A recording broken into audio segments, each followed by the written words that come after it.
Gu Chen traversed into a world where everyone could change their profession. His father was a holy sword warrior, the war king of the northern realm. His brother was a dragon knight, a rare vocation. Yet, he had been abandoned for 18 years, enduring relentless hardship and humiliation. After finally returning to his family, his father regarded him as a disgrace. His stepmother hurled insults at him, and even the household servants looked down upon him. Severing ties with his family, he successfully transitioned into a summoner and acquired a divine-level talent Darkborn bloodline. Darkborn bloodline. Gain one dark bloodline with each level. Creatures fused with the dark bloodline could evolve into dark entities. Blood-sucking bat dark bloodline Dracula. Nightmare dark bloodline nightmare overlord. Gargoyle dark bloodline undead golem. From that moment on, Gu Chen single-handedly commanded a dark army, crushing countless talents in his wake. When the Abyss invaded, led by the demon god and his alien forces, the Dark Legion effortlessly subdued them. Facing the trembling demon god, Gu Chen remarked with a smile, "You know the despairing black dragon Nidhogg? The one even the god, King Odin, cannot defeat? Yes, it too is a dark entity. Your father is the hidden class, Holy Sword Berserker, the strongest of the Empire.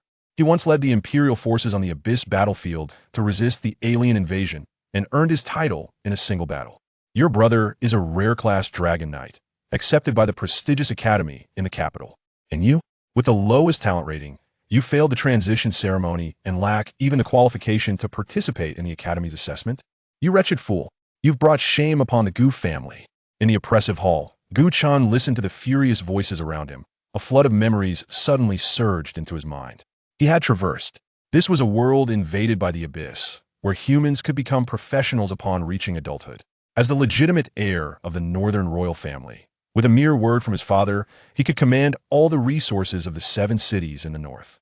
Becoming a divine professional and inheriting nobility was merely a matter of time. Yet, who could fathom the countless sorrows hidden behind such a prestigious identity? Since he could remember, he had lived in a remote town called Lincheng.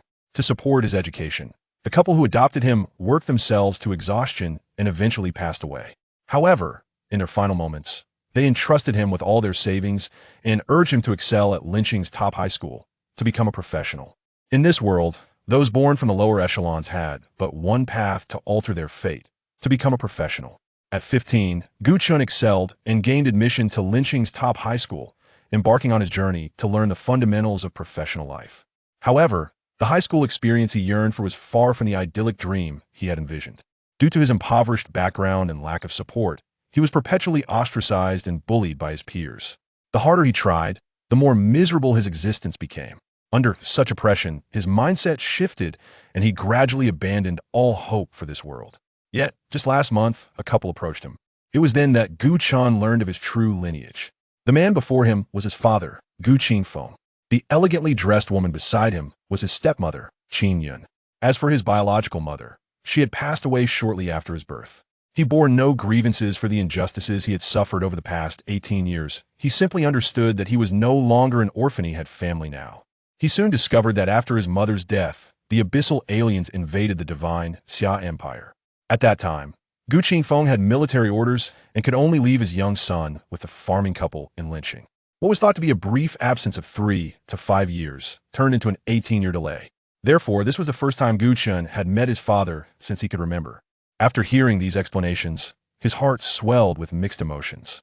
Yet, there was little to say his father was a soldier of the Empire. In the face of the abyssal invasion and rampant alien forces, he understood the principle that a nation must exist for a family to thrive. However, he soon learned that his father and stepmother had another son, who had been raised closely by them and had blossomed into a celebrated prodigy. At that moment, Gu Chen couldn't help but feel that his father's claims of necessity sounded like a cruel jest. To protect him, they had abandoned him in a foreign city? For 18 years, his father had never inquired about his well-being. All the suffering and humiliation he endured were known to his biological father, yet he remained unmoved. The eldest son was left with strangers, subjected to degradation for 18 years, while the second son was nurtured with countless resources and became a rare professional, accepted into the Empire's most prestigious academy. Ah, this poor fellow indeed elicits sympathy. No wonder I have traversed here. Gu Chen sighed, having glimpsed this portion of memory, feeling a sense of empathy. The familial love and care he had longed for throughout his life were nothing but a farcical joke. Though he acknowledged his father, he had never felt an ounce of warmth or concern from him. Instead, he was met with blatant disdain and contempt. With a crash, Gu Qingfeng shattered the table before him with a single strike. The room fell silent, the attendees trembling in fear, while several servants bowed their heads, paralyzed with trepidation. Unfilial son, kneel! A thunderous rebuke swept through the air, and Gu Chan felt a fierce wind rush towards him as he looked up at the imposing figure. I, Gu Qingfeng, have fought for half my life, guarding the abyssal battlefield for 18 years without falter, slaying countless aliens, and earning the title of War King of the North. And you? Creating disturbances at school, unable to awaken even as a professional? What face do you have to call yourself my son? Look at yourself, exuding nothing but the air of a rogue, where is there even a hint of my likeness? You've brought shame upon my name. Gu Chan furrowed his brow, his expression growing dark. Perhaps due to absorbing the memories of his former self, a surge of intense anger welled within him in response to Gu Qingfeng's scolding. Just as he was about to retort, a series of messages appeared before his eyes. Transition system loading, entering selection interface. Different choices may lead the host to entirely distinct professional careers. Please choose wisely. The system has arrived? Gu Chan was slightly taken aback, quickly suppressing his rising anger. This morning, he had already failed the transition ceremony in his senior year. Could he still change professions? Wasn't it said that one only had a single chance? Please select your professional career. Choice 1. A prodigal son returns. Apologize to your father, earn his understanding, and strive to reinvent yourself. Transition. Hidden class. Dusty, sword immortal. Could one really change professions? Gu Chen's eyes brightened, but no choice. After being abandoned for 18 years, must he apologize to his father now? Surely this is madness. Choice 2. Endure for a moment. Tranquility will follow. Continue to bear your father's scorn. Silently endure the cold eyes and disdain directed at you. Transition. Rare profession. Ninja Turtle. This is possible? Gu Chen's lips twitched. Ninja Turtle. Indeed. To transform from a person to a turtle. How could that be rare? Wouldn't that make him a turtle man? I have traversed. The system has appeared. It's clearly the hallmark of a male protagonist in a gratifying tale. How can I endure such torment? No choice. No choice. Choice 3. Today I realize I am myself. If heaven oppresses me, I shall cleave it asunder. If the earth confines me, I shall shatter it beneath my feet. Since you regard me as a disgrace, let us sever ties and owe each other nothing from this day forth. Job change. Randomly transition to an ordinary profession, acquiring a divine level talent. As Gu Chan gazed upon the 3 choices before him, a resolution began to crystallize within his heart. A true man born between heaven and earth cannot languish in the shadows indefinitely.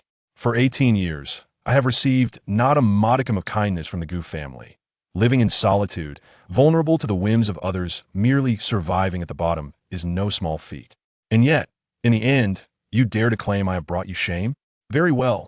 Such a father, I shall not acknowledge. The legitimate son of the Northern War King. This identity holds no allure for me. Let anyone who desires it take it. From this moment forth, I shall no longer serve. I choose 3. Choice successful.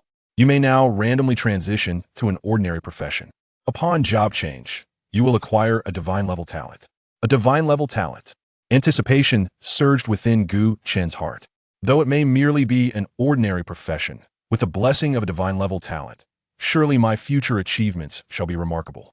Just as he prepared to explore this opportunity, the furious voice of Gu Qingfeng pierced his ears once more. Rascal, do you think that by remaining silent I cannot discipline you? I shall punish you to kneel in the courtyard for a day and a night without my permission. You are forbidden to rise. Chapter 2. He was not even in the family tree. Upon hearing that voice, Gu Chan raised his gaze to the figure before him, his expression tinged with a hint of coldness. You dare to punish me to kneel for a day and night? Who do you think you are? Gu Chen replied with indifference. In my eyes, you have never fulfilled a single day of parental responsibility, so do not presume to act as a guardian before me. And what of your supposed helplessness? You dote on your second son, nurturing him with care and providing him with every luxury, while neglecting your firstborn for 18 years. Is this your consideration for me? Is this for my benefit? Nonsense.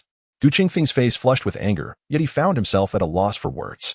He had not anticipated that this child would dare to defy him, even feeling envious of his half-brother. Short-sighted and petty. How could a man of his stature have such an ineffectual son? Fury blazed within Gu Qingfeng. Even so, this is no excuse for your self-destructive behavior. Look at yourself. Failing to strive in school, associating with all manner of miscreants, and now you are not even a professional, yet you dare to compare yourself to your brother? What do you have that could possibly measure up to him? Chen chuckled coldly. Indeed, he is a precious gem, your true son, raised without worry, accompanied by guards, transitioning into rare professions, and gaining admission to the prestigious academy in the capital. If your son is so exceptional, then why come to me? As you see, I am merely a peasant, covered in filth, wallowing in decline, spending my days with ruffians. Since you have established a new family, why do you seek me out? Hearing this, Gu Qingfeng's breath quickened with rage, his face a mask of fury, his heart ablaze. As the quarrel between father and son escalated, Qin Yun finally spoke calmly. Gu Chun, how can you speak to your father in such a manner? Do you know how high his hopes are for you? Kneel and apologize to your father at once. With that, her gaze fixed on Gu Qin, a flicker of subtle mockery dancing in her eyes. The firstborn son of the royal family had been denied his home for 18 years, suffering hardships in a rural town, reduced to a rogue. Everything was due to this stepmother's machinations. After all, the Gu family was the royal family of the north. As long as this legitimate son existed, her own son would never have a chance to shine. Thus, she aimed to ruin Gu Chun, turning the royal heir into a scorned figure in the eyes of the aristocracy. She ensured he grew up in the countryside, mingling with unsavory characters, devoid of proper upbringing or etiquette, acquiring a host of bad habits. Meanwhile, she whispered sweet nothings into Gu Qingfeng's ear, claiming it would temper the heir's character for future kingship. The crux was that Gu Qingfeng was too preoccupied with warfare to comprehend the life Gu Chun led, falling for such deceit. Over the years, under Qin Yun's persuasive words, Gu Qingfeng had lavished all his affection on his younger son, nurturing him closely and providing all resources without question. Day after day, he was attended to by dedicated servants, equipped with the finest gear and items, accompanied by royal leaders for monster hunts and leveling up, treated like royalty wherever he went. Now, not only had he transitioned into a rare profession ahead of schedule, but he had also been admitted to the Empire's top academy. The firstborn and secondborn were as different as night and day. Hopes for me? Huh. I believe the true hopes rest on your younger son.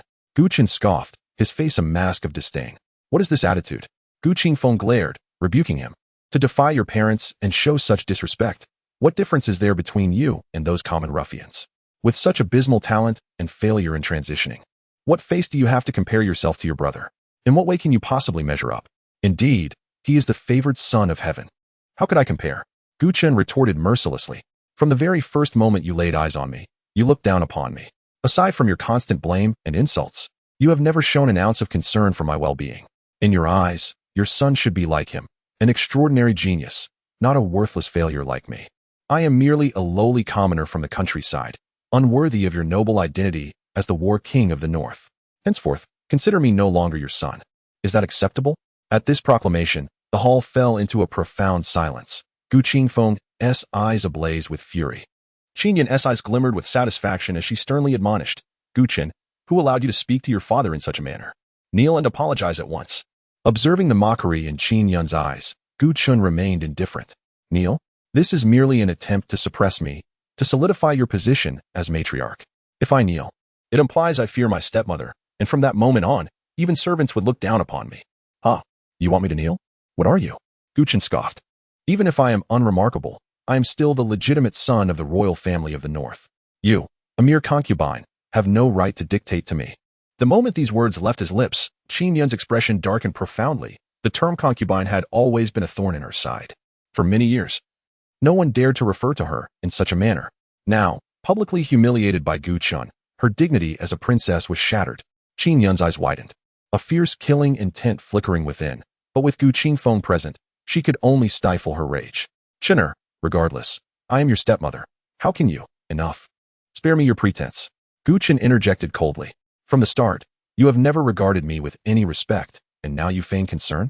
For whom are you acting? Rascal. Gu Qingfeng bellowed, about to scold him. You are the rascal. Gu Chen shot back, unwavering. If you despise me, you are welcome to end my life. After all, my life is of little worth.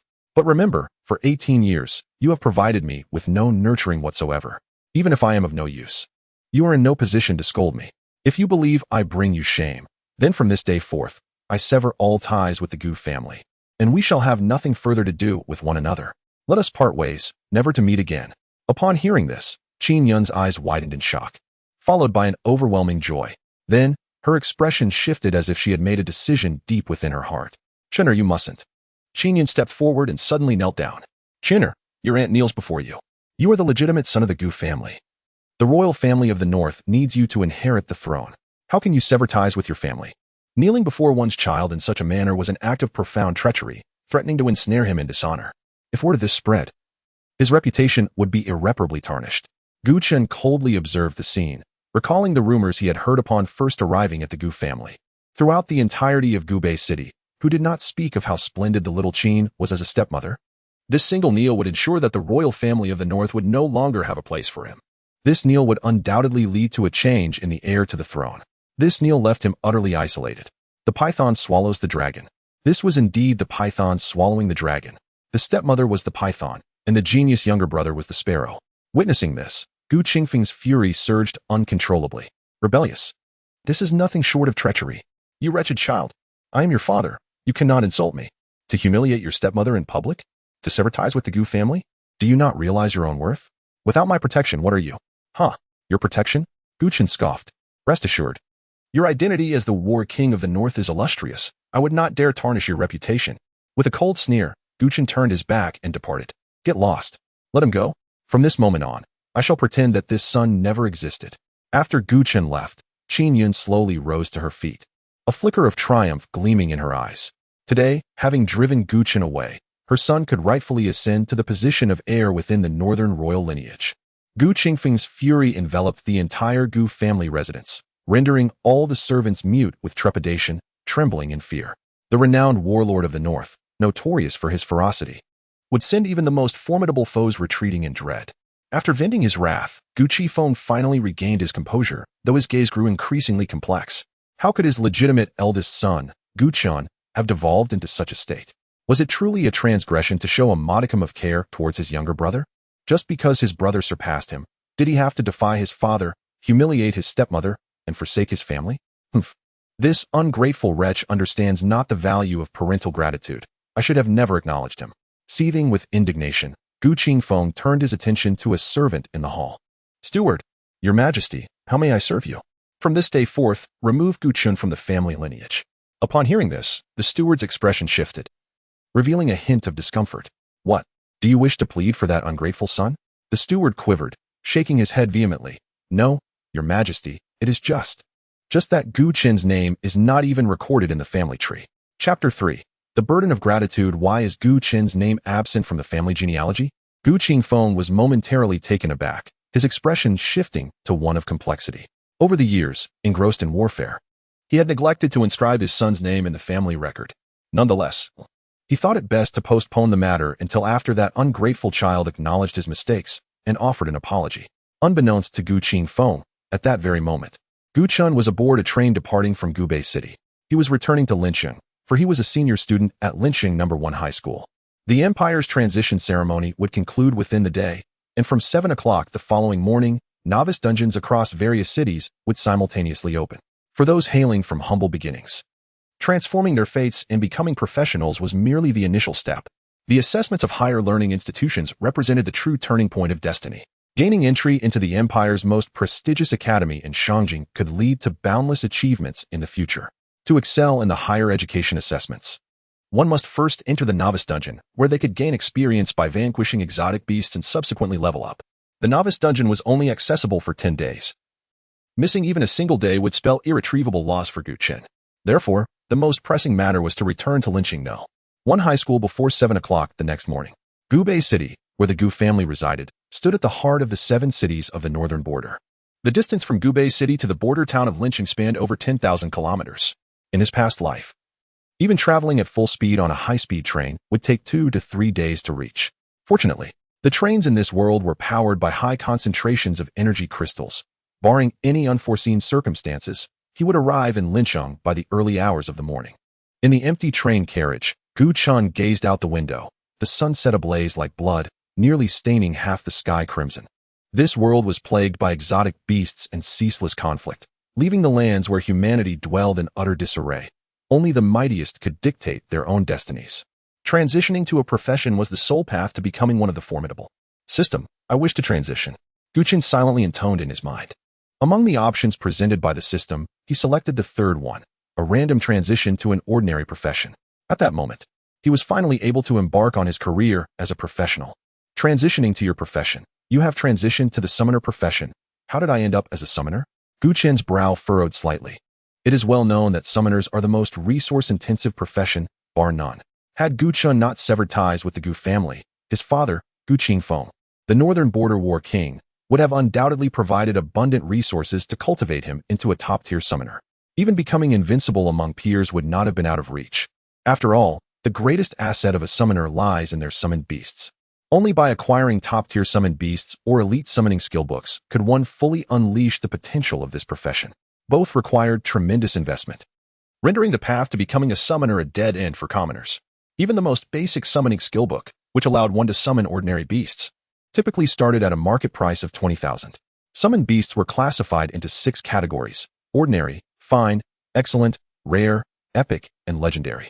The higher the quality, the rarer the beast, and the greater its potential. While the cheapest summoning skill book might be obtainable for 20,000, how much combat power could a mere ordinary summoned beast muster? If one could not even conquer the novice dungeon, what future awaited them? Gu Chen felt a chill of despair. The reason he did not succumb entirely to despondency was due to his possession of a divine-level talent. Activating divine-level talent. Initial blood of the Darkborn. Initial blood of the Darkborn. Gain a dark bloodline at each level, allowing the transformation of ordinary beings into dark beings. Thus far, the highest known talent was SSS level, possessed by only one individual, the commander of the Jinyuan army, the foremost figure in the Xingxia military. Known as the god of war, Xiao Nanfeng. Below that tier, the levels descended from SS, S, A, B, C, D, to E. As for divine-level talents, they were unprecedented. The initial blood of the Darkborn allows one to acquire a dark bloodline at each level, if only he could summon a beast to test it. The dark bloodline could transform ordinary beings into dark ones, yet despite having transitioned to a summoner, he could not summon without learning summoning skills. It seemed he would have to find a way to purchase a summoning skill book upon arriving in Linqing, but he only had a little over 200 left. With only 200, he could not even afford the cheapest summoning skill book. Gu Chen leaned back in his seat, his brow furrowed. By the time he arrived in Linqing, it was already late at night. He proceeded directly to Linqing No. 1 High School, sneaking into the faculty dormitory. After knocking, a refined middle-aged man opened the door, his homeroom teacher. Gu Chen, is that you? Where have you been for the past month? Jiang Songhua had not yet retired for the night, his expression revealing surprise and curiosity. Teacher, I have transitioned to a summoner. I wish to participate in the novice dungeon. Gu Chen stated directly. A summoner? Jiang Songhua was momentarily astonished. Then his face fell into a frown. Why did you choose to become a summoner? Under normal circumstances, students had 2 or 3 professions to choose from during the transition ceremony. Gu Chen had faced a failure in Gubei City, resulting in no options whatsoever. This was one reason Gu Qifeng had flown into a rage. While a powerful summoner could rival a small combat squad, that formidable combat power came at a steep price, requiring significant resources. Without money or resources, one would only be able to summon the weakest beasts, hardly able to conquer the novice dungeon. This knowledge had been reiterated many times in class. Didn't you listen? Jiang Songhua's tone carried a hint of disappointment. The resources necessary for a summoner's growth were akin to a bottomless pit. Apart from a few major factions, ordinary people would scarcely choose this profession. I had no other choice, Gu Chen replied flatly. Very well, Jiang Songhua clicked his tongue, a look of regret on his face. I'll report your transition. The novice dungeon begins tomorrow at 7. Just be sure not to be late. Thank you, teacher. Gu Chen nodded and turned to leave. Wait a moment. Jiang Songhua called after him, retrieving a skill book from his personal space and handing it to Gu Chen.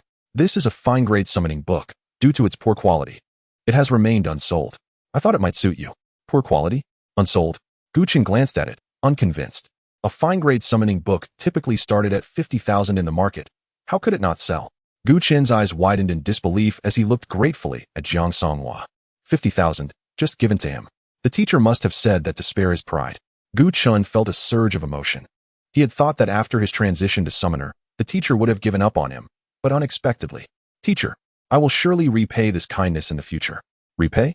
Just make sure to listen attentively in class if you are fortunate enough to enter a prestigious academy. Jiang Songhua scoffed. I've mentioned before that those who transition to summoner are generally nobles. In their eyes, fine-grade summoned beasts are hardly presentable, which is why this summoning book hasn't sold. I'm not deceiving you, truly.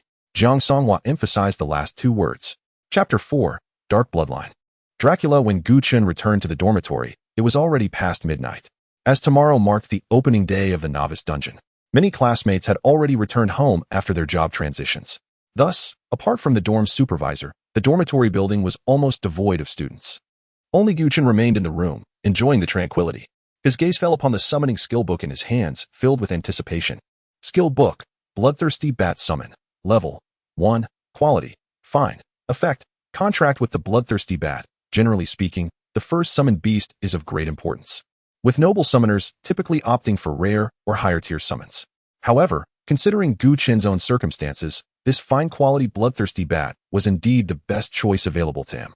Although it might not garner the approval of the majority of summoners, it would at least allow him to take his first step forward. With a serious expression, Gu Chen initiated the learning process. The skill book emitted a radiant white light, and he soon felt a mysterious space connect with his consciousness, the summoning space. A completely black, hideous bat materialized within the summoning space. You have successfully contracted with the Bloodthirsty Bat. Summoned beast, Bloodthirsty Bat. Quality, Fine. Level 1. Health points, 150. Attributes, Strength 5. Agility 4. Constitution 4. Spirit 5. Talent, Bloodsucking. Skill, Sonic Attack. LV 1. The summoned beast can wear equipment. Upon death, there is a chance for equipment to drop. If the summoned beast falls in battle, it cannot be summoned again for one day. Glancing at the attribute panel, Gu Chen noted that the health points of the level 1 Bloodthirsty Bat were even lower than that of a level 1 mage, and its attack power was mediocre at best. No wonder fine-quality summoned beasts hardly caught the attention of nobles. Jiang Songhua was right. With such a summoned beast, he would likely struggle even in the novice dungeon. If he could not contract a higher-tier summoned beast, the path of a summoner would indeed be bleak. With this thought in mind, Gu Chen opened the talent interface in his mind. Divine Talent, Dark Bloodline, activate. In the next moment, a dark glow erupted before him, and crimson shadows intertwined like veins, appearing vividly in front of Gu Chen. You have obtained Dark Bloodline Primordial. Dark Bloodline Primordial, an extraordinarily pure dark bloodline that can transform ordinary creatures into primordial dark beings, granting them unparalleled talents and abilities. Primordial Bloodline? This piqued Gu Chen's interest. He glanced at the summoning space and directly infused this dark bloodline into the Bloodthirsty Bat. The crimson light surged dramatically, strikingly vibrant. Dark Bloodline Primordial Fusion successful. Summoned Beast Evolution. Bloodthirsty Bat. Fine. Dracula. Epic. Dracula? The original vampire? And of epic quality. This was incredible. Gu Chen's face was filled with astonishment. The Dark Bloodline had directly elevated the fine-quality Bloodthirsty Bat by 3 tiers, transforming it into the epic-level Dracula. Was this the power of divine talent? The effects were simply astonishing. With a Dark Bloodline at level 1, who would still regard nobles as significant, even common summoners could become legends. This was merely a fine-quality summon beast. What if he were to transform a legendary summon beast using the Dark Bloodline? To what heights could it ascend? Excitement surged in Gu Chen's eyes as he hurriedly surveyed the summoning space. There stood a young man clad in a dark red suit, tall and elegant in demeanor. His face was lean, with a high nose and deep, sharp eyes emanating an evil crimson glow. His arms hung naturally at his sides, each hand holding a heavy black and bright silver pistol. The design of these weapons was identical, both being oversized handguns with bullets of greater potency than those of typical firearms. Is this Dracula? Gu Chen appraised him from head to toe, nodding slightly. This image resembled his preconceived notion of a vampire. He then opened the Summoned Beast panel. Summoned Beast. Dracula. Quality. Epic. Level. LV1. Health points. 1,800. Attributes. Strength 28. Agility 32. Constitution 30. Spirit 29. Talent. Bloodline Instinct. Epic. Skill I. Fatal Shot. LV 10. Epic. Skill 2. Crimson Feast. LV 10. Epic. Epic level talent. Max level epic skills. Truly, as an epic level summoned beast, it was fearsome beyond measure. The quality of the summoned beast has risen from fine to epic, and the summoner receives a 10 boost to all attributes. When the quality of the summoned beast is enhanced, the summoner also receives a corresponding boost to their attributes. However, such opportunities are exceedingly rare, as the resources and finances required for summoned beast evolution are immense. It would often be more economical to simply purchase a higher quality summoned beast. Thus, this phenomenon is seldom witnessed in reality. After receiving the 10 boost to all attributes, Gu Chen felt an overwhelming sense of comfort and an indescribable exhilaration coursing through him. He opened his character panel. Name, Gu Chen. Class, Summoner. Level, LV 1, 0, 100, strength, 17, agility, 16, constitution, 18, spirit, 19, summon beast, Dracula LV, 1, epic. A look of excitement spread across Gu Chen's face, a wave of satisfaction washing over him. It is worth noting that for all newly transitioned level 1 professionals, the average of their 4 attributes would not exceed 10. Yet, as a level 1 summoner, his average attributes were already nearing 20. Should this news spread, it would undoubtedly leave other professionals feeling utterly ashamed. Moreover, typically, summoners do not engage in direct combat. They primarily command their summoned beasts to fight. Entering the novice dungeon with an epic level summoned beast would make it feel like a mere game. Tomorrow, he was truly looking forward to it. Early the next morning, Gu Chen arrived punctually at the novice dungeon area of Lynching No. 1 High School. Such artificially created dungeons are present in nearly every key high school across the Divine Summer Empire, open for only 10 days each year, specifically for transition students below level 10. Though artificial, the beasts within are no different from those in the Abyss. Defeating them grants experience and a chance to loot equipment and items. Most crucially, should a student be killed by a beast within the novice dungeon, it would mean their actual demise. However, since the novice dungeon is designed as a trial for students, schools provide each transition student with a teleportation scroll, which allows immediate exit from the dungeon in the face of life-threatening danger. At this moment, a throng of transition students gathered at the dungeon entrance. Despite this being Lynching No. 1 High School's novice dungeon, due to resource constraints, transition students from several less prestigious high schools were also arranged here. Looking for a team. Level 1 warrior, equipped with a full set of novice gear.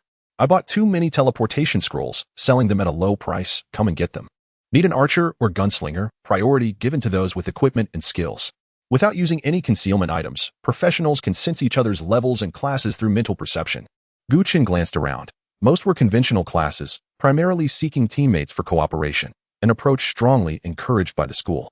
After all, even the mightiest individual combatant has their limits. As nearly all dungeons later on require teamwork to conquer, it is rare for any professional to single-handedly clear a dungeon. At this moment, Gu Chen's presence caught the attention of a few individuals. Look, a summoner. Is that real? He must be a noble scion, without substantial wealth. Who would consider transitioning to the role of a summoner? Oh, esteemed master, I humbly request to form a team and seek your guidance. Chapter 5. The Sleeping Dragon and the Young Phoenix in the minds of the crowd. Those who transition into the vocation of summoner are typically of noble descent, endowed with formidable strength. Thus, when Gu Chen made his appearance, nearly all gazes were fervently directed towards him. However, it did not take long for several students from Lin City No. 1 High School to recognize him. Isn't that Gu Chen? How did he become a summoner? A commoner daring to become a summoner? Surely, he must have a pitiful summoning beast. The disdainful murmurs quickly extinguished the initial excitement in their eyes. Once Gu Chen's humble origins were revealed, no one wished to form a party with him. A commoner summoner possesses almost no offensive capabilities and must share experience points. Wasn't that akin to dragging oneself down? Such a situation was unheard of, even in poverty alleviation efforts. In truth, Gu Chen had no intention of forming a party and was about to head toward the dungeon entrance when a voice suddenly called out from the crowd. Gu Chen. Upon hearing his name, Gu Chen turned to see a tall boy striding toward him. Lin Yuan approached. Astonishment etched across his face as he clapped Gu Chen on the shoulder. Hey, it really is you. Where have you been for the past month? Gu Chen had few friends at school, and Lin Yuan could be considered one of them. Just dealing with some personal matters, Gu Chen replied nonchalantly. Lin Yuan scrutinized Gu Chen from head to toe, his expression filled with curiosity. I mean, why on earth did you transition to summoner? You can barely support yourself, let alone a summoning beast. Lin Yuan had chosen to become a swordsman, a class that relied heavily on equipment and emphasized single target damage and burst potential, one of the better professions among commoners. Gu Chen merely smiled. I had no choice but to become a summoner. Lin Yuan sighed, his face betraying an unmistakable concern. Gu Chen then inquired, why aren't you entering the dungeon? Your class should have no trouble forming a team, right? Lin Yuan shrugged. Well, it's not hard to find a party, but unfortunately, I lack decent equipment. You know Li Wenwei, the class representative from the advanced class? Today he donned a complete set of rare-grade knight armor to enter the dungeon. If he clears it, he'll absolutely dominate. The quality of equipment and items is categorized similarly to the qualifications of summoning beasts. Rare grade is already considered above average. The knight profession's novice set consists of 7 pieces. The knight's sword, shield, armor, pauldrons, trousers, boots, and gloves. One should not underestimate these 7 items. A typical family could not afford them even after a lifetime of frugality. Lin Yuan produced a fine-grade heavy sword, carefully polishing it. I just exchanged for this weapon using a teleportation scroll. Whether I enter the academy or a factory in the future depends on it.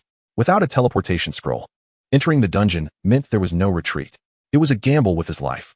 Yet, it was a necessity, coming from the lower strata. If one did not fight desperately, there would be no chance for upward mobility. Lin Yuan secured the heavy sword to his back and asked, "How about I take you along?"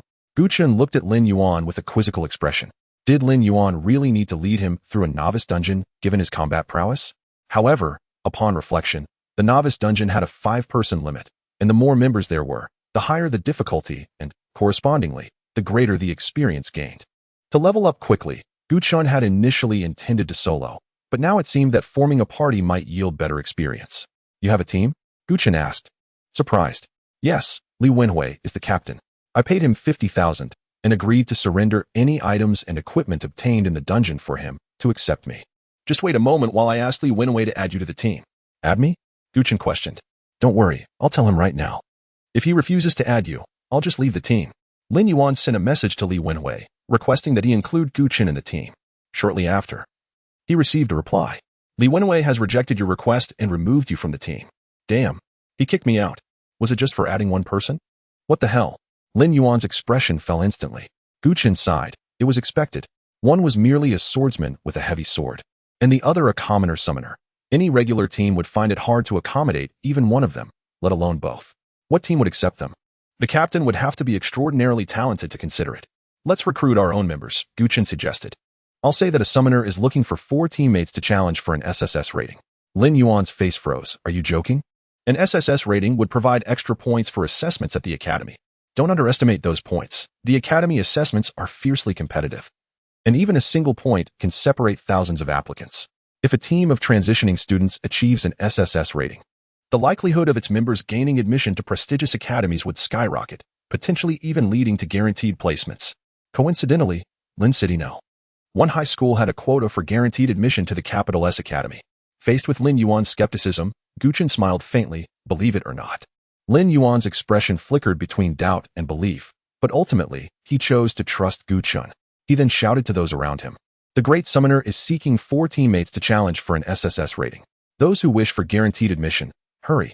As his voice fell, the crowd erupted into a clamor. "Great Summoner? Who is that? Challenging for an SSS rating? When did Lin City get such a genius? Is this a joke?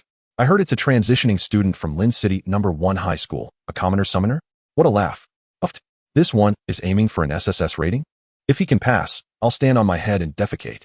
The crowd buzzed with ridicule, but no one approached to join their party. Especially after learning about Gu Chen and Lin Yuan's backgrounds, the crowd's disdain only intensified. Some even mockingly referred to them as the Sleeping Dragon and the Young Phoenix, suggesting that any team fortunate enough to have one of them would find graduation impossible. If any team accepted them, they might as well skip the academy assessment and head straight to the factory. Damn it, this is a bit much. Lin Yuan felt a swell of frustration as he absorbed the jeers around him. Until today, the term Sleeping Dragon and Young Phoenix had not been used in such a derogatory manner. With a furious glare at those around him, Lin Yuan thought, "Forget it. I won't waste time with these foolish dogs. Professional matters should be handled by professionals." Professionals? Gu Chen's expression turned curious. Chapter 6. The ease of earning money as a professional. The money is indeed easy to earn for professionals. One can only spend it to hire practice partners. "I hope their fees won't be exorbitant," Lin Yuan remarked, busily operating his phone. Hiring practice partners? Gu Chen was rendered speechless by this statement. Is it truly so effortless for professionals to make money? He leads others in leveling up, yet still has to pay others? It was utterly absurd. He glanced around, noticing that all the students had distanced themselves from the two of them. Indeed, they had been isolated. In the current predicament, it seemed that apart from spending money to hire practice partners, there were no other avenues available. Lin Yuan acted swiftly, shortly after posting a message on the forum. Numerous individuals began to message him privately about their circumstances and prices. However, when those practice partners discovered that their captain was merely a civilian summoner, the conversations abruptly ceased. One actor did, however, reach out to Gu Chen. Yes, an actor, someone who merely chatted throughout, never engaging in battle, and could withdraw from the instance at any moment if things went awry. In essence, they lacked the strength and were merely paying for experience. After a single instance, the captain would gain the majority of the experience, with the actor only receiving a small fraction. Nevertheless, this was still more profitable than grinding alone. Therefore, Hiring practice partners required expenditure, while hiring actors entailed costs. Gu Chen inquired of Lin Yuan how much it typically cost to hire an actor for a novice instance. I'm not certain about the rates for novice instance actors, Lin Yuan replied, furrowing his brow. Perhaps around 4,000 to 5,000 for each person. Gu Chen nodded and offered a price of 8,000, anticipating a counteroffer. To his surprise, they immediately accepted, but the actor insisted on bringing 2 individuals along. Gu Chen readily agreed. 8,000 for one person meant 16,000 for 2, a sum surpassing his annual living expenses. Indeed, the money of professionals is remarkably easy to earn. Once the agreement was made, Gu Chen added the actor Lin Qingqing to the team, a female warrior. Subsequently, Lin Qingqing introduced another named Su Ran, a female assassin. The warrior class is particularly unfriendly to civilians. Without quality equipment, early leveling could be excruciating. Furthermore, when entering formal instances, warriors typically required a 2-level advantage over other classes to be in demand. As for the assassin class, it was even less forgiving to civilians. With low defenses and fragility, their early output lagged behind that of mages or archers, making their leveling even slower than that of warriors. It was no wonder they were willing to spend money just to join Gu Chen's team. It is no exaggeration to say that of the 4 individuals currently in the team, any one of them could stand in the instance plaza for an entire day without receiving a single group invitation, unless they paid others. For Lin Qingqing and Su Ran, although 8,000 each was somewhat steep, it nonetheless offered a chance to clear the novice instance. However, Su Ran still felt a twinge of concern. Qingqing, are you really planning to join this team? I just heard someone mention that this captain is a civilian summoner. How can he dare to claim he aims for an SSS rating? I hope we won't end up losing a teleportation scroll. Lin Qingqing felt uncertain as well. Yet she saw no other option. I have no money. Other teams start at 15,000, and this team is the most affordable. Moreover, the captain has declared his intention to aim for an SSS rating, which indicates he must possess some skills. We should give it a try, otherwise, there may not be any opportunities left. They had sent out dozens of team requests, all of which had fallen on deaf ears. No one was willing to team up with them unless they hired practice partners, but the market rates were beyond what she could afford. Su Ran sighed in resignation. All right, let's take a gamble. Even if we lose, we still have the teleportation scroll for safety. Though it was a novice instance, the mortality rate was not low, as professionals had to exit combat mode to leave the instance. Exiting combat could only be achieved by distancing oneself from the beast or defeating it. A misstep could lead to being ensnared by the beast and ultimately perishing. Since actors do not need to engage in battle, they can withdraw at the first sign of trouble, making the 8,000 spent on the next instance worthwhile. After Lin Qingqing and Su Ran joined, a familiar figure entered the team, a tall, handsome young man clad in an excellent grade fighter's outfit. Class monitor, you are joining our team? Lin Yuan exclaimed in astonishment. Gu Chen, recognizing the familiar face, felt a jolt of surprise. The tall, striking fighter before them was Wu Zi, their class monitor. Wu Zi, while somewhat arrogant, harbored a disdain for civilians despite his own humble origins. His family was well off, but did not meet noble standards. Despite his impressive fighter outfit, it bore numerous battle scars, clearly acquired from the second-hand market. Responding to Lin Yuan's query with a nonchalant tone, he said, "Indeed, I will join your team as an actor. However, let me make it clear, if we encounter a situation you cannot handle, I will step in, and I expect to receive 2/3 of the team's experience." At these words, a smirk crept onto Gu Chen's lips. It made sense now. Why would such a proud individual suddenly wish to join his team as an actor? Clearly, he was there to capitalize on an opportunity. Though Wu Zi's outfit was striking, it was insufficient for him to lead a team through an instance on his own. Thus, he had set his sights on Gu Chen, wagering that the civilian summoner lacked the ability to lead a successful team. Understanding this dynamic, Gu Chen accepted Wu Zi's terms, and after negotiating the price, swiftly added him to the team. At last, the team composition was complete: a warrior, a swordsman, a fighter, an assassin, and a summoner, all at level 1. They lacked damage-dealing classes like archers or mages, as well as support roles like priests or paladins. Overall, the configuration of the team appeared somewhat perplexing. Wu Zi was aware of this fact but was unconcerned. He was merely betting that Gu Chen, as a civilian summoner, would not possess the strength to lead the team successfully. When Gu Chen faltered in the instance, Wu Zi could simply intervene to claim 2/3 of the experience for himself. This was far more appealing than sharing experience with others in a 5-person team. Even if he misjudged the situation and Gu Chen successfully led the team through the novice instance, the worst-case scenario would simply be the loss of 8,000, which could be seen as purchasing experience for a solo instance. Hardly a loss. After checking the status and ensuring everyone was prepared, Gu Chen announced, "Let us enter the instance." Lin Yuan, Swordsman LV1 ready. Lin Qingqing, Warrior LV1 ready. Su Ran, Assassin LV1 ready. Wu Zi, Fighter LV1 ready. Gu Chen stood at the entrance of the Instance S spatial vortex, opened the options panel, and selected hard mode. Instantly, a brilliant blue light erupted from the spatial vortex, illuminating the five of them, after which their figures vanished. Upon witnessing Gu Chen and his companions disappear, the surrounding crowd erupted into a frenzy. Wow, that civilian summoner is actually taking people into an instance. This is sheer madness. It seems he has chosen hard mode. The outcome will surely be dire. Aiming for an SSS rating? Huh. He should be more concerned with surviving first. Just watch. He won't last 2 hours. I hope he doesn't emerge as a pile of shredded meat. I've seen plenty of stubborn fools, but this is a first. Truly, he is endangering himself and others. Chapter 7. I thought you were paying me. You have entered the novice dungeon. Ruins of the temple, moss and vines clung to the stones at their feet. Surrounded by crumbling walls and towering pillars, the air thick with an ancient and mysterious aura. Gu Chen stood amidst the ruins, his mind instinctively recalling information about the temple. According to historical accounts, the temple is regarded as the origin of the profession seekers exploring the mysteries of class transition, believed to conceal the path to higher-tier professions. However, the location of the temple has long been eroded by the abyss, plagued by foreign creatures, leaving behind only desolate remnants. This novice dungeon aims to recreate the authentic scene. Is this truly the legendary temple? It looks exactly like the one described in history books. Lin Yuan retrieved his great sword from his back, gripping it with both hands. His curious gaze scanning the surroundings. Behind him stood a female warrior and an assassin. At first glance, Lin Qingqing appeared to be a pure and adorable girl. Yet her physique was muscular, towering nearly 2 meters tall, an undeniable iron tower of a woman. Su Ran, on the other hand, was slender and delicate. Following closely beside Lin Qingqing, their contrasting figures strikingly apparent. Gu Chen gestured for Lin Yuan to sheath his greatsword, then addressed the 4 companions beside him. I will take charge of monster slaying. You all stay close and refrain from wandering off. Do not loot items. And certainly do not steal kills.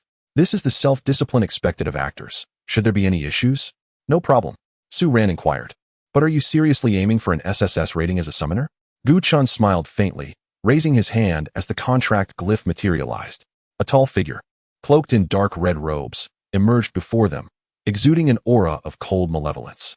Dracula bowed slightly to Gu Chen, performing a refined noble gesture, then surveyed the others with a piercing gaze before nodding in acknowledgement, having assessed the lack of threats. Lin Yuan's expression morphed into one of astonishment. Wait, is that a summoned creature? In humanoid form? Lin Qingqing and Su Ran recoiled instinctively under that ominous gaze. Only Wu Zi noticed the critical point, exclaiming in disbelief, an epic grade. Is it truly an epic-level summoned creature?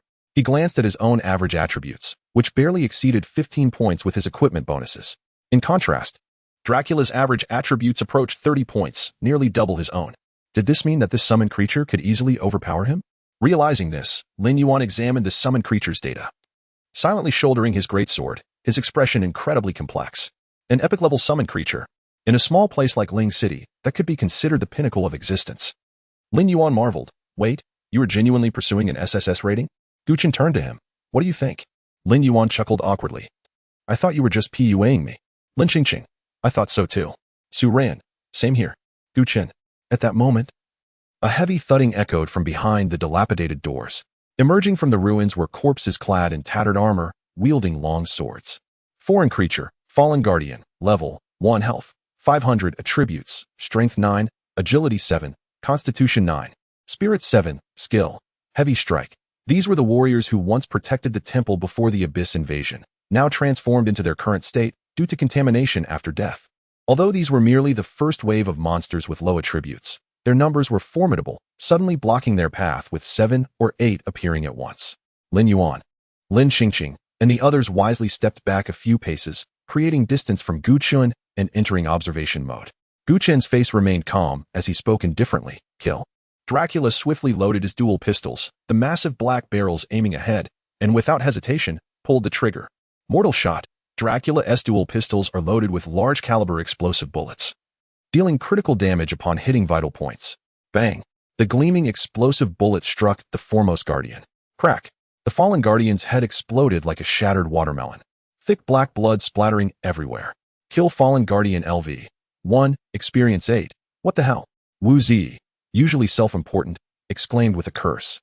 Though the fallen guardian was merely a level 1 creature, it wasn't something just any novice could dispatch so easily. Truly, an epic-level summoner, the damage was astonishing. Lin Qingqing and Su Ran exchanged astonished glances, sharing a knowing smile. They had truly encountered a master. At 8,000 per person, this was a significant profit. With a summoned creature capable of effortlessly dispatching fallen guardians, perhaps this dungeon could indeed yield an S-level rating. Only by achieving an S-level rating in a difficult dungeon could one unlock the Hell Dungeon, and completing that would offer a chance at SSS level rating. Incredible. They were about to unleash a massacre. Lin Yuan excitedly rolled up his sleeves. To them, it seemed Dracula merely fired a shot to achieve such terrifying damage. In reality, it was the skilled mortal shot that allowed him to eliminate the fallen guardian in one hit. For an ordinary professional, such feats were not so easily accomplished.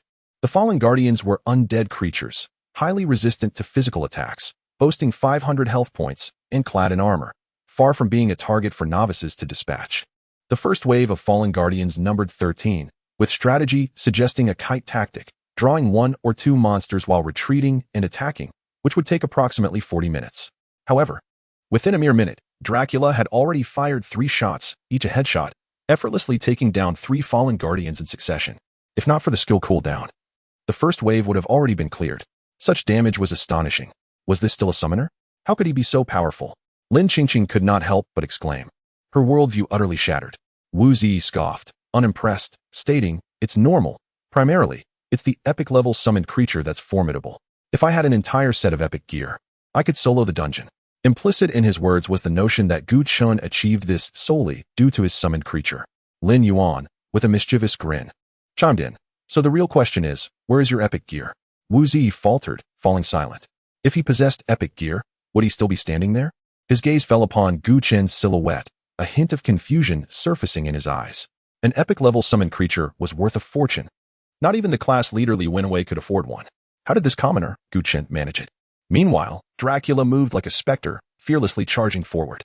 The talent, vampiric instinct, not only granted him extraordinary physical prowess and regenerative abilities, but also endowed him with heightened senses. To him, the movements of these guardians appeared sluggish. And even surrounded, none could touch the hem of his garment. At such close quarters, every shot from Dracula found its mark with deadly precision, each bullet a critical hit. With each gunshot, another guardian's head burst open. Kill fallen guardian LV. 1, experience 9. Kill fallen guardian LV. 1, experience 7. Kill fallen guardian LV. 1, experience 8. The remaining guardians, still far from closing in, were felled by the explosive bullets before they could approach. The final gunshot reverberated, the ground slick with viscous, ebony blood. At the entrance to the ruins, a chaotic heap of fallen sentinels lay strewn. Level up, level, LV. 2, 6200. Strength, 27. Agility, 26. Constitution, 28. Spirit, 29. Summoned creature, Dracula LV. 2, epic. A surge of elation coursed through Gu Chun as the notification materialized before him. He had advanced. Talent, a dark bloodline is now available. Chapter 8, Awakening of the Bloodline, Kill Reset. This is precisely it. Gu Chun immediately activated his innate talent, and the familiar pitch-black radiance blossomed before his eyes. Subsequently, crimson shadows intertwined like veins, materializing in his line of sight. You have acquired Dark Bloodline Descendant. Dark Bloodline Descendant, capable of transforming ordinary beings into dark entities and allowing the progenitor dark beings to undergo a bloodline awakening once. Bloodline awakening? Gu Chen's eyes sparkled with excitement. While this descendant bloodline may not compare to the progenitor bloodline, it was nonetheless gratifying. Without hesitation, he infused this descendant bloodline into Dracula. Bloodline awakening successful. Summoned beast. Dracula, epic. Level, LV. 2, follows the summoner's level. Health, 3200. Attributes, strength 38, agility 42, constitution 40. Spirit 39. Talent, vampire instinct, epic. Blood shadows fury, epic. Skill I, fatal shot LV. 10, epic. Skill 2, crimson feast LV. 10, epic. With the awakening of the bloodline, Dracula's health nearly doubled, all attributes increased by 10, and an additional talent was gained. Blood shadows fury. Whenever Dracula kills a target using a skill, the cooldown of that skill is reset. Goodness. Kill reset. As long as a skill is used to slay a target, the cooldown can be refreshed. This is truly a divine ability. If employed against low-level abyssal guardians, it could unleash an infinite barrage of attacks. Time passed swiftly, merely a few breaths in duration. Under Gu Chen's guidance, Dracula forged ahead, with Lin Yuan and the others closely trailing behind. The temple ruins were not particularly expansive. Yet the pathways within were intricate and convoluted. One could easily stumble into a dead end, wasting precious time. After traversing several severely damaged sculptures, the group arrived at a relatively spacious plaza. The square lay in disarray, with flower beds shattered beyond recognition, chaotic with withered grass sprouting from the blackened soil, and a fountain at the center that had long since dried up. Further ahead stood a headless human statue, its color dull and its surface marred with cracks. Wu Zi surveyed the surroundings and timely remarked, "The strategy mentioned that a level 4 guardian lurks behind this statue. It is advisable to avoid confrontation, lest we attract more guardians." Lin Yuan nodded in agreement. Although he disdained Wu Zi's self-important demeanor, he had reviewed some dungeon strategies before entering this novice instance. The wisest choice at present was to avoid disturbing that level 4 guardian. Otherwise, the difficulty of completion would skyrocket. Were it ordinary adventurers, they would undoubtedly adhere to the strategies. However, Gu Chun was no ordinary adventurer, particularly upon hearing that more guardians would be summoned. A glint of excitement shone in his eyes. Having just acquired the kill reset talent, how could he let such an opportunity slip by? With a swift kick, Dracula shattered the headless statue, nearly 40 points of strength obliterating it into fragments. From the debris emerged a deep, resonant growl, followed by a colossal shadow stepping forth from the rubble. Otherworldly being, Abyssal Guardian, level, LV4, health, 2,400, attributes, strength 38, agility 20, constitution 40, spirit 30, skill I, O-Blade, skill 2, ultimate judgment, thud, thud. Accompanied by the sound of heavy footsteps, the level 4 Abyssal Guardian materialized before the group. This was a massive corpse clad in jet black armor, with murky eyes peering out from beneath a shadowy helmet, exuding an aura of lifelessness. It approached the statue, drawing a long sword from its waist, the obsidian blade pointing skyward, and a dark aura rippled from its tip, expanding outward. Oathblade summons nearby Abyssal Guardians to attack intruders. Simultaneously, disturbances erupted from all directions as a dozen guardians emerged from the surrounding stone walls and corners. Lin Qingqing scanned her surroundings, her expression darkening at the sudden appearance of so many guardians. Su Ran exclaimed in alarm, "Not good. That level 4 guardian is activating its skill." Lin Yuan's eyelids twitched, instinctively grasping the heavy sword on his back, as if that would provide sufficient reassurance. Wu Zi quickly retreated to an open area behind, seeking to distance himself from the battlefield. Such a scene was far beyond what a level 1 fighter could handle. Even clad in an exceptional combat outfit, he felt inadequate. If the novice dungeon was already this challenging, what horrors awaited in the abyss? As they spoke, Lin Yuan and the others also began to back away. "No wonder no one was willing to team up with us before. Now I understand. Even if 10 of me entered, we would likely be unable to defeat that level 4 Abyssal Guardian. With 2,400 health, 38 strength, and a skill that can summon allies. How could a level 1 adventurer contend with this?" Lin Yuan gazed at the level 4 Guardian, shrouded in cold armor, overwhelmed by a sense of dread that even the thought of resistance could not arise. Terrifying. Even if he unleashed his highest damage output, it would merely be akin to a scratch. Lin Qingqing nodded in agreement. Had she known the level 4 Guardian was this formidable, she would never have joined this team. Lin Yuan chuckled. "Indeed, if it weren't for old Gu, we might have perished here today." At this, Lin Qingqing's lips curled into a slight smile, a sense of relief washing over her. Su Ran remained silent, her beautiful eyes shimmering with admiration. Although the level 4 Abyssal Guardian was powerful, it paled in comparison to Dracula.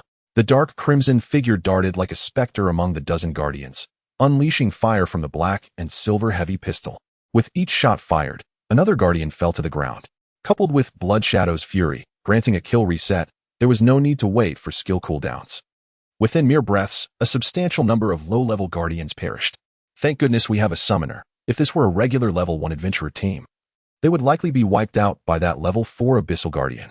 Lin Qingqing remarked, eyeing the attributes of the level 4 Guardian. That may not be the case. Gu Chen's voice chimed in beside her, as long as the team includes a warrior and a paladin, along with a healer. Taking down a level 4 Abyssal Guardian would be quite feasible, albeit requiring a bit more time. Lin Qingqing paid little mind to Gu Chen's explanation, her expression peculiar as she asked, "How come you are here too?" Gu Chen chuckled. "The battle over there is too chaotic. It's easy to get caught in friendly fire." Su Ran then inquired, "Aren't you responsible for monster slaying?" Gu Chen pointed toward Dracula. who was engaged in combat with a group of abyssal guardians, saying, "He is indeed slaying." Lin Qingqing and Su Ran exchanged glances, their expressions growing increasingly strange. They were merely actors, perfectly justified in staying away from the battlefield, yet surprisingly, the team leader Gu Chun had also come here. Su Ran's eyes sparkled with innocent curiosity. "So, you merely direct your summoned beast to slay monsters without participating in combat yourself?" Gu Chun shrugged. "Isn't that the way of summoners?" "Well, that seems reasonable." Su Ran nodded but felt somewhat bewildered. "A difficult mode dungeon? This seems too easy." Gu Chun casually sat at the edge of the flower bed, observing the combat in the plaza as his experience points surged. Slaying the Abyssal Guard LV. 1. Experience 8. Slaying the Abyssal Guard LV. 1. Experience 9. Slaying the Abyssal Guard LV. 1. Experience 9. Following the upgrade, the damage of Fatal Shot experienced a remarkable enhancement. Even without striking the head, a single bullet could obliterate the guard's body, resulting in an instant kill. Moreover, with the effective skill reset, within just a few fleeting seconds, the summoned guards were all vanquished. Gazing upon the battlefield strewn with the corpses of the guards, the level 4 Abyssal Guard finally made its move. It uttered a low growl, and the obsidian long sword in its grasp suddenly emanated a blinding black light. The skill, Ultimate Judgment, was unleashed. A massive black blade descended from the heavens, akin to a bolt of black lightning, aimed directly at Dracula's crown. Chapter 9. Epic 1-star. Talent enhancement. With a swift movement, Dracula vanished from sight, evading the descending black blade. In the next heartbeat, it appeared like a specter before the level 4 guard. Raising its arm, the icy muzzle was directed at the guard's forehead, and it pulled the trigger. Bang! The gunfire erupted, the bullet striking the guard's head. Although it did not obliterate the guard's skull, it nonetheless reduced its health by nearly 1/3. Without a kill, the skill reset could not be activated, and Deadly Shot entered its cooldown phase. However, due to the significant damage inflicted upon the guard's head, a stunning effect was triggered. The level 4 guard, leaning on its black longsword, became dazed, completely losing the ability to resist. How could Dracula let this prime opportunity slip away? A crimson glow erupted from its body, blood-red energy spiraling forth, cascading toward the level 4 guard. Crimson Feast. Ignite the blood within the target, dealing substantial explosive damage. If the target's health is below 50, deal additional damage equal to 30 of Dracula's maximum health. Boom. The level 4 guard trembled violently. A thick mist of blood exploding from its form, causing it to stagger, its health plummeting to 1/4. Immediately after, another crimson light burst forth from it. If the target's health is below 50, deal additional damage equal to 30 of Dracula's maximum health. The additional damage triggered. Damage exploded. Bang. The level 4 guard was obliterated on the spot, blackened flesh scattering everywhere. Kill. Submerged Guard LV. 4. Experience 75. Level. LV. 2. 193,200. Experience surged. And just one more level 1 guard would suffice for an upgrade. Gu Chun was overjoyed. He had anticipated a rapid leveling process upon entering the dungeon, but he had not expected it to be this swift. It seemed that upon clearing the dungeon, he would smoothly reach level 5 and thus be able to contract a second summon. 2 skills to slay a level 4 guard. Absolutely explosive. Lin Qingqing's eyes widened in astonishment, as if she were dreaming. This was indeed an epic summon, truly monstrous. Lin Yuan, seated by the flower bed, slapped his thigh and leapt to his feet, exclaiming that 2 skills delivering nearly 3,000 damage was nothing short of extraordinary. Such terrifying damage. Even the top student Li Wenhui would struggle to achieve. Wu Zi remarked with a complex expression. Be a bit more confident. Drop the wound. You agree? Didn't you see that Gu's last skill exceeded the damage threshold? Lin Yuan boasted proudly. Li Wenhui, a retribution knight, focused on explosive and sustained damage. He would not be able to deal nearly 3,000 damage with just 2 skills, even if he reached level 4. Lin Qingqing shook her head in disagreement. Regarding their discussion, Gu Chun remained non-committal. In terms of raw damage, the combination of skills Deadly Shot and Crimson Feast could at most deplete 3/4 of the level 4 guard's health. To achieve a direct kill still required a bit more power. The reason for the successful kill lay in the fact that Gu Chun's summon had undergone several evolutions, now boasting a health of 3,200, making it formidable among its peers. Dracula's maximum health 30 approached 1,000, sufficient to deliver substantial additional damage, thus enabling the direct kill of the level 4 guard. Were it a standard summon of the same level, it would possess merely around 700 health, even with additional damage. It could only leave the level 4 guard severely wounded, incapable of achieving a direct kill. Thus, The recent feat primarily relied on the epic level summon.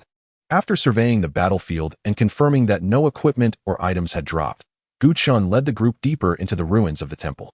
Passing through the square, they arrived at the inner courtyard.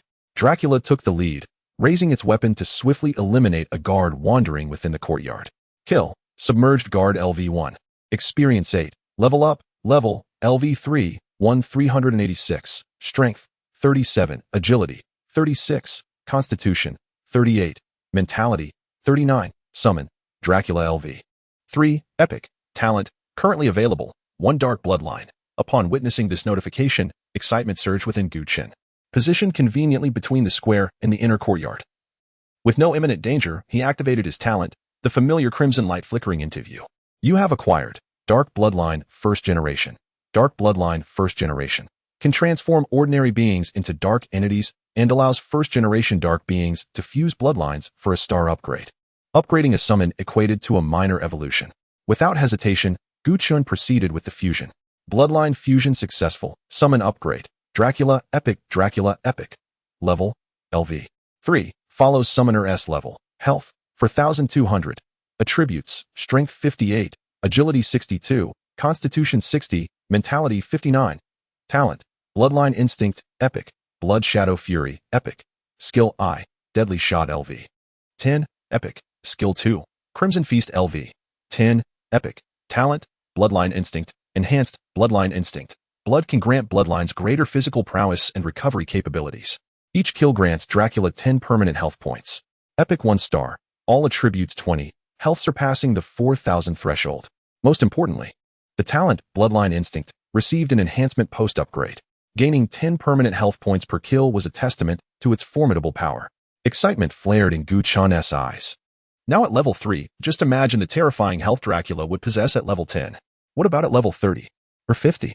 Moreover, the additional damage from Crimson Feast correlates with Dracula's maximum health. Thus, the higher Dracula's health, the greater the additional damage from this skill. It was synergistic, terrifyingly powerful.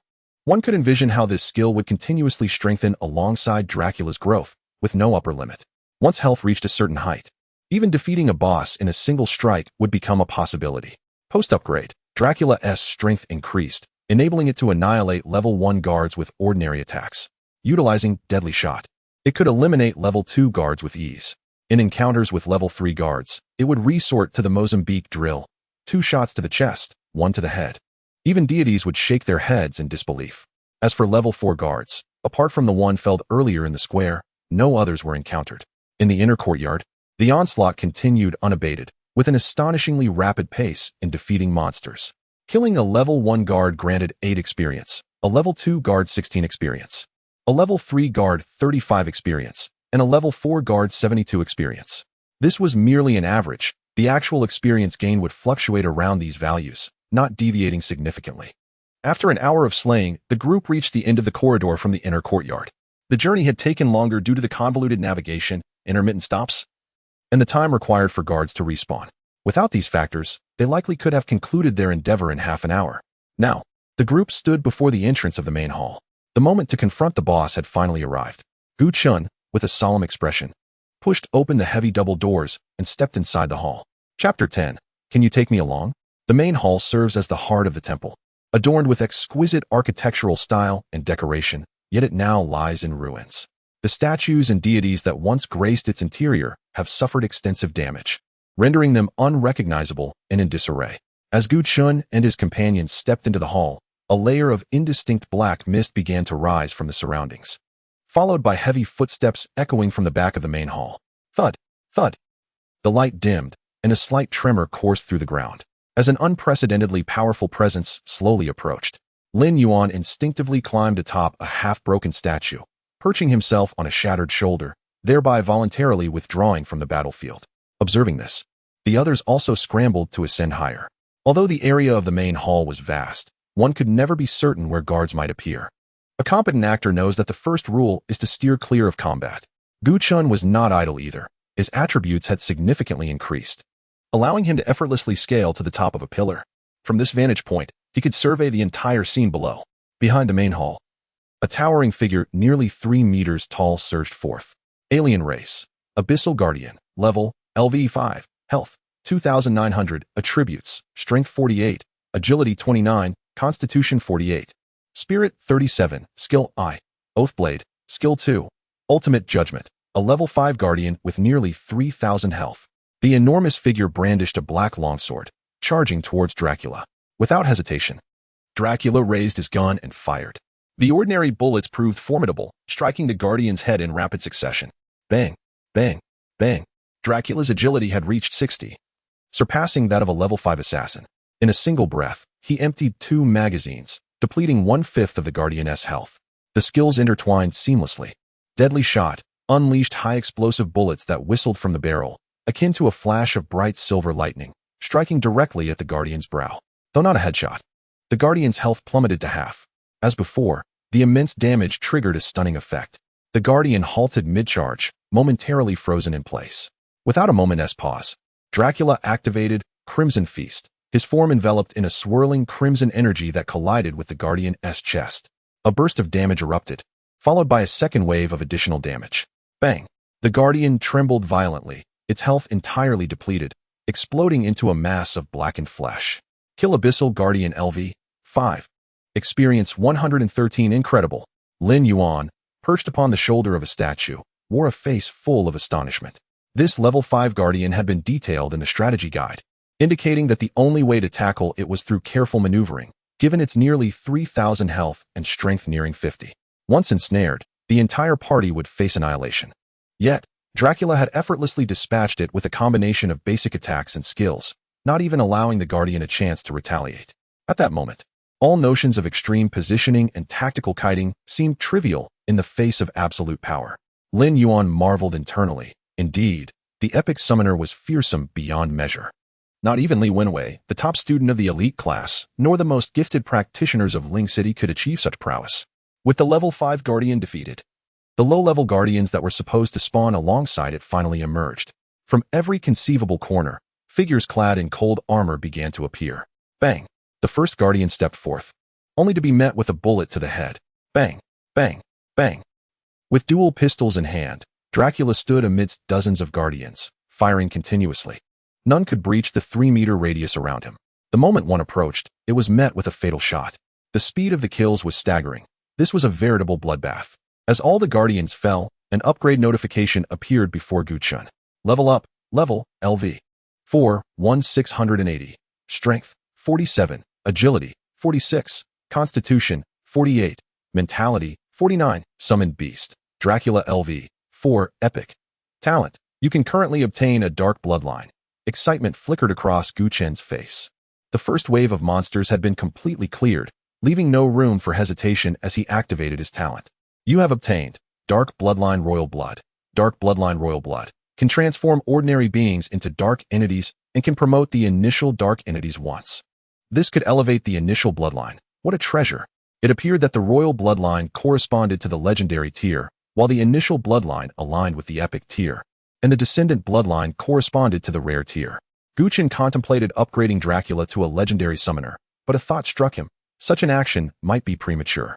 Upon reaching level 5, he would need to contract a second summoner. If he utilized the royal bloodline now, and then received a descendant bloodline at level 5, the quality of the second summoner would be severely compromised. Conversely, if he retained the royal bloodline for now, even if he indeed received only the descendant bloodline at level 5, he could bestow the royal bloodline upon the second summoner. Thus, the first summoner would be epic, while the second could achieve legendary status, significantly augmenting their combat strength. As for the descendant bloodline, it could still be used for bloodline awakening of the summoner, essentially functioning as a form of enhancement, thereby increasing their combat capabilities. With prudence in mind, Chen resolved to refrain from utilizing the royal bloodline just yet. Nevertheless, this upgrade had granted Dracula considerable enhancement. Dracula, Epic, Level, LV, 4, follows Summoner's level, Health, 5,620, Attributes, Strength 70, Agility 74, Constitution 72, Spirit 71, since reaching level 3. Dracula had vanquished 12 level 1 guardians, 7 level 2 guardians, 2 level 3 guardians, and 1 level 5 guardian.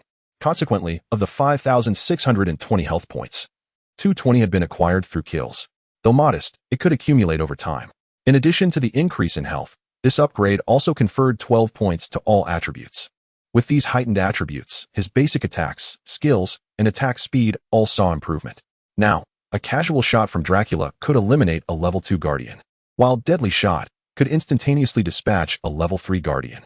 The Mozambique shooting technique was now effectively employed against level 4 Guardians. When these two skills were combined, he could dispose of a level 5 Guardian in a single breath. In the current dungeon, Dracula had undoubtedly become the pinnacle of combat strength, fearsomely powerful.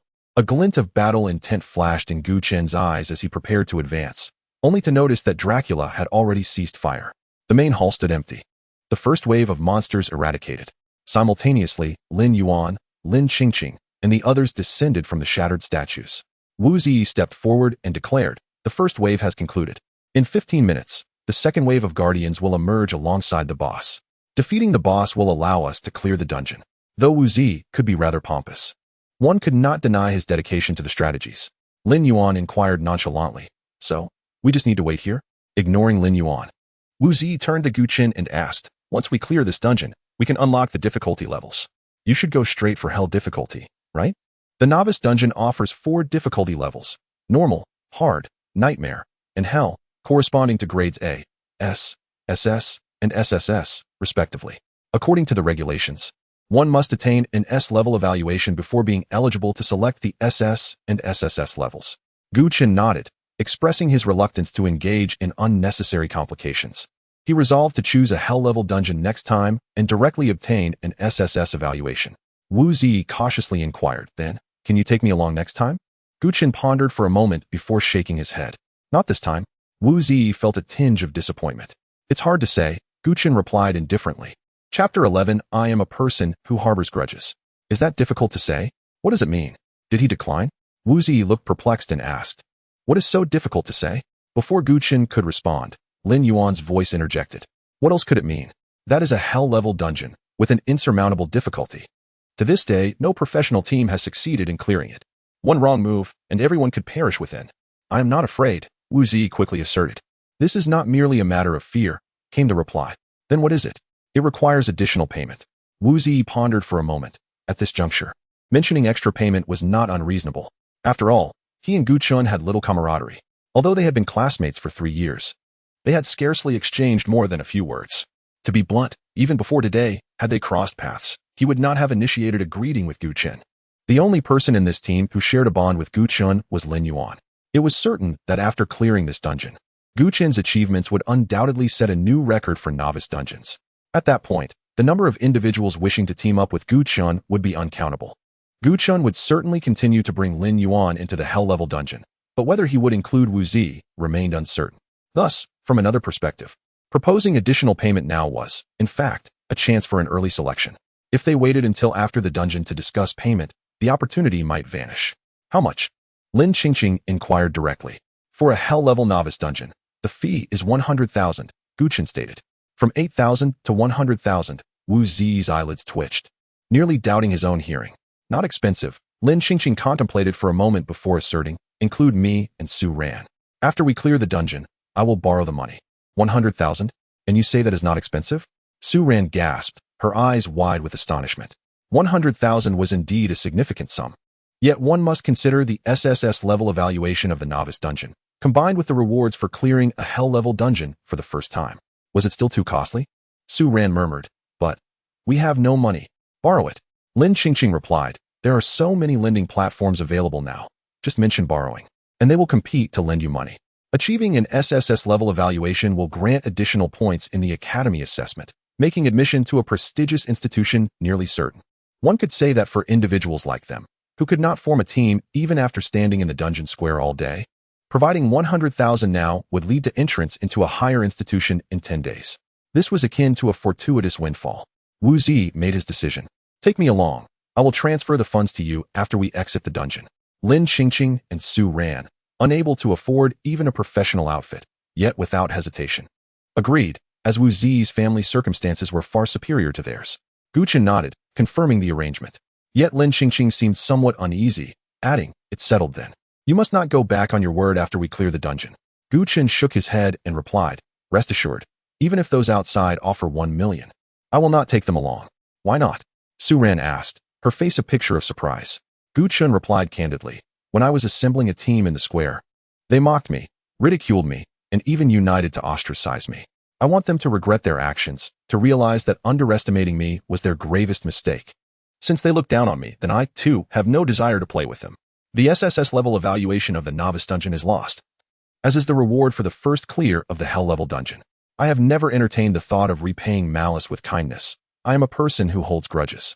The phrase "I am a person who holds grudges," when taken at face value, may suggest narrow-mindedness and a lack of greatness.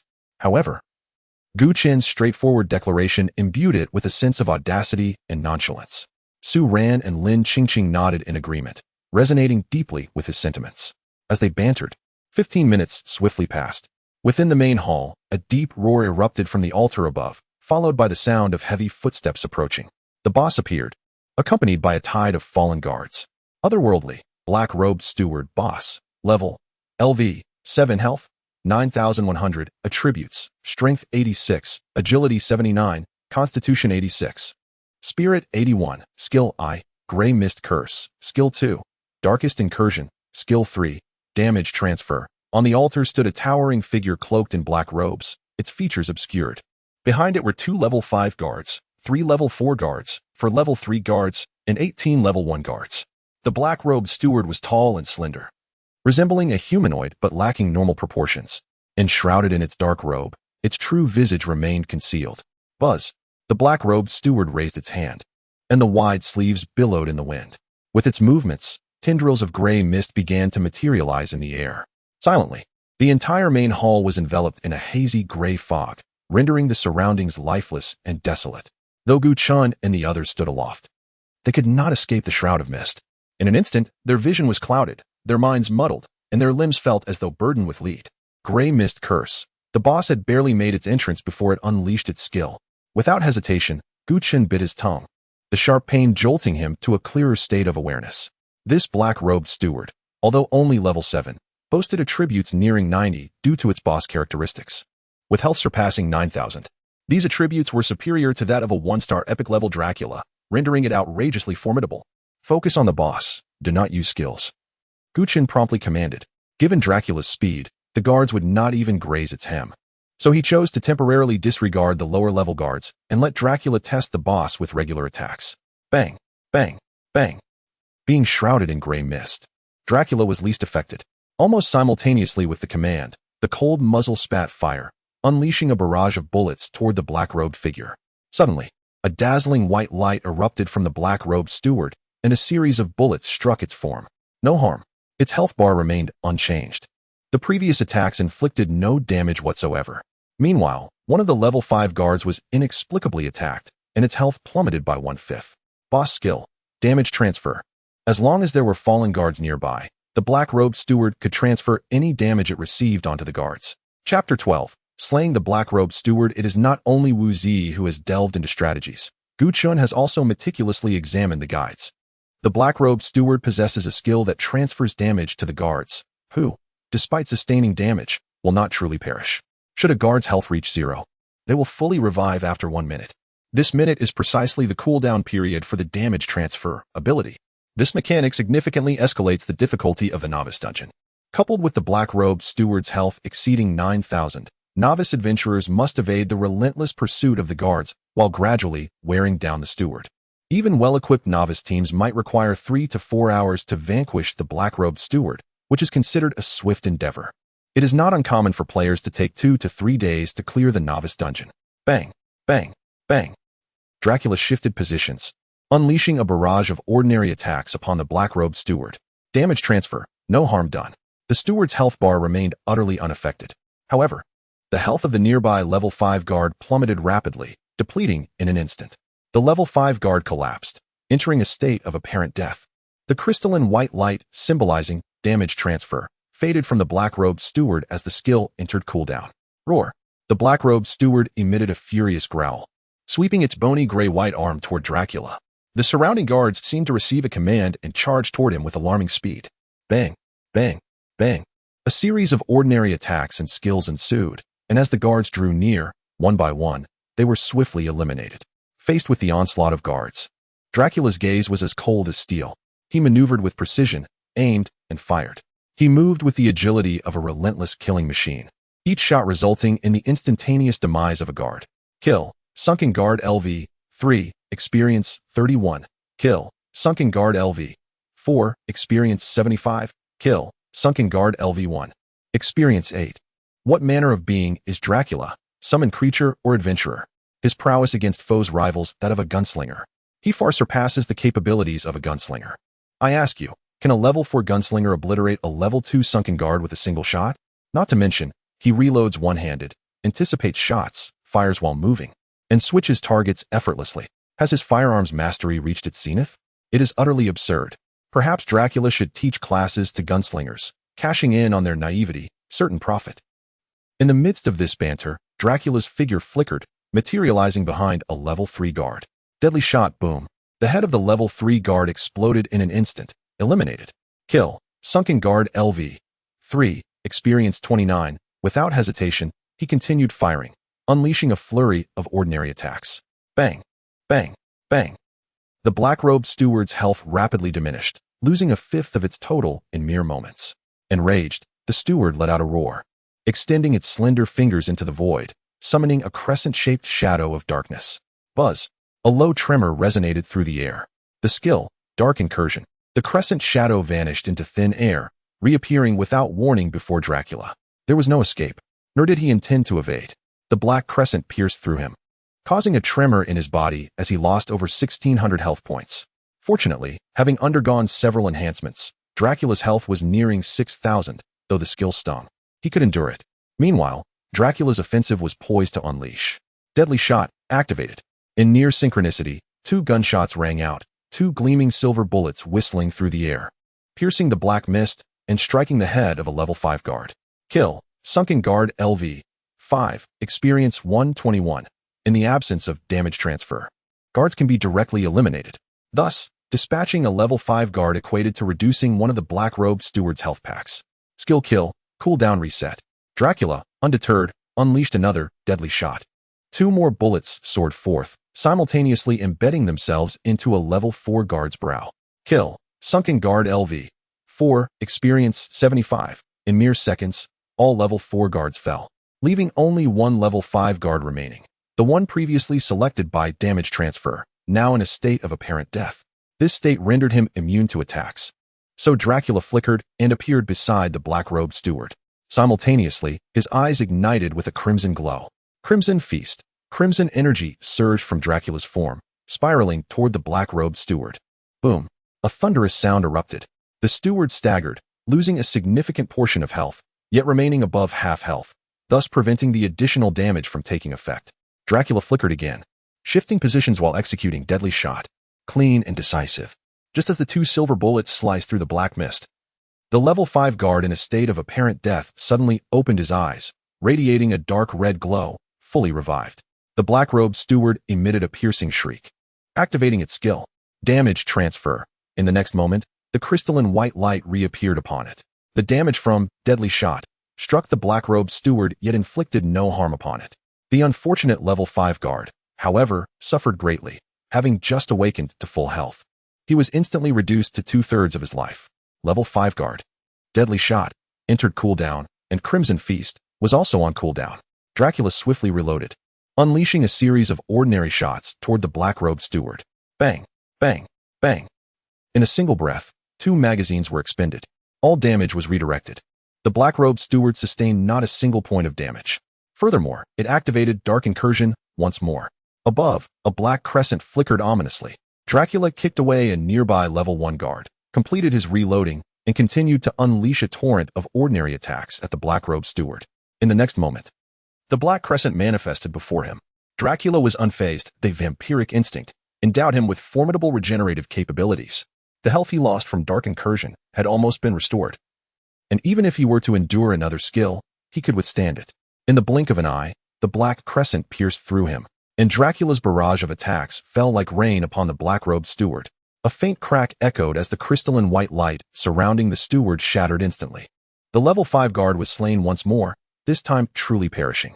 As the effect of damage transfer was shattered, Dracula swiftly shifted positions, locking onto the target with both guns, and released 2 gleaming silver bullets. Deadly shot struck precisely at the black-robed steward's brow, dealing substantial damage without fail. Simultaneously, due to the headshot, the black-robed steward fell into a dazed state. Dracula surged forward like a shadow, enveloped in rich crimson energy. Crimson Feast activated. The spiraling crimson energy struck the black-robed steward, causing its health to plummet significantly, falling well below half. Following this, the additional damage erupted, bathing the black-robed steward in a vibrant scarlet glow. With a resounding bang, the figure of the black-robed attendant erupted, disintegrating into a shower of dark blood and flesh. Chapter 13. Breaking historical records. Dracula's initial strike only diminished the black-robed steward's health by 1/5. Following that, a series of basic attacks and Crimson Feast ensued. Due to the absence of additional damage triggers, the steward's health was merely reduced to slightly above the half-health threshold. Once the cooldowns were restored, a combination of basic attacks, deadly shot, Crimson Feast, and the additional damage was unleashed. This continuous onslaught resulted in nearly 6,000 damage, ultimately annihilating the black-robed steward. At this moment, an eerie silence enveloped the main hall. The expressions on Lin Yuan and his companions were incredibly varied. Despite their awareness of Dracula being an epic-level summon, they were nonetheless astounded into speechlessness by its recent performance. Nearly 6,000 damage. Could this truly be achieved by a level 4 summoner? Even a dragon knight harnessing the power of a dragon could hardly manage such a feat. A profound sense of unreality gripped Lin Yuan and the others. Such terrifying damage could likely dominate even the most challenging hell-level dungeons. With this realization, knowing that the SSS rank for the novice dungeon was secured, they exchanged knowing smiles. It appeared they had encountered a true deity. Kill Black-Robed Steward Boss, Experience 555, Loot Acquired, Black Steward Emblem 1, Loot Acquired, Black Steward Robe 1, Level Up, Level, LV. 5, 505, 1080, Strength, 57, Agility, 56, Vitality, 58, Mentality, 59, Summon, Dracula LV. 5, Epic, Talent, currently eligible for a Dark Bloodline. You have cleared the Temple Ruins, Hard Level, Rewards, Dungeon Treasure Chest 1, Hard Level, Practitioner Experience 500, Clearing Successful. Will exit the dungeon in 60 seconds, 59, 58, 57. What? Already cleared. Lin Qingqing's eyes reflected a hint of bewilderment. It was astonishingly swift. From entry to now, merely 2 hours had elapsed. They had laughed and chatted along the way, never feeling any pressure or difficulty. Lin Yuan, hands on hips, burst into laughter. Hard level dungeon? Nonsense. I shall challenge the hell level. Lin Qingqing looked over with exasperation. There were few like Lin Yuan who had yet to face the dungeon's harsh lessons. Gu Chun glanced at the time before addressing Lin Qingqing and her companions. Once we exit, make sure to attend to your own matters. Let us regroup at the entrance at 2 o'clock. Understood. Lin Qingqing, Su Ran, and Wu Zi nodded. Typically, practitioners must maintain a heightened state of mental focus while in dungeons, which takes a toll on both stamina and spirit. After a session involving exploration and combat, one would be utterly exhausted. Thus, it is customary to rest for a day post-dungeon to ensure ample energy for the next challenge. However, Gu Chun was different. He had merely commanded his summon throughout the battle, experiencing minimal exhaustion. The only consumption he felt was during the Grey Mist Curse, which left him dizzy and fatigued. Yet, even this negligible drain dissipated entirely after the Black-Robed Steward's defeat. Consequently, this dungeon posed no challenge for Gu Chun. He could easily undertake 10 more like it. As for why he did not immediately engage in a hell-level dungeon, he needed to allow Lin Qingqing and her companions some time to arrange their finances. And he also required time to select his second summon. After all, he had just attained level 5 after vanquishing the Black-Robed Steward. Soon, the 1-minute countdown concluded, and Gu Chun and the others were teleported to the dungeon plaza. It was just past 11 o'clock, and the plaza was bustling with people. Even more so than in the morning, the majority of whom were waiting to form teams. Look, a team has just been teleported out. How could they be so quick? The novice dungeon had only been open for over 2 hours. Such a brief span made it improbable for anyone to have cleared it. According to historical records, the minimum time for a successful completion was typically over 8 hours. Just 2 hours? They likely hadn't even stepped through the temple's gate. Indeed, they must have been unable to prevail, teleported out via a scroll. Look, isn't that Gu Chun? Ha ha, I knew it was him, the commoner summoner. No wonder they emerged in just over 2 hours. It seems that choosing the summoner class as a commoner is truly a dead end. What if they actually cleared it? Firstly, he was a commoner summoner, and secondly, exiting the dungeon in under 3 hours. Such a scenario made success seem impossible. The consensus among all practitioners was that commoners selecting summoner was a path to ruin. Just as everyone mocked Gu Chen, believing he had been forced to teleport out due to failure, an announcement from the novice dungeon management brought a hushed stillness over the plaza. Congratulations to the novice practitioner team for breaking the historical clearing record of the temple ruins. Hard level. Clearing time. 2 hours, 35 minutes. 13 seconds. Captain. Gu Chen, Summoner. Members. Lin Yuan, Swordsman. Lin Qingqing, Warrior. Su Ran, Assassin. Wu Zi, Martial Artist. Rewards. Practitioner Experience 500. Personal Achievement 1. Historical Record Gift Box 1. Silence. The vast dungeon plaza fell into a profound stillness. Due to Gu Chen's remarkable achievement, this announcement was visible to every novice practitioner. While breaking records in novice dungeons wasn't unheard of, the current achievement was unprecedented. With the continuous improvement of the practitioner system, newcomers' abilities and combat prowess had been steadily rising. And nearly every time a rare combat class emerged, the dungeon records would be reset. However, this clearing time was utterly absurd, surpassing the fastest record by over 5 hours. 2.5 hours to clear the novice dungeon. This accomplishment was beyond the wildest imaginations of the new practitioners, especially considering the subpar configuration of this practitioner team. The captain was a commoner summoner, and the 4 members included a swordsman, warrior, assassin, and martial artist. Such a composition could hardly yield any synergy. Reflecting on synergy, some recalled how Gu Chen had struggled to find teammates and had brought actors into the dungeon. This meant that, for him, this dungeon was akin to a solo run. A solo run. As this realization dawned, expressions on the faces of the crowd began to shift dramatically. To solo a dungeon, especially at the hard level, was a feat even some prodigious practitioners might not accomplish. Instantly, the gazes directed at Gu Chen became fervent. Among them, the first to express their admiration were his classmates from Linqing No. 1 High School. Brother Chen, you soloed and broke the record. Congratulations. Brother Chen, you're my idol. Can I join you next time? Brother Chen, there's 100,000 in this card. Consider it a gesture of friendship. Brother Chen, you worked hard in this dungeon. I'll treat you to lunch. Gu Chen, I like you. Can I be your girlfriend? Chapter 14. Ascending ranks and the second summoned beast ignoring the sycophants and flattery surrounding him. Gu Chen strode purposefully towards the outskirts of the square. You didn't invite me to play before? Well, now I shall not include you either. Gu Chen, while not entirely narrow-minded, was certainly not a magnanimous individual. Repay evil with kindness? But how does one repay kindness? At that moment, a boy clad in a wizard's robe dashed forward, blocking Gu Chen's path. Brother Chen, do you remember me? I've become a wizard now. How about we tackle a dungeon together next time? A wizard? Hardly impressive, Gu Chen replied with evident disdain. But I am a wizard. A primary combat class. Do you dare to look down on me? Is being a wizard that remarkable? I possess a rare great staff. And with just 3 fireballs, I can slay a level 1 guard. Do you not find that impressive? I do not, Gu Chen retorted dismissively. The boy was momentarily taken aback. The sensation of being ignored ignited his ire. Gu Chen, what are you being so arrogant about? You merely completed a hard-level dungeon. Do you truly believe you are formidable? I am a wizard.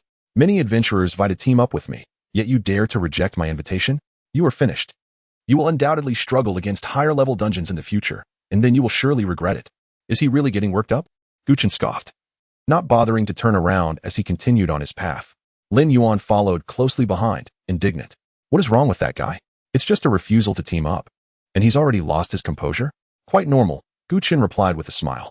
In his eyes, being invited to team up was a privilege for others. Having achieved a modicum of success, he was now seen as arrogant and ungrateful. Those who had previously attempted to curry favor with him, despite their outward calm when ignored, were inwardly displeased by his progress. The better he performed, the more discomfort they felt. Yet, no matter how distressed they were, they would never reveal it, for they did not want to expose their regrets. Lin Yuan observed the crowd pointing and gossiping about Gu Chen, contemplating. In simpler terms, they cannot handle the game. Is it so difficult to acknowledge someone else's excellence? Gu Chen remained unperturbed. They are merely a bunch of clowns.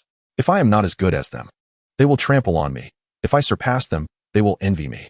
Thus, there is no need to pay them any mind. Once I lead you all to achieve an SSS rating, only then will they truly grasp what they have missed out on, especially that wizard. He believes it is a privilege to invite me to team up. Ha! When we emerge from the hell-level dungeon next time, his regret will magnify infinitely. He will surely blame himself for not being more courteous to me or for not teaming up with me at the first opportunity. But alas, a missed opportunity is just that. If he could maintain his previous bravado, I might have held him in slightly higher regard. However, for one who is sycophantic yet becomes enraged when ignored, I hold him in genuine contempt. Exactly. Lin Yuan shot a glance at the retreating figure.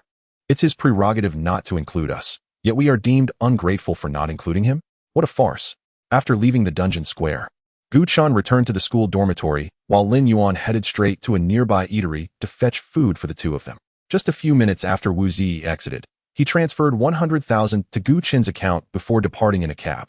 Lin Qingqing and Su Ran promptly went out to borrow money, with less than 3 hours remaining until 2 o'clock in the afternoon. 200,000 was still a considerable burden for them. Upon returning to the dormitory, Gu Chen first claimed the experience rewards from breaking the dungeon record. Experience 500, level up, level, LV, 6, 53 1880, strength, 67, agility, 66, vitality, 68, mentality, 69, summoned beast, Dracula LV. 6, epic, talent, currently able to obtain 2 dark bloodlines. Having reached level 5, the second summoning slot was now available, meaning he could summon another beast. To his surprise, breaking the dungeon record had granted him an additional 500 experience points. Coupled with the experience accumulated from defeating the black-robed steward and the second wave of guards in the dungeon, he leveled up just in time. Now, he could acquire 2 dark bloodlines through his talent. However, Gu Chen did not rush to activate his talent, as matters concerning the summoning scroll remained unresolved. From conquering the hard-level dungeon, he had received both a hard-level dungeon treasure chest and a historical record gift box. The treasure chest typically yielded random equipment or items, while the gift box had a high probability of containing items corresponding to the adventurer's class. If he were fortunate enough to open a summoning scroll, it would alleviate many troubles. After all, Gu Chen currently possessed only over 120,000, even if Lin Qingqing and Su Ran managed to borrow the funds. His total assets would amount to only over 300,000, sufficient only for purchasing lower-tier summoning scrolls. If he could procure good equipment, perhaps he could exchange it at the trading post for a summoning scroll. Thus, Gu Chen opened his spatial inventory. Dungeon treasure chest, hard level upon opening. A piece of equipment or item below excellent grade will be obtained. Historical record gift box, upon opening. A piece of equipment or item corresponding to the current class will be obtained. With a swift glance, Gu Chen opened both rewards. Opened dungeon treasure chest, hard level. Obtained equipment. Hurricane Warhammer 1, excellent grade. Opened historical record gift box. Obtained summoning scroll 1, fine grade. Oh wow. A summoning scroll. Gu Chen's eyes sparkled. Truly. His wishes were manifesting. Skill scroll. Dream Demon Summon. Level 5. Quality. Fine. Effect. Contract with the Dream Demon. If Gu Chen were to expend all his assets, he could likely exchange for an excellent grade summoning scroll at the trading post. However, upon reflection, a slightly lower quality summoning beast posed little concern for him. Even a fine-grade summoned beast could become epic after merging with the dark bloodline and would significantly enhance his attributes. Furthermore, the Dream Demon, being an incorporeal entity, possesses exceptional immunity to physical attacks, making it a rare energy-type summoned beast. If merged with the dark bloodline, it would undoubtedly become exceedingly powerful. You shall be my choice. Gu Chen grasped the summoning scroll and learned it immediately. The scroll radiated brilliant light, forming a formation, and soon a void-like shadow appeared within the summoning space. You have successfully contracted with the Dream Demon. Summoned Beast, Dream Demon, Quality, Fine, Level, 6, follows the summoner's level. Health, 2,980, Attributes, Strength 46, Agility 56, Vitality 43, Mentality 58, Talent, Entering Dreams, Skill, Mental Binding LV1. The summoned beast can equip items. Upon the death of the summoned beast, there is a chance that its equipment will drop. If the summoned beast falls, it cannot be summoned again within 1 day. The Dream Demon, as an energy entity, possesses low strength among its 4-dimensional attributes and the highest mentality. In terms of highlights, it is nearly devoid of them. A level 6 Dream Demon is even inferior to a level 3 Dracula. However, given its fine grade, one cannot expect too much. Consequently, Gu Chen accessed his talent interface and activated his abilities, directly acquiring 2 dark bloodlines. You have obtained Dark Bloodline Descendant. You have obtained Dark Bloodline Progenitor, with the Dark Bloodline Royal Blood obtained at level 4. He had now accumulated 3 dark bloodlines. After careful consideration, Gu Chen resolved to elevate the Dream Demon's potential to the epic level using the Primal Bloodline, followed by a Bloodline Awakening through the Descendant Bloodline. As for the Royal Bloodline, it would be bestowed upon Dracula, facilitating its advancement to a legendary summoning beast. Chapter 15. The Bloodline Sovereign, the Nightmare Monarch, Dark Bloodline. First generation fusion successful, Summon Beast advancement, Nightmare, fine, Nightmare Monarch, epic, as Chen had anticipated. The first generation Bloodline enabled the Summoned Beast to ascend to the epic tier. The original Nightmare transformed into an eerie shadow, ghostly and ethereal, wavering like smoke. Within the shadow, a pair of icy eyes suddenly flashed with a cold gleam, penetrating the soul and reaching deep into the heart. Summoned Beast, Nightmare Monarch, qualification, epic, level, LV. 6, health points, 4,560, attributes, strength 68, agility 76, constitution 62, spirit 78, talent, unspeakable, epic, skill I, instant kill LV, 10 epic, skill 2, nightmare affliction LV, 10 epic. With an epic level talent complemented by fully leveled epic skills, Chen was filled with exhilaration and immediately commenced the Bloodline Awakening. Dark Bloodline, Descendant Fusion successful, Summoned Beast Bloodline Awakening. Level, LV, 6, health points, 6,580, attributes, strength 79, agility 86, constitution 85, spirit 90, talent, unspeakable, epic, skill I, instant kill LV, 10 epic, skill 2, nightmare affliction LV, 10 epic, skill 3, deep dream LV, 10 epic. Following the Bloodline Awakening, the Nightmare Monarch's health points surged to 6,580, surpassing the 6th level Abyssal Guardian by nearly 3,000. Among the 4 attributes, Spirit was particularly pronounced, and combined with its talents and skills, it was undoubtedly a born spellcaster. Unspeakable, the Nightmare Monarch's form is elusive, allowing it to traverse between dreams and reality at will, granting it exceptional resistance to physical attacks. Instant kill, approaches the target unit through dreams to launch a surprise attack, inflicting significant damage. Nightmare Affliction, for every 10 points of spirit, 1 nightmare minion can be summoned. Targets afflicted by these minions will receive multiplied damage. Deep Dream, constructs a deep dream within a specified area, inflicting substantial continuous damage on targets ensnared within. Skill I serves as a single target burst, while Skill 2 doubles the damage. Skill 3 indicates that the target unit refers exclusively to enemies designated by the Nightmare Monarch. Chen noted that the Nightmare Monarch could currently summon up to 9 nightmare minions. If all 9 minions attached to a single unit, that unit would endure 9-fold damage when attacked by the Nightmare Monarch. In terms of damage calculation, the Nightmare Monarch could easily annihilate the Black-Robed Steward with a combination of just 2 skills. That was a 7th level boss.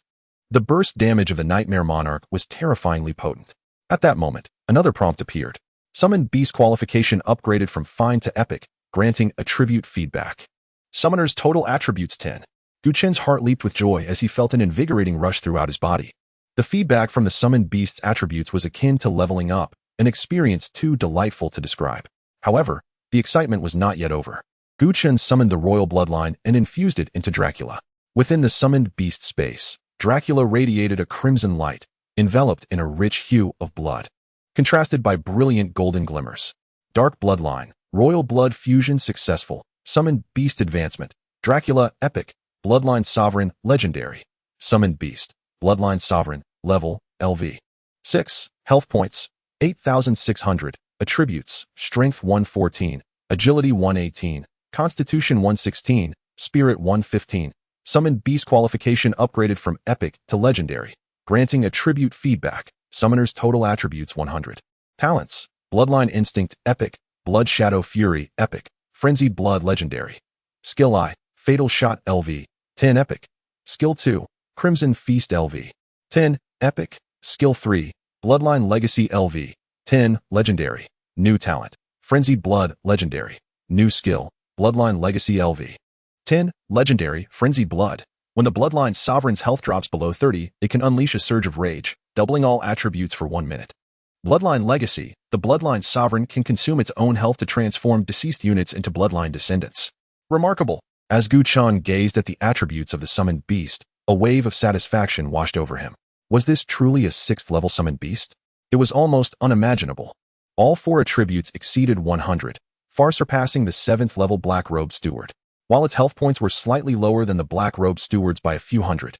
This discrepancy was primarily due to the latter being a boss with health bonuses. Nonetheless, the Bloodline Sovereign had just reached level 6. Once it ascended to level 7, it would undoubtedly overpower any 7th level boss comprehensively. From fine to epic, it received 10 points of attribute feedback. From epic to legendary, it received 100 points of attribute feedback. Level, LV, 6, 53, 1880. Strength, 177. Agility, 176. Constitution, 178. Spirit, 179. Summoned beasts. Bloodline Sovereign LV, 6. Legendary. Nightmare, Monarch LV, 6. Epic. With all 4 attributes hovering around 178, Chen was slightly astounded to realize that he could now suppress the black-robed steward merely with his own attributes. Given a suitable set of equipment, he could even solo the challenging novice dungeon. Speaking of equipment, Chen opened his personal space. After defeating the black-robed steward, he had acquired the Black Steward's emblem and the Black Steward's robe, in addition to the Hurricane Warhammer obtained from the dungeon's treasure chest. Black Steward's emblem. Quality, excellent. Effect, shields the wearer from external scrutiny. Others cannot access the character information of the wearer. Note, effectiveness diminishes with significant level disparity. Black Steward's robe. Quality, excellent. Attributes, Spirit 5, Constitution 5. Effect, provides the wearer with a magical shield, with shield value equal to 10 times the wearer's spirit.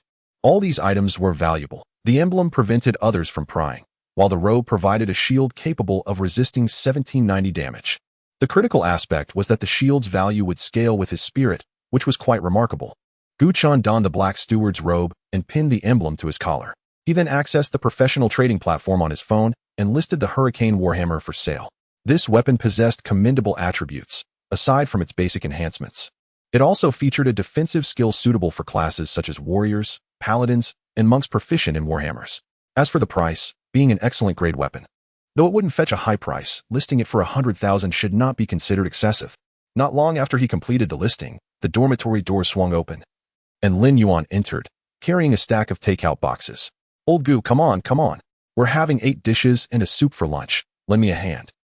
Afternoon. At 1:45 p.m., Chen and Lin Yuan arrived at the Novice Dungeon Square. The plaza was still bustling with students, most of whom were waiting to form teams, having yet to find suitable companions. Is there a big shot heading into the dungeon? I'm a monk equipped with fine-grade gear and guarantee I'll be obedient. Looking for archers or gunners. I have gear and skills prioritized. Look, a summoner. Oh, it is Chen. He has just conquered the challenging dungeon this morning. Why is he here again? Is he not the legendary player who single-handedly cleared the dungeon with 4 actors? As Chen approached, countless gazes were drawn towards him, and the crowd instinctively parted, creating a pathway. Oh, esteemed summoner, please take me along. I possess a complete set of warrior gear. Chen, weren't you seeking teammates earlier? Could you include me? Chen, we are old classmates. Let's team up. Chen maintained a serene demeanor, deliberately disregarding the flurry of pleas around him, and leisurely made his way to the dungeon entrance. Just then, a voice resonated from behind. Chen, I initially held little regard for you, but since you have proven your worth in the challenging dungeon, you might possess some utility after all. Therefore, my team has an open slot. Prepare yourself immediately to join us in the dungeon. Chapter 16, Coincidentally. I also wish to enter the hell-level dungeon. A voice laced with arrogance and disdain resonated through the crowd. Everyone paused, their expressions shifting to one of surprise as they turned to see who dared to speak to Chen in such a manner. Before them stood a strikingly handsome young man clad in rare-grade knight armor, Li Wenhui, the class leader of the elite class at Linqing No. 1 High School. Coming from a well-to-do family, he had chosen the rare profession of retribution knight. In terms of profession, background, and influence, he completely overshadowed Chen. With an air of superiority, he approached Chen, his demeanor radiating confidence. Though I am permitting you to join my party, do not rejoice too soon. Should your performance falter and impede our progress, I will unceremoniously blacklist you. Li Wenhui's tone dripped with undisguised superiority. His invitation felt more like a condescension, as if he were bestowing an immense favor. Chen raised an eyebrow, not in anger, but rather with a hint of amusement. Was he flaunting his superiority right before Chen's eyes? How amusing. Li Wenhui, hailing from the prominent Li family of Linqing, embodied affluence. This indicated one thing, wealth. A prime target had presented itself. A glimmer of shrewdness flickered in Chen's eyes. If he did not seize this opportunity, he would indeed be remiss. What are you still standing there for? Come with me. Li Wenhui tilted his head, signaling Chen to follow. Chen, however, wore a dismissive expression. Not a chance. I soloed a hard-level dungeon this morning. Why would I assist you now? Are you mad, or am I? Li Wenhui snorted derisively. What does a hard-level dungeon even mean? I am leading a team into a hell-level dungeon. Hell level. Do you understand? Upon hearing those three words, the previously noisy crowd fell into a hushed silence.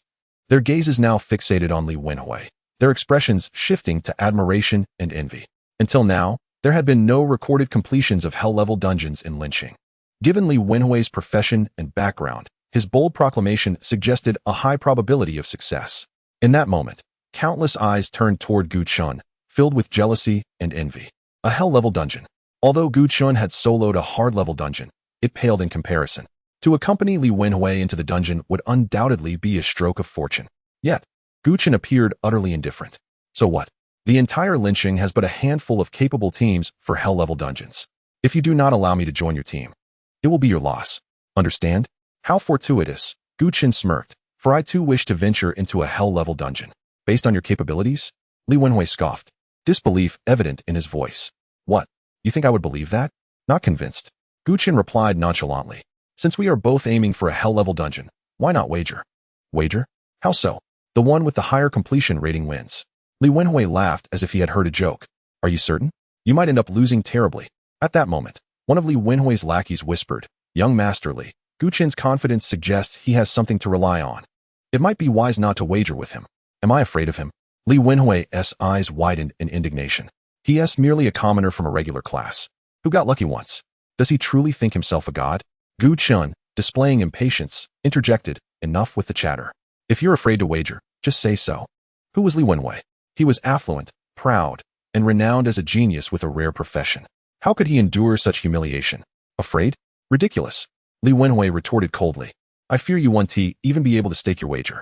Calmly, Gu Chen replied, I'll wager 500,000. Is that sufficient? What? 500,000. Li Wenhui's brow furrowed, skepticism creeping into his expression. How does a student from a common class possess such wealth? Caught off guard, he reflected on his rare-grade knight armor worth over $1 million, yet it was merely his family's resources. He had saved a few $100,000 for upgrading gear and purchasing skill books. But to lose? Preposterous. He was a rare-class retribution knight. There was no way he could lose. With a dismissive sneer, Li Wenhui agreed. Fine, but we must use the trading platform. Among professionals, betting was not prohibited. In fact, the trading platform had developed a betting system to prevent the losers from reneging. Li Wenhui's insistence on using the platform indicated his apprehension that Gu Chen might not be able to handle a loss.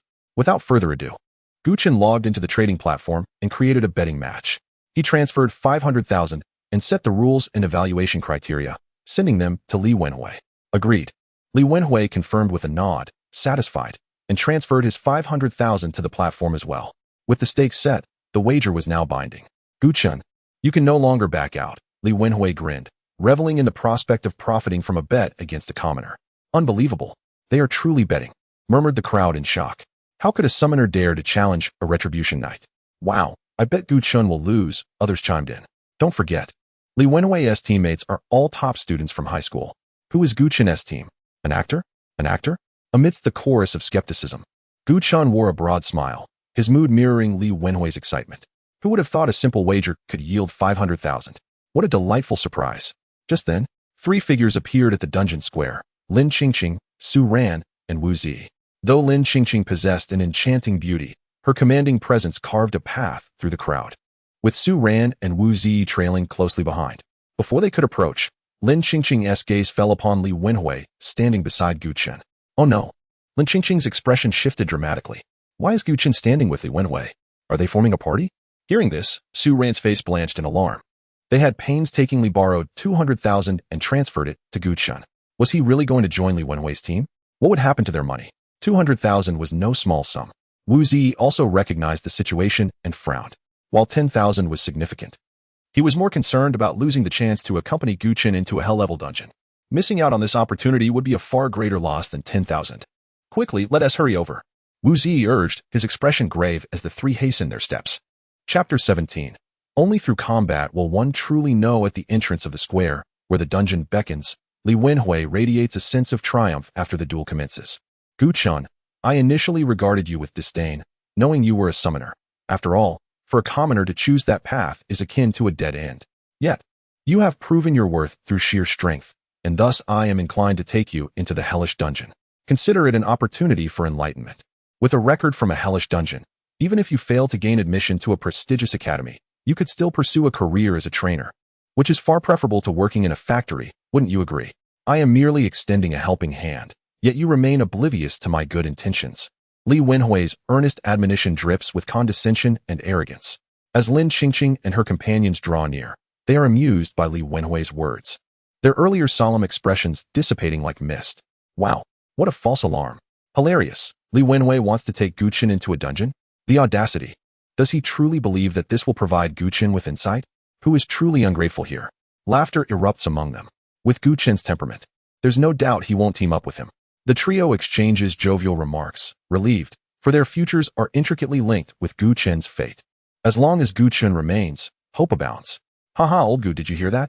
Li Wenhui is looking out for you. If you don't get into a higher institution, you can always become a trainer. Lin Yuan chuckled, standing beside Gu Chen, finding the paternalistic tone of Li Wenhui's words utterly amusing. Did I grant you permission to laugh? Li Wenhui's expression soured, though you did not permit it. I simply cannot contain myself. Lin Yuan's mirth was unabashed. With Gu Chen present, he dismissed Li Wenhui, the so-called genius of the elite class, as inconsequential. What of his rare profession? Once Gu Chen summons his beast, it will be an effortless defeat. Foolish dog, what arrogance! Lin Yuan stood confidently, hands on his hips. Who dares challenge us? With Gu Chen around, everyone in this square is but refuse in my eyes. How amusing indeed. Just wait until I conquer the hellish dungeon. Then it will be your turn to weep.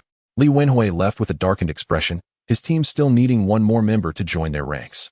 At that moment, Lin Qingqing and her companions approached Gu Chen. Master, Su Ran and I have transferred the 200,000 to you, Lin Qingqing announced. In total, Lin Qingqing, Su Ran, and Wu Zi had contributed 300,000. Earlier that day, after Gu Chen listed the Hurricane Warhammer on the trading platform, he also sold a teleportation scroll, netting 20,000 for both items combined, culminating in the 500,000 wagered. Gu Chen led the four to the dungeon entrance, selecting the hellish difficulty for the temple ruins. Warning, the current selection is of hellish difficulty. Challengers will enter the annals of history, facing extreme challenges with a high mortality rate. Do you wish to proceed? Yes. The average level of the current team is too low. A regrouping is advised. No. Entering the hellish dungeon of the temple ruins, please wait. A dark red light erupted from the swirling space at the dungeon entrance, and in an instant, Gu Chen and his companions vanished from sight. The onlookers stood in stunned silence before erupting into a cacophony of disbelief. Goodness! Gu Chen truly entered the hellish dungeon. Has he lost his mind? Who would dare attempt such a feat? Having just cleared the difficult level, he turns to tackle the hellish one. What a reckless leap. Gu Chen is doomed. Not even divine intervention could save him. If he survives, I will live stream myself doing handstands while, well, you know, on the other side. Li Wenhui learned of Gu Chen and Appo's daring endeavor into the hellish dungeon, but felt no concern. A common summoner, accompanied by 4 performers, attempting the hellish dungeon? What a farce. Brother Hui, we found another member, a thunder mage, a rare profession, is on their way. Excellent. Give them 3 minutes to prepare. After that, we shall all descend into the hellish dungeon together. Li Wenhui's lips curled into a cold smile. His team boasted 2 rare professions, while Gu Chen's team consisted of 4 performers. What comparison could be made? It is a foregone conclusion. Gu Chen is doomed. Suddenly, a thick gray mist enveloped the area. What is this fog? It feels disorienting, exhausting. This gray haze harbors a curse. Upon landing, we are afflicted with weakness. Is this the hellish dungeon? Standing at the threshold of the temple ruins, the air was thick with the oppressive fog, leaving Lin Yuan and the others pallid and leaden. The hellish dungeon mirrored authentic historical records, meaning they were now within the true ruins of the temple. The previously cleared difficult level was but a diluted version. The mist bore a striking resemblance to the abilities of the dark-robed steward they had encountered, it likely related to the abyssal entities, indicating the temple was under siege by the abyss. This temple has undoubtedly been infiltrated by abyssal forces, Lin Qingqing assessed, eyeing the grand entrance. Wu Zi chimed in. According to historical texts and strategies, all personnel within the temple have succumbed to abyssal corruption. The dark-robed steward we faced in the difficult level was one such victim. While we are now in the hellish dungeon, we must re-enter the temple and retrace our steps through the previous narrative. Once inside the main hall, we must defeat the dark-robed steward and locate a sealed heart.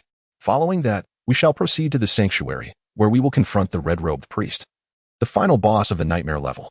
Defeating the red-robed priest and retrieving the sealed blood will mark the completion of the nightmare level. After clearing the sanctuary, we shall advance to the altar. What transpires there and who the ultimate boss may be remains uncertain. Wu Zi outlined the upcoming milestones, Information acquired through paid channels. As expected of the class leader, even as a performer, he has prepared thoroughly. Lin Yuan rubbed his temples, a hint of exasperation in his voice. It sounds rather daunting. By the final stage, we may find ourselves without a strategy. Wu Zi nodded in agreement, for no newcomer would willingly choose the hellish dungeon. And those who did had never achieved success. Su Ran's expression darkened as she instinctively glanced at Gu Chen. Master, do you have confidence? Only through combat will one truly know, Gu Chen replied, his demeanor calm as he activated his summoning skill. A tall figure clad in a dark red gown materialized before them. Instantly, the Blood Lord emanated an intense aura of oppression, an evil presence that sent shivers down their spines, filling the air with dread. Chapter 18. Slaying the bloodthirsty elite guardian of the Blood Clan Old Gu. Has your summoned beast advanced? Lin Yuan gazed in astonishment at the dark red attire. Upon hearing this, Lin Qingqing and the others turned their heads, bewildered. They had just completed a challenging dungeon, and now the summoned beast had undergone an evolution? Such an extraordinary rate of growth was hard to believe. As they scrutinized the scene before them, it became apparent that the familiar Dracula was no longer present. The creature now stood with a more imposing and regal demeanor, emanating an aura of chilling darkness and foreboding. A mere exchange of glances brought forth an overwhelming sense of dread, akin to a tidal wave, creating an almost suffocating atmosphere. Wu Zi narrowed his eyes, eager to inspect the attributes of the Blood Clan Lord. However, all he encountered was a series of question marks. Gu Chen had configured the summoned beast's information to remain undisclosed, leaving outsiders only able to see its name, level, and health bar, without any specifics regarding its life force. After all, the attributes of a legendary summoned beast were astonishing. At level 6, its 4 primary attributes had already surpassed 100, with health nearing 9,000. This was no ordinary summoned beast. It could easily be considered a boss in a novice dungeon. Faced with the puzzled gazes of his companions, Gu Chen offered no explanation. Instead, he issued a command to the Blood Clan Lord, directing it towards the temple's grand entrance. Simultaneously, the first wave of the sinking guardians emerged from beyond the gates. The legendary Blood Clan Lord possessed formidable blood lineage instincts. Almost instantaneously upon stepping forward, it locked onto a figure lurking in the depths of the mist, raising its arm and firing a shot. Boom. One shot, one kill. Damage exceeding 3,000. The sinking guardian barely revealed itself before being obliterated by a single bullet. Slain sinking guardian LV. 5. Experience 113. What? That was a level 5 guardian, and it was instantaneously eliminated? Lin Yuan exclaimed, his jaw nearly dropping to the ground. Just as Lin Yuan processed this shocking revelation, a towering guardian clad in black armor, wielding a colossal golden sword, stepped forth. This guardian stood over 3 meters tall, resembling a hill, with its golden sword radiating a fierce aura, accompanied by a retinue of level 5 guardians. Race, Sinking Guardian Elite. Level, LV6, Health, 11. 500. Attributes, Strength 80, Agility 73, Constitution 92. Spirit 75, Skill I. Mist Curse, Skill 2. Iron Guard, Skill 3. Sword of Vows, Skill 4. Ultimate Judgment. Is this for real? An elite guardian? Lin Qingqing's expression was one of sheer horror.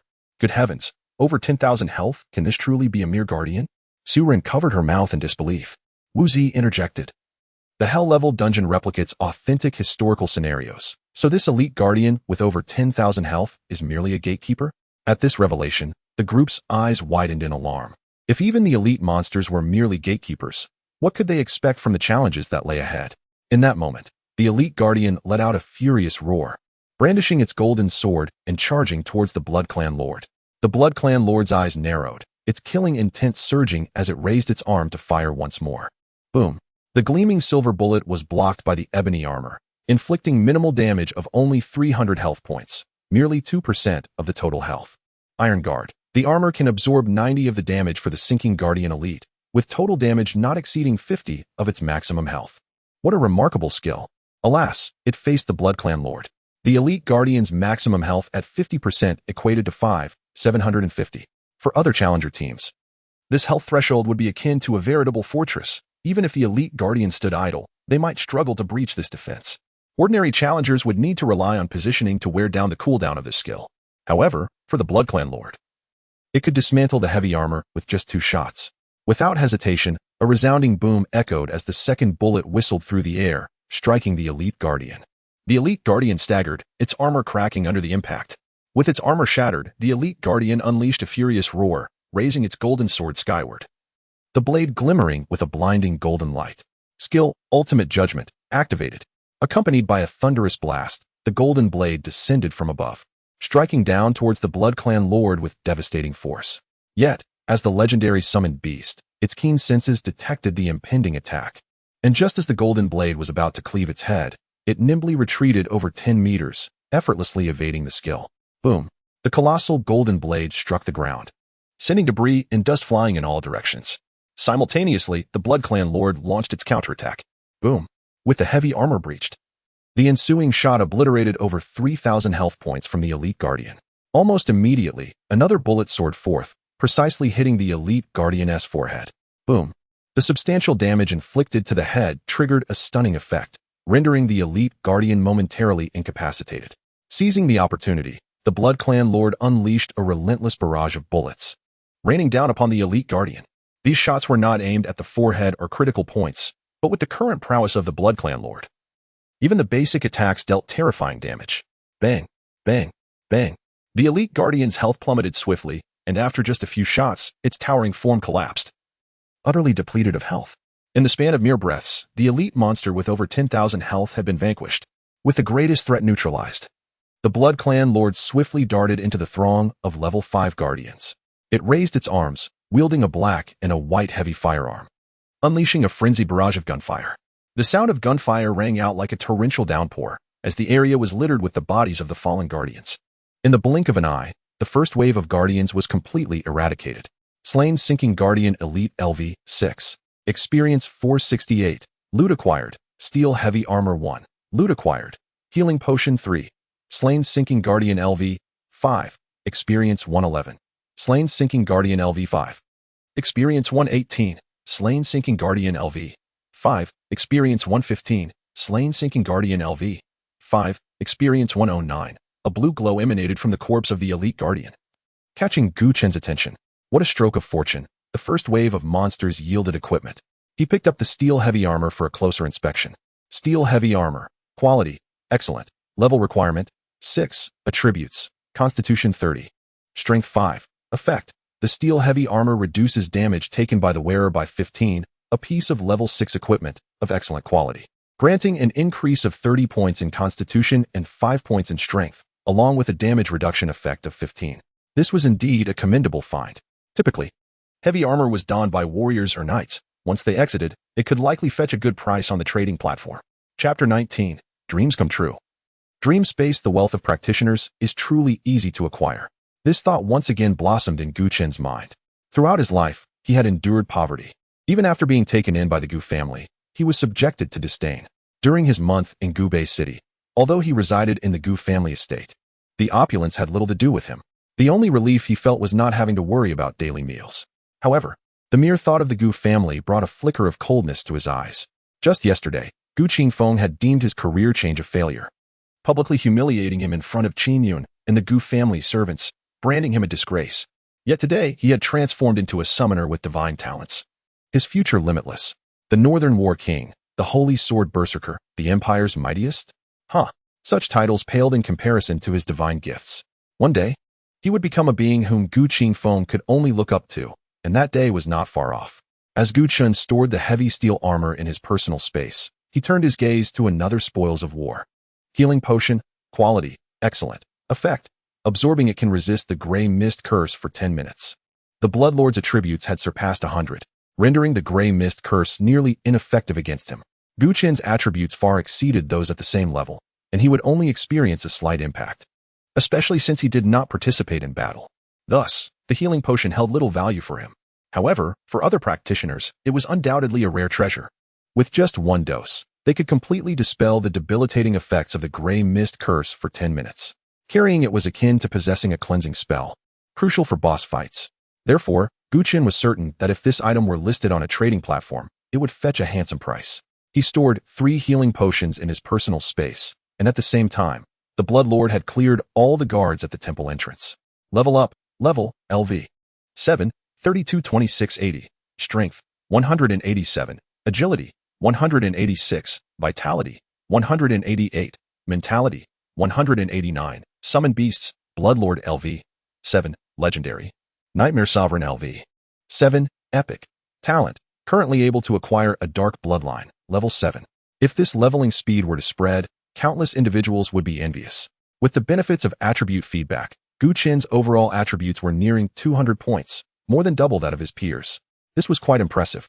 If he were to engage in a 1v1 battle in the arena, even without relying on his summoned beasts, he could easily sweep aside opponents of the same level. Next, Gu Chen activated his talent to acquire the dark bloodline, a crimson light blossoming before his eyes. He hoped to receive a royal bloodline. If he were to obtain another royal bloodline, both of his summoned beasts would ascend to legendary status, making this hell-level dungeon a near certainty for success. You have obtained Dark Bloodline Descendant. Well, that was wishful thinking. It seemed that acquiring a royal bloodline was not so easily achieved, as it was capable of promoting epic summoned beasts to legendary status. Even in the entire Divine Xia Empire, only a handful of legendary summoned beasts were known. Their rarity was one aspect. Another reason was that few practitioners chose the summoner career. Dark Bloodline Descendant can awaken the bloodline of the original dark creatures once, or enhance the attributes of royal blood dark creatures once. There was no need to deliberate. Attribute enhancement held little significance for the Blood Lord. But the Bloodline Awakening could grant the Nightmare Sovereign a new talent or skill. Gu Chen directly infused the Descendant Bloodline into the Nightmare Sovereign. Dark Bloodline Descendant Fusion successful. Summon Beast Bloodline Awakening. Level LV 7 Health 7,950. Attributes, Strength 99, Agility 106, Vitality 105, Mentality 110, New Talent, Dreams Come True, Epic. Dreams Come True. The cooldown of the Nightmare Sovereign skills is reduced by 50, and skill consumption, energy consumption, and negative effect impacts are reduced by 80. This talent truly embodies the concept of dreams coming true. Not only was the cooldown halved, but all consumption and negative effects were dramatically lowered by 80. Even legendary summoned beasts did not boast such extraordinary effects. This was likely due to the Nightmare Sovereign being an energy entity. Had it been another summoned beast, such fortune would not have been bestowed. Next, the Blood Lord entered the temple, with Gu Chen and the others closely following. As they stepped into the temple plaza, a denser gray mist immediately enveloped them. The expressions of the group changed. They felt the effects of the gray mist curse intensify, and the weakening state imposed upon them doubled. Gu Chen frowned. Despite his attributes exceeding 100 and his resistance far surpassing that of his peers, his overall attributes still diminished by 25 under the influence of the gray mist curse. As for Lin Yuan and the others, their faces turned pale, dragging their feet as if half their lives had been drained. At that moment, Su Ran, walking beside Lin Qingqing, displayed a painful expression, seemingly unable to withstand the gray mist curse any longer. Her eyes rolled back, and her frail figure collapsed straight to the ground. Su Ran.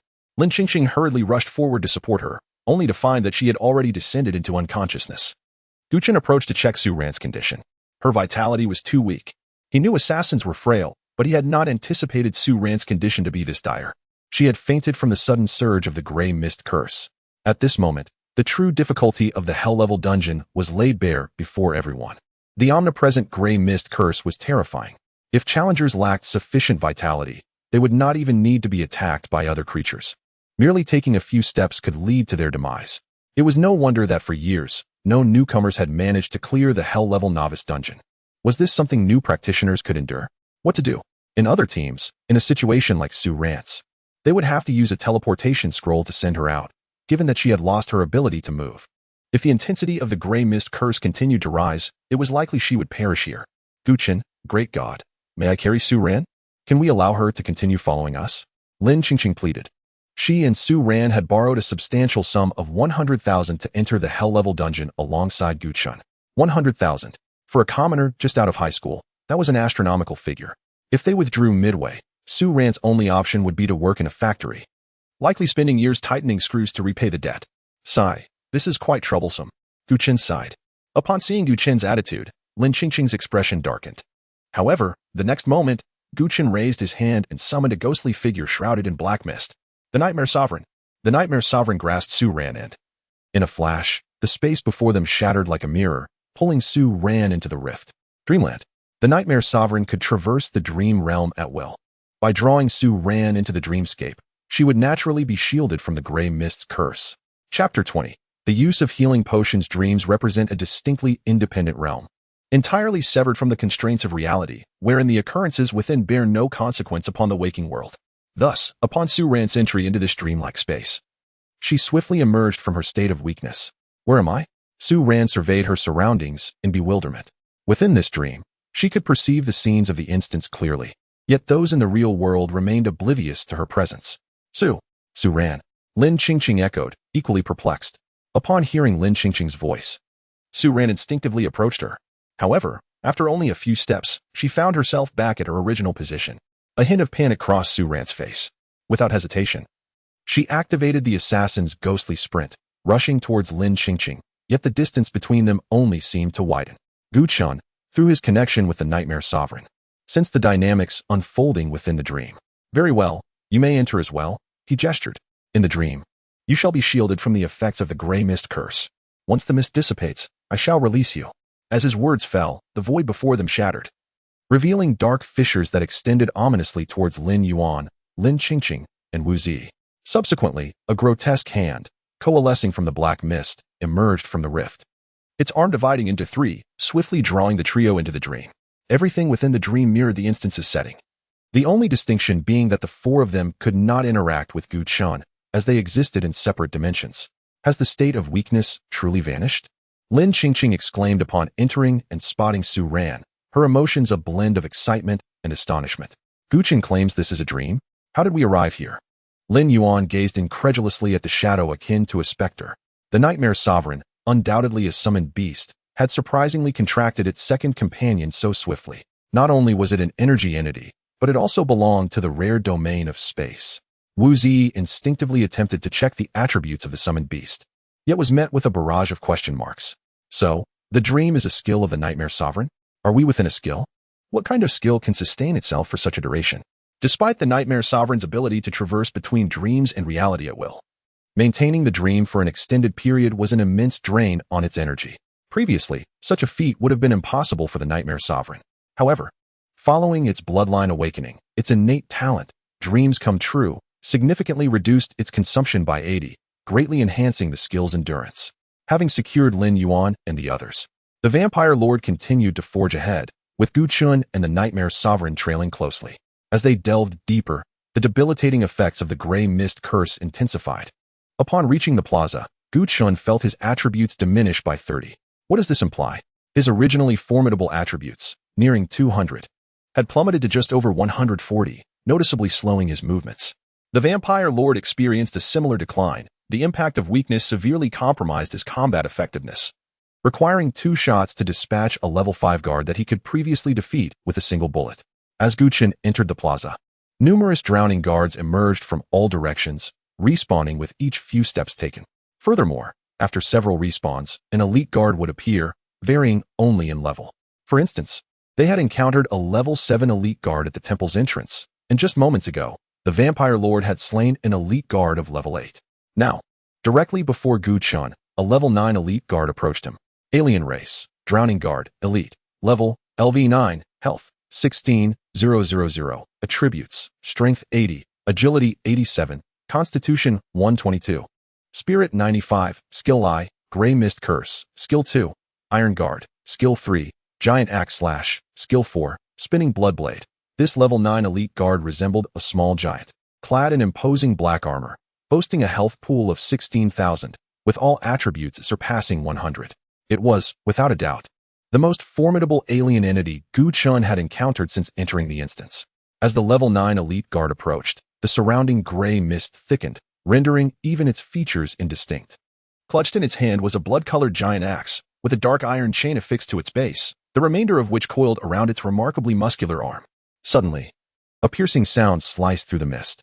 Giant axe slash. Without warning, the blood-colored giant axe was hurled forth, its razor-sharp blade cleaving the air, akin to a massive bolt of blood-red lightning, hurtling towards the Vampire Lord with alarming speed. The gray mist curse unleashed by the level 9 elite guard reduced the Vampire Lord's attributes by 40. In an instant, the Vampire Lord's speed faltered, unable to evade the oncoming assault, and was struck by the vicious axe blade. With a piercing sound, a gruesome wound appeared on the Vampire Lord, blood splattering as the axe nearly cleaved him in two. Fortunately, this elite guard excelled in constitution, resulting in a relatively lower attack power. Still, it dealt over 4,000 damage to the Vampire Lord's health. Having ascended to level 7, the Vampire Lord's health had surpassed 10,000. Thus, The elite guard's single skill nearly halved the vampire lord's vitality. Roaring in agony, the vampire lord's visage twisted in pain. This level 9 elite guard was truly terrifying. Wu Zi observed the vampire lord's health bar, now nearly depleted, his eyes wide with astonishment. Such overwhelming strength from an elite guard. Perhaps we should let the Nightmare Sovereign engage. Lin Yuan instinctively glanced at the shadowy specter. Within the dream space, the four watched the unfolding battle. Their hearts lodged in their throats. Meanwhile, in the plaza, Gu Chen remained composed, exuding an air of calm. Although the gray mist curse had diminished the vampire lord's attributes, rendering him unable to dodge the elite guard's attack, he was, after all, a vampire.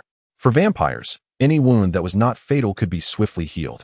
This was not merely a skill, but an instinct. With a muffled groan, the vampire lord dislodged the axe embedded in his flesh. In the next moment, the flow of blood from his wound ceased, and the gaping injury began to mend at an observable rate. In the blink of an eye, the once horrific wound had healed completely. Had it not been for the dark crimson stains remaining on his attire, one might scarcely imagine that mere seconds prior, he had nearly been severed in two by the blood-colored axe. Though the wound had healed, his health remained precariously close to half. However, under the influence of his innate ability, vampire instinct, his life force began to rejuvenate rapidly. Observing this, Gu Chen deemed it unnecessary to linger any longer. He retrieved a vial of healing potion from his spatial inventory. Healing potion, upon consumption, it counters the gray mist curse for a duration of 10 minutes. The vampire lord accepted the potion without hesitation, swallowing the glass vial whole. In the next instant, a white energy enveloped his form, banishing the weakened state entirely. With a roar, the vampire lord surged with renewed vigor, shaking off the previous lethargy. Under the effects of the healing potion, his attributes, along with his vitality, surged back to their peak state. Chapter 21. Whispering Law Ball, Blood Clan Inheritance. Bang. Bang. Two gleaming silver bullets pierced through the gray mist, striking the head of the elite guard almost simultaneously. The elite guard staggered, losing a significant portion of health, his life bar plummeting to around half. Bang. Bang. With two more shots, another deadly shot was unleashed. Generally, skills have a cooldown period that prevents them from being activated consecutively. However, after ascending to legendary status, Deadly Shot was enhanced. Previously, it fired a single bullet imbued with skill effects from that silver-white pistol, but now it unleashed 6 bullets, an entire magazine. Each bullet dealt over 3,000 damage, and after 5 shots, the elite guard was left with a mere sliver of health, just one more shot away from demise. Yet, at the brink of death, the elite guard's pitch-black heavy armor suddenly erupted with a dark glow. The skill activated, Iron Guardian, granting the elite guard a formidable damage reduction. Following this, he unleashed Blood Reaper, dragging an iron chain and swinging a massive axe, attempting to deliver a devastating blow. However, the Blood Clan Lord was in peak condition, unwilling to simply await his fate. Bang, bang, bang. The dark pistol fired several shots, swiftly breaking through the Iron Guardian's damage mitigation. In an instant, he vanished, reappearing like a specter behind the elite guard.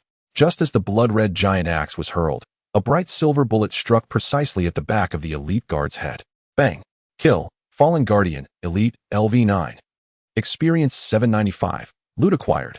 Whispering Law Ball 1. Whispering Law Ball. Quality, Rare. Effect. Each kill or assist accumulates 1 stack of Whispers of the Fallen, with each stack providing a 5 boost to all attributes. Note: the effect of the Whispering Law Ball must be actively triggered. Upon activation, stacks reset, and the attribute enhancement lasts for 1 minute. Note: if the wearer dies, stacks reset. A rare level Law Ball equipment. Each kill or assist grants a 5 boost to all attributes. Unlike conventional Law Balls, the effect of the Whispering Law Ball requires active activation. This means that even if one accumulates 20 stacks, achieving a total enhancement of 100, without active activation, the benefit will not be realized. Furthermore, after activation, the stacks reset, and the enhancement effect lasts only 1 minute. Gu Chen pondered for a moment and decided to equip the Whispering Law Ball to the Nightmare Sovereign. Firstly, the Nightmare Sovereign could traverse between dreams and reality at will, enhancing survival capabilities and making it less likely to perish, thus facilitating the accumulation of higher stacks. Secondly, the Nightmare Sovereign's Deep Dream could inflict area damage over time, maximizing the damage output within the 1-minute duration of the Law Ball's effect. Once equipped, the Blood Clan Lord continued his advance. Passing through the courtyard and eliminating a group of guards, Gu Chen arrived at the main hall entrance. Pushing open the heavy doors, a tall figure shrouded in a black robe emerged beside the colossal, collapsed statue at the center of the hall. Otherworldly, black-robed steward, elite, level, LV, 13, health, 35. 000, attributes, strength 125, agility 127, constitution 132, spirit 135, skill I, gray mist curse, skill 2, dark incursion, skill 3, damage transfer. It was still the black-robed steward, albeit at an elevated level. Level 13, with an average attribute score of 130, his health soared to 35,000, though the skills remained unchanged. His physique appeared even more imposing, and the gray mist curse within the hall intensified. Chen could sense that his weakened state had suppressed all attributes by 40. Engaging in battle under such conditions would have his combat effectiveness. Fortunately, the Blood Clan Lord had utilized healing potions, rendering him immune to the gray mist curse for 10 minutes. Otherwise, facing monsters in a weakened state would yield no chance of victory. Simultaneously, within the vast main hall, numerous fallen guardians began to manifest from the surrounding corners. In the blink of an eye, over 50 armored figures appeared beside Chen. In the dream realm, Lin Yuan and the others were taken aback by the countless guards emerging from all directions. So many? The last time in the main hall was nothing like this. Lin Qingqing frowned. Counting them was impossible. It was utterly terrifying. Su Ran exclaimed, "This is truly a major predicament." Wu Zi looked grave. "What should we do? With so many monsters, even with the Nightmare Sovereign, it's insufficient." Lin Yuan was frantic. In the hard mode dungeon, there were only about 20 guards surrounding the black-robed steward, with the highest level being merely 2 level 5 guards. Yet now, the number of guards had doubled, with the lowest being level 5, and some reaching levels 7 and 8. Bear in mind, the black-robed steward possesses the skill of damage transfer. These 50-plus fallen guardians are not merely minions. They are essentially health packs. The level 5 guards have 2, 900 health, level 6 guards have 3, 500 health, level 7 guards possess 4, 200 health, and level 8 guards boast 5,000 health, calculating an average health of around 4,000 per guard. Together they total approximately 200,000 health. This implies that the black-robed steward has 35,000 health, and an additional 200,000 from the guards. It's utterly akin to a blood cow. No, even a blood cow cannot compare. It is more like a blood reservoir. What are we to do? Over 200,000 health? Won't that blow the gun to pieces? Lin Yuan looked worried. Not necessarily. A voice resonated nearby. Lin Yuan turned to see Chen also appearing in the dream realm. "Old Gu, how did you get in here?" Lin Yuan asked, puzzled. "The upcoming battle will be chaotic. I fear friendly fire," Chen replied nonchalantly. "Chaotic battle ahead." Upon hearing Chen's words, the four turned to look. The Blood Clan Lord's fingers curled, and 5 streams of crimson light surged from his palm, instantly merging with the corpses of the guards outside the main hall. In the next moment, the corpses opened their eyes, radiating an ominous blood glow, and slowly rose from the ground. Blood Clan inheritance. The Blood Clan Lord can expend his own health to transform deceased units into Blood Clan descendants. The Blood Clan Lord sacrificed 5,000 health, resurrecting 5 corpses as Blood Clan Guardians, his health dropping to just above half.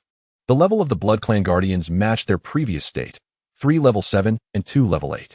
The Blood Clan Guardians positioned themselves behind the Blood Clan Lord, their crimson eyes fixated menacingly on the surrounding fallen guardians, exuding a bloodthirsty and savage demeanor. "Kill." The Blood Clan Lord uttered a single word, prompting the Blood Clan Guardians, armed with swords or heavy axes, to charge wildly into the throng of guards ahead. With their formidable constitution and regenerative abilities, the Blood Clan Guardians inherently held the upper hand in a fair fight. However, under the influence of the Grey Mist Curse, the level 7 and 8 Blood Clan Guardians had to first eliminate the lowest level 5 guards. The Blood Clan Lord was not idle either. His gaze locked onto an approaching level 8 guard attempting to attack the Blood Clan Guardians. Bang, bang, bang.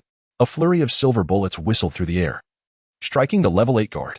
Kill. Fallen Guardian LV. 8. Experience 616. The 5 Blood Clan Guardians battled fiercely against multiple foes, and soon, one by one, the fallen Guardians fell to the ground. Defeated Abyss Guardian LV. 5. Experience 113. Defeated Abyss Guardian LV.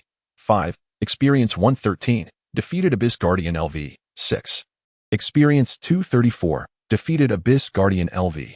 6. Experience 234. Chapter 22. Ascension and Skill Enhancement. What? I've leveled up.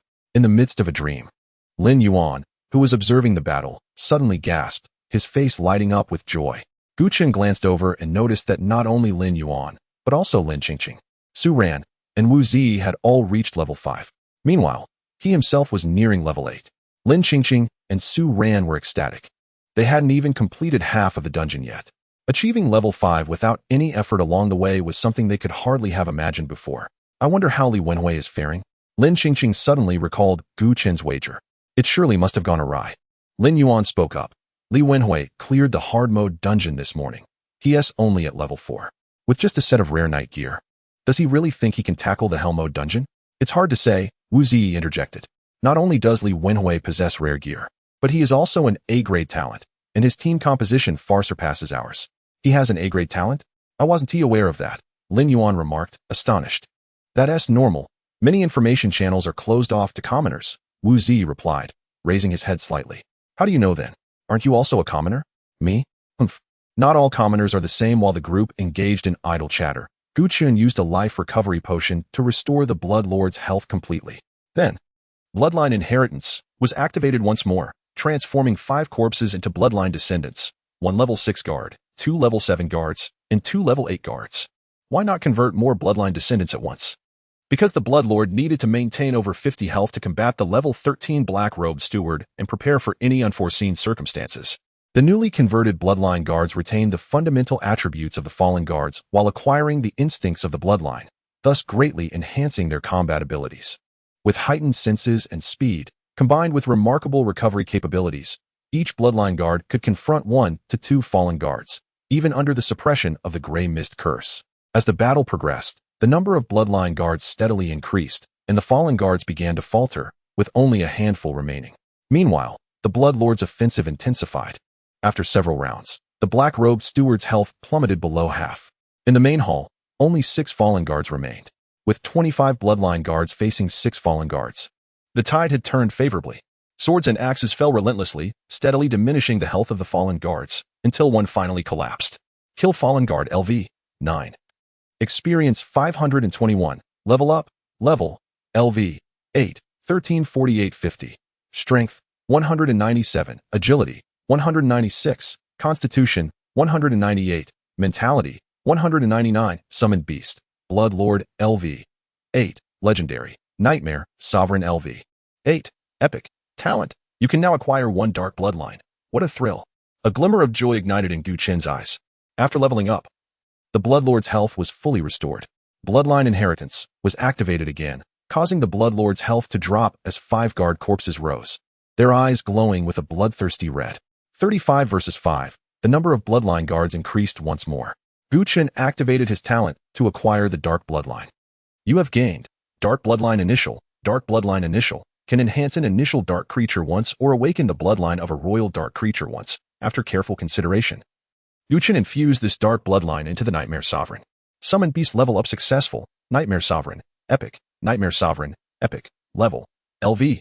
8. Health. 11,150. Attributes. Strength 119. Agility 126. Constitution 125. Mentality 130. Talent. Unspeakable. Dreams realized. Skill I. Instant kill of annihilation. Epic. Skill 2. Nightmarish entanglement. Epic. Skill 3. Deep dream. Epic. Skill Nightmarish entanglement. Enhanced. Nightmarish entanglement. For every 10 points of mentality. Summon a nightmare servant that can temporarily bind the target in place. Targets entangled by multiple nightmare servants will suffer multiplied damage. After the skill enhancement, Nightmarish entanglement gained a control effect, allowing it to bind the target in place for a short duration. Furthermore, if 2 nightmare servants ensnared a target, it would incur double damage. 5 would yield quintuple damage, while 10 would inflict tenfold damage. However, the damage must originate from the Nightmare Sovereign to be effective, otherwise, it would be nullified. Quite impressive. Gu Chen's eyes sparkled with excitement. Previously, this skill merely allowed the Nightmare Servants to attach to the target without any control effect. Now, being able to bind the target in place made a significant difference. With a thought, the black mist around the Nightmare Sovereign surged, and 3 dark shadows darted forward, ensnaring the 3 remaining fallen guards. The control effect activated, and the 3 fallen guards were bound by the Nightmare Servants, losing their ability to move and were brutally slain by the nearby bloodline guards. The 3 shadows then returned to the Nightmare Sovereign. Kill Fallen Guard LV. 8. Experience 235. Kill Fallen Guard LV. 9. Experience 518. Kill fallen guard LV. 8. Experience 230. Kill assist judgment activated. You have accumulated 3 layers of Whisper of the Dead. What a satisfying result. This was precisely the effect desired. The cost of summoning nightmare servants was negligible. Yet it allowed the Nightmare Sovereign to accumulate layers for the Whisper of the Dead while activating the Dream, a twofold advantage. Incredible. Lin Yuan couldn't help but exclaim.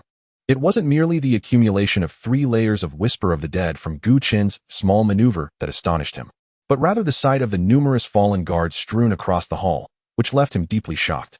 This was equivalent to a health pack of 200,000. They were utterly obliterated. With this, the black-robed steward would surely be a piece of cake. Lin Yuan paused for a moment, suddenly realizing that he might have been a bit overconfident. That was a level 13 elite monster, with average attributes of 130 and a health pool of 35,000. Even with a heavy sword, he could not hope to defeat it in a day. How could he consider it an easy task? He hadn't consumed any alcohol before entering the dungeon. How could he feel this way? At that moment, all the fallen guards were slain, leaving the black-robed steward with no minions to absorb damage.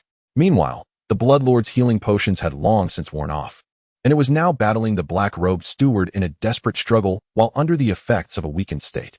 Just then, the Bloodlord abruptly retreated at high speed, while the bloodline guards charged recklessly towards the black-robed steward. The first to reach the black-robed steward was a level 9 bloodline guard, who without hesitation, self-destructed. Indeed, he self-destructed. With a thunderous explosion, he dealt a devastating blow, reducing the black-robed steward's health by 2,000. Following suit, the second bloodline guard arrived, then the third, and the fourth. Boom, boom, boom. The sound of explosions echoed like thunder, shaking the main hall. The black-robed steward's health plummeted sharply, dropping to 0 in mere moments. Beneath the bloodstained black robe, a towering figure collapsed heavily to the ground, utterly devoid of any movement. Chapter 23. The debut of the Nightmare Sovereign defeated the black-robed steward Elite LV. 13. Experience 1573. Acquired loot. Summoner Skill Book 1. Acquired loot. Doppelganger Doll 1. Acquired loot. Healing Potion 3. Acquired loot. Life Recovery Potion 2. A Summoner Skill Book. What extraordinary fortune. Gu Chen's expression brightened, and he hastily opened his personal space. Skill Book. Comprehensive link. Class. Summoner. Level 5. Quality.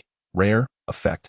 Establishes a comprehensive link between oneself and summoned units, sharing beneficial effects while mitigating detrimental effects.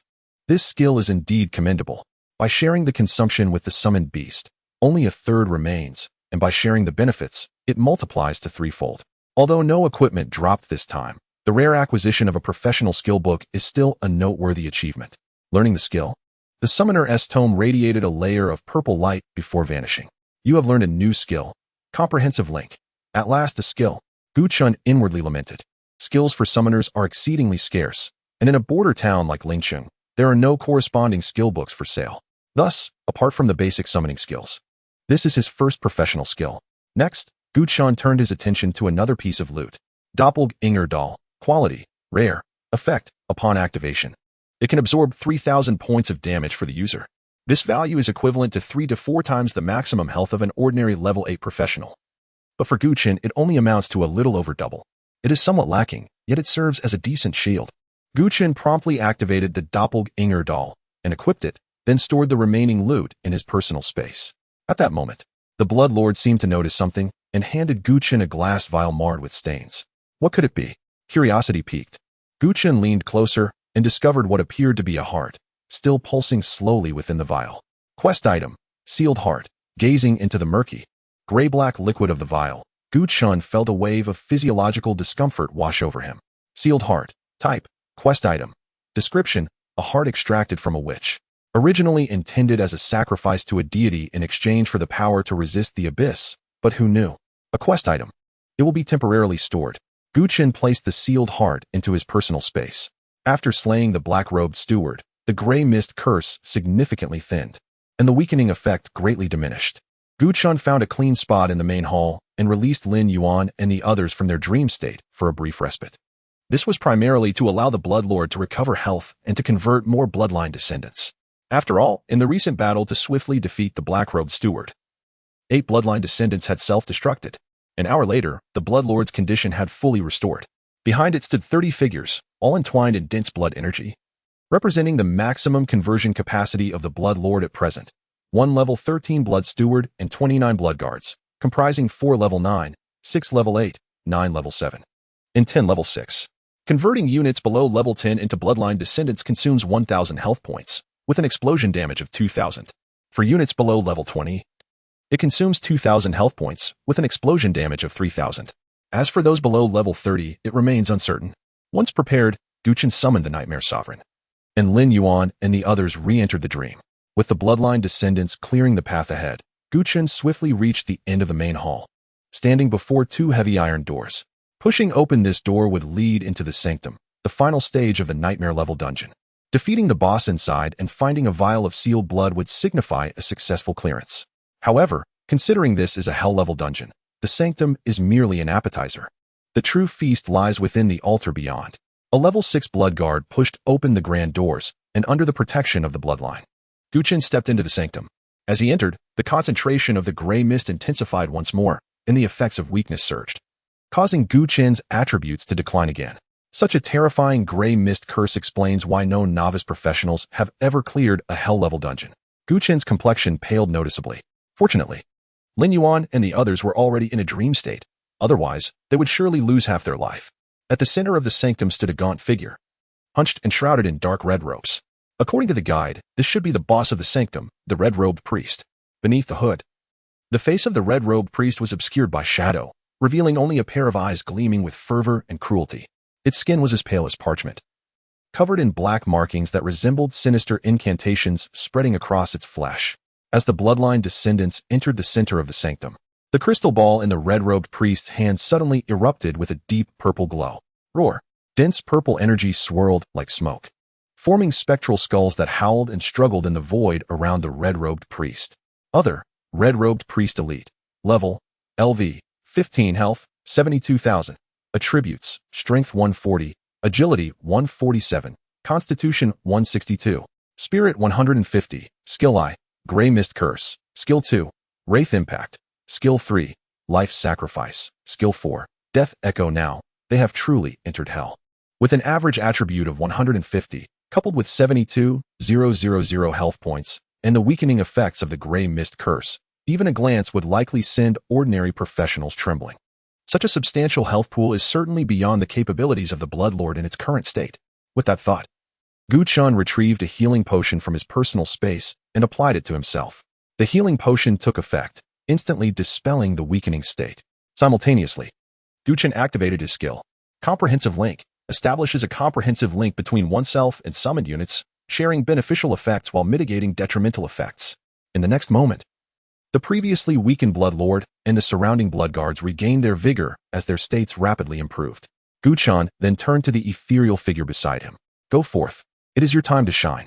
The Nightmare Sovereign regained its peak state, transforming into a wisp of black mist that surged into the void towards the red-robed priest. In the center of the Sanctum, the red-robed priest flicked its sleeve, summoning 3 wraith skeletons that soared upward, directly neutralizing the bullets fired by the Bloodlord. The foremost Blood Guards had already arrived before the red-robed priest, their swords and axes descending mercilessly. However, in the following moment, one of the wraith skeletons surrounding the red-robed priest lunged forward, reducing the leading Blood Guard to a pile of bones. Moments later, several more wraith skeletons emerged, charging towards the remaining Blood Guards. Just then, a vast rift suddenly appeared in the void, dark and deep, instantly engulfing the wraith skeletons. The Nightmare Sovereign revealed itself, surrounded by minions resembling swirling black mist. In the next second, the Nightmare minions transformed into streaks of shadow, racing towards the red-robed priest. Nightmare Entanglement. Every 10 points of mental energy can summon a Nightmare minion. The Nightmare minions can ensnare the target for a brief period, and those entangled by multiple minions will suffer multiplied damage. 1, 2, 3. In the span of a single breath, 10 shadowy figures coiled around the crimson-robed priest, pushing the damage multiplier to its zenith. The Nightmare Sovereign was enveloped in a thick mist, suddenly vanishing into the realm of dreams. In the next moment, a ghostly figure materialized behind the crimson-robed priest. Phantom Annihilation. Approach the target unit through the dreamscape and launch a surprise attack, inflicting substantial damage. The skill was activated. Phantom Annihilation struck the target, unleashing a surge of immense damage. Immediately thereafter, the 10 shadowy figures entwined around the crimson-robed priest quivered violently, and the tenfold damage of nightmare entanglement erupted. Boom. Beneath the red robes, the hunched figure stiffened as if struck by lightning, collapsing to the ground. 28,000. The combination of the two skills from the Nightmare Sovereign unleashed a devastating blow of 28,000 damage. The crimson-robed priest's health bar plummeted, losing over 40 of its vitality in an instant. Chapter 24. The Burning, the red-clad priest who sacrifices life well. 28,000 damage. Lin Yuan exclaimed in astonishment. How is that possible? Isn't the Nightmare Sovereign a summoned beast just contracted by Chen? How can it be more formidable than the Bloodlord? As he gazed at the red-clad priest's health bar, which had diminished to less than half, he could no longer contain his disbelief. This level of damage could instantly eliminate any target, provided it wasn't directed at a boss. Lin Qingqing also appeared equally astonished. The red-clad priest possessed 72,000 health points, which seemed insufficient against the Nightmare Sovereign's onslaught. Wu Zi shared their incredulity. The four individuals within the dreamscape wore expressions of sheer disbelief, akin to having witnessed a ghost. A newly transitioned summoner had unleashed a staggering 28,000 damage. Had they not seen it with their own eyes, they would have found it impossible to believe such an outrageous occurrence. Roar. The red-clad priest was severely wounded, emanating a terrifying aura. Surrounding it were dozens of skeletal wraiths, emitting ghostly howls as they surged toward the Nightmare Sovereign. At that moment, the Bloodlord launched a sudden assault, unleashing a flurry of bullets that accurately struck the red-clad priest's head. Bang, bang, bang. A torrent of damage erupted from its forehead, instantly rendering the red-clad priest dazed. The wraiths, which had been charging toward the Nightmare Sovereign, suddenly faltered, losing all control and scattering like headless flies, colliding with nearby walls and statues. For elite monsters like the red-clad priest, the daze lasted merely 1 second. However, that was sufficient for the ongoing battle. Deep Dreamscape, the Nightmare Sovereign wasted no time, unleashing its most potent skill, transforming the area around the red-clad priest into a deep dreamscape. Within this realm, the red-clad priest let out a tormented roar, its form stretching, flattening, twisting, and disassembling like clay. Every passing moment, it endured substantial damage inflicted by the deep dreamscape. Its health began to decline. Although not as drastically as the previous loss of over 40, it was steadily decreasing at a visible rate. Roar. The red-clad priest awakened from its stupor, frantically attempting to escape the deep dreamscape. Yet the Bloodlord would not let this opportunity slip away. Though situated within the deep dreamscape, the Bloodlord remained completely unaffected. It flickered into an ideal shooting position. Critical shot. Activate. A barrage of silver bullets whizzed through the air, causing the red-clad priest's health to plummet, losing 24,000 points in an instant. Lin Yuan and the others felt a jolt, rendered momentarily speechless. Not only silenced, their entire worldview had been shattered. The Nightmare Sovereign had dealt 28,000 damage, while the Blood Lord had inflicted 24,000. How could this be? Are summoned beasts now measured in thousands of damage? Wasn't it said that commoners choosing the summoner class were doomed? How could Chen be so extraordinary? Could it be that commoners selecting the summoner class are the strongest profession? This world has deceived us. The four exchanged glances, their expressions a complex tapestry of emotions. Is this what an 8th-level professional is capable of? Which 8th-level professional could deal such damage? Not just 20,000, but 24,000, an overlooked digit that could lead to multiple deaths. If one were to participate in the Academy assessment, the Jing Capital Academy would hardly be a challenge. Not necessarily, Wu Zi interjected, disagreeing with this notion. Dungeon monsters possess a hate mechanism, focusing their attacks on summoned beasts. But under normal circumstances, how should one combat a summoner? First, eliminate the summoner. Lin Qingqing asserted. Exactly. In a battle against a summoner, the priority should be to take out the summoner. In a genuine assessment, as long as the focus is on Chen, the battle could be easily resolved. After all, he is merely an 8th-level novice. Lin Yuan scoffed disdainfully. So, what makes you think you can evade the Blood Lord and the Nightmare Sovereign, appear beside Chen, and eliminate him? Just find a tank ally to divert the summoned beasts.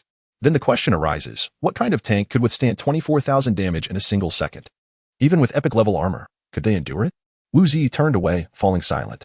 Lin Yuan smirked, choosing not to pursue the topic further. Some individuals always believed they could achieve what others had done. This was a delusion that needed remedy. At the heart of the sanctuary, the Bloodlord unleashed a barrage of fiery bullets, continuously inflicting damage as the red-clad priest became ensnared in the deep dreamscape, its health rapidly diminishing. Soon, the battle neared its conclusion, with the red-clad priest's health dwindling to around 10%. Just as the Blood Lord prepared to command the Bloodline Guardians to charge and self-destruct, a surge of terrifying energy radiated outward, forcing the Blood Lord to retreat. Roar. A potent, malevolent aura enveloped the red-clad priest, its crimson attire suddenly billowing without wind, taking on a hue as vivid as blood. In an instant, its power surged, shattering the confines of the deep dreamscape. The red-clad priest ascended, extending its fingers toward the Blood Lord, grasping the air with a ghostly grip. In that moment, countless dark purple wraiths surrounded the Blood Lord, ravenously eroding its form. Pain etched across the Blood Lord's visage as its entire being was corroded by a blinding light, visibly disintegrating. In an instant, its health plunged, losing over 3,000 points. Chen's gaze sharpened, promptly ordering the Blood Lord to withdraw from the combat center, while the Bloodline Guardians advanced to attract aggro. It was crucial to note that the Blood Lord's health was currently just above 10,000. If the red-clad priest lifted its hand again, it could easily decimate the Blood Lord. Dozens of Bloodline Guardians rushed forward, yet they could not reach the red-clad priest, being held in place by an invisible force. Then, the red-clad priest emitted a heart-wrenching shriek. Its crimson attire danced as if ignited by flames. The surrounding Bloodline Guardians, too, ignited, turning to ash in a blinding radiance. Those brilliant lights seemed summoned, swirling toward the red-clad priest, being absorbed into its very being.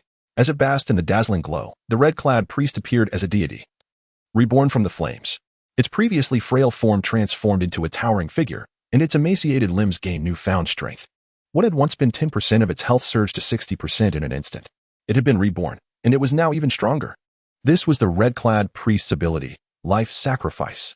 Chen's expression shifted as he commanded the remaining Bloodline Guardians to retreat at once. When the red-clad priest's health fell below 10%, it would sacrifice itself and everything around it, gaining restoration and a dramatic increase in damage output. In this state, the red-clad priest would continuously unleash Death Resonance, a skill akin to a domain attack. Anyone within the range of Death Resonance would suffer from extraordinarily high critical damage, leading to a steep decline in the health of opposing units. The red-clad priest let out a thunderous roar, swiftly dashing into the retreating Bloodline Guardians. In an instant, innumerable wraiths surged from it, attacking the surrounding Bloodline Guardians. Boom, boom, boom. The Bloodline Guardians struck by the wraiths barely had time to scream before being reduced to mere bones. In the blink of an eye, the remaining 20 Bloodline Guardians were annihilated. The scions of the Sanguine lineage were utterly annihilated. Chapter 25. The Whispering Orb of the Fallen. Attribute doubling the moment the Blood Lord retreated. Chen administered a vial of life-restoring potion. After the sacrifice, the Red Priestess became terrifyingly powerful. More than 20 Bloodguard were annihilated the instant they entered the realm of Death's Echo. Such damage would likely be insufferable even for the Blood Lord himself. It was imperative to avoid entering her skill range. The most pressing concern now was to buy time for the Nightmare Sovereign. Skill cooldowns were tied to energy, and as long as more energy could be restored, the Red Priestess could be ensnared within a deeper dream. A chilling howl erupted from the Red Priestess, and suddenly, figures emerged within the sanctuary. The temple guards respawned once more. This time, it was not a mere dozen or 20, but a throng, a vast swarm, too numerous to count. The guards mobilized en masse, rushing towards Chen's position, their haunting cries echoing from all directions. Retreat. Without a moment's hesitation, Chen turned and fled with his 2 summoned beasts. In such a dire situation, the only option was to engage in a tactical withdrawal. If the guards managed to block the escape route and the Red Priestess closed in, there would be no avenue for escape. The Red Priestess had set her sights on the Blood Lord, moving with astonishing speed, nearly closing the distance in the blink of an eye. The Nightmare Sovereign pivoted, a shadow darting from its form and swiftly ensnaring the Red Priestess, immobilizing her in place. The Nightmare Servants possessed no health points. They were merely a manifestation of a skill and could not be slain, only dispelled through purification techniques. Seizing the opportunity while the Red Priestess was trapped, the Nightmare Servant and the Blood Lord worked together to eliminate the surrounding guards while Chen retreated rapidly. Truthfully, a cold sweat had broken out on Chen's back. The sheer number of guards summoned by the Red Priestess was overwhelming, densely surrounding the sanctuary. The Blood Lord and the Nightmare Sovereign fought valiantly, leaving a trail of fallen guards, yet they could not stem the tide of such a terrifying onslaught. The 2 summoned beasts shielded Chen, attacking the guards that obstructed their path as they withdrew. The Nightmare Sovereign, shrouded in swirling black mist akin to flames, struck down every guard ensnared by the Nightmare Servants with each flicker of its form. However, the rate of elimination was far too slow. Against the relentless surge of the fallen guards, the Sovereign's attacks were ineffectual. A raging fire ignited within the Nightmare Sovereign. This battle was its debut, and it was inconceivable that it would find itself in such a predicament. Surrounded on all sides, there seemed to be no path left for retreat. Enough. Suddenly, Gu Chen halted his retreat, letting out a sigh of relief. What do you mean enough? We must flee. The Red Priestess will catch up. The four individuals trapped within the dream exchanged puzzled glances, bewildered by the situation. Gu Chen, however, focused his gaze on the Nightmare Sovereign, specifically on the orb of magic encircling it. Since the Nightmare Sovereign began eliminating guards, Gu Chen had been monitoring the layers of the Whispering Orb. At that moment, it had precisely reached 20 layers, the maximum limit. Each layer provided a 5 boost to all attributes. At 20 layers, that equated to a 100 increase, doubling all attributes. Nodding in affirmation, Gu Chen signaled the Nightmare Sovereign, which did not hesitate to activate the orb's effect. The Whispering Orb radiated a dark, ethereal glow, enveloping the Nightmare Sovereign. In an instant, the black mist surrounding the Sovereign surged, its attributes skyrocketing, and its form expanded dramatically. Die. The Nightmare Sovereign soared into the air, unleashing a furious roar as a subtle gray energy radiated from Gu Chen, spreading outward. Deep dream. Under the effect of the Whispering Orb, the Nightmare Sovereign's attributes doubled. Its energy surged, and it reconstructed the deeper dream. Surrounding Gu Chen, the oncoming guards of the fallen suddenly disintegrated like crumbling blocks, cascading into a shower of debris. Effect of the Whispering Orb activated. The Nightmare Sovereign gained a 100 boost to all attributes, lasting for 1 minute. Although the duration was brief, it was more than sufficient for the Nightmare Sovereign. The guards trapped within the deeper dream possessed no means of resistance. Regardless of whether they were the lowest level 5 guards or the highest level 10 guards, they were all crushed into fragments by the terrifying power of the dream. The only variance lay in the mere seconds they could endure. Killed Fallen Guard LV 6, Experience 589. Killed Fallen Guard LV 8, Experience 852. Killed Fallen Guard LV 9. Experience 923. Killed Fallen Guard LV 7, Experience 694. A barrage of kill notifications flooded Gu Chen's vision, and his experience surged as if propelled by a rocket, skyrocketing by over 2,000 in just 10 seconds. He was on the verge of reaching level 9. While Gu Chen reveled inwardly at the sight of the numerous fallen guards, he was acutely aware that the Nightmare Sovereign could only maintain this state for 1 minute. If they squandered their attacks on these minions, once the minute elapsed, the Red Priestess would be beyond their grasp. Target the Red Priestess. Gu Chen commanded immediately. The black mist swirling around the Nightmare Sovereign intensified, and the Nightmare Servants transformed into shadows that swiftly ensnared the Red Priestess. 1 shadow represented double the damage. 10 shadows translated to tenfold damage. This was the current pinnacle of the Nightmare Bind skill. Within the deeper dream, the Red Priestess began to distort, her form blurring. Following the doubling of the Nightmare Sovereign's attributes, the deep dream unleashed a tenfold sustained damage. The Red Priestess's health bar plummeted at a visibly alarming rate, her body contorting, compressing, and blurring until, like the fallen guards before her, she shattered into a mass of crimson fragments. Killed Red Priestess Elite LV 15. Experience 2731. Loot acquired. Ritual Robe LV 10 rare. Loot acquired. Ritual Grimoire LV 10 rare. Loot acquired. Ritual Pants LV 10 rare. Level up. Level LV 9 122 6900. Strength 207. Agility 206. Constitution 208. Mentality 209. Summon Beasts Bloodlord LV 9. Legendary. Nightmare Sovereign LV 9. Epic. Talent. Currently able to acquire a dark bloodline. At level 9, Gu Chen was but 1 level away from 10, at which point he could contract a 3rd summoned beast. He did not rush to activate his talent, much like at level 4. The dark bloodline could be reserved for the 3rd summoned beast as a contingency. Next, his attention turned to the 3 pieces of equipment he had acquired: the Ritual Robe, the Ritual Grimoire, and the Ritual Pants, all rare items of level 10. This constituted a high-quality set, and if placed on the trading platform, it would undoubtedly fetch a price exceeding 1 million, particularly as it was the type that would be snatched up in an instant. Chapter 26. The Sealed Blood Priestly Robe Quality. Rare. Level Restriction 10. Attributes: Constitution 35, Physical Defense 10. Magic Defense 20. Effect: the Priestly Robe provides a shield with a multiplier of 10 for all attributes. Priestly Set. Priestly Robe, Priestly Grimoire, Priestly Pants, a shield with a tenfold increase in all attributes. Gu Chen's eyes sparkled with delight. His current total attributes stood at 830, meaning the Priestly Robe could furnish him with a formidable shield of 8,300.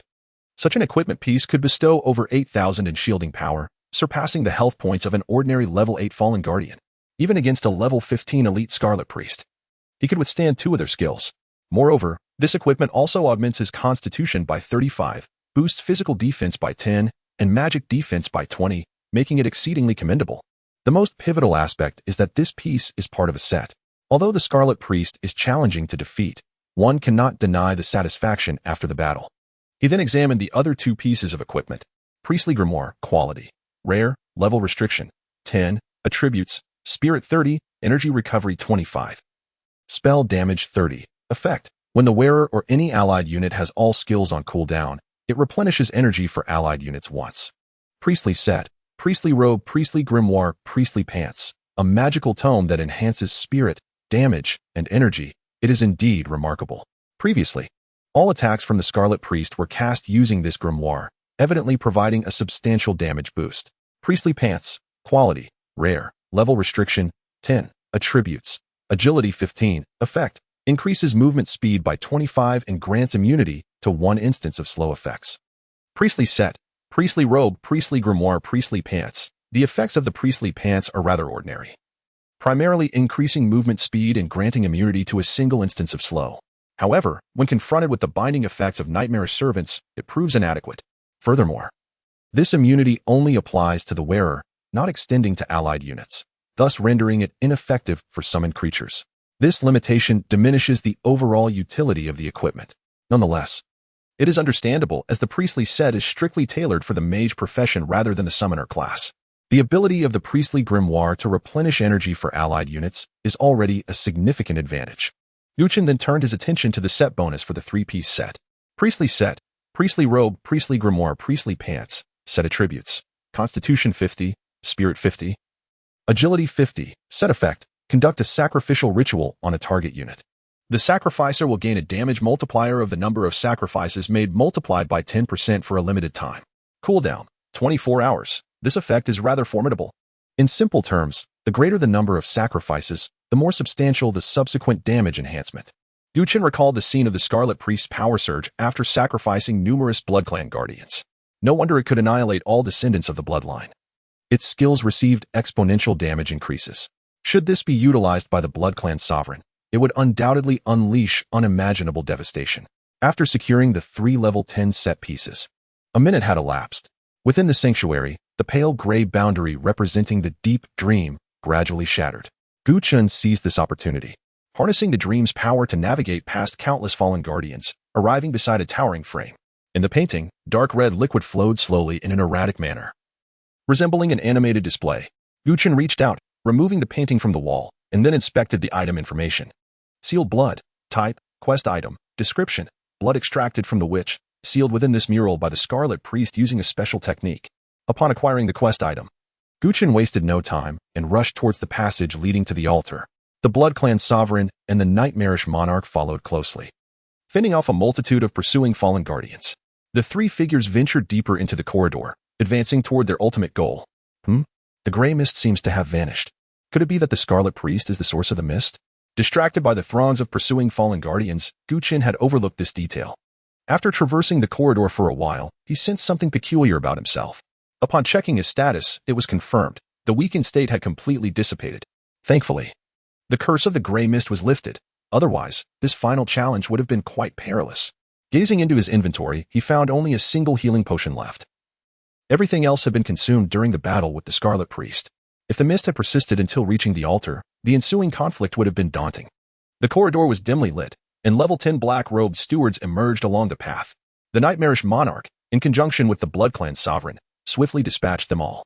Upon reaching the corridor's end, Chen not only had the BloodClan sovereign and the nightmarish monarch by his side, but also 10 additional level 10 BloodClan stewards. Next, Chen released Lin Yuan and the other 3 from the dream. With the gray mist entirely dissipated, they regained their freedom. Positioned in the central area between the sanctuary and the altar, they paused momentarily to catch their breath. We're finally out. I felt so uncomfortable in the dream. Lin Yuan stretched against a wall. I now understand how terrifying hell level truly is. Just those countless fallen guardians alone would have prevented me from escaping had I been involved. Lin Qingqing lamented. I can guarantee that Li Wenhui and the others would never clear the hell level dungeon. The Scarlet Priest is exceedingly fearsome. Any ordinary player would surely perish. Wu Zi remarked, still trembling at the recollection, listening to Lin Yuan and the others converse. Gu Chen stored the Blood Clan sovereign and the nightmarish monarch back into the summoning space, allowing the two summons to rest briefly. He himself found a relatively flat stone slab and reclined comfortably. Checking the time, 3 hours had elapsed since clearing the dungeon, and it was time to pause and recuperate. He felt fine, but the Blood Clan sovereign had been in continuous combat, and although it could recover health through leveling, its energy had been significantly drained. The nightmarish monarch had also expended considerable energy after casting all its skills and then doubling its attributes to unleash them again. Once the minute-long effect concluded, its energy depletion was even more severe than that of the Blood Clan sovereign. Energy, unlike health, cannot be directly quantified through attributes. So far, energy recovery can only be achieved through appropriate rest. Gu Chen's gaze shifted toward the altar in the distance, where the final boss of the Hell-level dungeon awaited. To date, no novice had ever cleared a Hell-level dungeon. All newcomers who had entered such dungeons previously had emerged without a single survivor. At this moment, Gu Chen had completely rewritten the record for the Hell-level dungeon.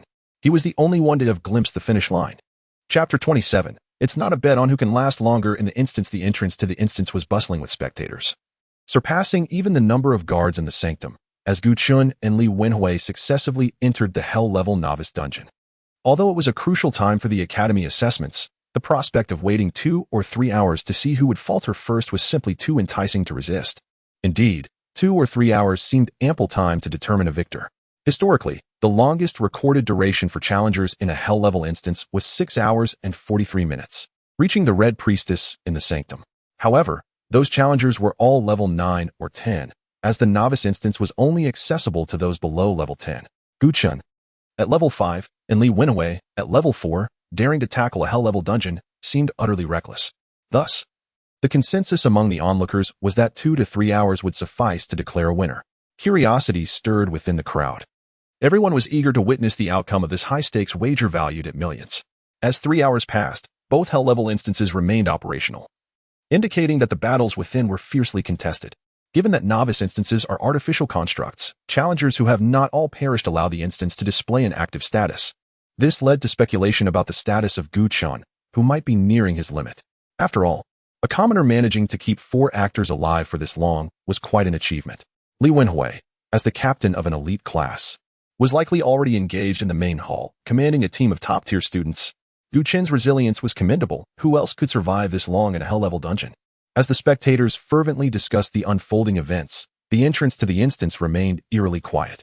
Another half-hour passed, bringing the total time since Gu Chen and Li Wenhui's entry to nearly 4 hours.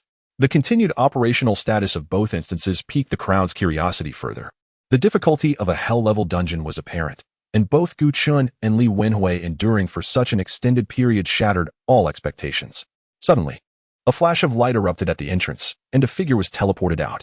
Only one? The crowd's expressions turned complex.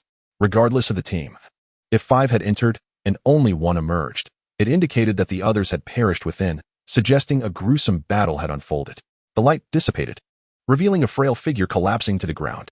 The onlookers speculated about the identity of the individual. Could it be Gu Chen? Indeed. It was clear that the 4 actors had perished, leaving him as the sole survivor. Yet, to their astonishment, it was Li Wenhui who emerged, bloodied and battered, his rare-grade armor marred with signs of intense combat. He looked pale and disheveled, as if only half of his life remained. However, as he steadied himself and observed the astonished crowd, a swell of pride surged within him. I breached the main hall and dealt over 20,000 damage to the level 13 black-robed steward. Who could surpass my prowess? After more than 2 hours of relentless fighting, his team had successfully penetrated the main hall. Yet, the black-robed steward, an elite monster of level 13, along with the 50-plus abyssal guards that spawned simultaneously, ultimately overwhelmed Li Wenhui's team. In a desperate move, he had sacrificed a recently recruited Thunder Mage as bait, using his entire squad to delay the black-robed steward's assault, while he himself seized the opportunity to flee, narrowly escaping combat mode before teleporting out. While abandoning his teammates was a despicable act, Li Wenhui consoled himself with the thought that survival was the only path to becoming the most formidable practitioner. The crowd around him began to murmur. Disbelief etched on every face. Was Gu Chen supposed to emerge first? How could it be Li Wenhui? Li Wenhui observed their astonishment with satisfaction, lifting his head slightly like a triumphant general, interpreting their shock as adoration. He then turned to his sycophant, inquiring about the status of Gu Chen's instance. Is he dead inside? The sycophant's expression stiffened slightly. Gu Chen, he is still progressing through the instance. What? Li Wenhui's smile froze. his expression akin to encountering a ghost. Say that again. He bellowed, incredulous. After nearly 4 hours, how could he still be advancing? Li Wenwei struggled to accept this revelation. His own team boasted 2 rare professions vastly superior to Gu Chen's team of actors, yet they had barely survived. Gu Chen's team had entered the dungeon before his. How could they still be progressing? Perhaps Gu Chen's team is just slower at defeating monsters. The sycophant suggested quietly. Li Wenhui paused, his expression softening slightly. That makes sense. He had already engaged the black-robed steward within the main hall. While Gu Chen's group might still be grappling with the abyssal guards in the plaza, Gu Chen and he were not on the same tier. Well, it doesn't matter. The wager concerns the completion rating, not who lasts longer within. Sycophant, set up my tent here. I wish to await Gu Chen's exit and witness firsthand how he loses. The surrounding crowd nodded in agreement upon hearing Li Wenwei's words. Indeed, the wager was about the completion rating. Gu Chen's prolonged survival did not guarantee a high score. I've always said Gu Chen must be cowering in the instance, stalling for time. A common summoner with 4 actors might not have even entered the temple yet. There is a distinct possibility of that. Li Wenhui reclined in his tent, accessing his team's completion records.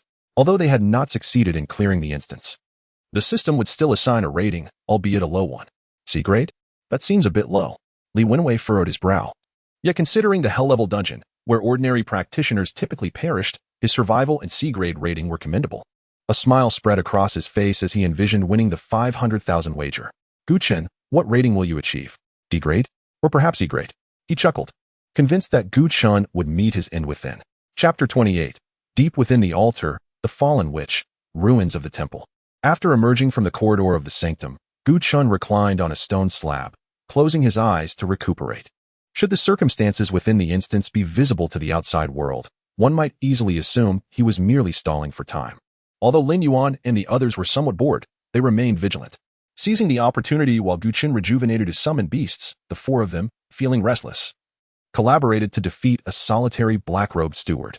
The process of slaying the creature went relatively smoothly, yet it consumed a significant amount of time, taking over 10 minutes.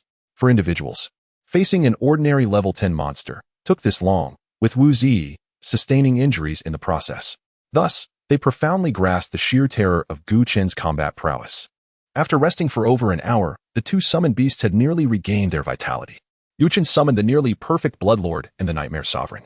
Gazing ahead at the altar not far away, which had not even been mentioned in the strategy guide, he felt it was time to advance. The Bloodlord led the way with 10 Blood Stewards, while Gu Chen, Lin Yuan, and the others followed closely, with the Nightmare Sovereign bringing up the rear. Upon nearing the altar, an invisible pressure struck them, causing Lin Yuan and the others to momentarily freeze, instinctively halting their steps. What's wrong? Gu Chen noticed their unusual demeanor. It's nothing, just suddenly feeling breathless, Lin Yuan replied, his brow slightly furrowed. Gu Chen then turned his attention to Lin Qingqing and the others, noticing their expressions were equally troubled, revealing palpable fear and heaviness. This is a mental pressure, Gu Chen deduced, his gaze shifting toward the altar from whence it emanated, with Lin Yuan and the others possessing mental attributes around 60. While the final boss within the altar was undoubtedly above 150, their proximity had already affected them.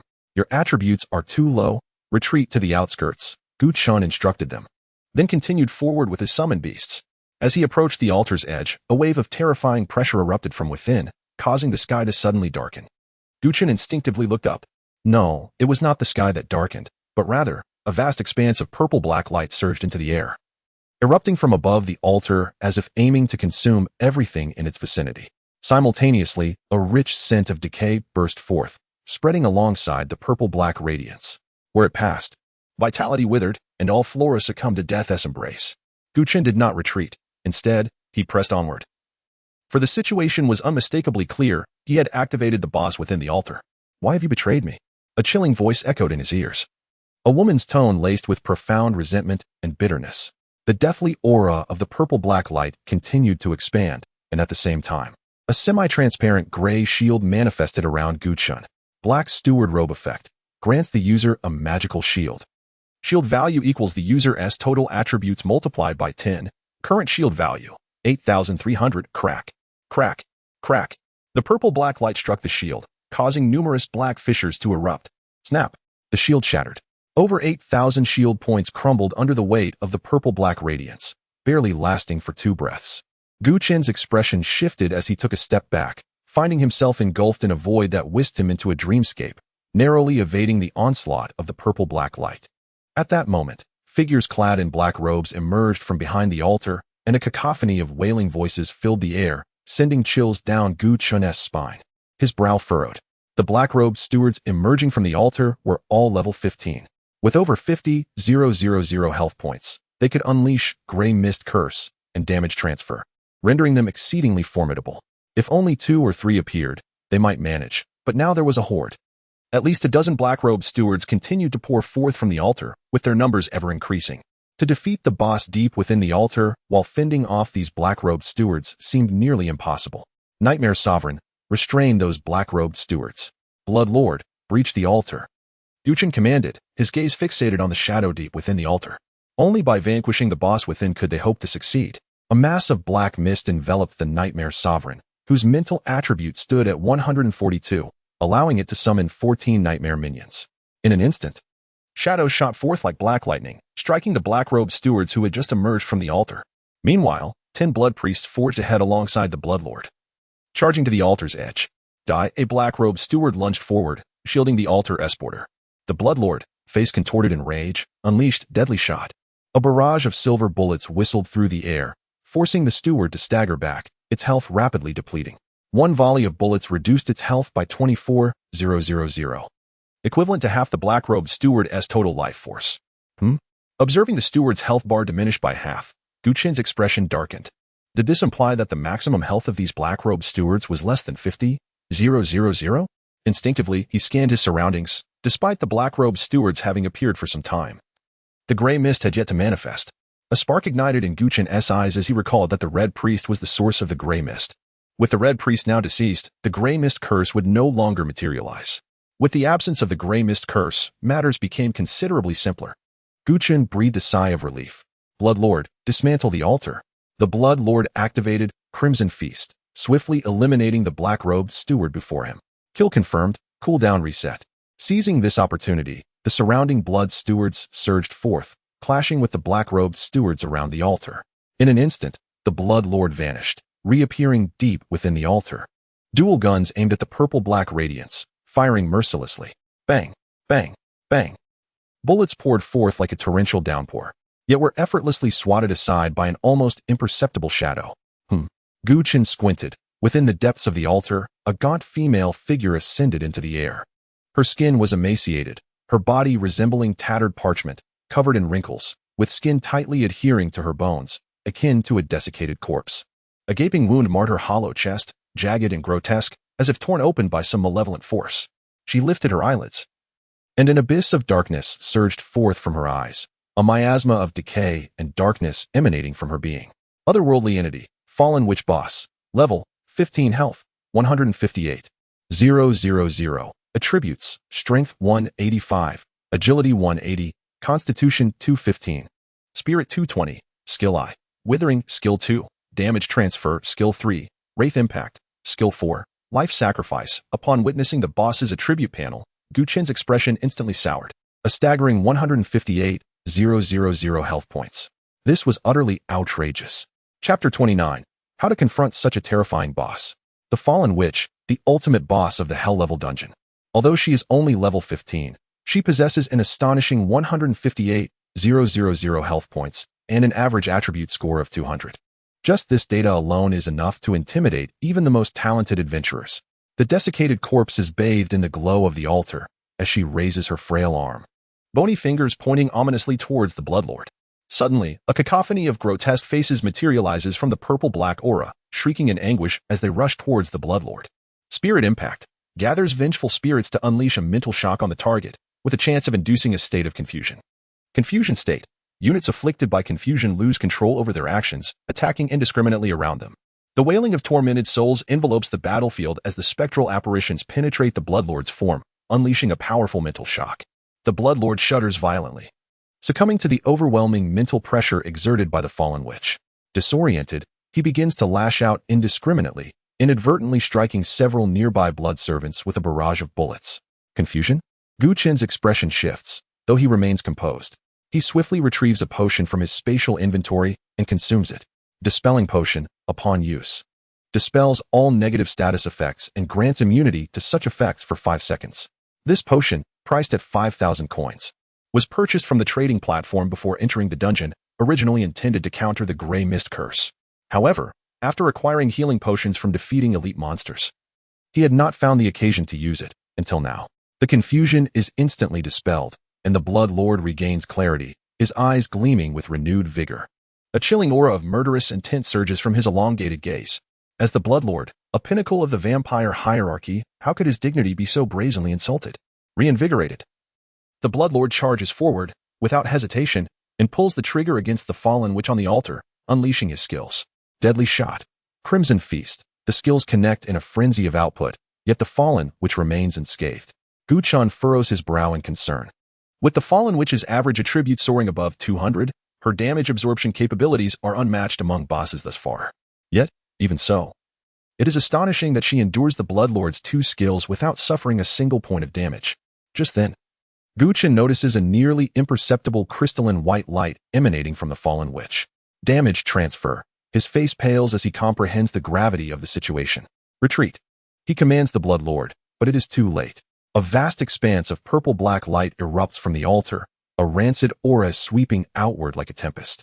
The Blood Lord, caught in the retreat, is struck by the wave of purple light, crashing to the ground as if dealt a devastating blow. With a sickening sound, the Blood Lord's body begins to decay, flesh rapidly rotting away in chunks. Withering releases a deathly force that assails the target, inflicting substantial ongoing damage. In an instant, the Blood Lord's health plummets by over 5,000 points, half of his body already corrupted and blackened, blood oozing from his form. Without hesitation, Chen produces 2 healing potions, restoring over 4,000 health points. However, given the ongoing nature of the damage, as soon as the health is replenished, he loses over 3,000 within mere seconds. Truly, this boss from a hell-level dungeon is a monstrous adversary, capable of not only transferring damage, but also wielding such terrifying skills. Had such a skill been unleashed upon him, he would undoubtedly be dead by now. With that thought in mind, Chen quickly retreats, distancing himself from the battlefield. As a summoner, his role is to maintain control of the situations. The combat must be left to the summoned beasts. If he were to fall, all would be lost. Damn it, this boss is a freak. From a distance, upon witnessing the Blood Lord's health bar diminish drastically, Lin Yuan couldn't help but curse. Continuous damage at such a scale? Is this not a bug? Lin Qingqing was left speechless, imagining that if she were to confront the witch, she would perish within seconds. No wonder there has never been a record of successfully clearing a hell-level dungeon. How could one conquer such a terrifying boss? Su Ran furrowed her brows. The pressing question remains, how to confront such a formidable foe? Wu Zi articulated the concern weighing heavily on their minds. As the words hung in the air, the 4 exchanged glances, enveloped in silence. Throughout their journey, Chen's prowess had been undeniable, yet facing this ultimate boss, the disparity was starkly apparent. Lin Yuan's brow furrowed deeply, his jaw clenched, anxiety etched across his face as he regarded Chen with worry. Would he be able to withstand this formidable challenge? Chen too felt the gravity of the fallen witch's threat. Although daunting, he remained resolute and confident. It is not a significant issue. Death, the chilling voice echoed ominously through the air as the fallen witch descended from the altar, enveloped in a miasma of decay, her presence shrouded in purple-black mist. Her form resembled that of a desiccated cadaver, with a gaping void in her chest, grotesque and bloodless, her entire body a pallid gray, suffused with a morbid aura. It was as though all her blood had been drained away. Observing this scene, Chen's brow furrowed, recalling the quest item he had previously acquired. Clearly, some unspeakable events had transpired within this temple. The witch had been drained of her blood, her heart ripped from her chest, and her remains interred at this altar. Blood extraction and heart removal, could such atrocities be committed within a temple?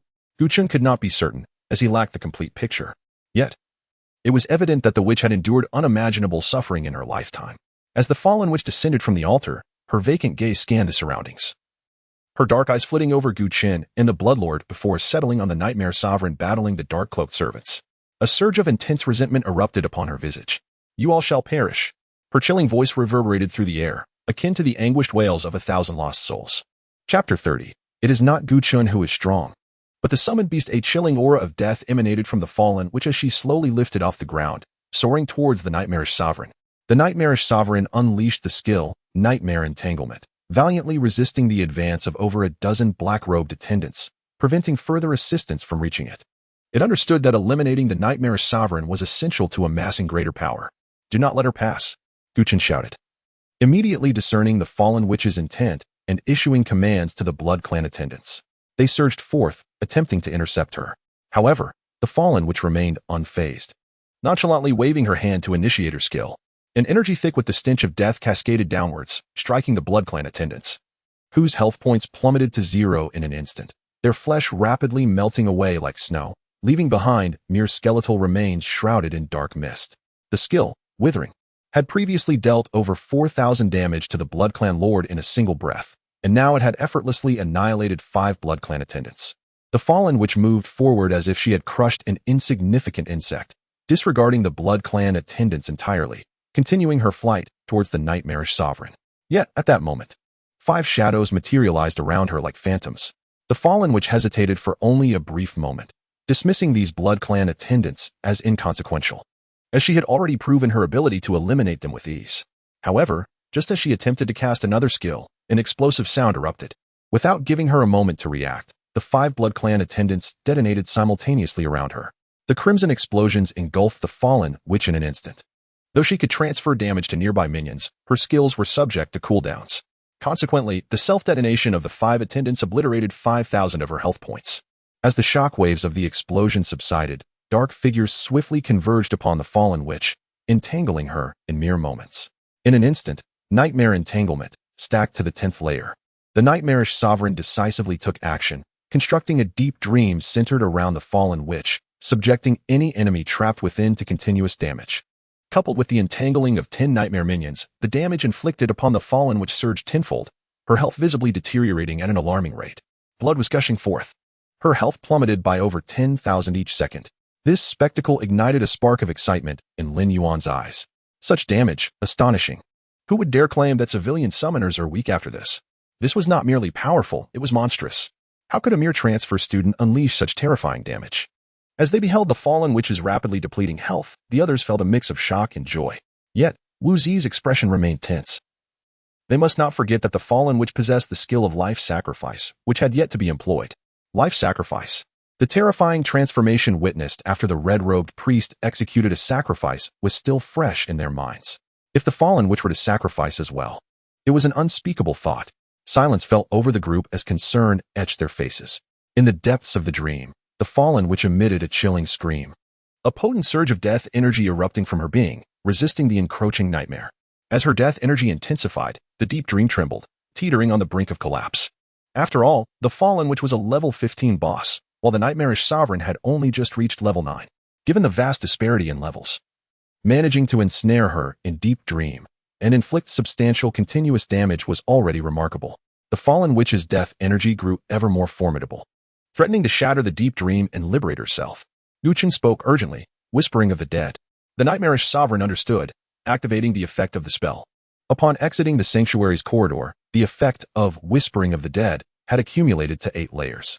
Taking advantage of the Blood Clan Lord's assault on the altar, the nightmarish sovereign had subsequently dispatched numerous black-robed attendants. By now, the layers of Whispering of the Dead had reached 20. Effective Whispering of the Dead activated.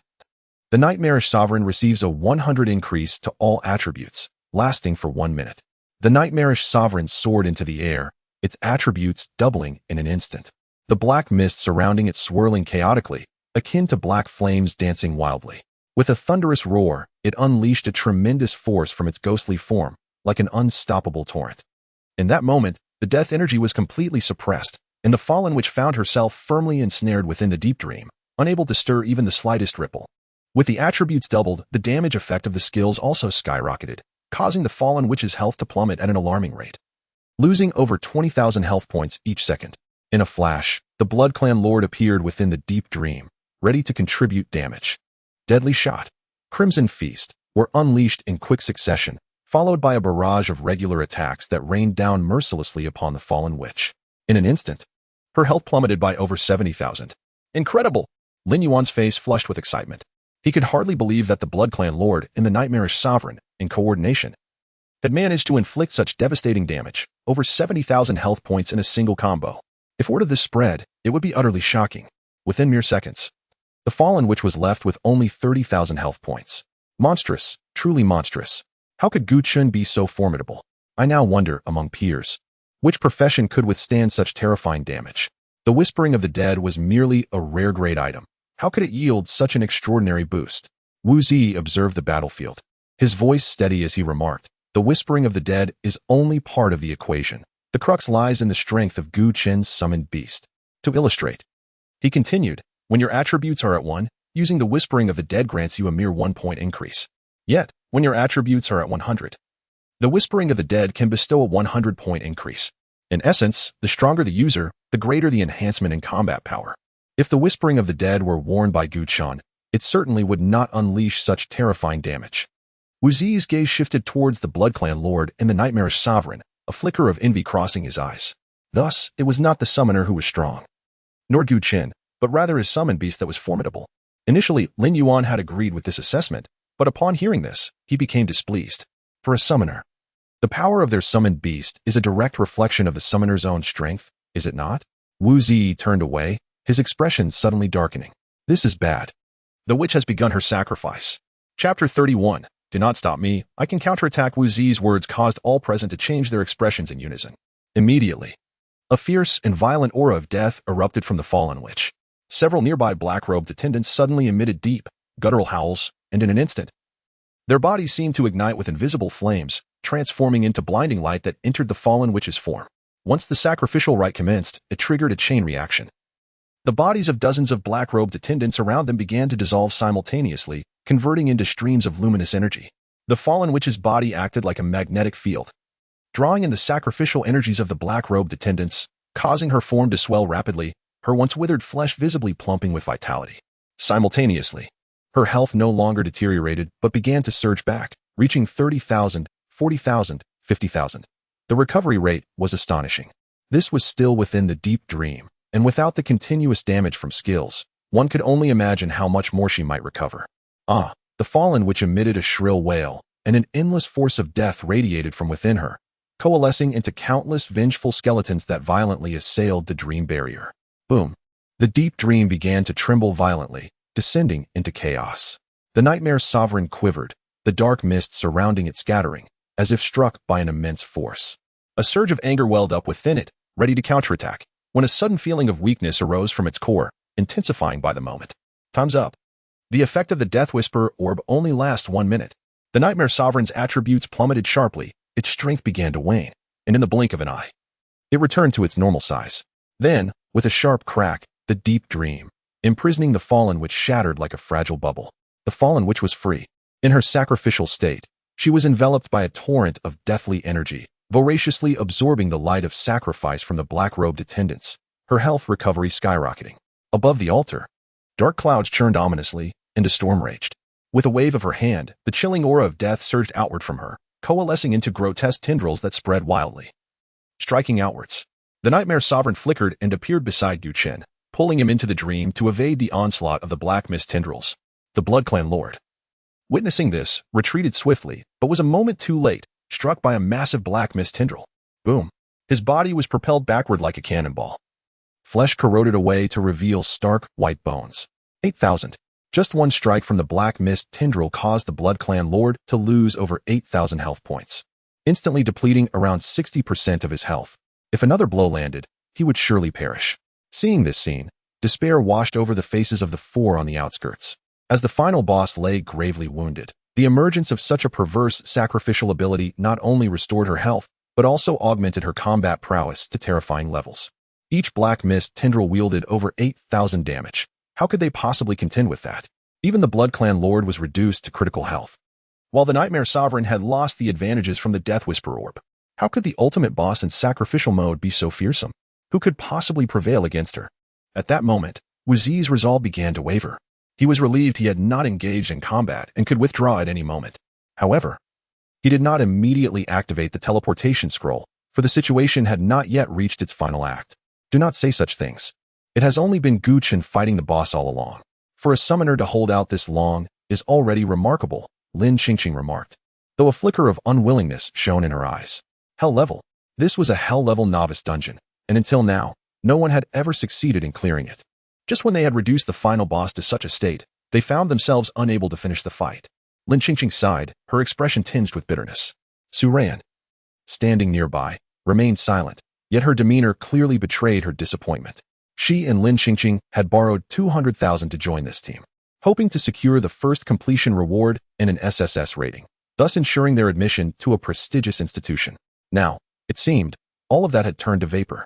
The fallen witch had entered her sacrificial state, her health and combat power peaking. The Blood Clan Lord, having been critically wounded, dared not approach any closer. The Nightmare Sovereign, having sustained the deep dream for far too long under doubled attributes, was nearly drained of energy. As for the descendants of the Blood Clan, they had long perished. At this juncture, Gu Chen's defeat appeared inevitable, with no chance for a comeback remaining. Just one more tremor, and it would be over. No, I must help Gu.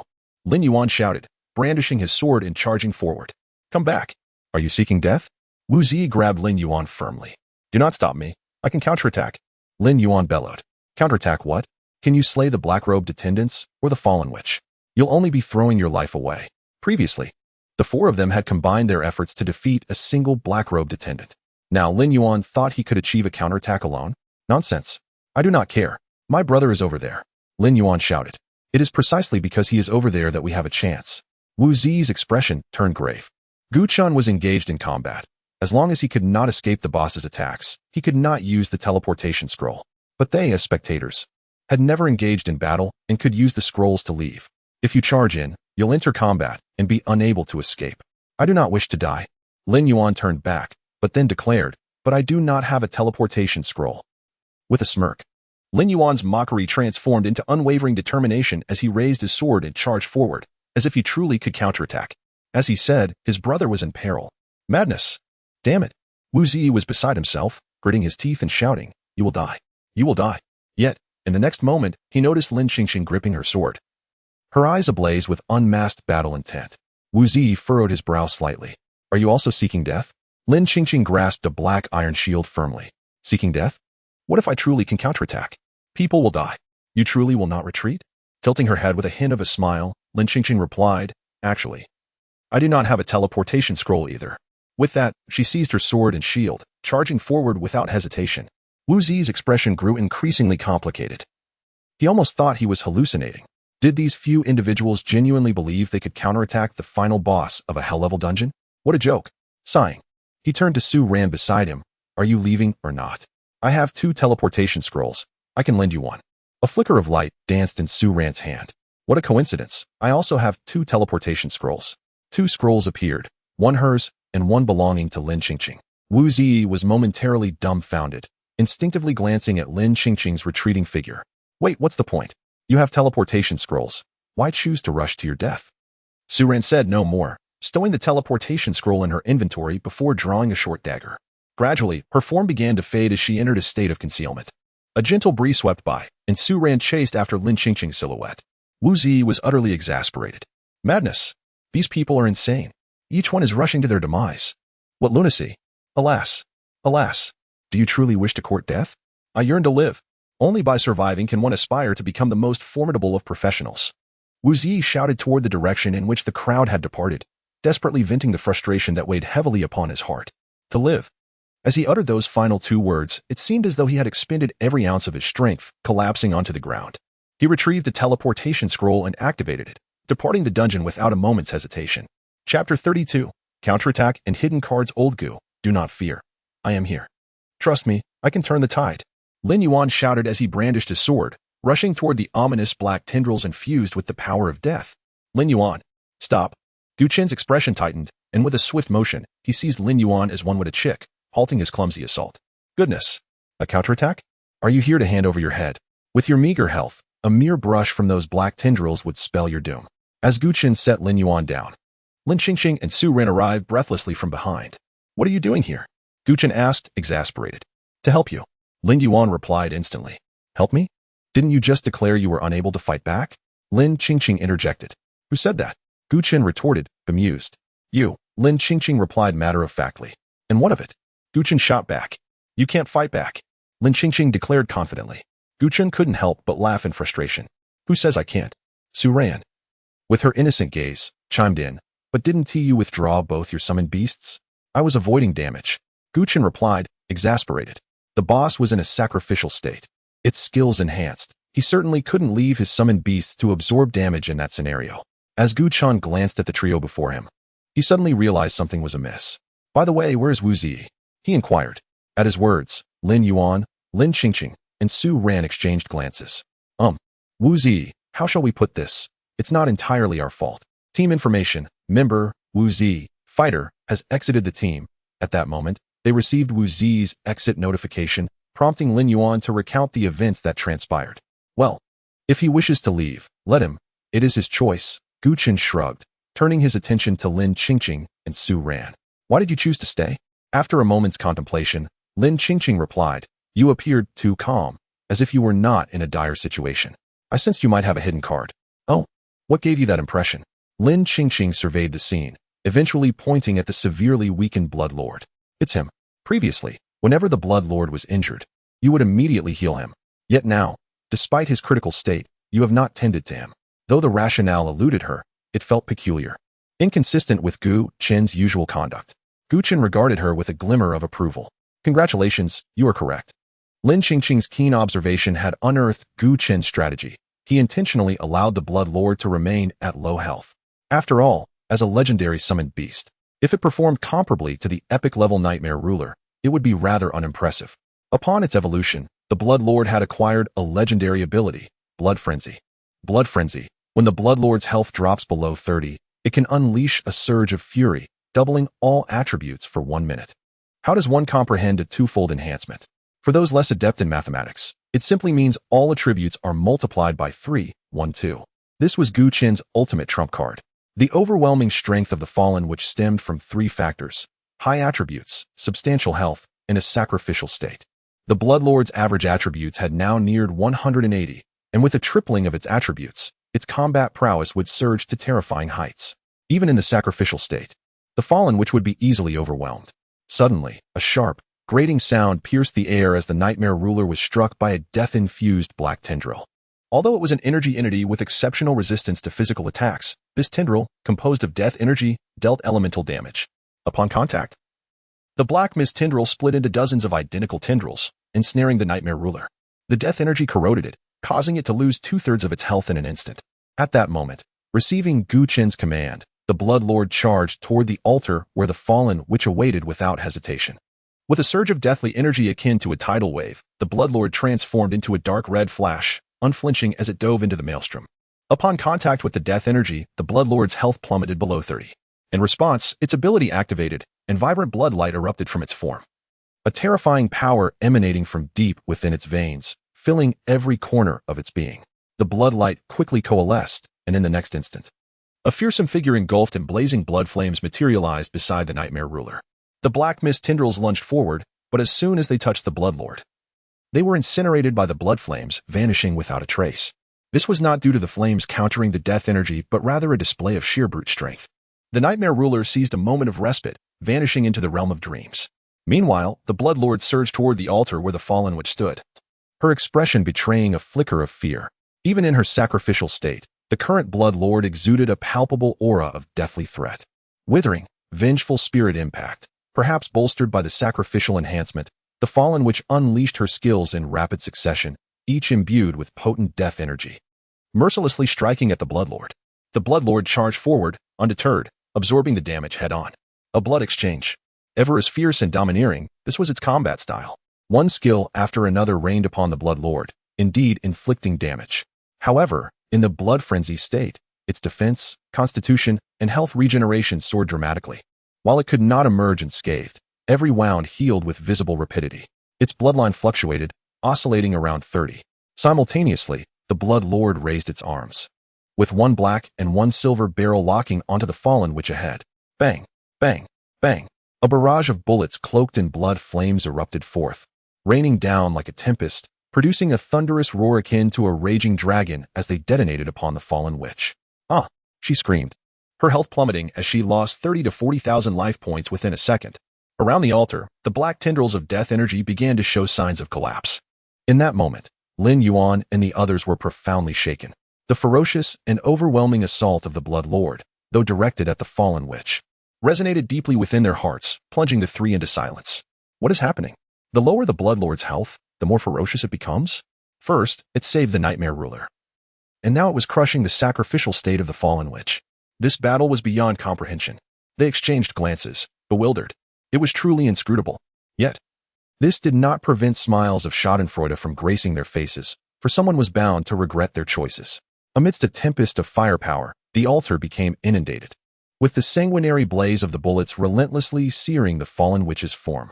Her corporeal shell, riddled with grievous wounds, witnessed its vitality hemorrhage, teetering precariously on the precipice of obliteration. With a spectral grasp, she ensnared several acolytes cloaked in sable raiment, positioning them as a bulwark against the onslaught. Alas, their sacrifice proved futile.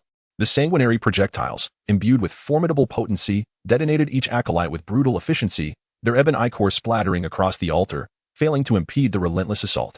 The twofold amplification of the Bloodlord's attributes engendered an overwhelming dominion, as he weathered the witch's arcane barrages while unleashing a maelstrom of destruction. As her life force dwindled to the brink, the Bloodlord lowered his twin firearms, unleashing twin crimson pyres that spiraled around him, unleashing an unprecedented surge of raw power. Crimson revelry, the sanguinary vortex, akin to a cataclysmic tempest, surged towards the fallen witch with unstoppable momentum, carrying with it a devastating force. Locked in the Bloodlord's sights, the fallen witch found herself unable to evade this ultimate assault. Her form writhed within the crimson maelstrom, her epidermis fracturing into a mosaic of fissures, her silhouette elongating and attenuating. Despite her vital essence having been utterly extinguished, she remained animated, her visage contorted in a grotesque grimace as she writhed within the sanguinary tempest. "You shall all perish. You have betrayed me." The fallen witch's enraged roar echoed through the chamber. Yet she soon discovered that she had relinquished control over her own corporeal form. Chen subdued the Bloodlord. For the battle had reached its conclusion the moment the boss's life force had been utterly depleted. What ensued was a recapitulation of historical events. As the sanguinary storm abated, the altar shimmered with phantasmagorical light. Subsequently, a host of familiar figures materialized. Sentinels, acolytes clad in sable, crimson-robed priests, numbering close to 100 souls. The abyss has breached our defenses, and corruption spreads like a plague. Many have already succumbed to the ashen miasma. Who will deliver us? I recoil at the thought of death. Where is our deity? Where are the divine beings? Crimson-robed priest, is it true that imbibing blood can dispel the ashen miasma? Dare you question the edicts of the divine? Only by consuming the blood of the sacred maiden can we withstand the miasma. And only by offering her heart as a sacrifice can we salvage the temple. Why do we tarry? The sacred maiden possesses a benevolent heart. She would willingly sacrifice herself for the salvation of the temple. Enough with the idle chatter. Sentinels, accompany me. We must locate the sacred maiden. The crimson-robed priest, perched upon the highest point, surveyed the assembly, his visage inscrutable. The acolytes in sable were contorted with madness, their eyes betraying a descent into irrationality. The temple's history continued to unfold in a spectacle of light and shadow. Within the main sanctuary, a cohort of acolytes in sable escorted the sacred maiden before the crimson-robed priest. High priest, the abyss's influence upon you has intensified. You must submit to the restorative power of purification.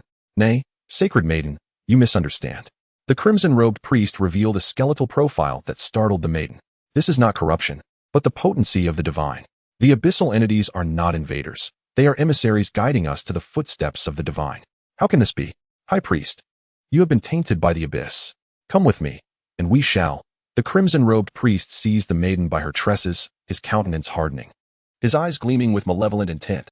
I say, this is not corruption. The abyss is the harbinger of divine guidance, a sacred manifestation. High priest, the abyss is eroding your sanity. Do not succumb to malevolence. The crimson-robed priest glared at the sacred maiden, his eyes blazing with dark energy. Sacred maiden of the temple, I shall harness your essence for my cultivation. Nay, high priest, you are tainted. Guards, to my aid.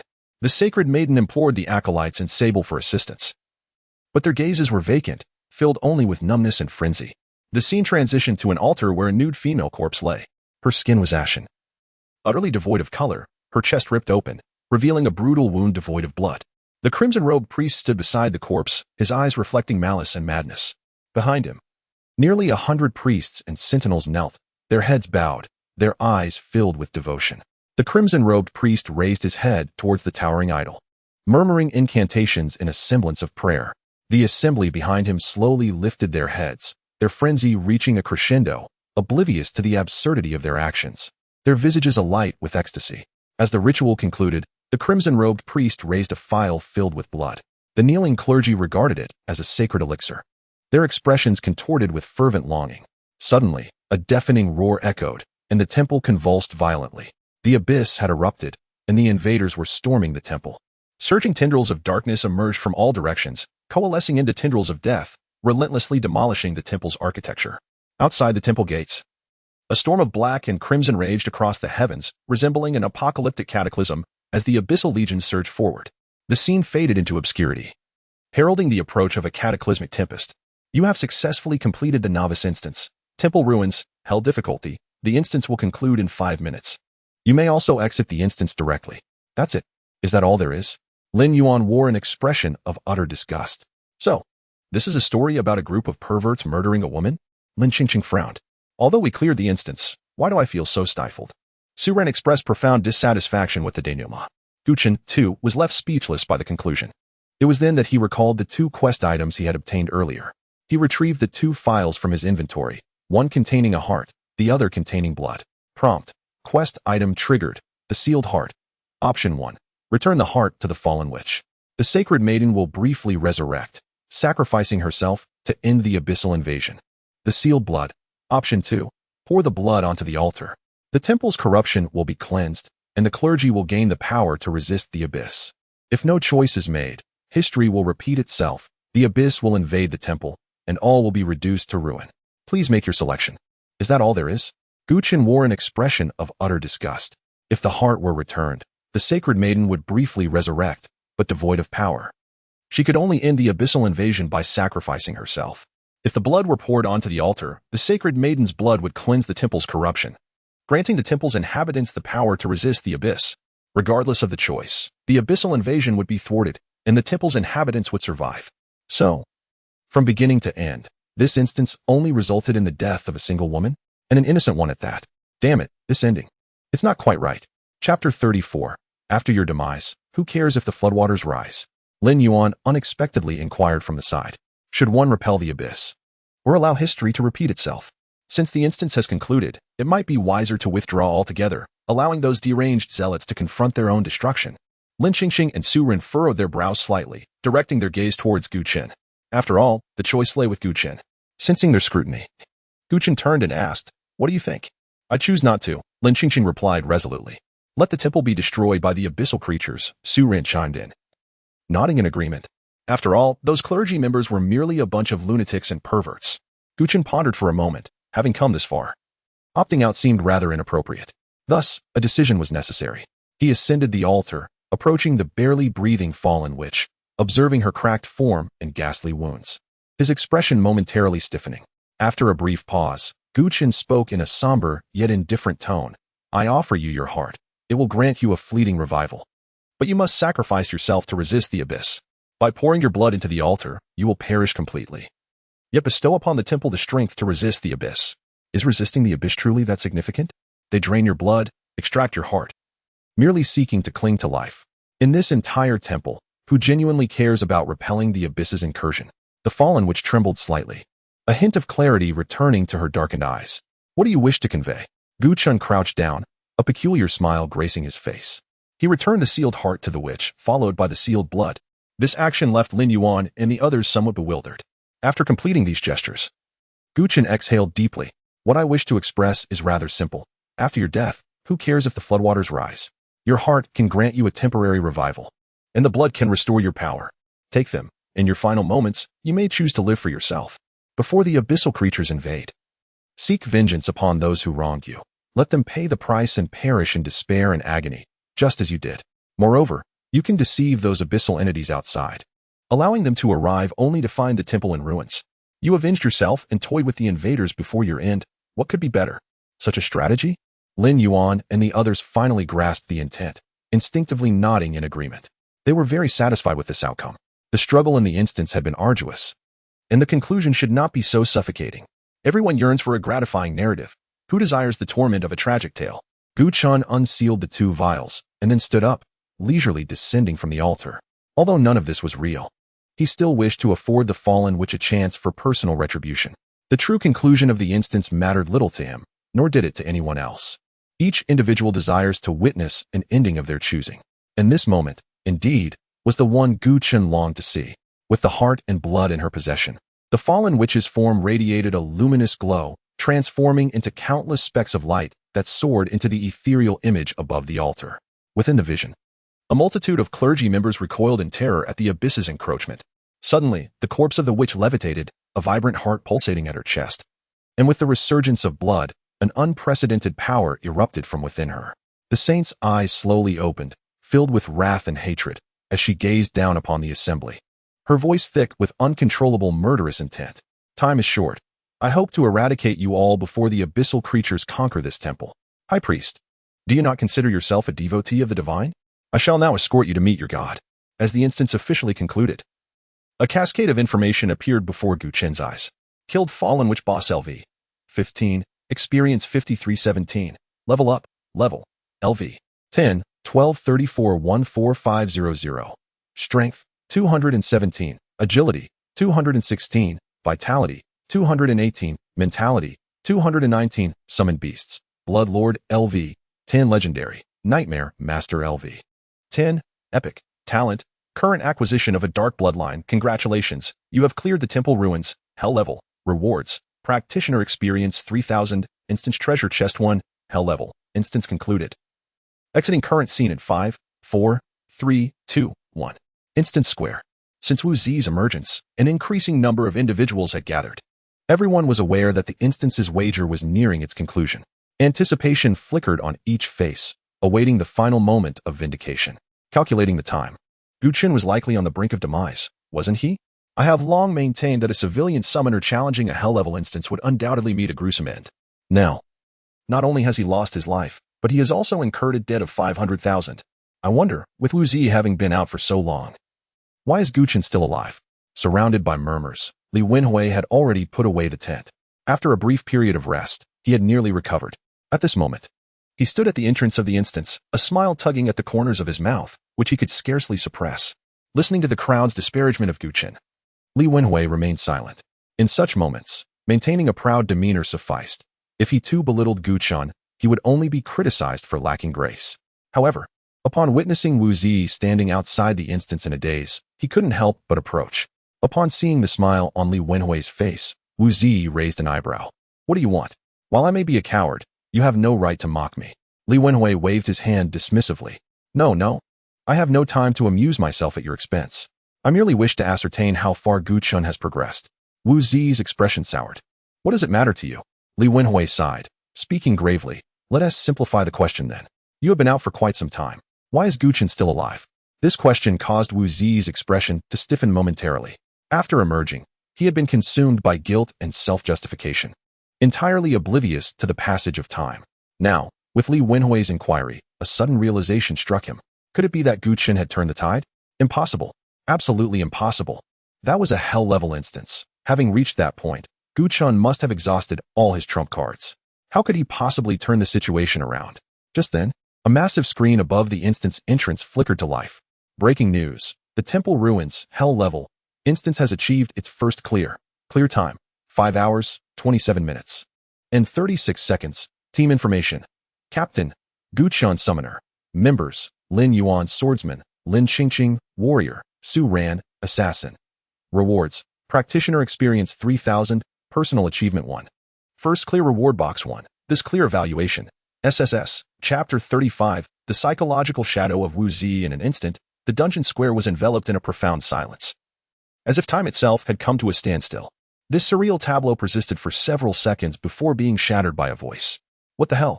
Am I seeing things? The hell-level dungeon has actually been cleared? This is a first clear. How on earth did he manage that? Someone pinch me. Oh, you really did pinch me? The announcement emerged at the very moment the final boss was vanquished, leaving Chen and his companions still within the dungeon. Confusion and disbelief etched themselves onto the faces of everyone present, as some rubbed their eyes vigorously, questioning their own perceptions or wondering if they were ensnared in a dream. Yet, no one dared to contest the authenticity of the announcement.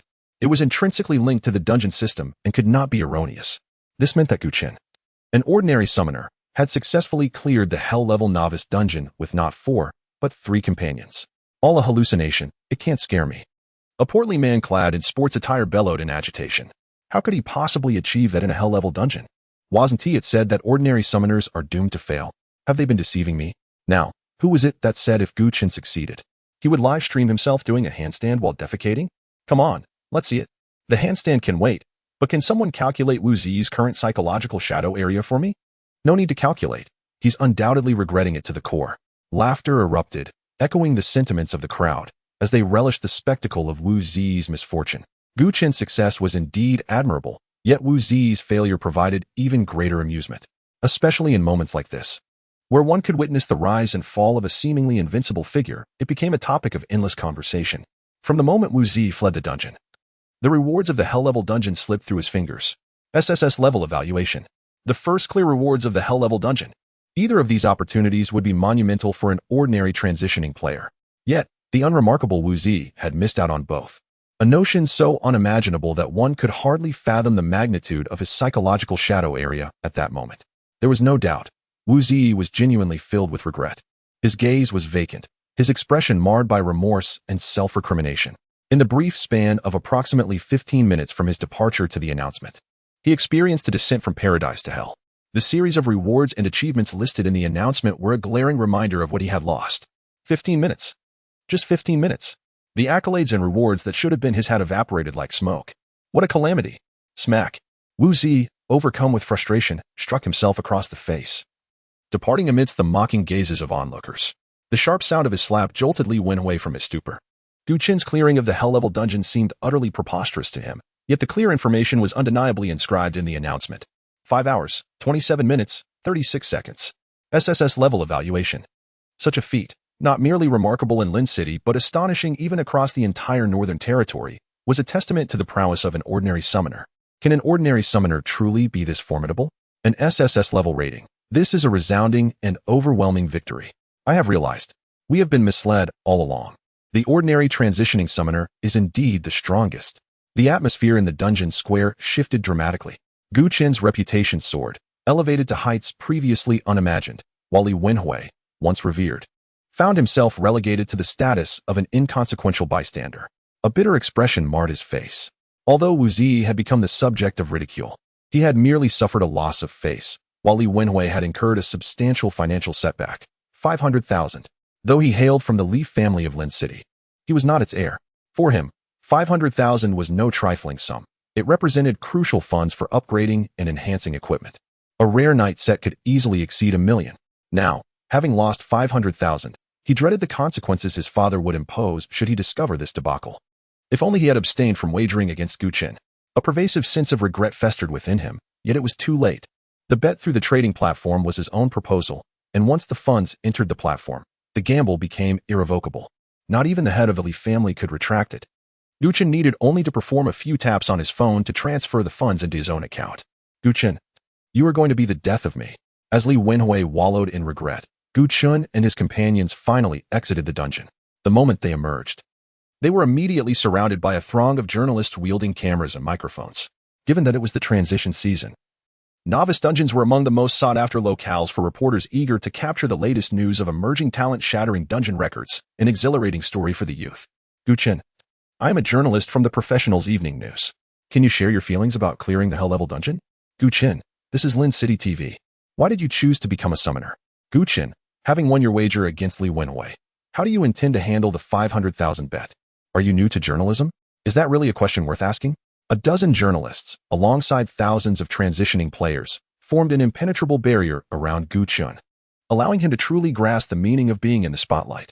The onlookers in the square were filled with envy, recognizing this as a rare opportunity for Gu Chen to bask in the limelight. With this surge of attention, attaining wealth beyond imagination would be as simple as eating and drinking. The wheels of fate were turning in Gu Chen's favor. However, Gu Chen had no desire to waste time with the reporters, pushing Lin Yuan forward instead. This was Lin Yuan's first encounter with such a scene, yet he remained undaunted.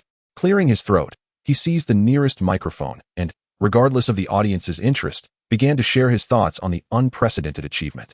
Seizing this moment would elevate him into semi-fame, making future financial endeavors as effortless as a casual meal. Meanwhile, Gu Chen seized the opportunity to slip away. With the announcement of the dungeon's completion, the wager was concluded, and Li Wenhui's 500,000 had already been deposited into his account. In his personal space, the Hell-level treasure chest and first clear gift box gleamed enticingly. Gu Chen's heart raced with anticipation. Time to open the boxes. Let us unveil the treasures.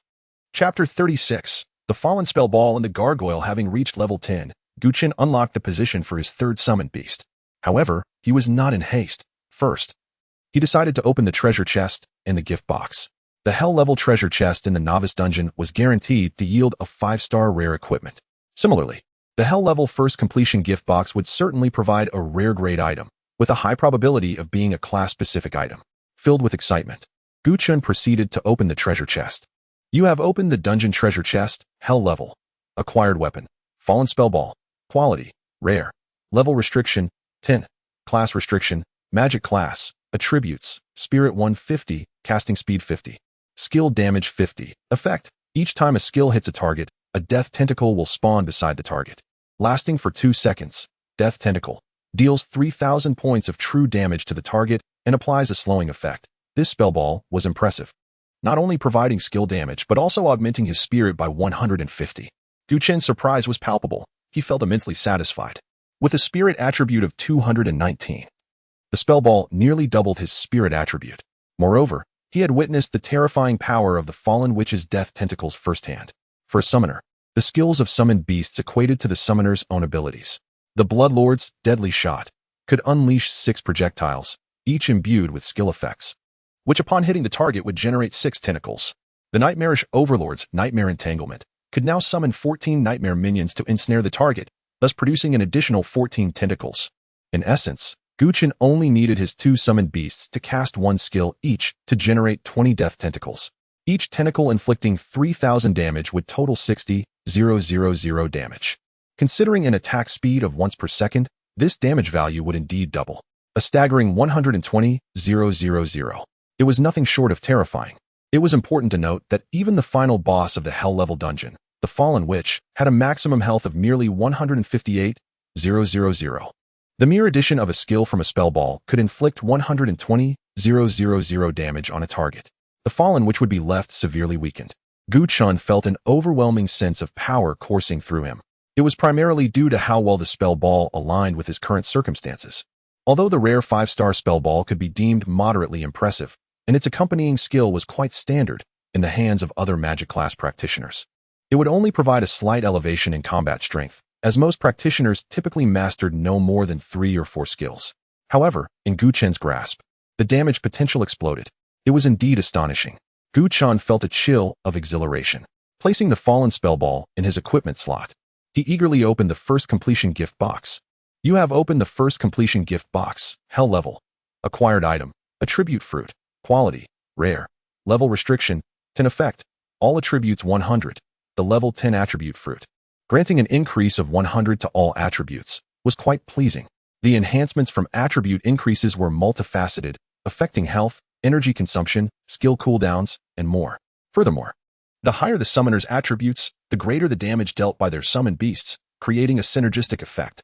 Thus, without hesitation, Chen consumed the attribute fruit. The taste was sweet, reminiscent of a juicy peach. Immediately, a surge of profound energy coursed through his limbs. You have consumed the attribute fruit. All attributes 100. Chen felt a revitalizing transformation within, his body brimming with power, as though he could shatter the stars with a single punch. Of course, this was merely an illusion brought about by the rapid increase in attributes. Subsequently, he swapped out his black butler robe for the priest set obtained from defeating the red-robed priest, before checking his character panel. Name, Chen. Class, Summoner. Level, LV. 10, 7234 14500. Strength, 317. Agility, 316. Constitution, 318. Spirit, 469. Talent. Initial Dark Bloodline, Divine Skill, Comprehensive Link LV. 5 a rare, Equipment, Fallen Spell Ball. Preset, Summon Beasts, Bloodlord LV. 10, Legendary, Nightmarish Overlord LV. 10, Epic, Excellent. With Chen's current 4-dimensional attributes, he was nearly invincible at this tier, capable of contending with second-tier practitioners. This bolstered his confidence as he prepared to venture into the wilderness. Having cleared the novice dungeon, he knew that entering other dungeons would incur substantial fees. Aside from novice dungeons, all other artificial dungeons required payment, as they necessitated high concentrations of energy crystals for maintenance. Without payment, the dungeons would have long since closed. Chen had saved some money, yet he did not plan to enter a dungeon. Instead, he aimed to head into the wilderness and delve into the abyss, which was the fastest way to level up. The abyss, situated above the wilderness, represented a form of alien invasion into this world. Dungeons were constructed to mimic the abyss, primarily located within cities to prevent practitioners from having to traverse perilous wilderness for leveling up. The wilderness was rife with alien creatures, posing significant dangers, and a moment's inattention could lead to death at the hands of ferocious foes, a threat more daunting than that of hell-level dungeons. Chen was resolute in his decision to venture into the wilderness, but first, he needed to finalize his third summoned beast. Accessing the practitioner trading platform, he found 5 level 10 summoning skill books: Unicorn, Earth Demon Turtle, Treant, Gargoyle, and Mountain Eagle. The Unicorn was a mage-type summoned beast, the Earth Demon Turtle a tank type, the Treant a warrior type, the Mountain Eagle an assassin type, while only the Gargoyle served as a support type. Moreover, the Gargoyle was not a common buffing support, but rather a debuffing one. It could not grant shields, healing, or damage boosts to allies, but it could inflict poison, curses, and weakness upon enemies. The memory of the fear induced by the Grey Mist curse was still fresh. A formidable debuff state could elevate one to divine status. The current 2 summoned beasts, the Bloodlord capable of both tanking and dealing damage, and the Nightmarish Overlord excelling in explosive attacks, would be perfectly complemented by a debuffing support. Thus, the Gargoyle was the ideal choice. After careful consideration, Chen spent 150,000 to acquire the summoning book for the Gargoyle. This was an excellent price for a quality summon. High-quality summoning books were scarce, and those that did enter the market were typically absorbed within large guilds. As Chen was neither a noble nor a member of a guild, it was remarkable that he managed to purchase a high-quality summoning book. However, he was fortunate, although he could not obtain high-quality summoning books. His divine talent allowed him to enhance the summoned beast's attributes using the Dark Bloodline. Obtaining the initial bloodline at levels 9 and 10 would enable him to elevate the third summoned beast directly to Epic 1-star. Splendid. Chen's heart brimmed with anticipation. The Gargoyle's fusion with the Dark Bloodline promised to be promising. Chapter 37, The Remains Golem, by Lee Renjia. The practitioner trading platform rarely offers immediate delivery. The seller of the Gargoyle summoning skill book is located outside Lin City, necessitating a remote transfer, which is now too late. Subsequently, he purchased several consumables that might be needed for his journey out of the city, awaiting their arrival alongside the summoning book the following day. Afterward, Chen accessed the short video platform, anticipating that his accomplishment of clearing the hellish dungeon would create quite a stir in Lin City, resulting in a flurry of related information being shared online. However, after scrolling through several videos, he found no mention of himself, not even a trace of the first completion of the hellish dungeon. He felt a tinge of confusion. Not only the short video platform, but all major media outlets seemed to have descended into a state of silence. What could be amiss? Was the internet disconnected? Chen pondered, but did not dwell on it excessively. After all, he had already secured the rewards for clearing the hellish dungeon, and the SSS rating was recorded in his achievements. Thus, any public recognition was of little consequence. Now, he merely awaited the confirmation of his guaranteed admission to the prestigious academy. The next day, as noon approached, Chen received a package from the practitioner platform. He took out the summoning book, confirmed its accuracy, and proceeded to learn the skill. You have successfully contracted with the Gargoyle, summoned beast, Gargoyle, quality, excellent, level, 10 health, 6,220, attributes, strength 85, agility 90, constitution 94, spirit 95, talent, stone form, excellent, skill, petrification LV, 1, excellent. Next, Chen infused both initial Dark Bloodlines into the Gargoyle.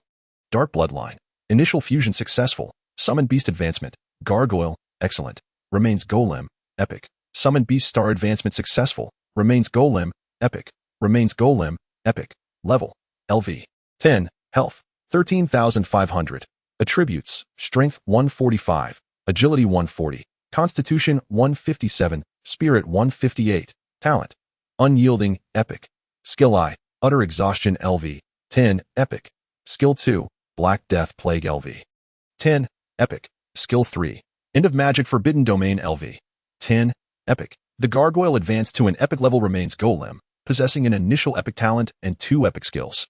The third skill was acquired upon star advancement.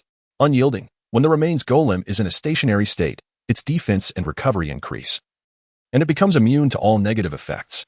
Utter exhaustion inflicts a state of exhaustion on nearby targets, reducing all attributes by 50 and increasing damage taken by 50. Cannot be immunized. Black Death Plague infects a target with a plague, reducing their healing effects by 90 and causing continuous health loss, cannot be immunized. End of magic forbidden domain. The remains golem establishes a forbidden domain centered on itself, within which all targets' consumption skyrockets tenfold. Similar to the Nightmare Sovereign. The targets mentioned in the skills are not limited to enemies. Only the adversaries specifically targeted count as such. The array of debilitating skills left Chen elated. Especially the third skill, End of Magic Forbidden Domain, which could amplify the enemy's consumption tenfold, was terrifyingly powerful. Imagine a mage casting a single spell, only to find their spirit depleted by more than half. Or a warrior, after just one attack, left with trembling legs. Some formidable skills might, under the impact of tenfold consumption, become utterly uncastable, leaving the opponent merely standing there, bewildered. This was indeed formidable. After reviewing the skills and talents once more, Chen closed the Summoning Beast panel with satisfaction, brimming with confidence for the upcoming wilderness expedition. At that moment, his phone rang.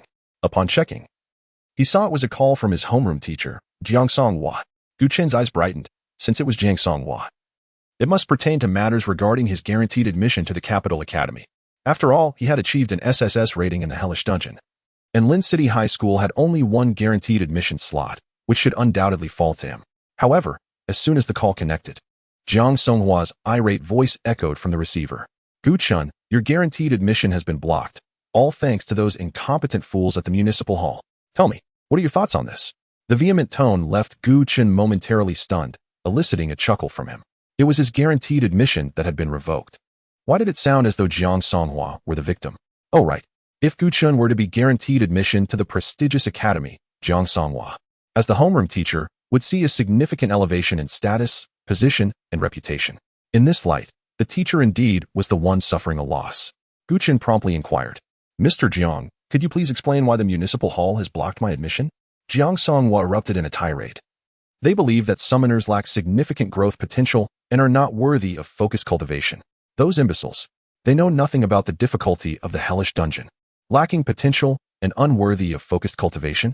That rationale sounded rather flimsy. Chen pressed on. Since they have rejected me, to whom has the guaranteed admission slot been allocated?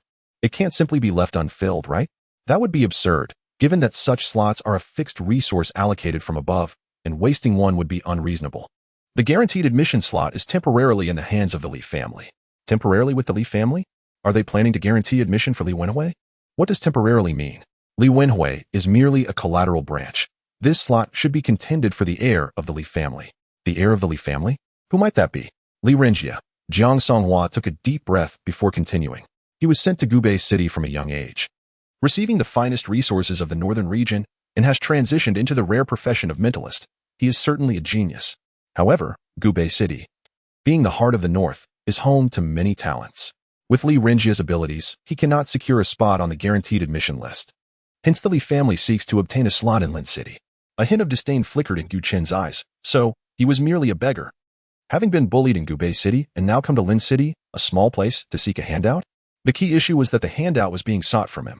Chen took note of the name, continuing, Mr. Jiang, you mentioned that the guaranteed admission slot is temporarily with the Li family? Yes. That's what I heard from the principal. Do not spread this information. If Li Renjie manages to achieve an SSS rating in the Hellish Dungeon before the Academy assessment, the slot will be secured for him. Conversely, there remains a significant possibility that the slot could revert to you. A significant possibility? Chen scoffed. He was not fond of such uncertainties. It was rightfully his. Why did it seem as though he were to be granted a favor by someone else? So, Mr. Jiang, you are calling to inform me that my guaranteed admission has been blocked? No, I am informing you that Li Renjia may very well seek your collaboration, offering you some benefits in exchange for your assistance in clearing the hellish dungeon. Understood. I will certainly not agree to this. No, you don't comprehend. You are but a commoner. Why would you confront the nobles? Haven't you just received a favor from the Li family? You must agree to his proposal. Jiang Songhua sighed. I understand your frustration, but the current situation is beyond your control. If Li Renjie approaches you, ensure you negotiate for substantial benefits. You are aware of the Li family, the foremost family in Lin City, a genuine power. You must seize this opportunity to make a substantial profit from Li Renjia. Are you Li Renjia? Chen inquired, nodding his head, while silently recalling the admonitions of his esteemed mentor. At that moment, a commotion arose at the entrance. The dormitory door swung open, revealing Li Wenhui. Cousin, this is Chen's dormitory, he announced, stepping aside. At the threshold stood a young man clad in a ceremonial robe, his countenance strikingly handsome, exuding an air of arrogance. He radiated an overwhelming sense of superiority that seemed to disdain all around him. He strode across the threshold, surveying the interior of the dormitory with an air of condescension, ultimately fixing his gaze upon Gu Chen. I am Li Ranjia. Surely you have heard of my name? Unfamiliarity is inconsequential, as my purpose is merely to propose a collaboration. With an air of hauteur, Li Ranjia extended a solitary finger.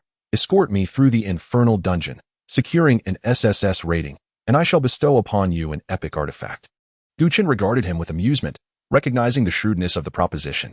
Even triumphing in a hell-tier novice dungeon yields only top-tier rare equipment from the treasure chest. Li Ranjia's offer of an epic item was indeed a grand gesture. Had Jiang Songwan not forewarned him, he might have acquiesced. However, attempting to exchange an epic artifact for a guaranteed admission to the Shanjing Academy was an audacious calculation. Observing Gu Chen's lack of enthusiasm, Li Ranjia, without altering his gaze, extended another finger. "Two," he declared. Truly, the foremost family of Linqing was proving to be exceedingly wealthy. Gu Chen inwardly scoffed. Epic artifacts typically command prices in the millions, making this proposition akin to bartering over 20 million for a coveted spot at the Shanjing Academy. Is 20 million a substantial sum? To the average individual, it represents a lifetime's earnings. Yet, in comparison to the prestige of the Shanjing Academy, its value pales in significance. Suffice it to say, merely completing a few academy dungeons would yield returns far exceeding that figure. Gu Chen offered a sardonic smile. So, you propose I assist you in obtaining an SSS rating, thereby supplanting my guaranteed admission? Is this your notion of collaboration? A flicker of surprise crossed Li Ranjia's visage. Gu Chen was privy to their scheme? Very well. No need for pretense then. Li Ranjia declared. 2 epic artifacts. This is your final opportunity. I advise you not to be unappreciative. Undaunted, Gu Chen retorted. I, too, shall extend an offer. Present 2 epic artifacts as recompense and retreat to Gubei City, and I shall regard you as naught but a nuisance, allowing you to depart unscathed. Li Ranjia's gaze hardened. Gu Chen, do you presume that merely conquering a hell-tier dungeon renders me fearful of you? How naive. Your caliber in Gubei City would not even qualify as refuse. He commanded, Li Wenwei, discipline him. Ah? Li Wenwei stammered, taken aback. Me? His eyes darted nervously. Gu Chen was, after all, a deity who had conquered a hell-tier dungeon. He was to discipline him?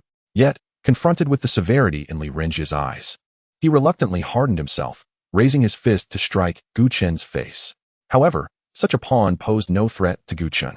Even without summoning his beasts, he could effortlessly subdue him. With a resounding thud, Gu Chen, relying solely on his inherent attributes, sent him flying. Li Wenwei cried out in agony, clutching his abdomen as he collapsed to the ground, drenched in a cold sweat from the pain. You dare retaliate? Court death! Li Ranjia exclaimed, his face contorted with rage. In Gubei City, he was meek and subservient, but in Linqing, he would strike with unbridled force. Li Wenwei was his cousin. For a commoner to dare strike a member of the Li family in his presence was an act of defiance.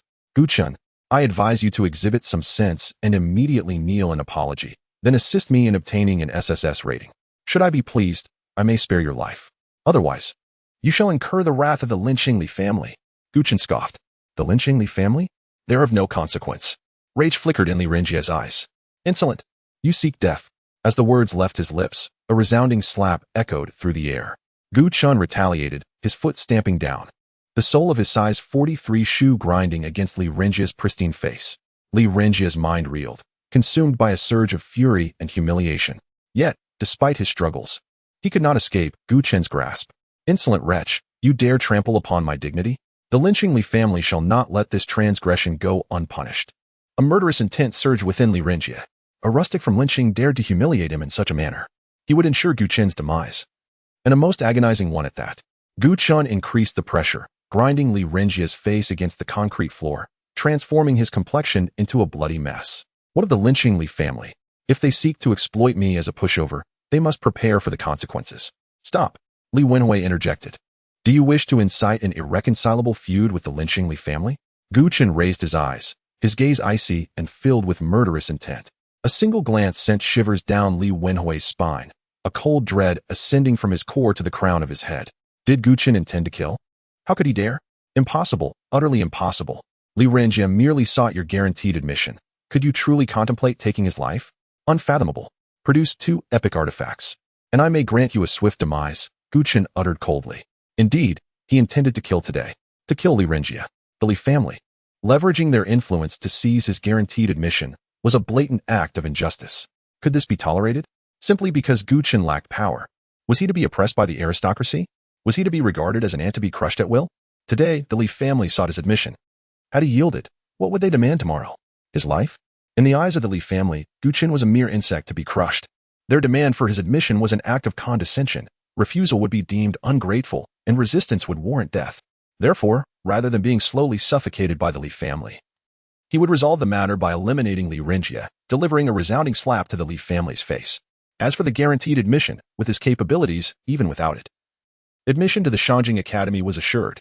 Insolent wretch, I refuse to believe you dare kill me. Were I to die, your end would be most gruesome. The lynching Li family shall not spare you. Before the words could fully escape his lips, Gu Chen severed Li Renjie's throat with a single stomp. Li Renjie's eyes widened in disbelief, his life force rapidly fading, leaving him with an unfulfilled gaze. Even in death, he could not comprehend that Gu Chen had truly dared to act. Cousin. Li Wenhui watched in horror as Gu Chen murdered his cousin, the heir to the Li family. Moreover, after killing Li Renjie, Gu Chen's gaze turned towards him. Li Wenhui shuddered, filled with regret. He had believed that Li Renjie, as a psychic and raised in Gubei City, would easily overwhelm Gu Chen. He had not anticipated that Gu Chen, without even summoning his beasts, would effortlessly kill him. Gu Chen was not a bloodthirsty individual and did not strike Li Wenhui. He wiped the blood from his shoe, declaring with disdain, return and inform the Li family's patriarch that what is mine is beyond their reach, and they shall not claim it. With that, the space before Gu Chen shattered, and a shadowy hand emerged, gently tugging at him, causing his figure to vanish instantly. Gu Chen had been taken away by the Nightmare Dominator, leaving Li Wenhui alone in the dormitory with Li Renjie's corpse, his mind reeling. After several seconds, Li Wenhui finally recovered from his paralyzing fear. Then, a piercing scream echoed throughout the dormitory building. A life has been lost. Li Renjie is dead. Someone help. Chapter 39. The Barons shortly after Gu Chen departed. Li Wenhui's cries alerted the dormitory supervisor, who was conducting routine rounds. The supervisor, upon discovering the corpse, was immediately aghast. Who committed this act? The supervisor demanded of Li Wenhui. It was Gu Chen, Li Wenhui responded, trembling. Gu Chen. The supervisor's initial reaction was disbelief. He was intimately familiar with the student, orphaned at a young age, with no support system. During holidays, when others returned home, Gu Chen, unable to afford lodging, would surreptitiously sneak into the dorms. Initially, the supervisor had expelled him on several occasions, but after learning of his circumstances, he had turned a blind eye. Whoosh! Suddenly, a group of middle-aged men clad in black materialized in the dormitory hallway.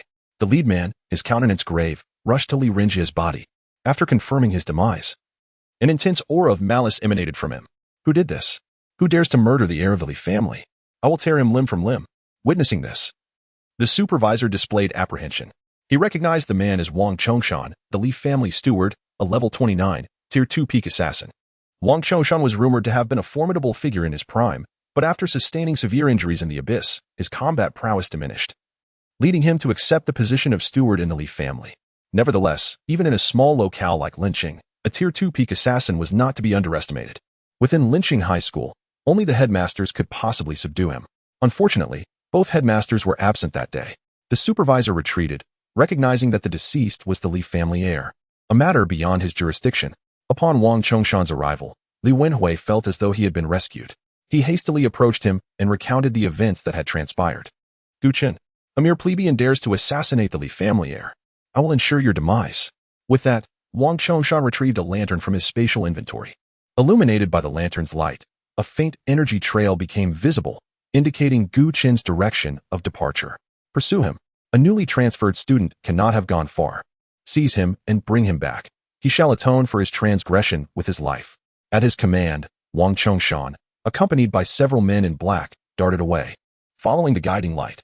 Meanwhile, after exiting the school, Gu Chen hailed a vehicle at a secluded intersection, instructing the driver to head towards the city outskirts. These vehicles were powered by energy crystals and sped along designated lanes. Within minutes, Gu Chen arrived near the city gates. According to the Divine Xia Empire's law, individuals below level 10 were prohibited from venturing outside the city unaccompanied. If they wished to do so, they had to be escorted by a level 10 or higher professional. A young city guard, noticing Gu Chen's youthful appearance, sneered, another student attempting to sneak out of the city. Just wait until I catch you. The city guard captain glanced at Gu Chen and slapped the young guard on the back of the head, berating him. What about the student? Even if he is a student, he's already level 10. You couldn't even pass the entrance exam to a higher institution. And you've only reached level 9 after enlisting for so long. Are you going to try and catch him? Chen was wearing the black butler badge. And the city guard captain, being a tier 2 professional, could discern his level at a glance. Level 10? Impossible. The novice dungeon just opened yesterday. How could a student reach level 10 today? Is he even human? Upon hearing this, the other young guards turned to look at Chen, their eyes filled with envy. Reaching level 10 on the second day was unprecedented. Undoubtedly, this student was guaranteed admission to the capital academy. They were more inclined to curry favor with such a prodigy than to obstruct him. Chen walked through the city gates unhindered. Meanwhile, in the Li family manor, the patriarch, Li Xiao, received the news that his beloved son, Li Renjia, had been murdered in the dormitory of Linqing High School. The living room was in disarray, and the servants were kneeling on the ground, trembling. Li Xiao's face was ashen, and veins bulged on his forehead. Chen, an insignificant ant dares to assassinate my son. Mobilize everyone and scour every inch of Linqing to find him. I will personally slay that brat to appease my son's soul. Li Xiao gnashed his teeth, his eyes gleaming with malice, wishing he could tear Chen apart. However, Chen had already successfully left the city. Passing through the faint blue light curtain beneath the city gates, the once sunny sky instantly turned gloomy. Chen surveyed his surroundings, his gaze meeting only black-gray mist, rendering visibility extremely poor, a blur beyond 5 meters and a limit of 10 meters. He instinctively glanced back, observing that the entire city was enveloped in a hemispherical, translucent light curtain, with boundless black mist surrounding the city, blocked by the curtain. Is this the wilderness?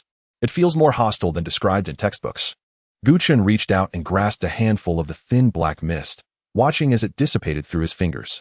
No one knew how this layer of black-gray mist had formed. It had existed since the dawn of recorded history.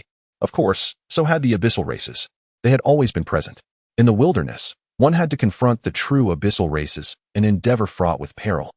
Not only must one maintain a high level of mental alertness, but one must also be wary of ambushes that could emerge from the black mist.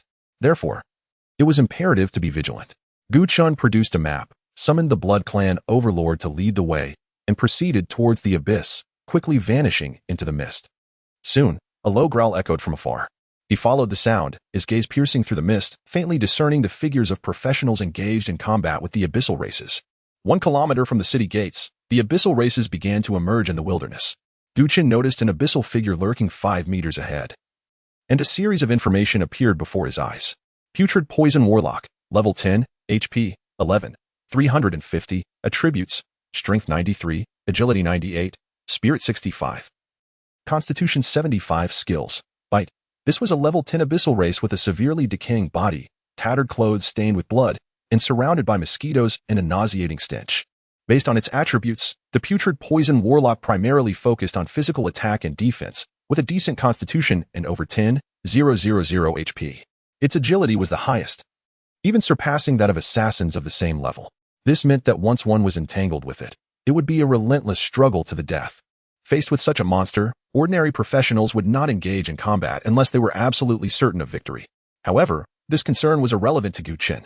Without hesitation, the Blood Clan overlord activated his skills, unleashing a series of silver bullets that struck the Putrid Poison Warlock, instantly depleting its HP. Defeated Putrid Poison Warlock LV. 10. Experience 626. Chapter 40. The Undying Golem. Comprehensive weakened. Defeating the corrupted warlock yields merely 626 experience points? That seems rather insufficient. Chen paused momentarily, nearly convinced he had misread the figures.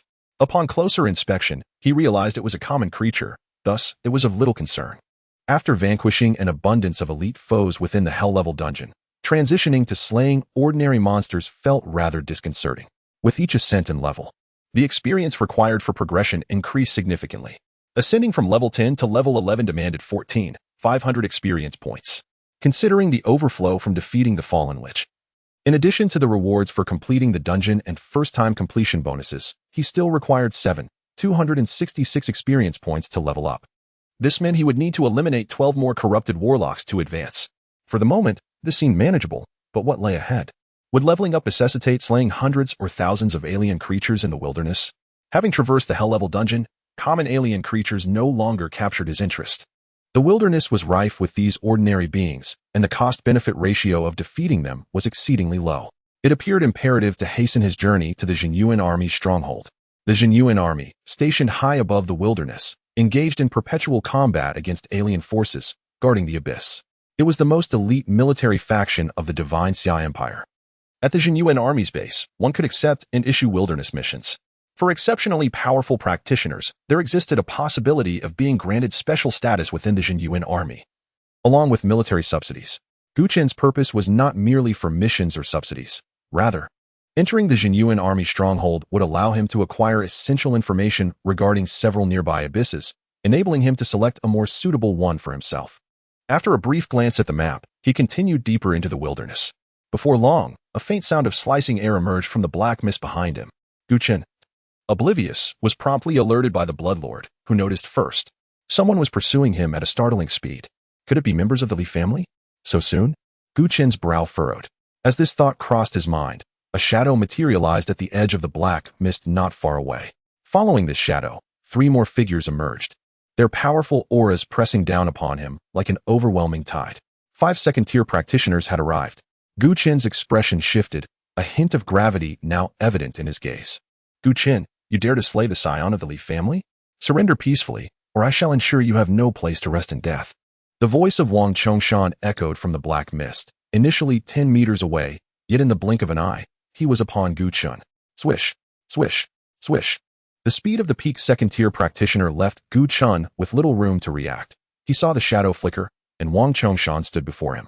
Following closely were 4 middle-aged men clad in black. Wang Chongshan was a level 29 assassin, flanked by 3 level 23 warriors and a level 22 priest. Gu Chen's lips twitched. This lineup was formidable enough to tackle a dungeon. Were they planning to treat him as a dungeon boss? How much money had they earned from the Li family in a month, pursuing him from Lin City to the wilderness? Do not harbor illusions of resistance, Gu Chen. Even if you flee to the ends of the earth, you cannot escape death. Comply and return with us to Lin City. Perhaps you may retain a whole corpse. Otherwise, the Li family shall ensure your suffering is profound. Spare me your threats. Just 5 of you second-tier practitioners? You may not even be capable of defeating me. Gu Chen retorted coldly. The opponents held a significant level advantage over him, and with the guiding lanterns as tools, escape seemed futile. Rather than flee desperately, it was wiser to consolidate his strength and fight ferociously. Humph, arrogant fool. I shall render you powerless. Wang Chongshan bellowed angrily. Whoosh. A flurry of shadowy projectiles, emanating a dark glow, sliced through the mist, aimed directly at Gu Chen's vital points. Just then, a colossal figure manifested out of thin air, the Undying Golem. Its imposing form radiated authority, akin to a giant safeguarding Gu Chen. Constructed from ancient stones, the golem's body was adorned with an ethereal blue flame at the seams. Its limbs were robust and angular, etched with mysterious runes and symbols that exuded an air of enigma, seemingly indestructible. Confronted by the barrage of projectiles, the Undying Golem remained as steadfast as a mountain, showing no inclination to evade. Boom, boom, boom. The projectiles struck the golem's rugged stone body, igniting a cascade of dazzling sparks, causing its health to plummet by 30. Painful, yet bearable. After all, these were skills from a level 29 assassin. While the golem was merely level 10. When motionless, the golem's defenses and recovery rates surged, allowing it to withstand such an assault without perishing. A remarkable feat indeed. Subsequently, the golem's health began to visibly regenerate, a rate that could rival even that of the Bloodlord. It erupted in a radiant blue flame, unleashing a furious roar at the encroaching shadows. In the next moment, 3 layers of black light erupted from its form. Exhausted, inflicts a state of exhaustion on nearby targets, reducing all attributes by 50 and increasing damage taken by 50, immune to negation. Black Death Plague infects a target with a plague, diminishing healing effects by 90, while causing continuous health deterioration, immune to negation. Forbidden Domain of the Arcane. The Undying Golem establishes a forbidden domain centered around itself, amplifying all consumption of targets within the domain by 10-fold. Faced with a cadre of second-tier practitioners, Gu Chen promptly commanded the Undying Golem to unleash all its skills. As the debuffs took effect on Wang Chongshan and his companions, their expression shifted to one of sheer horror. What is this skill? My attributes have been halved. Cough, cough.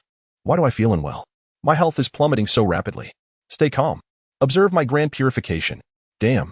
These negative effects cannot be purified. Provide me with healing. I'm losing health at an alarming rate. I am already healing. Do you not perceive it? Curse it. The healing effects are reduced to a mere fraction. Wang Chongshan, armed with several Li family bodyguards, approached with ferocity, yet upon the arrival of the Undying Golem, their confidence waned instantaneously. Kill. Gu Chen commanded, standing behind the Undying Golem. Uttering a single word, in the next instant, The Blood Lord and the Nightmare Sovereign sprang into action. One crimson and one ebony figure dashed toward the two warriors before them. A warrior's expression shifted dramatically as he thrust his shield forward, adopting a defensive stance, quickly casting a courage shield upon himself. This was a common defensive skill among warriors. As one ascended in level, their defenses grew correspondingly. If a 6th-tier warrior were to cast a courage shield, its defensive power would be akin to that of a level 60 epic piece of equipment. Almost instantaneously after the courage shield formed, a barrage of silver bullets whistled toward it. Crack, crack, crack. The warrior's proud courage shield shattered within a mere second, utterly demolished. The Blood Lord's gaze was icy, and without hesitation, he squeezed the trigger. Bullets fell like torrential rain, mercilessly pelting the warrior. The shield shattered. The armor fractured. The health bar plummeted sharply. Chapter 41. A blade of 99.99, yet just short under the skill effect of the corpse golem. All targets experience a 50 reduction in all attributes, suffer a 50 increase in damage taken, endure a 90 decrease in healing effects, and their health continues to dwindle. Most critically, their resource consumption skyrockets tenfold. Though the level 23 warrior stood a full 13 levels above Gu Chen, the 50 reduction rendered him comparable to a mere level 14 warrior. Furthermore, under the influence of the tenfold resource consumption, he could muster only enough energy to cast a basic courage shield. As he prepared to unleash his ultimate ability, he was shocked to discover that he had no status available. How could this be? Bang, bang, bang. In his bewilderment, the warrior's head was struck by a barrage of bullets, exploding upon impact. Thud. The headless corpse fell heavily to the ground, never comprehending why he could not unleash his skills. Simultaneously, 10 nightmarish minions ensnared another warrior, and the Nightmare Lord appeared behind him, silently launching a deadly assault. Phantasmal instant kill, a single target burst, with tenfold damage. The warrior barely had time to react before he fell lifelessly to the ground. In a breath, 2 second-tier warriors became cold corpses. The remaining warrior gazed at the 2 lifeless bodies, his face reflecting unprecedented terror. Summoning a courage shield, he turned to flee. However, just 2 steps into his escape, a shadow coiled around him, trapping him in place. Seizing the opportunity, the Blood Clan Lord pulled the trigger repeatedly. Twin guns spat fire, unleashing a torrential rain of bullets upon the man's back. The last warrior fell. As 3 warriors met their grim fates, even Wang Chongshan, a peak 2nd-tier warrior, turned pale with fear. Yet he dared not flee, terrified of meeting the same fate as the recently fallen warrior, who had been slain the moment he turned to escape. In the current situation, his only chance of survival lay in fighting to the death. A resolute expression crossed Wang Chongshan's face as he unleashed his most powerful skill, vanishing in an instant and charging towards Gu Chen with unimaginable speed. As an assassin, he understood the weaknesses of all professions. To defeat a summoner, one must first eliminate the summoner. Even reduced by 50 in all attributes, he was effectively a level 17 assassin, while Gu Chen was only at level 10. With his current attributes, a single execution move should suffice to slay Gu Chen on the spot. Though the Li family head had ordered Gu Chen to be captured alive, Wang Chongshan had no time to consider such orders. Die! With a thunderous roar, he appeared before Gu Chen, launching his deadly strike. A menacing short blade materialized, emanating a fierce crimson glow. This was his ultimate move. Even under attribute suppression, it could still deal nearly 10,000 damage. A typical level 10 character would possess at most 8 or 9,000 health, and as a magic-based class, Gu Chen's health would be even lower. The wicked short blade transformed into a piercing weapon, descending mercilessly upon Gu Chen. Minus 9,999 an exaggerated damage figure emerged. Wang Chongshan's face lit up with unprecedented exhilaration. A single strike of 9,999. Such explosive damage. A sinister grin spread across his face as he envisioned Gu Chen succumbing to his blow. However, the priestly robe adorning Gu Chen shimmered with a faint light. That lethal strike had not harmed him, merely striking against the shield. It had not even managed to breach the shield. Priestly robe, attributes. Constitution 35, physical defense 10. Magic defense 20, effect, provides a shield with attributes multiplied by 10. What were Gu Chen's current attributes? The priestly 3-piece set added a total of 80 points. The complete set effect contributed an additional 150 points. The attribute fruit added 400 points, and with his level 10 advancement, he possessed a total of 870 points across all attributes. In essence, Gu Chen's current total attributes stood at 1,500, thus his shield value was 15,000. Though a strike of 99.99 was formidable, it fell short against Gu Chen's defenses. How could this be? Wang Chongshan's face registered intense shock. He was a level 29 assassin. Even with his attributes halved, It was inconceivable that he could not defeat a mere level 10 novice. His strongest attack had failed to breach the opponent's defenses. At this moment, Wang Chongshan was utterly thrown off balance. You are merely working for the Li family. Why risk your life? Gu Chen's tone was laced with disdain. Wang Chongshan's eyelids twitched, and his first instinct was to activate a skill to escape. Phantom Sprint, activate. In the next instant, his expression shifted dramatically. He couldn't activate it? His energy was depleted? Simultaneously, 10 dark shadows materialized around him, ensnaring him in place. Wang Chongshan crumbled in despair, unable to fight back, nor escape. He gazed at Gu Chen's scornful smile, and a wave of profound terror surged within him. In that moment, enlightenment struck him, filled with deep regret. The deceased were Li family's men. He was merely a lowly worker. Why risk his life? Gu Chen, I beg you spare me. I did not intend to harm you. It was the Li family that forced me. He looked in Gu Chen's direction, kneeling and bowing his head, weeping profusely, completely surrendering. Please spare my life. If you let me live, everything I possess is yours. As soon as the words escaped his lips, his figure was enveloped by the black mist emanating from the Nightmare Lord. Phantasmal instant kill. In an instant, tenfold damage erupted. Wang Chongshan's face reflected intense fear and unwillingness as his body collapsed heavily to the ground. By slaying you, all your possessions will become mine. Gu Chen's gaze remained indifferent. As the battle concluded, the Blood Clan Lord expended 15,000 health points, transforming the 5 corpses strewn across the ground into Blood Clan descendants. These 5 second-tier Blood Clan descendants not only retained their levels and attributes from life but also possessed the innate abilities of their kind. Moreover, the self-destruct damage of second-tier Blood Clan members reached as high as 5,000 points, making them a valuable asset in critical moments. Next, Gu Chen commanded the Blood Clan descendants to collect all the equipment that had fallen to the ground. Healing Staff LV, 20, excellent. Priestly Robe LV, 20, excellent. Hurricane Greatsword LV, 20, excellent. Hurricane Armor LV, 20, excellent. Curved Fong Blade LV, 25, rare, aside from a rare level short blade belonging to the assassin class. The rest of the equipment was of excellent quality.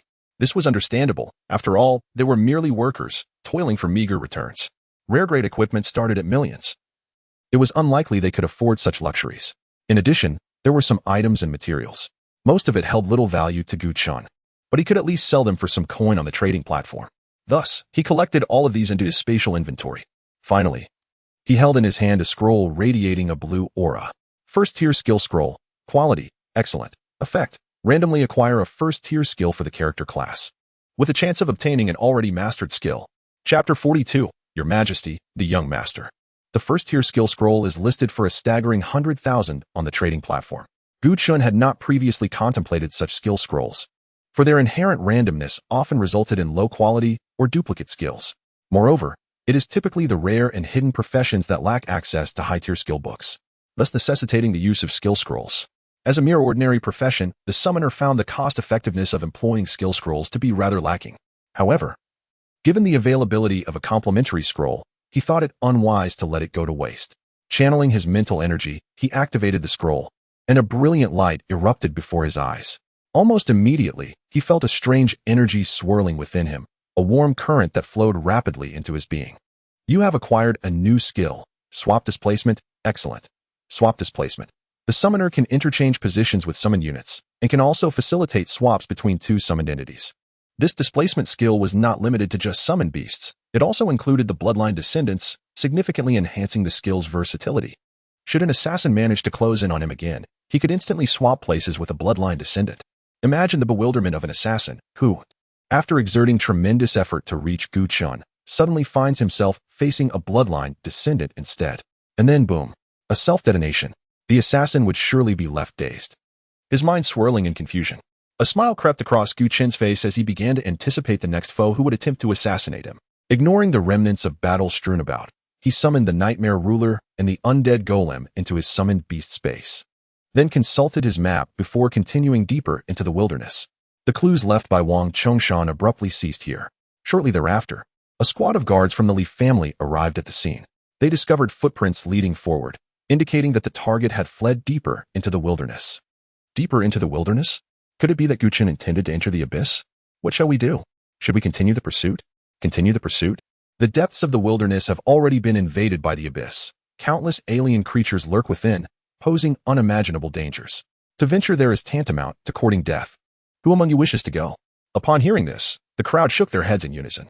The ordinary guards earn a mere few thousand a month. To risk their lives for such a pittance? Madness. The family head has issued a dire command to capture Gu Chen. What shall we do now? In light of this, let us send someone back to Lin City to report to the family head, claiming that Gu Chen has fled into the depths of the wilderness. With Wang Choushan leading the pursuit, we shall remain here on the periphery to support. Very well, let it be so. After a brief discussion, they selected 2 individuals to rush back to Lin City, while the others took positions guarding the wilderness perimeter, meticulously monitoring their surroundings. 20 minutes later, in Lin City, at the Li family manor, Li Xiao received word that Gu Chen had escaped Lin City and ventured into the depths of the wilderness. Incompetent fools. A bunch of useless wretches. A mere level 10 novice, and yet he has managed to flee Lin City under the Li family's pursuit, disappearing into the wilderness? What are you all doing? Li Xiao's anger surged, his expression a tempest of fury. The guards and servants present lowered their heads in shame, unable to utter a word. A lowly commoner dares to kill my son. This is intolerable. All members of the Li family, mobilize at once. I care not what methods you employ, alive or dead. That boy must be brought back to me. Furthermore, issue a bounty across the realm. Whoever can deliver Gu Chen's head shall have the freedom to select an epic 5-star set from the treasure pavilion. Li Xiao ground his teeth, each word laced with intense hatred.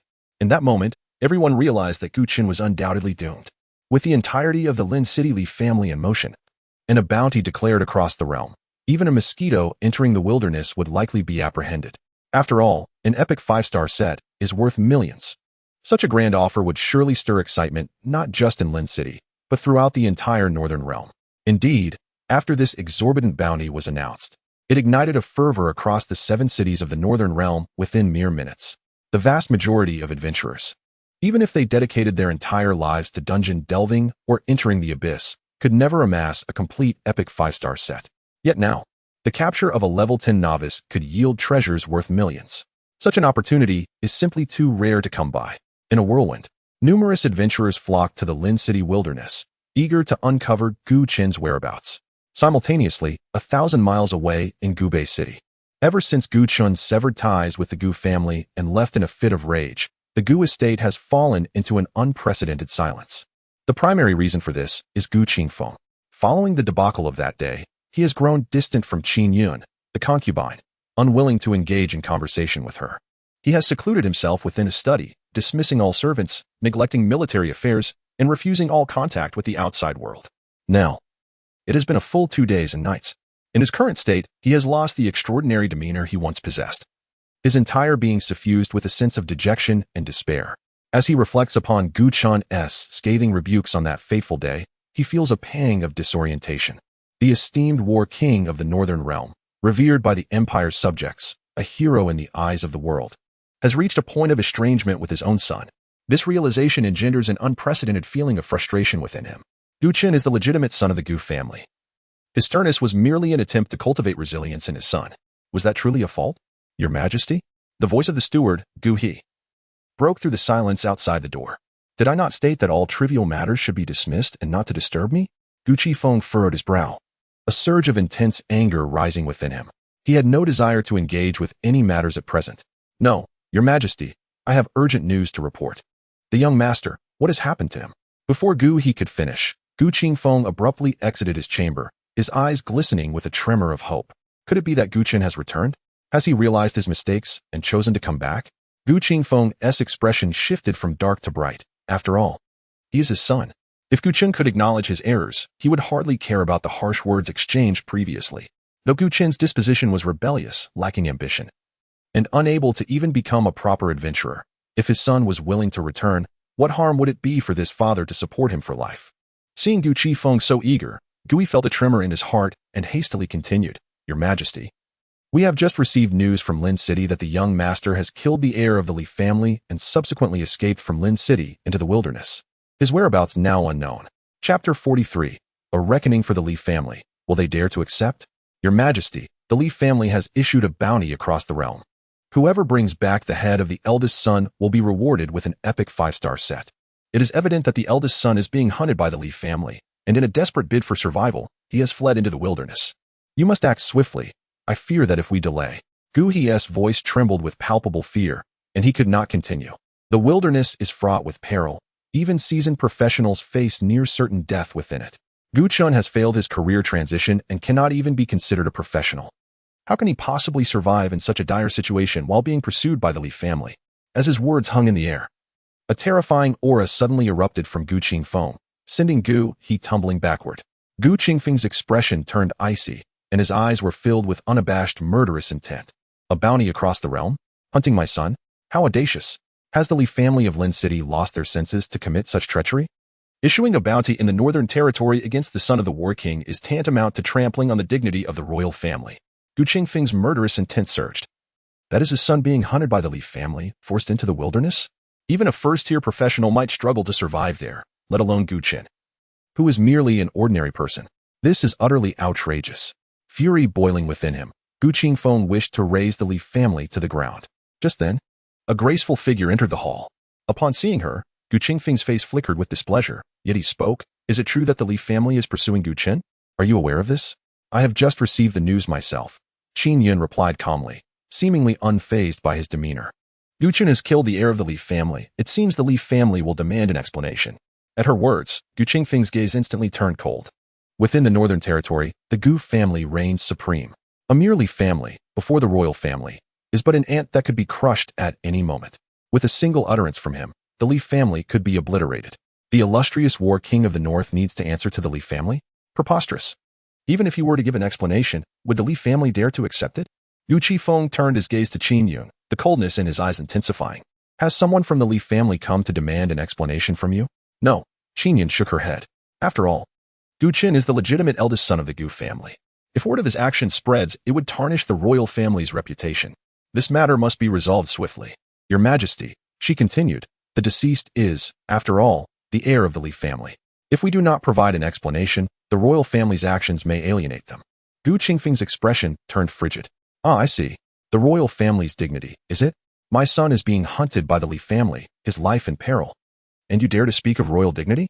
Remember this. The royal dignity I forged in the abyssal battlefield was earned through blood, not through apologies. If the royal family's actions will make the Li family fearful, then let the entire Li family be cast into the abyss of flame demons. I wish to see if the Lord of Flame Demons can warm their hearts. Gu Qifeng glared at Qin Yun, his voice icy. If you truly care about the royal dignity, then do not belittle yourself. How could you bring yourself to kneel like that? Qin Yun's eyes glistened with unshed tears as she bowed repeatedly.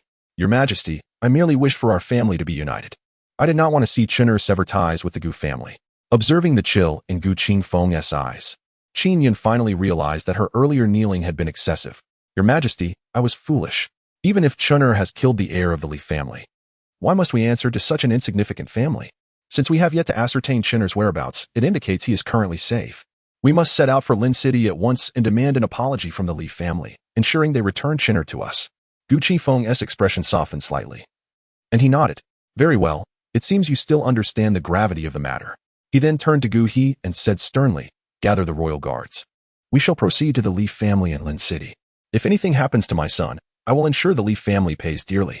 Yes, Gu He replied, excitement evident in his expression as he quickly departed to assemble the guards. The distance from Gubei City to Lin City spans 10,000 miles. We must hope to arrive in time.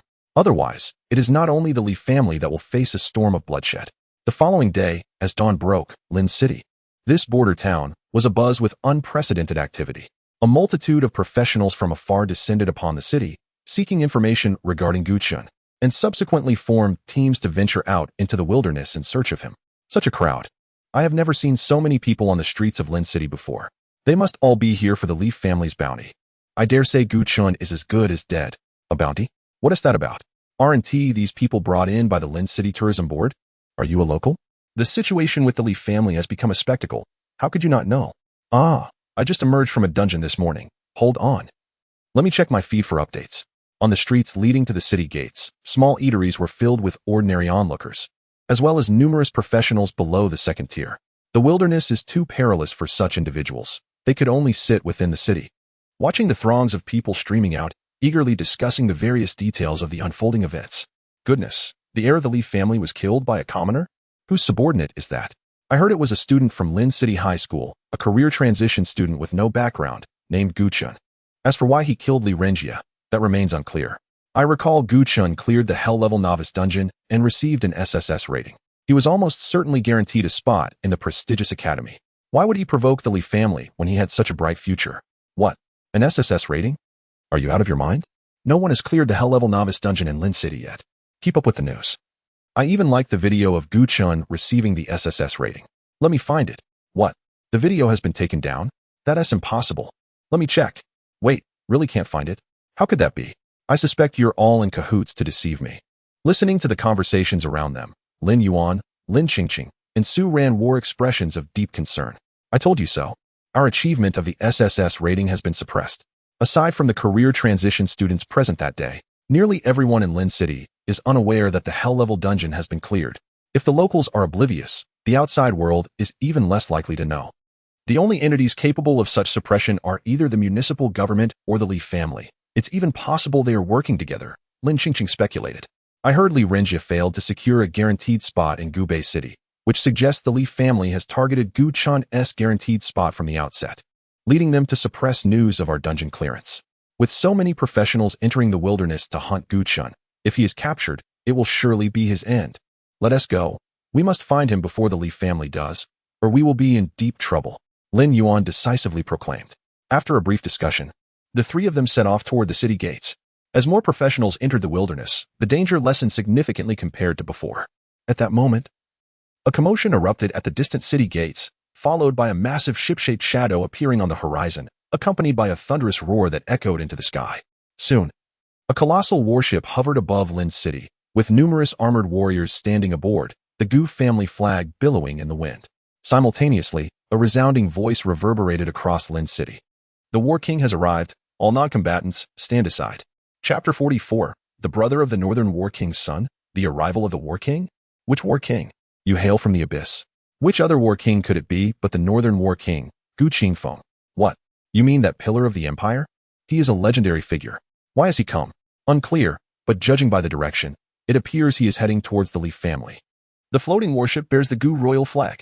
Gu Qingfeng has not even made an appearance, yet the tens of thousands of citizens of Lin City are in an uproar. Excitement, exhilaration. This is the king of the 7 cities of the north. His presence in Lin City today has filled everyone present with an overwhelming sense of honor. Soon, the floating warship hovers above the Li family estate. Beneath the royal flag, soldiers clad in black armor stand as erect as spears, their ironclad aura rising to the heavens, rendering the crowd nearly incapable of direct gaze. Gu Qingfeng steps out of the command chamber, standing before his loyal guards, casting his gaze down towards the Li family. Beside him are Qin Yun and the steward Gu He. It is Gu Qingfeng. My heavens, it is truly the War King in the flesh. What could have transpired for such a prominent figure to arrive in Lin City? The floating warship hovers above the Li family estate. Could this be directed at them? Do you think it is possible that Gu Chen is Gu Qingfeng's son? Do you take me for a fool?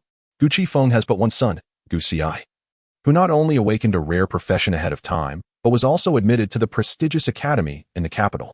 How could Gu Chen possibly be his son? Never mind, speculating is pointless. Let us hurry to the Li family and see.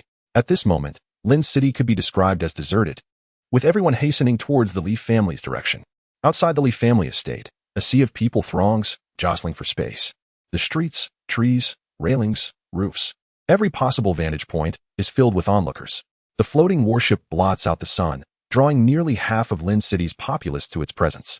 Lin Yuan, Lin Qingqing, and Su Ran have also arrived near the Li family estate, gazing at the Gu royal flag flapping in the wind. Suddenly, a bold thought strikes Lin Yuan. Gu Chen. Gu Qingfeng. Could it be that Gu Chen is indeed Gu Qingfeng's son? In the shadow of the floating warship, it looms like a steel beast, completely enveloping the Li family estate. Meanwhile, feeling the sudden and immense pressure from outside, a flustered Li Xiao steps out from his study and into the courtyard. Looking up, he is met with the sight of a dignified figure descending from the warship, gracefully approaching the courtyard. In that moment, Li Xiao's eyelids twitch, and he feels as though his very blood is reversing. A soul-deep tremor overwhelms him, causing him to collapse to the ground. War King.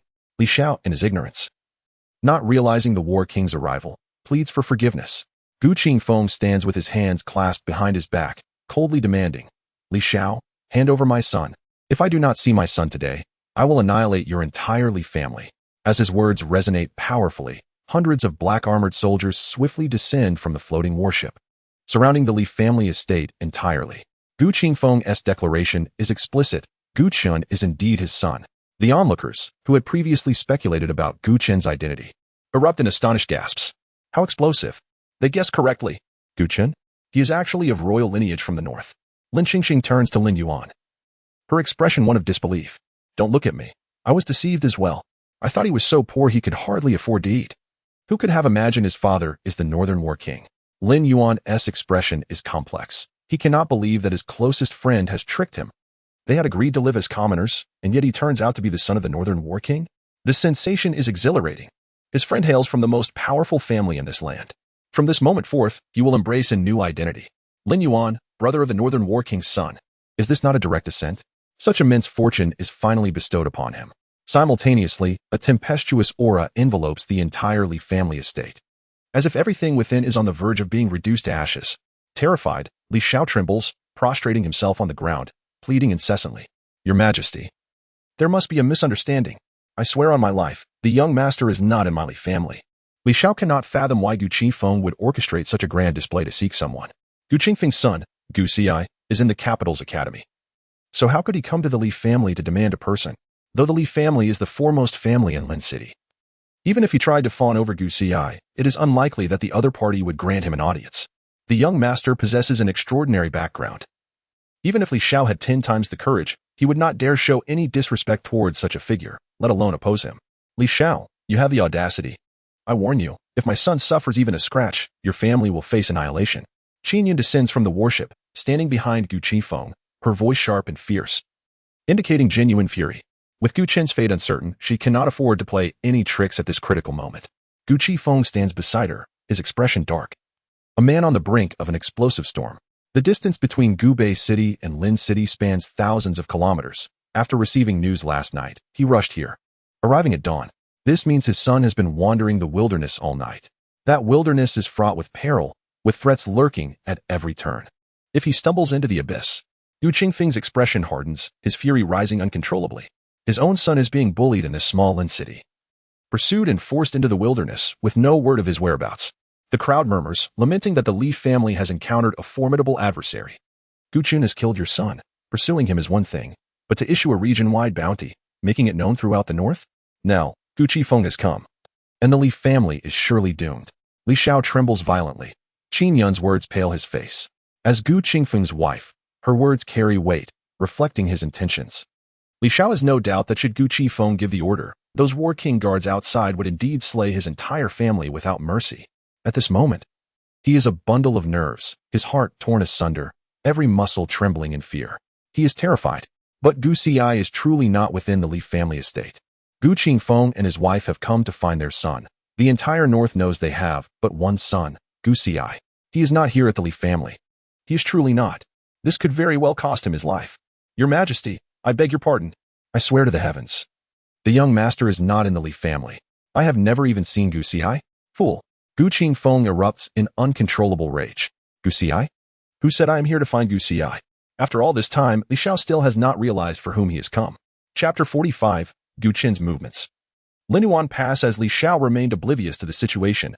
Gu Qifeng could no longer contain the fury within him and delivered a powerful kick. Gu Chen was still fleeing in the wilderness, being pursued relentlessly.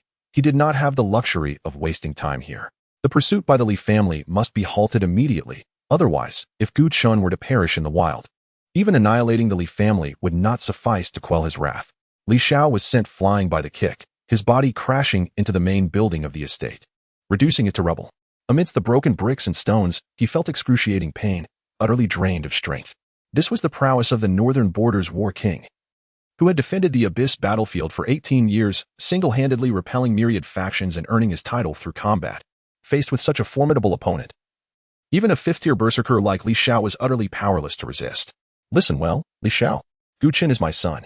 If anything befalls him in the wilderness, not only will I ensure the complete destruction of the Li family, but I will also see that all who participated in the hunt pay for my son's demise. The ominous words reverberated through the estate, leaving everyone stunned. Goodness, how fortunate I am that my level is insufficient to accept the Li family's bounty. For the first time in my life, I am grateful for being low level. What a close call. I had intended to head to the Li family to claim a task this morning, but thankfully I overslept. Oh no, I just accepted a bounty. I was merely in it for the excitement. Why should I have to pay with my life? The crowd erupted into chaos. Some laughed heartily while others turned pale with fear. Those professionals who had come for the bounty were left astounded, having thought Gu Chen was their opportunity, only to realize he had become their doom. If anything happened to Gu Chen, all involved in the pursuit would meet their end. They had sought the Li family's reward, unaware they might lose their lives in the process. Li Xiao, you pitiful fool, your son deserved to die. Damn it. If I survive this calamity, I will surely bring down the Li family. Stop the curses. We must leave the city quickly to find someone. If anything happens to Gu Chen, we are all doomed. Among the crowd, many high-tier professionals turned and fled, hastily making their way toward the city gates. No one dared to doubt Gu Qingfeng's words, nor did anyone consider fleeing. The speaker was the king of the northern border, with a single command. All who pursued Gu Chen would become wanted criminals. Finding Gu Chen was their sole hope. Meanwhile, upon hearing Gu Chen's name, Li Xiao's expression was one of disbelief, as though he had seen a ghost. Impossible. Absolutely impossible. How could it be Gu Chen? He was merely a farmer's son, orphaned from a young age. How could he be Gu Qingfeng's son? Li Xiao was rendered speechless, shock rendering his mind blank. The very person he had initiated a bounty to hunt was the son of the War King. How could this be? It was utterly absurd. Had he known Gu Chen was Gu Qingfeng's son, he would not have dared to utter a word against him, even if Gu Chen had slaughtered his entire family. Li Xiao's face drained of color as he contemplated the implications of pursuing Gu Qingfeng's son. An unparalleled dread flooded over him. He could scarcely imagine the consequences that awaited him. At that moment, a figure rushed in from outside, entering the Li estate in haste, reporting to the family head. We have received news from the wilderness. Gu Chen is fleeing towards Linyuan Pass. Li Xiao's body trembled, his eyes momentarily alight with hope, only to quickly dim again. Gu Chen was still alive. But why was he fleeing toward Linyuan Pass? That area had already been tainted by the abyss, rife with savage alien tribes, presenting a perilous threat. A mere first-tier professional, should he inadvertently enter the polluted zone and be surrounded by alien foes, it would be tantamount to seeking death. Immediately notify all professionals who accepted the bounty to cease their pursuit and head to Linyuan Pass at full speed. They must retrieve Gu Chen before he enters the tainted area. Li Xiao bellowed these commands as if he were a beast cornered, and upon hearing the news, those around him felt as though the end of the world had arrived. Linyuan Pass. The reason for its contamination by the abyss was its proximity to the Buried Bone Dungeon. The Buried Bone Dungeon was the only first-tier abyss in the wilderness surrounding Lin City. A first-tier abyss may sound trivial, but it is still an abyss, more dangerous than any hellish dungeon. How could Gu Chen have fled there? Even if he were not to stray into the abyss, the area surrounding the Buried Bone Dungeon was swarming with alien creatures. It was a near-certain death sentence. Even seasoned first-tier professional teams could be wiped out entirely, let alone Gu Chen, who was now a fugitive. This is dire. Linyuan Pass is perilously close to a first-tier abyss. Even a level 20 warrior would not dare to enter alone. Is fate conspiring against me? Enough with the chatter. Let us exit the city at once. If we arrive early, perhaps we can bring that young master back. Li Xiao, you better wait for me. If I survive this, I will surely topple the Li family. The Buried Bone Dungeon. A first-tier abyss. Each of these alone is terrifying, but together they present an unimaginable horror. Although they had received news that Gu Chen was still alive, to the onlookers, it seemed he was walking step by step toward his own demise. No, it cannot be. The wilderness is a web of paths. The closer one gets to Linyuan Pass, the stronger the alien forces. Why would he choose to flee in that direction? Isn't that inviting disaster? Lin Yuan pulled out a map from his spatial pocket, and the more he examined it, the more he sensed something amiss. At that moment, Lin Qingqing also glanced over, her expression one of confusion. The route to Linyuan Pass is unsuitable for escape. He is clearly being pursued. So why would he choose this direction? At that moment, Su Ran pointed at Linyuan Pass on the map, angling slightly downward. Gu Chen is highly purposeful in his actions. I feel he is not fleeing, nor is he heading to Linyuan Pass. A slender, pale finger traced down to 4 small characters. He is level 10. Is it possible that he intends to delve into the first-tier abyss, the Buried Bone Dungeon? Su Ran and Appos. S-words brightened the eyes of Lin Yuan and Lin Qingqing. The first-tier abyss only permits those below level 20 to enter. Hey, would you look at that? Everyone assumed he was fleeing. Even I almost thought he was lost in the wilderness. Now it seems, unexpectedly, this lad, Gu Chen, intends to enter the abyss. At level 10. To venture into the abyss, truly impressive. Lin Qingqing exclaimed in admiration. Let us go, let us go. We must hurry to the teleportation array. Lin Yuan suddenly came to his senses, pulling Lin Qingqing and Su Ran through the crowd toward the exit. A first-tier abyss. For them, it was an immense opportunity for experience. They simply had to latch onto Gu Chen's coattails. Chapter 46. Is this all the doing of Gu Chen? After extricating themselves from the crowd, Lin Yuan and his companions did not immediately head to the location of the teleportation array. Instead, they sought to borrow some funds first. Teleportation, after all, incurs a cost, especially for a portal leading into the abyss, which commands a hefty fee. As a result, many would rather invest their resources in dungeons within the city than venture into the abyss. However, for Lin Yuan and his companions, their preference leaned towards the graveyard dungeon. The teleportation array would conveniently transport them directly to the plaza at the entrance of the abyss, thereby sparing them from encounters with the foreign entities lurking in the wilderness. If they could reach the entrance ahead of others, they would undoubtedly encounter Gu Chen. Following Gu Chen into the abyss presented minimal risk with extraordinarily high rewards. They had already experienced this once. How could they easily abandon such a prospect?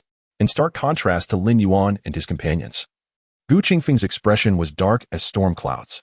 Upon learning that Gu Chen was fleeing toward Lin Yuan Pass, an inferno of rage surged from within him, nearly overwhelming his reason. Lin Yuan Pass had succumbed to abyssal invasion 50 years prior, becoming a land of pollution and despair. The adjacent graveyard dungeon was notorious for its high mortality rate, with its difficulty eclipsing that of 90% of the second-tier abyssal trials in the Divine Xia Empire. Even when he was at level 15, Gu Qingfeng had dared not enter the graveyard dungeon, let alone Gu Chen. Li Xiao, you shall perish. In a fit of rage, a spectral holy sword materialized beside Gu Qingfeng, radiating with a blinding brilliance akin to the sun, descending upon Li Xiao with apocalyptic fury. And no, Li Xiao was pierced by the holy sword's ethereal blade, instantly depleting his life force, and with it, the Li family estate crumbled into ruins beneath the sword's might. His lifeless body crashed heavily to the ground. Die. Yet, in the next moment, a brilliant holy light emanated from his corpse. Resurrection Cross. Revives upon death at the same location, restoring 30 of life force. Priced at 10 million each on the trader's platform. How could Li Xiao, as the head of the Li family, not possess such a life-saving item? Your Majesty, spare me. I acknowledge my crimes and plead for your mercy. As soon as he revived, Li Xiao scrambled to his knees before Gu Qingfeng, fervently bowing his head. At that moment, he could hardly regard his own injuries. The terror of death left him trembling uncontrollably. Having just faced death once, he was on the brink of madness. The Resurrection Cross could only activate once within 24 hours. Should Gu Qingfeng strike again, he would undoubtedly meet his end. In his desperation, Li Xiao forced himself to speak. Your Majesty, quell your fury. Young Master Gu Chen is still alive. I implore you, grant me one day, just one day. The entire Li family will mobilize to ensure his safe return. Just you? Humph. The holy sword in Gu Qingfeng and Appo's grasp became intangible as he soared toward the floating warship. Royal Guard, secure the Li estate. No one is permitted to enter or exit without my command. I have declared that if anything befalls my son, not only the Li family but all involved shall face annihilation. In that moment, Gu Qingfeng resembled a volcano on the verge of eruption. His voice thundered, causing all present to shudder in fear, their faces paling. Seeing this, Gu He and Qin Yun swiftly ascended the floating warship, the iron behemoth stirring the clouds as it raced toward Lin Yuan Pass, reaching the horizon in the blink of an eye. As Gu Qingfeng departed on the warship, warriors clad in black armor surrounded the Li estate, preventing anyone within from making a hasty escape. The oppressive specter of death receded like a tide, and Li Xiao trembled as he rose, his face etched with despair. Reflecting on past events, his pallor deepened. At that moment, he no longer cared for the grief of losing a son. A son could be born anew. But incurring the wrath of Gu Qingfeng was a sin that could lead to the obliteration of his entire lineage. For the sake of a mere admission quota to a prestigious academy, the Li family had pursued Gu Qingfeng's son into the depths of the wilderness, and now, Li Xiao lamented his actions with a heart full of regret. Yet, if given a second chance, who could have anticipated that a peasant boy raised in Lin City would turn out to be Gu Qingfeng's son? Had he not experienced it firsthand, even with a knife to his throat, he would never have believed that Gu Chen was Gu Qingfeng's offspring. Head of the family, what shall we do now? To the ancestral hall. What could possibly be in the ancestral hall that outweighs the survival of the Li family? We shall offer incense to our ancestors, praying for their blessings to ensure Gu Chen navigates the perils of the wilderness and returns safely.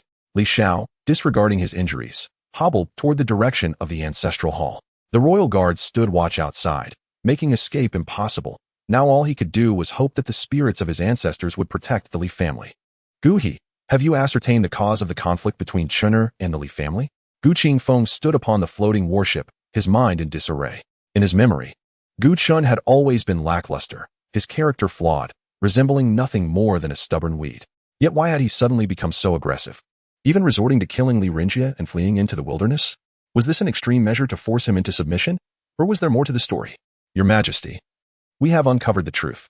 The entire conflict arose from the Li family's attempt to usurp young Master Gu Chen's guaranteed admission quota. Guaranteed admission quota? Gu Qingfeng's brow furrowed slightly. Gu Chen was not even a professional. What admission quota could he possibly possess? Could it be that some university president had learned of Gu Chen's inability to transition to a profession and sought to curry favor through such means? Indeed. While young master failed to transition in Gubei City, for reasons unknown, he succeeded upon returning to Lin City. What? Such a thing occurred? Gu Qingfeng's face betrayed a flicker of astonishment. Such occurrences were rare, but it was unexpected for it to happen to Gu Chen. What? Gu He? This is no time for jesting. Qin Yun's expression shifted dramatically. Her beautiful eyes narrowed. She had never heard of such a thing before.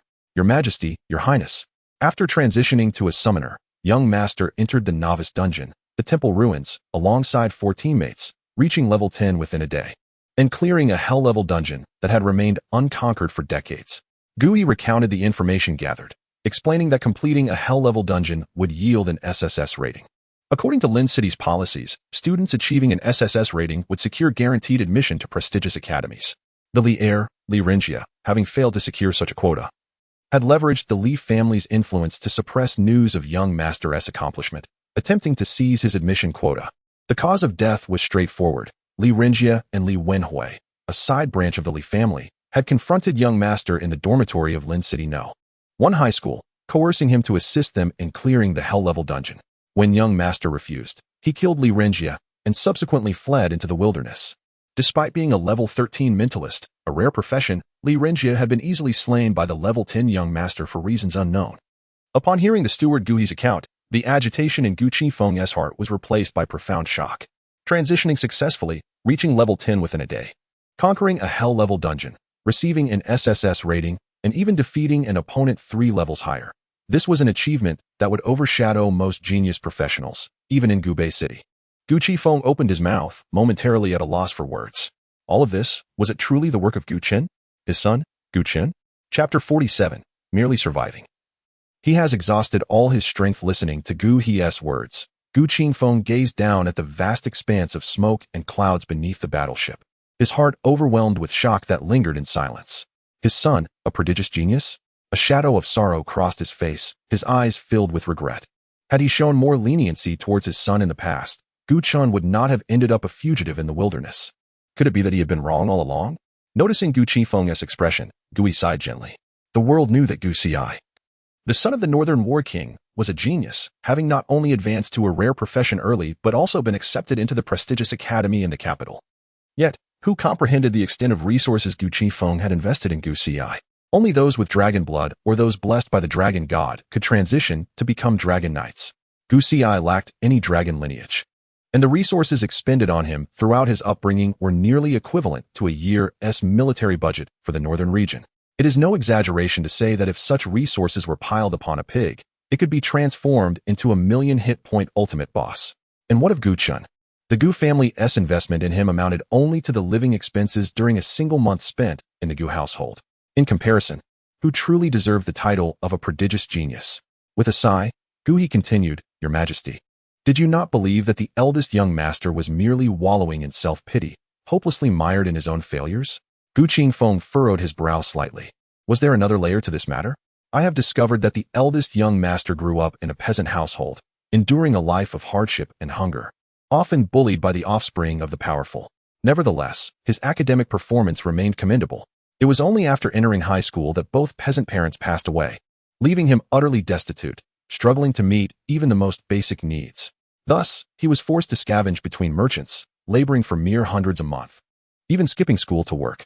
We all assumed he was squandering his education, berating him for his lack of ambition, but we were mistaken. His failure to advance was not due to apathy but rather an inability to do so. You previously detested his perceived decline and neglect of his studies? He is not foolish. He understands better than anyone that should he diligently study now, even if he cannot transition to a higher profession or enter an esteemed academy. He could still secure a high-paying job and improve his life, but he cannot afford to attend school even for a single day without losing a day's income, leading to hunger. The prospect of a better life years down the line is far too distant. If he does not work, he risks starvation within a week. At this point, a complex expression crossed Gu He's face, reflecting both sorrow and absurdity. Gu Qifeng's son, the legitimate heir of the northern royal family, had nearly starved to death.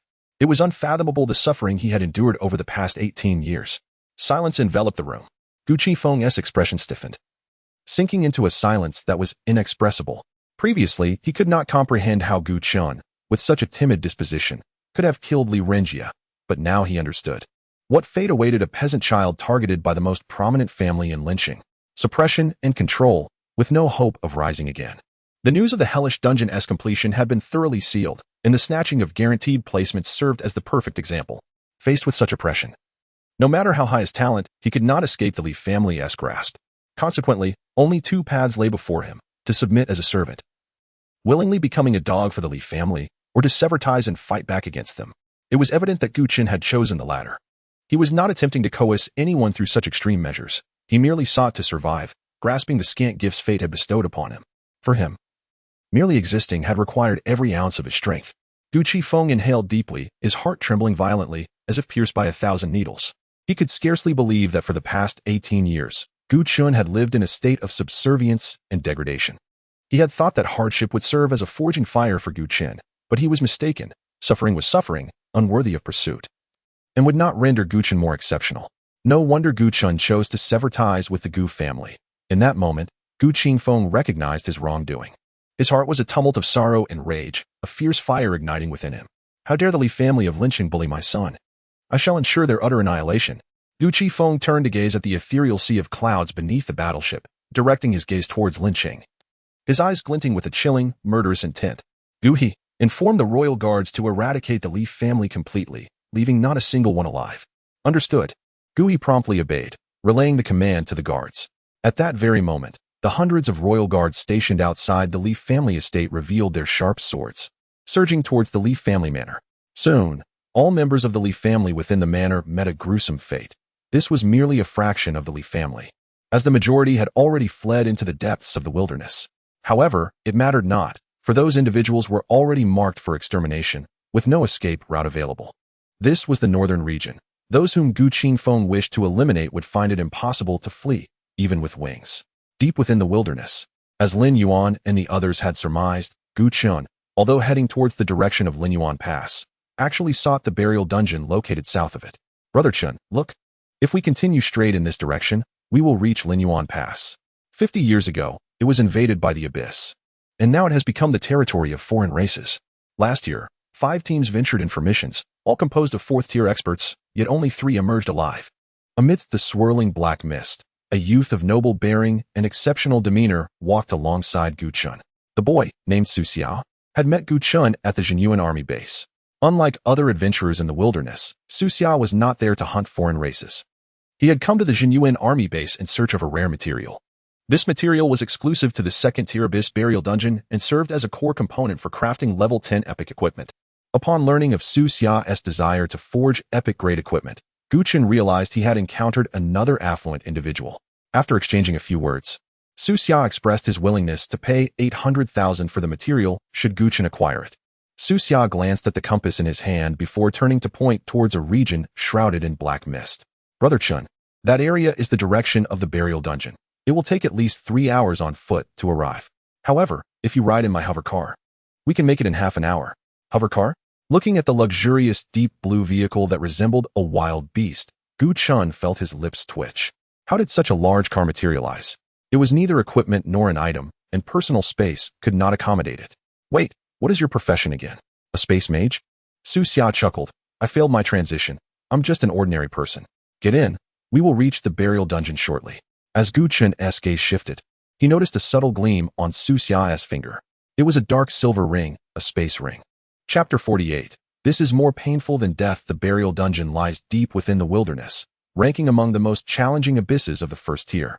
Yet, this does not deter the multitude of adventurers gathered at the Abyss Square, eager to take on the challenge.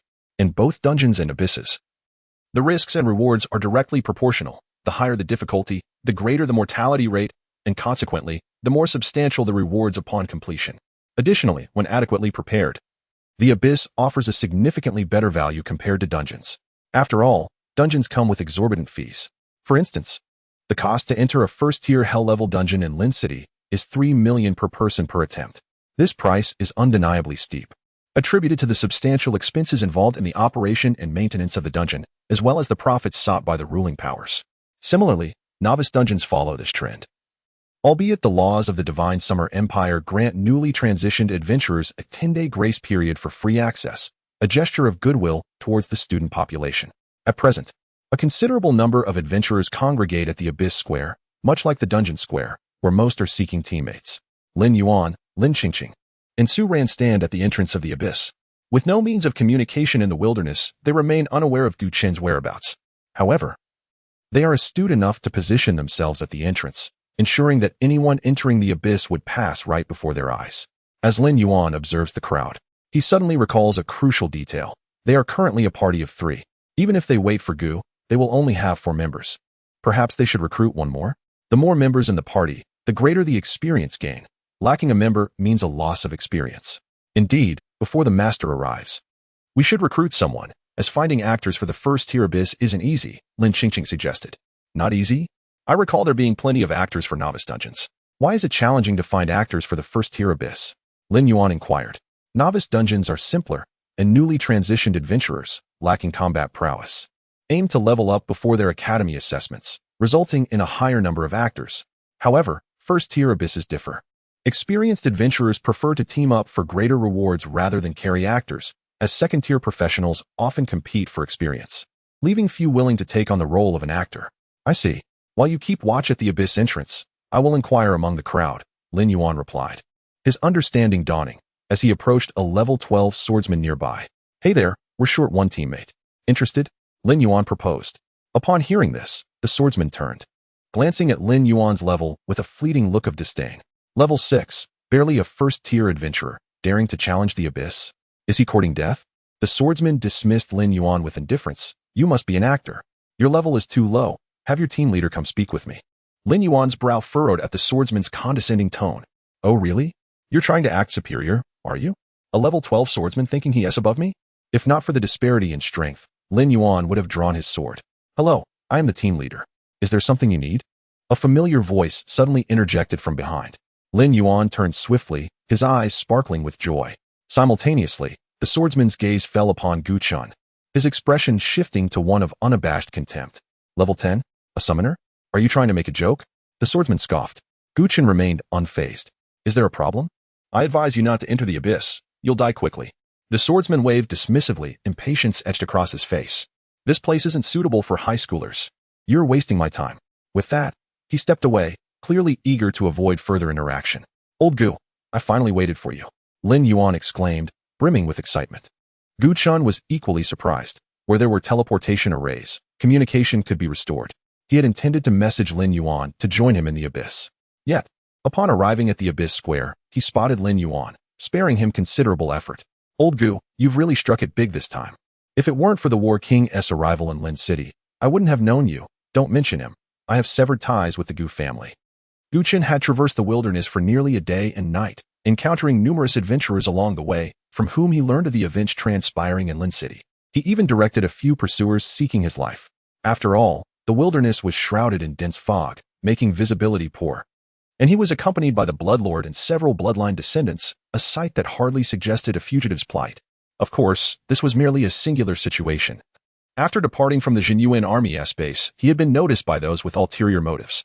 Nonetheless, this was precisely why Lin Yuan and the others had anticipated Gu Chen's arrival and arrived early at the Abyss Square. At this moment, a sudden realization struck Lin Yuan, his eyes widening with disbelief. Old Gu, you severed ties with the Northern royal family? Lin Yuan's mind went blank, his tongue seemingly tied as if it had lost its function. The Northern royal family. Did he understand what it meant to be part of royalty? Others would eagerly seek to curry favor, yet he had the audacity to sever ties? Observing Gu Chen's serious demeanor, Lin Yuan's expression morphed into one of utter dismay, his teeth nearly grinding to dust. The Northern royal family. I was on the verge of becoming a brother to a royal scion. Such opulence. This is more painful than death. Gu Chen, by the way, are we still missing a member? I happened to bring a friend along. Gu Chen interrupted Lin Yuan's lament, gesturing towards Su Xia beside him. Lin Yuan's expression returned to normal as he looked at Su Xia, only to be nearly struck dumb again. Su Xia was not an adventurer. Wait, you're not even an adventurer, and you dare to enter a first-tier abyss? Lin Yuan exclaimed. Su Xia replied nonchalantly, what is the big deal? Do the conditions to join your party as an actor require one to be an adventurer?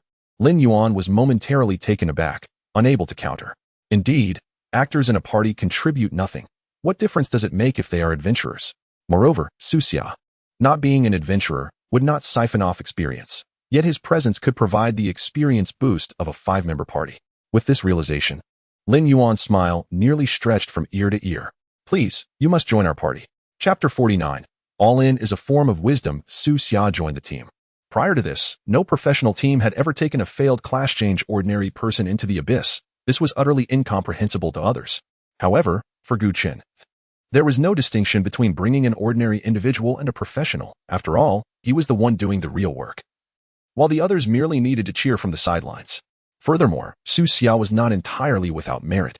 Being a native of one city, which bordered the Tomb of Bones, he was, in fact, the most knowledgeable among them regarding the abyss. Yet, upon learning that Chen intended to venture into the nightmare-level abyss, he was taken aback. Nightmare level? Brother Chen, are you certain you don't want to start with the ordinary level? Or perhaps the difficult level would suffice? Chen paused, realizing he had only mentioned entering the Tomb of Bones without specifying the level. Well, we are indeed going into the nightmare-level abyss. If you feel it is too perilous, you may withdraw from the team now. Of course, I can refund your fee, and should we acquire materials later, you can purchase them from me. It's not a problem to find another person. There are plenty in the abyss square. Su Xia wore a conflicted expression, uncertain whether to proceed. The nightmare-level abyss was even more challenging than hell-level dungeons, devoid of the opportunity to escape with a teleportation scroll when danger loomed.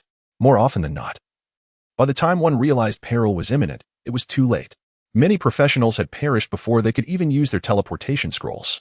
The difficulty of clearing was several tiers above that of dungeons. In essence, a dungeon is a sealed scenario, while the abyss is starkly real. Su Xia was torn. Why must they choose the nightmare level? This was the abyss. Chen, with a hint of resignation, explained. Because only by clearing the nightmare level can we unlock the hell level. Unlike novice dungeons, first-tier abysses are more open, allowing direct selection of the nightmare level without needing to unlock it from the difficult level. Su Xia's expression froze, his mind seemingly malfunctioning. What did this tone and expression imply? If not for the nightmare level restriction, would you have gone straight to the hell level? Are you truly confident you can succeed? Absolutely. Such confidence? I might withdraw midway. The last person who withdrew likely regretted it. Su Xia's expression revealed his inner turmoil. An ordinary person who had failed a class change entering the nightmare level abyss was unprecedented. It could even be deemed suicidal. Initially, he merely sought materials. But when Chen offered him a chance to join the team in the abyss, it was an opportunity he could not refuse. For someone who could not become a professional, the allure of the abyss was unimaginable. Yet, the nightmare level abyss was equally perilous. Honestly, I just wanted some materials, Su Xia said, his mood oscillating, yet ultimately unwilling to forego this chance. All right, I'll join. Lin Yuan stepped forward, patting him on the shoulder with a smile. Congratulations. All in is a form of wisdom. With the decision made, Chen wasted no time. He approached the abyss entrance, opened the interface, and selected nightmare level. Warning, the current selection is nightmare difficulty. Challengers will face an almost real abyss, with extreme difficulty and high mortality rate. Do you wish to continue? Yes. Current team average level too low. It is advised to reform the team. No. Entering the Tomb of Bones, nightmare level, abyss. Please wait. The entrance to the abyss resembled that of a dungeon. A blood-red glow erupted from the swirling space. And then Chen and the 4 behind him vanished from sight. Meanwhile, all professionals within the Northern Territory received a notification from the professional platform. Notification. Chen, the SSS-rated achiever from Lin City, has led a team of professionals into the Tomb of Bones nightmare level. This simple notification ignited a frenzy throughout the Northern Territory. What? Lin City? SSS rating? Chen. That name sounds familiar. Isn't he the summoner being hunted by the Li family? The son of the Northern Territory's war king? Is he insane? A mere level 10 summoner dares to enter a first-tier abyss? Isn't that tantamount to seeking death? Even if he is the war king's son, he cannot possibly clear the nightmare-level abyss at level 10. No, did you not notice the key point? Chen received an SSS rating from Lin City? The people of Lin City deny this. Chen indeed cleared the hell-level dungeon of the temple ruins. His SSS rating is genuine. I witnessed it myself. Have I crossed over? Did Gu Chen truly clear the hell-level dungeon? Is the SSS rating real? Why ask me? Ask the Lin City Hall. Quick, quick, quick. Call the City Lord's hotline and inquire. Our Lin City finally produced an SSS-rated achiever. Why haven't they reported it? As the conversation unfolded, I suddenly felt compelled to ask, since Gu Chen has received an SSS rating, why must he clash with the Li family? At the Lin City Hall. In the City Lord's office, Su Lai felt immense pressure. As the highest-ranking official in Lin City, he had never before experienced such despair. Indeed, it was despair. Initially, upon learning that a class changer from Lin City had attained an SSS rating, he was overjoyed. An SSS rating not only represented a guaranteed admission to the prestigious academy, but also meant he could secure more resources from the Northern Territory. A testament to his political achievements. Just as he intended to report this to the governor of Gubei City, he received a request for an audience from the Li family. Li Xiao made a modest request, seeking to delay the application process for the guaranteed admission by a few days.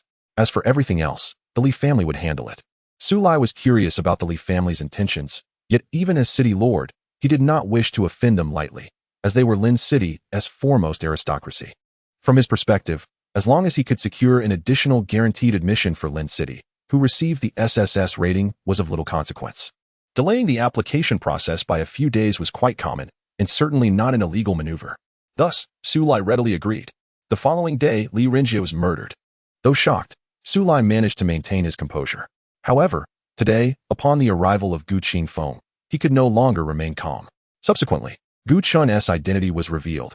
He was Gu Qingfeng's son. At that moment, Su Lai was utterly panicked. How could a mere city lord of Lin City have blocked a royal princess admission? Even if they killed him, it could not atone for such a grave sin. Just moments ago, he received news that the Li family had been annihilated. In that instant, Su Lai felt as if the world had darkened, and he could foresee his own demise. Anxiously, he was on the brink of collapse when he suddenly realized, since all members of the Li family were dead, it meant that he was the sole bearer of that knowledge. Thus, if he swiftly secured the guaranteed admission for Gu Chun, he could land safely. With this thought, Su Lai immediately seized the telephone on his desk. Secretary Li, expedite the procedure. Immediately secure the guaranteed admission for Gu Chun and extensively report on the successful clearing of the hell-level novice dungeon. Hurry, we must act swiftly. Time is of the essence. In rapid succession, Su Lai exclaimed quick. 3 times, his composure utterly shattered. Yet, before his words could even fade, a striking notification materialized on the monitor before him. Notification: Gu Chun, the SSS-ranked achiever from Lincheng, has led a team of professionals into the catacombs of the buried nightmare difficulty. Witnessing this information, Su Lai's eyelids twitched involuntarily, his expression ossifying into a mask of dread. It's over, he muttered. Everything is ruined. With the emergence of this announcement, his clandestine efforts to delay the recommendation process were irrevocably exposed. Chapter 50. The Abyss of the First Order. The Buried Bone Dungeon. You have entered the Buried Bone Dungeon of the First Order, Nightmare Level. Please exercise caution and proceed with care. Accompanied by a faint sensation of weightlessness, Gu Chun and his companions found themselves in a damp, dimly lit cavern, where the air was thick with a sour, fermented odor that lingered unpleasantly in their nostrils. The stench was simply unbearable. Lin Yuan cursed vehemently, promptly covering his mouth and nose as his stomach churned violently. Gu Chen frowned slightly, while Lin Qingqing and Su Ran were taken aback, gagging instinctively and covering their faces, their expressions marred by discomfort. Although the noxious odor did not pose a direct threat, it would undoubtedly impair their combat effectiveness. Among the group, only Su Xia appeared unaffected, having donned a metallic mask at some point. Noticing the reactions of his comrades, Su Xia quickly produced 4 identical masks from his spatial ring. Here, put these on. This is my design, the N99 respiratory mask, capable of purifying the air within the dungeon. It also features communication, night vision, and automatic tracking functions. N99. Lin Yuan hastily grabbed one and fitted it over his face. The rancid smell was swiftly filtered out, replaced by a refreshing breeze that invigorated his senses. In an instant, the world around them transformed into a more pleasant realm. Gu Chen, Lin Qingqing, and Su Ran quickly followed suit, collectively exhaling in relief. I recall that the latest mask available on the market is the N98 produced by the Eternal Life Group. What is this N99 model? Lin Qingqing inquired. The N99 is an upgraded version of the N98, slated for pre-sale at the Eternal Life Group's new product launch in 3 months, Su Xia explained, his voice emanating from the mask. What? This is the latest model? It hasn't even been released to the public yet? How did you acquire it? Lin Qingqing exclaimed, astonished. The Eternal Life Group is the nation's foremost technology conglomerate, boasting significant contracts with the Jinyuan army due to its cutting-edge weaponry, overshadowing several military-industrial groups. The Su family is rumored to be the true power behind the Eternal Life Group. It is said that a core member of the Su family possesses exceptional research capabilities, bestowing the group with substantial technological advantages and commercial value, making it the designated partner of the Jinyuan army. Wait, your surname is Su? Lin Qingqing's tone was filled with surprise. Are you the genius from the Su family? The one who developed extraordinary weapons to slay the abyssal races, securing major contracts for the Eternal Life Group with the Jinyuan army? I shan't claim to be a genius, but the Jinyuan army is indeed quite satisfied with my designs, Su Xia said with a smile. At that moment, the gazes of the others shifted towards Su Xia, their expressions imbued with newfound respect. It was indeed him. It was rumored that the Su family afforded him security detail akin to that of the family head. How could such a pivotal figure accompany Gu Chen into the abyss? Was it for material gathering? What materials could be so precious that they required the presence of a core member of the Su family? Though Gu Chen was curious, he did not dwell on it. Everyone had their own secrets, and they were merely a team braving the abyss together. Having dispelled the unbearable stench, he summoned the Blood Clan Lord. After traversing the wilderness to the Buried Bone Dungeon, the Blood Clan Lord had evidently made significant gains, letting out a low, ominous growl as a multitude of crimson figures materialized within the dungeon. A total of 50 Blood Clan offspring emerged. This was the limit of what could currently be transformed. The Blood Clan Lord had reached level 11, and the offspring it could convert could not exceed its own level of 10. Among these progeny, the highest level was 21, while the lowest stood at 15. The sudden appearance of the Blood Clan offspring startled Lin Yuan and the others, almost leading them to believe they had fallen into an ambush by the abyssal races. Fear not, it is my skill. Gu Chen called back the four who were about to retreat. What? Su Xia exclaimed incredulously. How can a summoner possess so many summoned beasts? There is only one summoned beast. The others are summoning units, Gu Chen clarified before commanding the Blood Clan offspring to forge ahead. Soon, a deep growl echoed through the darkness as a lizard-like humanoid creature emerged from the shadows. Its grotesque, battered head was smeared with blood, and its crimson eyes flickered with a savage glint. Its limbs were short and thick, disproportionately misshapen, and its body was riddled with rotting flesh, with some areas even exposing stark white bones. Is that an orc? I've never seen such a diminutive and hideous orc, Lin Yuan remarked. Without needing further orders from Gu Chen, the Blood Clan Lord activated its skill, unleashing a barrage of bullets that illuminated the pitch-black dungeon, striking the orc with relentless precision. Although orcs excelled in strength and resilience, their speed was no match for the lightning-fast abilities of the Blood Clan Lord, which left the orc no opportunity to evade. In an instant, the orc's health was depleted, and it collapsed with a wail. Kill. Beast Corpse Hybrid LV, 13. Experience 1560, a level 13 abyssal creature was obliterated by a single skill from the Blood Clan Lord. This spectacle etched a profound astonishment on Su Xia's face. Within the nightmare level abyss, the abyssal races are typically enhanced, far surpassing the ordinary abyssal beings found in the wilderness. Despite being only level 13, to be dispatched by a summoned beast skill was utterly unbelievable. After all, the Beast Corpse Hybrid boasted nearly 40,000 health points. To have its health completely wiped out by a single skill was nothing short of outrageous. In that moment, Su Xia realized that with Gu Chen's prowess, he might truly be able to conquer the nightmare level dungeon. Upon the Beast Corpse Hybrid's demise, 6 tendrils of black mist coalesced beside its corpse. These were the accompanying skills of the fallen magic sphere. Each time a skill was used to strike a target, a death tendril would manifest. The deadly shot skill could unleash 6 bullets imbued with skill effects, resulting in the appearance of 6 death tendrils. However, the death tendrils only lasted for 2 seconds, merely a breath, before dissipating into black mist. Beast Corpse Hybrid? What a convoluted name, Lin Yuan scoffed, eyeing the grotesque corpse of the abyssal creature. Essentially, it is a failed experimental subject, Su Xia explained. The Buried Bone Dungeon was once a site of brutal punishment for dwarves, where countless dwarves met their demise. Later, a voodoo shaman arrived, merging the bodies of dwarves with orcs to create this half-corpse, half-beast hybrid. As he spoke, Su Xia distributed 4 antidotes to the group. The attacks of the Beast Corpse Hybrid carried corrosive damage, and if one were unfortunate enough to be struck, it was imperative to use the antidote immediately, or they would succumb to poisoning and experience gradual health loss. Yu Chen accepted a vial of healing potion, the emerald liquid shimmering like a lustrous gem. Antidote. Upon use, it swiftly dispels any poisoning effects. On the trading platform, antidotes are valued at 3,000 each, a steep price indeed. Thank you. Yu Chen stored the antidote in his spatial ring and commanded the Blood Clan to continue leading the way. As they proceeded, he added, I procured some strategies at the Jinyuan army base. The location of the final boss in the nightmare-level abyss is variable and highly concealed, making it difficult to locate. However, one strategy mentioned that to trigger the final boss, one must vanquish all abyssal creatures across these 3 levels, leaving none alive. If even a single abyssal creature remains, the conditions for the final boss's appearance cannot be met. Therefore, to secure record-breaking rewards upon completion, we must focus on the speed of our extermination. Chapter 51. First, head to the main prison and slay the Beast Corpse Chieftain. Although the nightmare-level abyss is fraught with peril and high mortality rates, it had recorded its first successful clearance decades ago. Consequently, if Chen wishes to reap substantial rewards upon completing the challenge, he must shatter the existing record. Yet, this is the abyss. Is it so easy to break a record? Currently, the fastest completion time for the nightmare-level abyss stands at 6 hours and 47 minutes. Held by Liang Yi, the current lord of Wan City. This record was achieved by Liang Yi and his team at level 19, which is near the limit for ordinary adventurers. Any faster seems implausible. However, for Chen, he certainly would not be content to stop there. As he traverses the dungeon, occasional beast corpse amalgams leap from dark corners.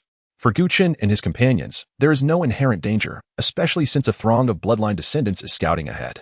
Bang! A shot fired directly strikes the beast corpse's head, dealing over 8,000 points of damage. Beast corpses are classified as undead creatures.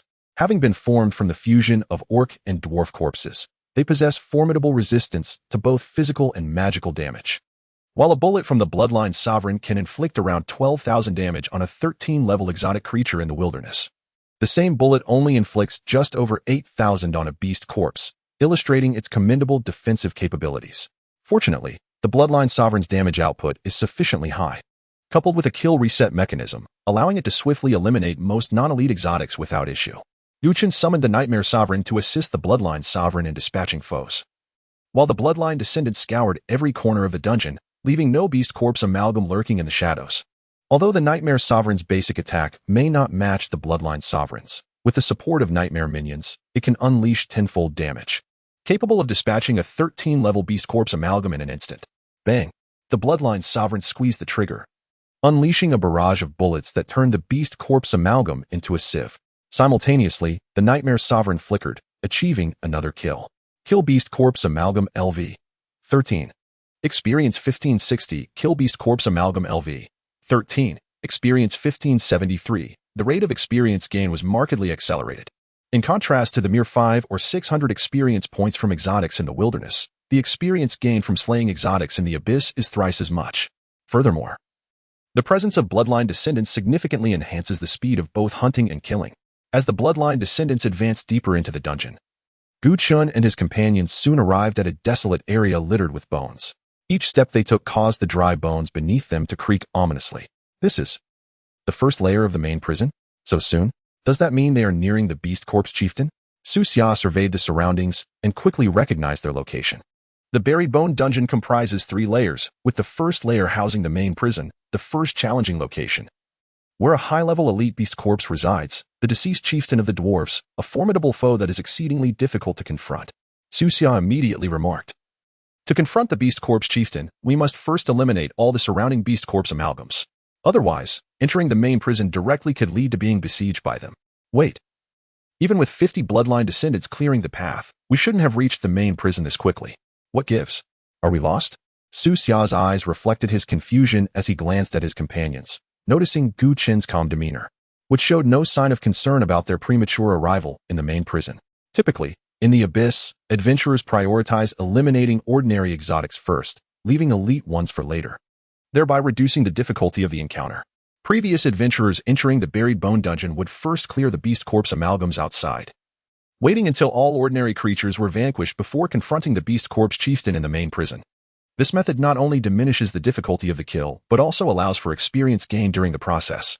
Once the ordinary exotics are exterminated, the strength of the beast corpse chieftain is significantly diminished, as it possesses a skill to gather monsters that continuously draws surrounding beasts into the main prison while in combat. If an adventurer is besieged by all the beast corpse amalgams in the dungeon, they would find themselves with no escape. Thus, typical adventurers refrain from entering the main prison first. Chen interjected, "The Buried Bone Dungeon is unique. We must eliminate all exotics across the 3 layers to trigger the conditions for the final boss's appearance. This means that if we overlook even a single exotic, we will squander considerable time searching for it. Unless we eliminate all beast corpses, we shall never encounter the final boss. What? Su Xia's expression changed dramatically. You want to confront the beast corpse chieftain first? That would cause all the surrounding beast corpses to flood in. How will we fight then? Do not panic. We shall proceed as necessary, Gu Chen asserted, waving his hand as the towering figure of the undead golem materialized in the main prison. A dark aura emanated from its feet, casting the exhausted status upon all present beast corpses. Next, the Nightmare Sovereign advanced, weaving a deep dreamscape within the main prison, enveloping all beast corpses present. As the deep dreamscape unfolded, piercing shrieks echoed within the main prison as dream energy inflicted continuous, substantial damage upon all beast corpses inside. The life points of the beast corpses plummeted, losing nearly 10,000 health every second. Witnessing such staggering damage, Su Xia's eyelids twitched violently. A profound sense of unreality flooding his mind. Nearby, Lin Yuan, Lin Qingqing, and Su Ren observed Su Xia's reaction, nodding in satisfaction. Indeed, this was the desired state, a blend of confusion, astonishment, disbelief, and a hint of existential doubt. Lin Yuan recalled his first encounter with Gu Chen in battle, when he too exhibited a similar expression. Area of effect explosive damage, though not an instant kill, could wipe out a large number of foes within mere breaths, truly akin to a grass-cutting game. While the beast corpse amalgams in the main prison were also ordinary exotics. They were level 16, with 3 times the health, making it somewhat unrealistic for them to be instantly eliminated by the deep dreamscape. Moreover, the heavyweight beast corpse chieftain had yet to make its entrance. At that moment, a series of deep, resonant sounds echoed from the darkness, followed by rhythmic tremors throughout the dungeon. A formidable, savage aura suddenly surged forth, advancing toward them. From the shadows emerged a stout, black-furred beast corpse, its body covered in rotting flesh and animal hides. Its form was riddled with extensive stitches, resembling a patchwork corpse. Su Xia's complexion paled dramatically. It has emerged, the beast corpse chieftain. Chapter 52, The Terrifying Gathering of Monsters? It's just moss to the flame, race. Beast corpse chief elite, level, LV. 17, health, 121,500, attributes, strength 190, agility 177, stamina 192. Spirit 170, skill I, beast blood boiling, skill 2, corpse poison, skill 3, summon beast corpses as an elite creature of level 17, Gu Chen and Appos. S expression subtly shifted, revealing a hint of gravity upon his face. This beast corpse chief was nearly comparable to the final boss, the fallen witch, in the temple ruins. Yet, this was merely the first obstacle within the Buried Bones dungeon. What audacity did these human scum possess to dare intrude upon this forbidden ground, courting death? The beast corpse chief wore a fierce and savage countenance, unleashing a thunderous roar as a torrent of foul blood erupted from within. Its overwhelming aura instantly engulfing the entire main prison, even momentarily counteracting the deep dreamscape. At this moment, the numerous ordinary beast corpses surrounding them seemed to have received a command, wildly charging towards Gu Chen and his companions. Su Xia, witnessing this scene, turned pale, contemplating the use of a teleportation scroll. Given the current situation, it appeared that Gu Chen had no means to contend against such a multitude of beast corpses. Just then, an idea sparked within Gu Chen's mind, and the undead golem suddenly radiated 3 layers of black light. 2 beams of darkness struck the beast corpse chief, inflicting the debuffs of utter exhaustion and black death plague. All attributes were reduced by 50, while damage taken increased by 50. Healing effects were diminished by 90, accompanied by a continuous loss of health. The 3rd beam of darkness transformed into a dim shadow, swiftly enveloping the entire main prison from the golem's center. Within the radius of the end of magic forbidden domain skill, the consumption of all targets surged tenfold. With all 3 skills unleashed, a complete weakening ensued. The overwhelming might of the beast corpse chief was instantly halved, and the deep dreamscape unleashed a terrifying energy, beginning to disintegrate the surrounding beast corpses. Despite the beast corpse chief's high health, it would inevitably succumb to the relentless assault under such comprehensive debilitation. Kill Beast Corpse Hybrid LV, 15. Experience 1957. Kill Beast Corpse Hybrid LV, 15. Experience 1960. Kill Beast Corpse Hybrid LV, 15. Experience 1952. The experience points surged dramatically, akin to a rocket's ascent. The beast corpses perished in droves, and it was not long before Gu Chen's level ascended to 12. Level up, level, LV. 12, 3,234, 21600.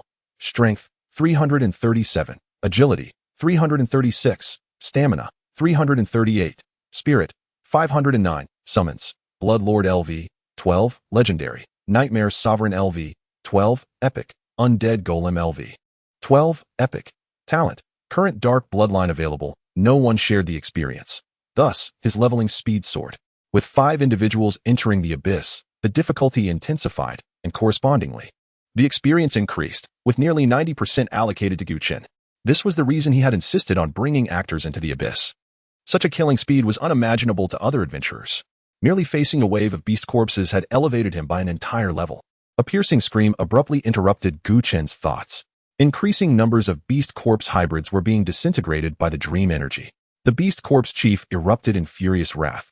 Dark red foul blood surging from its body, attempting to break through the layers of the dreamscape. However, with the undead golem standing firm, all resistance was destined to be futile. No matter how fiercely it attacked the deep dreamscape, the beast corpse chief, with its attributes halved, could not escape its confinement. The dream energy continuously deconstructed its form, inflicting ever-increasing damage upon its dwindling health. As its life force plummeted and escape from the deep dreamscape proved impossible, the beast corpse chief let out a wretched howl, summoning all beast corpses to assist in the main prison. This was precisely the scene Chen had anticipated. The echo of the beast corpse chief's roar resonated through the dim dungeon. Chaotic cries emerged from the shadows as a swarm of beast corpse hybrids surged forth, recklessly charging into the main prison. The moment these ordinary beast corpses crossed into the main prison's threshold, they were enveloped by a layer of black light, having their attributes and amplifying their damage taken. Subsequently, without any suspense, swathes of ordinary beast corpses were torn apart by the dream energy, transforming into precious experience points for Chen. The beast corpses fell in large numbers, devoid of any semblance of rationality, even stripped of instinctual fear. In a frenzy, they barreled into the main prison, only to be shredded into pieces by the deep dreamscape after just a few steps. Was this the gathering ability that instilled dread in adventurers? Before Chen, it was merely moss flying into a flame. Upon witnessing this, the beast corpse chief emitted a thunderous roar, madly charging towards Chen's direction. Even with its attributes reduced, its speed remained formidable. However, the Bloodlord remained ever vigilant. Positioned beside Chen, even with a shield boasting a value exceeding 10,000, it did not neglect to protect its master with summoned creatures. The Bloodlord raised its dual pistols, pulling the trigger at the charging beast corpse chief. Bang, bang, bang. A barrage of bullets struck the beast corpse chief, yet only managed to deplete over 30,000 of its health. If it had been a beast corpse hybrid with 40,000 health, it would have been obliterated instantly. Truly, as an elite creature, even with its attributes halved, it withstood the Bloodlord's powerful skill, losing merely 30,000 health. However, this was not the end. The skills of the fallen sphere took effect. 6 death tentacles rapidly grew around the beast corpse chief, mercilessly slapping against it, momentarily halting its charge. Crack, crack. The death tentacles existed for only 2 seconds, attacking once per second. Each tentacle dealt 3,000 damage, totaling 18,000 from the 6. In just 2 seconds, that amounted to 36,000. Coupled with the previous skill damage, nearly 70,000 health vanished in the blink of an eye. Lin Yuan and the others watched in astonishment. Nearly 70,000 damage was utterly terrifying. The beast corpse chief had a total of just over 120,000 health, and with the Bloodlord strike, it had been reduced to a mere sliver of life. Yet, despite its health being diminished by more than half, the beast corpse chief did not relent. It charged forth like a ferocious beast, disregarding all attacks, madly advancing towards Chen. After all, it was an elite creature. Although the Bloodlord's skills unleashed immense damage, it could not deter its onslaught. Old Gu. As the beast corpse chief barreled towards Chen, Lin Yuan and the others shouted in anxious alarm. To them, this was Chen's first direct confrontation with an alien race. It was well known that a summoner's greatest weakness lay in their lack of combat prowess. All strength resided within their summoned creatures, rendering their own health and defenses exceedingly fragile. Should an alien race close in, it would spell doom for the summoner. Yet, in the next moment, shadows suddenly appeared, entwining around the beast corpse chief. Its furious charge abruptly faltered, and before it could close the distance to Chen by 3 meters, it was ensnared by the binding effects of the nightmare servants. Simultaneously, the entanglement of 10 nightmare servants caused the damage inflicted upon the beast corpse chief to surge tenfold. Boom. Blood burst. The beast corpse chief, trapped in place, watched its remaining health plummet at an astonishing rate. In the blink of an eye, its health reached 0. Chapter 53, the second legendary summoned beast within the main prison. The beast corpse clan leader lay disintegrated into a pool of dark red fragments. The summoned beast corpses that had been gathered had all perished in the depths of the dreamscape, leaving only a scattering of powder. Defeated beast corpse clan leader Elite LV. 16. Experience 5725, loot acquired. Dwarf King Ring LV. 16, rare, loot acquired. Mithril Armor LV. 16, rare, loot acquired. Strengthening Stones 10, rare, level up, level, LV. 13, 1369, 43200, strength, 347, agility, 346, constitution, 348, mentality, 529, summon beasts. Bloodline Sovereign LV. 13, legendary, Nightmare Dominator LV. 13, epic, Undead Golem LV. 13, epic, talent, currently able to acquire a dark bloodline, ascending to level 11 in the wilderness. After defeating the first wave of alien creatures in the burial dungeon, he reached level 12. Now, having cleared an entire floor of the dungeon, he directly advanced to level 13. Indeed, the abyss is fraught with peril, yet replete with reward. Taking a moment to rest, Chen turned to Lin Yuan and the others, refraining from pressing deeper. The next passage led to the second floor, where each descent in the burial dungeon significantly escalated the difficulty. After all, they were currently navigating a nightmare-level abyss, and Chen intended to bolster his summon beast first. Activating his talent, you have acquired Dark Bloodline Royal Blood, Royal Bloodline. A spark of ecstatic joy ignited in Chen's eyes. It had finally emerged. After the previous two upgrades, he had only received descendant bloodlines, thus refraining from merging them with his summoned beasts. Now possessing the royal bloodline meant that he would once again obtain a legendary summoned beast. Upon careful reflection, Chen resolved to elevate the undead golem to legendary status. The rationale was simple. The comprehensive debuff effect was simply too enticing. Should it ascend to legendary status, the sheer magnitude of suppression the undead golem would impose upon foes was unimaginable.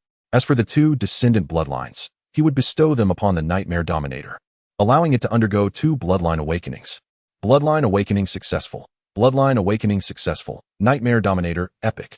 Level, LV, 13 health, 21,300. Attributes, strength 179, agility 186, constitution 185. Mentality 190, skill, annihilation strike, enhanced, annihilation strike. Approach the target unit through dreams, launching a lethal attack. After each kill, the damage of the next skill increases by 1. Note, if the summoned beast dies, the damage bonus resets to 0. Skill, Deep Dream, enhanced, Deep Dream, constructs a deep dream within a designated area, inflicting sustained high damage on targets caught within. Each target that perishes will stun all other targets within the deep dream for 1 second. With a health pool of 21,000, although it did not match the high health of some elites and bosses, it was still exceedingly rare. After awakening, aside from its health and 4 primary attributes being enhanced, the skills Annihilation Strike and Deep Dream also received fortification. Using Annihilation Strike to eliminate a target increases the damage of the next skill by 1, and as long as it does not perish, the damage bonus can stack indefinitely. Regrettably, if Deep Dream had been enhanced instead, with each target killed increasing the skill's damage by 1, the Nightmare Dominator would have experienced a terrifying boost. After all, Deep Dream is an area damage skill capable of wiping out a multitude of foes in a short span, unlike Annihilation Strike, which requires targeting each enemy individually. In comparison, the enhancement of Deep Dream is relatively modest. Every target that dies within the dream will stun the others for 1 second. Though brief, if utilized effectively, it can render all units ensnared in the dream incapable of resistance. This is certainly advantageous, as it will significantly hinder powerful alien creatures from breaching the dream. Next, Chen conferred the royal bloodline upon the undead golem. Advancement successful. Undead golem, epic. Undead golem, legendary. Level, LV, 13. Health, 26,700. Attributes, strength 231, agility 226. Constitution 243, mentality 244. The quality of the summoned beast has been elevated from epic to legendary. Granting attribute bonuses. All attributes of the summoner 100. The summoned beast gains a talent. Skills fully enhanced. Unyielding, legendary. While the undead golem is stationary, its defense and recovery increase by 1 per second. Targets within 10 meters of the undead golem experience a 50 increase in all negative effects. Utter fatigue LV. 20, legendary, inflicts fatigue on nearby targets, reducing all attributes by 50, while damage taken increases by 100, immune to all forms of immunity. Black Death Plague LV. 20, legendary, infects a target with plague, reducing healing effects by 90. The plague is contagious. With the more targets infected, the more life they lose over time. Immune to all forms of immunity. Forbidden Domain LV. 20, legendary. The undead golem establishes a forbidden domain centered around itself. causing targets within to experience a tenfold increase in damage taken, with all consumption also increased tenfold. Legendary talents, alongside fully upgraded legendary skills. The excitement on Gu Chen's face was palpable. First, the talent enhancement. While the undead golem remained stationary, its defense and recovery improved by 1 each second, implying that he must relinquish the golem's mobility to maximize its potential. However, it is infeasible for the undead golem to remain immobile while the team progresses. Nor can all alien creatures be drawn to its position. Previously, Gu Chen would have found it impossible to fully exploit this talent. But do not forget, after defeating Wang Chongshan and his group, he had learned the skill of teleportation from a basic skill scroll. This not only allows him to swap positions with summoned units but also enables the exchange of positions between summoned units themselves. Thus, the undead golem can remain in a designated spot to accumulate its state, and when combat commences, he merely needs to swap its position with the bloodline descended engaged in battle. Furthermore, targets within 10 meters of the undead golem will suffer a 50 increase in negative effects, making the benefits of teleportation even more pronounced. Teleportation is simply an excellent skill. But when paired with a legendary summon beast, the combat prowess it unleashes is formidable. As for the other 3 skills, they each received varying degrees of enhancement. Utter Fatigue saw a 50 increase in damage. Black Death Plague became contagious, eliminating the need for the undead golem to apply it to targets one by one. And the more targets infected, the greater the ongoing damage. Forbidden Domain underwent the most significant transformation. Previously, it provided a tenfold increase in consumption. And now it offers an additional tenfold increase in damage, rendering targets within the skill's range virtually doomed. It is accomplished. Observing his 3 summoned beasts, Gu Chen felt invigorated. Now, let us advance to the second floor of the dungeon. For the sake of achieving record-breaking rewards, it is time to accelerate our pace, Gu Chen declared, commanding the bloodline descendant to lead the way, while Lin Yuan and the others nodded in quick agreement, hastily following suit. In this nightmare-level abyss, to break the record, speed is of the essence. Chapter 54. Abandoning the Dwarf King's Ring. How do we access the second level of the burial dungeon? Lin Yuan inquired. There is a labyrinth behind the main prison. The entrance to the second level lies at the labyrinth's end, Su Xia explained. So, we must navigate the labyrinth to reach the second level? Another puzzle game. What a headache. Lin Yuan scratched the back of his head. Indeed. The strategy guide lists 5 possible routes through the labyrinth, and each descent into the abyss presents a different maze, necessitating individual attempts. Su Xia continued. Although he had never ventured into the abyss, as a native of one city, he was profoundly familiar with the burial dungeon, given its proximity. What a waste of time. Gu Chen interjected, shaking his head. I prefer another method. What method? I once read in a strategy guide that at the labyrinth's entrance, there is a stone statue. If we place the Dwarf King's ring on the statue's finger, we can directly access the second level of the dungeon. Indeed, the stone statue will temporarily revive upon receiving the Dwarf King's ring, but only by defeating it will the entrance to the second level become accessible. Su Xia added hastily. After vanquishing the Beast Corpse clan leader, 2 rare-grade pieces of equipment were dropped. One was the Dwarf King's ring, boasting remarkable attributes and effects, while the other was the mithril armor, suited for warrior professions, which Gu Chen planned to list on the professional platform after exiting. Dwarf King's ring, quality, rare, level, LV. 16. Attributes, strength 30, agility 30, constitution 30. Spirit 30, effect, damage dealt to dwarven units increased by 100. The aberrations within the burial dungeon are primarily composed of dwarven corpses and orcs, meaning that with the Dwarf King's ring equipped, all subsequent aberrations will suffer double the damage, with a boost of 30 to all attributes and a doubling of damage. This advantage is undeniably formidable. Thus, nearly 99% of professionals would prefer to repeatedly navigate the labyrinth rather than relinquish this ring. However, for Gu Chen, in pursuit of a record-breaking reward, he could not afford to be petty over such trifles. The Dwarf King's ring was merely an accessory. The 30 to all attributes was inconsequential to him, and the doubling of damage to dwarven units was not a sacrifice he could not bear. After all, the undead golem had already advanced to a legendary level summoned creature, and its benefits far surpassed those of a mere Dwarf King's ring. As one delved deeper into the burial dungeon, the challenges escalated significantly. The Dwarf King's ring's damage enhancement would prove to be an essential tool for overcoming later trials, Su Xia advised. Moreover, the statue summoned by the Dwarf King's ring is level 20, possessing immense strength and terrifying damage. Previously, a paladin with 60,000 health was instantly slain by a single skill. No one could withstand such overwhelming force. Gu Chen remained silent, demonstrating his resolve through action as he approached the stone wall behind the main prison. A square hole had formed in the wall, marking the entrance to the labyrinth. Beside it stood a dwarf king statue clad in armor and wearing a crown, wielding a massive stone hammer. Without hesitation, Chen placed the dwarf king's ring upon the statue's finger. A momentary flash of light enveloped the statue, and its limbs began to move as if animated back to life. "Challenger, do you wish to duel with me?"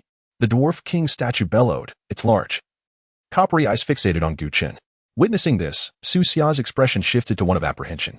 Aberration. Dwarf king statue. Level. LV. 20. Health. 85. 200. Attributes. Strength 310. Agility 177. Constitution 192. Spirit 170. Skill. Hammer Smash. A level 20 ordinary aberration with 85,000 health and easy target. Chen spoke not a word. His thoughts coalesced as two beams of black light erupted from the undead golem, striking the dwarf king statue. The statue, being non-living, rendered the Black Death Plague ineffective. However, under the effects of utter fatigue, the dwarf king statue's attributes halved, and it suffered an increased damage output of 100.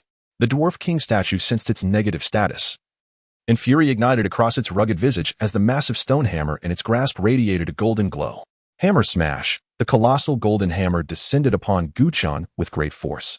Faced with the rapid onslaught, Chen showed no intention of evasion. Su Xia, observing from the sidelines, gasped in alarm. In that instant, Chen's figure vanished, replaced by the nightmarish overlord standing before the dwarf king statue. Boom.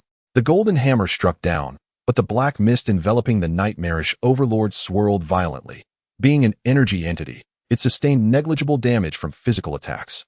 Immediately thereafter, the black mist expanded, and 10 shadowy figures swiftly ensnared the dwarf king, enveloping it in dense black fog. Phantom instant kill. The nightmarish overlord unleashed its skill, inflicting tenfold damage, which, compounded with the one-fold damage increase from utter fatigue, resulted in a staggering 20-fold skill damage against the dwarf king statue. Boom. A heavy wail reverberated throughout the dungeon. Although the dwarf king statue displayed no visible injuries, its 85,000 health was obliterated in an instant. In the next moment, the luminous aura surrounding the statue faded, and it resumed its previous position. Victory in duel. Defeated dwarf king statue LV. 20. Experience 3687. The statue pivoted, and the stone hammer in its grasp erupted with golden radiance, striking a nearby wall with tremendous force. The wall shattered, revealing a vast opening leading down a dark stone staircase. The dwarf statue sheathed its hammer and returned to its original stance. The dwarf king's ring now vanished from its finger. Gazing at the staircase leading to the second level of the dungeon, Chen's face broke into a smile, while Su Xia remained momentarily stunned. That's it? The legendary dwarf king statue, which was said to have slain a 60,000 health paladin with a single blow, was defeated in an instant by the nightmarish overlord? Su Xia felt as though he were dreaming. However, recalling Chen's charge into the first level of the main prison, where 3 summoned beasts wreaked havoc and decisively defeated the Beast Corps clan leader, he could hardly fathom the extent of a summoner's might. No wonder he exuded such confidence, challenging the nightmare-level abyss from the outset. Su Xia regarded Chen with a complex expression. Although he was not a professional, he could palpably feel Chen's strength. This power completely upended his previous notions of professionals. Shocked? This is merely the beginning. Lin Yuan approached, patting Su Xia's shoulder. Let us proceed to the second level of the dungeon. The true battle lies ahead. An influx of bloodline descendants surged into the opening, stepping onto the stone stairs as they descended into the encroaching darkness. Chen glanced at the time. Exactly 1 hour had elapsed since entering the abyss. At this pace, the record-breaking reward was assured. With a wave of his hand, 3 summoned beasts trailed behind him as Chen led Lin Yuan and the others toward the second level of the dungeon. Chapter 55. What to do if you cannot charge forward. The second level of the dungeon is even more perilous than the first. Here, the monsters are no longer the failed experimental beasts, but rather evolved entities endowed with both intelligence and formidable strength. After traversing a distance in the second level, a squad of armored beast corpses detected Chen and his companions. Leading the charge, the foremost beast corpse brandished 2 massive axes, forming an attack formation with its comrades to block their path. Humans, vacate our lair. You are unwelcome here, it declared, its attributes materializing alongside its words. Entity, Beast Corpse Warrior. Level, LV, 17 health, 62,500. Attributes, Strength 180, Agility 173, Constitution 192, Spirit 175, Skill, Battle Formation Charge. These ordinary 17th level entities serve as the link to the Beast Corpse chieftains on the first level. The earlier encounter with a level 20 dwarf king statue was not part of the usual dungeon narrative but merely a choice point. Gazing at the dozen or so beast corpse warriors before them, Su Xia's face paled. Brother Chen, we should strategically retreat. I am familiar with these beast corpse warriors. The greater their numbers, the more devastating the damage from their battle formation charge. If a confrontation ensues, their combat prowess could exceed several times their own. Gu Chen nodded in acknowledgement, yet he had no intention of retreating. Beside him, the undead golem roared, afflicting 2 negative statuses upon the squad of beast corpse warriors. The leading beast corpse warrior raised its battle axe high, emitting a low growl. How dare you lay a hand on us, human? You seek death, before it could finish. A flurry of gleaming silver bullets erupted within the dungeon, striking the beast corpse warrior's head with precision. Bang! The head shattered, and a headless body fell heavily to the ground. Kill beast corpse warrior LV, 17. Experience 2299. Simultaneously, 6 shadowy tendrils of death emerged, launching an assault on the remaining beast corpse warriors. The battle was about to ignite. However, the remaining warriors displayed no signs of chaos, rapidly regrouping and charging towards Gu Chen. Truly, they were warriors, well-trained and not merely relying on instinct like the failed beasts. Yet, it was still insufficient. The Nightmare Sovereign's aura intensified, and over a dozen shadows shot forth, swiftly entwining the squad of beast corpse warriors. If the damage of the battle formation charge increases with the number of warriors, then what happens if they cannot charge? With several beast corpse warriors ensnared and suffering from a plague status, the Bloodlord and the Nightmare Sovereign seized the opportunity, plunging into the midst of the beast corpse warriors like a tiger among sheep. Bullets whizzed, black mist enveloped the scene, and one beast corpse warrior after another succumbed to the ground. Kill beast corpse warrior LV, 17. Experience 2236. Kill beast corpse warrior LV, 17. Experience 2250. Kill beast corpse warrior LV, 17. Experience 2247. In just 3 to 5 minutes, the dozen or so beast corpse warriors lay sprawled across the floor. Level up, level, LV, 14, 2267 89500, strength, 457, agility, 456, constitution, 458, spirit, 649, summon beasts, Bloodlord LV, 14, legendary, Nightmare Sovereign LV, 14, epic. Undead Golem LV, 14, legendary. Thanks to the Undead Golem's ascension from epic to legendary, Gu Chen received an enhancement of 100 points across all attributes. Consequently, his average attributes now exceeded 500, enabling him to overwhelm the vast majority of practitioners even at the 3rd tier. Talent, current option, obtain a dark bloodline. As per tradition, the 14th level dark bloodline would be reserved for the 15th level summon beasts. Meanwhile, Su Xia's pupils trembled in astonishment. He had anticipated that the beast corpse warriors of the 2nd level would pose a significant obstacle, yet upon encountering Gu Chen's summoned beasts, they were reduced to mere trifles. Lin Yuan, Lin Qingqing, and Su Ran watched in exhilaration. Although they had not perished, they genuinely relished the thrill of riding on Gu Chen's coattails. Upon reaching level 14, the Bloodlord's health surged to 56340, allowing it to convert 80 bloodline descendants. Subsequently, it activated its skill, expending 24,000 health to transform all the corpses on the ground into 17th level bloodline descendants. As Gu Chen aimed to establish records, and given that the combat power of the bloodline descendants was not particularly remarkable, they were kept out of the fray, serving merely as scouts. However, they should not be underestimated. Aside from a few exceeding level 20, the rest were above level 10. The self-detonation damage of bloodline descendants above level 20 was 5,000, while those above level 10 had a self-detonation damage of 3,000. Therefore, if all 80 bloodline descendants detonated simultaneously, they could unleash a staggering 250,000 damage in an instant. This was Gu Chen's strategy to deliver a devastating blow to the final boss. With the bloodline descendants leading the way, Gu Chen and his companions advanced further.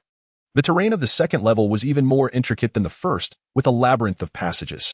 Despite Gu Chen's intentions to locate the main prison of the 2nd level, he nearly lost his way within its confines.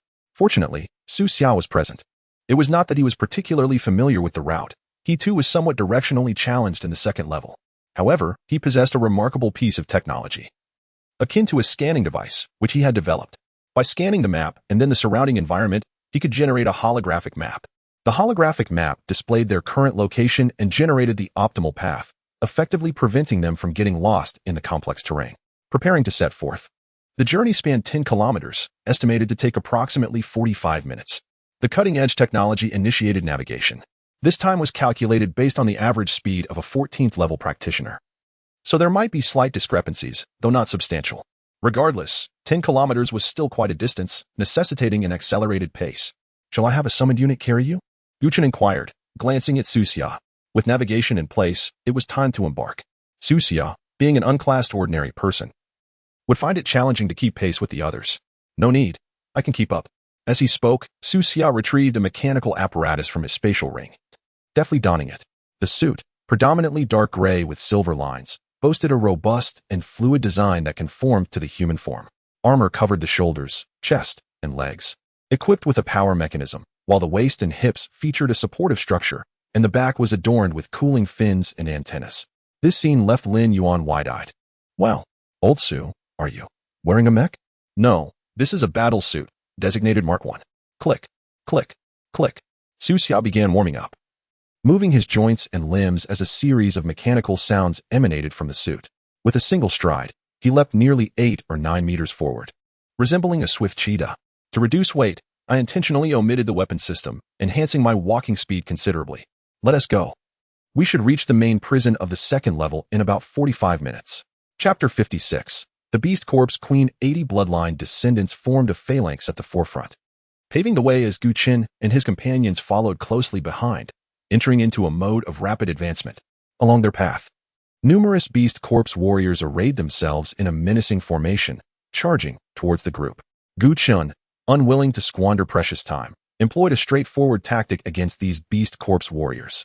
As the warriors charged, he commanded the Nightmare Sovereign to summon nightmare servants, ensnaring the foremost Beast Corp's warriors in place. Consequently, the rear warriors stumbled, falling over one another. And by the time they regrouped to pursue, Gu Chen and his companions had vanished from sight. The distance from the entrance of the second-level dungeon to the main cell was approximately 10 kilometers, even when taking the shortest route. Without Su Xia's advanced navigation technology, they could have easily lost themselves in the labyrinthine dungeon for days. Due to this complexity, many adventurers, even equipped with guides and maps, often found themselves traversing unnecessary paths. Moreover, the conditions for the final boss's appearance required the demise of all ordinary alien creatures, rendering the dungeon's record of success difficult to surpass. 45 minutes later, Gu Chen and his companions arrived outside the main cell on the second level. After dispatching a squad of warriors drawn to their presence, they stepped into the main cell. At first glance, the main cell appeared indistinguishable from other areas of the dungeon. However, it boasted a more expansive interior, accompanied by a chilling atmosphere. This must be the place, Su Xia remarked, surveying the surroundings. Inside the second-level main cell resides an elite alien. That voodoo shaman has stitched together the corpses of the beast men and the dwarf queen, successfully creating the Beast Corp's Queen, a being endowed with both strength and intellect. As Su Xia spoke, a gust of dark wind swept through the chamber, and a low, ominous growl resonated in the air as a hulking figure emerged from the depths of the main cell.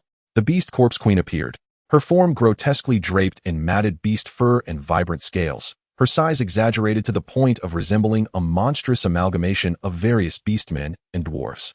Alien. Beast Corp's Queen Elite. Level. LV. 18. Health. 151,500. Attributes. Strength 210. Agility 197. Constitution 212. Spirit 190. Skill I. Frenzy Charge. Skill 2. Corrosive Venom. Skill 3. Beast Corpse Frenzy. Skill 4. Summon Beast Corpses. This level 18 elite alien, with health surpassing 150,000, was even more formidable than the dwarf chieftain. The Beast Corp's Queen seemed undeniably fierce. Gu Chen immediately commanded his summoned beasts to launch an assault. The Bloodline Sovereign flickered into action, brandishing dual pistols as a torrent of bullets rained down like a tempest. Bang, bang, bang. The Beast Corp's Queen was peppered with fist-sized holes, emitting a piercing shriek of pain. In response, she expelled a cloud of purple-black mist, a noxious vapor inducing area damage. Lin Yuan, Lin Qingqing, Su Ran, and Su Xiao were engulfed in the toxic fog, their health plummeting rapidly. Fortunately, having previously navigated a hell-level dungeon with Gu Chen, their attributes had improved, and they had acquired decent equipment from loot chests, significantly bolstering their defenses against a portion of the damage. However, Su Xiao was not so fortunate. Merely encountering the black mist left him with a sliver of health. He survived only by using an invincibility scroll at the first opportunity. With just a thread of health remaining, Su Xiao's face turned pale as he hastily consumed a healing potion, secretly relieved by his quick reflexes. Otherwise, he would have already perished. Su Xia surely possessed more than one life. As a core member of the Eternal Life Group, he likely had resurrection items akin to a resurrection cross. Yet, even such items were not without limitations. They had cooldowns, and using one would preclude the use of another for a time. Now, having barely traversed half of the abyss of the Buried Bones dungeon, wasting a resurrection item here would be detrimental for their future endeavors. You all retreat, Gu Chen commanded decisively.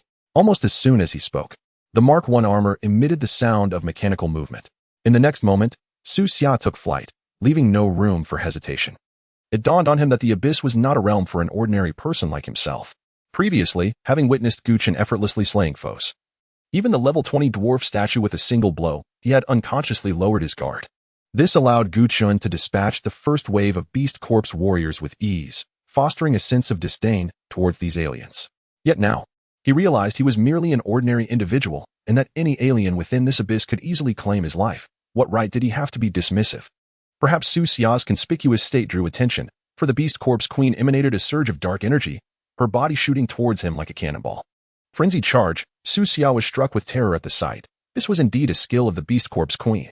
If she connected, it would surely spell his doom. He hastily brandished a teleportation scroll, narrowly escaping the queen's charge. Whoosh! Su Xia materialized behind Gu Chen, his legs trembling, his garments soaked in cold sweat. He had come perilously close to death yet again. After narrowly escaping twice, Su Xia became subdued, cowering amongst Lin Yuan and the others, trembling in fear. Meanwhile, outside the main cell, a throng of beast corpse warriors surged forward with ferocity. Human, how dare you slay my kin? You seek death. Gu Chen paid no heed to the taunt, activating his skills instead. Swap position. In an instant, the nearest bloodline descendant transformed into a towering bone golem. Given that the bone golem required a stationary state to accumulate its attributes, Gu Chen had positioned it earlier, allowing it to remain still for 10 minutes. This meant that the golem's defense and recovery had been amplified sixfold. A surge of dense black light radiated from the towering figure, causing the beast corpse queen and her minions to shudder, instantly afflicted with extremely weary and black death plague. Annihilate them all, leave not a single one. Gu Chen stated coolly. For ordinary adventurers, the beast corpse queen and the oncoming tide of beast corpse warriors would be insurmountable, and surviving such a battle with their lives intact would be deemed a stroke of fortune. However, to Gu Chen, these aliens were no more than mere trifles. With their attributes halved and damage received doubled, coupled with the plague status causing continuous health deterioration, what terror could these aliens possibly wield? Even the elite among them would be swiftly dispatched. The Bloodline Sovereign and the Nightmare Sovereign plunged into the fray, bullets whistling through the air, black mist enveloping the battlefield. As the beast corpse warriors fell in droves like harvested chaff, the beast corpse queen's eyes glimmered with malice. Rather than leading her warriors into battle, she set her sights on the imposing bone golem beside her. A debuff-type summoned creature? Then I shall eliminate you first, she hissed, charging directly at the golem. Chapter 57. Beast Corpse General, strong control skills. The Beast Corpse Queen, an elite alien at level 18, unleashed the skill Frenzied Charge, expecting to annihilate the level 14 undead golem. However, the skill merely stripped away a meager 800 health points from the golem. The Beast Corpse Queen's expression faltered as she gazed at the paltry damage, bewilderment flickering in her previously ferocious eyes for the first time. Upon reaching level 14, the undead golem possessed 600 health points. Such a minor loss was nearly inconsequential. In fact, during her moment of confusion, the health points lost were already regenerating before her very eyes. The Beast Corpse Queen was utterly flabbergasted, uncertain of how to proceed.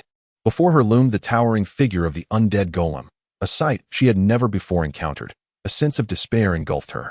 Meanwhile, dozens of Beast Corpse warriors had gathered on the second level of the dungeon, forming an encirclement, yet the Beast Corpse Queen felt a chill creep over her.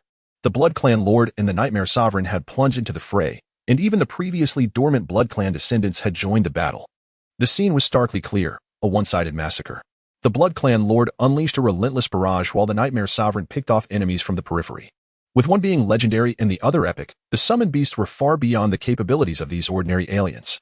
Although most Blood Clan descendants possessed attributes comparable to level 17 aliens, their innate Blood Clan traits endowed them with superior speed, strength, and recovery abilities.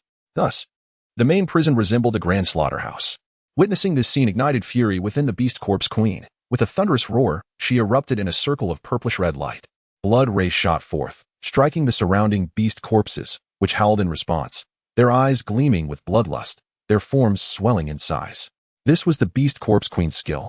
Beast Corpse Frenzy, capable of thrusting all Beast Corpse warriors into a frenzied state, granting them a 30 damage boost. Su Xia Warn Guchun, standing cautiously behind the sturdy figure of Lin Qingqing. A 30 damage increase was a rare boon for most practitioners, even capable of turning the tide in certain battles. However, augmenting a horde of weaklings by 30 would not yield any significant change. They remained feeble, merely prolonging their demise. After approximately 3 minutes of combat, under the relentless onslaught of the summoned beasts, over 40 Beast Corpse warriors lay sprawled across the ground. The Blood Clan Lord, relentless, turned to engage the still battling Beast Corpse Queen. The Beast Corpse Queen, the most rational entity on the second level of the dungeon, displayed behavior that was somewhat perplexing.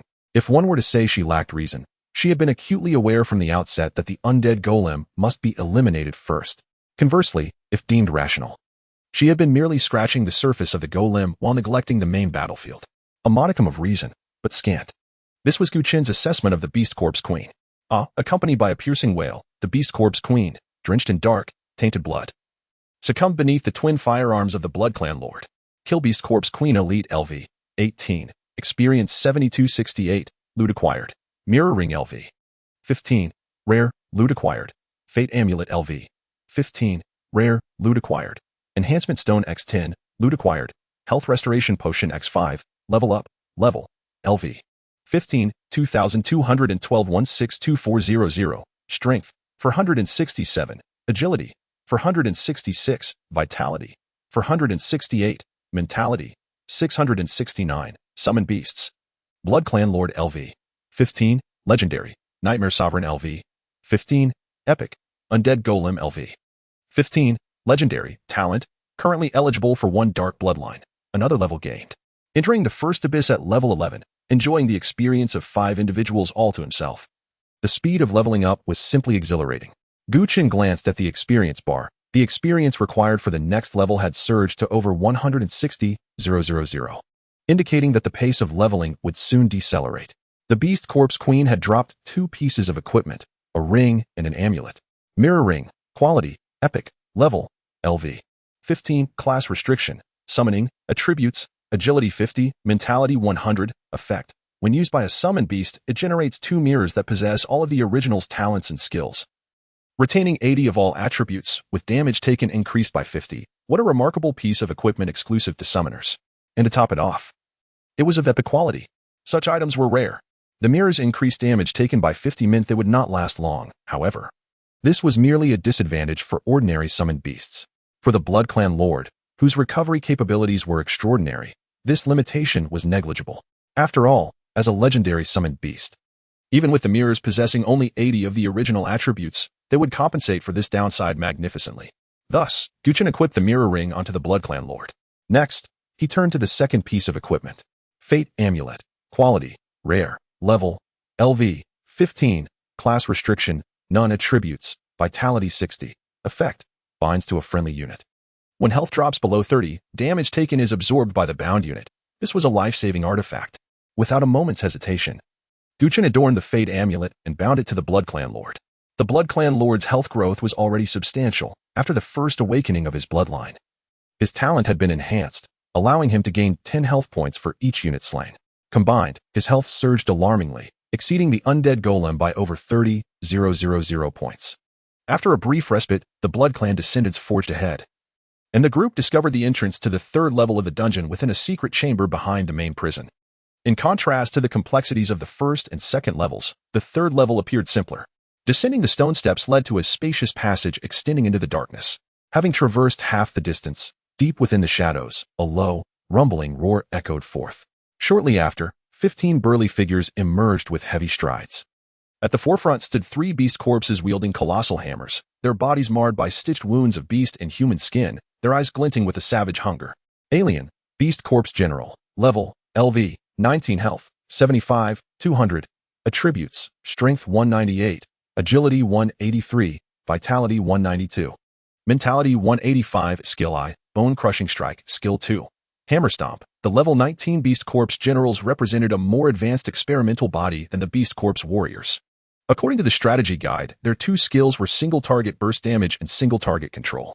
The formidable strength of the Beast Corps generals typically meant they operated in teams of 5, implying that a single squad could unleash 5 control skills. This posed a catastrophic threat to any typical practitioner-S team. A moment's inattention could result in being controlled to death. Upon entering the 3rd level of the dungeon, Chen was confronted with 3 squads of Beast Corps generals. Such misfortune was simply abysmal. Why did 3 squads appear at once? Su Xia's expression turned pale in an instant. 3 squads, comprising 15 Beast Corps generals, represented 15 control skills. This meant being subjected to 15 seconds of strong control in a nightmare-level abyss. Su Xia couldn't help but shiver, a chilling sensation creeping down her spine at the mere thought. Chapter 58, A Sudden Turn of Events.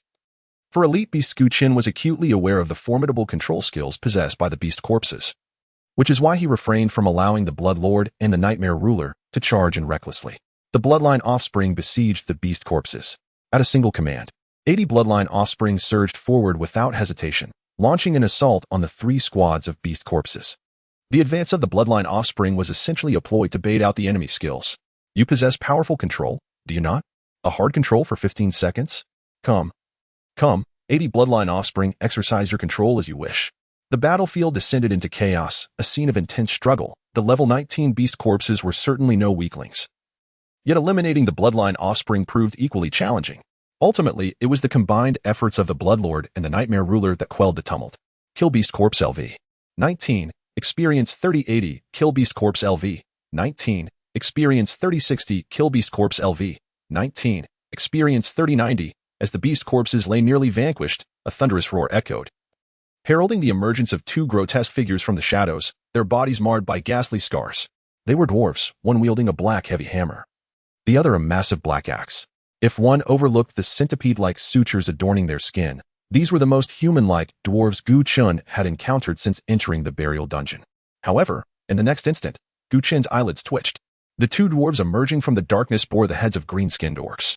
Alien race, Beast Corps Commander, Elite, Level, LV, 20, Health, 185,200, Attributes, Strength 368, Agility 293, Constitution 372. Spirit 295, Skill I, Bone Crushing Strike, Skill 2. Summon Beast Corpses, Elite Alien Beings. The Beast Corps commanders appeared in pairs, accompanying their arrival. A horde of Beast Corpses surged forth from all directions, frantically rushing toward Chen's position.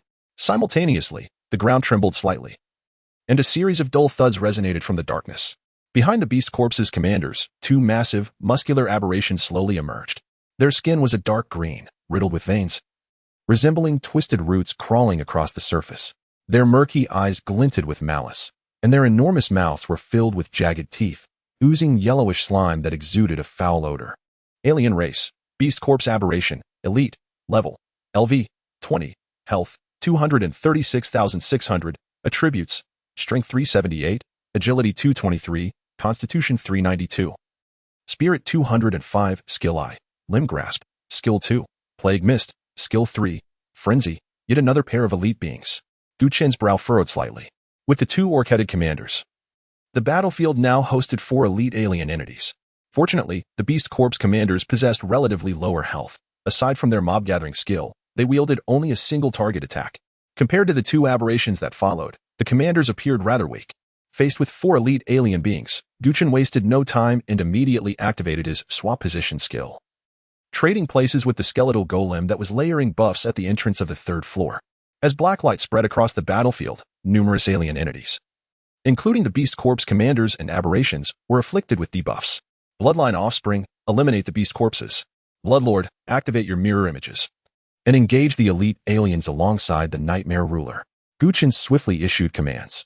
He had refrained from taking control during the earlier skirmish, as the summoned beasts were more than capable of overwhelming the aliens. However, now, as they approached the final stage of the burial dungeon, the difficulty had evidently escalated. The Bloodline offspring, following Chen's directives, focused on the encroaching Beast Corpses, charging forward to engage them without hesitation. A crimson glow emanated from the Bloodlord's ring, and 2 mirror images materialized beside him, perfectly identical to the original. With a swift motion, the Nightmare Ruler appeared behind one of the Beast Corps aberrations, and the Nightmare Servants transformed into shadows, swiftly ensnaring the massive form. Roar. The Beast Corps aberration emitted a furious bellow, releasing a dense green mist. Plague Mist. Similar to the skeletal golem's Black Death Plague, this ability inflicted continuous damage through viral affliction. Yet, the green mist virus proved ineffective against the nightmare ruler. As it was a conscious energy entity, not a biological one, the virus could not harm it. Much like how the dwarf king statue was immune to the Black Death Plague, as the green mist spread, so too did the black mist. The nightmare ruler, inherently a spellcasting summoner, unleashed its skill as 10 nightmare servants ensnared the aberration. Sensing an imminent threat, the beast corpse aberration roared and attempted to evade. But it soon realized its body was ensnared by shadows, unable to escape. Instant demise activated. In an instant, the dense black mist invaded the beast corpse aberration, unleashing devastating damage under the effects of the debuffs, swiftly depleting its health. Kill beast corpse aberration, elite LV. 20, experience 9312, loot acquired. Heavy injury gauntlets, rare, LV. 20, loot acquired. Teleportation scroll, rare, loot acquired.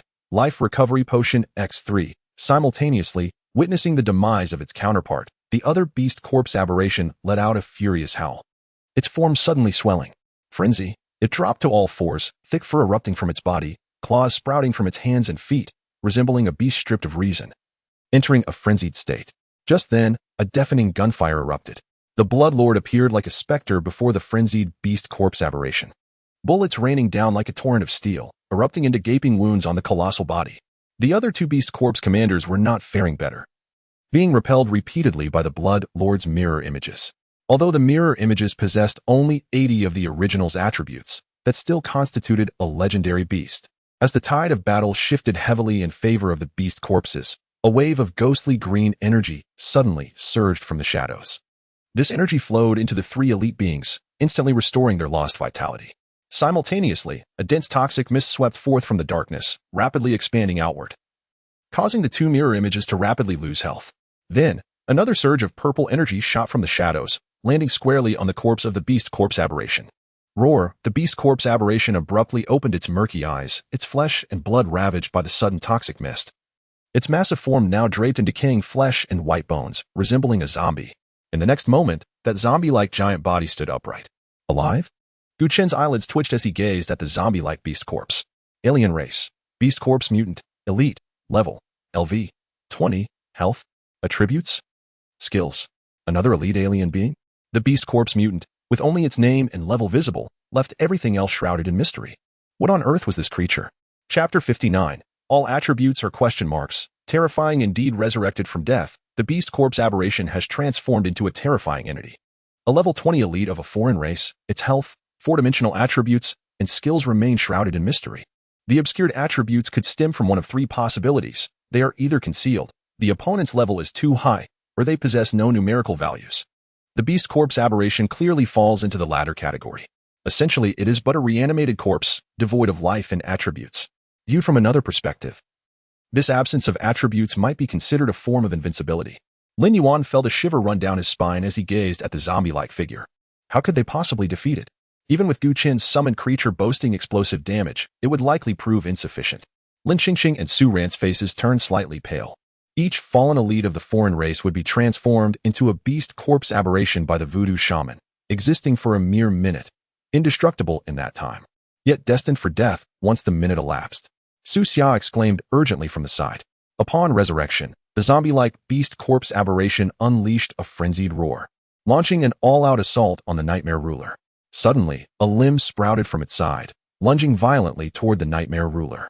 If this were an ordinary summoned creature, being caught would result in immediate entanglement by the beast corpse aberration. However, the nightmare ruler had no physical form. The sharp appendage effortlessly pierced through the black mist enveloping it, only to grasp at thin air. The beast corpse aberration seemed oblivious to this fact, or perhaps, in its reanimated state, it lacked reason, relentlessly attacking the nightmare ruler. Meanwhile, on another front, the battle had reached a fever pitch, with 3 elite foreign races reduced to critical health. A simultaneous eruption of crimson tornadoes enveloped the 3 bloodlords, as the savage energy surged forth like a furious dragon toward the beleaguered elites. Crimson feast, boom, boom, boom. The 3 elite foreign races were struck by the skill, their health plummeting significantly. Soon after, the second damage assessment of Crimson Feast activated, inflicting additional damage based on 30 of the bloodlord's maximum health, amounting to slightly over 20,000 damage. In an instant, all 3 elite foreign races fell lifelessly to the ground. As the 3 corpses collapsed, 3 violet energies erupted from the darkness, landing atop the bodies. In a flash, Just as before, the three elite entities rose once again, transformed into zombie-like beings. Beast Corpse Aberration. Level 20. No health, no four-dimensional attributes, and no skill information. With a swift motion, one of the Beast Corpse aberrations extended its appendage toward the nearest Blood Lord, its speed astonishing. Being a legendary being, the Blood Lord possessed extraordinary awareness and reflexes, narrowly evading the attack. However, another mirror image was not so fortunate, as it was struck by the appendage of the Beast Corpse aberration. The Blood Lord was corporeal, and so was its mirror image, resulting in tangible damage that instantly left a gaping wound in the latter's form. The appendage then yanked the mirror image toward the Beast Corpse aberration. Deep purple poison mist erupted from its body, corroding the image into a pile of stark white bones. Crack! A heap of skeletal remains scattered to the ground, the mirror image unable to resist, perishing instantly. Witnessing this, Guchen's eyes widened in disbelief. This damage? Surely. This must be a jest. Even though the mirror image was slightly weaker, possessing 80 of the Bloodlord's full attributes, it had been reduced to mere bones in an instant. Attributes obscured by question marks. How terrifying. Even as the mirror image perished, the Beast Corpse aberration did not pursue another target, be it the other mirror image or the Bloodlord. Instead, it charged straight toward the Lich Golem with astonishing speed. This was dire. Such formidable attributes would likely overwhelm even the Lich Golem, which could stack its defenses and recovery up to tenfold in a stationary state. Yet, Guchen could not afford to risk the Lich Golem. If this summoned creature fell, it would mean the loss of a critical asset. His expression shifted, and he hastily activated a skill. Swap position. In an instant, the Lich Golem exchanged places with the outermost Bloodlord. The newly swapped Bloodlord had barely appeared before being obliterated by the Beast Corpse aberration, exploding into a mist of blood. What the hell? That was a level 21 Bloodlord, and it was so easily dispatched? Lin Yuan exclaimed incredulously. This was merely a nightmare level. How terrifying would it be at hell level? Lin Qingxing's voice trembled slightly. They must stall. The Beast Corpse aberration could only exist for a minute. If they could just hold out long enough, it would be vanquished. Su Xia furrowed her brow. A minute? It sounds brief. But given the speed of the Beast Corpse aberration, it could claim our lives multiple times over. Su Ran's gaze quivered slightly, having shattered a Bloodlord. The Beast Corpse aberration did not relent, continuing its relentless charge toward the Lich Golem. Bloodlords and Beast Warriors in its path were annihilated, reduced to mere blood mist. Lacking reason, it attacked indiscriminately, even slaying its own kind in its fury. Concurrently, another mirror image succumbed to the onslaught of the Beast Corpse aberration. Reduced to a heap of flesh, Guchen dared not let his guard down, and faced with these four entities whose attributes were mere question marks, he swiftly recalled the Blood Lord and the Nightmare Ruler. Immediately afterward, he activated a displacement skill, swapping a nearby Blood Lord with the Lich Golem, bringing it to his side. Subsequently, all Bloodlords on the battlefield quickly converged around Guchen, forming a protective barrier around him and his three summoned creatures. All summoned units are gathering around him? What could he be planning? Su Xia's face displayed clear confusion. Old Gu, you must be out of your mind. Isn't this inviting all the beast corpses to surround you? Lin Yuan shouted anxiously. Stop your fussing. Lin Qingxing pushed Lin Yuan aside. Indeed. The Great One's actions are surely not as simple as we perceive. Su Ran nodded in agreement. At that moment, the previously scattered summoned units rallied around Guchen, creating the appearance of a siege. This shift prompted all the Beast Corpse warriors to redirect their attacks toward the center. The four elite foreign races showed no hesitation, turning to charge furiously toward Guchen and his three summoned beasts. Meanwhile, Guchen casually snapped his fingers. With a soft click, the Nightmare Ruler's black mist surged, constructing a deep dreamscape centered on its position. In an instant, the four charging Beast Corpse aberrations and dozens of surrounding beast warriors were ensnared within the profound dream. The dream energy enveloped them like an unseen quagmire, causing their speed to plummet and their health to rapidly decline. Chapter 60, The Sacrificial Set.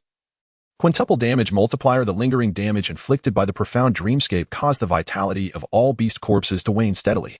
The Beast Corpse warriors moved sluggishly, as if ensnared in a mire, swaying under the impact of dream energy. Only four mutated beast corpses were enveloped in a swirling purplish-black energy, breaking free from the dream's interference, and charged towards Guchen and his summoned beasts. Unable to suppress them, Guchen's brow furrowed slightly. This was the first encounter with an alien race unaffected by the profound dreamscape. The mutated beast corpses could only exist for a minute, a fleeting moment in the context of life and death combat, yet it felt exceedingly protracted. Fortunately, following the previous bloodline awakening, the profound dreamscape had received another enhancement, not only increasing its damage but also augmenting its control capabilities. These beast corpse warriors initially suffered a halving of all attributes, and now, under the assault of dream energy, their vitality plummeted rapidly. In just 2 breaths, many had already perished. As the beast corpse warriors fell, the advancing mutated beast corpses suddenly halted, standing dazed in place. Within the profound dreamscape, each death triggered a 1-second stun effect on all targets. Chen and his bloodkin were also within the dream's realm.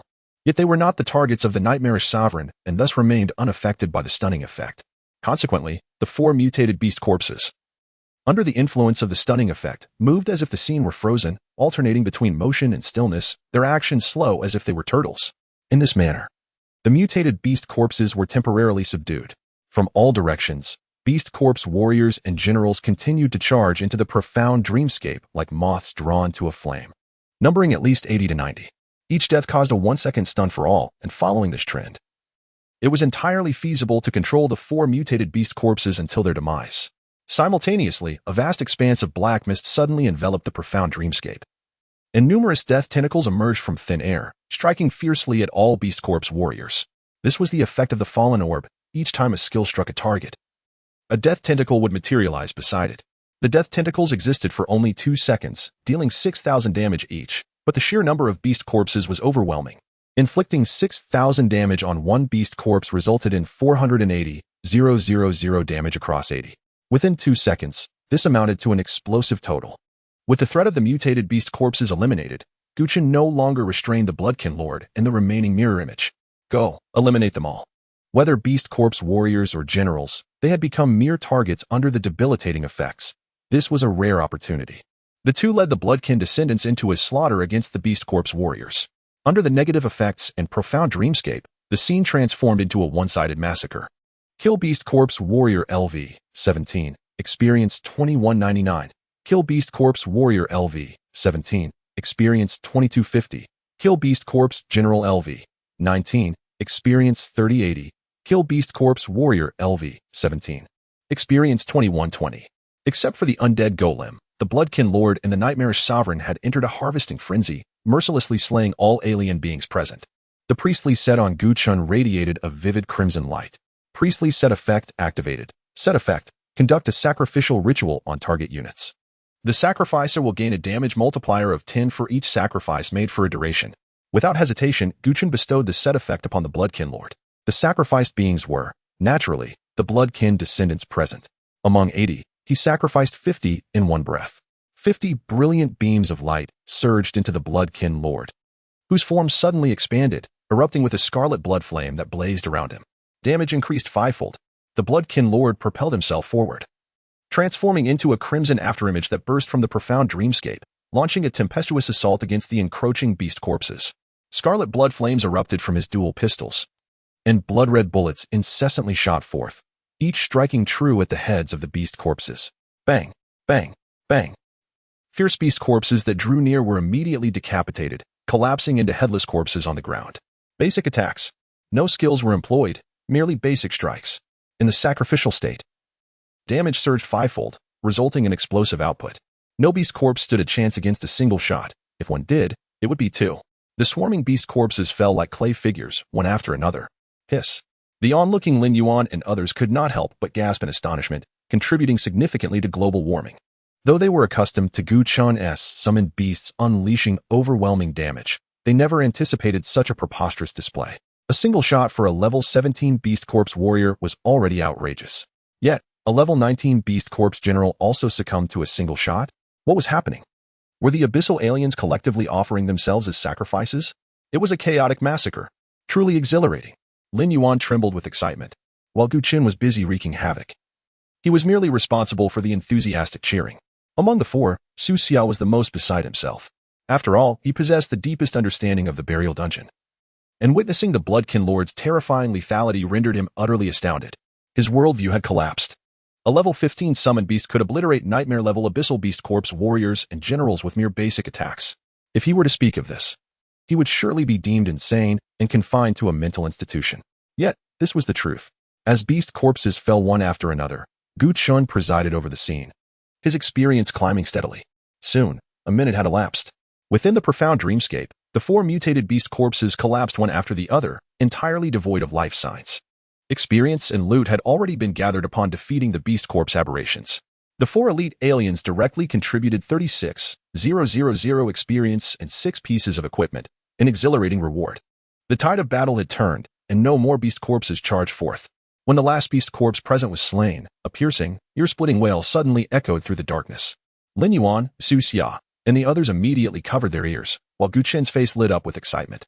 This cry had finally triggered the conditions for the final boss's appearance. A howling wind surged through the cavern, resonating with the wails of vengeful spirits that echoed incessantly in their ears. Lin Yuan and the others, along with the remaining 30 bloodkin descendants, trembled violently, instantly immobilized by a powerful force. This was a mental attack. Gu Chen felt dizzy, yet he remained unbound, for his attributes had surpassed 1,000. With his mental attribute being the highest among them. At last, it appeared. Gu Chen narrowed his eyes, gazing into the darkness where a strange silhouette emerged faintly.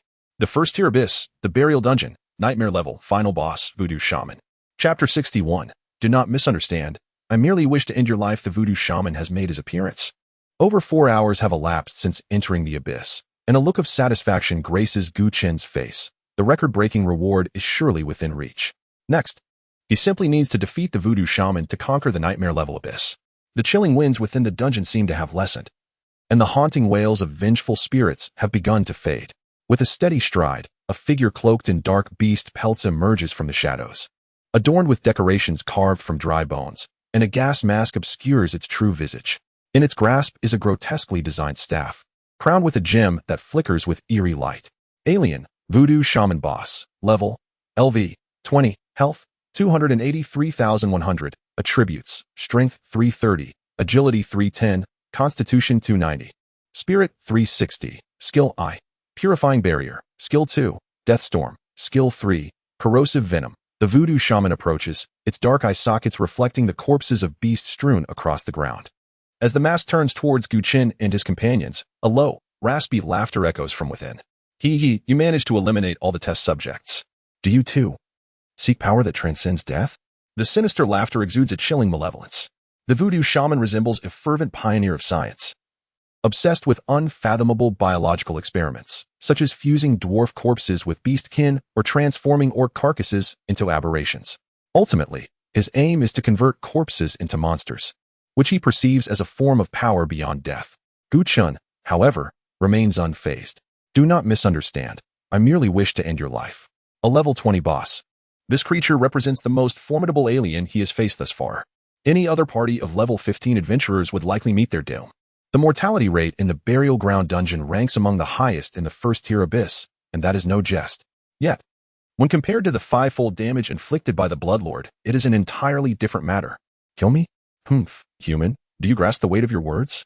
The Voodoo Shaman scoffs, suddenly swelling in size, his beast pelts tearing apart to reveal a towering, dark-skinned physique brimming with explosive power. His body is riddled with a multitude of stitching scars, reminiscent of a corpse in tatters. With a swift motion, enormous skeletal wings unfurl from his back, resembling a scythe of death, adorned with jagged protrusions and sharp spines, seemingly capable of rending anything apart. Roar, the undying colossus emits a low growl. Dense black light erupting from its form, like 2 black meteors hurtling towards the Voodoo Shaman. Exhausted, black death plague, regardless of whether it is an elite or a boss. Once afflicted by these 2 statuses, one is bound to lose at least half their health. The Voodoo Shaman raises a hand, the gem atop his staff radiating blinding light, forming a barrier to shield himself from the impending assault. Purifying Barrier, this defensive skill can negate damage from skills. However, it is unfortunate that all abilities of the Undying Colossus are immune to such effects. The 2 black beams pierce through the barrier like meteors, striking the Voodoo Shaman directly. In the next moment, the debuff takes effect. The Voodoo Shaman's momentum falters, all attributes halved, damage taken doubled, and he begins to bleed out under the plague's influence. Realizing the sudden change in his state, the Voodoo Shaman erupts in fury, summoning several bolts of black lightning around him. Deathstorm, the Bloodlord, immediately takes action. Charging forward without hesitation, the black lightning unleashes tremendous power, crashing down upon the Bloodlord with resounding force. Had it occurred earlier, this skill could have easily slain a level 15 alien. Yet now, the Bloodlord's health diminishes by merely a quarter. The Voodoo Shaman hesitates slightly, seemingly surprised by the low damage output. Nonetheless, he dismisses it, understanding that his current state is compromised, and a skill that fails to inflict damage is understandable. Suddenly, a fierce black light bursts forth from his body, and he points at the Bloodlord. unleashing a vast expanse of purple-black poisonous mist that engulfs the area. Surging towards him. Corrosive venom, similar to the previous beast corpse's aberrations, this too inflicts toxic damage. However, the poison mist conjured by the voodoo shaman is at least tenfold more potent, nearly materializing into a storm of toxins. Upon contact with the poisonous mist, the Bloodlord's health plummets, prompting him to retreat swiftly while simultaneously aiming his dual guns at the voodoo shaman, pulling the triggers with precision. Mortal shot, silver bullets entwined with blood flames pierce through the toxic fog, shattering the barrier and striking the voodoo shaman directly. Bang, bang, bang, simultaneously. 6 deathly tendrils rapidly manifest around him. The voodoo shaman's body quakes violently, forced to retreat under the relentless assault, his health visibly diminishing at an alarming rate. How is this possible? The voodoo shaman's eyes widen in disbelief from behind the mask, as if witnessing the apocalypse. A mere level 15 summoned beast, with a single skill, has stripped away a staggering 150,000 of his health. How can such terrifying damage exist? He muses, fully aware that he is a boss, with augmented health, attack, and defense. How could he have become so feeble? The Undying Colossus is nothing short of a monster-slaying instrument. Chen revels in the sight of such damage. While the Bloodlord's damage output has quintupled, facing the voodoo shaman alone does not suffice to reach such heights. After all, this is a level 20 abyss boss whose defensive enhancements are no trifling matter. The explosive damage arises primarily from the shaman's positioning, being less than 10 meters away from the Undying Colossus. Unyielding, when the Undying Colossus is stationary, its defense increases by 1 per second, and health recovers by 1 per second. Targets within 10 meters of the Undying Colossus suffer a 100 increase in negative effects. Thus, due to positional factors, the voodoo shaman has just been subjected to 200 damage. While a mere double damage increase may seem insignificant for an abyss boss, one must not forget that the Bloodlord is currently in a sacrificial state, amplifying damage by 5 times. As such, that seemingly ordinary skill, upon striking the voodoo shaman, has unleashed a staggering tenfold damage. Tenfold. Fortuitously, the voodoo shaman is an abyss boss, possessing high defensive bonuses. Otherwise, any other level 20 alien would have perished several times over. Why? You are merely level 15. How can you inflict such horrific damage? The voodoo shaman howls in agony, his form severely compromised by the bullets, with even a portion of his skeletal wings shattered, the scales of victory tilting unfavorably. Yet, the Bloodlord remains undeterred, unperturbed by the abyss boss's stature. If one skill does not suffice to vanquish him, then let it be 2. Crimson Feast, a torrent of blood flames spirals forth, akin to an apocalyptic storm, bearing devastating power as it rushes towards the voodoo shaman. This is the Bloodlord's ultimate strike, utterly unavoidable. Boom. The blood flames transform into a tempest, ravaging the voodoo shaman and leaving him battered and bloodied, instantly reducing him to a state of critical health. Following this, the additional damage trigger activates. A blinding crimson light erupts from the voodoo shaman, immense damage surging forth, overwhelming him. The voodoo shaman emitted a harrowing shriek, writhing frantically within the tempest of sanguine flames. Its life force, however, had been utterly extinguished. Chapter 62. Hurry, I must see Chen now. In the city of Lin. At the municipal hall, Sulai stood nervously beside the desk in the Lord's office. Ever since he had seen the news of Chen entering the abyss, he had known that Gu Qifeng would come looking for him. However, he had not anticipated that the arrival would be so swift. Generally, when practitioners entered instances or the abyss, the practitioner trading platform would not pay much attention, nor would it broadcast news about an individual entering the abyss to all practitioners as it had this time. But why had so many practitioners received the news of Gu Chen entering the burial dungeon? Do not inquire further. The answer lies in expenditure. The practitioner trading platform offered a promotional package. For a mere 100,000, one could disseminate a message to all practitioners in the Northern Territories. The message was restricted to 30 characters, excluding punctuation, and could only be broadcasted once. In truth, this package was hardly a bargain. Yet Gu Chen purchased it with the intent to humiliate the Li family. He had not anticipated that the Li family in Lin City would be utterly obliterated by a single word from Gu Qifeng. Your Majesty, I truly did not expect that young Master Gu Chen would inadvertently stumble into the first level abyss. I am guilty, deserving of death. Sulai's voice trembled as cold sweat beaded on his forehead. Sulai was merely a lord of a remote city, while Gu Qifeng was the king of the Northern Territories. With a mere utterance, he could determine Sulai's career and fate. Such a vast disparity left Sulai with an unprecedented sense of suffocation. No one knew why Gu Chen had entered the burial dungeon. After all, he was merely a level 10 practitioner. To the outside world, Such an act could only be interpreted as a desperate expression of anger, a martyrdom. But why would he choose martyrdom? Merely due to being hunted by the Li family? No, that was hardly sufficient. To be hunted and then choose martyrdom? The only result would be to spare his enemies unnecessary trouble. Thus, this explanation was fundamentally flawed. Subsequently, some well-meaning individuals, after piecing together the events, discovered a critical point that elucidated why Gu Chen had slain the heir of the Li family. It was revealed that Gu Chen had cleared the temple ruins, hell level, and achieved an SSS rating. This monumental news had been suppressed by the Li family. Not even the Lord's office had issued an announcement regarding the completion of the hell level instance. More infuriatingly, many locals in Lin City remained unaware that the temple ruins at the hell level had been cleared. In contrast, in other cities, when a transitioning practitioner attained an SSS rating in the novice instance, the municipal hall would ensure an announcement was made within 10 minutes of the instance's notification. Following that, the district where the practitioner was located would issue an announcement, and subsequently, the school attended by the practitioner would do the same. Lastly, several key officials, led by the Lord, would visit the instance square to take a photo with the prodigy and publicly confirm their admission quota. After all, it was a matter of prestige. And under normal circumstances, no one would conceal such an achievement. However, the handling of this matter by Lin City was exceedingly abnormal, raising suspicions of illicit dealings behind the scenes. Soon, the truth was disclosed by none other than Li Wenwei, a witness who had seen Gu Chen slay the heir of the Li family. The head of the family, Li Xiao, had sought to secure an admission quota for Li Renjie at the prestigious academy in the capital, promptly coordinating with the municipal hall to delay the quota process by several days. During this interval, the Li family had the opportunity to maneuver. If Gu Chen could be persuaded to assist Li Renjie in attaining an SSS rating, the admission quota could justifiably be awarded to Li Renjie. Yet, Gu Chen resisted Li Renjie's threats and temptations, ultimately slaying him, a courageous act of defiance against tyranny that should inspire the youth of our generation. I have divulged everything I know. Please spare my life. I do not wish to die, Li Wenwei pleaded, desperate to avoid being slain by the king's guards. In light of this confession, the steward, Gu He, showed mercy and allowed him to remain intact. Meanwhile, Gu Qingfeng had spent the morning searching the wilderness and, upon returning to the city, learned of Gu Chen's descent into the abyss. With nowhere to vent his frustration, Gu Qingfeng arrived at the Lin City Municipal Hall, his expression dark as he entered the Lord's office. He cast a cold glance at Su Lai. Lin City, you have managed well. This brief statement sent chills down Su Lai's spine, causing him to break into a cold sweat. Though he was the Lord of Lin City, ultimately, everything was at Gu Qingfeng's discretion. For this man was the war king of the northern territories, the sole king among the 7 cities of the north, and also Su Lai's master. Yet, the master's son had encountered trouble on his own territory. Not only was he pursued into the wilderness by the Li family, but more critically, he had been obstructed from securing the admission quota. Now that the young man had entered the abyss, one could only wonder why a mere level 10 practitioner would venture into the first level abyss burial dungeon. It was evident that he had been driven in by his pursuers, forced into a corner.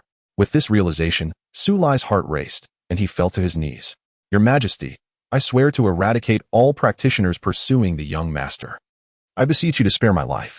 Just as Gu Qingfeng was about to respond, hurried footsteps echoed from the office door. Your Majesty, good news. Young Master Gu Chen has cleared the nightmare level abyss. He has emerged alive from the burial dungeon. The voice of steward Gu He rang out from outside, accompanied by Qin Yun, though her face appeared somewhat unnatural at that moment. What? Is it true? Gu Qingfeng turned swiftly, disbelief etched on his face. Chinner has truly emerged from the burial dungeon? How could I dare jest at this time? Please, see for yourself. Without further ado, Gu He activated the television in the Lord's office, revealing a prominent message on the screen. Lin City's SSS level practitioner Gu Chen successfully led a team of practitioners to clear the first level abyss burial dungeon, nightmare level. He successfully cleared the nightmare level burial dungeon. Excellent. Truly worthy of being my son, Gu Qingfeng. The shadow of gloom that had shrouded Gu Qingfeng's face lifted, replaced by overwhelming joy. Not only had Gu Chen survived, but he had also conquered the nightmare level abyss, a feat that would overshadow many talents even in the capital city of Gubei. To speak frankly, over the past decade, he had invested resources worth billions into his second son, Gu Ci, yet even he had not dared to enter the first level abyss at level 10. And here was Gu Chen, who had not only succeeded in clearing the first level abyss, but had also emerged unscathed. With this thought, unrestrained excitement washed over Gu Qingfeng. Quickly, launch the floating battleship. We shall head to the burial dungeon. I must see Chinner at once. Chapter 63. The flawed nature of oppressive education. Upon hearing the news that Gu Chen had successfully conquered the nightmarish burial dungeon, Gu Qingfeng felt a surge of urgency within him. Never before had he yearned to see his son as desperately as he did now. After returning from the wilderness, he had made a special visit to Gu Chen's school, where he spoke with the homeroom teacher, Jiang Songhua, to gain insight into his son's daily life. It became evident to him that Gu Chen had endured many injustices over the years, particularly after learning the circumstances surrounding Gu Chen's confrontation with Li Renjie. Gu Qifeng was engulfed in profound regret. Had he been more aware of his son's situation sooner, Gu Chen would not have been driven to the wilderness in a moment of desperation, nor would the Li family of lynching have dared to bully him. If only he had publicly acknowledged Gu Chen's identity, who in the northern realm would have dared to lay a hand on Gu Qingfeng's son. Yet, he had failed to do so. His inaction had subjected Gu Chen to countless hardships since childhood. Now, not only had Gu Chen survived, but he had also triumphed over the nightmarish burial dungeon, which felt nothing short of miraculous. Gu Qifeng was eager to reunite with Gu Chen, having resolved to compensate him for all the missed opportunities of the past years. However, at that moment, Qin Yun interjected, "Your Majesty, please do not rush. We cannot go to him just yet." Gu Qifeng turned to Qin Yun, his expression suddenly growing cold. "What do you mean? Do you not wish for me to bring Chen'er back?" "No, Your Majesty, that is not my intention. Right now, Chen'er has just emerged from the abyss and is likely planning to return to lynching. If we venture out to find him at this moment, we may very well come up empty-handed. Furthermore, we do not know if he has calmed down. If we approach him and he refuses to see us, would that not be a source of ridicule? Consider this. Your Majesty, Chen'er would rather face the pursuit of the Li family and flee into the wilderness than reveal his identity. I believe he harbors some resentment." Gu Qifeng's expression shifted slightly. The reason his son was being hunted by the Li family was primarily due to his failure to disclose Gu Chen's identity. That was a burden he must bear. Yet, could it be said that Gu Chen would not have revealed himself if Gu Qifeng had remained silent? Had Gu Chen disclosed his lineage, even the Li family would have hesitated to act recklessly. Realizing this, Gu Qifeng's expression darkened. "Madam, what do you propose we do?" Qin Yun, with an insidious smile, replied, "Your Majesty, it is indeed a momentous occasion that Chen'er has triumphed over the burial dungeon. I suggest we host a celebratory banquet in lynching. This would serve both as a welcome and an apology." The first part of her statement found agreement with Gu Qifeng, but the latter part ignited his ire. An apology? Gu Qifeng's countenance darkened. In this world, how can a father apologize to his son? If this were to become known, how would the world perceive Gu Qifeng? "I have wronged Chen'er, and I shall make amends. But as for an apology, never let me hear of such a thing again." As the war king of the northern realm, Gu Qifeng commanded respect far and wide. He would never bow his head easily. He could acknowledge his mistakes and rectify them, but he would never admit to wrongdoing. Qin Yun's expression turned troubled. "Then what do you suggest? Chen'er was driven away by your actions. If you do not express your stance, how can you expect him to return?" Gu He, the steward, rolled his eyes at Qin Yun's words. "On that day, your kneeling forced him to leave, and now you play the victim?" Gu Qifeng furrowed his brow slightly. Though he was eager to see Gu Chen, the knowledge that his son was no longer in danger allowed him to maintain his composure. He had not slept for a day and a night in search of Gu Chen. But Qin Yun's words suddenly made him realize that Gu Chen had no intention of returning home. Did the boy still hold a grudge against him? Reflecting on the harsh words exchanged in the Gu family hall, Gu Qifeng felt a surge of anger. His son would rather be hunted, would rather roam the wilderness, would rather risk his life in the abyss than seek out his own father? Was he truly intent on severing ties with him? This thought ignited a flame of indignation within Gu Qifeng. Although he had been strict with Gu Chen over the years, it had all been for his benefit. As the saying goes, what is tempered by hardship becomes steel. Gu Chen had endured 18 years of trials. Yet look at what he had achieved now. Who among his peers could compare?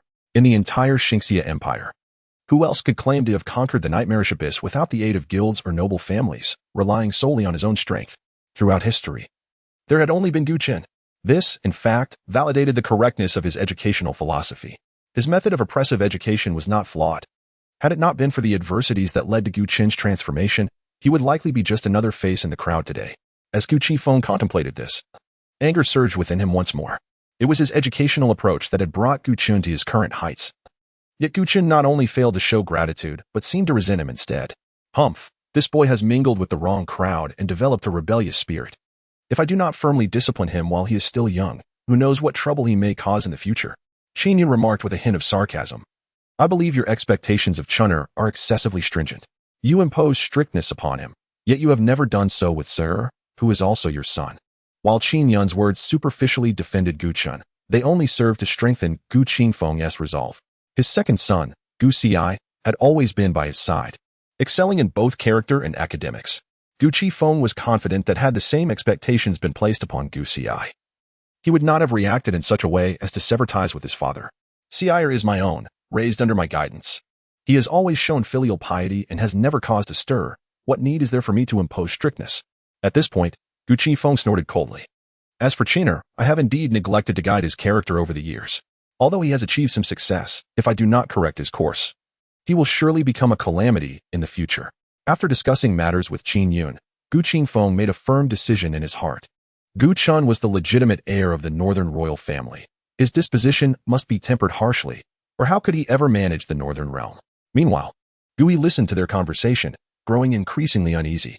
No wonder Gu Qin would rather enter the abyss than return to the Gu family. Such a method of oppressive education was stifling.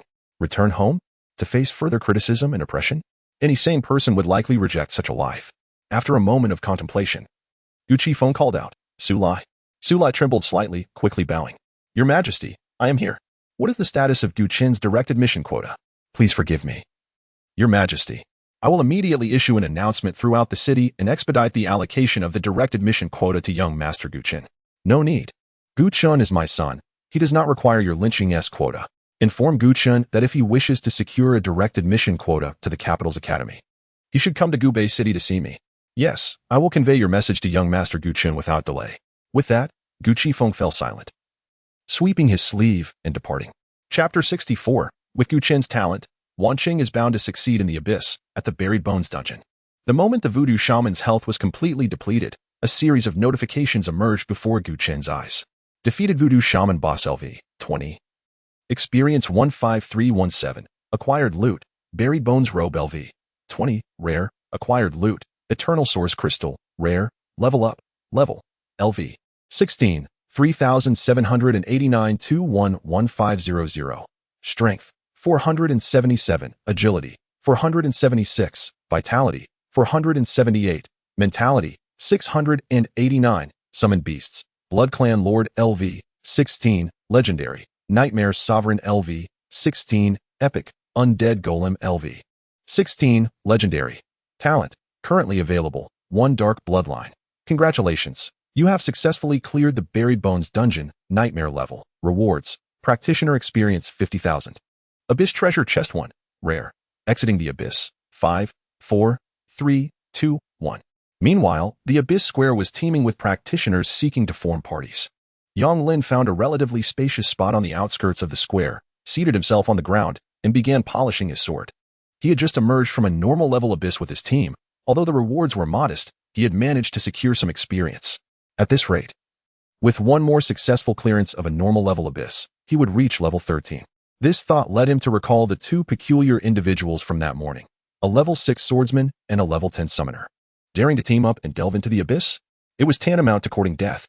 Yang Lin surveyed the square but did not see the two figures. It seemed they had likely perished within the Abyss. After all, the Buried Bones dungeon was among the most challenging of the first-level abysses. Practitioners below level 10 faced certain doom. Despite his earlier advice to the two, they had disregarded his warnings, leaving him with no recourse. Just then, an announcement blared from the large screen in the Abyss Square. Congratulations to the practitioner team for successfully refreshing the Buried Bones dungeon, Nightmare level, clearance record. Clearance time, for hours 32 minutes, 31 seconds. Team information, Captain, Gu Chun Summoner. Team members, Lin Yuan, Swordsman. Lin Qingqing, Warrior. Su Ran, Assassin. Su Xia, Non-Profession. Rewards, Practitioner Experience 50,000, Personal Achievement 1. Record-breaking Gift Box 1. Rare, Clearance Evaluation. SSS. Young Lin blinked in disbelief at the announcement on the screen. What was happening? Clearing the Buried Bones dungeon in 4 hours and 32 minutes? This was over 2 hours faster than the record set by the city lord Liang Yi at level 19. Who was this captain named Gu Chen, possessing such incredible prowess? Instinctively, he glanced at the screen displaying the historical records of the Abyss, only to find that the previous record holder, Liang Yi, had been replaced by Gu Chun.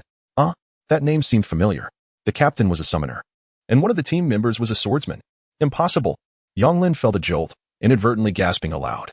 The nearby practitioners were startled, rolling their eyes in annoyance. Stop shouting. The Abyss announcements are never wrong. Just because you can't do it doesn't mean others can't. Indeed, it had been years since there had been any news. The dungeon's record was long overdue for a break. I checked. The entire team consisted of newly transitioned practitioners. The captain was only level 10 when they entered the abyss. Such a composition breaking the record is simply unheard of. It was them. I had seen that team earlier. They stood out since none exceeded level 10. I recalled that one of their members was an ordinary person, presumably the non-professional mentioned in the announcement. I had secretly mocked them that morning, never anticipating such a swift face-slapping. Truly, the youth of today are becoming increasingly formidable. I should have made an effort to befriend Chen back then. While a few nearby practitioners engaged in animated discussion, Yang Lin remained in utter disbelief. How could a summoner and a swordsman, with an average team level of not exceeding 10, possibly set a new record for the nightmare level abyss? His worldview shattered. While others lamented not having made acquaintances with Chen, he realized he had missed a tremendous opportunity to ride on Chen's coattails. Once, a chance for ascension had presented itself before him, yet he had failed to appreciate it. Regret only dawned upon him after it was lost. Nothing is more painful in life than such a realization. Alas, Yang Lin covered his face, feeling as if he might vomit blood from his frustration. He spent his days laboring in the Abyss Square, merely seeking a few powerful teammates.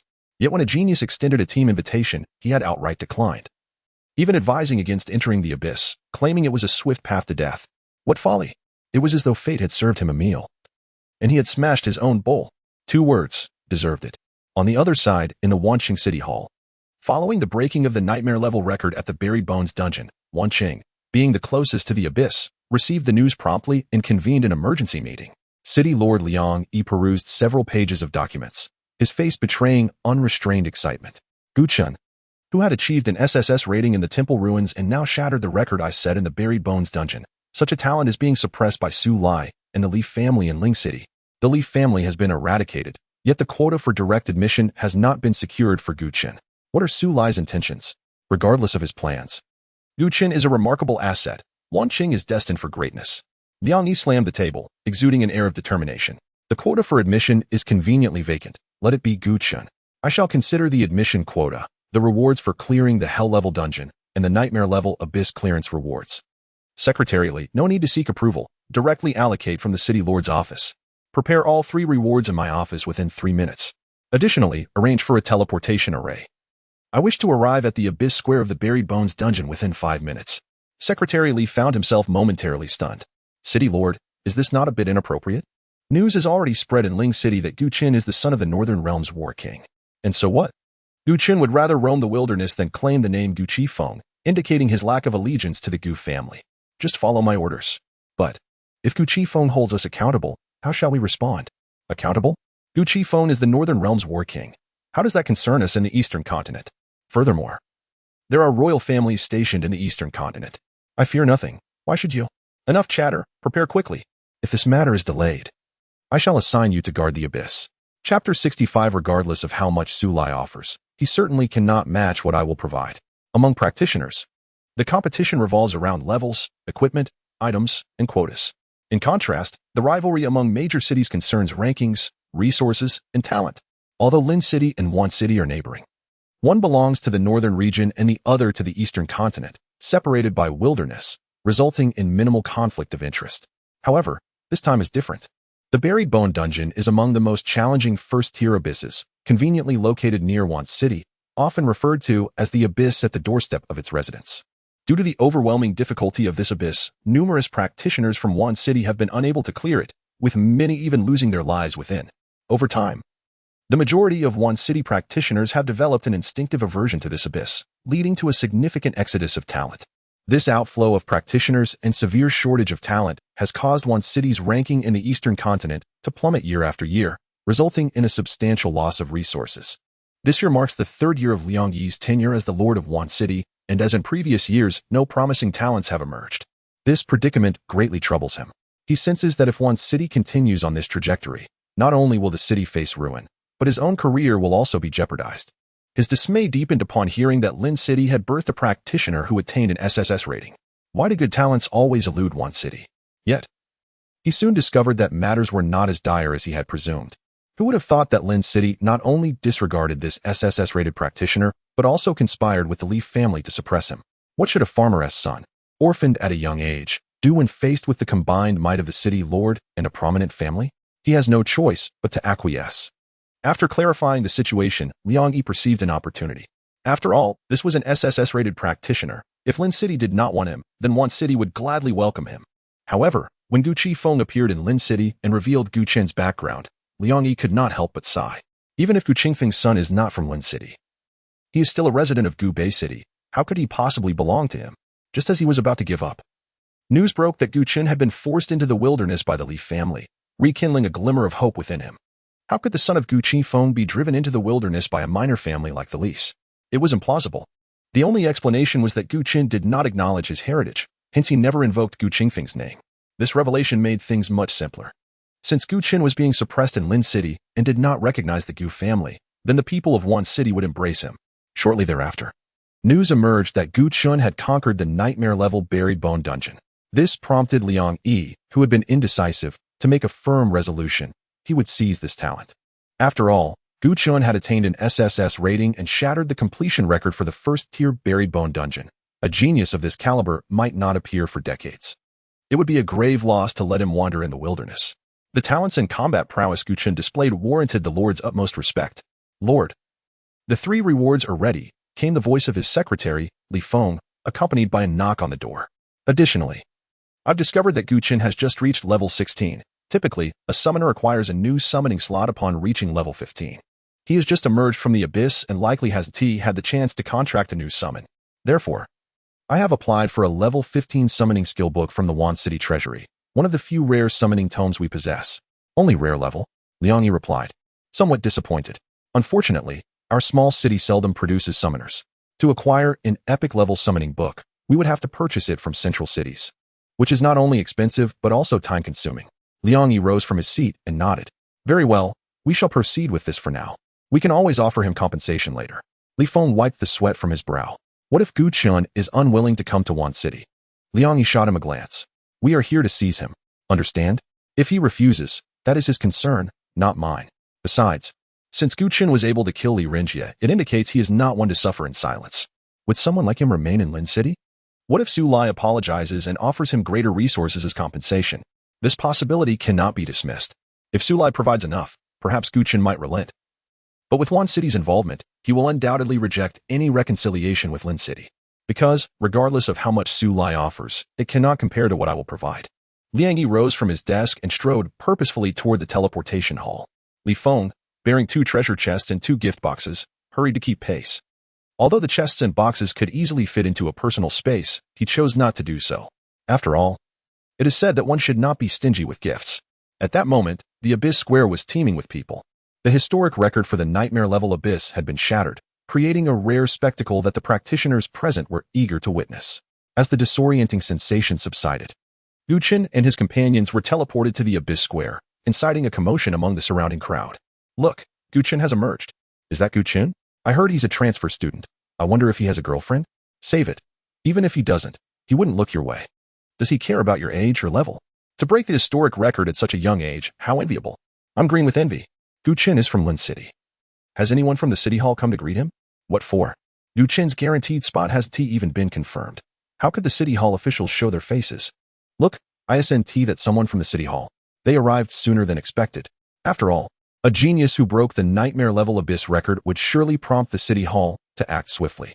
Amidst the blinding light emanating from the teleportation array, several sharply dressed men stepped forth. The leading figure, clad in a deep gray jacket, stood tall, his thick brows framing piercing eyes that scanned the surroundings. Holy cow! Is that Liang Yi? The Lord of Wan City? Don't joke. Gu Chen is from Lin City. How could Liang Yi be here? Wait, it really is Liang Yi. Liang Yi, now at level 50, was the highest-ranked practitioner in Wan City. What could he possibly be doing here? What else could it be? Look at those treasure chests and gift boxes behind him. He is here to see someone. See someone? Gu Chen is the son of the Northern Region's War King. In Gu Bei City, he is akin to a prince. How could he possibly go to Wan City? But you may not be aware. News has spread that Gu Chen has long since severed ties with the Northern Region's War King. That explains it. He has been hunted by the Li family for so long, preferring to flee into the wilderness and abyss rather than invoke the War King's name. It seems we have a scoop here. Mark my words, Gu Chen will soon become one of us in Wan City, and all practitioners here will benefit from it. What is that to us? Whether Gu Chen joins Wan City is his business, it has nothing to do with us. Chapter 66: A sincere invitation to join Wan City with the prowess that Gu Chen has recently displayed.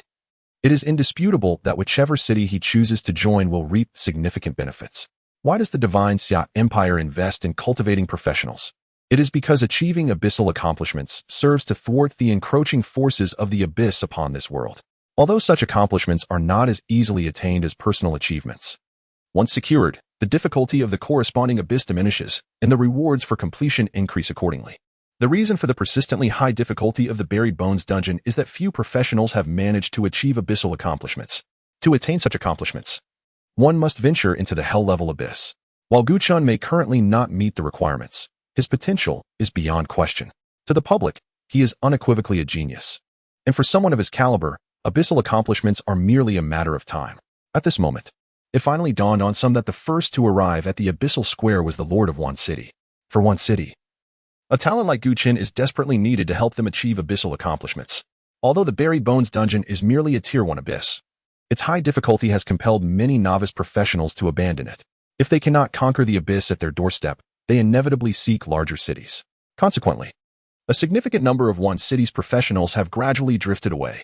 The loss of fresh talent inevitably leads the city toward decline, and once that decline begins, it spirals into a vicious cycle.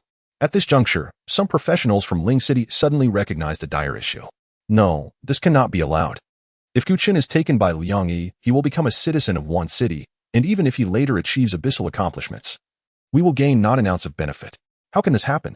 It has taken so long for a genius professional to emerge from Ling City, and he must not be snatched away by one city. Don't you realize how Ling City regards Guchen? He has held an SSS rank for quite some time and has secured a recommendation slot. Wait a moment. Why are people from Ling City even here at the Buried Bones dungeon?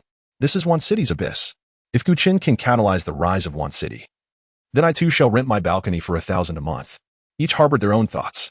Some from Ling City, drawn by the allure of Guchen, found themselves restless. Initially, they paid little heed to the matter itself, merely tagging along to witness the legendary royal scion and how he differed from ordinary folk. After all, Guchen was on an entirely different level from them and would likely remain disconnected in the future. But the situation had changed. Given Guchen's current display of talent, achieving abyssal accomplishments is but a matter of time. It is almost certain that in the near future, the difficulty of the Buried Bones dungeon will decrease, and the rewards will become even more bountiful. Thus, the professionals of one city will no longer need to leave their homes to level up. Once Guchen conquers the abyss, all professionals in one city will also partake in the rewards. It could be said that Guchen represents the pillar of support for all professionals in one city. What on earth is happening in Ling City? Why have the officials from the municipal hall not arrived yet? The professionals from Ling City were agitated as they noticed Liang Yi approaching Guchen's location. How shameless can Liang Yi be? Is there anyone at the Ling City municipal hall? Quick, rally the troops. Wait, I'll call the city lord now. What? You actually have the city lord's number? Isn't there a city lord hotline? Oh, then go ahead and call. If you get through, I'll concede defeat. In that moment, Guchen had just finished organizing the spoils from this abyss when he saw several imposing middle-aged men appear before him. Liang Yi stood in front of Guchen, bypassing any pleasantries and stating directly, Guchen, greetings. I am Liang Yi, the lord of one city. I extend to you a sincere invitation to join one city. All right, I accept, Guchen replied promptly. The reason was simple. Setting aside Liang Yi's title as city lord, it was evident he had come with genuine intent. The four individuals behind him carried 2 treasure chests and 2 gift boxes, regardless of their contents. It was unprecedented for anyone to offer him such generous terms in his time in this world. Upon hearing Guchen's swift acceptance, Liang Yi's face lit up with unmistakable excitement. Li Feng, standing behind him, twitched his cheek. Realizing that Guchen's 4 succinct words had rendered all 3 of his carefully crafted proposals moot. Not adhering to the script, were we? Behind Li Feng, 3 negotiation specialists exchanged knowing glances, their lips curving upward in unison. Secured, time to clock out. They had never encountered such an effortless task in their lives. Just as this joyful moment unfolded, another middle-aged man clad in a dark gray jacket approached, accompanied by several others. No way. The Ling City municipal officials are only arriving now? The opportunity is almost past.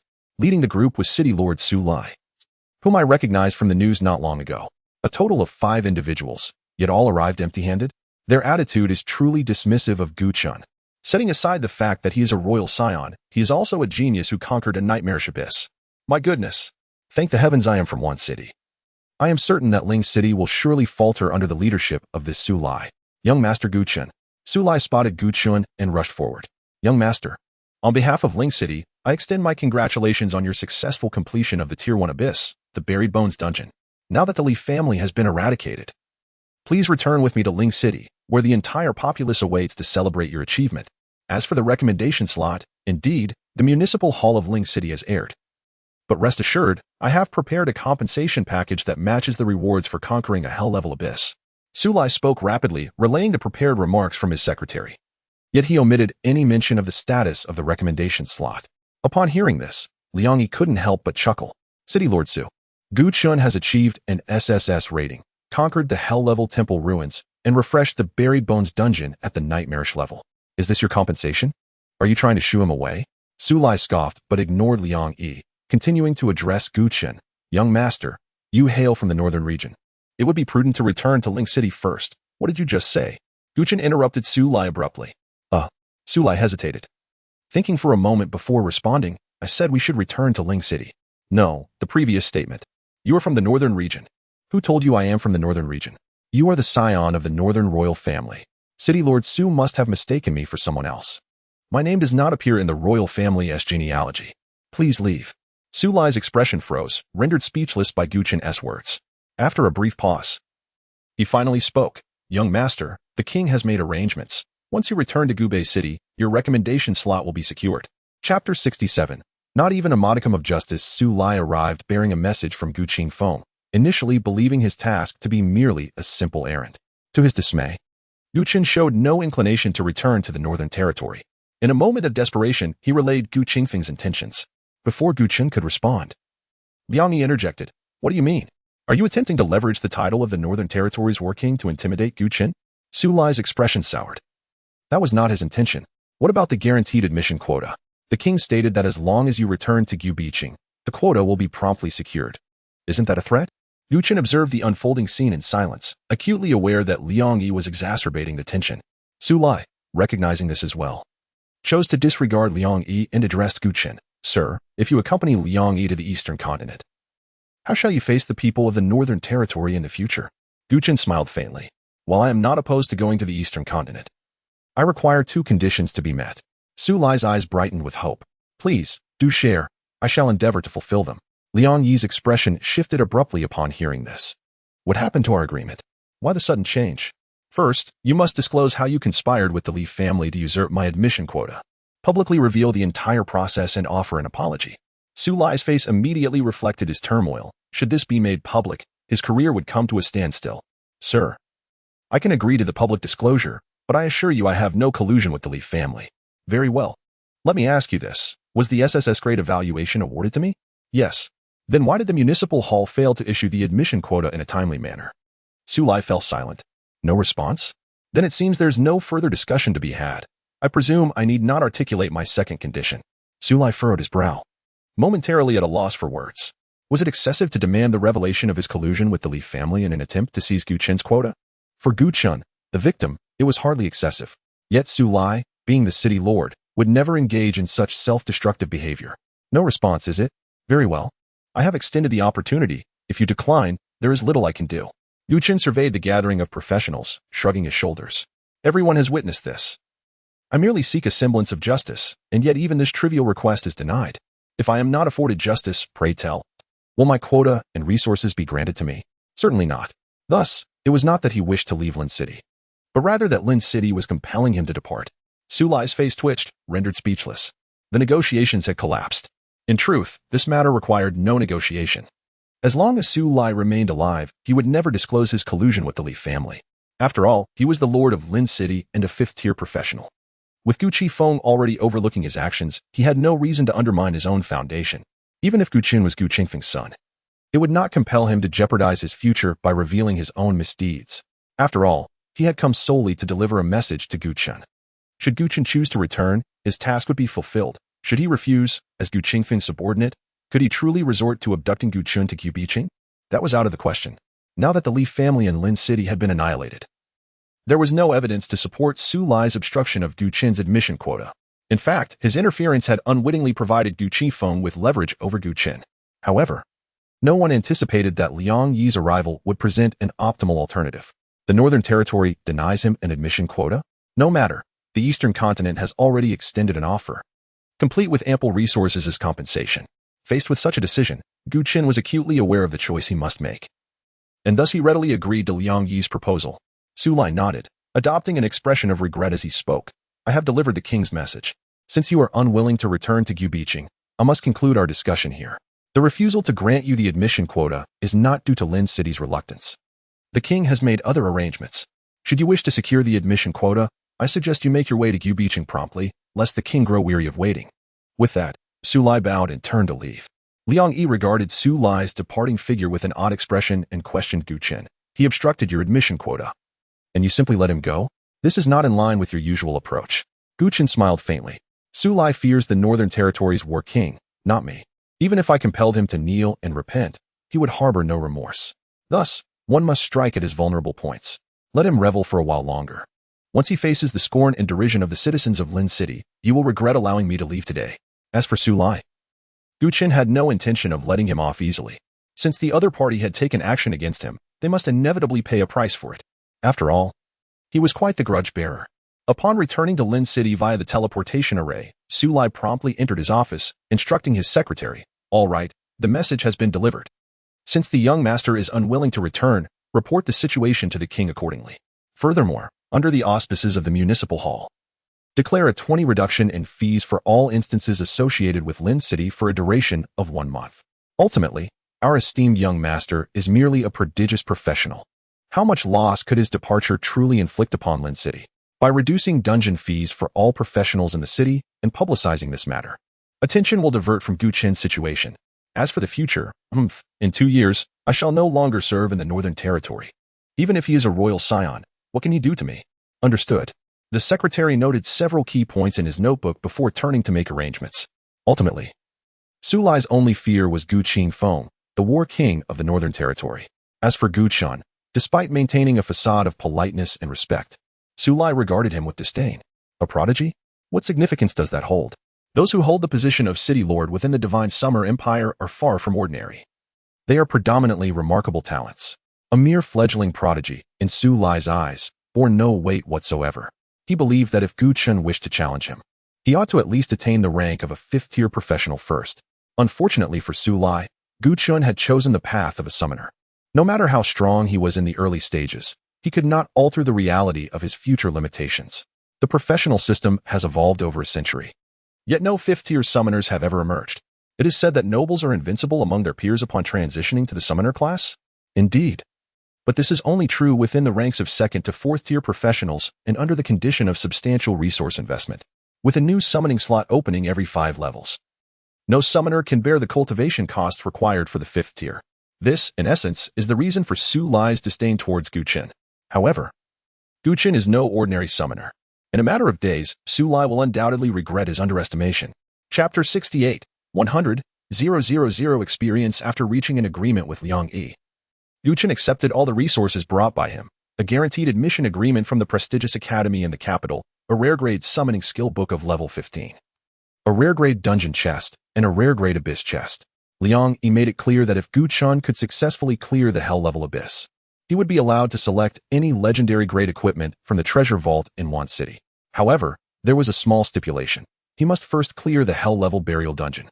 Gu Chen readily agreed. Having recently unlocked the hell-level difficulty of the burial dungeon, he was determined not to venture into any other abyss. To start anew in another 1st-tier abyss would be a waste of time. The conditions set by Liang Yi elicited unabashed envy from Lin Yuan and the others. The privilege to choose a legendary-grade equipment from the Wan City Vault was something even the son of the city lord did not possess, highlighting Liang Yi's high regard for Gu Chen.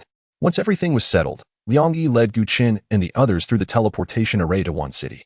Accompanying them were Lin Yuan, Lin Xingxing, and Su Ran, who all intended to follow Gu Chen into the hell-level abyss and certainly would not return to Ling City at this juncture. Among them was also Su Xia, whose family, the Su clan, was the foremost family in Wan City. To express her gratitude towards Gu Chen, Su Xia invited him and the others to the Su family estate for a celebratory banquet. The materials Su Xia required were the eternal source crystal dropped by the voodoo shaman. The two exchanged payment and goods as agreed, with the material costing 800,000 and the fee for entering the abyss being 1,000,000, totaling 1,800,000. Without hesitation, Su Xia transferred 5,000,000 000 to Gu Chen's account. Upon receiving the transfer notification, Gu Chen thought he had misread it. Wasn't the total supposed to be 1-800-000? Why was he receiving 5-000-000? Su Xiao explained with a serious expression that the extra amount was a deposit for the next entry into the hell level abyss. And if an epic-grade eternal source crystal were to drop, she would have the first right to purchase it. Of course, Gu Chen readily agreed. After a sumptuous meal, Gu Chen received transfers from Lin Qingqing and Su Ran, totaling 2-000-000. Entering a first-tier nightmare level abyss typically costs around 1-000-000. Seizing the opportunity, Lin Qingqing inquired, Great One, you want to be changing teammates for the hell level abyss, will you? Give us an hour. Su Ran and I will go borrow some money right now. Gu Chen pondered for a moment before responding, that's fine.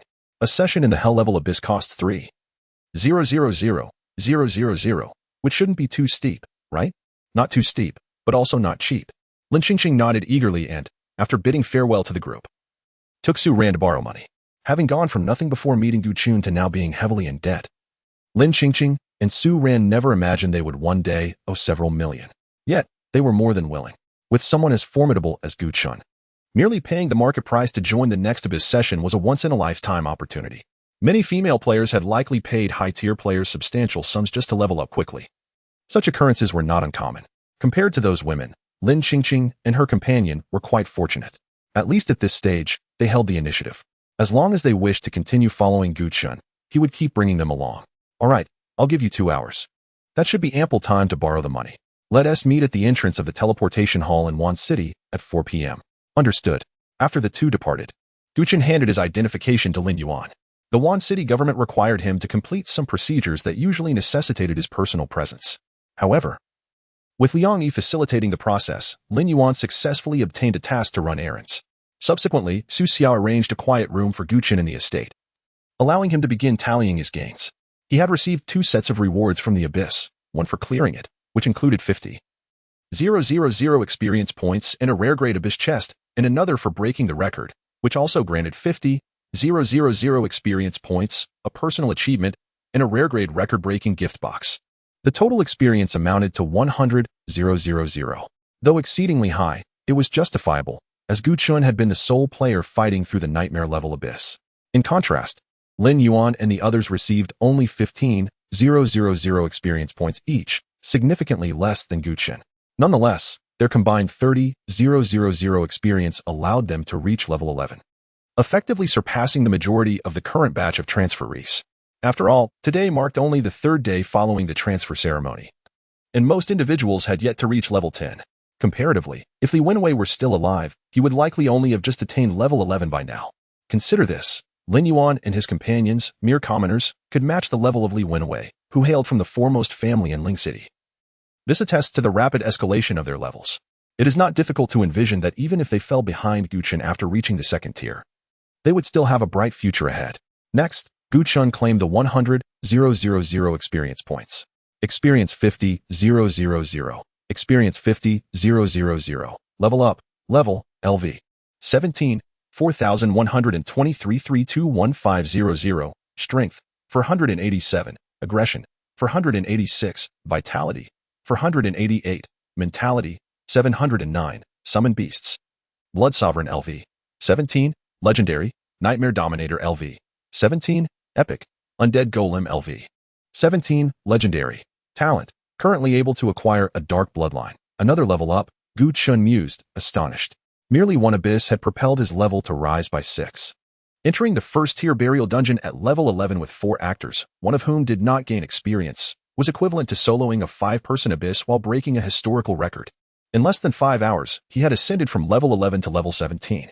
Should any fragile profession hear of this, they would surely be terrified. He was merely 3 levels away from becoming a 2nd-tier professional. If he could successfully clear the nightmare-level burial dungeon next, he would at least reach level 19. This meant that before reaching level 20, he could tackle another 1st-tier abyss for additional experience. The wilderness surrounding Wan City only featured the burial dungeon as a 1st-tier abyss, and Gu Chun did not intend to repeat the grind. It seemed pointless. He had heard that there were commendable 1st-tier dungeons within Wan City. Perhaps Liang Yi could arrange something for him later.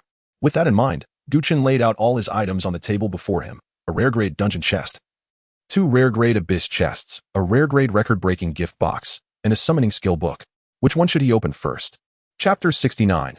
Unboxing the warrior type summoned beast. You have opened a rare grade dungeon treasure chest. Acquired shadow dagger LV. 20. Rare grade. Acquired teleportation scroll X1. Acquired enhancement stones X15. Acquired large life recovery potions X10. Within this treasure chest, he discovered a rare grade piece of equipment. A teleportation scroll, and an assortment of materials and consumables. The shadow dagger, designed for assassins, enhances strength and agility, and possesses an invisibility skill that guarantees a critical hit upon the first attack after becoming visible again. It is undoubtedly a lethal instrument for assassination. However, despite its excellence, it was not suited for him. Therefore, Chen took out his phone and browsed the Clash Trader platform, discovering that the market price for the level 20 shadow dagger hovered around 3 million. This figure made his heart soar with excitement, although he could not utilize it. Selling it for a handsome price was certainly an enticing prospect. Chen stored the dagger in his personal space and tagged it for sale. He recalled Su Ran, who also seemed to be an assassin. He wondered if she would be interested in the shadow dagger. If so, he could sell it to her at market price. Although Su Ran and Lin Qingxing had been borrowing money, they often received treasure chests and gifts after clearing dungeons. Given that Chen consistently faced high difficulty challenges, the gear they obtained was invariably of high quality. Thus, selling just a couple of items would enable them to repay their considerable debts swiftly. Next, Chen's gaze fell upon the second treasure chest. You have opened a rare grade abyss treasure chest. Acquired medium cloak LV. 20. Rare grade. Acquired enhancement stones X15. Acquired spirit recovery potions X5. Acquired large life recovery potions X10. The medium cloak, another piece of equipment for a different class. He mused as he lifted the cloak to examine its attributes. Medium cloak, quality. Rare, level, LV, 20, class restriction, summoner, attributes, constitution 50. Spirit 50, effect, choose a skill from one of the summoned beasts to act as a medium, allowing both the summoner and the summoned beast to utilize that skill, a piece of exclusive equipment for summoners. This was indeed a valuable item. With this cloak, it was akin to acquiring an additional skill, and the ability to switch between the skills of various summoned beasts would significantly augment his combat prowess. Chen placed the medium cloak into his personal space and proceeded to open the third treasure chest. You have opened a rare grade abyss treasure chest. Acquired echo necklace LV. 20, epic grade. Acquired enhancement stones X15. Acquired purification scroll X1. Acquired spirit recovery potions X10. Chen's eyes brightened. He had unexpectedly unveiled an epic grade piece of equipment. The probability of obtaining an epic item from a rare grade chest was a mere 1, and he could hardly believe his extraordinary fortune. Echo necklace. Quality. Epic. Level. LV. 20. Class restriction. None. Attributes. Spirit 300. Speed 300. Cooldown reduction 45. Recovery speed 45. Echo set. Echo necklace, echo ring, echo amulet. Set effect. Restores 10 energy immediately upon defeating a target. Upon acquiring this item, Chen was nearly taken aback. This was part of a set, and its set effect allowed for an immediate restoration of 10 energy upon slaying an enemy. If equipped by the Nightmare Sovereign, it could potentially extend the duration of deep dreams indefinitely. It was powerful, simply overwhelming, based on the attributes of the Echo Necklace. Once the set was complete, it would greatly enhance key attributes such as health, damage, defense, and recovery. Truly, it deserved its epic status. Alas, he was still missing the other 2 pieces of the set and had to wait until level 20 to utilize it. Gazing at the striking set effect, Chen felt a pang of frustration. He was still 3 levels away from 20. The experience required to progress from level 17 to 20 was substantial, necessitating at least 2 more high-difficulty abyss runs to achieve completion. Reluctantly, Chen placed the Echo Necklace into his personal space and turned his attention to the last remaining record-breaking gift box. Typically, gift boxes yield equipment or items corresponding to the class of the user. Rubbing his hands together, Chen opened the gift box. You have opened a rare grade record-breaking gift box. Acquired skill book LV. 17, rare grade. A skill book? A flash of excitement crossed Chen's eyes as he eagerly picked it up to examine. Skill book. Spiked Violent Turtle Summon. Level. 17, quality. Rare, effect. Contract with the Spiked Violent Turtle, as it was a gift box item. Its level and type matched the class of the summoner who opened it. The Spiked Violent Turtle, while renowned for its defense, was not a tank-type summoned beast, but rather a warrior type. To his surprise, he had discovered a rare-grade summoning skill book. Chen was somewhat taken aback, as the summoning skill book gifted to him by Liang Yi was also rare-grade. He then took out that book as well.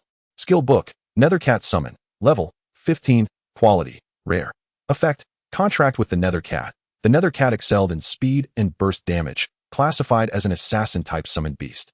Glancing at the book, Chen quickly lost interest. After all, the Nightmare Sovereign was already an assassin-type summoned beast, capable of both single-target burst damage and powerful area attacks.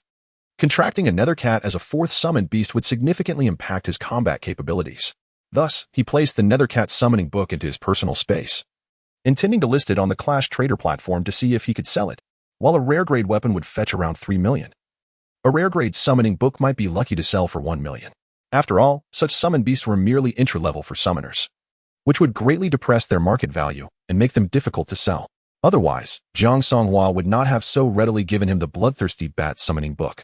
After organizing all his resources, he noted that both the medium cloak and the echo necklace were excellent pieces of equipment, albeit with a level restriction of 20. The only usable item at present was the summoning skill book. Chen felt a wave of relief. It was fortunate he had drawn a suitable summoning book from the gift box. Otherwise, he would have been troubled regarding his choice of summoned beasts. He nearly found himself without any available options. It seemed he would need to venture to larger cities in the future. Both Lin City and Wan City could only be considered third-tier cities within the Xinxia Empire, offering scant resources for the summoner profession.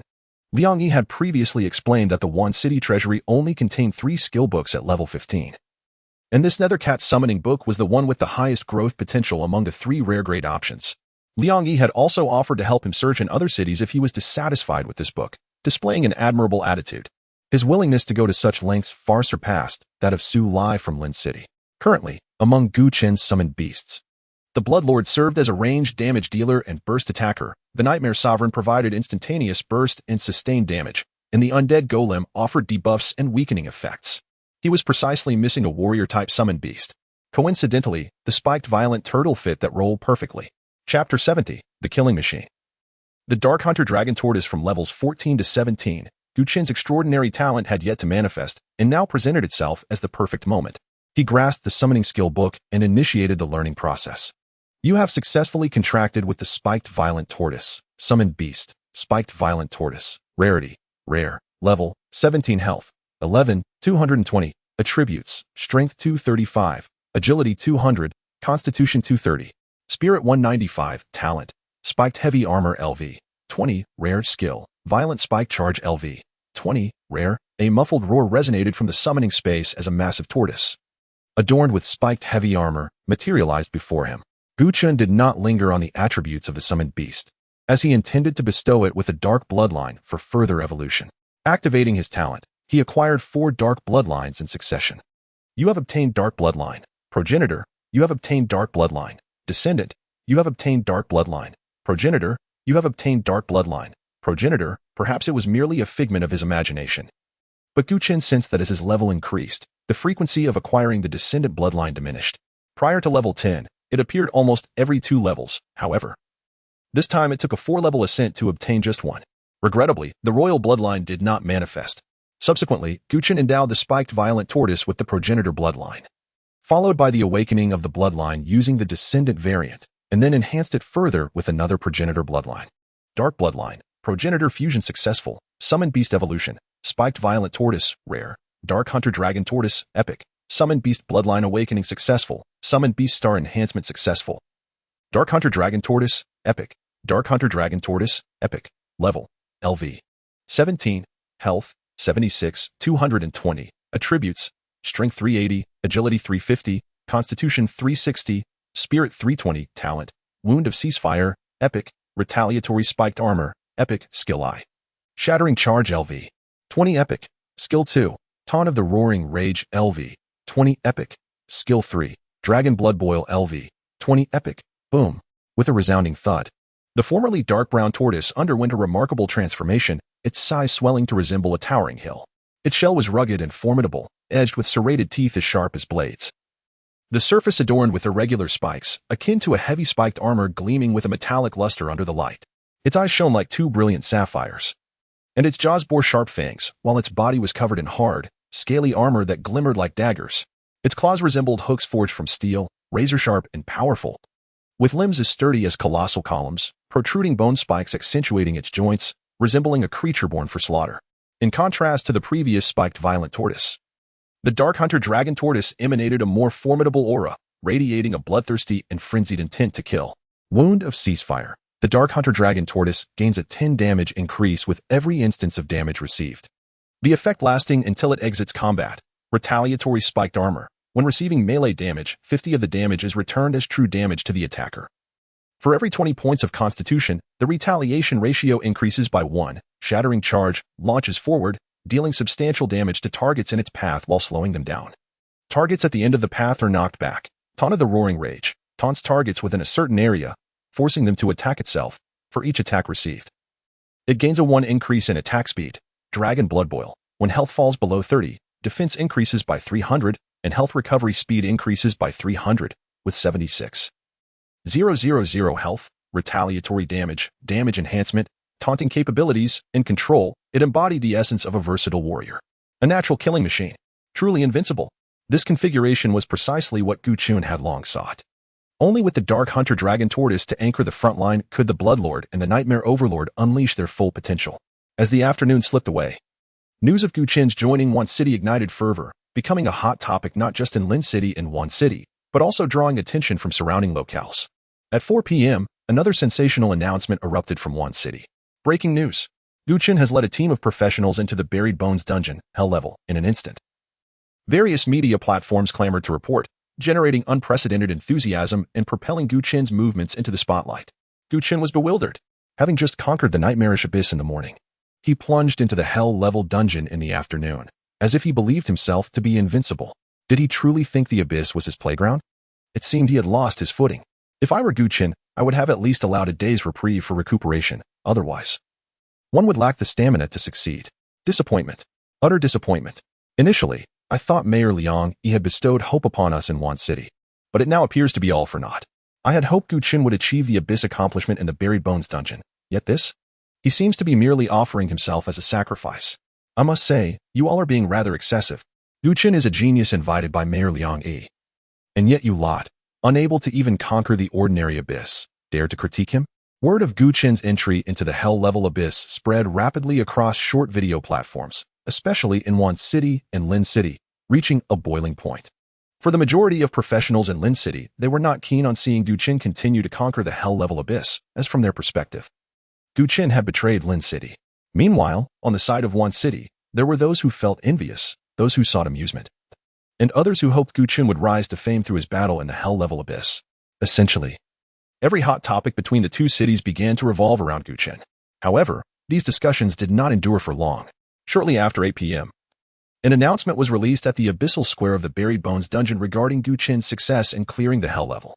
Congratulations to the professional team for successfully refreshing the Buried Bones dungeon, Hell Level, completion record, completion time, 4 hours, 2 minutes, and 56 seconds. Team information, leader, Gu Chen, summoner, members, Lin Yuan, swordsman, Lin Qingqing, warrior, Su Ran, assassin, Su Xia, non-professional, completion rating, SSS, in an instant.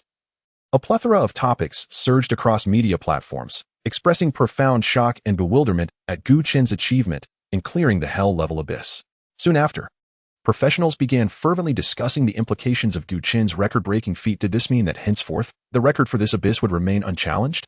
If so, Gu Chen would have merely reset the Hell Level abyss record without fulfilling the expectations set by Liang Yi and the citizens of Wan City. After all, countless residents of Wan City longed for Gu Chen to secure the abyss achievement in the Buried Bones dungeon, thereby alleviating the abyss's difficulty. If he exerted his utmost effort, yet still failed to attain the abyss achievement, would all the resources provided by Liang Yi have been in vain? As the public engaged in heated discussions, a video account quietly released a piece of information. 4 hours and 2 minutes is not the ultimate completion time for the Buried Bones dungeon at the Hell Level. Had it not been for the pursuit of the abyss achievement, we could have completed it half an hour earlier. The certification line of this video account bore a simple phrase, Achiever of Tier 1 Abyss Achievement, Gu Chen. Chapter 71, Abyss Achievement. Apologized to Gu Chen. After 4 hours and 2 minutes, the Hell Level burial dungeon was conquered, leaving no room for others. Can anyone enlighten me on the significance of Gu Chen refreshing the Hell Level abyss? Indeed, the record-breaking reward can only be claimed once and is not reissued. The burial dungeon is already arduous. His actions have completely obstructed the paths of other professionals. How will anyone else claim the record-breaking rewards in the future? Gu Chen is nothing but a petty person. I must ask, do you all lack perception? Did you not see Gu Chen mention the abyss achievement? Abyss achievement? Are you certain he obtained it? Immediately following Gu Chen's previous post, a barrage of comments flooded in. Simultaneously, the Abyss Square of the Burial Dungeon issued another announcement. Notification: the professional team has successfully cleared the Hell-level Burial Dungeon and achieved the Abyss achievement. Starting today, the difficulty of the first-tier Abyss Burial Dungeon will decrease by 25, and the rewards will increase by 25. The 5 members of the professional team received the Abyss Achievement Badge. Boom. This announcement caused major media platforms to explode, leaving both professionals from Wan City and Lin City in a state of indescribable shock. Who just criticized Gu Chen? Come out and apologize. An apology is imperative. No excuses will be accepted. I warn you, apologize to Gu Chen immediately, or I will hunt you down. The leader of Gu Chen's fan club has declared war. I knew it. A deity like Gu Chen would surely achieve the Abyss accomplishment. How could the City Lord's judgment be mistaken? The difficulty of the Burial Dungeon has decreased by 25, and the rewards increased by 25, encompassing ordinary, hard, nightmare, and hell levels. It seems the professionals of Wan City are in for a treat. Wait a minute. Why does such good fortune not befall Lin City? To clarify, Gu Chen is now one of us in Wan City, thanks to our excellent City Lord. Ha ha ha. We must also thank the City Lord of Lin City. Without him, how could Gu Chen have come to Wan City? Why are the people of Lin City silent? I bet they're seething with uncontainable frustration. This infuriates me. I want to write the word tragic on Su Lai's leg. Ha ha. The citizens of Wan City rejoiced, actively sharing their unexpected joy across various platforms. Given the situation, they were determined to build their happiness upon the suffering of all Lin City professionals. Upon hearing this news, Liang Yi, sitting in his office at the town hall, nearly jumped out of his chair. The Abyss achievement. Gu Chen, having just entered the Hell-level Abyss for the first time, attained the Abyss achievement. This far exceeded his expectations. In his plans, he had anticipated that Gu Chen would at least reach level 19, similar to his own experience, before attempting to secure the Abyss achievement in the Burial Dungeon. Little did he expect that Gu Chen would silently accomplish something no one had managed to do for years. No one understood better than him how profoundly this action by Gu Chen would elevate the professionals of Wan City. He could even envision that over the coming years, the combat capabilities of Wan City would experience an explosive enhancement. Rewards. There must be rewards. Gu Chen, this entire floor has been prepared as your residence. After emerging from the abyss of the Burial Dungeon, Li Feng led Gu Chen and the others to a luxurious apartment building situated in the heart of Wan City. Are you saying this entire floor is my residence? Gu Chen momentarily struggled to grasp the reality. Indeed, a spacious flat measuring 518 square meters, lavishly decorated. With furniture and living necessities already arranged for immediate move-in, Li Feng replied with a smile, resembling a real estate agent. Gu Chen nodded and approached the grand double doors, registering his face in the recognition system. With a click, the doors swung open automatically. Gu Chen gestured for Lin Yuan and the others to follow him inside. The moment they stepped into the apartment, the smart home system activated at once. Lights illuminated the space, curtains parted gracefully, and the windows opened wide to welcome the gentle breeze, creating a pristine environment. As they walked to the foyer, the living room showcased exquisite decor, with many materials Gu Chen couldn't even name, epitomizing understated luxury. This entire flat must be worth at least 10 million, Lin Yuan mused, gazing out from the floor-to-ceiling windows, taking in the breathtaking view from the 33rd floor. To be precise, it's 15,500,000. Although Wan City is a third-tier city, a flat in the city center does not come cheaply, Li Feng remarked.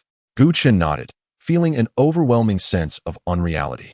At that moment, memories of the dilapidated shack on the outskirts of Lin City flooded his mind. In stark contrast to the opulence of this apartment, his previous residence felt like a mere sewer. Indeed, regardless of the world, the disparity between individuals remained strikingly potent. He had anticipated that Liang Yi would offer some attractive conditions to entice him further, and he promised himself not to be easily swayed. Yet now, he realized he was mistaken.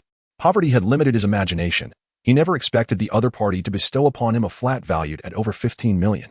It utterly shattered his worldview. This apartment is considered a top-tier luxury residence in Wan City, with optimal lighting and orientation. What do you think? Li Feng inquired. Not bad. Gu Chen replied, suppressing his astonishment. Lin Yuan had advised him earlier to remain composed, no matter what Li Feng presented, and to never allow himself to be underestimated. It's all right, I suppose, Lin Yuan casually replied, arms crossed. But just moments later, he could no longer maintain his facade. So, is it too late for me to join Wan City now? Lin Yuan turned to Li Feng, wearing a sheepish smile. You want to join Wan City too? Don't get me wrong. It's not for the resources or the luxury apartment. Primarily, I respect City Lord Liang Yi's character. and the culture of one city feels like a warm embrace of home to me. Li Feng chuckled, shrugging his shoulders. I can't decide that for you. Once you enroll in a prestigious institution, you might want to pay attention to one city's talent recruitment policies. All right, we can discuss it later, Lin Yuan said, rubbing his nose. Noticing the amusement in Lin Qingqing and Su Ran's eyes, he added, actually, Lin City isn't all that bad, but one city offers me a broader horizon. Chapter 72, Su Lai and Oppos, as intense anger in stark contrast to the jovial atmosphere among the professionals of one city. The practitioners of Lin City were nearly grinding their teeth to dust upon learning of Gu Qin's achievement in the abyss.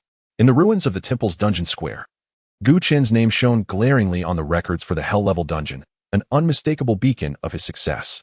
Everywhere one looked, there were acquaintances of Gu Qin, those who had once mocked him, those who had envied him, and some who were his classmates.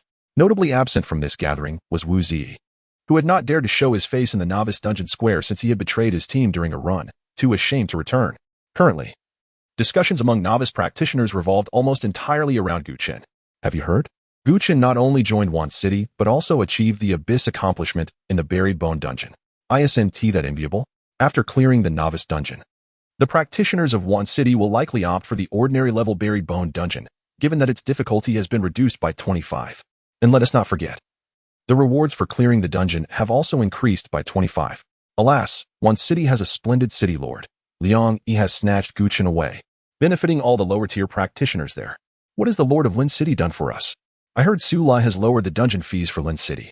What good is that? Without a decrease in dungeon difficulty, we low-tier practitioners are still at a dead end. Su Lai is nothing but a petty man. It seems he has granted benefits to the practitioners of Lin City, but in reality, he only favors the nobility and the wealthy, showing no concern for the plight of those at the bottom. It is hard to fathom the extent of the advantages one city and Oppos, as practitioners will gain from Gu Qin and Oppos, as success. It's all Su Lai's fault. If it weren't for his collusion with the Li family to suppress Gu Qin, he would never have left. Su Lai, that scoundrel, is truly despicable. In the Lin City office, Su Lai sat in his office, listening to his secretary's report, his expression darkening to the point of almost dripping with discontent. Lord, the citizens of Lin City are voicing their dissatisfaction with the municipal hall across various media platforms. Negative news is trending, severely undermining our credibility. Suppress the news. I want all negative information about the municipal hall silenced. Do I need to instruct you on this? It's impossible to suppress. These are mainstream media platforms, and not just Lin City, but several surrounding cities, including one city, are also involved, demanding justice for Gu Qin. Su Lai fell silent, his expression darkening further. We also received reports that numerous students are organizing a protest to compel the Lord to apologize to Gu Qin. Su Lai's face flushed with anger as he replied, the Fugua City has sent word that starting this month, Lin City's taxes will increase by 15. And for the next 3 years, all subsidies from the Northern Territory will not be implemented for Lin City. Proceed. After the Li family was exterminated, the 3 major families of Lin City have engaged in numerous conflicts over the Li family's assets, severely affecting the city's public order. Are they all conspiring against me? Is this deliberate? Are they all targeting me? Su Lai roared, slamming his fist on the table, his eyes bloodshot, teetering on the brink of collapse. Damn it. Why are they all causing trouble at this critical juncture? If I cannot suppress the online information, I will shut down the relevant media platforms. I want them all to go bankrupt. A protest? Forcing me to apologize? I will crush this. Mercilessly suppress it.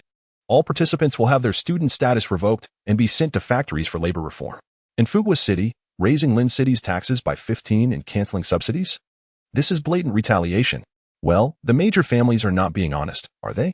Capture everyone causing a ruckus. If Fugua City intends to bleed me dry, then they shouldn't blame me for retaliating. Su Lai's furious roar seemed a desperate attempt to release the pent-up rage within him. Initially, he had dismissed this fallen noble, severed from royal ties, but one careless mistake led to a cascade of troubles. He had thought that after the Li family's downfall, his dealings with Li Shao would vanish, only to have everything come to light. Anguish, fury, and regret surged within him, and this time, he rarely maintained his composure. He needed to vent. Yet, as the lord of the city, Su Lai did not wholly succumb to his emotions. A minute later, he regained his composure. Exhaling deeply, his face revealed no trace of anger. He had come to terms with the fact that the cacophony of external voices was inconsequential. Even the position of Lin City's lord was merely a job to him. In 2 years, his term would end, and he would be reassigned to the western regions or southern territories. A prince of the northern royal family. Humph, I disdain you, cannot afford to provoke you. Can I not evade you? Su Lai mused, a hint of resignation flickering in his gaze. He had long decided to let himself go.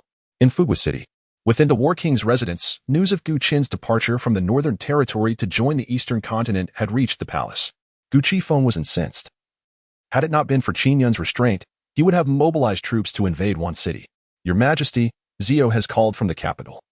The special recruitment assessments at the Capital Academy have been completed, and we are now awaiting the start of the new term, Qin Yun said, her voice filled with fervent joy and pride.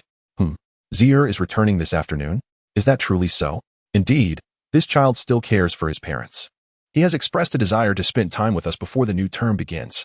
Very well, Zio has always been obedient and understanding. It suffices that he has this intention. In that case, quickly instruct the steward to prepare a banquet in the hall tonight to welcome Zio back. Qin Yun nodded. But a hint of concern crossed her face. Your Majesty, if you depart for the Eastern Continent now, should Zio return and not find you here, he may feel regret. At these words, Gu Qingfeng's expression grew troubled. Both Gu Qin and Gu Zi were his sons. As a father, he could not afford to neglect one for the other. A trip to the Eastern Continent, plus the time needed to handle matters concerning Gu Qin, would take at least 2 days. Given that Gu Zi likely would stay long upon his return, frustration flashed across Gu Qingfeng's brow. Gu Chun, his legitimate eldest son.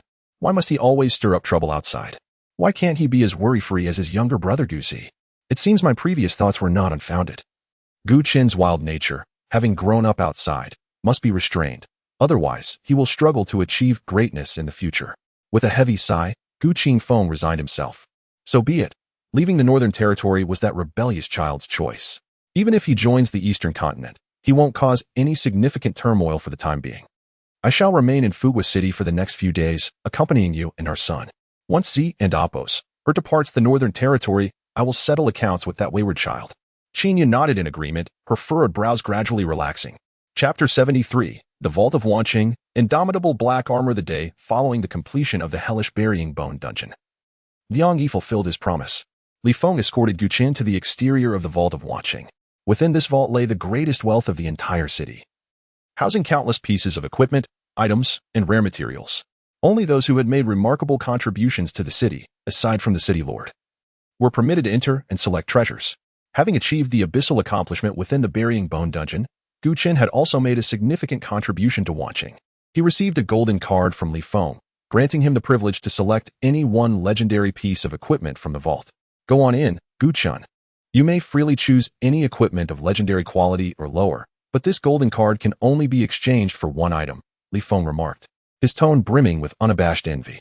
Nodding, Gu Qin entered through the grand doors of the vault. Inside, the vault resembled a vast exhibition hall, filled with an array of equipment and items, the lowest of which was of rare quality.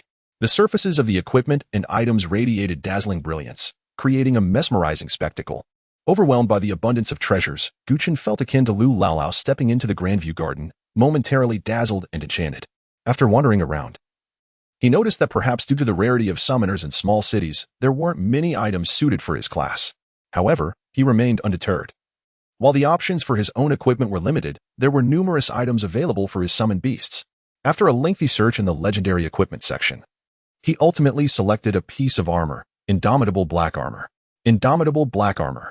Quality, Legendary. Level, LV, 20. Class restriction, Melee classes, Attributes. Constitution 500. Health 6000. Effect, inflicts 5 of the wearer's maximum health as true damage to surrounding targets every second. This effect is ineffective against ranged classes. After careful consideration, Gu Chen decided to acquire this armor. While the constitution and health bonuses were impressive, it was primarily the armor's effect that drew his attention. The targets referred to were enemy units. If he equipped this Indomitable Black Armor on the Dark Hunter Dragon Turtle, its health would rise from 76,000 to an astounding 82,000 with the additional 6,000. Consequently, the Dark Hunter Dragon Turtle would deal over 4,000 true damage to surrounding targets every second during combat. This was indeed a remarkable capability. The furious howl could compel surrounding targets to attack it, while Shattering Impact would inflict damage and slow down targets in its path.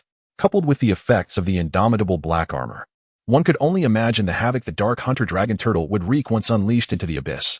Truly, it was legendary. This is the one, he declared, using the golden card to exchange for the Indomitable Black Armor, departing the vault with immense satisfaction. Outside, Li Feng awaited him. Your expression suggests you must have found an exceptionally satisfying piece of equipment, he smiled. Yes, please extend my gratitude to the city lord, Chen nodded. What are your plans now?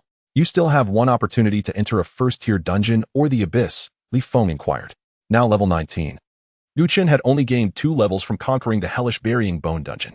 His rate of advancement had slowed considerably compared to before. This was primarily due to the decreased experience gained from defeating enemies as his level increased. Initially, when his level 11 summoned beast defeated a level 13 beast corpse hybrid, it earned around 500 experience. Now, his level 17 summoned beast could barely earn 800 from defeating a level 15 beast corpse warrior and outright having. Furthermore, the experience required for leveling up had significantly increased. When he entered the nightmarish burying bone dungeon at level 11, he needed only 20,000 to 30,000 experience to level up. By the time he entered the hellish version at level 17, he required over 300,000 experience for a single level gain. Additionally, the record-breaking rewards could only be claimed once, and the experience bonus would not apply for subsequent hellish conquests.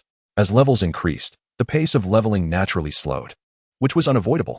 Thus, with the opportunity to enter a first-tier dungeon still available, Chen was keen to seize it. Does the city lord have any plans? He asked. Since Li Feng had broached the topic, he must have had something prepared.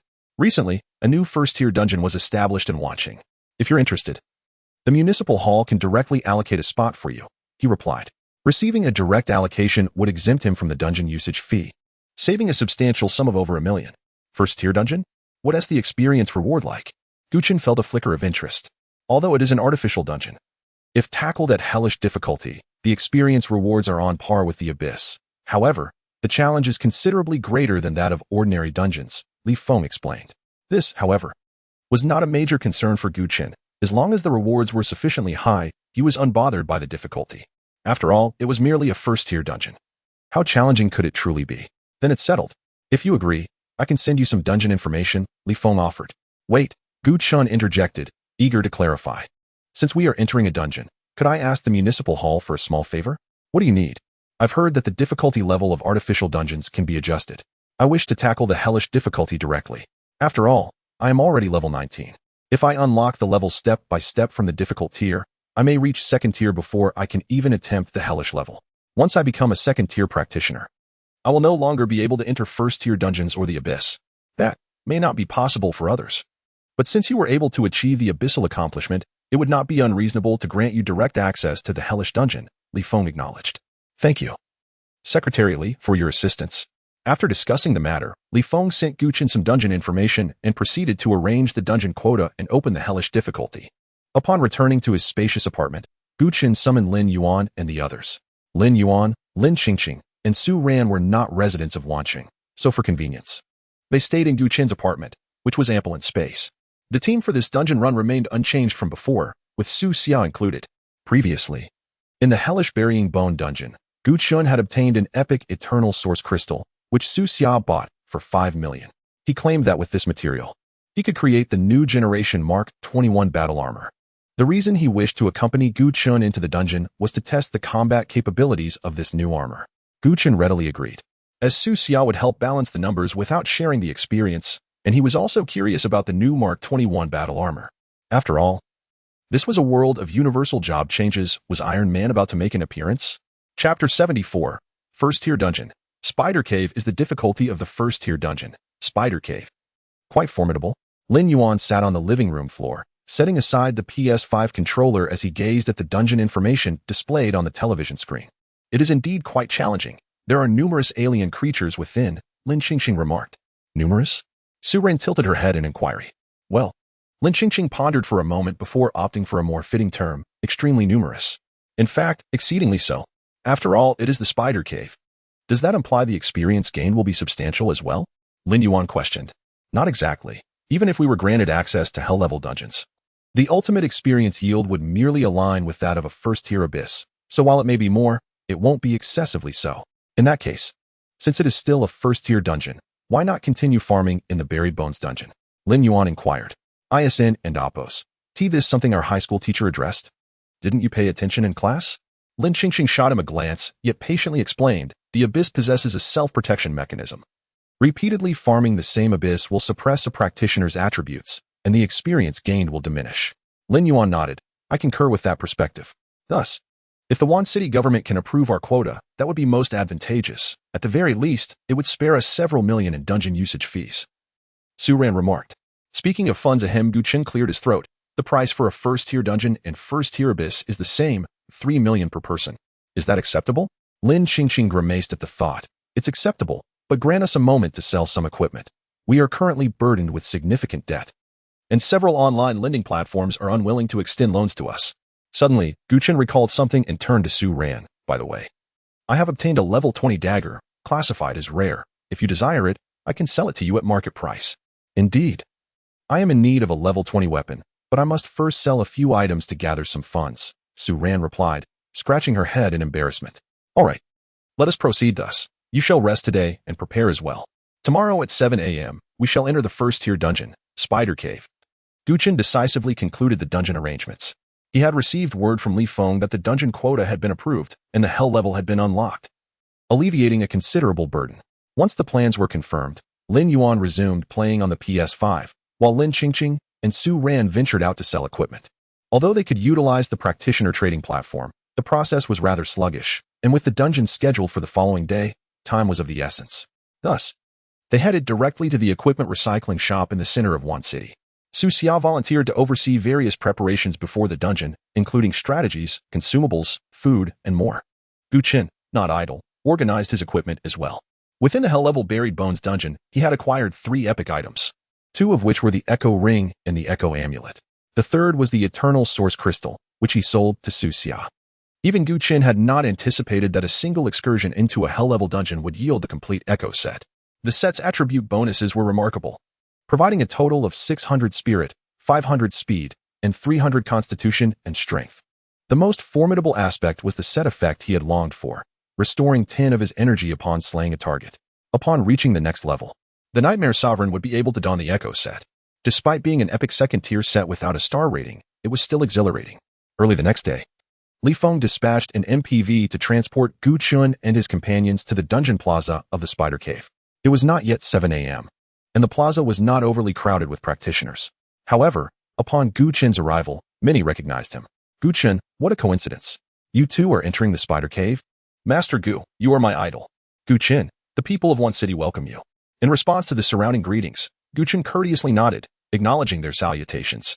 Since attaining the achievement of the Buried Bones dungeon, countless low-tier practitioners from Wan City had earnestly referred to him as their benefactor.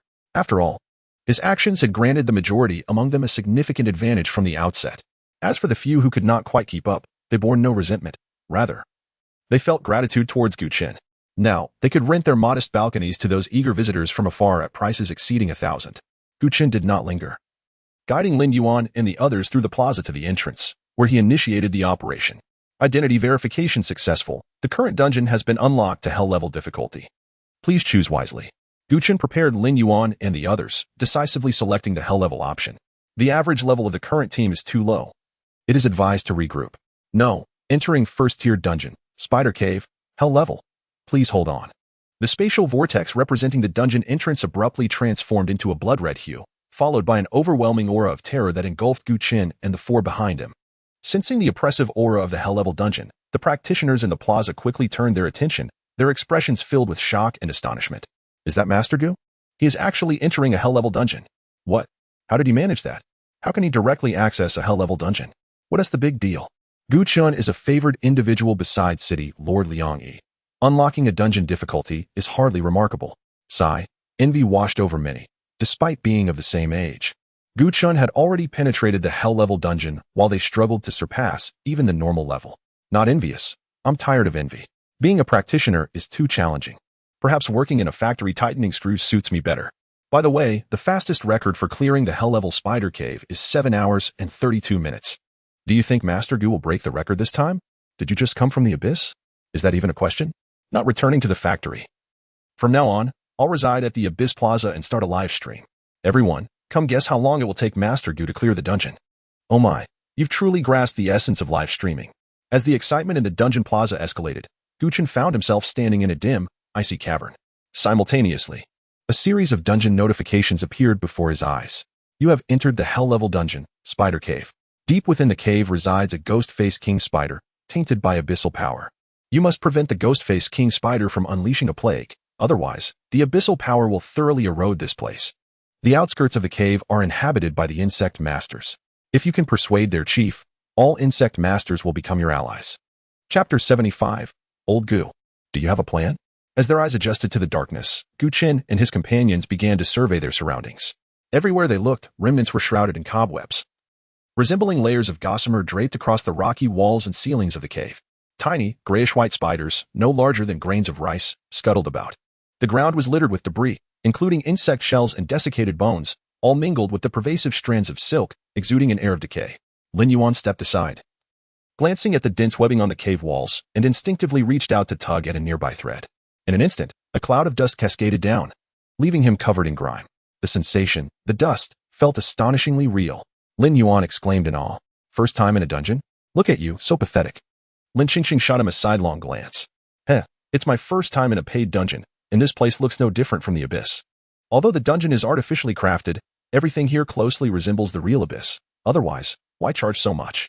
The entrance to the dungeon plaza had a pricing standard. A hell-level dungeon cost a staggering 1 million per person per entry, an outrageous fee. Initially, in the Divine Summer Empire, dungeons were monopolized by the aristocracy, and commoners had no right to enter. To level up, they had to risk their lives in the abyss.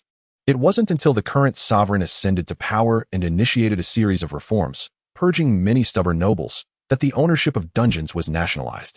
Subsequently, the empire implemented new policies allowing commoners to enter dungeons by paying a usage fee.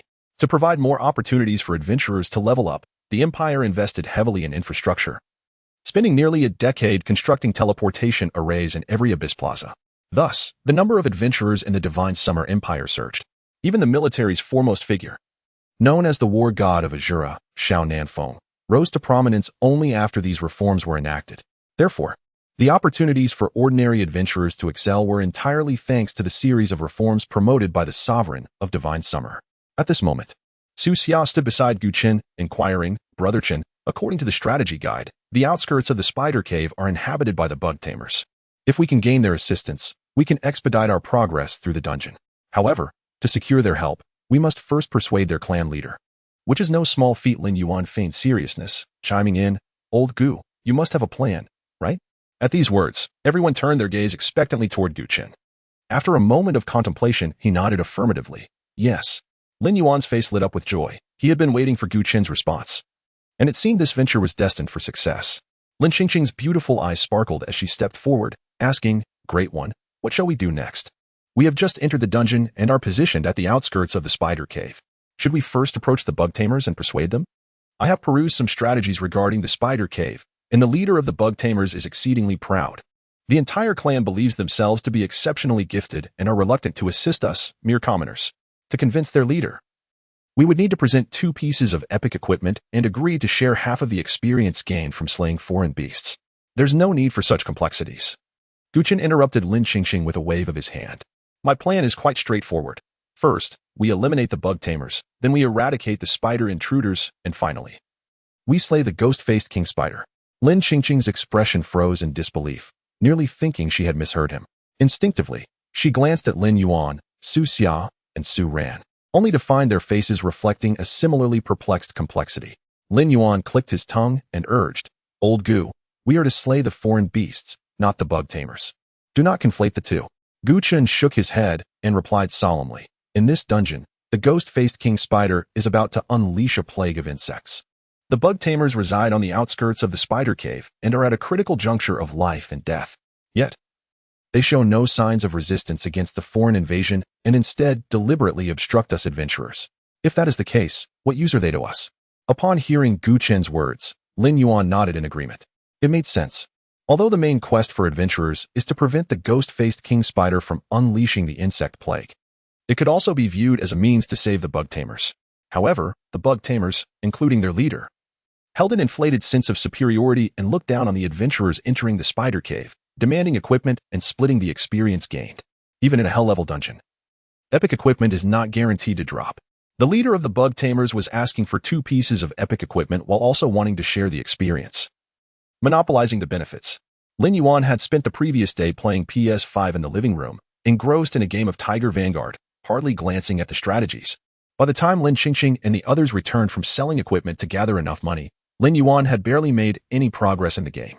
Su Ran approached with a confused expression and asked, "What game are you playing? Why do all the monsters look the same?" Her light-hearted comment shattered Lin Yuan's defenses. He had been playing fervently until the early hours of the morning and had not had the time to review the strategies. Now that he was aware of the situation regarding the bug tamers, he spat on the ground in frustration, declaring, "Fine. Let us heed Old Gu's advice and eliminate those treacherous bug tamers first." Killing the bug tamers seemed a more daunting task. Su Xia felt her confidence wane. Prior to this, adventurers in the spider cave had essentially two routes. One was to charge straight into the cave, facing numerous spider foes before ultimately confronting the ghost-faced king spider. This approach was undoubtedly challenging and required absolute assurance. Otherwise, they would be overwhelmed and devoured by the spiders, leaving nothing behind. After all, these spiders were foreign beasts, and consuming humans was their innate behavior. The second option was to seek the bug tamers' aid. The bug tamers were indeed gifted, and their skills inherently countered the spider foes, which would significantly reduce the difficulty of clearing the dungeon. However, correspondingly, much of the clearing rewards would be claimed by them. Yet, Gu Chen's choice was unprecedented. To first eliminate the bug tamers, and then confront the ghost-faced king spider meant a sharp increase in dungeon difficulty. After all, they were dealing with an entire clan. Though Gu Chen and Appo's decision was hard to accept, Su Xia ultimately chose to cooperate. A subtle glow flickered from her spatial ring. Boom. A sleek, technologically advanced mechanical armor appeared before everyone. The striking red-gold exterior, with its smooth, powerful lines, was a perfect amalgamation of technology and art. Su Xia quickly donned the armor, and the eternal source crystal embedded in her chest radiated a brilliant blue light, illuminating the dim cave like a dazzling star in the vast universe. Let us set forth. Our destination is the territory of the bug tamers. I shall lead the way. Chapter 76. Outsiders. The insect master's domain does not welcome you. Su Xia's battle armor boasts a built-in navigation system, which he claims is even more advanced than the one used in the burial dungeon. Once donned, the armor grants him remarkable agility and dexterity, allowing him to move with a swiftness that rivals Lin Yuan and the other level 12 professionals. As the group has just entered the instance, they are still quite close to the territory of the insect masters. Before long, a massive spider suddenly lunges at them from the cave and Appo's ceiling. Be careful. Su Xia quickly turns, unleashing a brilliant energy beam from his mechanical arm, striking the spider squarely on its head. However, the creature's tough exoskeleton absorbs the blow, rendering the damage trivial. Fortunately, Gu Chen had anticipated this, and the Blood Lord beside him has already initiated an attack. Bang, bang, bang. The silver bullets whiz through the air, and before the giant spider can even descend, it is obliterated mid-flight. The creature crashes to the ground, its hardened shell cracking and green blood splattering from its shattered body, its sharp legs twisted and broken. Kill. Blade Venom Spider LV. 20. Experience 1050. The experience gained is disappointingly low. Gu Chen had braced himself for this, knowing that while the spider cave is teeming with various creatures, their individual combat prowess is relatively weak, hence the meager experience. Although a single venomous spider is not difficult to dispatch, the real challenge lies in the fact that they tend to swarm in groups. This leads many professionals to opt for assistance from the insect masters, willing to pay a price for their help. As the first blade venom spider is slain, a cacophony of noise erupts from the darkness, and soon over 20 giant spiders emerge into view. Form up. Gu Chen commands, calling Su Xia back and summoning the Nightmare Ruler. A single blade venom spider offers just over 1,000 experience, but with 20 or more in sight, that amounts to over 20,000 experience. Gu Chen glances at the experience bar. He still needs over 500,000 experience to reach level 20. Oh, the thrill of being at a lower level. Were he currently level 11, these creatures alone would suffice for his advancement. The Nightmare Ruler rushes forth. These level 20 ordinary creatures are essentially fodder for an epic level summoned beast. In a blink, the Nightmare Ruler appears amidst the swarm of venomous spiders and unleashes its skill.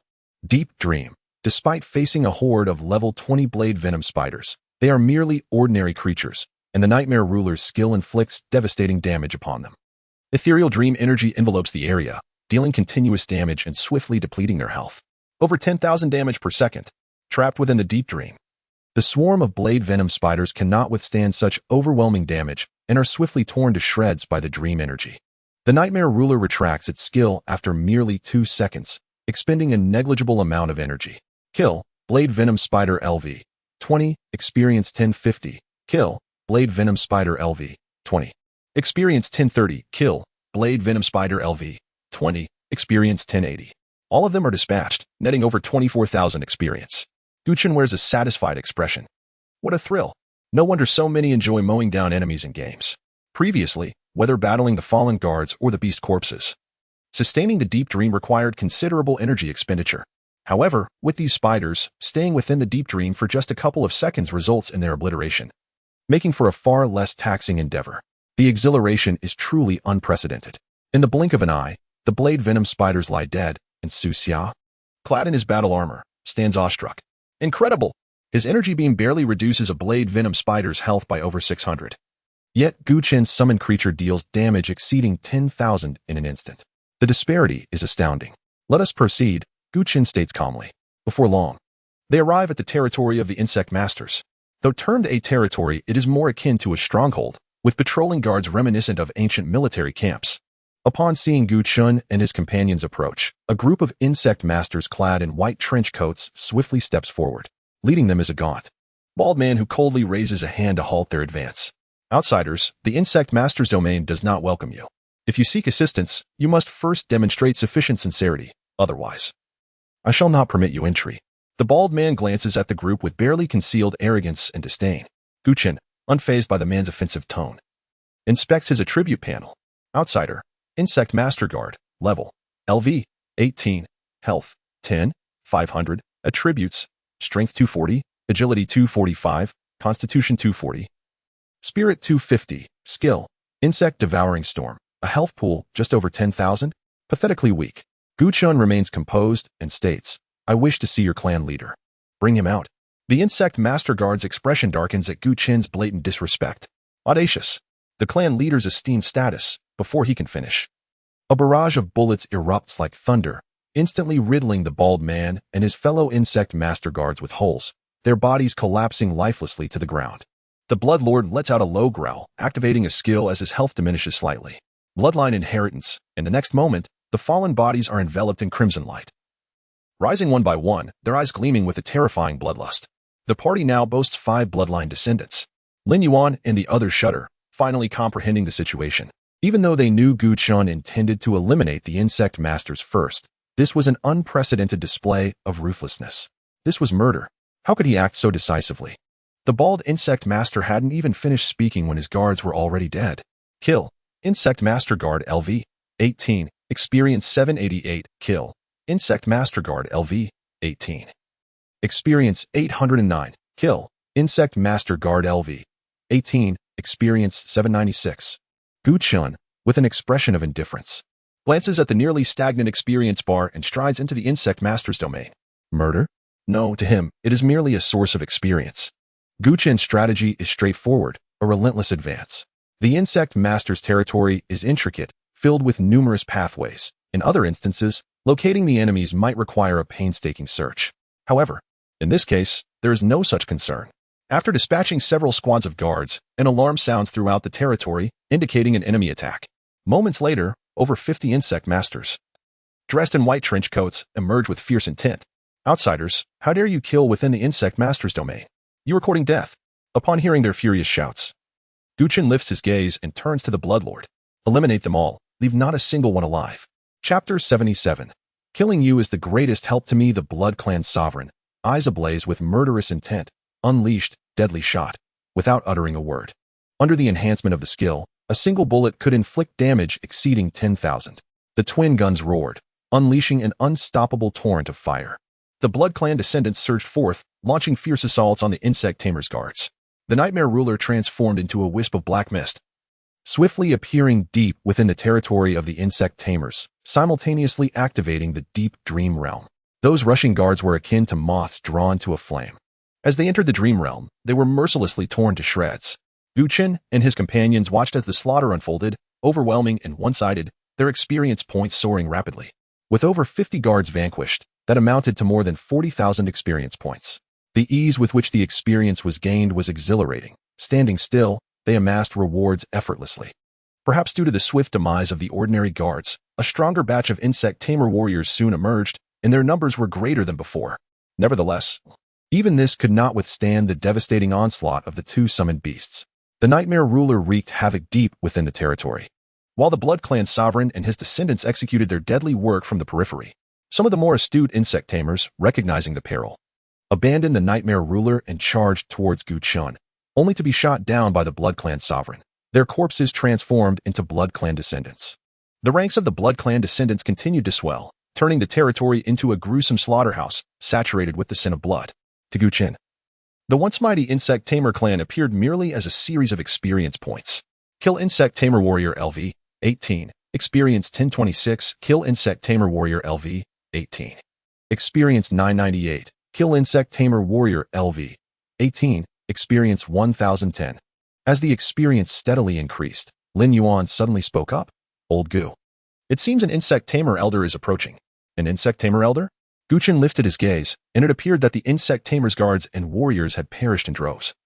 As a group clad in gray trench coats entered the fray, at the forefront stood a middle-aged man bearing a vicious scar across his face. He was shrouded in a large gray coat, beneath which swarmed tiny black insects the size of grains of rice. Alien. Insect Tamer Elder Elite. Level. LV. 19. Health. 106,600. Attributes. Strength 278. Agility 223. Constitution 292. Spirit 205. Skill I. Alien Insect Division. Skill 2. Insectification. This level 19 elite alien could easily serve as a final boss in a nightmare-level dungeon. 2 skills. One akin to summoning, the other dealing area damage against an ordinary party of adventurers. This would spell disaster, Su Xia remarked. The insect tamer elder immediately locked eyes with Gu Chen, his face contorted with intense hatred. You weak humans, lesser than insects, dare to invade my insect tamer territory? I will slay you all. In the face of the elder's fury, Gu Chen remained unfazed, showing no intention of engaging in battle. He took a few steps back and entrusted the insect tamer elder to the Blood Clan sovereign. Swish. A faint sound of air being sliced echoed as the Blood Clan sovereign appeared before him like a specter. The insect tamer elder was taken aback. Even as a level 19 elite alien, he could not match the sovereign's elusive speed. In the next moment, shock on his face was replaced by agony. The Blood Clan sovereign emanated a chilling aura, firing a volley of silver bullets that erupted with a thunderous might. Deadly shot. The explosive bullets mangled the insect tamer elder's body, blood splattering everywhere. The elder screamed in pain, even as an elite alien. He could not keep pace with the Blood Clan sovereign and Appo's speed, his health plummeting by a third. Simultaneously, the last bullet, imbued with skill effects, grazed the elder and Appo's body, obliterating the head of an insect tamer guard. Boom. Kill insect tamer guard LV.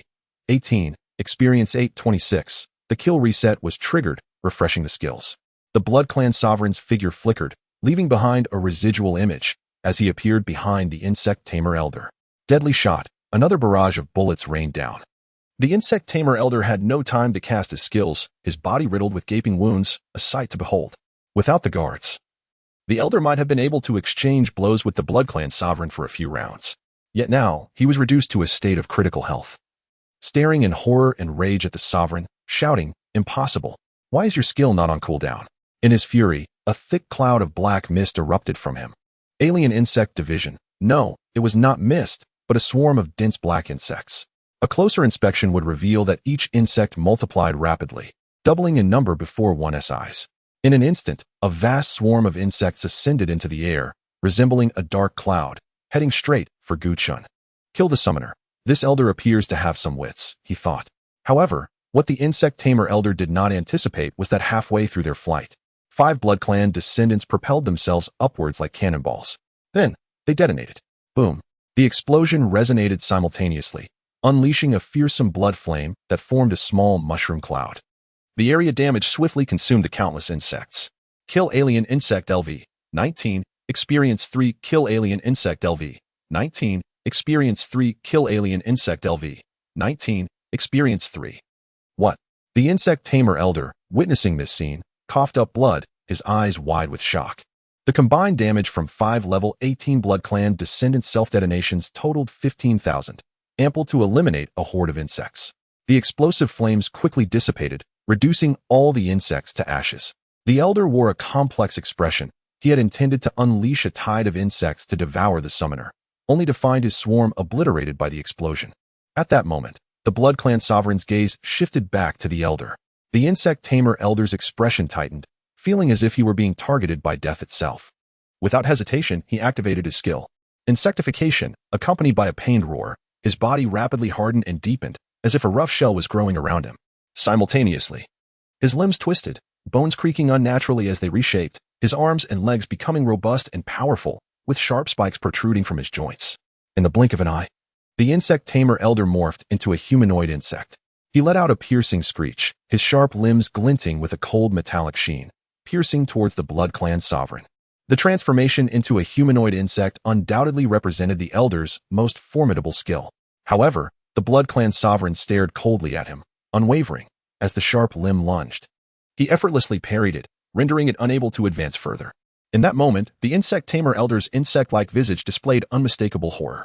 This strike, meant to puncture the Blood Clan sovereign's body, had been easily thwarted. Terrifying. We are both level 19. Why are you so fearsome? The leader of the Insect Master clan trembled, surrendering his resistance as he implored Chen, "Human, please do not strike. I will lead you to the clan leader. As long as the clan leader consents, the Insect Master clan can assist you in vanquishing the ghost-faced spider." Upon hearing this, Su Xia and the others were taken aback. Had they truly capitulated? The elder of the Insect Masters displayed an extraordinary will to survive. However, Chen shook his head indifferently, declaring, "To slay you is the greatest assistance you can provide me." As his words fell, a crimson tempest erupted from the Blood Sovereign's form.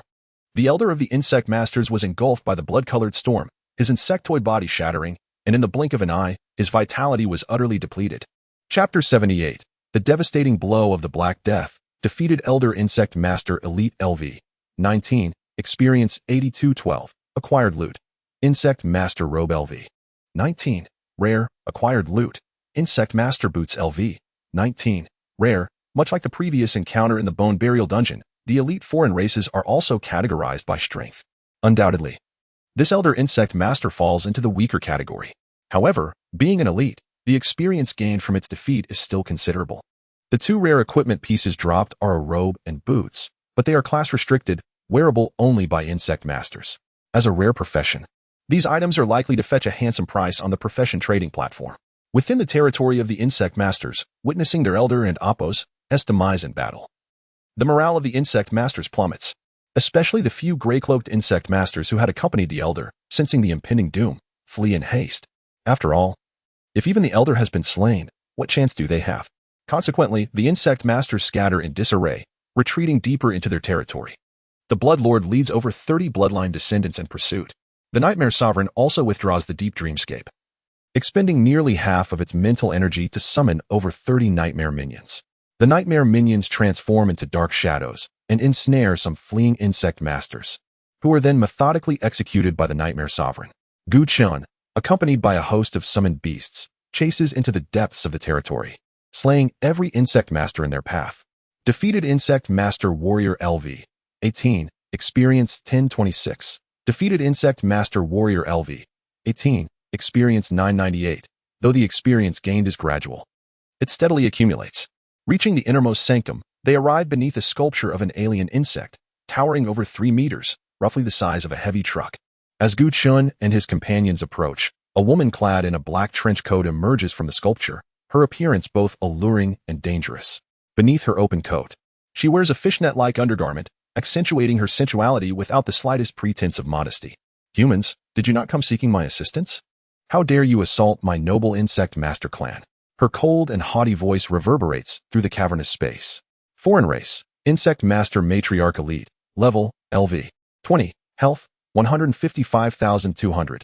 Attributes, strength, 338. Agility, 263. Constitution, 342. Spirit, 265. Skill I. Swarm Rampage, Skill 2. Insect Master Empowerment, Skill 3. Complete Insectification. The elite foreign race at level 20 represents the pinnacle of the Insect Master clan, posing a formidable challenge to ordinary professionals. However, to Chen, she pales in comparison to the previously defeated Beast Corpse aberration. The primary skills of the Insect Master clan revolve around summoning alien insects to launch assaults. Yet, to the Bloodkin, the insect's attacks are but a mere nuisance. To the Nightmare Sovereign, they are even less significant. Noticing the matriarch's tone, Chen furrows his brow. Her arrogant demeanor betrays a sense of superiority, as though she perceives humanity as mere ants beneath her feet. "Noble?" Chen retorts coldly, "Then perish here, along with your nobility." Enraged by Gu Chen's murderous intent, the insect master matriarch lets out a sharp cry, unleashing countless alien insects from her palms, which surge into the bodies of the surrounding insect masters as dark flashes. Insect master empowerment. As the black light radiates, all insect masters enter a frenzied state, their bodies swelling rapidly into half-human, half-insect forms. Their levels remain unchanged. Yet their attributes soar by 45, rendering them significantly more powerful. Following this, the matriarch emits a piercing shriek. Swarm rampage, the entire cavern trembles violently. The ground and walls crack under the immense force. A swarm of black alien insects crawls forth from the fissures, emitting a cacophony of shrill cries, inundating Gu Chen and his companions. Retreat. Gu Chen orders decisively, leading his group swiftly backward. The sheer number of these insects is terrifying for Lin Yuan and the others. Mere ordinary professionals, being surrounded by the tide of insects would likely result in their swift demise. Seizing the opportunity, the Blood Lord activates the effect of the mirror ring. His figure blurs, and two stern silhouettes clad in dark red attire appear beside him. The two mirrors launch forward, intercepting the oncoming swarm of insects with a barrage of bullets, providing cover as they retreat. Meanwhile, the Blood Lord's true form engages the Insect Master Matriarch in fierce combat. Concurrently, the Nightmare Sovereign unhesitatingly activates the Deep Dreamscape, as countless alien insects emerge from the cavern, only to be obliterated by the dream energy.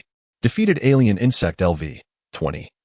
Experience 5. Defeated Alien Insect LV 20. Experience 5. Defeated Alien Insect LV 20. Experience 5. A deluge of experience notification scrolls before Gu Chen's eyes, overwhelming him. He hardly pays attention, with only 5 experience points for defeating each alien insect. Relying on this method to level up would be a futile endeavor. With a thought, a radiant skill ignites, summoning a towering golem into the cave. Roar. As it manifests, its rock-like form radiates brilliant black light, inflicting 2 debilitating effects upon the Insect Master Clan. Utter exhaustion, Black Death. With the activation of these 2 skills, all foreign entities, including the Insect Master Matriarch, are weakened. The Insect Masters, who had recently surged in power due to Insect Master empowerment, suddenly become frail and vulnerable. The Black Death begins to spread widely. After the previous bloodline awakening, Black Death has garnered enhancements. The more targets it infects, the greater the health loss per second for those afflicted. The matriarch's summoning of a vast horde of alien insects not only fails to inflict significant damage upon Gu Chen and his group, but instead elevates the devastation of Black Death to its zenith. 1 infects 10, 10 infect 100, 100 infect 1,000. Deep Dreamscape can only inflict damage on a fixed area, while Black Death exponentially increases in lethality with each additional infection. This relentless plague represents a catastrophic blow to any race.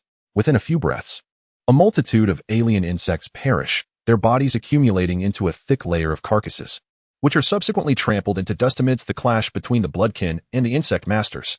Witnessing this scene, the Nightmare Sovereign opts to withdraw the skill. Unanticipated. The Black Death, such a debilitating skill, erupts with such terrifying damage under these circumstances. Gu Chen, too, did not foresee this. His summoning of the undead golem was merely intended to suppress the Insect Master clan, and he had only intended to afflict the Insect Masters with Black Death. However, it inadvertently spread to the alien insects, rapidly transmitting through the tide, resulting in the deaths of countless alien insects. This has turned into an unexpected boon. Upon witnessing this, the Insect Master Matriarch's icy gaze narrows, her face displaying an indescribable shock. Impossible. What kind of skill is this? How can it annihilate thousands of alien insects in mere breaths? Humans possess such terrifying might. Chapter 79. Slaying the Insect Master Clan Leader. The Insect Master Clan Leader was utterly unprepared for the inexplicable demise of the exotic insects she had so proudly commanded. The spread of the Black Death Plague, which had infected thousands of her insects, surged in potency, causing her health to plummet rapidly. In this moment of shock, the Blood Lord unleashed a relentless barrage of bullets, akin to a tempest, enveloping the Insect Master in a crimson mist. Realizing that her abilities had not inflicted damage upon Gu Chen and his summoned beast, the Insect Master let out a fierce roar, emanating a formidable wave of energy. Instantly, a colossal insect apparition materialized behind her. With a swift transformation, the Insect Master grew into a towering creature over 3 meters tall. This was not a mere half-human, half-insect form like that of the Insect Elder, but a complete metamorphosis into an insectoid being. With her full transformation, the Insect Master's body sprouted a hardened exoskeleton, significantly enhancing her offensive and defensive capabilities and granting her formidable melee bonuses. In an instant, the Insect Master's combat prowess surged. as if she had truly become a gargantuan insect from the abyss, radiating a fierce aura as she charged towards the Bloodlord without a hint of fear. However, she overlooked the fact that despite her augmented strength, her attributes were drastically diminished due to the debilitating state of utter exhaustion, and she would suffer a 100 increase in damage taken. As the massive insect charged forward, the Bloodlord raised her weapon and unleashed a storm of bullets, shattering the insect's exoskeleton piece by piece. The razor-sharp limbs became exceedingly frail under the relentless assault, with the insect's legs being shattered and its exoskeleton splintering. Green ichor splattering everywhere. The giant insect let out a pained shriek, having sustained serious injuries without even grazing the Bloodlord. In disbelief, the insect master howled in anguish. Impossible! How can this be? In a single encounter, her prideful ultimate skill was obliterated by the Bloodlord. At that moment, she found no will to fight and hastily retreated in the direction from which she had come. But was escape so easily attainable? The Bloodlord's figure flickered, transforming into a blur as she dashed forward. The insect elder felt a fierce gust of wind at her back, and before she could even glance over her shoulder, a shadow appeared directly in her path, blocking her escape. Incredulously, the insect elder shouted, "Human! The Insect Master clan is the nemesis of the Faceless King Spider. If you slay us, the Faceless King Spider will summon a plague of insects to annihilate everything here, and you shall not escape unscathed." A cold smirk crossed Guchen's face. "You dare to threaten me? No, spare me, and I shall assist you in vanquishing the Faceless King Spider." "Just you?" Guchen scoffed disdainfully, exchanging a knowing glance with the Bloodlord. She immediately activated Crimson Feast, unleashing a bloody tempest that inevitably obliterated the Insect Master's health bar. Kill Insect Master Clan Leader Elite LV. 20, Experience 11290. Loot acquired. Insect Master Skill Book LV. 20 rare. With the clan leader's demise, the remaining Insect Masters scattered like leaves in the wind, fleeing into the stone caverns. Guchen seized the opportunity. These fleeing Insect Masters were nothing more than a bounty of experience. In an instant, dozens of nightmarish servants coalesced into shadows, ensnaring the fleeing Insect Masters, while the Nightmare Sovereign darted forth, designating targets among the panicking Insect Masters. The two mirrored Bloodlords seized this moment to activate Blood Clan Legacy. The corpses that lay scattered on the ground arose anew, invigorated by the crimson energy, launching frenzied assaults on the living Insect Masters. Meanwhile, the Bloodlord advanced deeper into the Insect Masters' territory, unleashing her slaughter upon the white-clad and gray-clad Insect Masters. Guchun's orders were clear: leave no survivors. Not a single Insect Master would escape this calamity. Kill Insect Master Warrior LV. 18. Experience 1026. Kill Insect Master Mage LV. 19. Experience 1326. Kill Greyclad Insect Master LV. 19. Experience 1302. Soon, the Insect Master clan was entirely eradicated. These arrogant beings, who regarded humans as mere ants, perished here, taking their pride and haughtiness to the grave. Guchen felt no pity for them.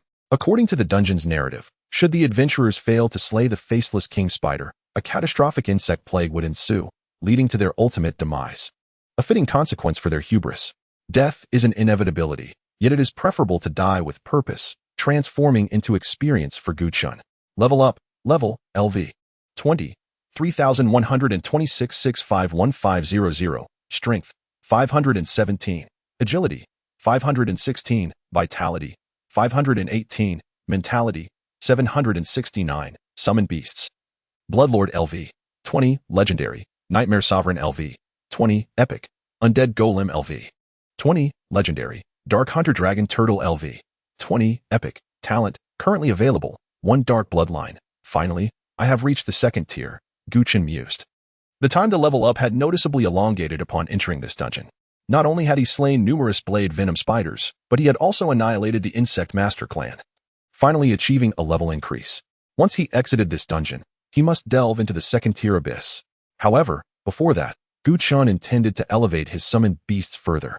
He had yet to utilize the initial bloodlines acquired at level 17, and after ascending to level 19 in the Hellish Burial Dungeon, he had obtained 2 more initial bloodlines. Guchen secretly hoped that this time, it would finally be the turn for the royal bloodline. Activating his talent, you have acquired Dark Bloodline Initial, another initial bloodline?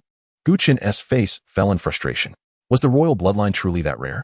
Never mind, I shall use it. The initial bloodline is not without merit, as it can still enhance the Nightmare Sovereign and Dark Hunter Dragon Turtle.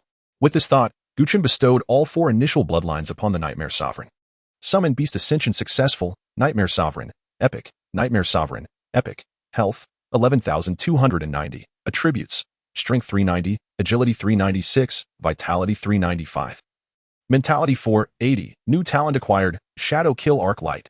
Epic, Shadow Kill Arc Light. When the Nightmare Sovereign attacks a target from behind, if it directly kills the target, it will inflict equal damage to targets ensnared by the Nightmare Servants.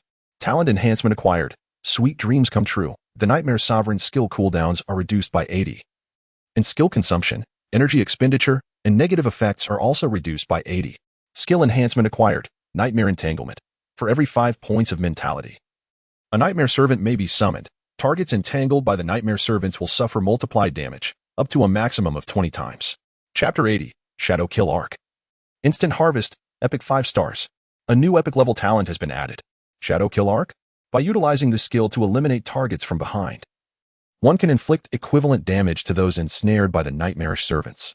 This is quite remarkable. The Nightmare Ensnarement skill has just received an enhancement, boosting its damage multiplier to 20 times and requiring only 5 points of mental energy to summon a Nightmarish Servant. The mental capacity of the Nightmarish Sovereign is 480 points, meaning it can unleash up to 96 servants at once with its current mental attributes. Thus, the originally singular Phantom Instant Kill skill has transformed into a group attack skill after acquiring the Shadow Kill Arc talent. Now, the Nightmarish Sovereign no longer needs to target enemies one by one. Moreover, another talent, Sweet Dreams Realized, has also been enhanced, reducing skill consumption, energy expenditure, and negative effects by 80. As a result, the Nightmarish Sovereign has not only enhanced its offensive capabilities, but also its continuous combat potential. Upon elevating the Nightmarish Sovereign to Epic 5 stars, Chen eagerly retrieved the long-awaited Echo set, which includes the Echo Necklace, Echo Ring, and Echo Amulet.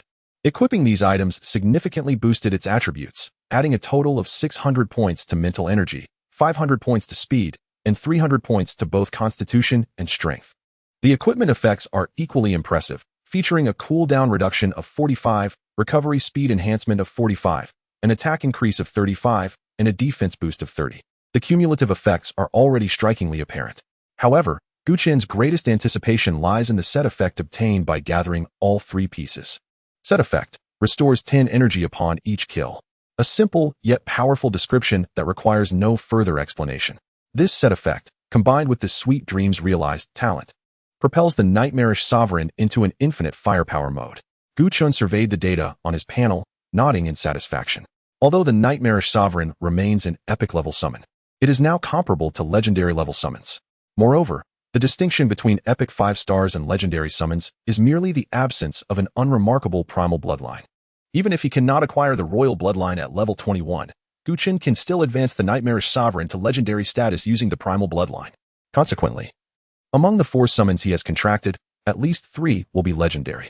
In the entirety of the Divine Xia Empire, no second-tier summoner has ever possessed such a formidable roster. Furthermore, Chen is now at level 20.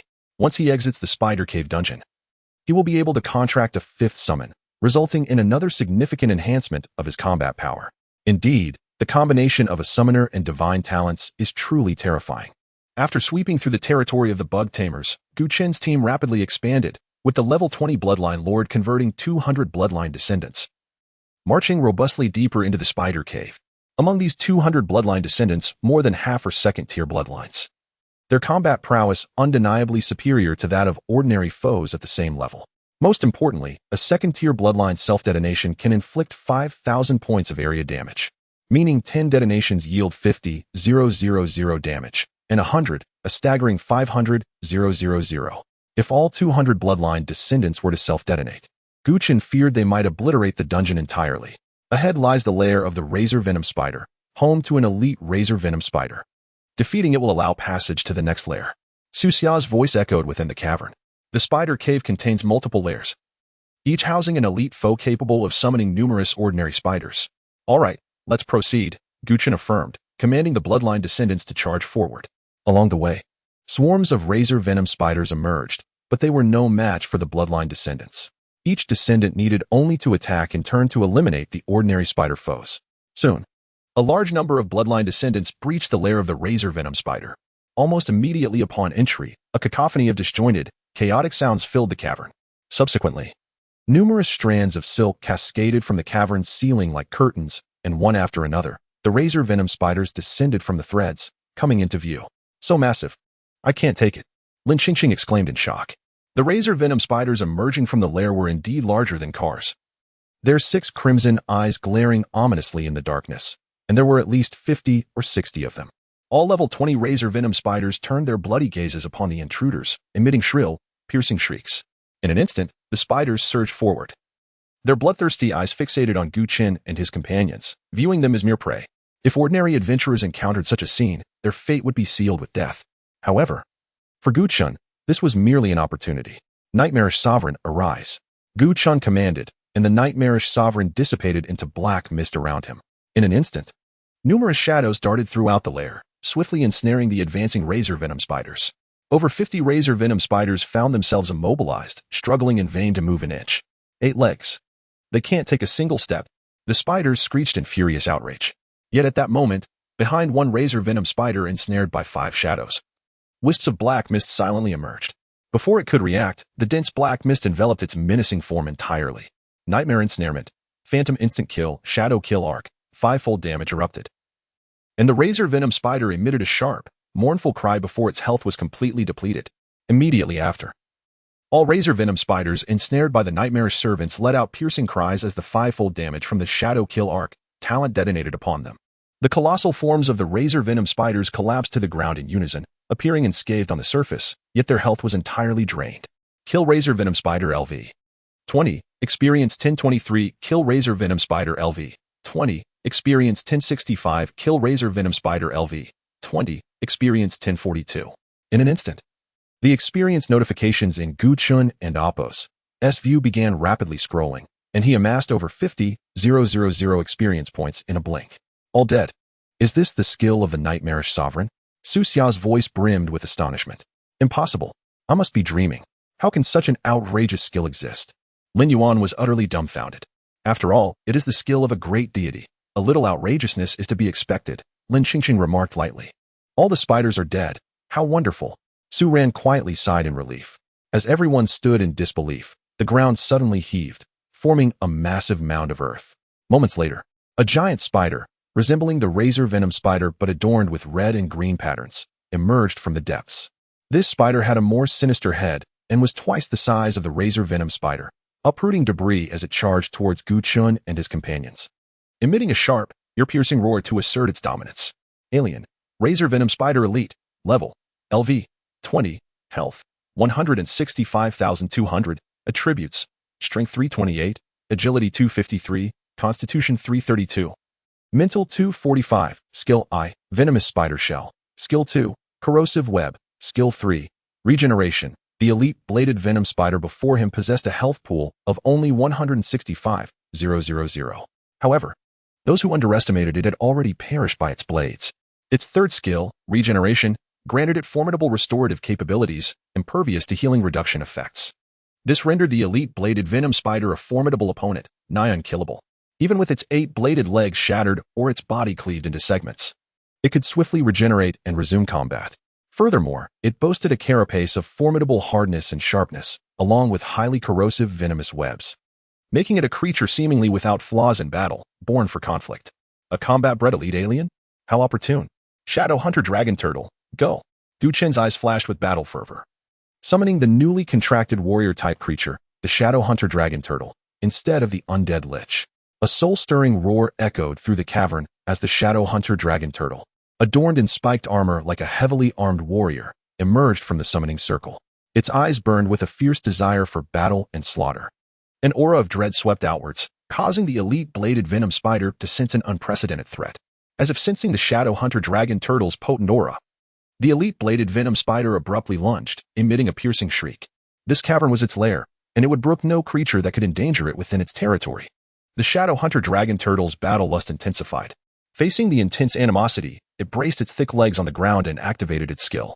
Shattering Impact, a catapulting charge forward, inflicting substantial damage and slowing targets in its path, culminating in a knock-up effect on the final target.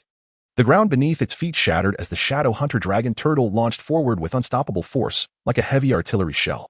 Simultaneously, the elite bladed venom spider unleashed its skill, spewing a deep purple corrosive venomous web towards the onrushing behemoth.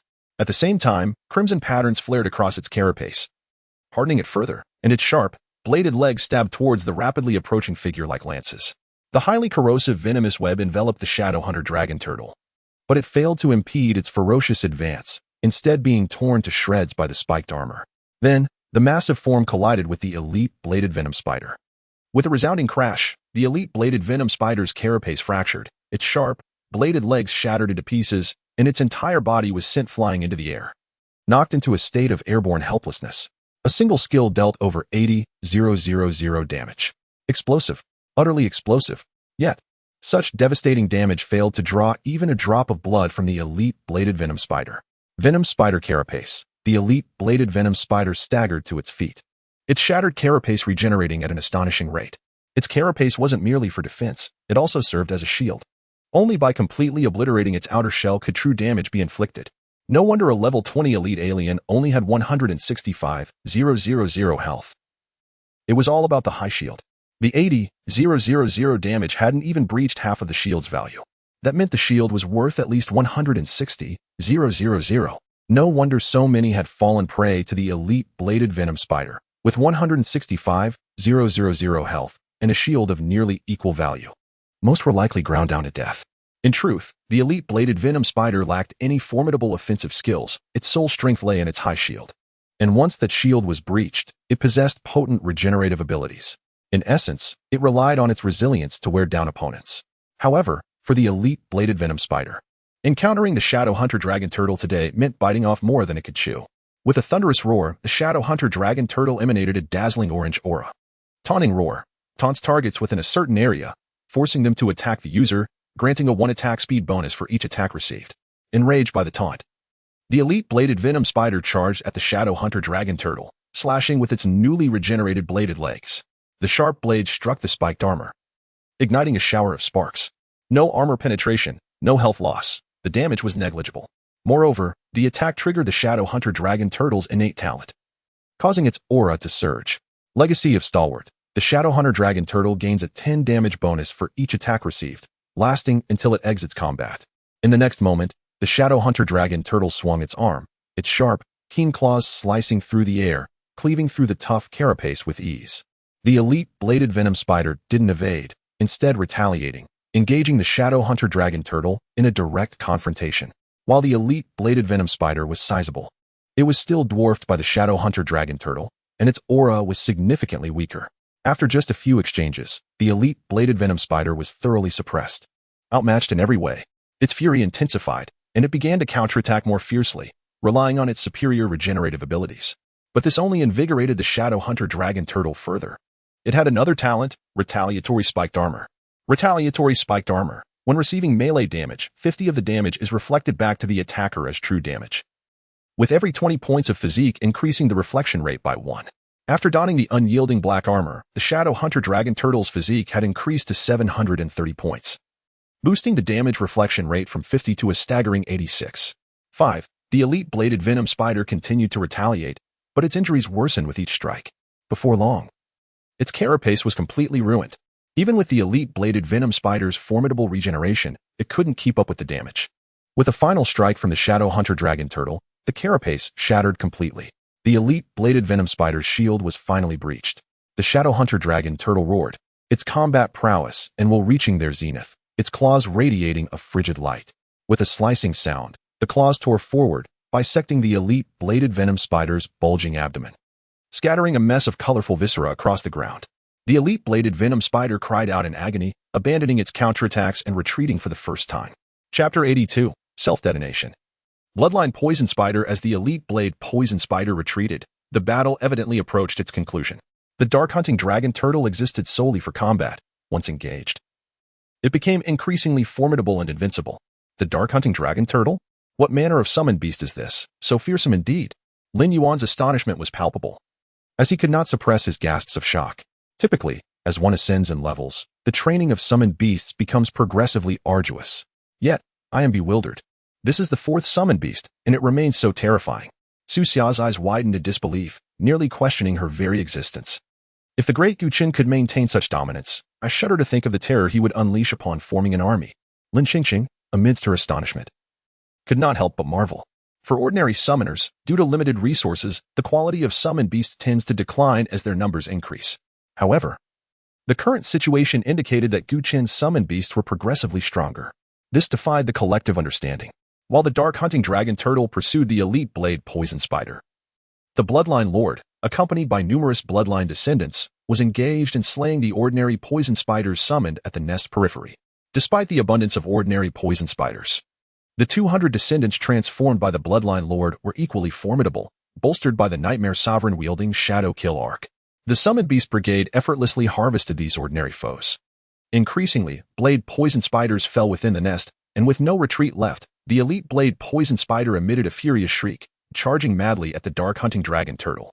The dark hunting dragon turtle showed no trepidation. In its eyes, this elite foe was already at its last gasp, incapable of posing a threat. It activated its skill once more, shattering the ground beneath its feet, propelling itself forward like a cannonball with unstoppable force. Boom! The elite blade poison spider, already battered, was struck head-on by the dark hunting dragon turtle's skill, its meager health obliterated. The shattered remains of its body disintegrated into a haze of fragments. Kill blade poison spider elite LV. 20. Experience 9216. Loot acquired. Blade poison spider blade LV. 20. Rare. Loot acquired. Blade poison spider heavy armor LV.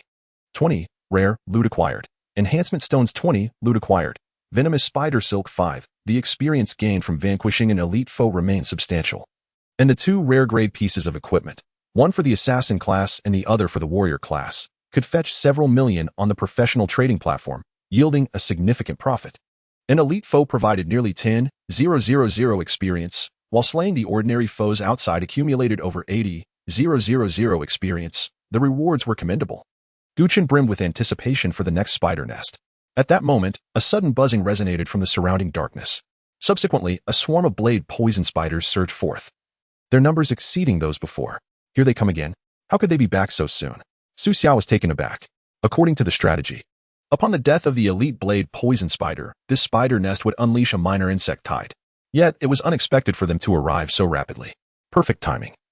Gu Chen thought, a smile gracing his lips. While the experience from a single blade poison spider was modest, if the tide of insects arrived, it would be an unimaginable fortune. We must seize this opportunity. Bloodline descendants, charge. Gu Chen commanded, and dozens of bloodline descendants surged forward, initiating self-detonation against the oncoming tide. Boom, boom, boom. Each explosion dealt 5,000 damage. 10 explosions equated to 50,000 damage, all area effect. The dim cavern was illuminated by fierce crimson flames, as blade poison spiders were utterly consumed in the explosions. In mere moments, 15 bloodline descendants self-detonated, annihilating over 40 blade poison spiders. Taking advantage of the chaos, the 2 images of the bloodline lord activated their skills, transforming 15 of the fallen blade poison spiders into bloodline poison spiders, replenishing the losses of their descendants. The transformation skill was not limited by the type of target. Previously capable of transforming beast corpses, it could now convert poison spiders, as long as they were corpses. The newly transformed bloodline poison spiders bore a striking resemblance to the blade poison spiders, save for the dense crimson energy enveloping them, making them easily identifiable. Gu Chen remained indifferent to the form of the bloodline descendants. Whether humanoid or insectoid, the damage from self-detonation was identical. Thus, a multitude of transformed bloodline poison spiders surged forth, detonating against the oncoming blade poison spiders. Had the elite blade poison spiders still been alive, it would have surely succumbed to madness at this spectacle. Unable to fathom that the deceased poison spider corpses could unleash such terrifying damage under Gu Chen's command, all the foes slain by the bloodline descendants were counted as kills by the bloodline lord. After all, the bloodline descendants were an extension of the bloodline lord's skill. Thus, when they defeated a blade poison spider, it was effectively the bloodline lord who claimed the kill. Consequently, for every blade poison spider that fell to the bloodline descendants, the bloodline lord's health increased by 10 points. As the self-detonations continued, the bloodline lord's health steadily climbed. In Gu Chen's line of sight, the experience notifications rolled in incessantly. Kill blade poison spider LV. 20. Experience 1056. Kill blade poison spider LV. 20. Experience 1029. Kill blade poison spider LV. 20. Experience 1045. The explosion echoed throughout the cavern. And aside from Su Xia, enveloped in her battle armor, the other 4 instinctively covered their ears. The blade poison spiders appeared to be dwindling. Shortly thereafter, Su Xia observed that the blade poison spiders were decreasing at a visibly rapid rate. This indicated that the insect tide was nearing its conclusion. "It seems we have successfully obliterated the first spider nest," Lin Yuan exclaimed with excitement. "Now, let us proceed to the second spider nest," Gu Chen declared. After eliminating the final blade poison spider, Gu Chen took a moment to recuperate. Following that, Su Xia resumed her navigation, and the group set forth toward their next destination. The two images of the Bloodline Lord had vanished, as their existence could not exceed 15 minutes. Before the final time limit, Gu Chen transformed all the health of the two images into Bloodline poison spiders to bolster the team. At this point, the Bloodline descendants transformed from the insect tamer had completed their explosions. The 200 Bloodline descendants had all become uniform Bloodline poison spiders. The 200 Bloodline poison spiders led the way according to the navigation, slaying several batches of alien insects within the cavern, until they finally neared their destination. "This is the second spider cave," Su Xia pointed ahead. Upon entering a cavern approximately the height of a person, they found themselves in an oval chamber. Looking up, they beheld the stone walls adorned with spider eggs larger than human heads, clustered in overwhelming numbers, impossible to count with the naked eye. Spider eggs? There must be thousands of them. Su Xia, Lin Yuan, and the others paled, their scalps tingling with trepidation. Chapter 83, The Nightmare Sovereign's Advancement. The chaotic primordial spirit the scene before Gu Chen caused a subtle change in his expression, instinctively revealing a hint of gravity. Thousands upon thousands of spider eggs evoked a profound discomfort, an overwhelming sense of oppression. Previously, he had merely encountered this in strategy guides and had felt little impact. However, now, immersed in the reality of it, a primal shiver coursed through him. Indeed, these must be the eggs of the bone-gnawing evil spider. Su Xia signaled for everyone to retreat, lowering his voice to admonish, "Maintain silence. If we make a sound here, the bone-gnawing evil spiders will emerge from their eggs and launch an attack on us." As his words fell, Lin Yuan and others retreated hastily, their eyes surveying the countless eggs within the lair, chills racing down their spines. The strategy guide had mentioned that an elite bone-gnawing evil spider lurked nearby. If they could slay it in the outer cave, they could pass through the lair without disturbing the eggs. "Thus, we can withdraw first." Su Xia was abruptly silent. Having witnessed a swarm of Blood Clan poison spiders rushing into the cave, he turned instinctively to Gu Chen, only to find the latter's eyes shimmering with unabashed excitement. "Withdraw? The cave is filled with thousands of spider eggs? No, no, no. That represents a wealth of experience. A bountiful gift from nature." In mere moments, 100 Blood Clan poison spiders had infested the lair, and at Gu Chen's command, they all detonated in unison. Boom. With a thunderous roar that shook the very earth, a torrent of crimson flames erupted within the lair, illuminating it with a blinding brilliance.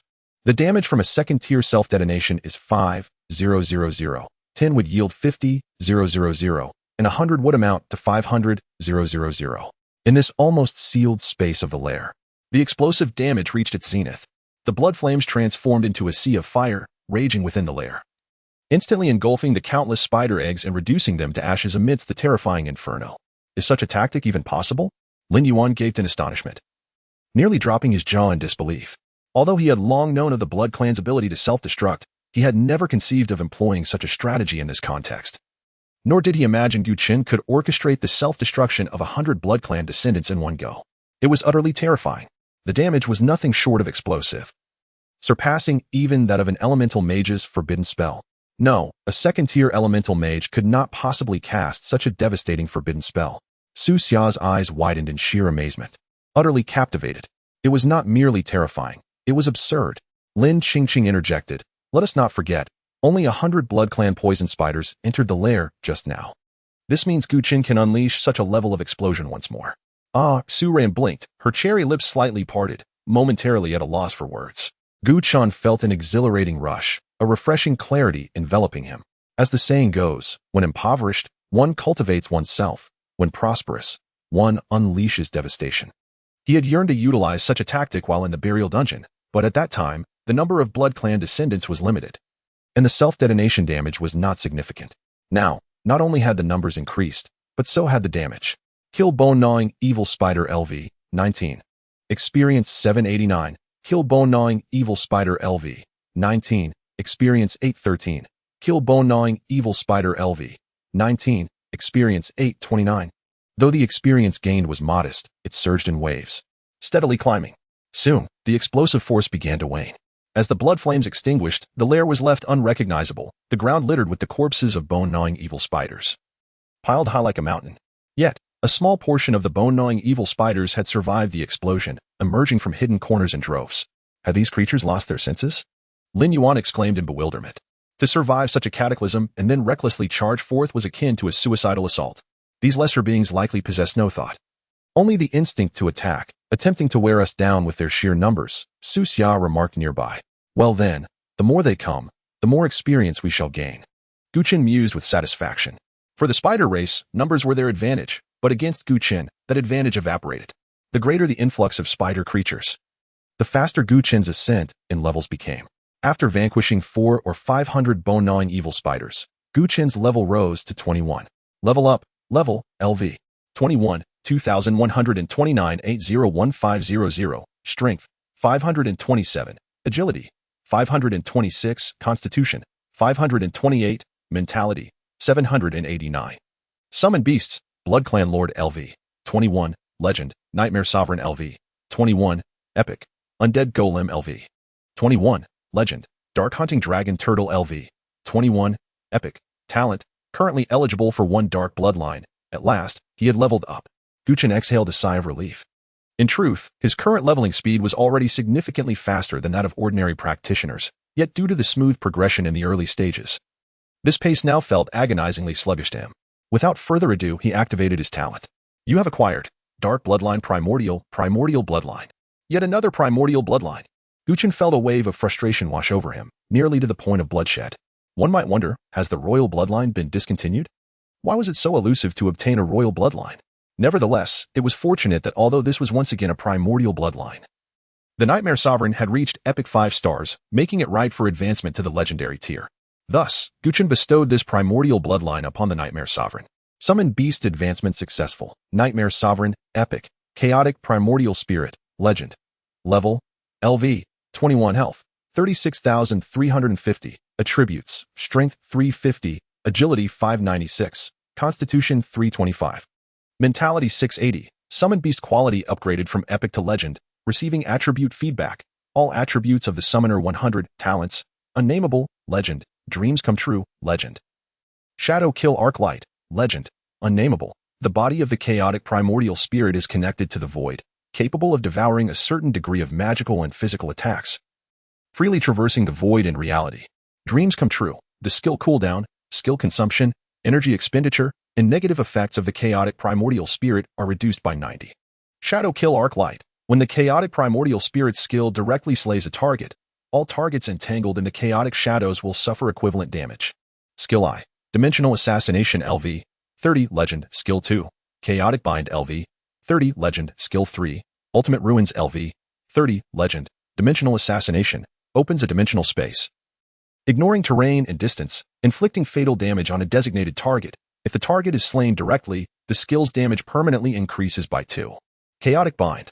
Every 5 points of mentality can release a chaotic shadow, which can ensnare the target in place and inflict multiplied damage, with a maximum damage multiplier of 30 times. Ultimate ruins. Opens a chaotic domain within a specified area, exerting a pulling effect on surrounding targets. Those ensnared within will suffer continuous damage, and for each target that perishes, the remaining targets in the domain will experience 1 second of dizziness.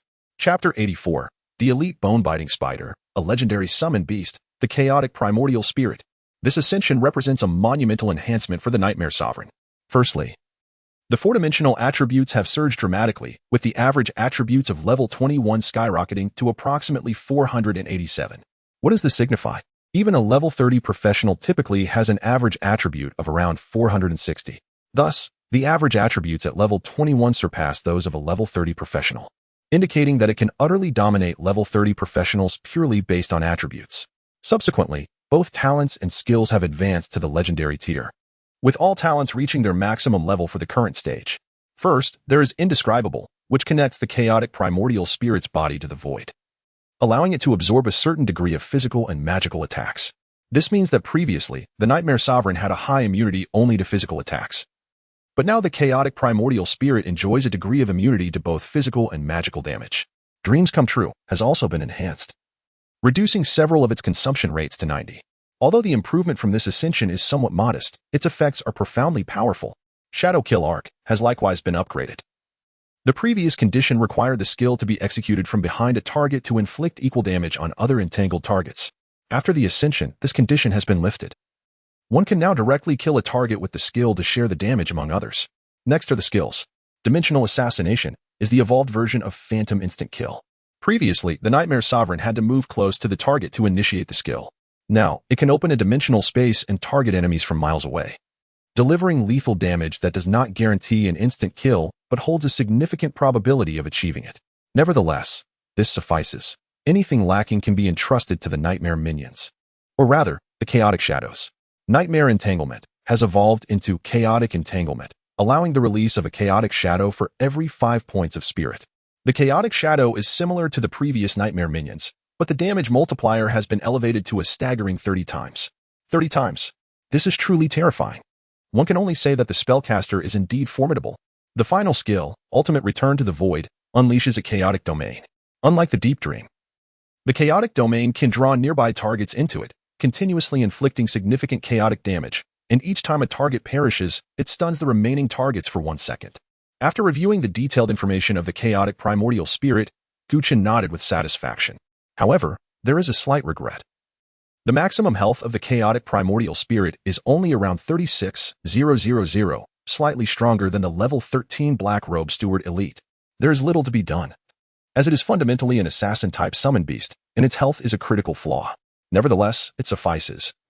For much of the damage inflicted upon the chaotic primordial spirit will be consumed by the void. At that moment, a sharp, piercing roar suddenly echoed from a distant cave. A grotesque spider-like creature leaped out from the darkness, swiftly approaching the gathered onlookers. Bang! Its 8 stout, spiked legs, resembling twisted daggers, deeply embedded themselves into the cavern wall.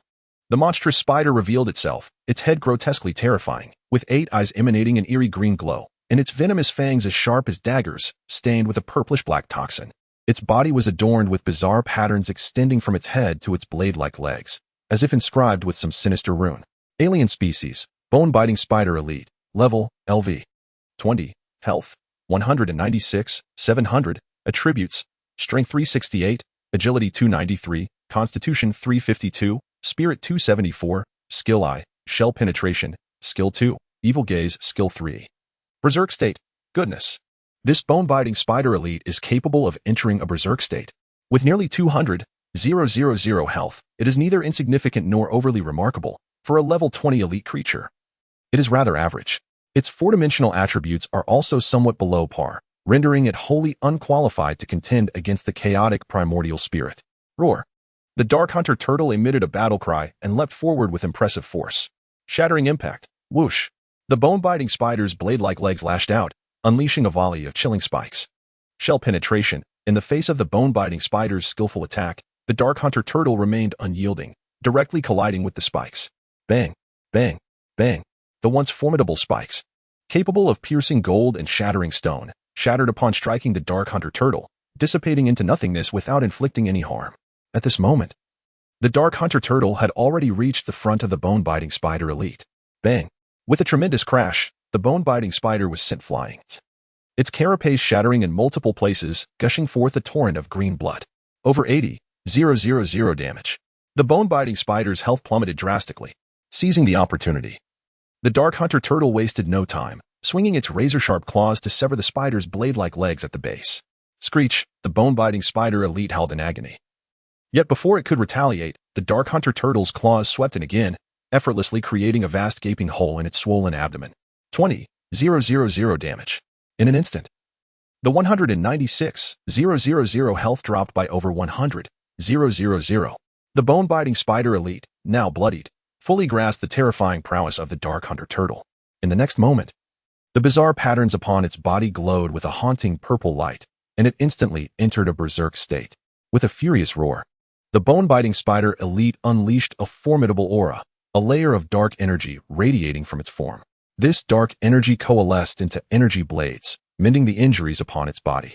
While its green eyes erupted with unprecedented mental fluctuations, evil gaze, hundreds of spider-like pupils appeared out of thin air, emanating a chilling glow that instantly plunged the Dark Hunter turtle into a dazed state. This rare mental attack is immensely powerful. Chen's brow furrowed. He instinctively sensed a significant threat from this skill. Before Chen could act, the bone-biting spider elite leaped into the air. its 8 sharp legs descending mercilessly upon the Dark Hunter turtle. Bang! A terrifying damage burst forth upon the Dark Hunter turtle, causing its massive form to tremble and its health to plummet sharply. In the following instant, a surge of retaliatory force erupted from the surface of the Dark Hunter turtle, striking back at the bone-biting spider elite. Before the bone-biting spider could react, it was met with a crushing wave of damage, its grotesque body shattering into countless pieces. As an elite alien creature, the bone-biting spider unleashed its strongest attack upon entering its berserk state, only to be met with the Dark Hunter turtle's retaliatory wrath, resulting in its untimely demise. Such a tragic fate. Chapter 85. The final boss, the phantom-faced spider, defeated the bone-gnawing evil spider, Elite LV 20.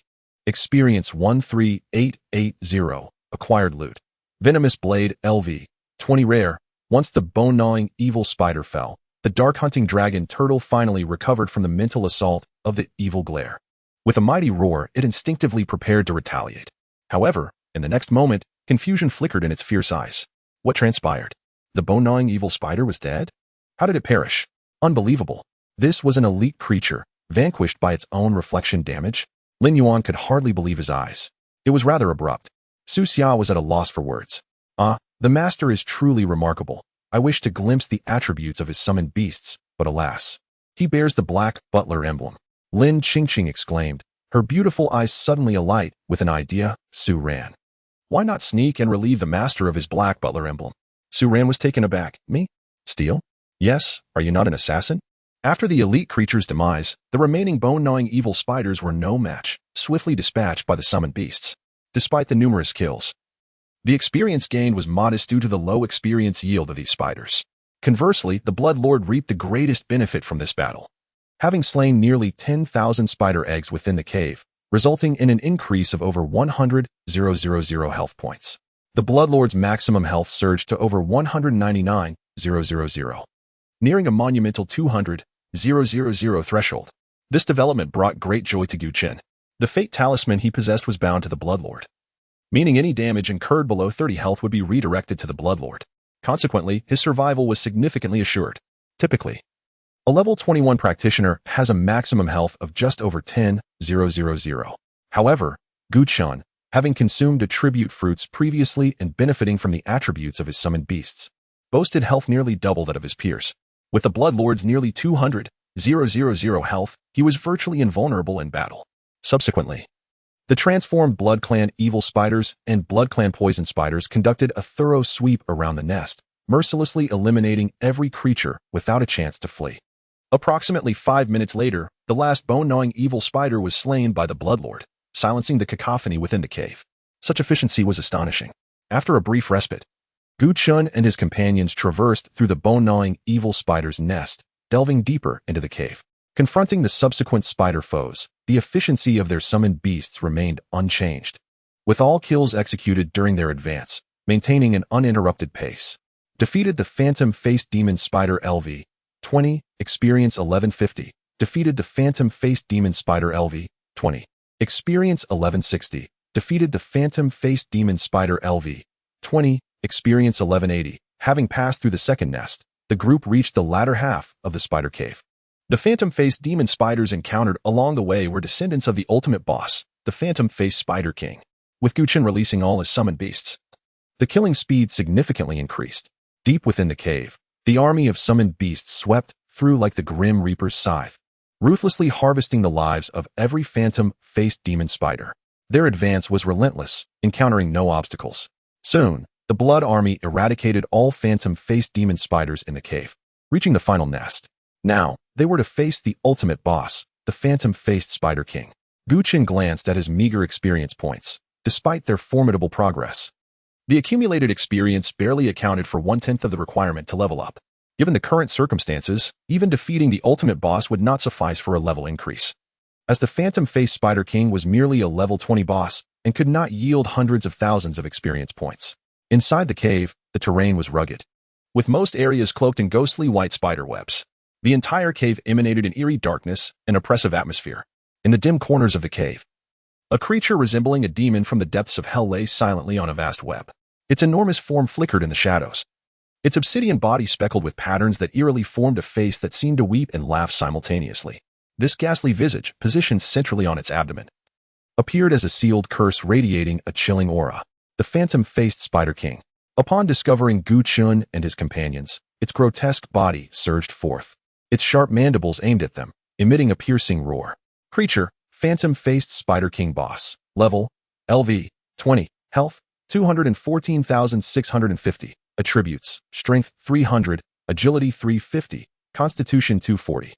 Spirit, 350. Skill I, Spider Calamity. Skill 2. Abyssal Power. As the final boss of this hellish dungeon, the phantom-faced demon spider wielded only 2 skills. Though limited, they were formidable. The first skill, Spider Calamity, referred to the plague mentioned upon entering the dungeon. The primary quest of this hellish dungeon was to prevent the phantom-faced demon spider from unleashing the calamity, should the spider cave be inundated. All within it would face annihilation. The second skill, Abyssal Power, functioned as a buff. Once activated, the Spider King's attributes would multiply, intensifying the calamity. The strategy advised that the key to defeating the ultimate boss lay in timing, interrupting the phantom-faced Spider King before it unleashed Abyssal Power. Su Xia remarked. The strategy was sound. However, this method of completion was not what Gu Chen desired. With a command from the Blood Lord, a throng of Blood Clan demon spiders surged into the nest, akin to a flood, charging towards the phantom-faced Spider King at the heart of the vast web. The ultimate boss? Simply obliterated. In the blink of an eye, the Blood Clan demon spiders reached the phantom-faced Spider King, and without hesitation, detonated themselves. Boom, boom, boom. The violent explosions erupted around the phantom-faced Spider King, engulfing it in a torrent of crimson flames. With each explosion, a powerful shockwave resonated, charring its form and causing green blood to seep from its surface. Hiss, the phantom-faced Spider King let out a furious roar. As the ruler of the Spider Kin, how dare these lesser spiders challenge its authority? The Spider King erupted in wrath, a vivid red glow radiating from its body. Immediately, a massive black vortex manifested at the cave's apex. Spider Calamity was activated, and within the black vortex, countless shadows danced. Hundreds of phantom-faced demon spiders emerged within the cave, darkening the space, and their numbers continued to swell. In an instant, the phantom-faced demon spiders filled the entire nest, encircling Gu Chen and his companions. Chapter 86. The strategy guide is indeed accurate. Yet I have no desire to adhere to its dictates. Surrounded by hundreds of ghastly-faced demon spiders, the cave reverberates with sharp, fragmented cries, an incessant, oppressive chorus. Pairs of eerie green eyes fixate on Gu Chen and his companions, their icy gazes brimming with brutality and murderous intent. Above the cavern, a swirling vortex of darkness continues to exist, with an endless stream of ghastly-faced demon spiders cascading from it. This is the terrifying nature of the ghastly-faced king spider. The crux of conquering the hellish spider cave lies in withstanding a tide of monsters, and then interrupting the king spider just as it is on the brink of death, preventing it from unleashing its second skill. Should one fail to seize the moment and allow the creature to successfully execute its ability, the ghastly-faced king spider will summon an unrelenting horde of demon spiders, leading to a catastrophic infestation. For ordinary adventurers who have labored to reach the boss, such a scenario is an unimaginable nightmare. Many have perished due to their inability to timely interrupt the final boss's skill, succumbing to the relentless assault of countless ghastly-faced demon spiders. This pivotal strategy is not something one could glean from merely skimming a few guides. Su Xia had leveraged the resources of the Immortal Group, paying a hefty sum to acquire this secret. Little did he know, it bore no relevance to Gu Chen. At this moment, as Gu Chen observed the increasing number of ghastly-faced demon spiders in the cave, a palpable excitement illuminated his face. Having just dispatched all the spider aberrations outside and yearning for experience to level up, he was now greeted with the generous summoning of hundreds of ghastly-faced demon spiders by the king. It felt as if, just as he had begun to doze off, someone had promptly presented him with a pillow. What could be more timely than the king spider's skill? Were those summoned creatures a plague? No, they were living experience points. A divine skill. This summoning ability was undoubtedly extraordinary. The cacophony of shrill cries erupted from the demon spiders as they surged towards Gu Chen. Simultaneously, nearly 200 blood-kin demon spiders fearlessly charged forward, launching themselves into the dark mass of shadows within the cave in a frenzy of self-detonation. The blood-kin lord stood guard beside Gu Chen and his team, activating the skill of the mirror ring, summoning 2 reflections possessing 80 of its attributes beside it. Whoosh! The 2 reflections lunged forward, attacking the multitude of demon spiders. Almost immediately, a colossal golem materialized before Gu Chen and his companions, summoned by the glowing sigil on the ground. Roar! The undead golem unleashed a thunderous roar at the swarm of demon spiders. its voice echoing like a deep thunderclap throughout the cavern. The air vibrated as black light radiated outward, creating visible ripples that enveloped the entire cave. End of Magic Forbidden Domain. The undead golem establishes a domain centered around itself. Targets within the domain experience a tenfold increase in damage taken. And all resource consumption also surges tenfold. With the tenfold increase in damage and consumption, this skill rendered all the ghastly-faced demon spiders mere fragile beings, possessing but a single ability. Concurrently, the vortex above the cave became chaotic, the quantity of summoned demon spiders plummeting. Within the skill's range, the king spider was also affected, nearly losing the ability to maintain its plague of demon spiders skill. Witnessing this, Chen felt a surge of urgency. He must not allow the king spider to escape. He commanded the undead golem to remove the king spider from its targets. Chen nodded slightly, a look of satisfaction crossing his face. If he inadvertently interrupted the king spider's summoning skill, the consequences would be dire. Following this, the chaotic elemental spirit and the dark hunting dragon turtle surged forward, launching their assaults against the shadowy swarm of demon spiders. Lacking special skills, they relied solely on basic attacks. Under the effect of the tenfold damage, these ordinary minions could not withstand the onslaught from the summoned beasts. In fact, the dark hunting dragon turtle did not even need to take action. The surrounding demon spiders fell in droves. Having donned the indomitable black armor, it dealt over 4,000 damage per second to nearby targets, which escalated to over 40,000 within the Magic Forbidden Domain. Despite being level 20, the ghastly-faced demon spiders could not endure such terrifying damage, perishing like grass mowed down in swathes. Kill ghastly-faced demon spider LV 20. Experience 1050. Kill ghastly-faced demon spider LV 20. Experience 1060. As the ghastly-faced demon spiders fell in droves, Chen's experience began to steadily rise once more. Meanwhile, the final boss, the ghastly-faced king spider, remained entrenched at the center of its enormous web, maintaining the vortex of darkness at the cave's apex. One could only wonder how much skill enhancement the king spider possessed, as its summoning ability had persisted to the present without fading, continuously spawning ghastly-faced demon spiders. The cave was teeming with the shadowy forms of demon spiders, densely packed. It seemed an endless slaughter awaited. Although the summoned beasts were formidable as the battle wore on, the number of demon spiders surrounding each summoned creature steadily increased, from a few to a dozen, then to 20 or more, even reaching 30. The swarm only grew, yet the summoned beasts appeared invigorated, reveling in the carnage. What a shocking realization it was that the hellish dungeon could be so terrifying. How had other adventurers managed to conquer this seemingly insurmountable tide of demon spiders? Su Xia's brow furrowed in contemplation.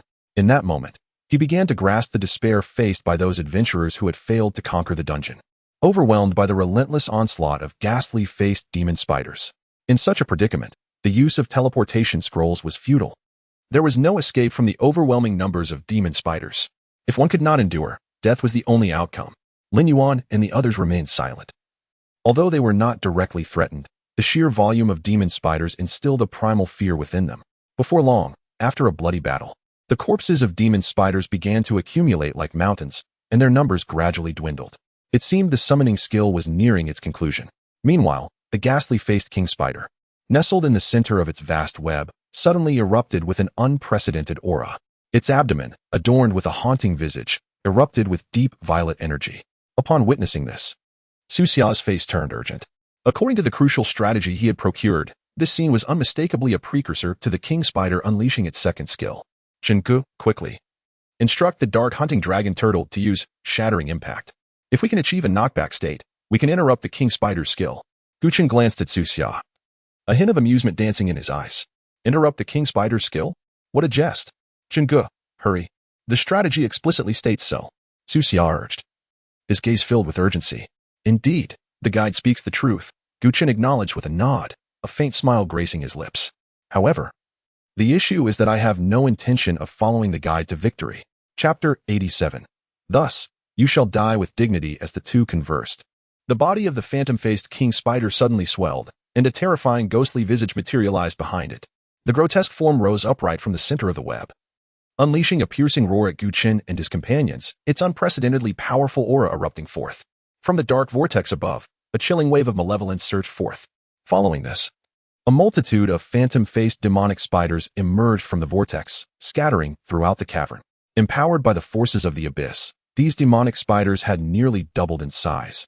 Their offensive and defensive capabilities significantly enhanced compared to before.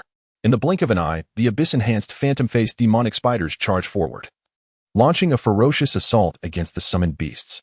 Chen observed the ensuing carnage with an air of indifference, offering no response. After all, this lair had already been ensnared by the skills of the undead statue. Despite the overwhelming numbers of the phantom-faced demonic spiders, they possessed no means of resistance under the oppressive conditions of tenfold damage and consumption. Even with the blessings of the abyss, it remained a mere harvesting game, unchanged in essence. The primary objective of the hellish dungeon's main quest was to thwart the phantom-faced king spider's impending plague. Thus, most adventurers would exert every ounce of strength to prevent the king spider from casting its second skill. However, Chen mused, annihilating all summoned spiders would also effectively avert the plague, yielding the same outcome, while his method clearly afforded him more experience. Why not seize the opportunity? The Bloodlord, Chaos Elemental, and Dark-hunting Dragon Turtle surged forward, engaged in a silent competition, vying for the highest kill count. At level 21, the Bloodlord could transform 220 bloodline descendants. Radiating a crimson glow, the blood demonic spider dove into the surrounding horde, unhesitatingly initiating self-detonation.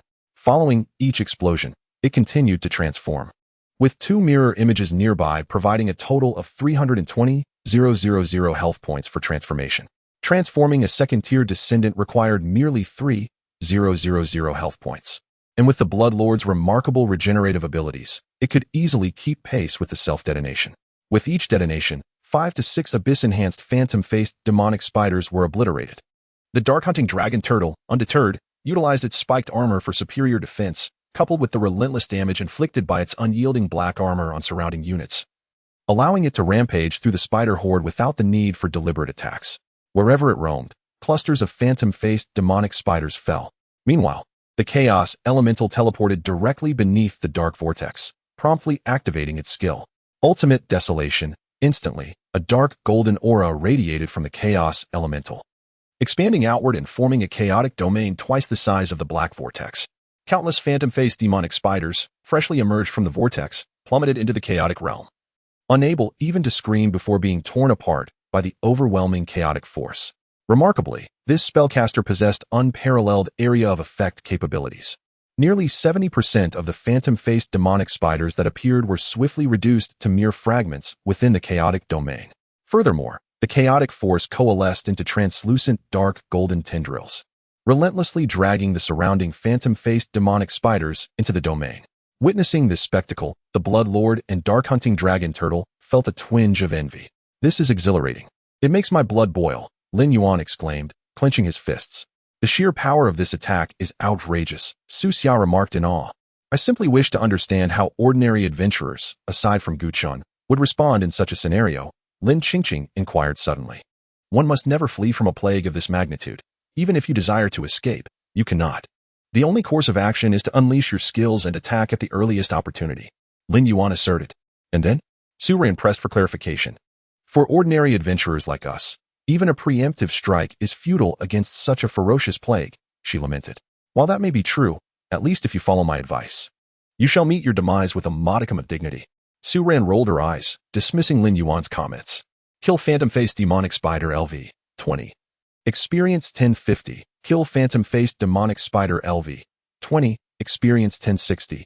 Kill Phantom-faced Demonic Spider LV, 20. Experience 1080. As the phantom-faced demonic spiders continued to fall in waves, the individual experience gained may have been minimal, but their sheer numbers were astounding. Chen observed his experience steadily rising, his spirits lifted. Suddenly, amidst the throng of spiders, a dark shadow erupted forth, hurtling towards Chen and his companions. It was an elite, otherworldly creature. Chen's eyes widened slightly in surprise, yet he remained unfazed. A translucent shield materialized before him, effectively blocking the elite phantom-faced demonic spider's attack. The priestess robe provided a shield with a tenfold boost to all attributes. And with Chen's current attributes, the shield's value had reached 22,200.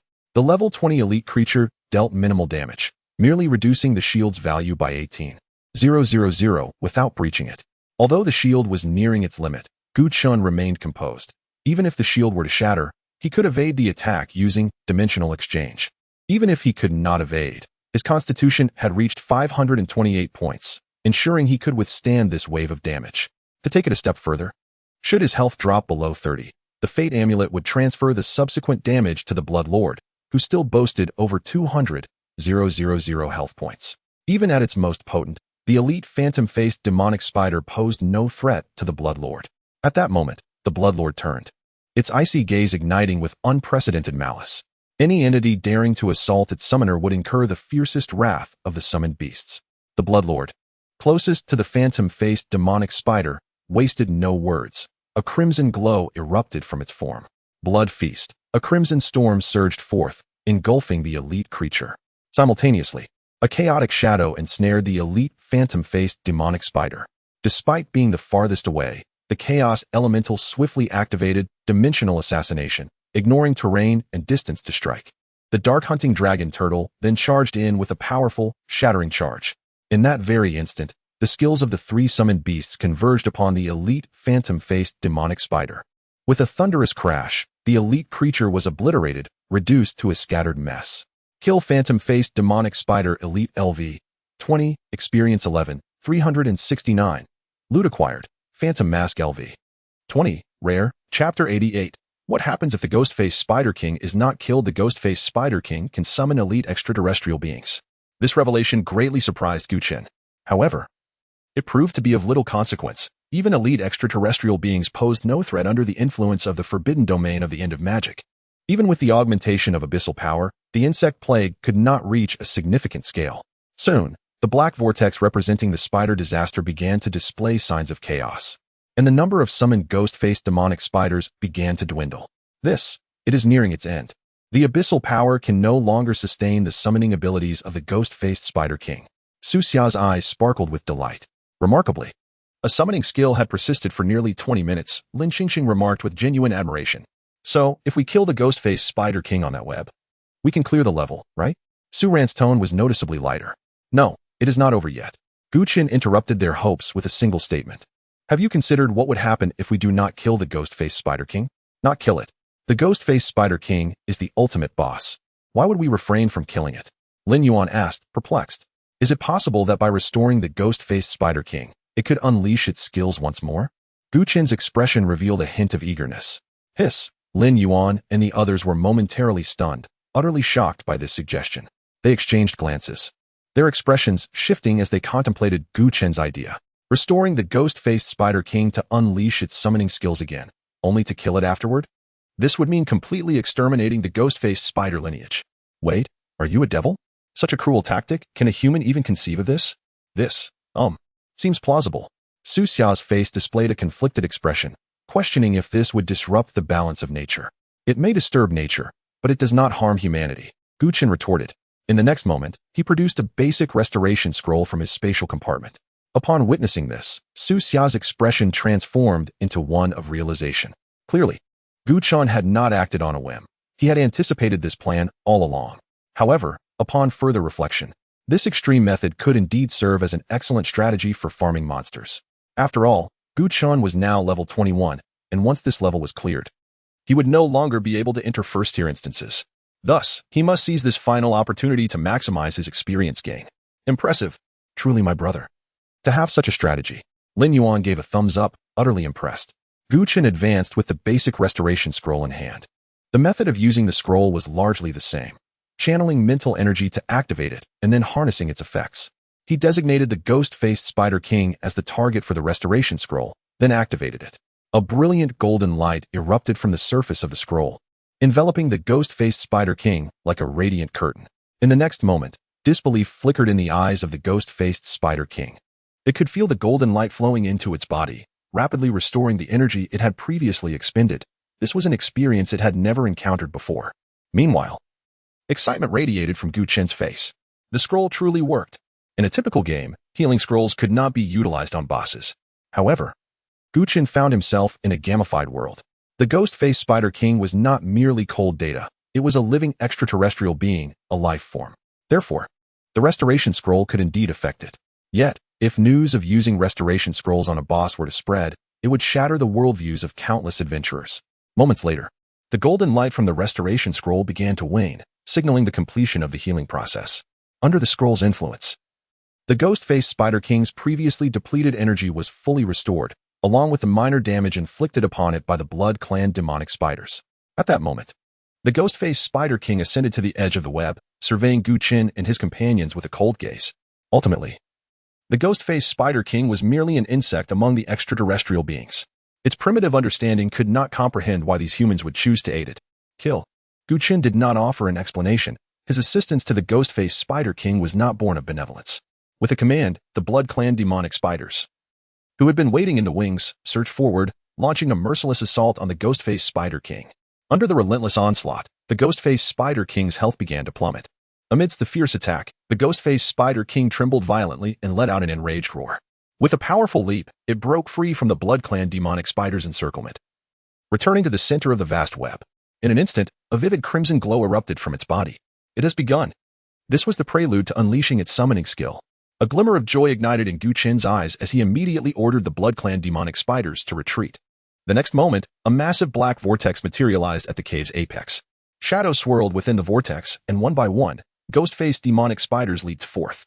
In the blink of an eye, the cave was once again teeming with numerous ghost-faced demonic spiders. Behind Chen, Su Xia, Lin Yuan, and the others exchanged incredulous glances, their faces brimming with excitement. It worked. The ghost-faced Spider King has begun summoning again. It truly is possible.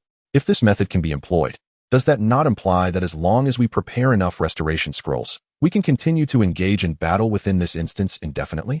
Once the ghost-faced Spider King enters a state of exhaustion, we can use a restoration scroll on it. Once its status is renewed, it can unleash its summoning skills again. This way, we can ceaselessly accumulate kill experience. It is a brilliant strategy, though it would surely bring tears to the eyes of capitalists. As countless ghost-faced demonic spiders flooded the cave, the three summoned beasts focused intently, their eyes ablaze with fierce battle intent. They roared and charged into the dense swarm of spiders, reigniting the carnage. Kill ghost-faced demonic spider LV, 20, experience 1030. Kill ghost-faced demonic spider LV, 20. Experience 1050. Kill ghost-faced demonic spider LV, 20. Experience 1070. Experience notifications flooded in, and a knowing smile graced Chen's face. Lin Yuan and the others were overwhelmed with joy. As long as they could maintain the ghost-faced Spider King's status, they could revel in the experience. This sensation was simply unprecedented in its delight. By the way, old Gu, how many restoration scrolls did you bring? Lin Yuan suddenly inquired. Not many. I only brought 3. Chen replied, a hint of regret in his voice. The reason he had only brought 3 was that he had approached the instance with a trial-and-error mindset. At the time, he thought 3 basic restoration scrolls would suffice. However, he never anticipated that such a tactic would genuinely restore the boss's status. Only 3? That would mean a tremendous loss. Lin Yuan's face contorted with dismay. Chapter 89. The Passage. Enthusiastic people of one city, not only Lin Yuan, but even Lin Qingxing and others displayed expressions of pain. Chen had already reached level 21, and upon completing this dungeon, he would be able to enter the second-tier abyss. The difficulty of the second-tier abyss was significantly greater, and the entry requirements were even more stringent. Chen was certainly qualified to enter. However, whether he could bring the 3 of them along remained uncertain. Thus, this hell-level dungeon might very well be their last opportunity to cling to Chen's coattails. A desire to maximize their benefits was entirely understandable. 3 companions seemed sufficient. Chen pondered. Even though he could use restoration scrolls to treat the ghost-faced king spider as an experience extractor, defeating it would still require time. The experience gained from the spider cave was not high, primarily relying on sheer numbers to succeed. In other words, the longer they spent here, the lower the cost-effectiveness became. Soon, the summoned beast army launched a fierce assault on the ghost-faced spider, and experience began to surge once again, witnessing a large number of magic spiders being repelled. The ghost-faced king spider unhesitatingly activated its second skill. As before, despite the enhancement from abyssal power, the dense swarm of spiders could not withstand the onslaught of the summoned army. Before long, with a feeble wail from the ghost-faced king spider, the black vortex exhibited signs of disorder, and the summoned magic spiders began to dwindle. Chen stepped forward once more, activating the scroll, and the golden light representing the restoration spell surged into the ghost-faced king spider, swiftly restoring its state. The ghost-faced king spider regained its peak condition. Erupting from the web center with a piercing shriek, its cold gaze fixed intently on Chen and his companions. The summoned army did not relent, continuing to attack the myriad magic spiders, with some bloodline spiders even rushing forward to self-destruct before the ghost-faced king spider. After more than 10 minutes, the ghost-faced king spider was once again in dire straits. Gu Chen approached and used the last restoration scroll. Moments later, the spider's condition returned to its zenith. And after a brief cooldown, it began casting its summoning skill anew. However, this time, instead of summoning magic spiders, it transformed into ghost-faced spider larvae. Alien species.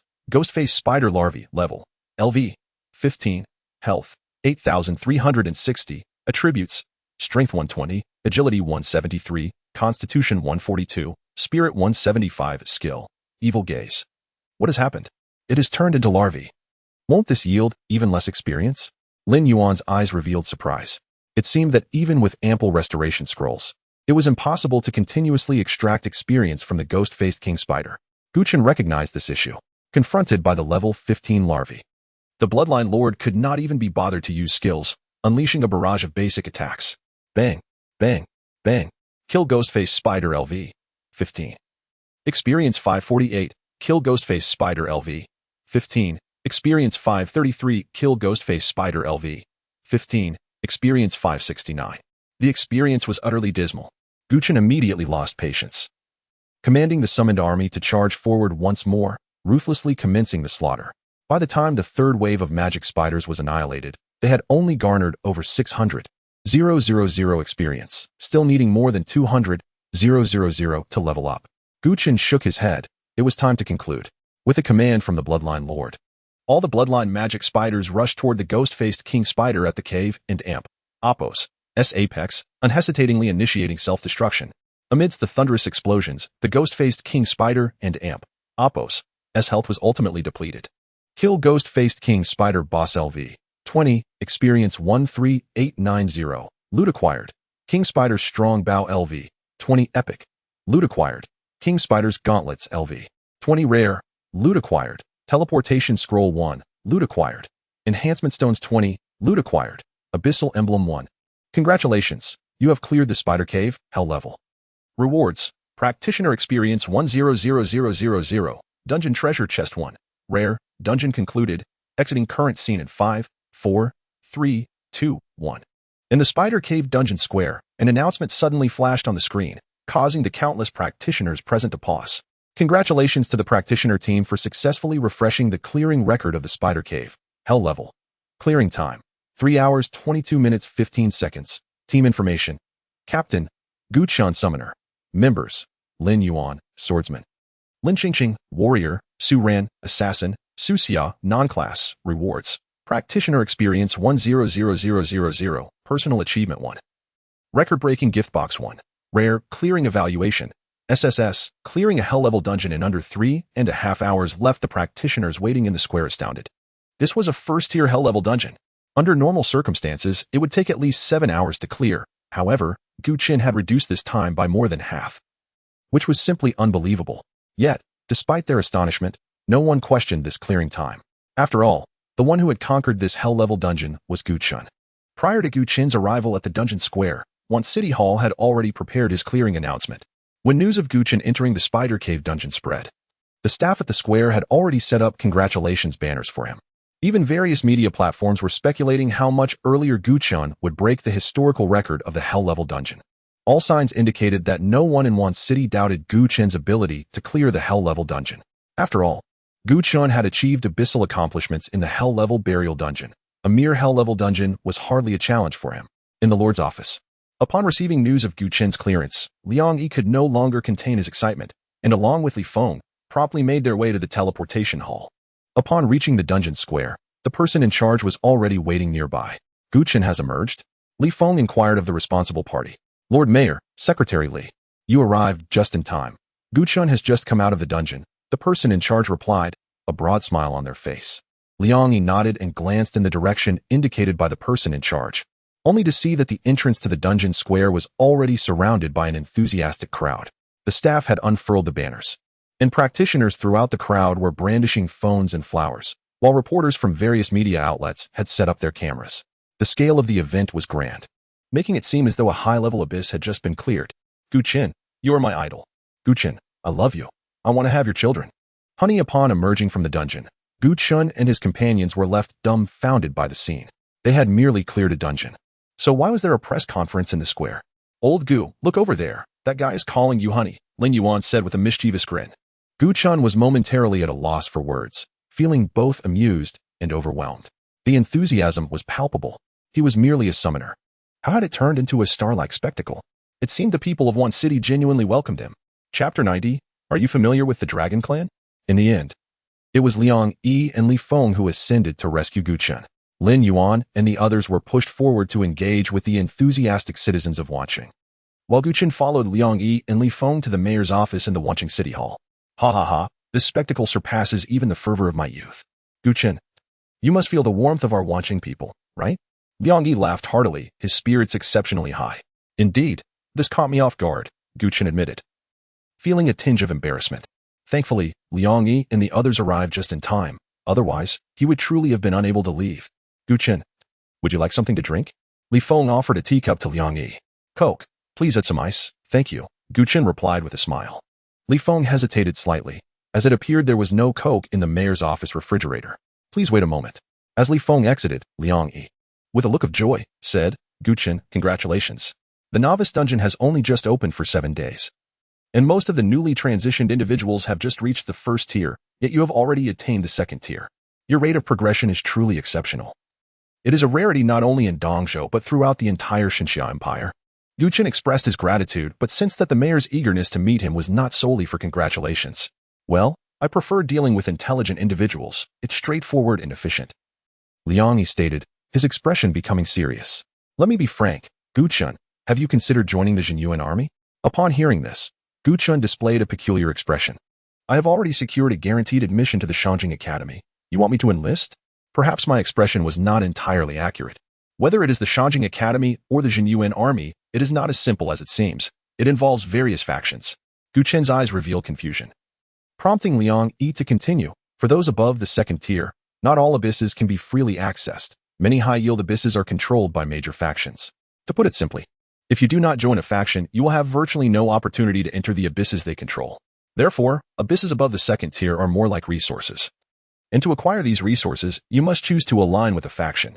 There are factions represented by the Shangjing Academy, the military represented by the Jinyuan army, and numerous guilds formed by prominent families, among others. Thus, before you enter the Shangjing Academy, I hope you will carefully consider whether you wish to join the Jinyuan army. Gu Chen fell silent, lost in thought. To be honest, he had always believed that gaining admission to the Shangjing Academy was the pinnacle of achievement for a professional. However, through Liang Yi's words, he realized that both the Shangjing Academy and the Jinyuan army represented significant factions within the Xinxia Empire, each controlling different abysses. It was evident that the Jinyuan army likely commanded the most abysses. Not receiving a response from Gu Chen, Liang Yi continued, in simple terms. The Shangjing Academy oversees the most dungeons, while the Jinyuan army guards nearly 80% of the abysses in the Xinxia Empire. Comparatively, the cost of entering a dungeon is higher. Even when joining the Academy faction, one must pay exorbitant fees to enter a dungeon. The advantage, as you know, is that the difficulty is manageable and safer. As for the abysses, the difficulty surpasses that of dungeons, with unexpected dangers lurking at every turn. Each year, tens of thousands of soldiers perish on the abyss battlefield. Gu Chen frowned. If it is so perilous, why would you ask me to consider it? Liang Yi waved his hand dismissively. You need not worry about that. My suggestion for you to join the Jinyuan army is certainly not a call for you to simply become a foot soldier. As you may have guessed, my faction is indeed the Imperial Military, and I happen to have a recommendation slot that can secure your entry into the most elite organization within the Jinyuan army. What organization? Due to confidentiality agreements, that information cannot be disclosed at this moment. Liang Yi teased, taking a sip from his teacup while scrutinizing Gu Chen. By the way, have you contracted your 5th summoned beast since reaching the second tier? Not yet. I just emerged from the dungeon. That's fortunate. Fortunate? What do you mean by that? There seemed to be an underlying meaning in Liang Yi's words. Gu Chen's expression shifted. Are you suggesting I should not contract my 5th summoned beast? Is there a reason? A mysterious smile graced Liang Yi and Appo's face. Let me put it this way. If you can join the most elite organization of the Jinyuan army, the 5th summoned beast you contract will undoubtedly be exceptionally powerful. Oh, how powerful? Unprecedentedly powerful. Unable to contain his curiosity, Gu Chen pressed, could you be more specific? Lowering his voice, Liang Yi inquired, are you familiar with the Dragon Clan? That seemingly casual question made Gu Chen's pupils dilate. The Dragon Clan. They are terrifying beings at the pinnacle of biological hierarchy. Contracting a dragon. Just the thought ignites a fervor within. Are you implying that if I can enter that organization within the Jinyuan army, I could contract a dragon as my summoned beast? Liang Yi set down his teacup and replied with a smile, as I said, dealing with intelligent individuals is straightforward and efficient. Gu Chen took a deep breath to quell his excitement and asked, what are the requirements and restrictions for joining that organization? That is a pertinent question.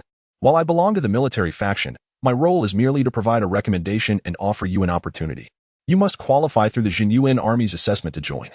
As for restrictions, as long as you do not betray the nation, the military will not impose limitations on your personal freedom. In fact, if you excel in the abysses, you can earn military merits and privileges, such as priority access to highly lucrative abysses. Such benefits? Gu Chen's eyes lit up upon hearing this. The Jinyuan army commands nearly 80% of the abysses within the Xinxia Empire, which means that if he joins the military faction, he would possess priority access to the abysses. Moreover, he could contract a dragon. Such an opportunity was exceedingly rare. As for the assessment from the Jinyuan army, he scoffed at the thought of it being a challenge. If he couldn't pass, then surely no one in this generation of transitioners within the Xinxia Empire could. With that thought, Gu Chen suddenly turned to Liang Yi. By the way, although dragons are scarce, if I join the Shanjing Academy, I should also have the opportunity to contract a dragon, right? Liang Yi nodded without hesitation. Indeed, given your talents, you could also contract a dragon if you entered the Shanjing Academy, but that would at least take until next year. Next year? Gu Chen was slightly taken aback. Yes. Your brother Gu Xi has already been admitted to the Shanjing Academy. He is a rare profession, the Dragon Knight, which means that the quota for the Academy faction has already been filled. I trust you understand my explanation. Chapter 91. Taking action is the best solution. As the name suggests, a Dragon Knight is a profession capable of harnessing the power of dragons in battle. Similar to a summoner who forms a pact with summoned beasts, a Dragon Knight must also enter into a contract with a dragon to fully unleash their combat prowess. However, what surprised Gu Chen was that within the Academy's ranks, the opportunity to contract with a dragon had already been claimed. To his astonishment, the individual who occupied this coveted position was none other than his half-brother, the prodigious Gu Xi. At this moment, Liang Yi continued, dragons are one of the abyssal races, boasting a noble bloodline infused with the essence of dragon deities, and they regard humans as mere insects. For the vast majority of dragons, they would prefer death at the hands of humans than to enter into a contract, as doing so would be akin to a profound humiliation. Thus, for humanity, the chance to form a contract with a dragon is a rare and coveted opportunity. The only way to secure this chance is to join the Jinyuan army. If you can successfully pass the assessment, you will become a junior officer, earning a base salary of 30,000 a month, with benefits commencing from the first month of employment. Should you venture into the abyss, the military will also provide additional subsidies, and military achievements earned from slaying alien races can be exchanged for equipment, items, and materials. Furthermore, the officer status within the Jinyuan army bestows certain privileges, including priority selection in the abyss, command authority during wartime, and unconditional cooperation from local departments. What more is there to discuss? The Jinyuan army offers him the chance to contract with a dragon, and the officer status grants him social standing and privileges. The prospect of earning military achievements through slaying alien races, which can be redeemed for resources from the military treasury, is too enticing to resist. With this in mind, Gu Chen resolutely declared, I am willing to join the Jinyuan army. The military offered far too much. Upon hearing Gu Chen's response, a smile broke across Liang Yi's face, one that even his rigorous training could not suppress. According to military regulations, if the newcomer he recommended successfully passed the Jinyuan army's assessment, he would receive corresponding rewards. Given Gu Chen's demonstrated talent, it was evident he would pass the assessment with ease, and joining the organization would be virtually assured. At that point, as the recommender, Liang Yi would receive generous resources as a reward. The excitement within Liang Yi was indescribable. He could hardly contain his eagerness to take Gu Chen to the Eastern Continent military district immediately. Nevertheless, he allowed Gu Chen 2 hours to prepare, as he too needed time to submit an application to the Jinyuan army. Gu Chen and Lin Yuan, along with the others, shared a farewell meal.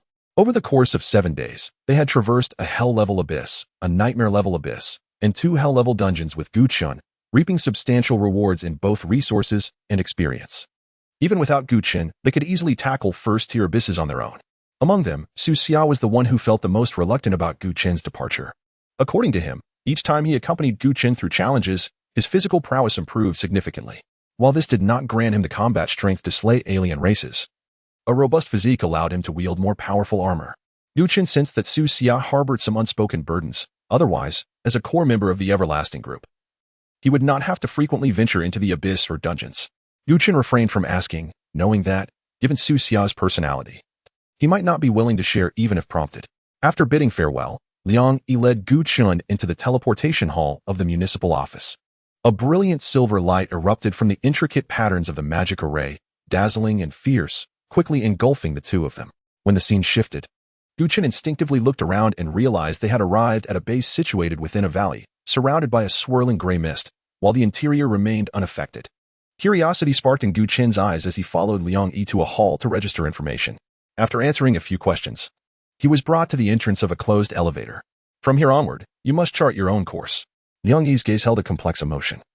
He understood that from this moment, the young man before him would inhabit a world distinct from his own.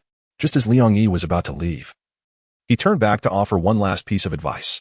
Oh, I almost forgot to mention, everyone participating in the assessment hails from Wanqing and the surrounding cities. If any conflict arises here, remember that taking action is the best way to resolve issues.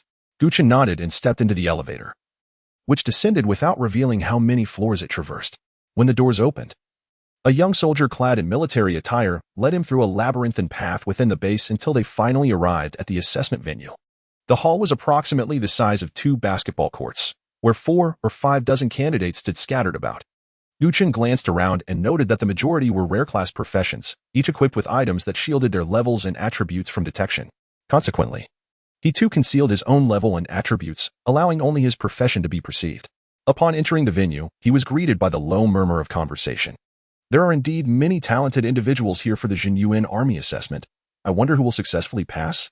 Zhou Xiaodian from Wanqing is one. He is a rare-class demon hunter, already at level 16, equipped with epic weapons and armor. With him around, the rest of us are merely here to fill numbers. I think Zhang Shuran from Linqing is no slouch either. At level 15, a rare-class space mage, he excels in both survival and damage output. Listening to the discussions around him, Gu Chen felt a sense of familiarity. Having grown up in Linqing, the name Zhang Shuran was well known to him. The Zhang family was, after all, the largest family in Linqing aside from the Li family. As for Zhou Xiaodian from Wanqing, Li Feng had mentioned him before they entered the spider cave, inquiring whether Zhou could join his team. However, Gu Chen's team was already at full capacity, so he had declined. As Gu Chen entered the assessment hall, numerous gazes turned toward him. A summoner has come to participate in the Jinyuan army assessment? Is he not courting disaster? He must be here merely as a filler. Likely not even level 10. Though he wears a shielding item, I wager he's the lowest level individual among us. Gu Chen's appearance instantly captured the attention of everyone present, including Zhou Xiaodian and Zhang Shuran, who were standing at the center of the hall, both casting their eyes in his direction. Chapter 92, The Examination of the Jinyuan Army. Why has another summoner appeared? Zhang Shuran was taken aback as she gazed at Gu Chen's handsome visage, feeling an inexplicable sense of familiarity. Zhou Xiaodian merely cast a glance in Gu Chen's direction before dismissively averting his gaze, his expression dripping with disdain. He regarded the sudden appearance of the summoner with utter contempt. Did he truly believe he was the protagonist of the world by daring to participate in the Jinyuan army's examination? When facing a summoner, the first order of business would be to eliminate him. Mark my words, he would undoubtedly be the first to be eliminated once the examination commenced. Zhang Shuran chose not to engage with this line of conversation. Instead, she inquired, "Do you not find this person somewhat familiar?" Familiar? A sneer appeared on Zhou Xiaoyan's face. Let it go. I have no interest in wasting time on an inconsequential nobody. Someone so oblivious to the circumstances, daring to participate in the Jinyuan army's examination, only proves he is utterly unaware of his own limitations. If he were to enter the abyss, he would certainly be the first to perish. His unreserved words reached Gu Chen's ears without hesitation. Gu Chen's brow furrowed slightly. Had they truly descended into the examination hall only to encounter such folly?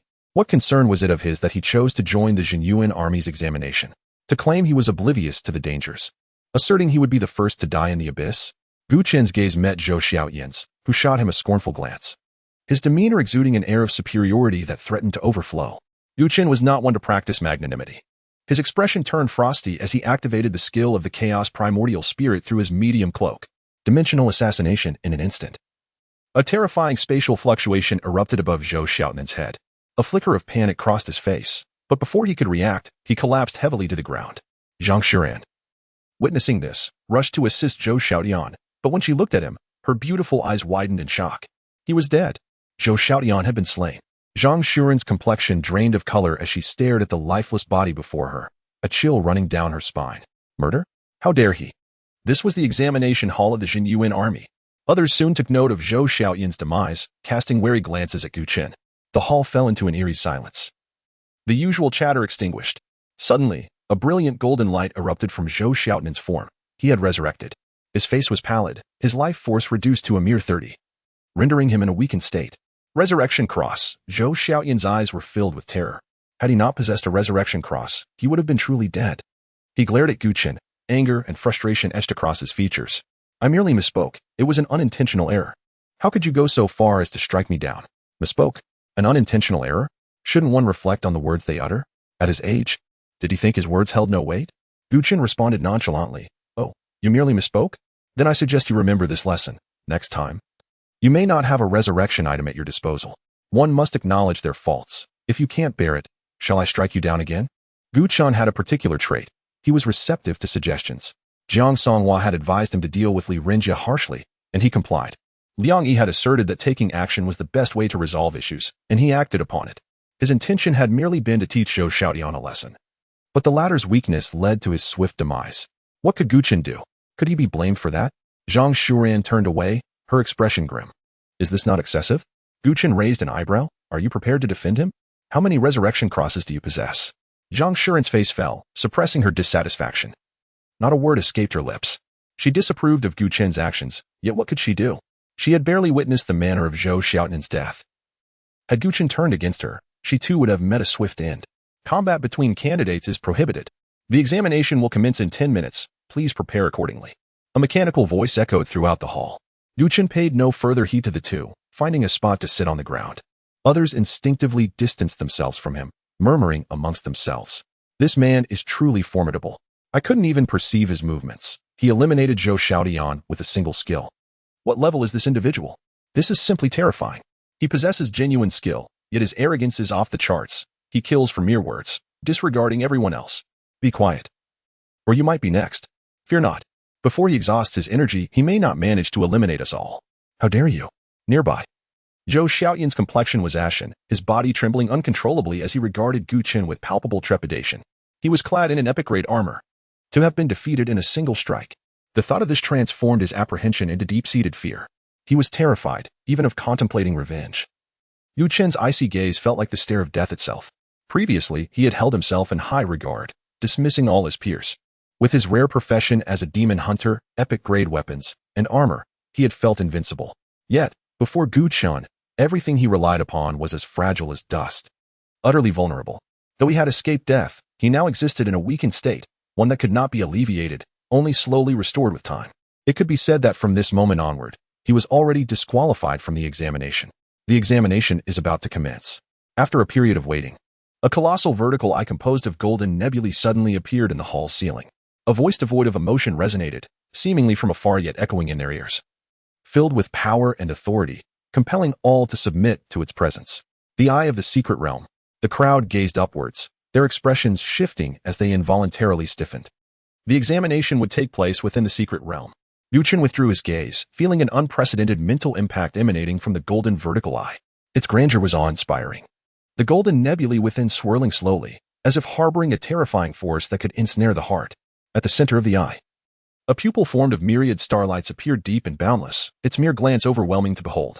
The emotionless voice resonated once more. All candidates, heed my command. The rules will now be explained. This examination's difficulty is categorized into ordinary, difficult, nightmare, and hell levels. The higher the difficulty, the greater the points awarded. Results will be ranked based on points accumulated, which may later be converted into military merit to fulfill the examination's purpose. The use of healing items is strictly prohibited. Candidates found utilizing healing items will have their qualifications revoked.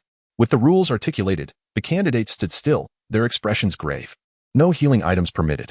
How could the Jinyuan army's examination be so harsh? This leaves no room for survival. The eye of the secret realm loomed overhead. Its immense pressure instilling a sense of dread in everyone. Moments later, thousands of golden rays erupted from the pupil, shooting towards the candidates in the hall. The candidate was enveloped in a golden luminescence, their figure vanishing in an instant, leaving the entire venue desolate. Subsequently, the brilliance of the eye of the secret realm gradually faded, hovering above the venue without any further alteration. Only the golden nebula within continued to swirl languidly. Chapter 93. Is this a bit absurd? At the Jinyuan military base, in the command room, several middle-aged men clad in military uniforms and exuding an imposing aura were seated before a colossal screen. These officers were senior officials from the Eastern Continent military region and served as examiners for the current assessment. Ling Jiang, the commander, had recommended a summoner, Gu Chen, who had also participated in this evaluation. A staff member approached and handed a document to the middle-aged man seated at the center. His position and the insignia on his shoulders, denoting a one-star general, signified his exceptional status. He was none other than the chief examiner for this assessment, Ling Feng. Gu Chen, son of Gu Qifeng, level 21, summoner. Remarkably, just a week after his promotion ceremony, this young man has ascended from level 1 to level 21. Gu Qifeng truly has a remarkable son, Ling Jiang remarked, given Gu Chen's level far exceeds the average of the other candidates. I propose we set his trial in a hellish realm. What do you think? Agreed. Additionally, please prepare a detailed evaluation report based on his examination data. I need to understand how this summoner has achieved such a terrifying rate of advancement, Ling Feng instructed, glancing down at a thick stack of documents on the table. The other officers nodded in unison, adjusting their observation screens to the realm where Gu Chen was situated. In the trial realm, with a flash of golden light, Gu Chen materialized onto a swath of sandy terrain. Before him stood a humanoid female demon, her skin a deep crimson, adorned in beast hides and bones. In her grasp, a staff crafted from beast bone radiated fierce flames, an elemental adversary of the magical variety. Gu Chen was undeterred. He summoned the Blood Lord to shield him, confronting the red-skinned demon. Trial Task I. Eliminate the bloodstained demon LV. 21. As soon as the prompt appeared, the bloodstained demon sprang into action. The beast bone staff erupted with intense fire elemental energy, visibly coalescing into a blazing fireball. Bang, bang, bang. Before the fireball could reach its target, the Bloodlord unleashed a silver bolt of lightning from the tip of his spear. Critical shot, and the next moment, the bloodstained demon shuddered as the bullet shattered her skull, silencing any potential scream as she collapsed lifelessly to the ground. A swift kill. Gu Chen's gaze remained composed. He had grown accustomed to such displays. A typical level 21 adversary stood no chance against the Bloodlord, also at level 21. The Bloodlord was Gu Chen's first legendary summoning beast. Although its skills had seen little enhancement, its growth after each level up had been substantial. Throughout this journey, ordinary foes of the same level fell to the Bloodlord's attacks with ease. Thus, this outcome was entirely within Gu Chen's expectations. A swift kill? In the command room, the examiners exhibited profound astonishment. What manner of summoning is this? How can it be so formidable? Surely, this cannot be a swift kill? Verify if there's been an error in the realm's level settings. Report. Verification completed. The realm where Gu Chen is located is indeed designated as hellish, with no discrepancies. The bloodstained demon possesses combat power consistent with level 21. Candidates entering the trial realm receive a prompt to select their difficulty level immediately upon entry. However, due to Gu Chen's superior level, he was directly assigned to the hellish realm without choice. The differences among the 4 difficulty levels are stark. In a normal realm, the base attributes of foes remain unaltered. In a difficult realm, their attributes increase by 25. In a nightmarish realm, they rise by 50. In a hellish realm, foes' base attributes are amplified by 100. This means that the adversary Gu Chen faced had its base attributes doubled. While it would have been understandable for Gu Chen to defeat it, a swift kill. Is this not a bit absurd? Chapter 94. A dramatic lead. The assessment scores are determined based on a series of performances during combat, encompassing but not limited to rapid response, tactical application, offensive techniques, and targeting weaknesses. While beings of other races may possess greater strength than humans at the same level, a professional who has undergone systematic training can undoubtedly defeat them, provided they perform adequately. However, in this instance, Gu Chen had yet to engage directly. He had merely summoned a creature whose ability annihilated the bloodstained siren in an instant. How should this be scored? Such an occurrence had never been documented in previous assessments. What to do? The examiners exchanged glances, their eyes gravitating towards Ling Feng, who occupied the central position. As a 5-star general in the Eastern Continent military district and the chief examiner for this assessment, it was his prerogative to make the final decision. Sensing the weight of several gazes upon him, Ling Feng set aside the materials he had been reviewing and turned to the young officer beside him. What is the situation? The young officer promptly replayed the earlier recording. General Ling, Gu Chen was placed in the Hell-level secret realm, facing a level 21 bloodstained siren with a 100 enhancement in base attributes. Yet that creature was swiftly vanquished by a summoned beast. Annihilated. Ling Feng mused, stroking the stubble on his chin, intrigued by the footage he had just witnessed. His eyes narrowed thoughtfully. In that case, let us adjust the parameters and elevate all adversaries in the Hell-level secret realm to level 30. 30? That constitutes a Tier 3 being. Might that not be overly ambitious? After all, Chen has only just reached Tier 2. Not at all. A talent of his caliber cannot be measured by conventional standards. I have a premonition that even facing Tier 3 foes, this young man will not falter. What if he can easily dispatch Tier 3 adversaries? Another examiner interjected. The purpose of the assessment is to select outstanding talent for the genuine army, not to thwart the candidates. If he can withstand a Tier 3 adversary, he is precisely the type of talent we seek. But how do we calculate the scores? Originally, a kill in the Hell-level secret realm awarded 10 points. But now, the examiner responsible for score tallying appeared troubled. The emergence of such a genius cannot be confined by the traditional rules. As the chief examiner, I possess the authority to adapt the rules in light of exceptional circumstances. Therefore, I propose that for each Tier 3 adversary defeated in the Hell-level secret realm, an additional 5 points be awarded on top of the existing score. After making this proposal, Ling Feng surveyed the room, seeking affirmation. The other examiners, without hesitation, nodded in agreement. Although Ling Feng feigned soliciting their opinions, they understood that their agreement was merely a formality. As subordinates, their role was to acquiesce. In the ordinary secret realm, each kill is worth a maximum of 1 point. In the difficult secret realm, the maximum is 3 points. In the nightmare secret realm, each kill can yield up to 6 points, while in the hell level, it is 10 points. It is essential to note that this refers to the maximum score.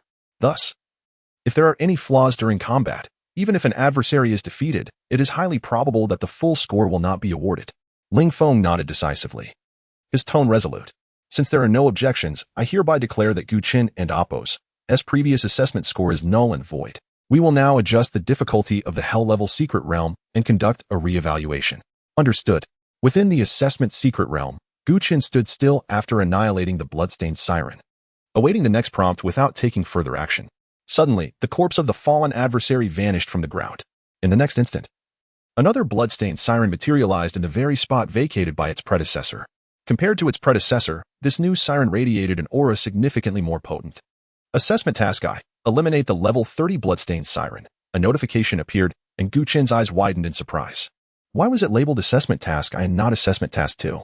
However, he dismissed any further contemplation regarding the sudden emergence of a level 30 adversary. After all, this was the genuine army's assessment, and if it were too simple, it would be akin to child's play. No matter, let's proceed, he commanded. And the Blood Clan Lord raised its weapon to fire. Although the bloodstained siren had ascended to level 30, its attributes were still utterly overshadowed by the Blood Clan Lord, unable to withstand a single blow. After all, one was an ordinary adversary while the other was a legendary summoned beast. There existed a fundamental disparity. How could it possibly defend against it? Bang, bang, bang. The bullets transformed into streaks of silver-gray lightning, instantly obliterating the siren's head. Without the slightest hint of surprise, it was another swift kill. The examiners collectively flinched, astonished once more. To have annihilated a level 21 adversary previously, and now a level 30? Had he truly unlocked some sort of cheat? What kind of summoned beast was this? With such a creature at his disposal, he was comparable to a dragon knight and his dragon. When did summoners become this formidable? The examiners turned their attention to Ling Feng, awaiting his directive. Let the assessment continue, his authoritative voice echoed, signifying the continuation of the proceedings. Shortly thereafter, the conclusion of the first round of assessments was announced. First round of assessment concluded. Total participants, 54, qualified, 43. As the notification appeared, each participant received their rankings and scores, though they could only see their own scores and standings, while others could only view their points. First, Chen, points, 15. Second, Zhang Shiran, points, 5. 19th, Zhou Xiaodian, points, 2.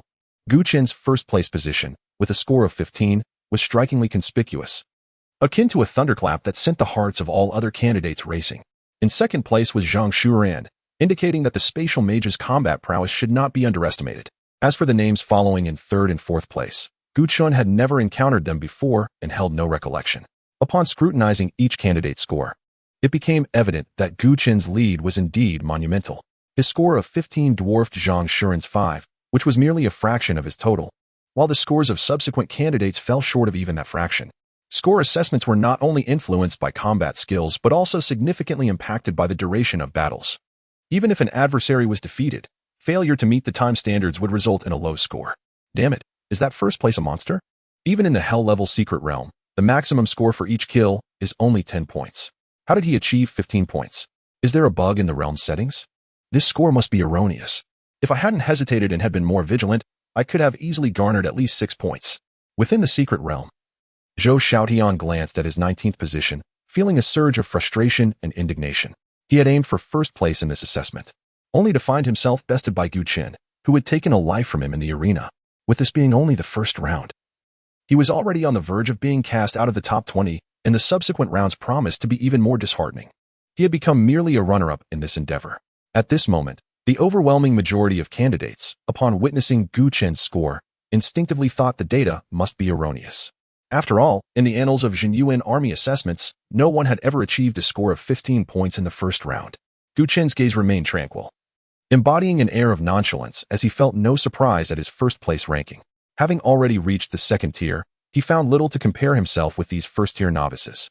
At that moment, another notification appeared. Assessment Task 2. Eliminate as many alien beings as possible within the allotted time. Note: this round of assessment will continuously refresh alien beings within the designated time frame. Should one feel overwhelmed, they may withdraw from the assessment at any time. Chapter 95. Perhaps you should still be an instructor. As the prompt for the second round of examinations appeared, the expressions of all candidates subtly shifted. What does it mean to have unlimited respawns of the alien race within a specified time? Does it imply an endless cycle of slaughter? Must one continue until exhaustion, ultimately conceding defeat? To concede, however, signifies the inability to accrue points through kills. The duration of this stipulated time was left unspoken, which only added to the torment. For ordinary practitioners, this indeed poses a considerable drain, yet for Gu Chen, it was inconsequential. Whether it was 1 alien or 1,000, it mattered not. He need only take action. Within the hellish secret realm, each alien slain yields 15 points, a return that far surpasses that of others. The more aliens he vanquishes, the more points he amasses, thereby elevating his rank.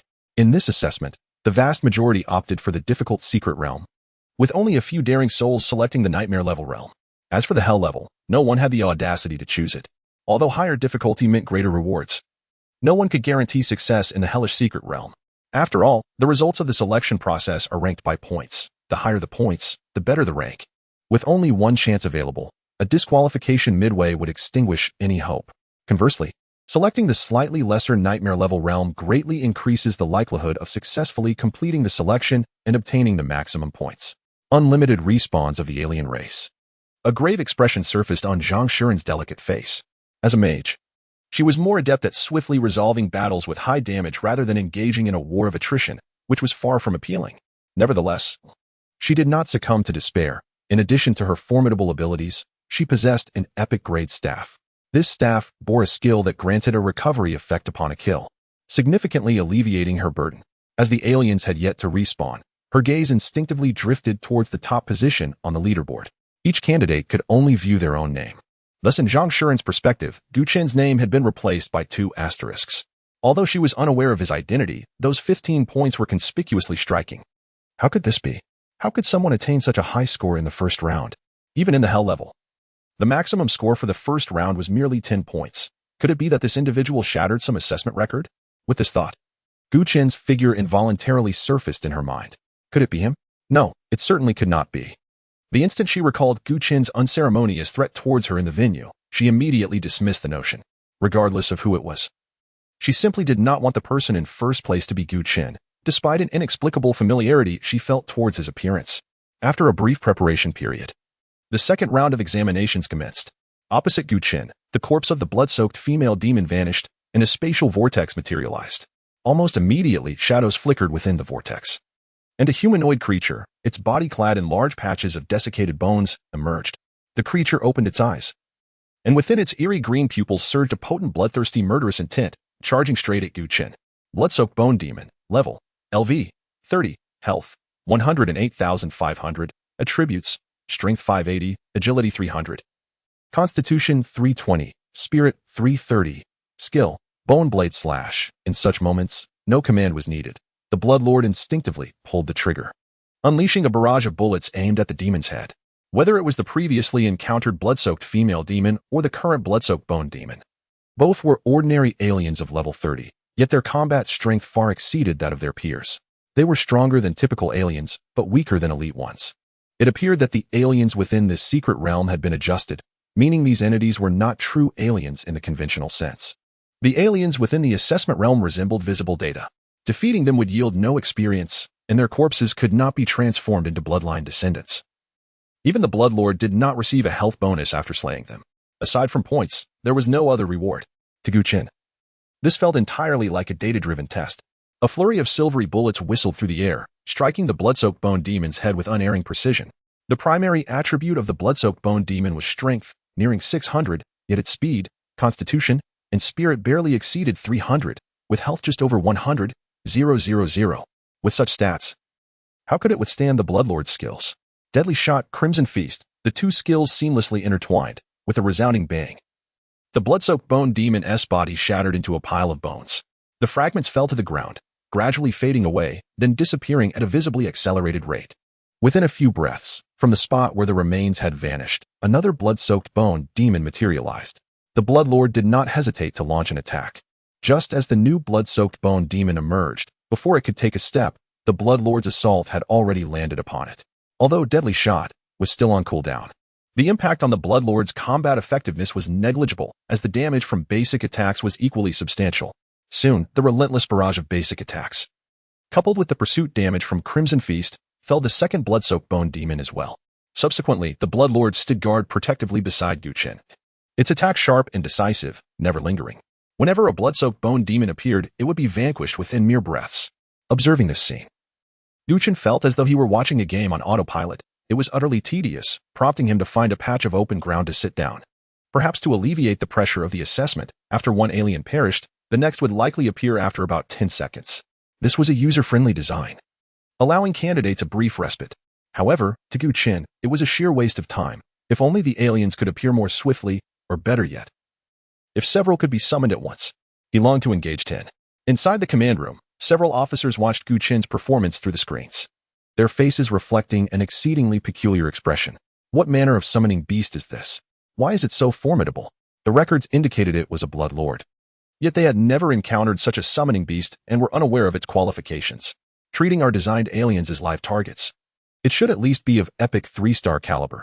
Such combat prowess was utterly unprecedented. Thus far, Chen had only summoned one beast, and he had already outperformed all others in the assessment. Yet typically, a level 21 summoner should possess 5 summoned beasts. Are you suggesting that Chen's current performance is merely the tip of the iceberg of his true power? As the words fell, the officers exchanged glances, bewildered. Is this a candidate? He could easily suffice as an officer. Chapter 96. Undoubtedly a conspiracy. Each candidate's assessment unfolds within a secluded realm. And as various alien entities are vanquished one after another, the morale of all participants begins to wane, save for Chen. At this moment, he reclines on a gentle slope, hands clasped behind his head, leisurely observing the clash between the Bloodlord and the blood-soaked bone demon. Meanwhile, several examiners in the control room are infuriated by this scene, their brows furrowing in discontent. How audacious. This is a selection process for the Genuine army, and he dares to attempt passing while lying down? Such disdain for the examination cannot go unrecorded. Is this what genius looks like? It's truly infuriating. Upon overhearing the examiner's conversation, Ling Feng instinctively glances at the screen, and upon discerning Chen's situation, a trace of enigmatic amusement flickers across his chiseled features. After approximately 15 minutes, the first candidate announces his withdrawal from the assessment, a swordsman who concedes due to exhaustion. This swordsman entered a nightmarish realm, concluding with a paltry score of 55 points, halting his progress there. Bored, Chen cast a glance at his own score, 690 points, a staggering multiple of the swordsman's total. Had the refresh rate of the alien entities not been so sluggish, he would have long surpassed 1,000 points. Subsequently, the number of candidates opting to withdraw gradually increases. Some, due to misjudgment, fail to withdraw in time and are directly slain by the blood-soaked bone demon. Death during the assessment is commonplace. All participants signed a series of agreements, including Chen. The absence of a clearly defined assessment duration psychologically amplifies anxiety, compounded by the relentless spawning of alien entities, which silently tests each candidate's physical and mental endurance. Under normal circumstances, candidates could utilize items when their stamina waned, or rest in place without any tools. However, the current situation clearly does not permit such strategies. When fatigued, they must seize the alien refresh intervals to catch their breath. When depleted, they can only endure. With each alien eliminated, another appears, one after another, ad infinitum.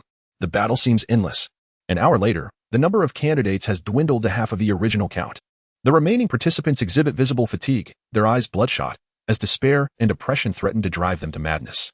Assessment concluded. calculations now commence. All candidates, please take a moment to recuperate. At last, the cold voice resonates, akin to celestial music in the ears of the candidates. What a close call. I almost gave up. I finally held on. Who knows what I endured? Phew. It's finally over. With the announcement, all alien entities vanish in an instant. Candidates collapse onto the ground, relief washing over them as they gasp for breath, their faces pale. The torment of their physical and mental faculties in such a brutal environment has been excruciating. To have persevered until now is indeed remarkable. Zhang Shuren's delicate visage is ashen. With an epic-level staff in hand, her consumption has diminished to a minimum. Yet, the incessant onslaught of alien foes still brings forth a profound sense of oppression and suffocation, a dual torment of body and spirit. For a brief moment, she contemplated withdrawing. But the memory of being intimidated by Gu Chen in the venue ignited her determination to persist. Damn, it's finally over. Had it dragged on any longer, I might well have perished here. Zhou Xiaodian is utterly exhausted. His pallor resembles that of parchment, feeling as though he might collapse entirely. Lacking even the strength to wiggle a finger, he lies on the ground, gasping for breath, his body limp as though turned to mud. He was meant to enter the nightmare-level realm like Zhang Shuren, but after being weakened by Gu Chen, he had no choice but to select the difficult level.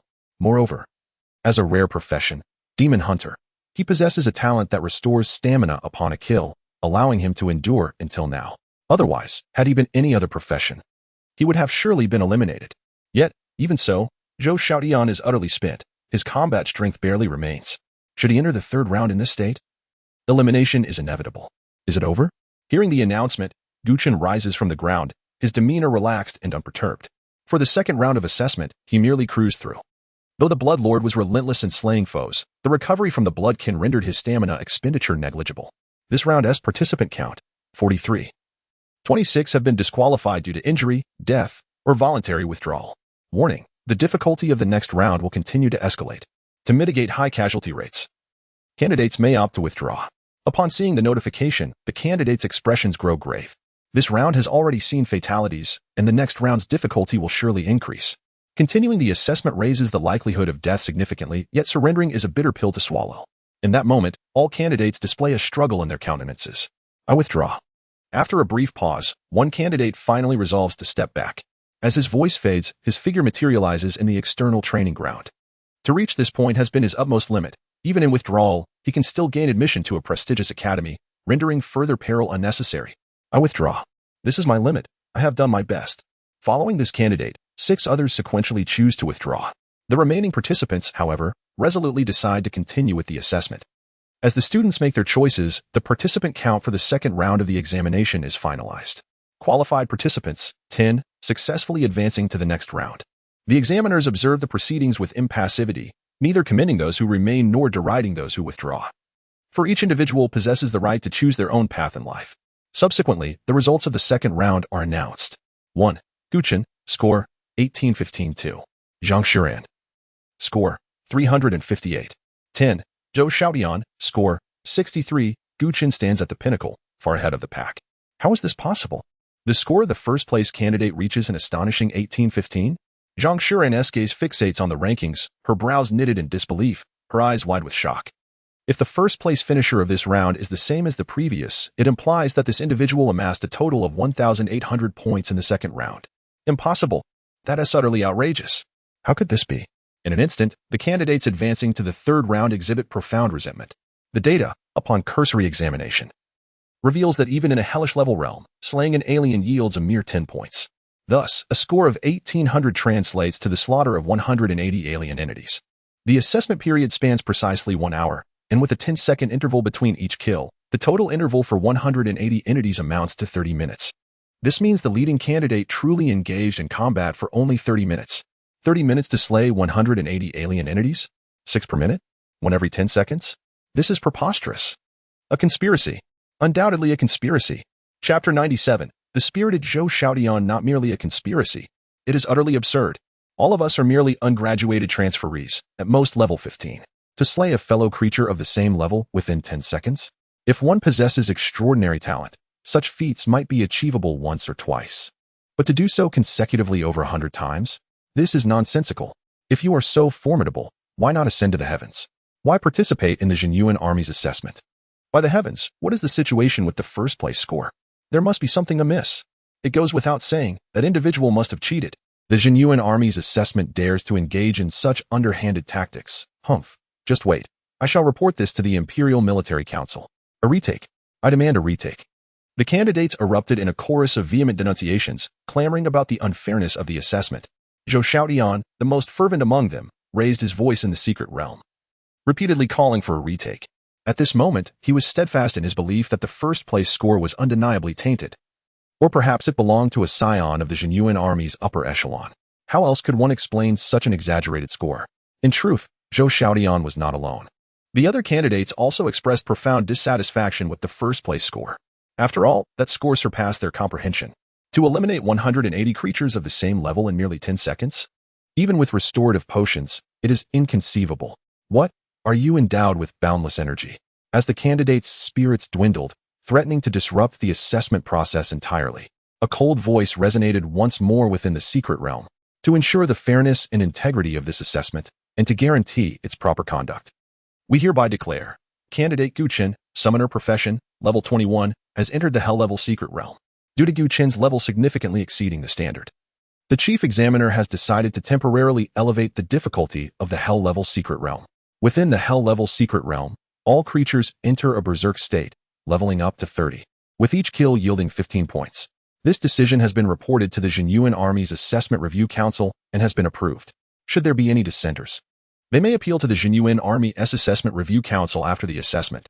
Upon seeing this announcement, the candidates were struck with sudden clarity. The difficulty of the hell-level secret realm has been heightened. Within, all creatures are in a berserk state at level 30, and one earns 15 points for each slain creature. Compared to before, the score merely increased by 5 points, yet the escalation in difficulty is monumental. Those who had complained of injustice were left utterly astonished by this revelation. Gu Chen, at level 21, singularly eliminated 120 Tier 3 creatures within an hour? How is that possible? They stood there, dumbfounded, at this juncture. They leaned even more towards believing Gu Chen had cheated. After all, this narrative seemed more plausible. All were prodigious practitioners from various cities.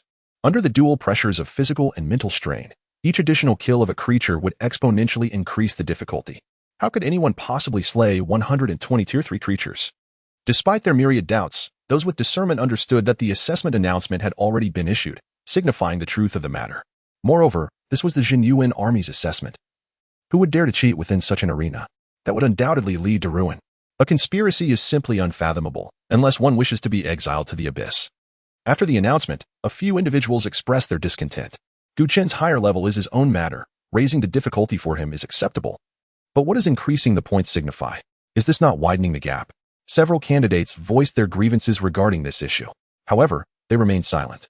As the decision had been sanctioned even by the Jinyuan Army's Assessment Review Council, what weight did their opinions carry? At this moment, Zhang Shuran, currently in second place, had a notable change in expression. Gu Chen. It is indeed him. No wonder he garnered such a high score. As a native of Lin City, Zhang Shuran could not possibly be unfamiliar with that name. Recently, Gu Chen's reputation in Lin City had become resounding, to the point where it felt as if one could grow calluses merely from hearing it. However, due to Lord Su's influence, Gu Chen had defected from Lin City to join the ranks of Wan City. What a pity! Had Gu Chen not abandoned Lin City, we could have requested his assistance in dealing with that person who threatened me. Zhang Shuran sighed inwardly, recalling the humiliating scene from earlier in the assembly. Throughout her life, she had never been so threatened by anyone. This grudge she would remember, it must be avenged. With this thought, the visage of that person resurfaced in her mind, and the prior familiarity intensified. Suddenly, Zhang Shuran seemed to have recalled something, her eyelids twitching violently as her body quaked as if struck by lightning, leaving her frozen in place. No, it cannot be. He is actually Gu Chen. In an instant, Zhang Shuran's countenance paled. Recalling the death of Li Renjie and the massacre of the Li family in Lin City, a chill coursed down her spine. Despair, even to the point of collapse. Initially, she had believed the individual who threatened her to be a mere minor character, filling her heart with resentment and plotting revenge. Yet upon realizing that this person was Gu Chen, all her animosity evaporated in an instant. The disparity was insurmountable. Before Gu Chen, she could hardly muster a semblance of vengeful spirit. All that remained was fear, terror. In stark contrast to the petrified Zhang Shuran, Zhou Xiaotian, upon learning that the individual atop the leaderboard was Gu Chen, was filled with exuberance. It is Gu Chen. The first-place contender is none other than Gu Chen, a fellow townsman. Now that Gu Chen has joined Wan City, and given that he hails from a renowned family in one city, surely this connection can be cultivated. With this thought, a cold smile crept across Zhou Xiaoyan's face. Once the assessment concludes, I shall find Gu Chen for a chat, presenting him with an epic-grade piece of equipment as a token of our meeting, and then request his assistance in avenging myself. We are both from one city. Is this not a natural course of action? However, having never interacted with Gu Chen before, once they exit the assessment secret realm, he would still need to acquire Gu Chen's contact details. That scoundrel, regardless of his identity, dares to threaten my life. Today he must perish. Zhou Xiaoyan's eyes flared with intense malice. At that moment, radiant golden streams cascaded from the heavens above the secret realm, enveloping the remaining candidates. After the golden light flickered, all candidates felt their fatigue dissolve, fully restoring their states. Simultaneously, the voice within the secret realm echoed once more. 10 candidates have qualified, successfully advancing to the third round of assessment. Assessment Task 3. Eliminate an elite creature. The one with the least time taken shall earn the highest score. First place earns 100 points, second place 60 points, third place 30 points, and from fourth place onward, 10 points each. Should an elite creature not be slain within 30 minutes, the assessment shall be deemed a failure. If a candidate is slain by an elite creature during the assessment shall also be deemed a failure. Chapter 98. It is not enough to merely have hands. The information about Gu Chen disclosed in the previous statement was naturally shared with his consent. As soon as all participants had restored their energy, the third round of the assessment commenced. The emergence of elite extraterrestrial beings indicated a substantial increase in difficulty compared to the previous rounds. Only by defeating these elite foes within the shortest time frame could one achieve a score of 100 points. From the fourth place onward, candidates could only earn 10 points for vanquishing an elite extraterrestrial. Each participant faced this challenge alone, meaning they were tasked with single-handedly eliminating the elite beings. Although the candidates who had persevered thus far were of rare professions, their current combat capabilities left them ill-equipped to confront such formidable adversaries. Merely hearing about this task sent shivers down the spines of many candidates. Clearly, this assessment aimed not only to test their maximum output capability, but also their utmost survival skills. After all, only those who survived could inflict damage upon the elite extraterrestrial beings. A single misstep could lead to death at the hands of these foes, resulting not only in failure but also in the loss of life. Those who had previously envied Gu Chen now reveled in schadenfreude, their malicious laughter echoing. Aren't you at a high level?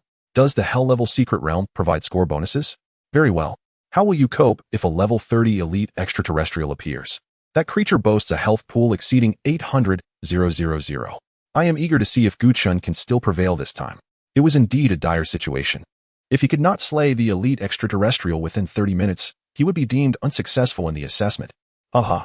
This means Gu Chen must inflict at least 26,000 damage per minute to avoid elimination. How could that be possible unless he possesses unlimited firepower? In the command room, several officers observed Gu Chen through the screen, their faces betraying a sense of glee at his potential misfortune. A level 30 elite extraterrestrial in a frenzied state should pose a significant challenge for this young man. Indeed, the intensity is commendable, one remarked. However, another countered, perhaps this elite extraterrestrial can be easily vanquished by him. That summoned creature of his seems rather peculiar. The examiners held differing opinions, each adamant in their stance. Ling Feng, engrossed in signing military documents, paid little heed to the discord around him. Liang Yi had already reported in writing that Gu Chen aimed to join the most elite organization within the Jinyuan army through this assessment. If he could not withstand this level of intensity, it would be exceedingly disappointing. Meanwhile, Zhou Xiaoyan radiated confidence. Thank goodness I opted for the difficult secret realm. The golden light within replenishes my energy, allowing me to endure another round. The recent golden light merely replenished his energy, without dispelling his lingering weakness. However, as a rare profession, he believed he could navigate this round successfully. Yet, Gu Chen's predicament appeared perilous. To deplete over 800,000 health points from an elite extraterrestrial within 30 minutes, inflicting at least 27,000 damage per minute seemed implausible, even with his level 21 combat prowess. It was an unattainable feat. Many candidates harbored similar sentiments. In the eyes of the majority, Gu Chen had lost all chance of turning the tide, and his journey would end at this third round. However, this line of thought was overly simplistic. One must consider that the Bloodlord's summoned beast was of legendary caliber. Although only level 21, its attributes had surpassed the 600 mark across the board. In contrast, a mere level 30 elite extraterrestrial had primary attributes that had yet to reach 600, with secondary attributes hovering around 300, averaging slightly over 400. In the secret realm, the space ahead suddenly warped and shifted, revealing a colossal tree demon with a dark red body. Extraterrestrial, blood-soaked tree demon, elite, level, LV, 30, health, 831. 000, attributes, strength 518, agility 213, constitution 546, spirit 375, skill I, life drain, skill 2. Tree demon cage. A glance at the elite extraterrestrial's attributes revealed that, aside from its health exceeding 830,000 due to elite bonuses, it lacked any other striking features. No wonder the third round required candidates to single-handedly defeat elite extraterrestrial beings. Although this blood-soaked tree demon possessed a strength of 518, its agility was only slightly above 200. This figure was far below the standard attributes of elite extraterrestrial beings. In fact, it was even lower than that of ordinary beings of the same level. This was still within a hell-level secret realm. This meant that, despite the elite extraterrestrial's high health and strength, its sluggish speed fell well below the average for its level. Under such circumstances, as long as one remained cautious during combat, even the most ordinary of practitioners could likely evade the elite extraterrestrial's attacks. If one were to employ an assassin or shadow ranger, professions emphasizing agility and burst damage, they could easily confront this elite extraterrestrial head-on. With 831,000 health points, 518 strength, and 213 agility, coupled with the 30-minute time limit, the Jinyuan army had indeed devised a test to challenge the candidate's utmost output capabilities with a high attack, high defense, yet sluggish elite extraterrestrial. Chen nodded slightly, having grasped the core concepts of the third round of the examination. Now, he needed to clarify one thing: how to eliminate an elite extraterrestrial with over 800,000 health points within 30 minutes. Chen remained unfazed, exuding an air of calm confidence. Isn't it simply a matter of having hands? At that moment, the blood-soaked tree demon swayed its massive form toward him. A dark red glow burst forth from its dense canopy, and suddenly, the ground at Chen's feet erupted as thick vines, as wide as an adult's arm, surged forth, quickly encasing him in a cage. Skill, tree demon cage. The blood-soaked tree demon successfully ensnared Chen with its ability, letting out an exhilarated roar as it slowly lumbered forward. In the command room, panic ensued. It's over. Chen has been ensnared by the tree demon cage. How could he make such a basic error? They lamented. The tree demon cage was incredibly resilient. Even warriors of the same level would struggle to break free. If the tree demon caught up, it would mean certain death. Alas, it was a pity. Chen had grown overly complacent, likely due to his ease in previous rounds, allowing himself to be caught off guard by the blood-soaked tree demon. The officers watching this unfold shook their heads in dismay. However, amidst the confines of the tree demon cage, Chen displayed no signs of distress. His gaze remained steady and tranquil. Now, with the objective clear, he pondered. Chapter 99, the fourth round, 10 elite foreign races with a mere thought. A dense cloud of black mist enveloped Chen, revealing the figure of the Chaos Spirit. After advancing to the legendary level, the mental attribute of the Chaos Spirit had surpassed the remarkable threshold of 700. For a summoning beast of the piercing type, a higher mental attribute directly correlates to greater offensive power. It is not an exaggeration to assert that even without any enhancements, a level 21 Chaos Spirit could effortlessly slay a level 30 blood-soaked tree fairy elite. However, to achieve a swift kill, the Chaos Spirit immediately unleashed 30 Chaos Shadows that entwined around the blood-soaked tree fairy elite. These 30 shadows amplified the damage multiplier to an astonishing 30-fold. Subsequently, the Chaos Spirit merely needed to cast the most fundamental skill, Dimensional Assassination, to unleash an unprecedented wave of terrifying damage.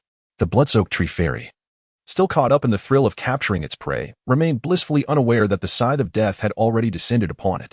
In the next instant, a pitch-black rift in space abruptly appeared, slicing through the robust trunk like an incomparably sharp blade, penetrating it without any hindrance.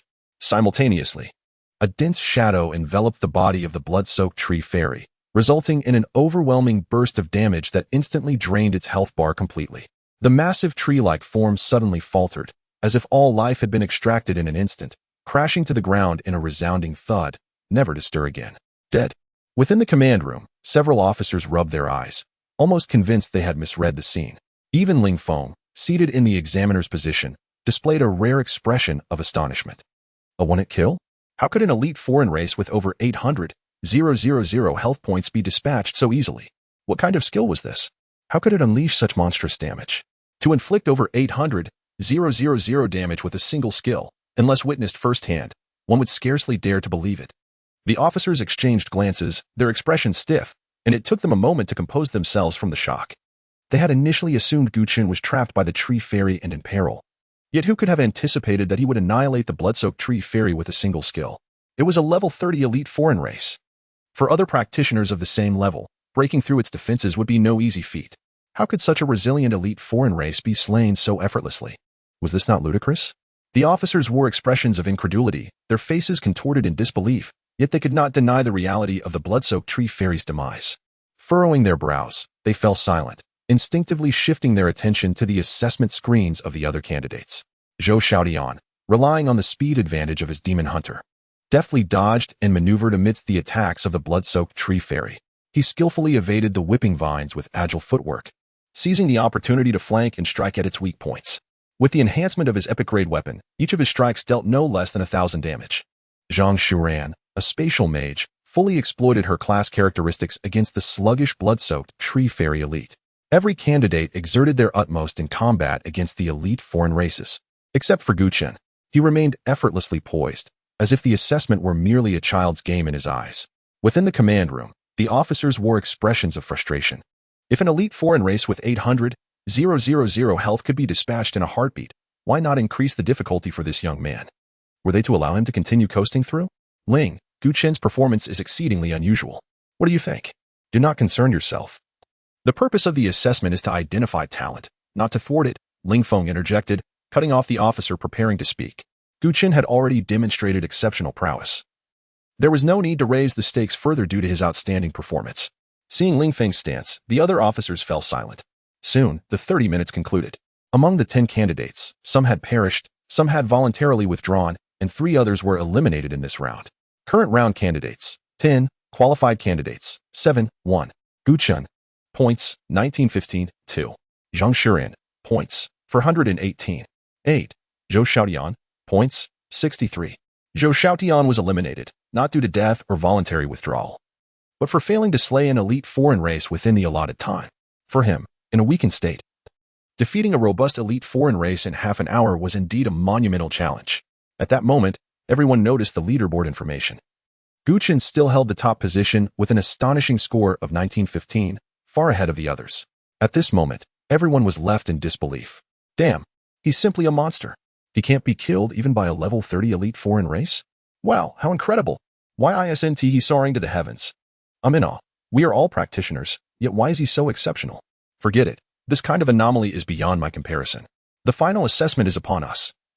As long as I can secure a place in the top 5, I can smoothly join the Yuan army. Whatever, let him be strong. At most, he occupies 1 slot. My current aim is to break into the top 5. The disparity was vast. No one wished to invite frustration by measuring themselves against Chen. The successful candidates recalibrated their mindsets, rolling up their sleeves, brimming with renewed determination. Warning: the difficulty of the 4th round assessment will continue to escalate. To avoid excessive casualties, candidates may choose to voluntarily withdraw. The advisory to withdraw reappeared. This time, no one opted to give up, as everyone understood that their stamina would be replenished before the next round commenced. Indeed, after confirming that no one would withdraw, beams of golden light descended from above, restoring everyone's stamina once more. Simultaneously, a notification appeared. Assessment Task 4, counterattack against the onslaught of 10 elite foreign races. The candidate with the most counterkills will earn the highest score. Those who slay all 10 elite foreign races will receive double points. First place earns 1,000 points. Second place 600 points, third place 300 points, and fourth place onwards 100 points. This round of assessment has a time limit of 120 minutes. Candidates who fail to slay an elite foreign race within the stipulated time will fail the assessment. Candidates who are slain by elite foreign races during the assessment will fail. Having read the rules, Chen understood the challenge ahead. The 4th round of assessment would similarly test extreme survival and damage output. Yet, the increase in difficulty was not to be underestimated. Under normal circumstances, attempting to counterattack against 10 elite foreign races would be an exercise in futility. However, if it were against a blood-soaked tree fairy, known for its low agility, the situation would be different. By leveraging the elite foreign race's attribute shortcomings, there remained ample opportunity for expression. 10 elite foreign races. For others, it may be manageable, perhaps even achievable at the cost of their lives. But for Chen, the challenge was daunting. A single level 30 elite foreign race possessed over 800,000 health. 10 would amount to over 8 million health points. How could one dispatch that in just 2 hours? To eliminate 8 million health points in 2 hours, one would need to inflict 70,000 damage per minute, which was utterly impossible. Fortunately, I chose the hard level. Who would have thought that being at a lower level could be advantageous? I am certain that Gu Chen will not pass the next round of assessment. Meanwhile, upon grasping the rules of the fourth round, a glimmer of joy surfaced on Zhang Shuren's delicate face. In her view, perhaps Gu Chen had merely been lucky in the previous round, fortuitously slaying the blood-soaked tree fairy elite. Yet in this round, with the onslaught of 10 elite foreign races, there would be no room for chance. Gu Chen must either perish or be eliminated. In either scenario, she would seamlessly ascend to the pinnacle. Thus, this fourth round of assessment marks the moment of her rise. Chapter 100. Tell me, who is your patron? The fourth assessment commenced. Within the mystic realm, the space before Gu Chen contorted ceaselessly. Soon, 10 blood-soaked treants materialized from the void, brandishing their massive limbs as they lumbered forth, intent on destruction. This round primarily assessed the quantity of vanquished foes. Eliminating all 10 elite adversaries not only yielded the corresponding points, but also bestowed a bonus, doubling the score. To obliterate 10 elite adversaries required depleting over 8 million health points. The Chaos Sprite declared such measures unnecessary, its newly acquired talent perfectly suited for the task. Shadow Rend. When the Chaos Sprite skill directly eliminates a target, all entities ensnared by Chaos Shadows will suffer equivalent damage. Streams of Chaos Shadows swiftly emanated, immobilizing 9 of the blood-soaked treant elites. The remaining treant, oblivious to the unfolding events, emitted a deep, protracted roar, dragging its ponderous form forward. The Chaos Sprite entertained no such defiance. A barrage of Chaos Shadows enveloped the lone treant, rapidly amplifying the damage multiplier to its zenith. Subsequently, the Chaos Sprite unleashed its skill, Dimensional Ass Assault. Instantly, 30-fold damage erupted upon the treant, utterly extinguishing its life force. Simultaneously, the Shadow Rend talent triggered, causing the remaining 9 treants to wail in agony, their arboreal forms convulsing violently before succumbing to death. Thump. The colossal corpses of the treants crashed to the earth in unison, utterly inert. The swift annihilation of all 10 elites left the instructors in the command center utterly dumbfounded. A summon vanquishing 10 elite adversaries? Unfathomable. The Chaos Sprite, his secondary summon? Utterly terrifying. He's only reached Tier 2 and already possesses such might? Is he defying the very heavens? Gu Chen observed the fallen elites, shaking his head in resignation. This is the vaunted Jinyuan army assessment? Devoid of any semblance of challenge. With a mental command, Gu Chen recalled the Chaos Sprite, allowing it to recuperate within the summoner's dimension. 2 rounds of assessment had consumed 69 Chaos Shadows, nearly depleting half of its reserves. While Chaos Shadows augmented damage output, their usage was finite. Under normal circumstances, the Chaos Sprite regenerated an average of 1 shadow every 3 hours, amounting to a mere 8 per day. Prudence dictated against reckless expenditure. In the wake of Gu Chen's triumph, a radiant beam descended from the heavens, enveloping him. Abruptly, his form vanished from the assessment realm. Buzz. His vision swam, and Gu Chen found himself back in the familiar assessment hall, surrounded by candidates who had faltered. Out already? He had only just dispatched 10 elites. Without even a glimpse of his score, a hint of surprise flickered in Gu Chen's eyes. Had he been ejected so swiftly? Yet, upon reflection, it was plausible that the results would be withheld until all candidates had completed their trials. With this realization, his consternation subsided. After all, his decimation of 10 elites guaranteed a minimum of 1,000 points, augmented by the doubling bonus. 915 points. An insurmountable lead over all other participants. The first position was undoubtedly his. All that remained was a period of waiting within the hall. At that moment, Zhou Xiaodian, situated in a corner of the hall, noticed Gu Chen's arrival, his eyes igniting with fervor. Gu Chen's early return implied a failure to pass the fourth assessment. Humph. I thought this brat was some kind of prodigy, but he was eliminated at the beginning of the 4th round. He's nothing compared to Gu Chen. Zhou Xiaodian sneered inwardly, his face contorted with disdain. Initially, the memory of being effortlessly slain had filled Zhou Xiaodian with terror, stifling any thoughts of retaliation. However, the current circumstances had altered his perspective. The knowledge that Gu Chen was participating in the assessment, coupled with his dominance on the leaderboards, instilled a newfound confidence within him. That's Gu Chen. His Tier 2 prowess alone could obliterate every other candidate. Zhou Xiaodian was certain that Gu Chen was the only one capable of avenging him. Although he had never met Gu Chen, the fact that Gu Chen had pledged allegiance to Wanqing, coupled with the Zhou family's prominence in the city, assured him that Gu Chen would be willing to extend a helping hand. Furthermore, he had already acquired Gu Chen's contact information through familial connections. All that remained was to await Gu Chen's emergence from the assessment realm. With renewed resolve, Zhou Xiaodian strode forward, his arrogance palpable. Boy, remember me? Zhou Xiaodian confronted Gu Chen, his voice laced with animosity. You dared attempt to kill me before. Let me tell you, you're in deep trouble today. Gu Chen glanced up, recognizing his assailant, before turning away, dismissing him as an inconsequential buffoon. A surge of fury coursed through Zhou Xiaodian. The feeling of being ignored was a profound insult. Don't think I'll let you off just because you're silent. Smarten up and offer me a legendary-grade equipment as an apology, or you'll suffer a gruesome fate when my patron arrives. A chilling glint flickered in Gu Chen's eyes. Vanish from my sight at once. This is your final warning. Undeterred, Zhou Xiaodian's arrogance intensified. Boy, do you even know who my patron is? You'll be petrified when you hear it. My patron is, before he could complete his declaration. Gu Chen unleashed a kick. Zhou Xiaodian's body was sent hurtling through the air, colliding with the wall in a crumpled heap.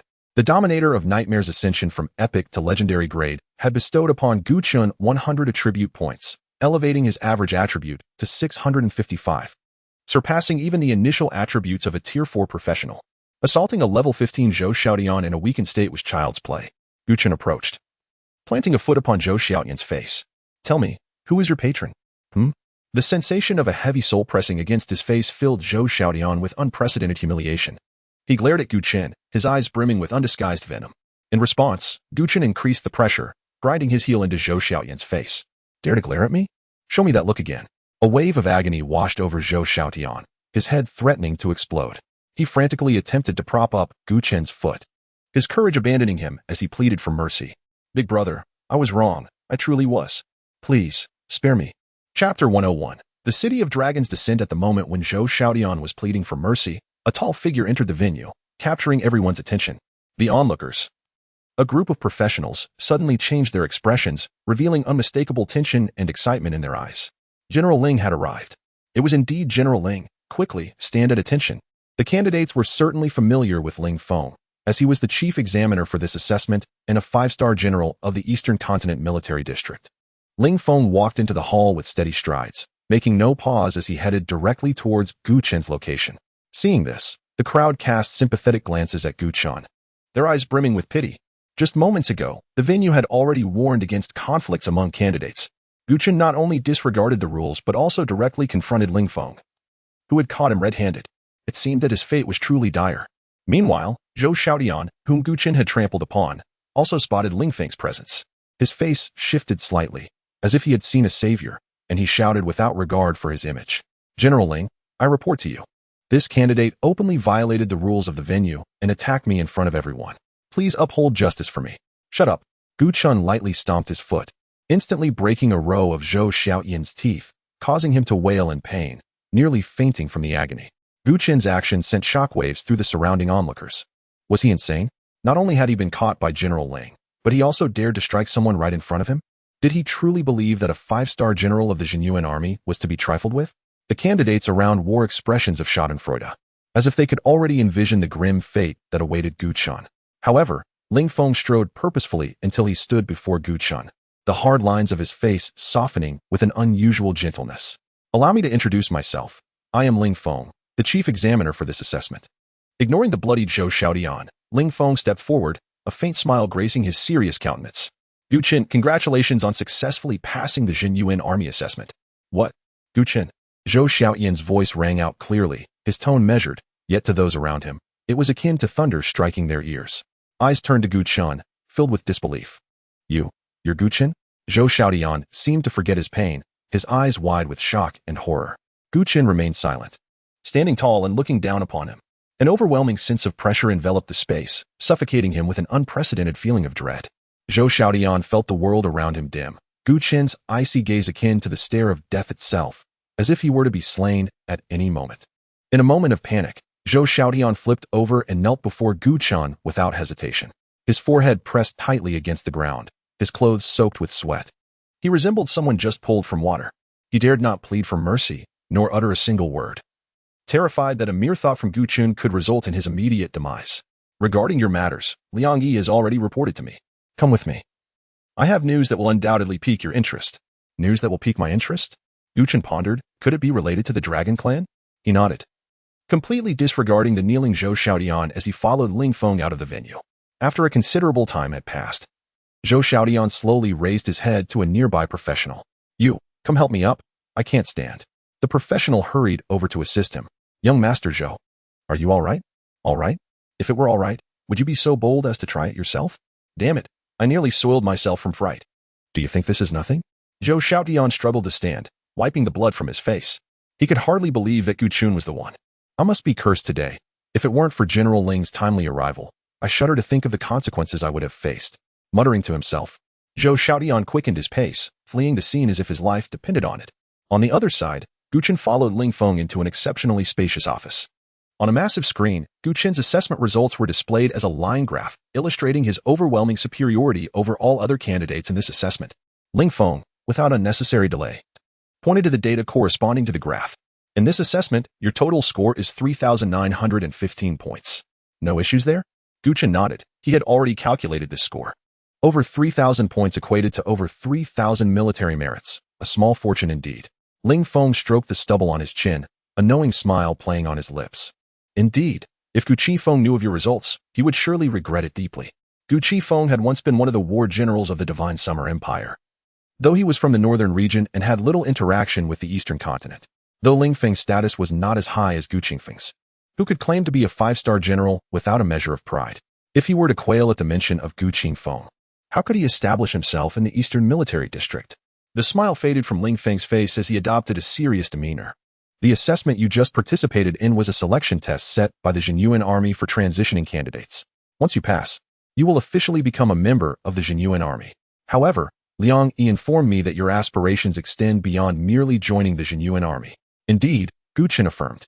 I am aware that within the Jinyuan Army, there exists a secret organization comprised of the most elite members. To become part of this elite group requires an even more challenging assessment. However, you have already demonstrated your potential in the recent assessment, which is why I have submitted a request to the military to exempt you from the next stage of assessment. Surprise flickered in Gu Chen's eyes. So, I am all ready. No, I have yet to finish, Ling Feng continued. Although the military has exempted you from the next stage of assessment, you must accompany me to the city of Dragon's Descent. The city of Dragon's Descent? What manner of place is that? A city that has descended from the abyss, where you will find what you seek. Could it be the dragon clan resides there? Gu Chen's pupils contracted sharply, followed by a surge of elation in his eyes. Indeed, Ling Feng confirmed.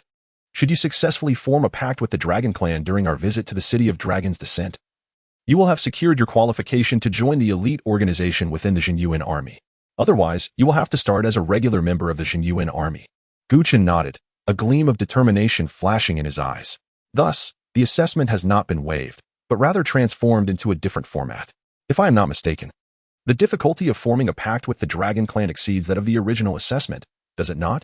Chapter 102, the 5-star lieutenant, Inqing, the City of Dragons, signifies the abyss's invasion of this world.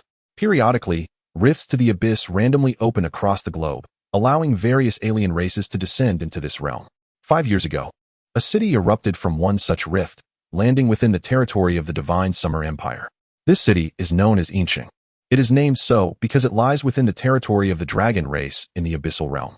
If the abyss is a closed dimension in time and space, then Inqing is the true embodiment of the abyss.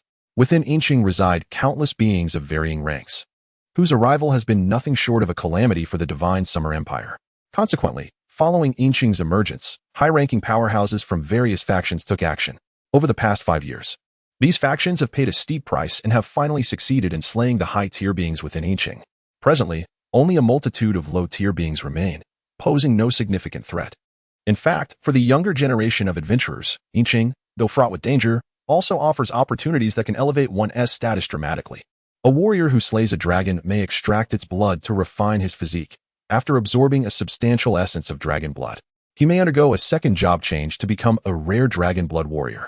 Similarly, a mage might discover a wealth of dragon tomes within a dragon's lair, diligently study them, and later transition into the rare profession of a dragon language mage. These tales have spread widely among adventurers, igniting the hopes of countless individuals of average talent to elevate to level 25 and pursue a second job change, aspiring to soar to great heights. However, the harsh reality is that the vast majority of adventurers who enter Inqing ultimately meet their demise there. After all, it is not an ordinary city, but a genuine abyss. Those who manage to seize opportunities and achieve greatness are always but a fortunate few favored by fortune. Thus, as Gu Chen anticipated, this journey to Inqing would be far more arduous than a conventional assessment. Nevertheless, He eagerly awaited the chance to contract a dragon as a summoned beast and to witness firsthand the true nature of the abyss. By the way, how is the point system for the assessment converted? Gu Chen inquired. Points can be exchanged for military merits, Liang Yi had mentioned previously. With military merits, one can redeem equipment and items from the Jinyuan army's treasury. After successfully passing the 4th round of assessments, he now possessed nearly 4,000 points.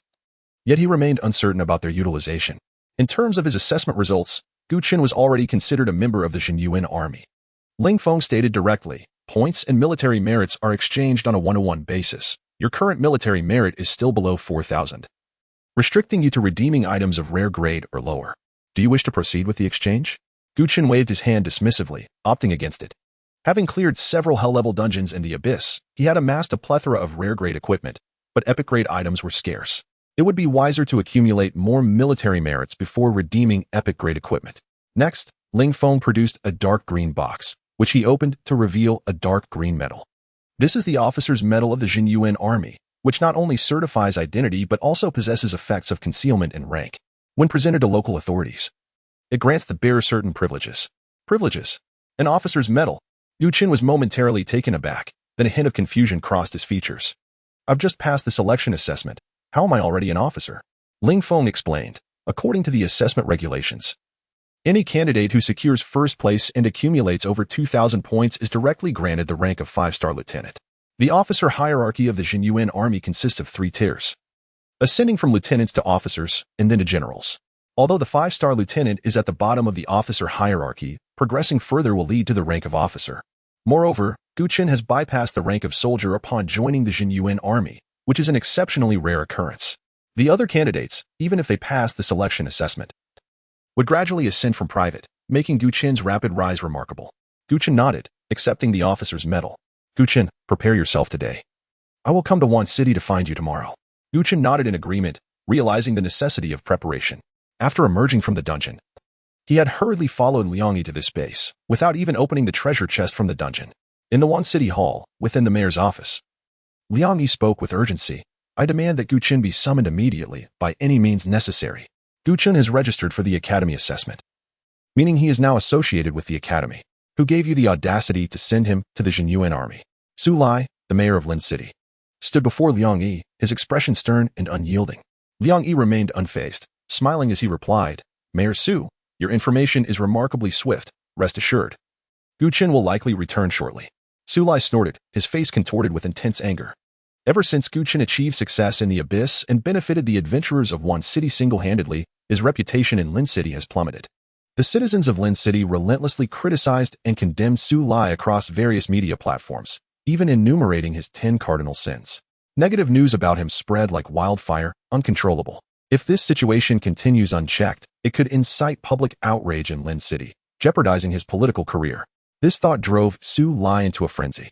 With no other option, he personally traveled to Wan City in search of Gu Chen. Upon his arrival, he learned that Liang Yi had sent Gu Chen to the Jinyuan army base, an implication that required no further explanation. Should Gu Chen join Wan City, there might still be a chance for his return to Lin City.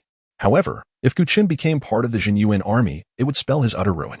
Suppressing his wrath, Su Lai spoke in a low voice. Liang Yi, you sent Gu Chen to the Jinyuan army without the academy's consent. Are you seeking to incite a conflict between the military and the academy? I warn you, I must take Gu Chen within 10 minutes, otherwise. Do not blame me for dismantling your mayor's office. Liang Yi coldly laughed in defiance. Su Lai, do not cast blame upon me. Whether it be the military or the academy, it is ultimately dependent on Gu Chen's own will. Why are you making such a fuss? I have already stated that Gu Chen is registered for the academy assessment. He belongs to the academy and must return with me to Lin City. Your unilateral decision to send him to the Jinyuan army is a grave misstep. Even if a 5-star general were present, they would be compelled to bow their heads and apologize to me. Su Lai glared ferociously at Liang Yi, his face dark with fury. At that moment, a resonant voice echoed from outside. You expect a 5-star general to bow their head and apologize to you? Humph. What are you to speak such nonsense here? As the voice faded, a middle-aged man clad in an officer's uniform entered, adorned with the insignia of a general, 5 gold stars arrayed upon his shoulders. Su Lai instinctively turned, and upon recognizing the newcomer, his expression shifted dramatically, his anger transforming into profound apprehension and fear. 5-star general? Chapter 103. The journey to Longing City in an instant. The once imposing Su Lai deflated. He had merely spoken in jest, unaware that a five-star general had materialized behind him. What could be more terrifying? It was General Ling. Liang Yi was taken aback, but not out of fear. Rather, he felt a surge of joy. He had been troubled about how to send Su Lai away, recognizing that he was in the wrong. However, with Ling Feng's arrival, he finally had someone to shoulder the blame. General Ling, what a surprise to see you. Please, come in. Liang Yi hurried forward, bowing and scraping. A stark contrast to his usual proud demeanor as the city lord. Ling Feng strode into the office, kicking Su Lai against the wall before unceremoniously taking the seat that symbolized the city lord. As a five-star general of the Jinyuan army and a core member of the military, even in a small city like Wan City, he could easily issue commands, especially since Liang Yi was one of his subordinates. At the entrance, Gu Chen followed suit, casually glancing at Su Lai. Is it him? What brings him to Wan City? Ling Feng seemed in good spirits and did not pursue Su Lai's offense. Instead, he beckoned Liang Yi, saying, You've recommended a fine candidate this time, Liang Yi. Well done. He then turned to Gu Chen with a smile. Come, show it to City Lord Liang. Gu Chen understood and retrieved the Jinyuan army officer's medal from his spatial bag, placing it before Liang Yi. Upon witnessing this, Su Lai, who had just risen from the floor, instinctively stood up and looked over. An officer's medal? This is a five-star lieutenant. Liang Yi's face was filled with disbelief. Gu Chen had just participated in the assessment, and now he had become an officer? Moreover, a five-star lieutenant. Could it be that Gu Chen had scored over 2,000 points in the evaluation? Unthinkable. Who would believe it? Liang Yi had once participated in the selection assessment for the Jinyuan army and knew all too well the difficulty of achieving 2,000 points. Over the years, he had never heard of any candidate scoring above that in the Jinyuan army's evaluations. Seeing Liang Yi's incredulous expression, Ling Feng burst into laughter. Ha ha ha. Liang Yi. It's just a five-star lieutenant's medal. You have one too, so why do you look as if you've seen a ghost? Taking a deep breath, Liang Yi gazed at Gu Chen with admiration. General Ling, my five-star lieutenant's medal was obtained only upon retiring, while Gu Chen received his on the first day. The difference is monumental. With that, Liang Yi turned to Su Lai, his eyes gleaming with mockery. City Lord Su, didn't you say earlier that you must take Gu Chen back to Lin City today? Su Lai's expression froze, quickly darkening. Not one to hold back. Gu Chen replied, City Lord Su, I have no intention of going to Lin City with you. You should return from whence you came. In that moment, Su Lai's face became exceedingly grim. As a peak fourth-tier practitioner, his original plan was to forcefully take Gu Chen back if he refused to comply. However, with Ling Feng, a five-star general, now in Wan City, he realized that his status as a peak fourth tier meant nothing. In fact, he was utterly insignificant. A five-star general was at least a peak sixth-tier powerhouse. If Ling Feng wished for his demise, a mere breath could extinguish him. Left with no choice, Su Lai gritted his teeth and left, visibly frustrated. Gu Chen then stowed away the officer's medal. Ling Feng turned to Liang Yi, instructing, prepare a certificate for Gu Chen. He will take the special train to Longyin City tomorrow. A special train? Gu Chen was surprised. Isn't there a teleportation array? On the way here, Gu Chen had specifically checked, noting that Longyin City was located in a remote area beyond the eastern continent, not close at all. Taking the special train would take at least 7 to 8 hours. Liang Yi shrugged, explaining, the threat from Longyin City has only recently begun to subside, and the teleportation array is still in the planning stages. Construction is expected to commence next year. For now, you'll have to make do with the new recruit special train. A special train for new recruits? Very well, if possible, please arrange for me a private compartment. Gu Chen made a small request, thinking of it as a chance to rest during the lengthy journey. Rest assured, you are now an officer. Your treatment will certainly differ from that of the new recruits. The following morning, upon arriving at the train station, Gu Chen located the special train adorned with military insignia. From the outside, the carriages were filled with fresh recruits of the Jinyuan army, mostly around level 15, with those at level 16 being exceptional. Gu Chen walked forward, finding the first carriage. After presenting his officer's medal, he smoothly entered. The front half of the carriage was open, resembling a typical train, while the rear half was sectioned into compartments, featuring several private lounges. Upon entering, Gu Chen immediately attracted the attention of those around him. All were clad in military attire, while he stood out in casual wear, appearing as an anomaly among them. Who is that? How can someone not in military uniform board the military special train? Shut your mouth. If you offend an officer, you're done for. Look at how young he is. He can't possibly be a commander of the Jinyuan army. He must be from a military family. Don't provoke him. As onlookers whispered among themselves, Gu Chen paid them no mind. After all, they were merely a bunch of level 15 recruits. Their opinions mattered little to him. He glanced at his ticket information and made his way inside, entering a private compartment. Once Gu Chen disappeared from view, the recruits began to chat animatedly.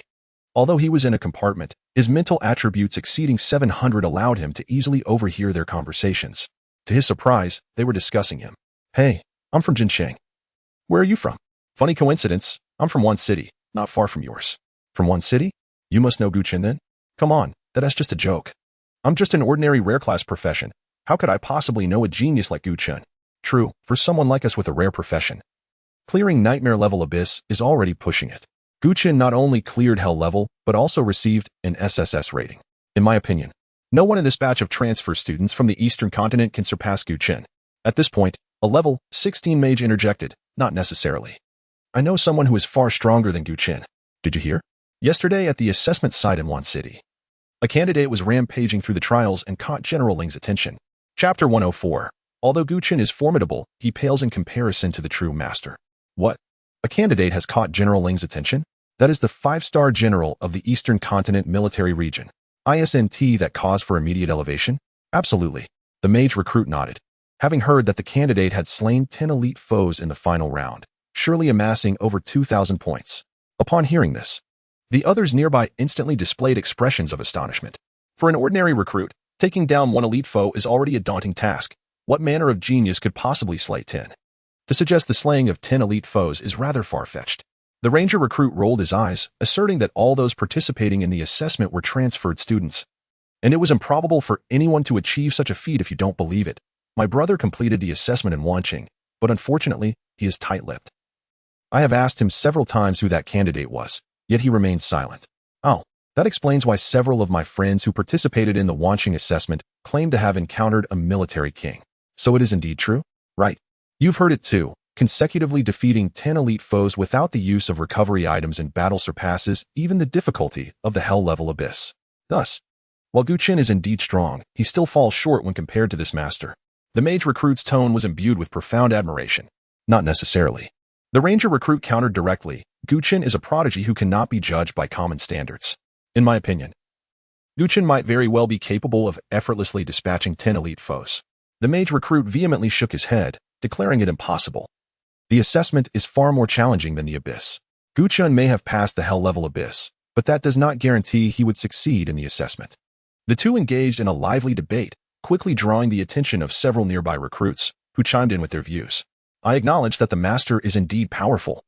Yet when compared to Gu Chen, who has achieved success in the abyss, he remains merely a junior. Indeed, they are just elite foes. Gu Chen has slain them before. But this master likely has not achieved anything in the abyss, right? You're thinking too narrowly, my friend. Do you recall the reward for slaying 10 elite foes? The points double. Oh, I had forgotten. 10 elite foes yield 1,000 points, and double that is 2,000. What of 2,000 points? I have 680 points and still pass the assessment. Be careful with your words. You risk exposing your intelligence. There is a regulation in the assessment. If a candidate exceeds 2,000 points, they are directly promoted to 5-star officer. What? Does this not mean that this master is no longer a recruit but has ascended to the rank of 5-star officer? Upon hearing this, those recruits who previously supported Gu Chen fell into stunned silence. Officer, and a 5-star officer at that. This rank is far too distant for a group of recruits. In the Jinyuan army, recruits can be promoted to 1-star private after 1 year of service. Privates are divided into 5 ranks, with 5-star being the highest. And 5-star privates can be promoted to 1-star soldier. Soldiers similarly have 5 ranks, with 5-star being the pinnacle, and only 5-star soldiers can ascend to 1-star officer. This is precisely why Liang Yi exhibited disbelief upon seeing Gu Chen as 5-star officer medal. For Gu Chen, it is merely an officer S insignia, yet for Liang Yi, it represents a journey of over a decade in the military. The ranger recruit fell silent for a moment, his expression a complex mixture of emotions. To pass the assessment and become a 5-star officer immediately? Is that for real? The mage recruit chuckled. Is there any doubt? What kind of person is General Ling? How could an ordinary genius catch his eye? Even a talent like Gu Chen has not been personally received by General Ling. In light of this comparison, the expressions of the recruits shifted dramatically, with many exclaiming in awe, and several even began to view this master as their life's aspiration. Even the ranger recruit, who had been extolling Gu Chen, fell silent. At that moment, the mage recruit felt an immense sense of satisfaction, as if he himself were the one awarded the 5-star officer medal. Look, while Gu Chen is impressive, he still falls short compared to that master. Countless individuals spend their lives without ever becoming an officer, while that individual's starting point already surpasses the endpoint of most. Silence. Disorder is prohibited on this military train. Just then, a tall figure in a crisp uniform entered the carriage. The recruits instinctively looked over, deducing from his attire that he was the train conductor for this military train. The conductor bore no rank, yet due to his role in operating the military train, he enjoyed the privileges of an officer. Do not underestimate this. For ordinary soldiers, it is akin to reaching the pinnacle. Suddenly, the recruits' expression shifted, and they straightened in their seats, observing the proper etiquette, eyes downcast, remaining silent. The conductor surveyed the recruits with a keen gaze reminiscent of a hawk, then turned and proceeded towards the compartment. Knock, knock, knock. After a brief pause, the conductor's tone became markedly respectful. Mr. Chen, I apologize for the interruption. I am Wu Feng, the conductor of this military train. Upon hearing the conductor's words, astonishment erupted on the faces of the recruits. Mr. Chen? Their gazes instinctively turned towards the compartment. As the compartment door opened and Chen was revealed, the conductor Wu Feng quickly explained. I have just received word that the foes near the tundra wilderness are displaying some agitation. However, rest assured, the Jinyuan army in the vicinity has already mobilized, and I believe we will encounter no unexpected incidents upon our arrival at the tundra wilderness. Very well, I appreciate your efforts, conductor, Chen replied with a nod. Of course, Mayor Liangyi has instructed me that should you require anything, do not hesitate to contact me. Wu Feng did not wish to impose further on Chen. Exchanging a few words before taking his leave, prior to exiting the carriage, he specifically advised the recruits to remain composed and not disturb Chen's rest. In an instant, the previously animated discussion among the recruits was replaced by a palpable tension as they exchanged glances. The individual in the compartment is, in fact, Chen? Did that mean he overheard all of our discussions? Several recruits wore expressions of distress, realizing that they had been the most dismissive of Chen, never anticipating that he was so close. The mage recruit who had just disparaged Chen was now drenched in cold sweat, feeling like sitting on pins and needles, or as if a thorn were lodged in one's back. If the floor of the carriage had a crack, he would have wished to burrow into it immediately. After waiting for a while, and with no sounds emerging from Chen's compartment, the mage recruit's expression gradually returned to normal.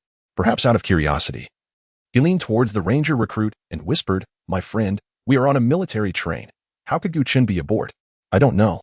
The ranger recruit shook his head, but then, as if possessed, he suddenly posed a question. Do you think it's possible that the master from the Jinyuan army assessment is actually Chen? Don't be ridiculous. If that master were truly Chen, he would at least be in military attire, right? The mage recruit paused, then nodded in agreement. True, that makes sense. Chapter 105, New Skill. For submission, Chen was not donning military attire, as he was merely hitching a ride and not accompanying the group of new recruits to the Jinyuan military base. After the conductor departed, he closed the compartment door. Perhaps it was due to the earlier reprimand from the conductor or the knowledge that Chen was within the compartment. But the new recruits outside ceased their fervent discussions. Chen welcomed the tranquility. After emerging from the spider's lair, he first visited the Lord's mansion, then participated in the Jinyuan military assessment, leaving no time to open the treasure chests or the record-breaking gift boxes. Now, he finally had a moment to spare. You have opened a rare-level dungeon treasure chest. Acquired spider robe LV, 20 rare. Acquired teleportation scroll 1. Acquired enhancement stones 15. Acquired energy restoration potions 10. The spider robe. Splendid. Finally, a piece of equipment tailored for a magic-oriented profession. Spider robe quality. Rare, level. LV, 20. Class restriction. Magic profession. Attributes, health 3000. Spirit 200. Effect. While wearing the spider robe, one gains spider sense, increasing evasion rate by 30. Excellent. For a mage, an increase in evasion rate is indeed a valuable asset. However, for Chen, it was still insufficient. Currently, he was clad in a level 10 preset, which, albeit inferior in attributes to the level 20 equipment, offered a set effect that allowed for a sacrificial ritual, significantly enhancing the attributes of summon beasts. This was far more advantageous than merely augmenting attributes and a 30 evasion rate. He needed to devise a strategy to locate a renowned blacksmith and inquire if it were possible to upgrade the preset to level 20 or beyond. Although this set was classified as rare, it dropped from the hell-level dungeon of the temple ruins, making it virtually non-existent in the market. If placed on the professional trader platform, it would certainly be worth a fortune. Yet, Chen was reluctant to part with it, for its set effect was immensely powerful. If he could find a blacksmith to enhance the set's level, it would truly be ideal. He had heard that some master blacksmiths held high status and were not easily accessible. Even if one could manage to secure their services, prior appointments were often required. Thus, He could only reach out to Liangyi for assistance. With that thought, Gu Chen sent Liangyi a message, requesting help in finding a blacksmith capable of upgrading his set. Subsequently, he stored the relatively useless spider robe in his personal space, intending to sell it later.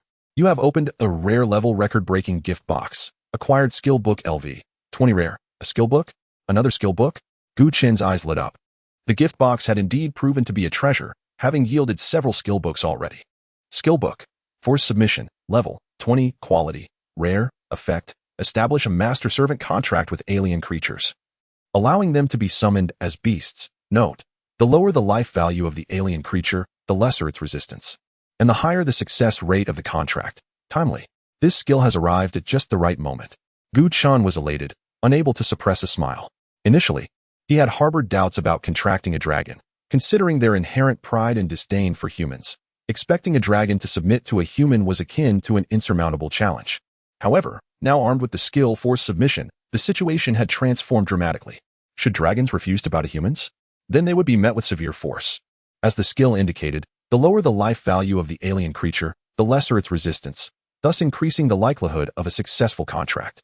While other professionals sought to contract dragons through displays of strength, persuasion, or even coercion, often exhausting vast resources to achieve such a feat, Gu Chen's approach was straightforward: strike hard, strike true, and as long as he did not slay the dragon, he would succeed in the contract. How simple and brutish. How potent are the summoner skills? In truth, it was not merely the skills but Gu Chen's own strength that played a pivotal role. For summoners, force submission was an essential skill, one that nearly all summoners possessed. However, until now, no summoner had dared to confront a dragon directly. Gu Chen was the first, and although he had yet to engage, he was already on the path to doing so. Next, Gu Chen collected the 2 rewards of professional experience from the completion rewards, each amounting to 100,000, totaling 200,000 experience points. Level: LV. 21. 794,129.801500. Only a little over 7,000 experience points were needed to level up to 22. After entering the second tier, leveling truly slowed, primarily due to Gu Chen's previous engagement in a first-tier dungeon. The experience from first-tier dungeons was naturally insufficient for second-tier professionals, making the slow progression quite reasonable. However, the upcoming expedition to Longying City would likely match Gu Chen's level. After 5 continuous years of combat, the predominant entities within Longying City were second-tier alien creatures, though third-tier or higher beings were not entirely absent, albeit exceedingly rare. Hence, one could regard Longying City as a second-tier abyss, albeit with heightened difficulty. For the inhabitants were predominantly those with dragon lineage. As Gu Chen opened his chests, the military train gradually set into motion, speeding toward Longying City. Once the train exited the city, the omnipresent gray mist obscured visibility entirely, casting the carriage into a dim and oppressive atmosphere. However, the new recruits remained unperturbed, for they were aboard a military train powered by advanced source crystals, traveling at breakneck speeds. Even level 20 elite alien creatures would not dare to impede its progress. Otherwise, the terrifying force would obliterate them in an instant. For hours later, the train entered the mossy wasteland, experiencing some bumps along the way. Inside the carriage, a mage recruit gazed anxiously at the all-encompassing gray mist outside. Just moments ago, the conductor had mentioned that the alien creatures in the mossy wasteland were somewhat agitated. Would there be any attacks against the military train? Although they were classified as rare professionals and had passed the Jinyuan military assessment, the recruits were still novices, having traversed the wilderness only a few times, naturally harboring concerns. Fear not, 2 hours ago, we received word that the alien creatures near the railway have been dispersed by the Jinyuan military. A portly middle-aged man emerged from another carriage, soothing the anxious mage recruit. He then addressed everyone present. I am Su Hai, the conductor of this military train. Rest assured, our train can reach speeds exceeding 1,000 kilometers per hour. Even abyssal aliens would not dare approach. Moreover, the train is equipped with weapon systems. Should any aliens appear, we will. Suddenly, a powerful inertia struck, catching everyone off guard. The conductor and the recruits within the carriage lurched forward, the sharp, jarring sound of brakes screeching in their ears. Screech. The train came to an abrupt halt, its speed plummeting. Fortunately, all the occupants of the carriage were recruits who had successfully passed the assessment, their attributes and combat prowess above the average standard, which mitigated any severe injuries. Nonetheless, a few individuals who failed to react in time sustained minor injuries. In an instant, the carriage erupted into chaos, a cacophony of confusion. Chapter 106, Mr. Gu Chen. Please do not exit the vehicle. The intense inertia caused Gu Chen to experience a wave of discomfort. Upon stepping out of his compartment, he was greeted by a scene of chaos within the carriage, prompting his brows to furrow deeply. Outside the window, colossal silhouettes flickered in and out of the black mist, rapidly approaching. Suddenly, a startled cry erupted among the new recruits. What are those? Tundra giants? Rock-armored rhinos? Mire beasts? Wasn't the genuine army supposed to have cleared them out? How could so many alien creatures appear so suddenly? A few new recruits, gazing at the ominous scene outside, turned pale with fear. The conductor, Su-hai, steadied himself and instinctively turned to look, his expression shifting abruptly. He spotted dozens of dark figures lurking in the gray fog, including several elite alien beings, all of them at level 30, while the military train moved at great speed. A coalition of level 30 elite aliens could certainly halt its progress. Typically, alien creatures in the wilderness maintained their own territories and rarely congregated. But the current situation was evidently unusual. A group of new recruits trembled, questioning why the train was slowing down. Accelerate. We must break through the encirclement of the aliens. Meanwhile, red alarms flared on either side of the carriage. The path ahead had been ravaged by mire beasts, rendering the train immobile. All personnel, prepare for battle, echoed the voice of the train conductor through the loudspeaker. Su-hai's brow furrowed deeply, his face paling. The road was indeed destroyed by the mire beasts. This was clearly a premeditated attack by the aliens. The military train stood stranded in the wilderness, encircled by a multitude of alien creatures. If the rock-armored rhinos charged the train, they could easily overturn it. As Guchen stepped out of his compartment and approached the carriage, Su-hai hurriedly intervened. Mr. Guchen, please do not move recklessly. The soldiers on the train are already mobilizing, and the combat system will be activated. Everyone must remain calm. His last statement was directed at the panicked new recruits. Soon after, a throng of soldiers armed with weapons rushed off the train, and the sound of machinery echoed from the carriage's roof, signaling the activation of the combat systems. Su-hai stood guard beside Guchen, wary of any sudden movements. The conductor had specifically instructed him that Guchen was a favored individual close to the city lord of Wanqing, and any mishap could cost him dearly. Guchen remained silent, his gaze fixed outside. In the swirling gray fog, led by a level 30 elite tundra giant, a wave of enormous dark shadows surged forward, resembling an alien army charging forth. The train's roof erupted with a thunderous noise as energy cannons locked onto the nearest alien target, unleashing their full firepower. The genuine army soldiers accompanied by the train disembarked, engaging in a desperate struggle against the surrounding aliens. These were seasoned soldiers equipped with standardized gear, nearly armed to the teeth, showcasing formidable combat prowess. Under the leadership of several Tier 3 officers, the soldiers successfully fended off the initial wave of alien onslaught. Mr. Guchen, the train is not only equipped with weapons but also a defensive system. This is the safest place. You must not exit the train, Su-hai urged. Aware that the brief chaos had ignited the fervor of several new recruits, including a ranger who had previously praised Guchen. With the genuine army soldiers already engaged in battle, they perceived this as an opportune moment to assist. However, at that moment, a palpable tremor resonated through the ground. From the depths of the gray mist, enormous black figures charged toward the military train. Upon witnessing this, the new recruits turned ashen. These were rock-armored rhinos, each larger than a heavy truck, all at the pinnacle of Tier 2, with a level 30 elite leading the charge. How can we fight that? They lamented. Their highest level member barely at level 16. Charging into battle would be tantamount to seeking death. Observing this, Guchen shook his head and strode purposefully toward the exit. Su-hai's expression shifted dramatically as he swiftly blocked his path. Mr. Guchen, it is far too dangerous outside. Exiting now would be an exceedingly unwise decision. In his view, despite Guchen's reputation as a prodigy, he was merely a novice, likely at Tier 2 at most, incapable of contending against Tier 3 aliens, especially with several elites among them. Guchen pointed toward the window. If you continue to obstruct me, those rock-armored rhinos will destroy the train. Su-hai turned to look and was instantly struck with terror. The genuine army soldiers were fiercely engaged, locked in combat with the first wave of tundra giants, leaving the train's flank wide open as the rock-armored rhinos charged forward. Such a charge should not be underestimated. It was a skill of the rock-armored rhinos. If struck, the train's defensive systems would not withstand many such impacts before disaster struck. Block the rock-armored rhinos. A Tier 3 officer, a blood warrior, shouted, his vitality surging as he charged at a rock-armored rhino with his blade. With a resounding crash, the officer was sent hurtling back, his body colliding with the train's surface, creating a massive dent. This spectacle left the new recruits within the carriage aghast. Guchen said nothing further, forcefully pushing past Su-hai and descending from the carriage. If the aliens were allowed to demolish the train, it would spell disaster.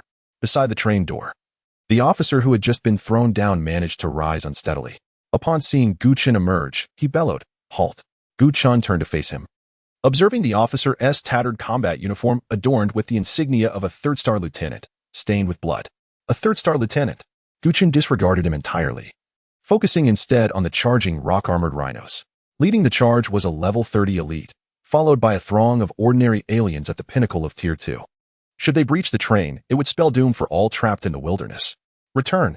the officer shouted at Gu Chen, brandishing his long blade as he bravely surged toward the pack of rock-armored rhinos.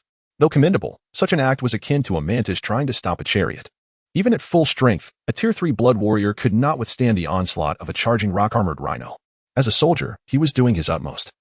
Even if he were to perish under the alien charge, he would protect the train and the new recruits behind him. At that moment, an unprecedented and overwhelming aura surged from behind him. With no time to look back, a menacing figure, equally formidable as the rock-armored rhino, erupted past him. The ensuing gust of wind forcefully pushing him aside. The Dark Hunter Dragon Tortoise shot forth like a colossal cannonball, crashing into the leading rock-armored rhino elite with a thunderous impact. Chapter 107. The highest military rank on the field. Taking command of the battlefield, a tremendous roar resounded through the air as the surrounding gray mist surged like tumultuous waves. Centered around the Dark Hunting Dragon Tortoise and the elite rock-armored giant rhinoceros, a rampant storm suddenly erupted. The level 30 elite rock-armored giant rhinoceros let out a mournful cry, its black horn shattered by the Dark Hunting Dragon Tortoise's spiked shell, its oppressive body toppling backward under the terrifying impact. Despite its lower level, the Dark Hunting Dragon Tortoise had reached a staggering constitution of 408 after leveling up to 21. Augmented by the unyielding black armor's 500 attribute points, bringing its overall constitution to an impressive 908. Consequently, the talent, Rebounding Spike Armor, raised its damage reflection ratio to 95. 4, nearly equivalent to 100. It could be said that the elite rock-armored giant rhinoceros suffered such severe damage during the collision because it was essentially impaled by its own charge skill. Seizing the moment while the elite rock-armored giant rhinoceros lay on the ground, the Dark Hunting Dragon Tortoise extended its body from the spikes and unleashed a furious roar towards the throng of rock-armored giant rhinoceroses behind. Roar! Over 20 rock-armored giant rhinoceroses were taunted, their cold gazes instantly transforming into wrathful fury. They swiftly redirected their attacks, abandoning the military formation to launch a frenzied assault on the Dark Hunting Dragon Tortoise.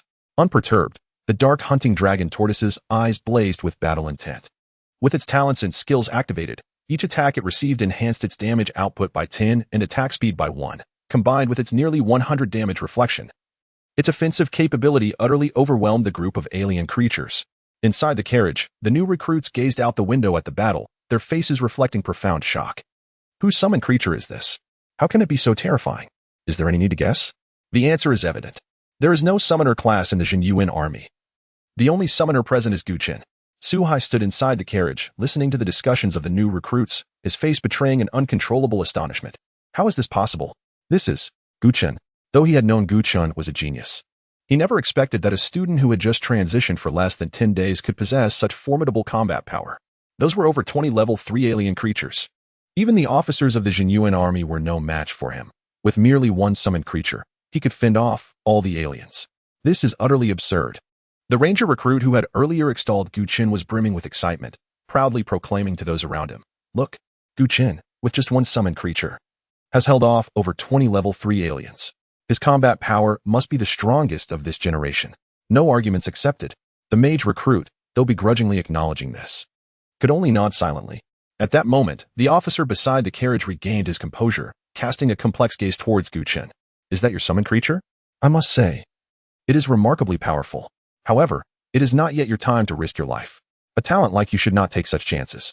You must survive to become an even stronger professional. Go back. The military formation is where you ought to be, even if you wish to fight. At least wait until we veterans are no longer around." The officer's tone was resolute. Their mission was to ensure the safety of all new recruits as they reached the Jinyuan army base. If these aliens were to attack the new recruits, they would have to step over the bodies of the veterans first. Indeed, courage is commendable, but the current situation does not warrant a sacrifice of life. Gu Chen, unfazed, produced a medal from his personal space and donned it before the officer's eyes. The officer was momentarily taken aback, his expression stiffening, instinctively rubbing his eyes, convinced he was mistaken. The group of new recruits inside the carriage also caught sight of the metal, their expressions frozen in disbelief, utterly shocked. The most astonished was the mage recruit who had previously doubted Gu Chen. Ignoring the astonishment in the other's eyes, Gu Chen calmly addressed the officer. "Leave this to me. You may return to your position." The officer's medal. Moreover, it was a 5-star lieutenant, the highest military rank on the field, without exception. This meant that when Gu Chen adorned this medal, he took command of all the Jinyuan army present and acquired the highest authority in this battle. "Yes, sir." After a brief moment of shock, the officer suddenly came to his senses and saluted Gu Chen with a precise military gesture. No explanation was necessary. A 5-star lieutenant was not merely a rank, but a symbol of combat prowess within the Jinyuan army. To receive this medal attested to Gu Chen's strength far surpassing that of all present in the Jinyuan army. Gu Chen turned to the new recruits inside the carriage and declared, "Stay in the carriage. I will deal with those aliens." With that, he stepped forward. Entering the thin gray mist. Inside the carriage, the conductor Su Hai appeared as if petrified, his expression vacant. The new recruits exchanged glances, each face etched with incredulity. Especially the mage recruit, who had fervently praised the exceptional candidate during the assessment, now wore a dazed expression, as if his worldview had been completely upended. Such a young recipient of the 5-star lieutenant medal. Only one person in the entire Eastern Military District matched this description. That was the remarkable candidate who single-handedly slew 10 elite aliens during the Jinyuan army assessment yesterday. Unbelievably, Gu Chen was that extraordinary individual. The recruits wore complex expressions, their faces a tapestry of emotions. They had just argued for ages to compare Gu Chen and that exceptional candidate, only to discover they were the same person. This was simply astounding. Having all endured 9 years of professional training, how could Gu Chen excel to such an extraordinary degree? At that moment, within the gray mist, dozens of figures engaged in a frenzied assault, the battle intensifying. The dark-hunting dragon tortoise, beset by the onslaught of the rock-armored giant rhinoceroses, retaliated ferociously. Relying on its innate talents and skills, despite its formidable constitution and defense, its health diminished rapidly. After all, it was besieged by a horde of level 30 aliens, and the disparity in both level and number was staggering. Even if each rock-armored giant rhinoceros could deal a mere 10,000 damage, the combined assault of over 20 would inflict a horrific amount of harm. In just a few breaths, the dark-hunting dragon tortoise's health plummeted below half, continuing to drop at an alarming rate. At this moment, without needing any commands from Gu Chen, the dark-hunting dragon tortoise roared and activated the dormant bloodline power within. Dragon blood boiling. When health falls below 30, defense increases by 300. And health recovery speed increases by 300. The dragon blood power hidden within the dark-hunting dragon tortoise erupted explosively. Its body suddenly swelled, densely packed. Hard scales sprouted all over. Its spikes hardened and sharpened further, and its health began to visibly recover. Roar! The dark-hunting dragon tortoise bellowed. Its cry seemingly laced with a hint of dragon song, reverberating through the air. After enduring such an onslaught, its attack speed and damage output reached an exceedingly terrifying level. Fixated on the elite rock-armored giant rhinoceros before it, it swung its forelimbs, the claws glinting menacingly, akin to the grim reaper wielding a scythe, slashing forward with ferocity. Swoosh! The two claws crossed, instantly severing the elite rock-armored giant rhinoceros's neck. A head, bearing a broken horn, rolled to the ground, its massive body crashing heavily beside it. Kill rock-armored giant rhinoceros elite LV. 30, experience 39, 200 chapter 108. I remember you the elite rock-armored rhinoceros fell.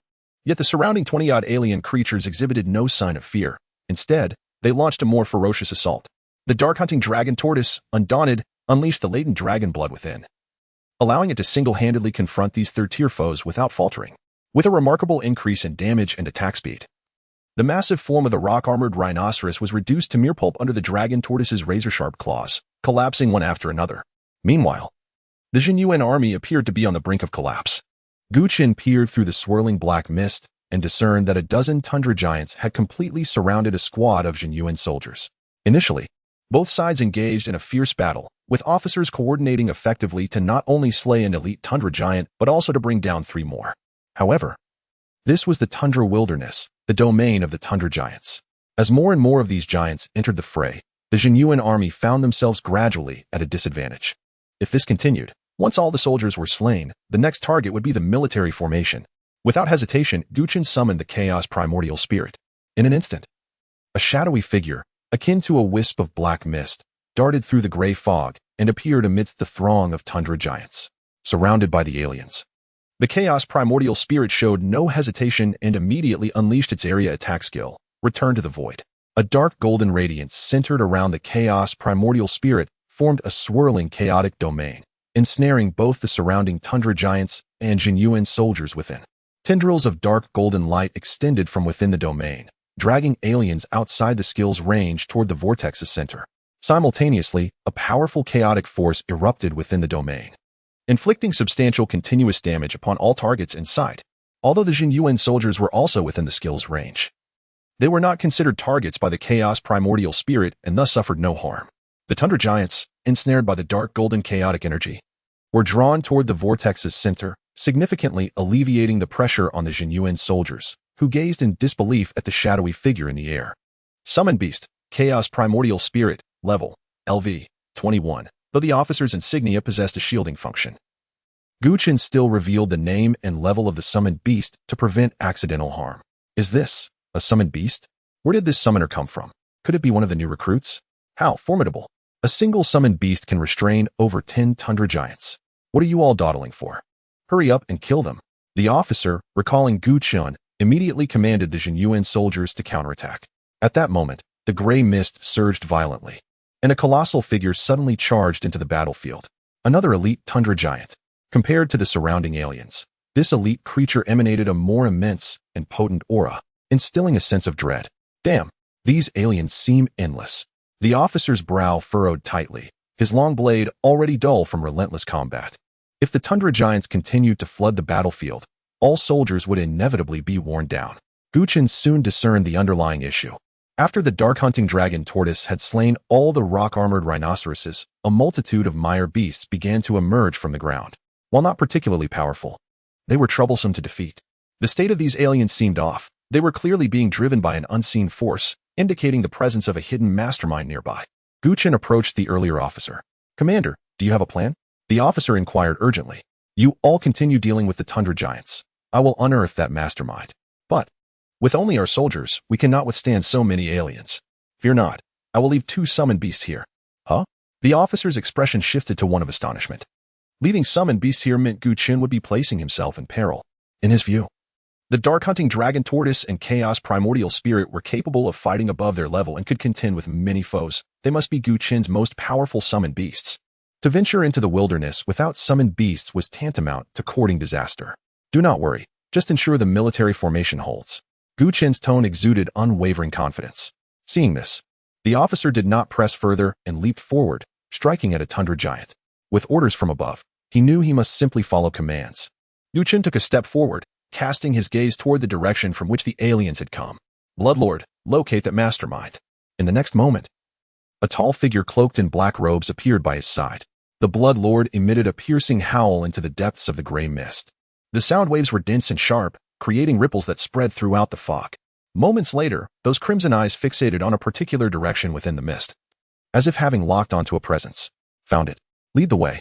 Although the wilderness's gray mist obscured sight, the Bloodlord could detect everything occurring around him, even with his eyes closed. This was not a skill, but rather a talent, bloodline instinct. I recall that summoners possess a skill that allows them to gain mental feedback from their summoned beasts. If I acquire that skill, I could gain visibility through the Bloodlord's mental detection in the mist. If given the opportunity, I must learn that skill for mental sharing as soon as possible. Chen stealthily followed the Bloodlord through the fog, soon spotting a peculiar figure amidst the haze. However, just as Chen recognized this figure, it seemed to sense his presence and immediately turned to flee. Thinking of escaping? Too late. Chen's tone bore no hint of urgency. Simultaneously, the Bloodlord vanished as if teleporting, appearing in an instant before the fleeing figure. The strange figure, without looking back, sprinted forward, but after a few steps, he abruptly halted. Before him, a cold, stern shadow materialized from the gray mist, 2 crimson eyes glowing ominously, exuding an invisible pressure that sent chills across his face. A human? Chen approached, peering through the thin gray mist to find that the strange shadow was a hunched man of diminutive stature. His face was marred by odd black markings, resembling some form of tattoo, and his complexion was slightly pale. He fixed his icy gaze on the Bloodlord for a moment before turning his attention to Chen, who stood not far away. You managed to find me. Such keen mental acuity. As he spoke, the hunched man pressed his hands to the ground and abruptly yanked upward. With a rumble, the earth split open, and 4 level 30 mire beasts emerged from the depths. These mire beasts, covered in hard scales, bore a resemblance to crocodiles but were larger, standing upright on 2 legs like humans. Their eyes gleamed with ferocity as they shielded the hunched man, letting out deep roars directed at Chen and the Bloodlord. The hunched man regarded Chen, a cruel smile appearing on his pale face. "Summoner, I shall remember you. I will come to find you." With that, he left the 4 mire beasts behind and dashed deeper into the gray mist. Chapter 109. Every mage has a melee heart. As the hunchbacked man's words faded, a chilling glint ignited in Chen's eyes. Am I being targeted? Future retaliation? This was unacceptable. It and Oppos. Easier to be a thief for 1,000 days than to guard against one. You and Oppos. So confident you can escape? Chen retorted icily, immediately activating the Mediant Cloaks effect and unleashing the Chaos Sprite skill, Chaotic Entanglement. A shadowy tendril shot from his hand, vanishing into the gray mist before ensnaring the hunchback, immobilizing him. Chen pursued without hesitation, for mire beasts roared, attempting to impede his advance. However, the vampire lord flickered, 2 identical phantoms materializing beside it, engaging the beasts. Though the illusions possessed only 80 of the original's power, they were, after all, legendary summons, holding their own against the 4 beasts. The vampire lord trailed Chen into the dense gray mist. The hunchback was now stricken with terror. He was not only rooted to the spot but could also sense the rapidly approaching auras behind him. He couldn't fathom how targeting the garrison of Jinyuan's train had led to incurring the wrath of such a formidable summoner. Despite the low visibility in the misty wilderness, he had clearly seen that the attacker wore no military attire. Could he not be part of the garrison of Jinyuan? Indeed, how could the garrison possess a summoner? Realizing this, the hunchback frantically cried, "Brother, there must be some misunderstanding." Almost as soon as the words left his lips, Chen materialized before him. The sound of rushing wind filled his ears as he perceived a black iron hammer descending upon him with the force of a collapsing mountain. Wait, a hammer? Isn't he a summoner? The hunchback's mind went blank. Unable to evade, he braced himself, a shimmering white shield appearing before him. Bang! The shield shattered under the relentless impact, and the hammer struck the hunchback with unstoppable force. He cried out in agony, feeling as though he had been struck by a high-speed train. The sheer force sent him hurtling backward, slamming into a boulder. His arms were fractured and mangled, and his internal organs felt as though they had been carved with knives. What madness is this? A summoner, a magic class, wielding a melee weapon like a hammer? The hunchback was aghast, his health plummeting. Hammer you? Of course, not myself. Chen quipped, a sardonic smile playing on his lips as he approached the hunchback, hefting the heavy hammer. Every magic class harbors a melee heart. Previously, in the abyss, he had refrained from taking risks and relied on his summons. But now, seeking retribution, he would take matters into his own hands. He had acquired the hammer in the infernal abyss. Its stats were unremarkable, making it unsellable, so he had simply stored it in his personal space. Magic classes could wield melee weapons, but they wouldn't receive the stat or effect bonuses associated with them. In Chen's hands, the exquisite hammer was no different from an ordinary iron hammer. However, with his current strength of 627, surpassing that of a level 35 warrior, even a simple iron hammer would inflict devastating damage. Chen crouched, plucking the concealment emblem from the hunchback's attire, revealing his information. Class, Beastmaster, level, LV. 25, attributes, Strength 232, Agility 220, Constitution 243, Spirit 384, Skill I, Beast Language Proficiency, Skill 2, Beast Command, Skill 3, Beast Frenzy, a Beast Master, a rare class. But to act so brazenly in the wilderness at level 25 was audacious. Are you seeking death? With such meager abilities, you dare threaten me?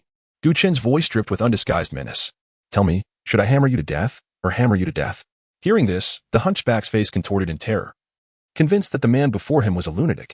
What magic class uses a hammer as a weapon? Was he to die at the hands of this madman? Suddenly, the surrounding gray mist churned, and a low, raspy voice echoed from all directions. Young friend, where does such murderous intent come from at such a young age? Spare the Beast Master, and consider it a favor to the Abyss Shrine. What do you say? Abyss Shrine? Chen was unfamiliar with the name. However, he glanced at the hunchback, a peculiar smile spreading across his face. So, you're with the Abyss Shrine. You should have said so earlier. Seeing this, a glimmer of hope ignited in the hunchback's eyes. Brother, there must be some misunderstanding. With a resounding crash, the hammer fell, and the hunchback's vision went black as his head was pulped. Chen shook the red and white slurry from the hammer, his gaze sweeping the empty gray mist, a nonchalant smile playing on his lips. Apologies, I've never heard of the Abyss Shrine. My hand slipped, and I've offended you. Surely, you'll forgive me? Boy, you're courting death. The raspy voice was filled with fury. Why don't you come out and kill me? Chen challenged, unfazed. However, after a moment, the gray mist remained silent. There was no sign of anyone, not even a flicker of skill energy. Chen's eyes widened in surprise. He had expected the one claiming to be from the Abyss Shrine to leap out and seek vengeance after he had killed the hunchback. Yet, after waiting for a minute or two, there was no sign of anyone. Is the Abyss Shrine this cowardly? Not bad. You wear an Endopos, frightened. Considering your courage. I'll spare you today. Boy, mountains may shift, but water flows on. We'll meet again. Trying to leave? Too late. The reason he had waited so long was to buy time for the vampire lord to locate the individual's position. If they had left immediately, it would have been impossible to find them. But now, it was too late. The vampire lord flickered, leaving behind an afterimage as it charged into the gray mist. Twin pistols barked, a torrent of bullets raining down on a specific area within the mist. The gray mist roiled. And a muffled groan echoed before a dark figure burst from the mist. Die. Chen roared, and the vampire lord unleashed its skill. A barrage of bright silver bullets streaking out like lightning, striking the figure. The previous torrent of fire had been merely to force the target into the open. This skill was the true killing blow. Chapter 110. Since you're just a minor character, what use are you? The dark figure, struck by the skill, emitted a miserable cry, accompanied by a dense clatter of metal. The gray mist dispersed, revealing a middle-aged man with a sinister countenance, clad in black armor. Chen observed him, unable to discern his information due to the man's shielding equipment. However, judging by his attire, he was likely a warrior or swordsman. The armor, though having absorbed the brunt of the skill's damage, was now fragmented and severely damaged. The man slumped to the ground, his face ashen, gasping for breath. Upon seeing Chen approach, he feigned a benevolent smile. Young brother, don't be hasty. My grievances with that beast master are unrelated to you. I merely joined the Abyss Temple for employment. How about I offer you an epic-grade equipment as compensation, and even kowtow to you? Just consider me a fart and let me go, all right? The mention of epic-grade equipment piqued Chen's interest. What is it? Show it to me. The man wore an awkward expression, chuckling. Well, the equipment isn't currently on my person. Noticing the chilling glint in Chen's eyes, the man shuddered and quickly amended. Young brother, let's talk this over. The equipment is guarded by the Abyss Temple at a nearby stronghold. I can lead you there to retrieve it. What exactly is it? An epic-grade equipment, the replication ring. This ring can replicate one of an allied unit's talents and bestow it upon the wearer. Replicate an allied unit's talent? Chen's eyes flashed with surprise. How far is it? He's hooked. The man's face betrayed a hint of delight as he gestured towards a direction within the gray mist. Not far. About 10 kilometers along this path, and you'll find the Abyss Temple's stronghold. That beastmaster you just eliminated was one of the Abyss Temple's adherents. He orchestrated this attack on the military train to create chaos and lure the nearby garrison of the Abyss to their doom. Chen's eyes narrowed slightly as he scrutinized the man. What is your role within the Abyss Temple? The man's expression faltered, a flicker of panic in his eyes. I'm just a small cog, employed by the Abyss Temple. These matters are beyond my involvement. Chen, growing impatient, wasted no time and activated the effect of his medium cloak. Dimensional assassination. Before the man could react, his body convulsed violently, the light in his eyes extinguished. Since you're just a minor character, what use are you? Rest in peace. While he was uncertain about the Abyss Temple's true nature, anyone audacious enough to attack a garrison of the Abyss train was undoubtedly malevolent. Before his transmigration, these individuals would be considered terrorists, deserving of summary execution. Human hearts were too complex, and Chen had no desire for interrogation. Eradicating the threat at its root was certainly justified. After all, the man had already seen his face, and a formidable organization lurked behind him. He feared not thieves, but the constant threat of their lurking presence. Removing the concealment emblem from the man and Opos, S-Person revealed his information, a level 30 ghost swordsman. A pauper. The loot scattered on the ground was unimpressive, the highest quality being a rare-grade katana. He was even weaker than the level 25 beastmaster, who at least dropped an epic-grade tome. While Chen sorted through his spoils, the vampire lord was not idle, converting the two corpses into vampire spawn. The ghost swordsman, a level 30 professional, consumed 5,000 life points to be transformed into a level 30 vampire spawn. While the cost was higher than before, the self-destruction damage was also greater, reaching 10,000 points. The third tier is truly remarkable. After a short wait, 2 mirror images arrived with 4 mire beasts that had been transformed into vampire spawn. The 4 vampire mire beasts were all of the third tier, and combined with the vampire ghost swordsman, a single self-destruction could unleash 50,000 damage. This damage should not be underestimated. Humans, unlike elite aliens or bosses, did not have health bonuses. Aside from tank classes, few third-tier professionals had health exceeding 50,000 000. Relying instead on high-quality equipment to enhance their defense, Chen and the vampire lord traversed the black mist, heading in the direction indicated by the ghost swordsman. Whether the man's words were true or false, a quick investigation would reveal the truth. Chen's party advanced through the wilderness but found no facilities resembling an abyss temple stronghold. He remained patient, but after a while, they were still unsuccessful. It seems that ghost swordsman deceived me. He deserved his fate. Chen cursed inwardly and turned back. Suddenly, a dark figure darted through the gray mist behind them. A jet-black arrow pierced the air, like a bolt of black lightning, reaching Chen's heart in the blink of an eye. Chen's eyes flashed coldly, and without hesitation. He activated his skill. Displacement exchange. Instantly, a vampire mire beast replaced him, narrowly avoiding the imminent attack. The black arrow struck the vampire mire beast the moment it appeared.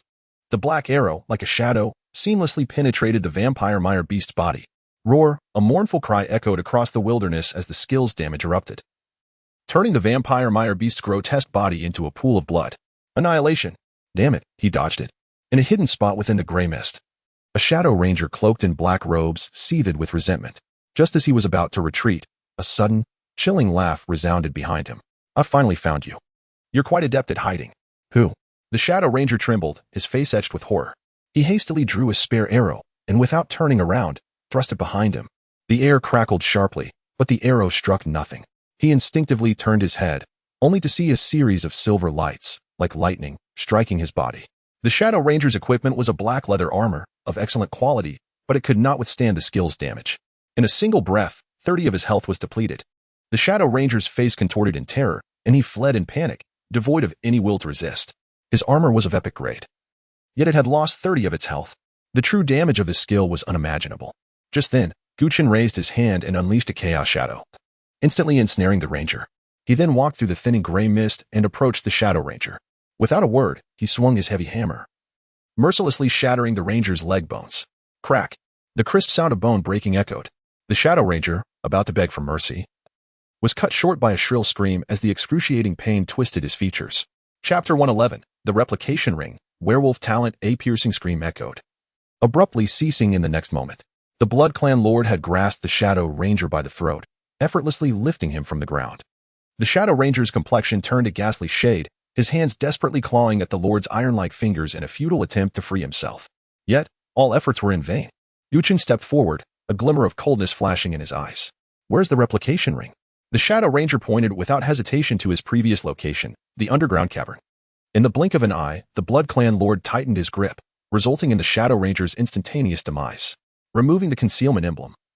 The Ranger's identity was revealed, a level 30 Ranger. Although the Shadow Ranger was a renowned and rare class, it was primarily a ranged attacker, and once cornered, it faced certain death. Not even the epic-level shadow-hunting dragon turtle could save him from the Blood Clan Lord, a legendary summoned beast. The Blood Clan Lord transformed the Shadow Ranger's lifeless body into a third-tier Blood Clan descendant. After Chen collected several pieces of equipment, he led a group of Blood Clan descendants to the desolate land indicated by the Ranger. The cavern? A few of the descendants scoured the ground and soon unearthed a mechanism. Upon activation, a 2-meter square entrance to the cavern emerged before Chen's eyes, revealing an abyss of darkness within, obscuring any view of its contents. As Chen instinctively approached, a foul, putrid stench wafted from the cavern's mouth, dissuading him from advancing further. Along with the noxious odor, he discerned a low, thunderous growl reverberating from the shadows. Damn it, that Shadow Ranger must be deceiving me. The abyssal temple is filled with treachery. They all deserve to perish. Just as he was about to turn away, faint rustling sounds emanated from deep within the cavern, which soon dissipated after a few breaths. Suddenly, an earth-shattering roar erupted, akin to a wild beast battle cry. A massive shadow lunged from the cavern entrance with astonishing speed, rendering its form nearly indistinguishable. Chen immediately commanded the Blood Clan Lord to attack, and bullets tore through the mist like a torrent of steel, aimed at the shadow. However, the shadow erupted with newfound speed, effortlessly evading all projectiles through a series of agile leaps. It then leaped onto a rock towering over 3 meters high, the thin mist swirling around it before revealing its form. A humanoid wolf. What on earth? It resembled a werewolf, towering over 2 meters. Its dense black fur cloaked its entire body, muscles rippling with primal ferocity. Chen furrowed his brow, astonishment flickering in his gaze. He merely sought the replication ring, yet a werewolf materialized before him. Moreover, this werewolf bore a concealment emblem, rendering its information invisible. Curiously, this was his first encounter with a concealed entity. The Blood Clan Lord positioned itself protectively before Chen, confronting the werewolf, its eyes exuding a murderous intent typically reserved for a natural enemy. With a command, 7 Blood Clan descendants charged forth. The werewolf was fast, yet the descendants matched its speed. After an intense skirmish, they swiftly encircled the creature, blocking all avenues of escape. This was precisely what Chen desired. With a mere thought, the 7 descendants detonated themselves in proximity to the werewolf. The explosive shockwave dispersed the mist, and crimson flames surged, engulfing the werewolf completely. As the explosion subsided, the werewolf lay battered and bloodied, its health bar significantly diminished but not entirely depleted. At that moment, disbelief and fear flickered in the werewolf's deep blue eyes. "Please, don't kill me," it pleaded, its mouth filled with razor-sharp teeth, yet producing a remarkably human voice. Chen's expression remained icy, devoid of any compassion. Just as the werewolf uttered its desperate plea, the Blood Clan Lord erupted in a crimson aura. A powerful energy storm emanating from its form, surging towards the werewolf. Crimson Feast, boom. The skill's damage erupted, tearing through the werewolf's towering frame, blood gushing forth. In an instant, its health bar was wholly depleted, collapsing heavily to the ground without a second damage assessment required. It was dead. The combined force of the 7 Blood Clan descendants' self-detonation and the initial damage from Crimson Feast surely exceeded a staggering 15,000. Why did a werewolf suddenly appear? As Chen pondered this, the lifeless body of the werewolf began to transform. Its towering stature rapidly diminished, its dark skin fading, until a human male corpse lay before Chen. Simultaneously, a radiant glow emerged, revealing several pieces of equipment and items. A human? Chen's eyes widened in astonishment. Could this individual be a shape-shifting practitioner, perhaps a druid? Curiosity sparked within him as he gazed at the corpse. Once a practitioner perishes, their items and equipment lose their energy supply, rendering them ineffective.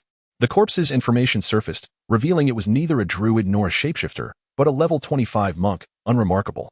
A shape-shifting monk? That was unheard of. Chen's face clouded with confusion. Instinctively, his gaze swept across the ground, and his expression froze. Among the scattered equipment lay an item radiating golden light. Golden. A symbol of the epic tier. Could it be? Chen's face erupted with delight. Perhaps that ghostly swordsman had not deceived him after all. Upon closer inspection, he read, Replication Ring, Quality, Epic, Level, LV. 20, Class Restriction, None, Attributes, Spirit 600, Effect, Replicate the talent of a friendly unit and confer it upon the user, Current talent, Night Werewolf Bloodline, Rare, Note. Each change of talent requires a 24-hour cooldown, truly. Fortune smiled upon him. Chen's face glowed with joy as he picked up the epic ring and slipped it onto his finger. Instantly, he felt his spirit surge by 600 points, his mind flooded with an unprecedented clarity and comfort. The replication ring, a means to replicate a friendly unit's talent. This equipment was tailor-made for a summoner. Without hesitation, Chen erased the Night Werewolf bloodline from the ring. Rare tier?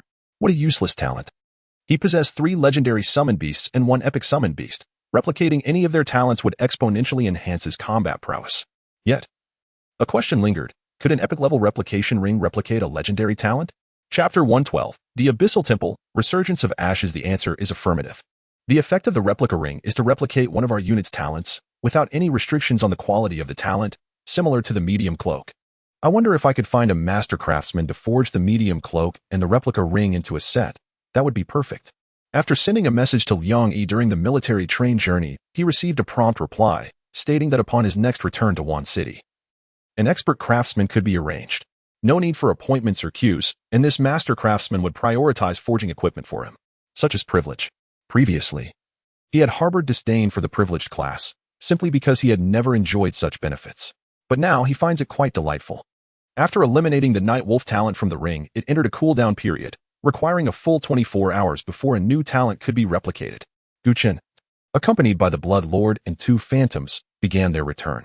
Upon arriving back at the military train's location, the Dark Hunter Turtle and the Chaotic Elemental were already waiting by the side of the train. After dealing with the Beast Tamer, the source of the alien threat was severed, and the remaining aliens, no longer in a frenzied state, had significantly diminished combat power. The 2 summoned beasts exerted little effort, swiftly dispatching the remaining aliens, and the battle quickly subsided with minimal casualties. Soldiers outside the train were regrouping, while several priest-class soldiers tended to the wounded. The earlier 3-star officer stood anxiously by the train, awaiting Chen's return. Upon seeing Chen emerge from the mist, his face lit up with excitement, and he promptly saluted. "Sir, have you eliminated the mastermind behind this?" "Indeed," Chen nodded. stowing away his officer insignia. There were 3 individuals who claimed to be from the Abyssal Temple. The Abyssal Temple? The officer's expression shifted, his brows furrowing. It seems you are familiar with this faction. Pray, enlighten me. Certainly, the officer replied. In essence, the individuals from the Abyssal Temple are nearly all lunatics.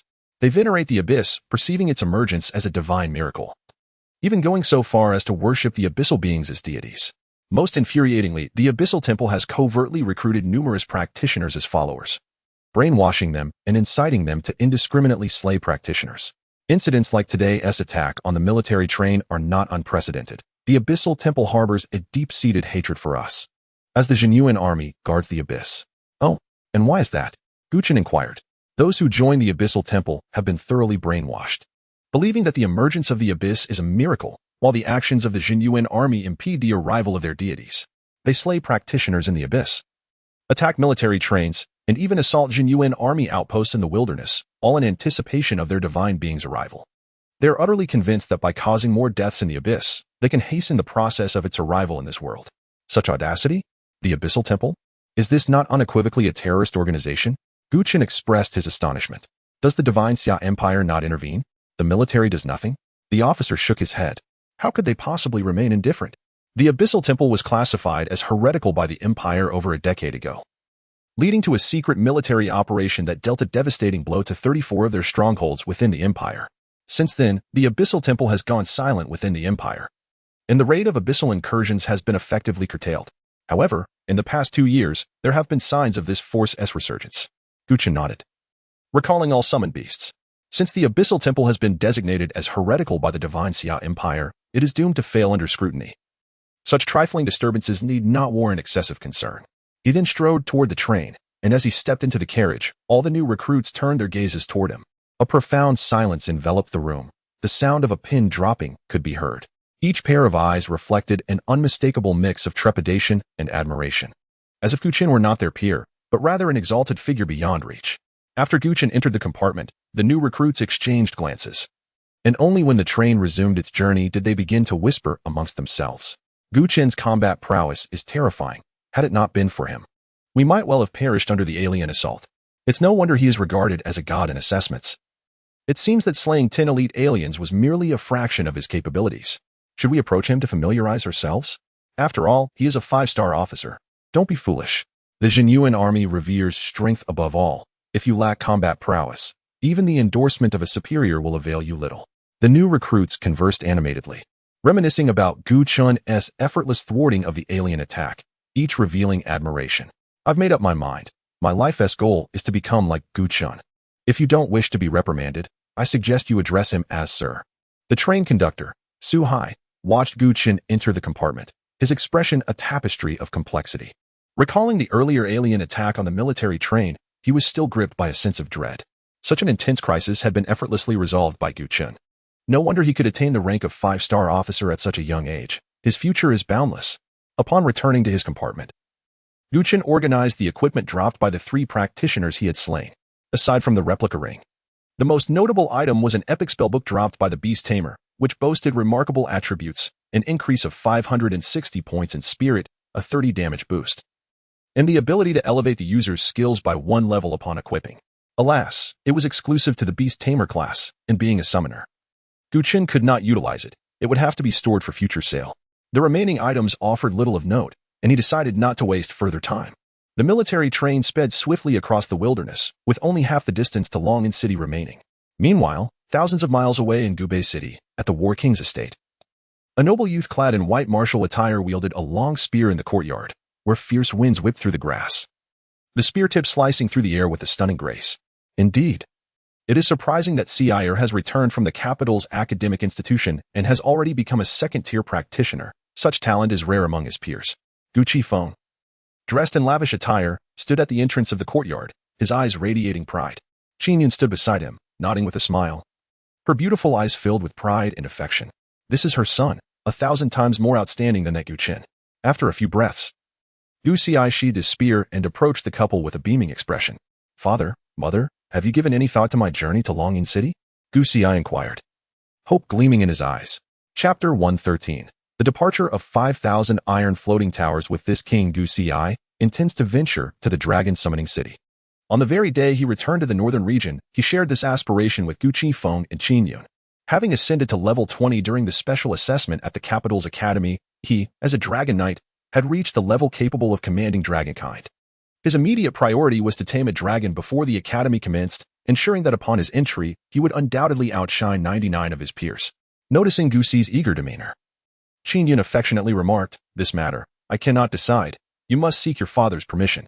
Upon hearing this, Gu Xi turned to Gu Qifeng with a serious expression, "Father, I am now a second-tier dragon knight, fully capable of commanding dragonkind. I implore you to grant me permission to capture my own steed." Gu Qifeng furrowed his brow. His previously gentle demeanor now tempered with gravity as he shook his head. "My son, the dragon summoning city is fraught with peril, emerging from the abyss. It is not merely second-tier practitioners who encounter danger. Even third- and fourth-tier professionals have met their doom there." Gu Xi, unwilling to concede, responded, "Father, danger and opportunity coexist. If others can soar to great heights in dragon summoning city, so can I. At worst, I could bring 500 iron floating towers along for assurance." Gu Qingfeng's expression hardened. "My mind is made up. Do not dwell on the dragon summoning city any longer. This matter is non-negotiable. As for capturing dragonkind, the Academy has already informed me that if you place in the top 3 in the year-end assessment, they will grant you access to the Dragon Valley instance. There, you can also tame dragons, and it is far safer. This is the best path for you." Upon hearing this, Gu Xi fell into silence, his unwillingness morphing into unmasked disappointment. The year-end assessment? Would that not mean waiting another 6 months? He had already attained level 20 as a dragon knight. Yet he would have to wait half a year to tame dragonkind? Although the outcome was well arranged, he was utterly dissatisfied with the process. At that moment, the steward Gu He entered the courtyard. "Your Majesty, the Lord of Lin City, Su Lai, has arrived at Gu Bei City this morning and is requesting an audience." Gu He approached Gu Qifeng with urgency. "Su Lai? Humph. Why would he travel all this way to Gu Bei City instead of remaining in Lin City?" Gu Qifeng remarked, hands clasped behind his back. "Your Majesty, Su Lai mentioned he has urgent matters to report concerning the eldest son." Chen? Gu Qingfeng's expression shifted, an inexplicable sense of foreboding rising within him. What could it be? Su Lai said, "The eldest son has joined the military, recruited into the Jinyuan army by Ling Feng of the eastern continent." What? Gu Qifeng erupted in fury. The Gu family hails from the academy. That ungrateful son has already betrayed the northern region, and now he joins the military? Is he intent on severing all ties with the Gu family? How audacious. That Ling Feng dares to recruit my son into the Jinyuan army. Gu Qingfeng's eyes widened. When did this happen? Yesterday. Yesterday? Su Lai only reports this today? Gu He fell silent. The previous day, in celebration of Gu Xi's return from the academy, the royal household had hosted a grand banquet that lasted into the night, causing him to miss Su Lai's message. Such matters, he would never admit to willingly. Meanwhile, Chen Yun and Gu Xi exchanged glances, their surprise evident. Especially Gu Xi, who could not fathom the absurdity of the situation. His half-brother, a worthless individual, not only had the audacity to sever ties with the royal family, but also foolishly joined the military? Why abandon the prestigious academy to become a mere soldier? It was utterly ridiculous. Suppressing his anger, Gu Qingfeng's face darkened. If I recall correctly, Ling Feng is a 5-star general of the Jinyuan army. A 5-star general dares to poach from my northern region royalty, and it is my son he dares to recruit? Does he take me for a fool? Gu He, mobilize the floating battleships. Command 5,000 iron floating towers to accompany me to the eastern continent to retrieve him.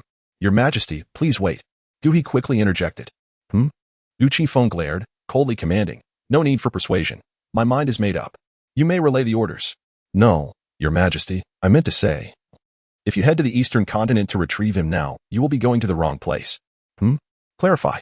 Word from Wan City indicates that the eldest son has already boarded the military train this morning, heading alone to the dragon summoning city. The dragon summoning city? Gu Qingfeng's brow furrowed. He was merely a summoner. What business did he have there? As soon as the words left his mouth, he realized, and a wave of fury surged within him.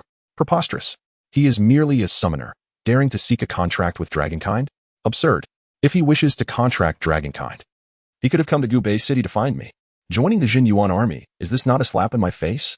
Moreover, what are those people in the eastern continent doing, allowing my son to travel alone to the dragon summoning city? If that ungrateful child encounters any misfortune, can they bear the responsibility? Gu Qifeng berated loudly before turning to Gu He, issuing commands. Gu He, relay my orders, within 10 minutes. Mobilize 5,000 iron floating towers to board the floating battleship, and follow me to the dragon summoning city. Understood. Gu He bowed and promptly exited. Suppressing his anger, Gu Qifeng turned to Gu Ci heir. Did you not wish to go to the dragon summoning city? In 10 minutes, depart with the iron floating towers. Yes, father. Gu Ci nodded, a silent sigh escaping him, feeling an inexplicable sense of discomfort rising within. Journeying to the dragon summoning city had been his greatest desire in recent days. And now he finally had his father's permission. Yet, why did it feel so stifling? He had implored his father for days, only to be rebuffed. Yet upon learning of Gu Chen's situation, his father mobilized the army to the dragon summoning city without hesitation. The disparity was palpable. He had been denied 500 iron floating towers, while his father readily dispatched 5,000 for Gu Chen. This feeling of being overshadowed left Gu Ci deeply unsettled. As a rare dragon knight and the pride of the northern region royalty, why had his father suddenly shifted his focus entirely onto that useless summoner? It felt as though all affection that rightfully belonged to him had been usurped by Gu Chen. Frustrated, Gu Ci could not help but ask coldly, Father, I do not understand. Mobilizing floating battleships and leading 5,000 iron floating towers, is such a grand display truly just for that waste of Gu Chen? Ci heir, enough. Qin Yun's expression shifted sharply, admonishing him sternly. Gu Ci abruptly realized his folly, regret washing over him for having spoken out of turn. However, it was too late. With a sharp crack, Gu Ci barely registered the moment before a bright red handprint marred his cheek. Gu Qingfeng's gaze was frigid, his expression darkening further. Gu Ci. That is your brother. Regardless of how you perceive him in your heart, you must not speak disrespectfully. This was not the first time Gu Qifeng had lost his temper, but it was the first time he had laid a hand on Gu Ci. In that instant, panic engulfed Gu Ci. Father, I did not mean it that way. Silence. I do not wish to hear your explanations. Remember, I do not want a repeat of what just occurred. Yes, father, I understand. Gu Ci obediently nodded, feeling a searing pain on his cheek, a flicker of resentment flashing through his heart. This slap filled him with bitterness. He could not comprehend why his father, who had always adored him, suddenly began to show concern for that worthless fool. What qualities did Gu Chen possess that could possibly compare to his own? Chapter 114. Yifeng City, the central dragon hall is this Yifeng City? After disembarking from the military vehicle, Gu Chen followed the map's guidance and arrived at a desolate ruin that seemed to stretch endlessly before him. Yifeng City had transformed into an immense wasteland. The once towering city walls had long been obliterated in the battles over the years. From a distance, this city, which had descended from the abyss, had become a colossal ruin nestled in the wilderness. As he walked past the crumbling walls, the acrid scent of charred earth gripped his breath like invisible hands. The ground beneath his feet was parched and scorching, with deep fissures through which red magma flowed, occasionally splashing forth fiery sparks. Upon entering the city, the atmosphere was shrouded in a faint gray mist, almost imperceptible, and the air became exceedingly thin. His vision suddenly widened. Looking up, the sky resembled a vast, decaying curtain, a leaden gray interspersed with eerie crimson hues, weighing heavily upon him. Surrounding Yifeng City were various strongholds of different factions. A few minutes later, Gu Chen located the outpost of the Zhenyuan army. As he approached the entrance, he noticed 2 vigilant soldiers on guard. Halt. This is the Zhenyuan army's outpost. No unauthorized personnel allowed, they declared, blocking his path. Without uttering a word, Gu Chen produced his officer's insignia and affixed it to his attire. The soldiers were momentarily taken aback, their expressions betraying disbelief. Greetings, sir. One soldier quickly responded, saluting, while the other, slightly slower to react, followed suit. Gu Chen nodded and proceeded past them, entering the camp.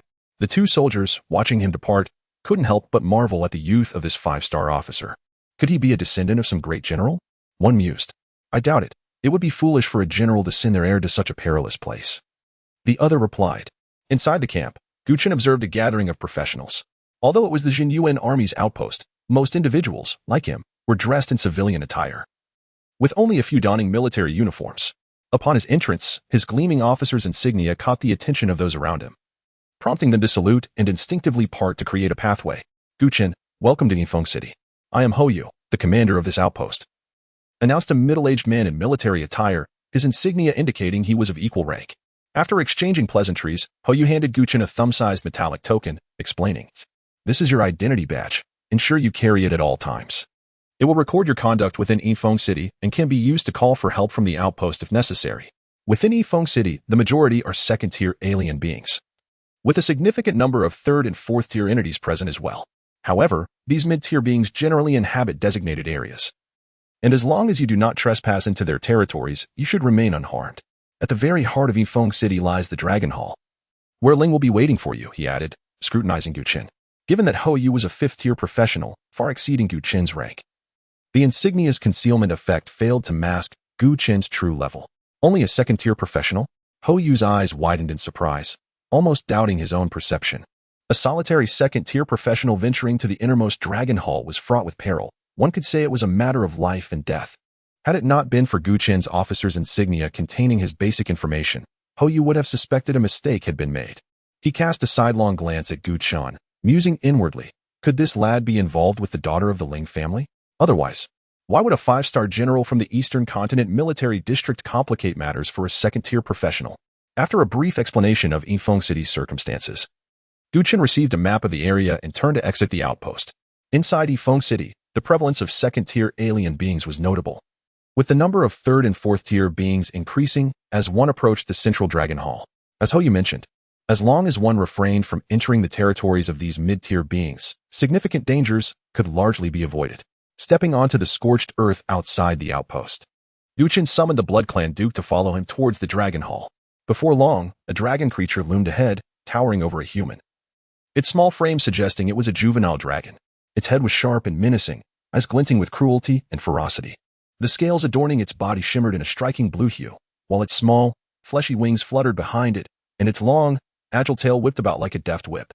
Alien species, Ironwing Wormling, level 23, health 156, 700, attributes, strength 368, agility 233, constitution 262, spirit 234, skill, piercing claw strike, a level 23 common alien.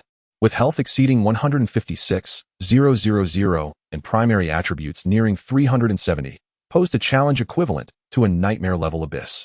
If the ordinary aliens at the periphery of Yifeng City were this powerful, one could only imagine the strength of those in the central region. With a command, Gu Chen directed the Blood Clan Duke to unleash its skills upon the creature. A barrage of bullets, glimmering like silver lightning, erupted forth with terrifying force. Bang, bang, bang. A series of muffled explosions echoed as the skill-infused bullets struck the Ironwing Wormling, inflicting horrific damage that rendered the creature a mere sieve. Its armored body erupted with bloodied holes, emitting a cry of anguish as it collapsed, its health depleted. Kill Ironwing Wormling LV. 23, experience 5899, such damage. Truly the prowess of a legendary summon.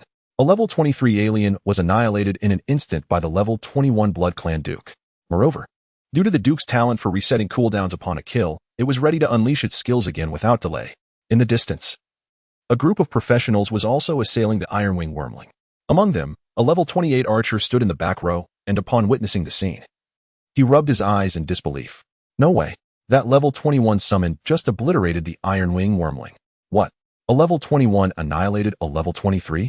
Dude, you must be mistaken. I'm an archer. You can doubt my combat prowess, but not my eyesight, all right? But still, a level 21 defeating a level 23, how is that even possible? The archer's expression faltered, contemplating the absurdity of it all, and as he turned to look again, he was left utterly stunned, collapsing to the ground in shock. Chapter 115. Encountering a severely wounded elite monster, the Blood Lord flicked his hand, and a streak of crimson light surged into the corpse of the iron-winged whelp. In an instant, the whelp was resurrected, enveloped in a sanguine glow, and slowly rose from the ground. Alive, alive? The archer's eyes widened in disbelief, his jaw nearly dropping. Meanwhile, several other adventurers behind him also noticed the extraordinary event, their expressions a mixture of shock as they gazed at Gu Chen. What profession is this? A summoner? No, a summoner cannot wield such power. You must be a necromancer, right? As the Blood Lord stood the whelp upright, several gaping wounds on its body swiftly healed. The original azure scales appeared as if they had been dyed a vivid crimson, and its cold eyes radiated a bloodthirsty gleam. Gu Chen disregarded the astonishment of the onlookers as the Blood Lord, accompanied by the whelp, forged ahead into the depths of the central region. Along the way, they encountered numerous iron-winged whelps springing forth from the ruins, all seemingly offering themselves as fodder. Gu Chen refrained from summoning additional creatures, for they were merely at the periphery of Dragonbait City, where the frequency of otherworldly beings was low and the challenges minimal. With the Blood Lord alone, they were more than capable of managing the encounters. Summoning another creature would only dilute the spoils. Under the advantage of his reset talent, the Blood Lord effortlessly dispatched the enemies along their path, converting them into blood whelps. After defeating the otherworldly beings spawned by the Abyssal Temple in the Tundra Wilderness, Gu Chen had already reached level 22. The Blood Lord leveled up as well, now able to transform a total of 240 blood descendants.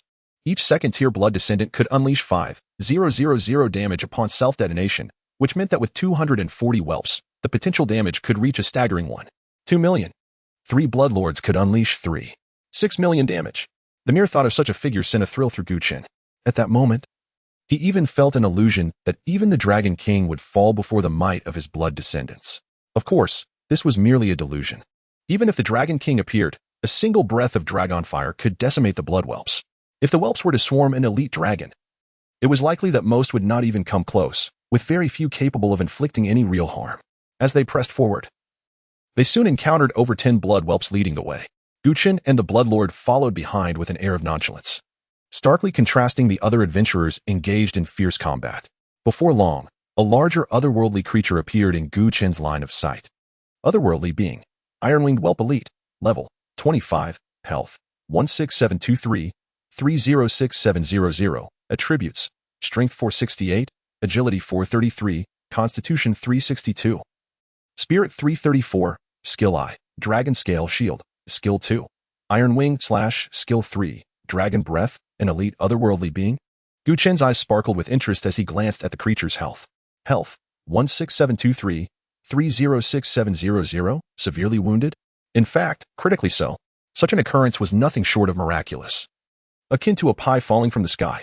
Within Dragonbait City, countless adventurers battled daily, and encountering wounded otherworldly beings was not uncommon. However, stumbling upon a critically wounded elite was an extraordinary stroke of luck. This elite otherworldly being possessed considerable agility, likely having been whittled down by other adventurers before fleeing here. A smile crept onto Chen's face. Regardless of who had inflicted the damage, the creature had now presented itself to him, and he could not let such an opportunity slip by. With a thought, the Blood Lord understood at once, and a surge of blood-red light erupted from him. Crimson Feast, a powerful bloodstorm surged toward the elite otherworldly being. Boom. The Iron-Winged elite was struck by the skill, and its remaining health was instantly depleted, collapsing to the ground in a panic.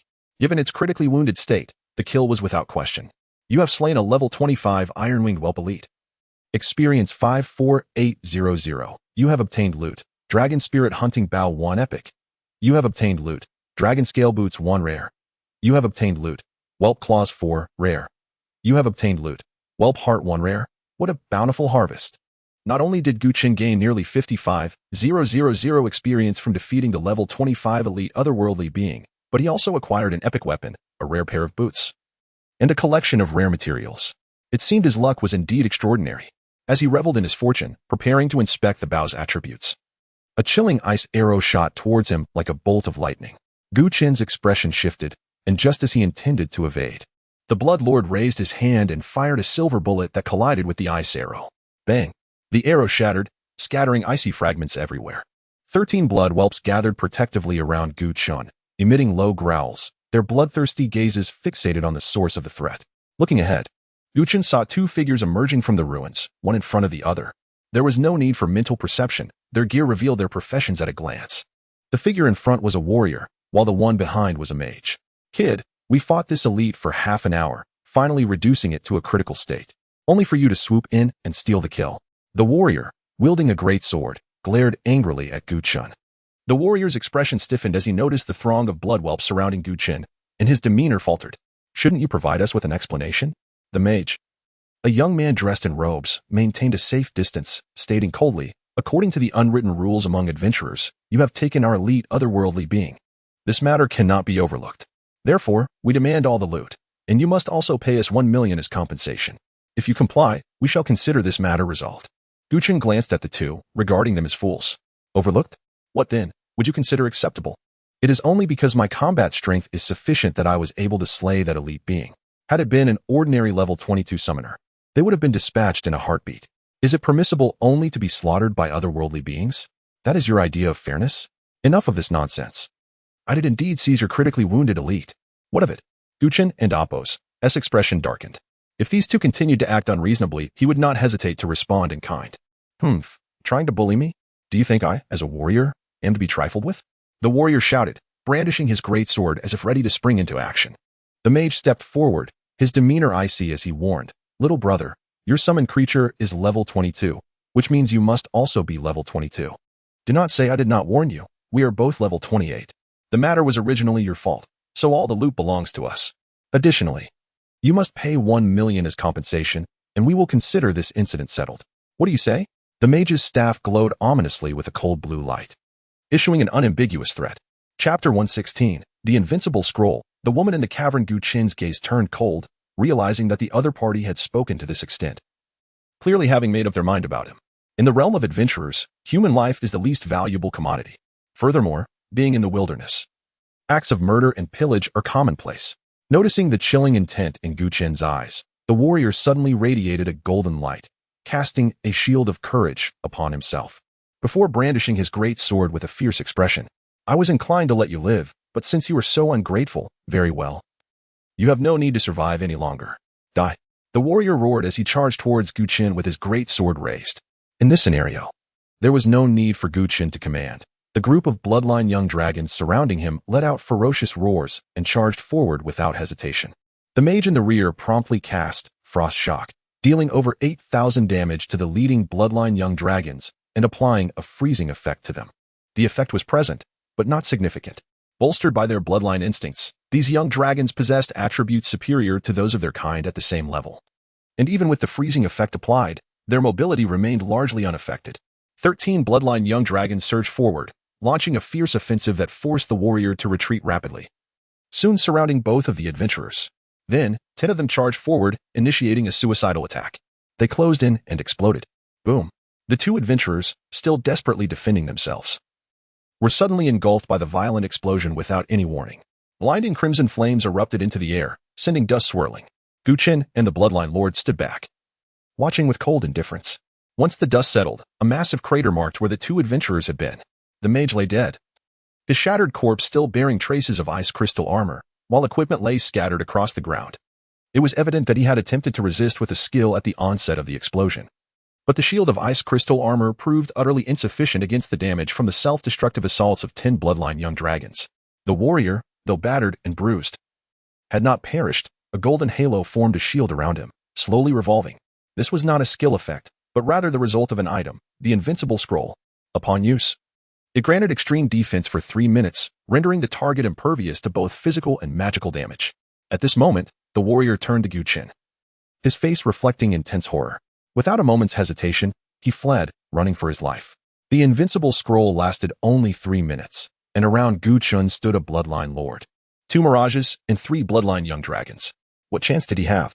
He had already sustained injuries in the explosion, although he had gained a brief period of ultimate defense. His offensive capabilities were not enhanced in the least. Just the 3 bloodline young dragons alone could easily restrain him. Chase. At Gu Chen's command, the 2 mirages surged forward alongside the 3 bloodline young dragons. Though this warrior posed no real threat to him, Gu Chen believed in eliminating potential hazards. He did not wish to leave any loose ends. While the 3 bloodline young dragons pursued, Gu Chen approached the mage's corpse to examine the scattered equipment. It was all worthless trash. Apart from the rare 5-star staff he had been using, there was nothing of value.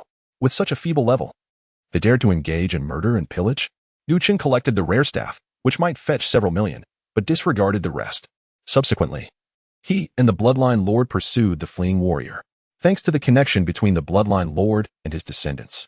It wasn't long before Gu Chen tracked him to a concealed cavern.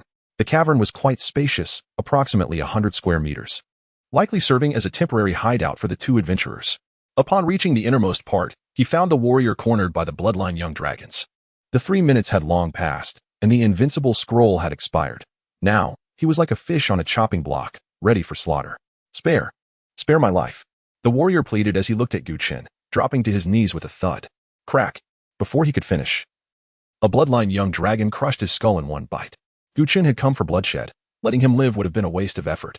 Glancing at the ground, several pieces of equipment had dropped, among which was a rare heavy armor, while the rest were of good quality. After collecting the heavy armor, Gu Chen turned to exit the cavern. At that moment, the bloodline lord seemed to sense something, behaving unusually as he approached the deepest part of the cavern and knocked on a wall. 3 crisp sounds echoed in the stillness of the darkness, resonating clearly. Is there a secret chamber? Gu Chen's expression shifted as he hurried forward, noticing that this wall was far smoother than the others in the cavern. Without hesitation, he retrieved a heavy hammer from his storage space and struck it. With a resounding bang, the wall collapsed, revealing a hidden chamber of several square meters. Embedded in the wall was a crystal emitting a faint glow. On the ground lay a woman, bound at her hands and feet. She appeared to be in her early 20s, with delicate and exquisite features, exuding a mix of elegance and allure. Her figure was voluptuous yet finely sculpted, clad in finely crafted leather armor that accentuated her curvaceous form, devoid of any excess flesh. The swell of her chest contrasted beautifully with her fair skin, creating an enticing allure. However, this stunning beauty now wore an expression of sheer terror, her watery eyes tinged with red. The alluring figure curled up, gazing at Chen with fright. Chen was momentarily taken aback, bewildered by the situation. How could such a sensual and captivating woman be found in this desolate and dilapidated cavern? A gift from nature?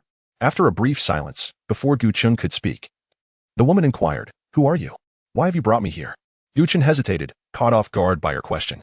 Sensing that he exhibited no ill intent, and perhaps even a hint of rugged charm, the woman's wariness began to wane.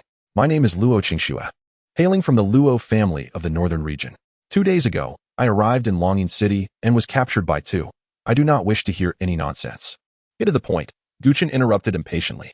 Luo Qingxue was momentarily stunned, seemingly unprepared for such rudeness, having never encountered such treatment throughout her life. Tears began to well up in her beautiful eyes, evoking sympathy. Seeing this, Chen felt exasperated and chose to ignore her, turning to leave. Chapter 117. Did you abduct the little princess of the Luo family? Upon witnessing the man turn silently and depart, Luo Qingxue felt a surge of urgency. "Hey, don't leave. I was captured and brought here. Can you help me escape? Don't look for me. I'm merely passing through." Chen replied without turning back. "I hail from the northern Luo family. If you assist me in escaping, my father will reward you handsomely," Luo Qingxue immediately retorted. "A generous reward? How much could that possibly be?" Chen continued on his way, ignoring her. "Do you desire equipment? I can offer you any quality of gear." Quite the audacious claim. "What if I seek legendary grade equipment?" "That too is possible, but I can only grant you one piece of legendary grade gear, as my allowance for this month is nearly exhausted." Chen turned around, his expression one of disbelief. "Your allowance for this month is almost depleted, and you can only afford one legendary grade item? What a preposterous statement." At that moment, he recalled the mention of the northern Luo family. Could it be the family of the wealthiest in the north? Realizing this, he scrutinized the woman again. She was an 18-level assassin clad in a full set of epic gear. Indeed, she was the daughter of a wealthy family. "Deal, one legendary grade item, and I will assist you in your escape," Chen consented. Hearing this, Luo Qingxue exhaled in relief, patted her heaving chest, and rose from the ground. "First, untie me," she demanded, standing before Chen with her head held high. Chen glanced at her. Surprisingly, the manner of her binding had an oddly romantic flair. The chains were ordinary but enchanted, which was why they could confine Luo Qingxue in this cavern. Upon freeing her, as Luo Qingxue stepped into the light, a look of terror crossed her face. An alien race. How could there be an alien here?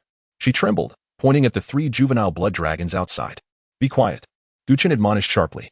"They're not aliens. They are my summoned beasts." This calmed Luo Qingxue, her face flushing with embarrassment as she followed Chen out of the cavern. Shortly after their departure, a middle-aged man cloaked in black robes entered the cavern.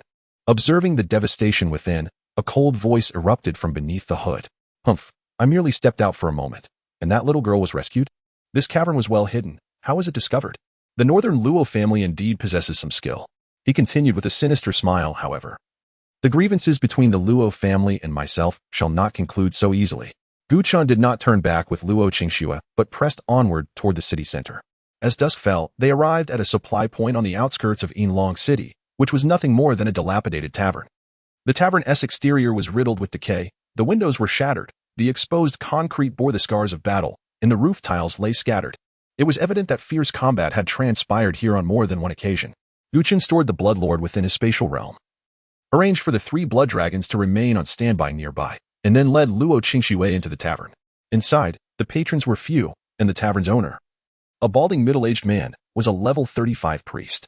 He cast a glance at Chen, noted his indifference, and then shifted his gaze to Luo Qingxue. A look of astonishment crossed his face. "What a remarkable young lady, truly a vision of beauty. What would you like to drink, miss?" he inquired, presenting her with a drink menu. "Please contact the northern Luo family and have them send someone to this tavern to fetch me," Luo Qingxue instructed directly. "The northern Luo family? Are you perhaps Luo Qingxue?" the tavern owner exclaimed in surprise. "You know me?" Luo Qingxue asked curiously. The tavern owner's face lit up with excitement. "Not just know you. Since your disappearance this morning, The Luo family has nearly gone mad searching for you. At least 3 groups have come here today inquiring about your whereabouts. He then cast a dubious glance at Gu Chen. Young man, are you the one who abducted the little princess of the Luo family? Gu Chen was left speechless. Before he could respond, Luo Qingxue interjected, I was kidnapped. And he rescued me. The tavern owner nodded. I see. Young man, it seems you are in for a stroke of fortune. Please wait a moment while I contact the Luo family. He moved to the bar, retrieved a distress beacon, and began speaking animatedly, clearly relaying the events to the outside world. Yinlong City, having descended from the abyss, lay deep within the wilderness, lacking even a teleportation array, let alone communication facilities. Mobile phones were perpetually out of service, and contact was only possible through specialized communication beacons. After a brief conversation, the tavern owner returned with a smile. Miss Luo, I have already notified your family. They should arrive shortly to escort you. Thank you. You are truly kind, Luo Qingxue replied with a smile. The two found a seat in the tavern, and Gu Chen spoke in a low voice. I have rescued you from the cavern, and your family will be here soon. So you had best fulfill your promise. Otherwise, do not blame me for turning hostile. A pang of anxiety gripped Luo Qingxue, and she replied softly, Don't worry. It's just a legendary grade item. I won't make a fuss over it.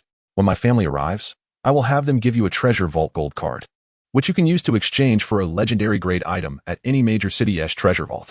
The treasure vault gold card was familiar to him.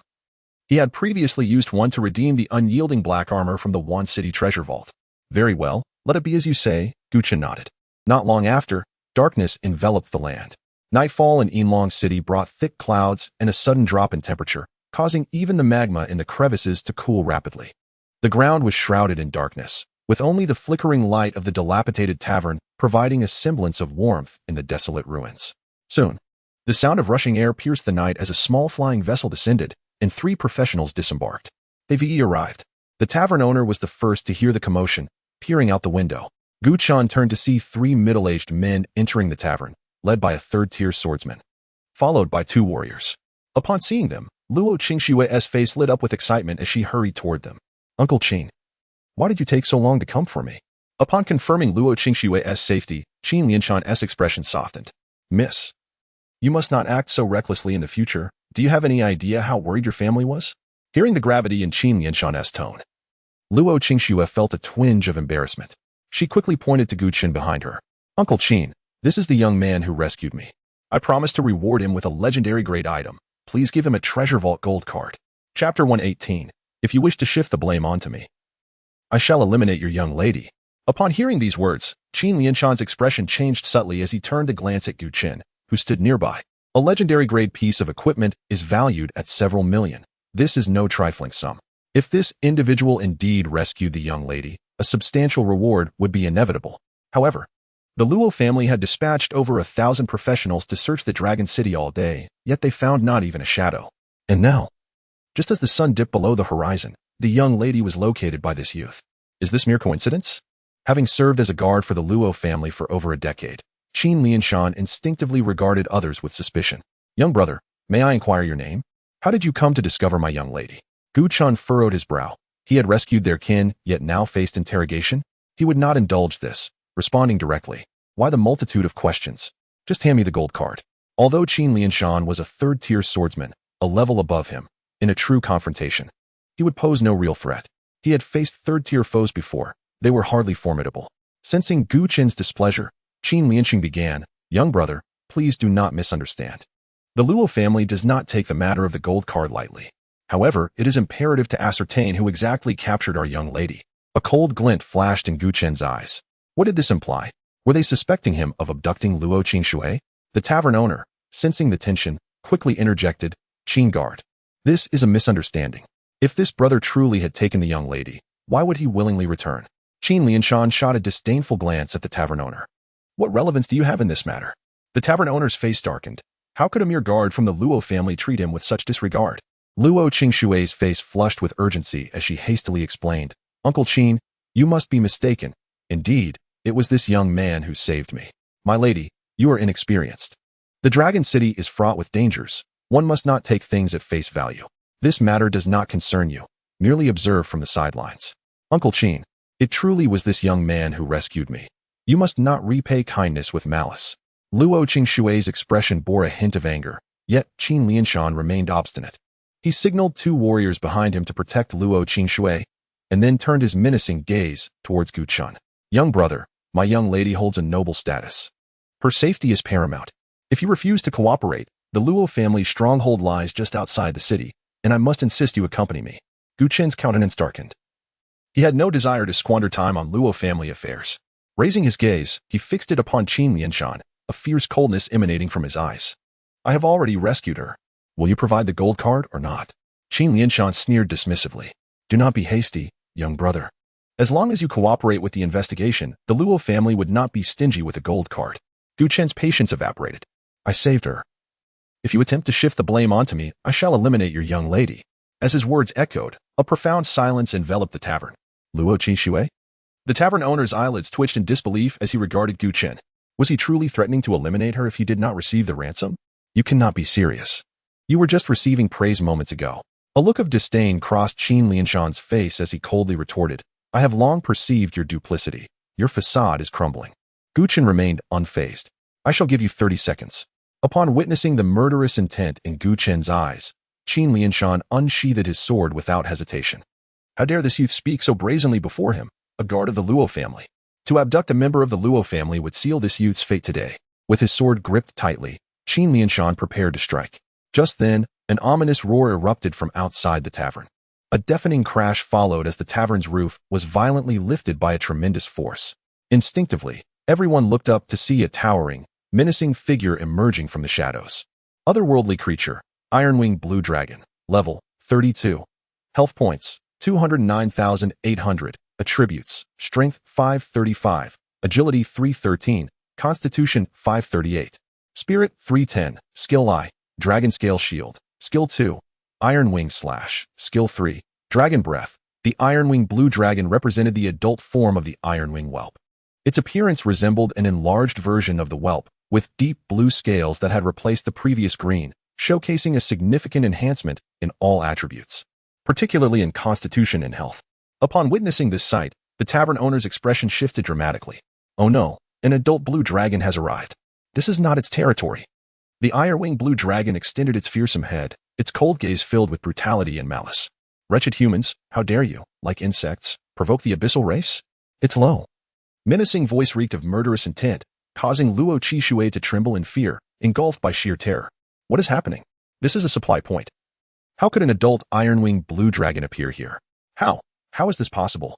Luo Qingshui felt a chill run down her spine, as the dragon's oppressive aura seemed to constrict the air itself, leaving her shivering uncontrollably.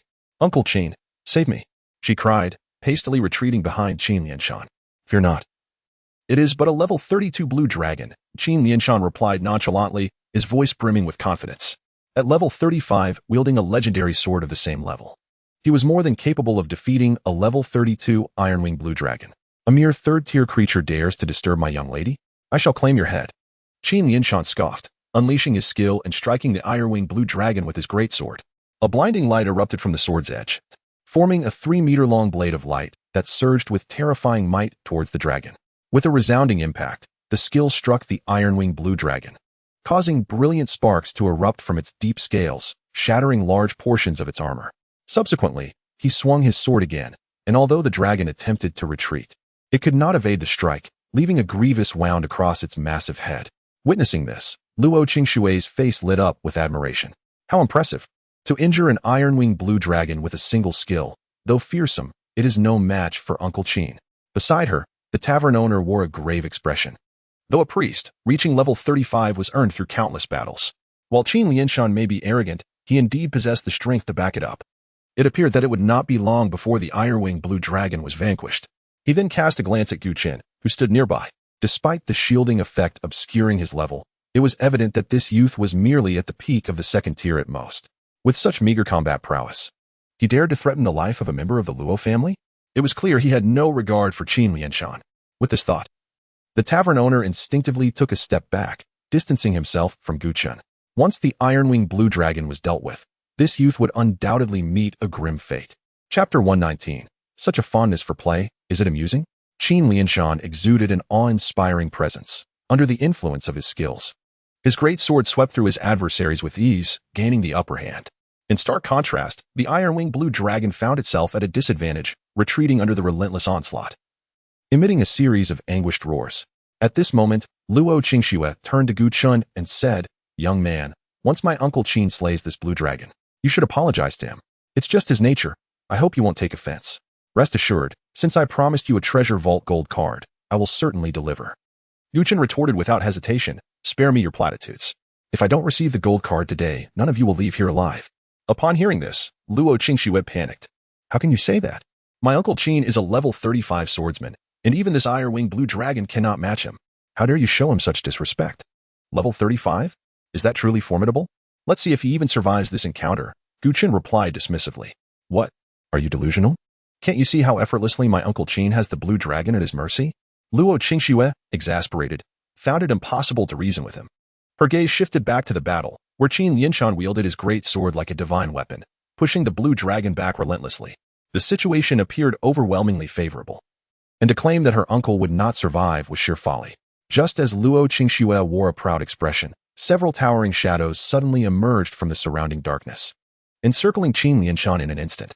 To her horror, 5 additional iron-winged blue dragons had appeared. How could there be so many? Is this an ambush? This is dire. The 2 warriors tasked with guarding Luo Qingxue's safety immediately changed their expressions, rushing forward to assist. Despite being level 32 warriors equipped with epic-grade weapons, their odds remained grim against 6 formidable foes. After a fierce struggle, 2 resounding thuds echoed as the warriors fell victim to the dragon's razor-sharp wings, their bodies crashing to the ground with a final scream of agony. Meanwhile, Qin Lianshan was also in a precarious position. His previous encounter with the first iron-winged blue dragon had taken a toll on him. With the arrival of reinforcements, the pressure on him escalated, forcing him into a defensive retreat as he struggled to withstand the onslaught. Suddenly, an iron-winged blue dragon launched a surprise attack from behind, executing its skill, Iron Wing Slash. Its wings sliced through the air with lethal precision, just as they had claimed the lives of the 2 warriors. Qin Lianshan's heart raced with dread as he attempted to evade, but he was a moment too late.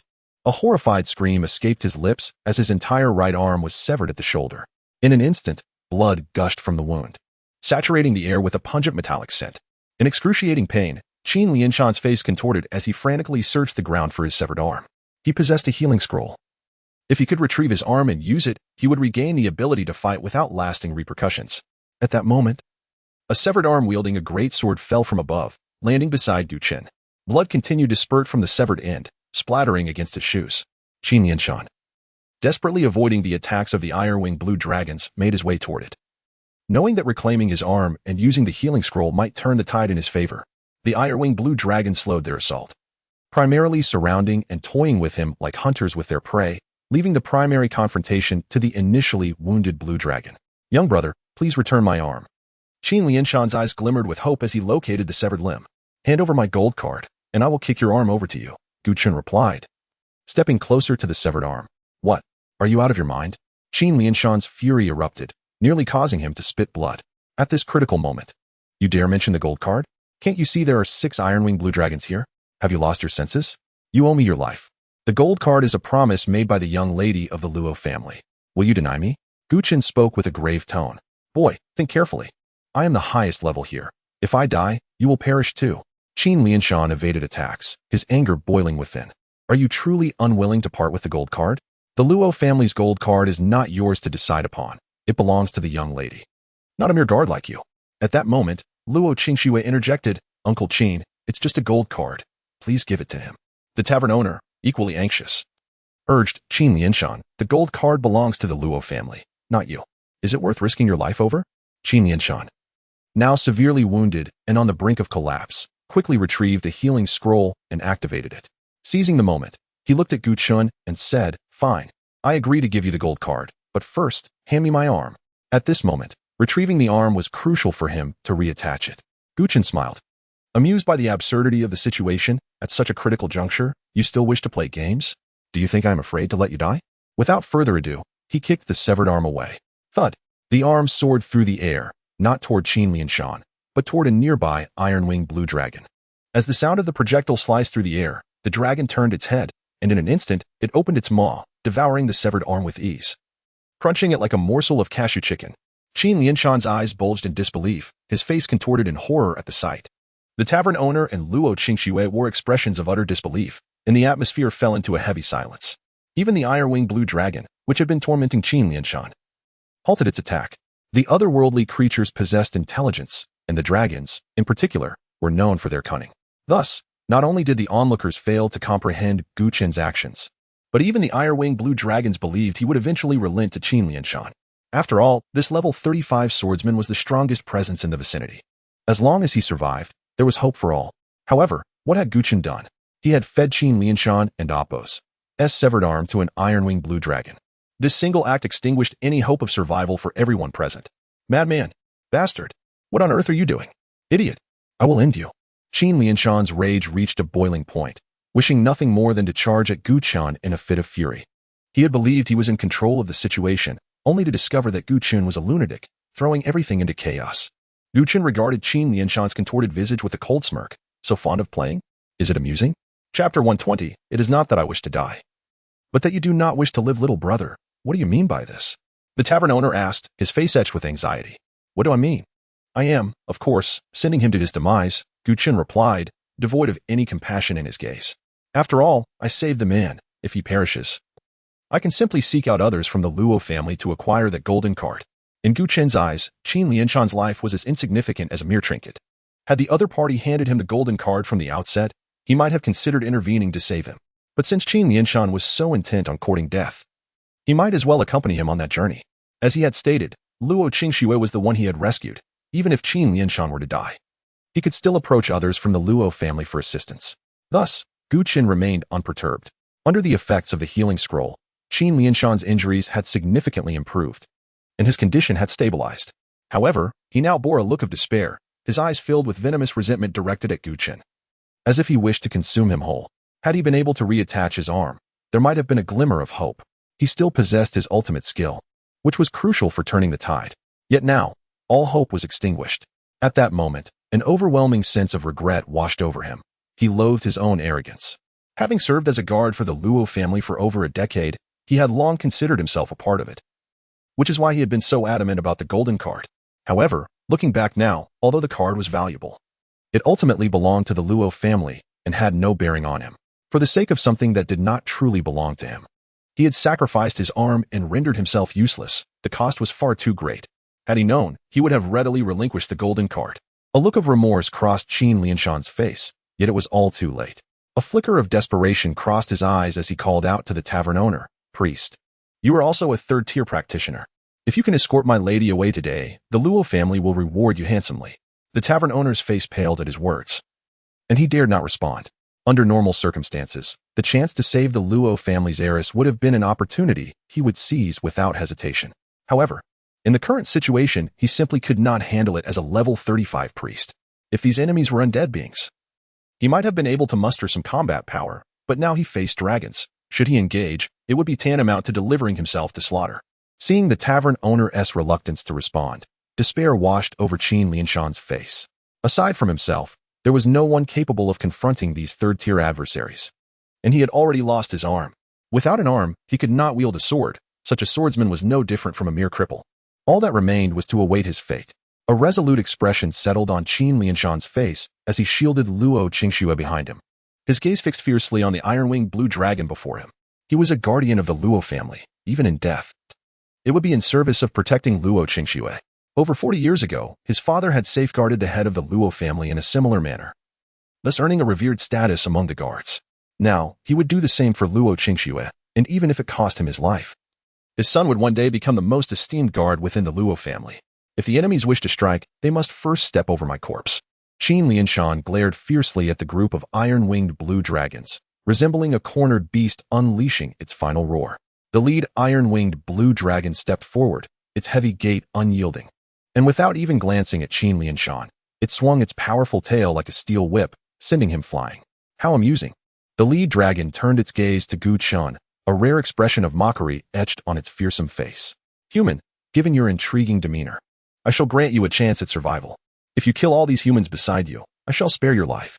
Upon hearing this, both the tavern owner and Luo Qingxue's faces blanched, and they instinctively recoiled. Gu Chen furrowed his brow. He had been anticipating the iron-winged blue dragons to dispatch Qin Lianshan. Yet now they sought to provoke him. Human, I have afforded you a chance at life. Why do you hesitate? Do you wish to die? The lead dragon stepped closer, its voice laced with palpable menace. It is not that I wish to die. Rather, it is you who do not wish to live, Chen replied coolly. Do you dare to defy me? You seek death. The iron-winged blue dragon bellowed furiously, charging forward, its sharp wings unfurling like broad blades descending mercilessly. The air trembled as it sliced through with a distinct resonance, the dragon's murderous intent surging toward Chen. Witnessing this, the tavern owner was rendered speechless with fear. While Luo Qingxue clasped her mouth, her delicate features contorted in terror. This is dire. Just moments ago, Qin Lianshan had lost his arm to this very skill. If Iron Wing Slash were to descend upon Chen, would it not cleave him in two? Lying on the ground, clutching his severed arm, Qin Lianshan watched as Chen faced imminent death, an expression of satisfaction crossing his face. After all, he could no longer hope for survival. Witnessing Chen's demise at the hands of the iron-winged blue dragon would be a form of vengeance fulfilled. However, what transpired next sent shockwaves through the onlookers.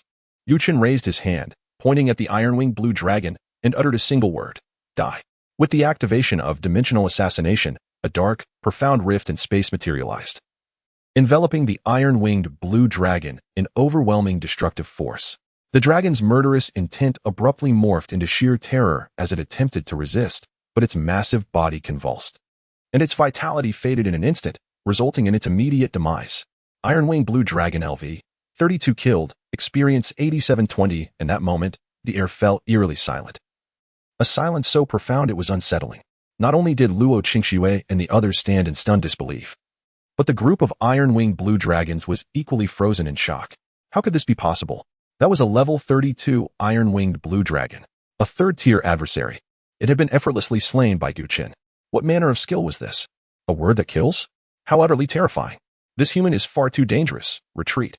One of the iron-winged blue dragons exclaimed, and the horde of enemies began to withdraw hastily. At that moment, 3 dragons, their scales radiating a dark red glow, emerged from the shadows, obstructing the retreat of the iron-winged blue dragons. Since Chen had already intervened, he would not allow these foes to escape. Simultaneously, 2 figures materialized beside him. Without the need for any command, the Bloodlord and the chaotic primordial spirit sprang into action, unhesitatingly charging at the enemy. Level 22 confronting level 32, a 10-level disparity, yet the higher-level Iron-Winged Blue Dragons were being systematically defeated. Iron-Winged Blue Dragon LV, 32 killed, experience 8760. Iron-Winged Blue Dragon LV, 32 killed, experience 8930. Iron-Winged Blue Dragon LV, 32 killed, experience 8850. Before long, the remaining 5 Iron-Winged Blue Dragons were all vanquished. Chen's gaze turned icy as he looked toward Luo Qingxue and Qin Lianshan. The Vault's golden card. May I have it now? Chapter 121. 5 legendary sets. Upon hearing Chen's words, Luo Qingxue's expression shifted dramatically. If eliminating these alien beings is as effortless for you as it seems, why did you not take action sooner? Had you intervened earlier, those 2 warriors would not have perished, and Uncle Qin would not have lost an arm. Chen let out a cold laugh, his tone unapologetic. Humph. Your guard wishes to pin the blame on me and expects my assistance? Do I appear so servile? Luo Qingxue, do not presume that your status as a daughter of the Luo family grants you the authority to instruct me, as I have stated. If you do not surrender the gold card today, you shall all meet your demise. Feeling the unmasked murderous intent in Chen's voice, Luo Qingxue's face turned pale, her beautiful eyes glimmering with unshed tears. Young brother, a mere gold card is only worth a few tens of millions. For the Luo family of the North, it is insignificant. I did not refuse to give it to you before. Rather, I truly do not possess it at the moment. How about this? If you escort me and the young lady to the Luo family stronghold outside the city, I can provide you with 2 gold cards. What do you say? Qin Lianshan approached, his face pale and weak, although he had just used a healing scroll. Having lost an arm and suffered severe injuries from the Iron-Winged Blue Dragon, he was barely able to muster half of his previous strength. Young brother, I do not wish to make things difficult for you. It is simply that I can no longer protect the young lady due to my diminished capabilities. The Luo family stronghold is not far from here, and if you escort us, you will receive 2 pieces of legendary equipment. It is a guaranteed profit. Luo Qingxue, a daughter of the Luo family, had only just arrived in Longyin City when she was kidnapped. After finally reaching a supply point, they were ambushed by a group of alien beings. This made it hard for Qin Lianshan not to suspect a connection between the 2 events. There was likely a deeper link behind these occurrences. Thus, from the moment he laid eyes on Chen, he harbored strong suspicions regarding his involvement in Luo Qingxue's disappearance. However, after the recent events, he dismissed Gu Chen's culpability. Given his current condition, he could scarcely protect himself, let alone safeguard Luo Qingxue. Therefore, he had to set aside past grievances and plead for Gu Chen's assistance. 2 gold cards? You are merely a guard. Can you truly make such decisions? Gu Chen replied disdainfully. Is it merely 2 pieces of legendary equipment? I am the one in charge. Let us proceed as Uncle Qin suggested. Luo Qingxue interjected. Are you certain? Gu Chen inquired. What? Do you look down upon the Luo family? Luo Qingxue retorted. 2 pieces of legendary equipment are but a trifle for the wealthiest family in the north. A trifle, you say? Is that truly your opinion? A hint of intrigue danced at the corner of Gu Chen's mouth. I would be amenable to escorting you out of the city. However, do you not think 2 pieces of legendary equipment is rather insufficient? Luo Qingxue's brows furrowed slightly. What do you desire? I seek a legendary set for the summoner class. What? Luo Qingxue's expression shifted, her face filled with disbelief. A legendary set. The price is exorbitant, and it is not as simple as adding 1 and 1 together. To illustrate, even the least effective 2nd-tier legendary set is worth around 1 billion. From a mere few tens of millions to a staggering 1 billion. Even as the daughter of the Luo family, she felt a pang of pain at the thought. Very well, if you escort us to the Luo family stronghold, I will agree to provide you with 1 legendary set. Luo Qingxue glared at Gu Chen, and after contemplating, she acquiesced. 1 set? I never stated that I would settle for just 1.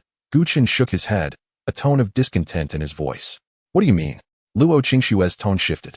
5 sets, Gu Chen stated nonchalantly. From the 2nd tier to the 6th tier, I require a total of 5 legendary sets. At his words, the atmosphere fell into a profound silence. The tavern owner trembled, nearly frightened to the point of losing control. Both Luo Qingxue and Qin Lianshan were taken aback, fearing Gu Chen had lost his senses. 5 legendary sets, setting aside the feasibility of gathering them, even if they could be assembled, their value would surely exceed several hundred billion. The Luo family may be the wealthiest in the north, but their wealth is tied to numerous industries, making it unlikely they could produce such vast resources in a short time, even if they had the reserves. Spending several hundred billion at once would undoubtedly leave them severely weakened. You are being excessively greedy, young brother. Do you comprehend what 5 legendary sets entail? Qin Lianshan's expression darkened. Greedy? Is the Luo family not the wealthiest in the north? You cannot even produce 5 legendary sets? Gu Chen challenged. 5 legendary sets? Young brother, do you understand the implications of what you are saying? If this word gets out, you shall be the subject of ridicule. Oh, if you cannot afford it, then let it be, Gu Chen remarked nonchalantly. Let it be. I sought your assistance due to your formidable strength, hoping to provide my family's young lady with an additional layer of protection. I did not expect you to begin extorting us. Qin Lianshan said coldly, showing no courtesy. From the 2nd to the 6th tier, 5 legendary sets would constitute a monumental expenditure for the Luo family. Not even Luo Qingxue's father, the head of the family, could produce such valuable resources at once. If they were truly to part with such a sum, the strength of the Luo family would plummet, even if they agreed now. Once they arrived at the stronghold, such a demand would undoubtedly be rescinded. To put it bluntly, although Luo Qingxue was the beloved daughter of the Luo family, her life was not worth the immense sacrifice of family resources. Even if her father consented, the uncles and aunts would surely object, and the elders wielding power would not agree. With this thought, Qin Lianshan chose to ignore Gu Chen, turning instead to Luo Qingxue. Miss, I possess a communication insignia that can send a distress signal to the family stronghold. They will surely respond immediately upon receiving it. As he spoke, a piece of metal the size of a finger appeared in Qin Lianshan's remaining hand. Perfect. Let the Luo family bring the gold cards as well. Without the gold cards, you shall not leave alive, Gu Chen interjected timely. Gold cards? More gold cards. Do you see nothing but profit? Luo Qingxue rebuked angrily, her earlier feelings of gratitude towards Gu Chen evaporating. Initially, Gu Chen had rescued her from the abyss, and she had been filled with appreciation. But now, he appeared to her as a cold-blooded, despicable individual. Had Gu Chen merely intervened slightly, he could have vanquished those iron-winged blue dragons, preventing the deaths of the 2 warriors and allowing Qin Lianshan to retain his arm. Yet he stood idly by, watching as those 2 warriors were killed by the alien beings. Those were 2 living lives.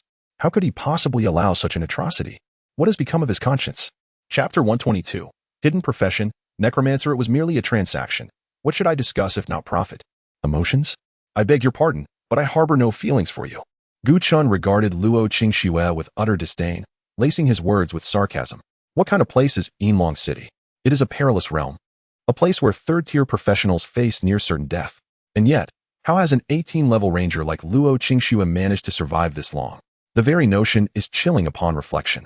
Humph, if my 30 guards were still here, you would hardly have the audacity to speak. Luo Qingxue's face flushed with indignation. At this moment, a glimmer of surprise flickered across the innkeeper's face. 30 guards? Naturally, given the dangers of Yinlong City, I must bring a considerable entourage for protection. The innkeeper's eyelids twitched violently as he gasped in shock. Goodness, she is indeed the daughter of a prominent family, aware of the extreme dangers of Yinlong City. She cannot contend with the foreign beasts here, yet she brings 30 men merely to serve as shields? Surely those poor souls prepared their wills before venturing into this hellish place. Previously, he thought Gu Chen's demands were overreaching. Now, in comparison, Gu Chen appeared almost magnanimous. Gu Chen merely refrained from saving lives, but Luo Qingxue, cognizant of the grave risks, still led so many to their demise. This is indefensible. Alas, they are but a band of third-tier guards. While they may die with purpose, it is still a premature end. Luo Qingxue wore a look of regret, though not a trace of sorrow graced her features.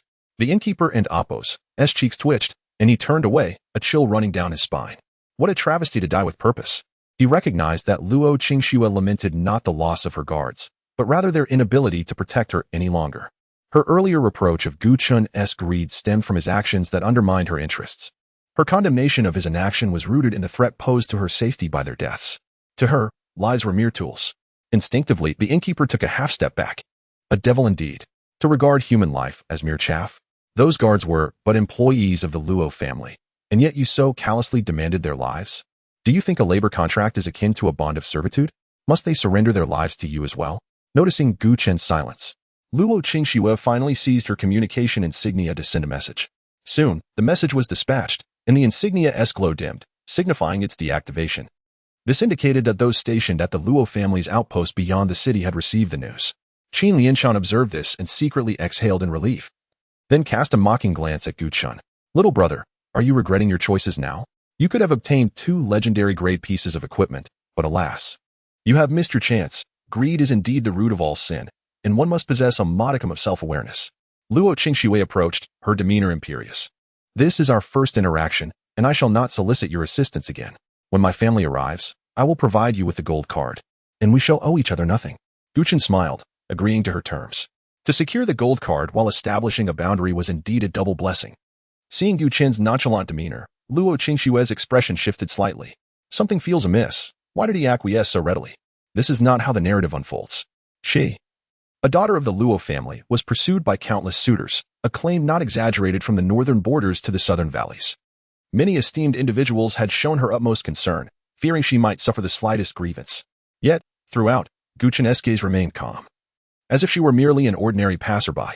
Even after her words, he had responded without hesitation. Could it be that, in his eyes, the daughter of the Luo family is of less worth than a legendary-grade artifact? In that moment, Luo Qingxue felt a surge of discontent. Lifting her gaze slightly, she looked at Gu Chen with a wounded expression, appearing pitiable, her eyes glistening with unshed tears. However, this display of vulnerability failed to capture Gu Chen's attention. At that moment, Gu Chen had turned his gaze toward the vast, enveloping darkness. Simultaneously, Qin Lianshan furrowed his brow and followed Gu Chen's line of sight. In the depths of the shadowy night, a vague figure cloaked in black was slowly approaching, having traversed a distance of 100 meters in the blink of an eye. Luo Qingxue gasped in surprise, her previously vulnerable demeanor instantly morphing into one of terror. Beneath the black cloak stood a gaunt young man, his features emaciated, resembling the dry bark of a dead tree. His pallid skin clung tightly to his bony frame, and his eye sockets were 2 hollow black voids, devoid of life, emanating an eerie, cold glimmer. At the sight of this figure, Luo Qingxue, Qin Lianshan, and the innkeeper visibly trembled, an icy dread seeping into their very bones. May I inquire who you are? Qin Lianshan managed to suppress his alarm and was the first to voice a question. The man in black did not spare a glance at Qin Lianshan, his gaze fixated solely on Gu Chen, a second-tier summoner capable of single-handedly slaying 6 third-tier foreign beasts. Had my disciple not perished, he would likely rival you. Such combat prowess at such a tender age, undoubtedly. You are the one who disrupted my lair and rescued this young lady from the Luo family. The necromancer appraised Gu Chen with a frigid stare. Gu Chen's brow furrowed slightly, and he immediately employed his mental probe. Profession, necromancer. Level, 42 health. Attributes, skills. A 4th-tier professional. A necromancer. An elusive hidden profession. This entity is more formidable than rare professions. A necromancer? How is this possible? Chen Lianshan and Amp, Appos, S face was a mask of shock. The innkeeper was equally astounded. Such hidden professions appeared only once in hundreds of thousands, exceedingly rare. As for their combat capability, it was unprecedentedly potent. Noticing Gu Chen's silence, the man in black spoke with a calm demeanor. I see that you are not aligned with the Luo family. I shall overlook your act of rescuing the Luo girl, but from this moment forth, do not meddle in affairs that do not concern you. Understood? Very well. I could not wish for anything more. Gu Chen nodded and took a few steps back. He had no desire to involve himself further. Had it not been for the earlier leading Ironwing Blue Dragon's self-destructive actions, he would have refrained from intervening altogether.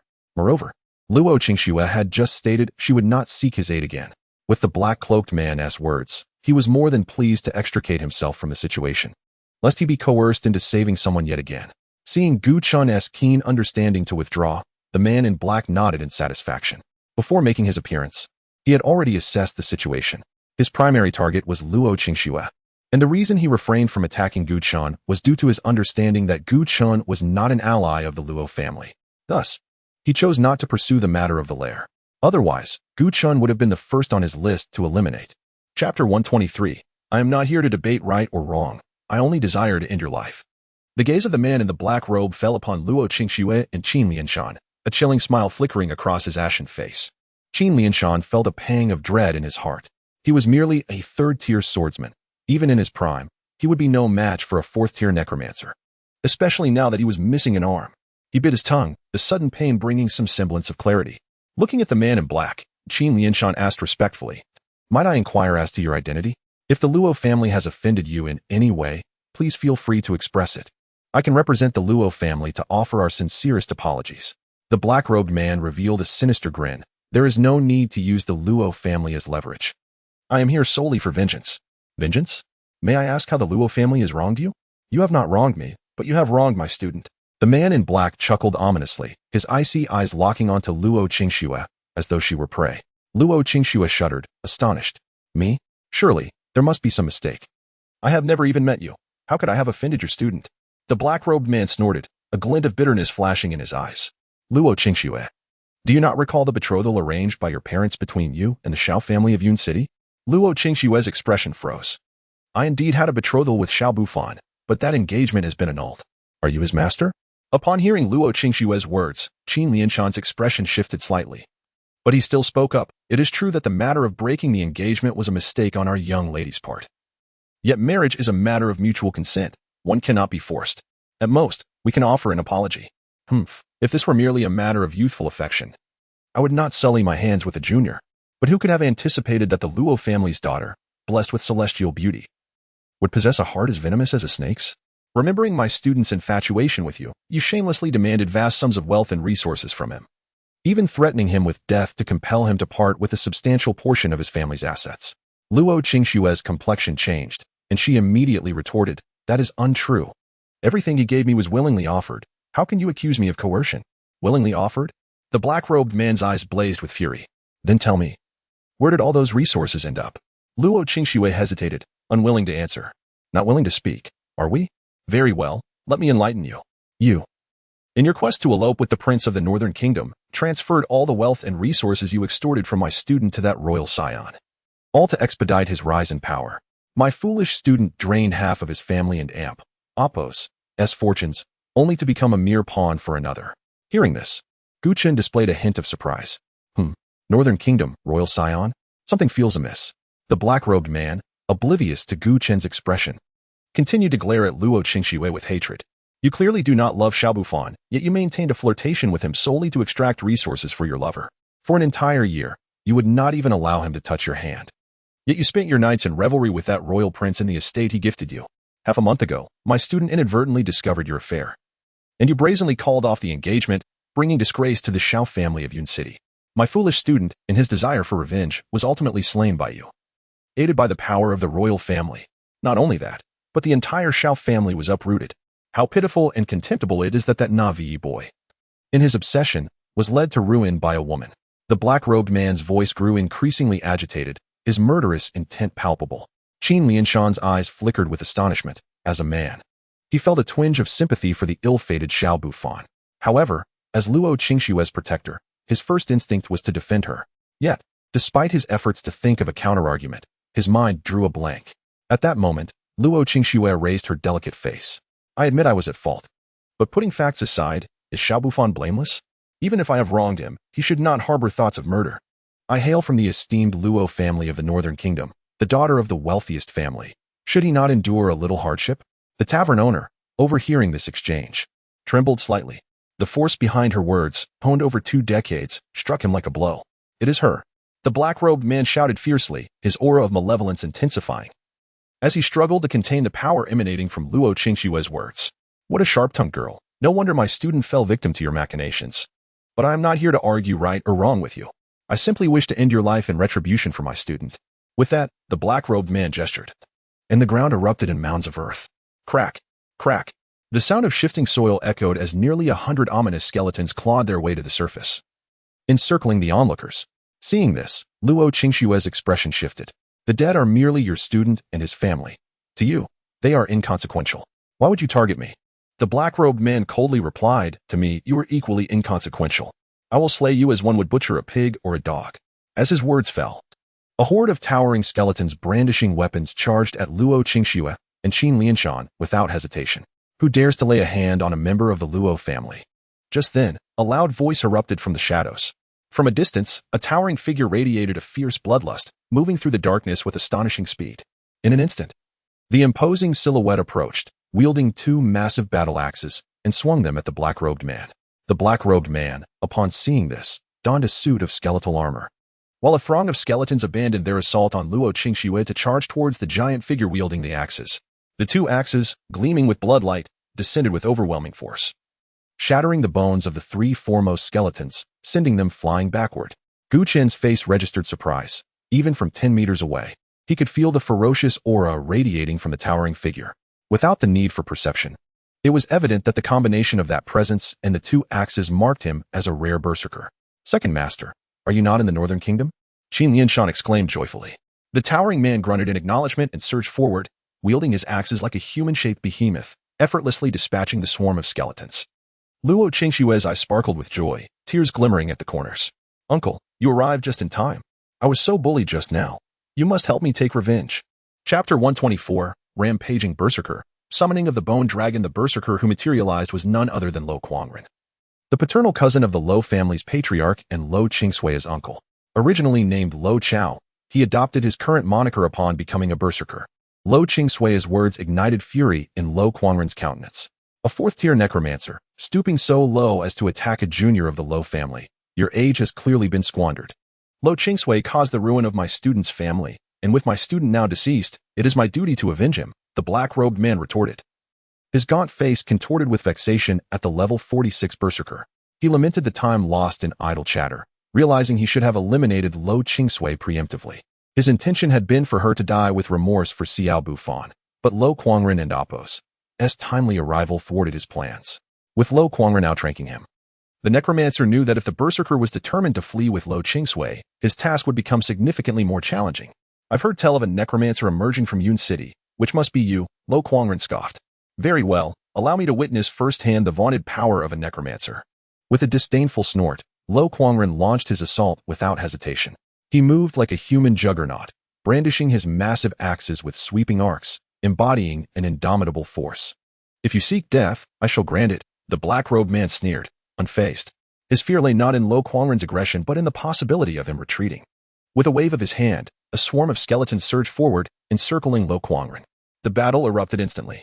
Lo Kuangren, though besieged, remained undaunted, his axes cleaving through the skeletons with ruthless efficiency. Bones shattered and splintered beneath the force of his blows, limbs severed and skulls crushed.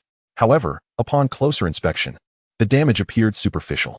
The broken bones swiftly reassembled, severed limbs reattached, and the skeleton's resilience seemed hardly diminished. Conversely, Lo Kuangren sustained increasing wounds amidst the relentless onslaught. Indestructible?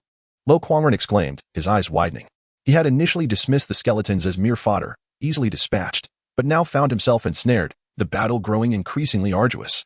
Then I shall eliminate you first. Lo Kuangren bellowed, fixing his gaze upon the black-robed necromancer and preparing to launch a furious assault. At that moment, the necromancer extended a finger, a dark beam erupting from its tip and striking Lo Kuangren. The berserker's charge faltered, his speed drastically reduced, his legs feeling as heavy as lead, preventing him from reaching the necromancer. With a roar, Lo Kuangren's body radiated a blinding crimson aura, forming a shield against the surrounding attacks. His stature then underwent a dramatic transformation, morphing into a towering giant nearly 3 meters in height. Wielding his massive axes, he exuded a terrifying presence, mercilessly cleaving through the skeletal horde. With each swing, Lo Kuangren became a reaper, his axes slicing through the skeletons with effortless ease, eliciting excitement from the onlookers. As expected of a necromancer, forcing Lord Second to resort to his berserk skill. It seems the battle is nearing its end, remarked Chen Linshan from the sidelines. Humph, my uncle is a rare berserker class, nearly on par with a hidden class. A mere necromancer will soon become a corpse. Lo Qingsui scoffed, her gaze instinctively drifting towards Ku Chun, a hint of icy resentment flickering in her eyes. She clearly harbored lingering bitterness from their earlier encounter. Sensing Lo Qingsui's frigid stare, the tavern owner standing behind Ku Chun paled, his expression stiffening. Lo Qingsui was the daughter of the North's wealthiest man, the Lo family's heiress. Now, with the backing of the fourth-tier berserker Lo Kuangren, the tavern owner sensed impending trouble. Young sir, Miss Lo's uncle, Lo Kuangren, is the paternal cousin of the Lo family's patriarch, a fourth-tier berserker, and a central figure in the North's Lo family. Once the battle concludes, it would be wise to offer them an apology, the tavern owner whispered, offering a cautious warning. While Ku Chun possessed exceptional talent, effortlessly slaying a third-tier alien like the Irewing Azure Dragon at such a young age, Lo Kuangren was, after all, a fourth-tier professional. Should Lo Qingsui falsely accuse him, the situation could become dire. Ku Chun shook his head slightly, his countenance serene, dismissing the advice as inconsequential. Observing the ongoing battle, he acknowledged Lo Kuangren's prowess, holding his own against the onslaught of fourth-tier skeletons. However, the necromancer had only employed 3 skills: summoning skeletons, conjuring a bone armor, and casting a slowing effect on Lo Kuangren. A fourth-tier necromancer of his caliber surely possessed a more extensive repertoire of skills. Therefore, Ku Chun surmised that the necromancer had yet to unleash his full potential. It seemed that Lo Kuangren's prospects for turning the tide were slim. As predicted, moments after Ku Chun's assessment, dark runes began to materialize on the ground before the necromancer.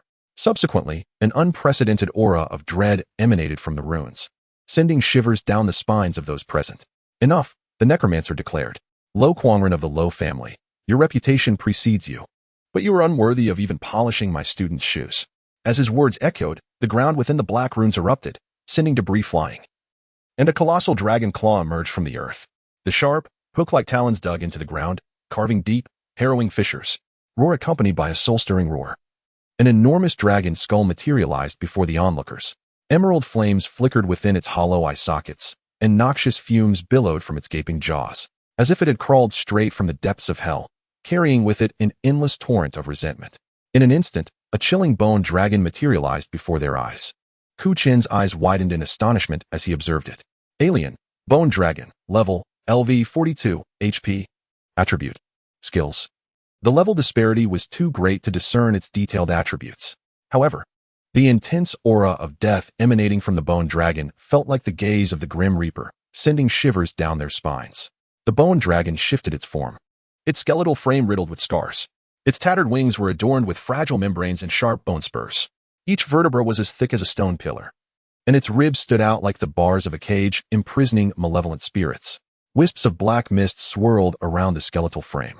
The bone dragon extended its neck, lowering its head slightly, its emerald eyes locking onto Lo Kuangren.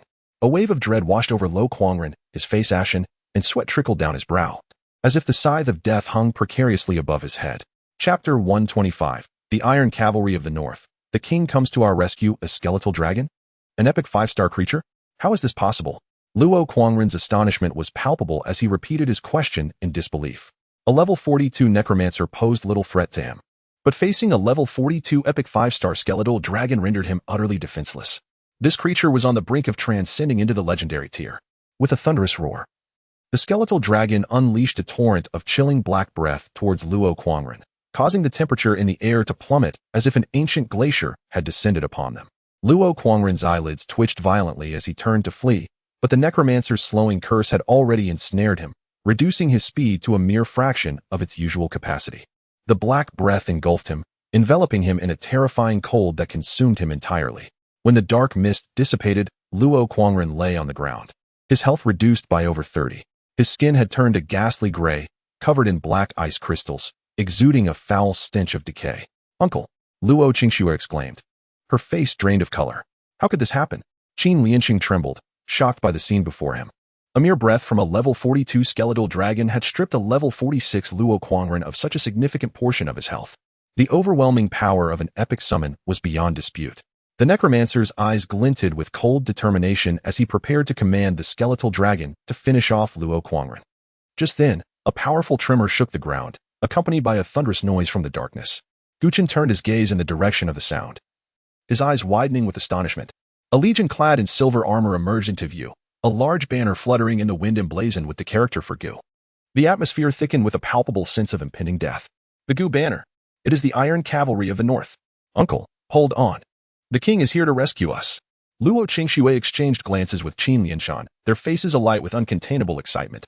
Luo Quangren turned to see. His previously ashen face now ignited with joy. Underneath his black cloak, the necromancer felt a surge of panic, his heart racing with dread.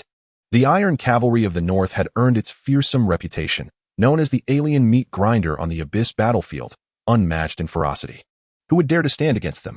My lady, the royal family has sent over 1,000 cavalry to support you. It seems that young Master Gu places great importance on you. Qin Lianshan sighed with relief. Naturally, for I intend to become the princess of the North, Luo Qingxue declared, raising her delicate face with an air of pride. The necromancer's countenance darkened further at this scene. Damn it. This is infuriating. I had the situation under control. How could it suddenly change? Why has the Iron Cavalry appeared now?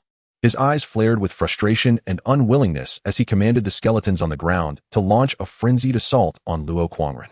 Seizing the opportunity, the necromancer leapt onto the back of the skeletal dragon, which flapped its wings and vanished into the vast darkness in mere leaps. Luo Qingxue was taken aback. They're escaping? This cannot be allowed. That person intended to kill me. How can we let him flee? Uncle, we must pursue them. We cannot allow Xiao Bufan's teacher to escape. Luo Qingxue shouted anxiously. It's too late. That is an epic 5-star tier skeletal dragon. If it wishes to flee, not even I nor the Iron Cavalry could catch up. Luo Quangren weakly shook his head. How infuriating. Luo Qingxue glared, her beautiful eyes filled with frustration. At that moment, the 1,000 silver-armored cavalry appeared, led by a 3rd-tier knight clad in heavy armor, shining silver iron covering his entire body, including his head, torso, arms, legs, and the vital parts of his warhorse. As they approached, a palpable sense of foreboding filled the air. The cavalry commander tightened his reins, and despite his heavy armor, he dismounted swiftly to stand beside Luo Qingxue. Greetings, Miss Luo. After young Master Gu learned of your peril upon arriving at Yulong City, he specifically instructed me to lead 1,000 iron floating towers to escort you out of the city. The commander spoke with deep respect. Upon hearing this, Luo Qingxue's eyes sparkled with surprise. Isn't Gu Ci in the capital? How has he come here? The commander replied, young master has already reached the 2nd tier. It is time for him to come to Yulong City. 2nd tier. So soon. Excellent, excellent. Quickly take me to see him. Just as she finished speaking, a glint of realization crossed her eyes. No, he must be busy with important matters. I shall not disturb him. Please wait. We will prepare and then leave the city with you. The cavalry commander nodded, remounting and commanding the troops to enter a state of readiness, awaiting further instructions.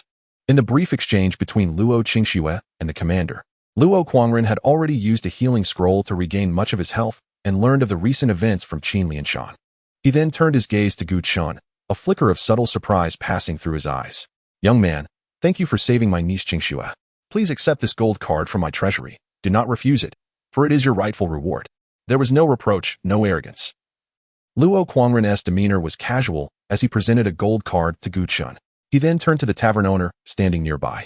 My friend, thank you for promptly delivering the message. Should you encounter any difficulties in the north in the future, just invoke my name, Luo Quangren. Ah, Mr. Luo. You were too gracious, the tavern owner stammered, somewhat flabbergasted, as he had merely relayed a message and had not directly assisted Luo Qingxue. Yet, Luo Quangren not only expressed gratitude but also bestowed upon him an enormous favor. The tavern owner nodded emphatically, his heart racing with excitement. Uncle, you just gave him the gold card? He did nothing to help just now. Luo Qingxue approached, her face reflecting discontent. Qingxue, if it weren't for this young man, would you still be here? Do not presume that everyone owes you kindness without reason. We are merely strangers. Others saving you is a gesture of goodwill, while not saving you is their right, and there is nothing to lament about it, Luo Kuangren advised earnestly. Luo Qingxue, upon hearing this, shot Gu Chen a disdainful glance. Pouting silently, Gu Chen, however, disregarded her words and accepted the gold card. After all, it was rightfully his. With matters settled, Luo Kuangren led Luo Qingxue and Qin Lianshan into the ranks of the iron floating towers, advancing toward the city gates. The 1,000 cavalry surged forward, swiftly covering a distance of over 1,000 meters. The cavalry commander, guiding his steed, spoke to Luo Qingxue. Miss Luo, there is a geothermal spring 30 kilometers ahead. The Luo family has already sent someone. They will meet you there. Luo Qingxue, taken aback, responded, You are not escorting me out of the city. We have important matters entrusted by young master to attend to. Once we reach the meeting point with the Luo family, we shall have to take our leave. The commander explained. Very well. Upon reaching the geothermal spring, you must return immediately. Do not delay young Master Gu's instructions. By the way, what is the nature of the task? Is there any way my Luo family can assist? The cavalry commander hesitated briefly before chuckling. Oh, it's nothing significant. Young Master merely instructed us to find someone in Yulong City. Chapter 126. The Iron Floating Tower returns, silencing witnesses searching for someone? A flicker of surprise crossed Luo Qingxue's beautiful eyes as she replied, That is quite simple. Just provide me with the individual's information, and I shall assist you in issuing a bounty. As for the reward, I can offer a piece of legendary grade equipment. As long as that person remains in Longyan City, there will be no place for them to hide. Upon hearing this, the cavalry commander shook his head, stating, Our young master has advised against making this matter too public. We must proceed with discretion. Oh, you wish to locate someone yet cannot draw attention? Luo Qingxue's delicate brows knitted slightly. Could it be that Gu Xi was concealing someone from her? Who was this person? Were they male or female? Her tone grew somber. Noticing the change in Luo Qingxue's expression, the cavalry commander paused, realizing the gravity of the situation. Miss Luo, there has been a misunderstanding. The individual we seek is Gu Chen, the half-brother of our young master. Searching for Gu Chen?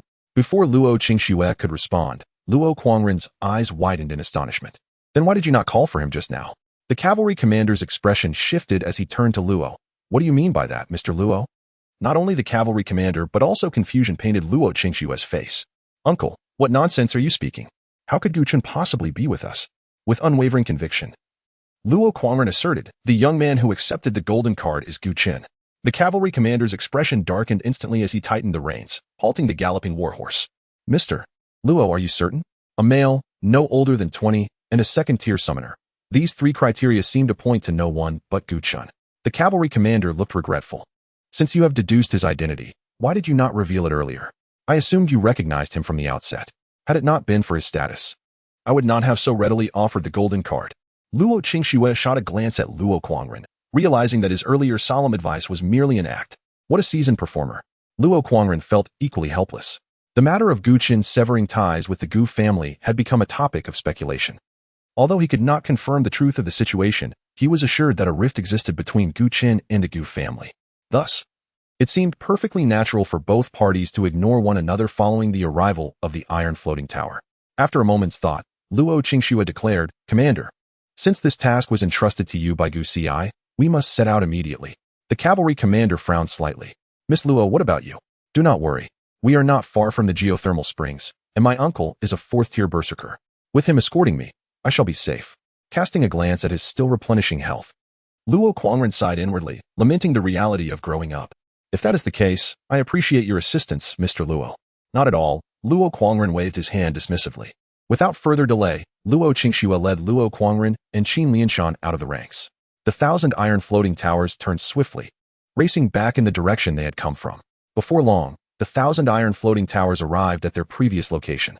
Outside the dilapidated tavern, a level 35 priest, the tavern owner, was cleaning up the aftermath of the battle.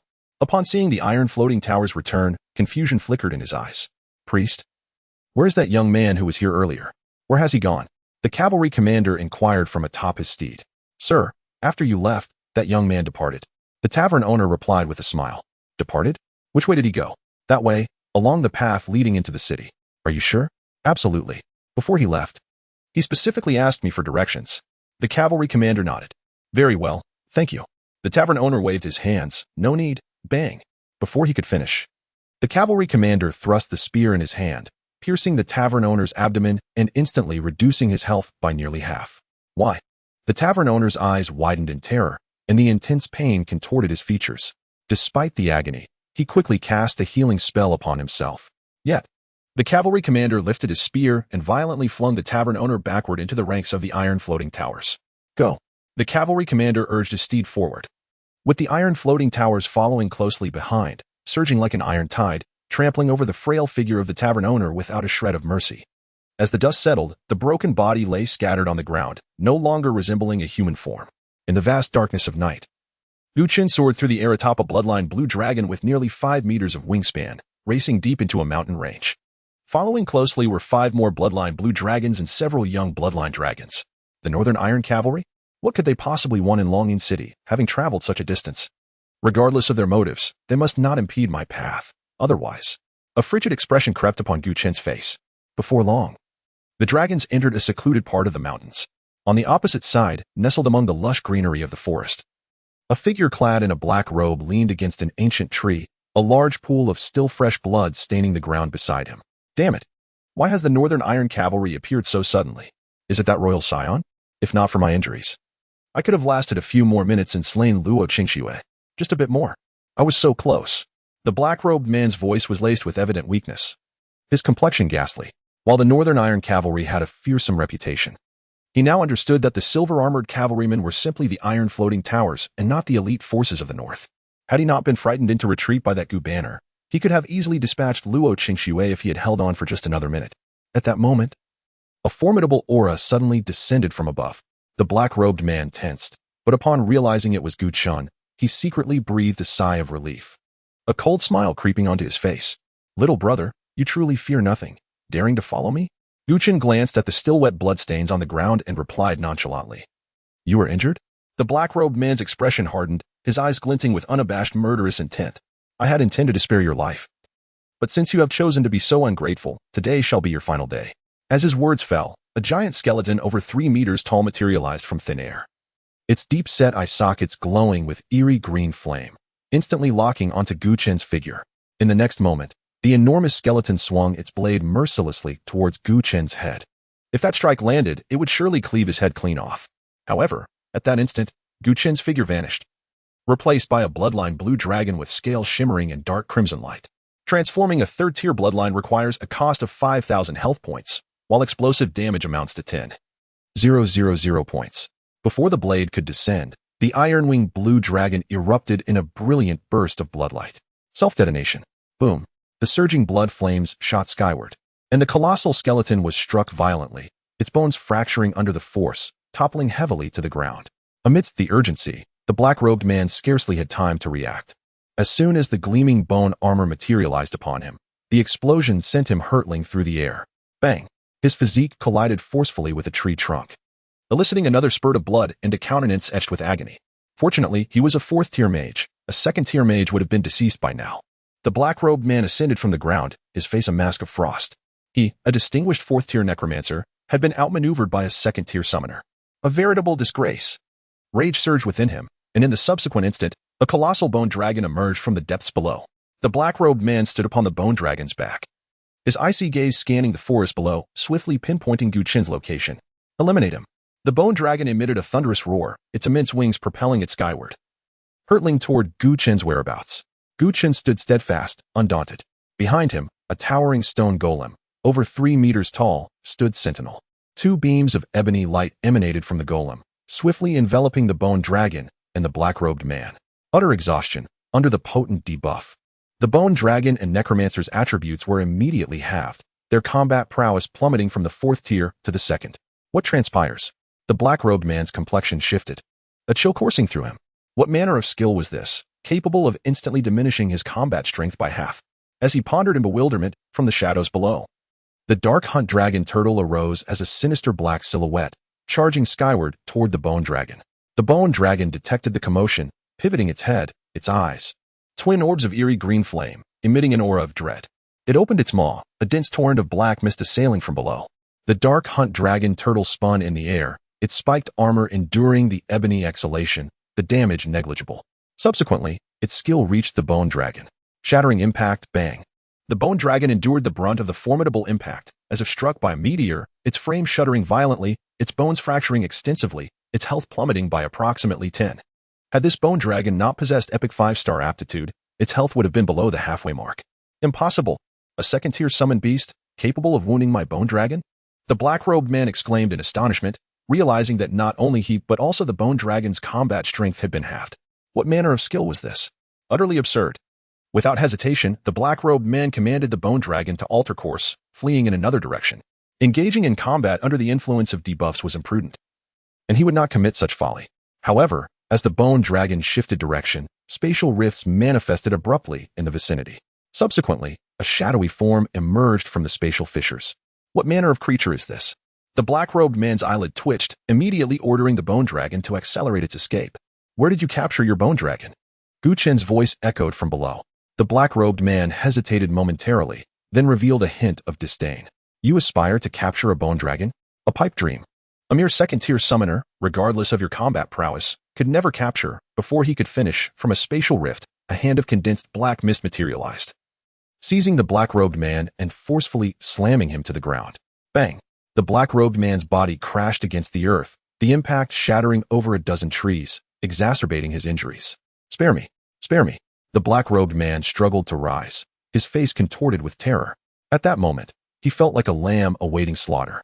A dignified fourth-tier mage. Abused like a cur by a second-tier summoner, a wave of despair washing over him. Bang! A thunderous sound erupted from behind. The black-robed man, turning to witness his summoned bone dragon firmly grasped by the dark hunt dragon turtle, forcibly dragged from the sky. Subsequently, the dark hunt dragon turtle stood upon the bone dragon, its sharp claws mercilessly striking the bone dragon's frame. Bones shattered, the bone dragon roaring in fury, retaliating wildly. However, under the dark hunt dragon turtle's counter-damage talent, the bone dragon was like a helpless chick, its resistance feeble. Gu Chen, his countenance icy, advanced toward the black-robed man.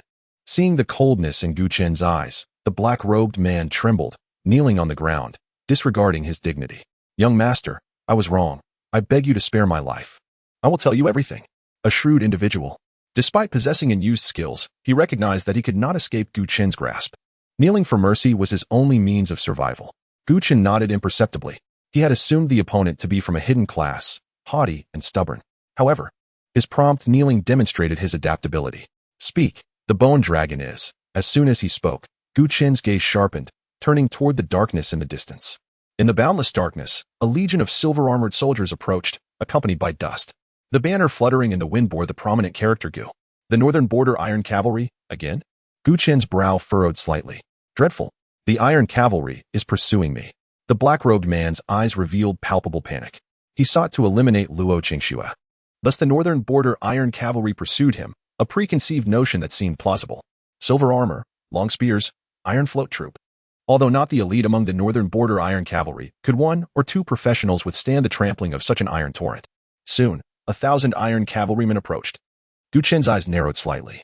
He observed that the leading cavalry commander wore a mask, his eyes fixed upon him, assessing whether he was their target. Iron Float Troop Commander. Greetings, young master. After a moment of hesitation, the cavalry commander, seemingly confirming his target, nodded to Gu Chen, arrogantly straddling his warhorse. Greetings, young master? Is that all? Addressing him as young master implied recognition of Gu Chen's identity. Yet, a Northern Border Iron Cavalry commander dismounted to greet the outsider Luo Qingxue. But upon encountering the true master, offered only a perfunctory greeting, utterly inverted. A case of mistaken identity. I am not the young master. Gu Chen regarded him with composure. Young master, this subordinate is under the king's command to escort you back to the northern border. I implore you. I have stated, I am not the young master. Return and inform Gu Qifeng that I have severed ties with the Gu family, and I shall never return. A glint of coldness flashed in the cavalry commander's eyes as he stated in a deep voice, Young master, I fear you have no say in the matter. Upon witnessing this scene, the man in the black robe subtly retreated, realizing that these northern iron cavalrymen were not there to assassinate him. However, Gu Chen's brow furrowed as the cavalry commander's voice resonated with the sternest devoid of emotion. Is there any option for me? If the eldest young master refuses to cooperate, then this humble general will be compelled to resort to alternative measures. A collective huzzah echoed as the 1,000 ironclad horsemen behind him raised their lances in unison. Their palpable killing intent instantly focused on Gu Chen. Iron Float troops, heed my command. The eldest young master has fallen victim to an alien race. Follow me as we charge forth to avenge the eldest young master. The cavalry commander's lance pointed towards Chen, his face concealed beneath the mask. Now contorted with chilling murderous intent, Chen's gaze ascended slightly, and as the cavalry commander met his limpid eyes, an inexplicable sense of dread washed over him.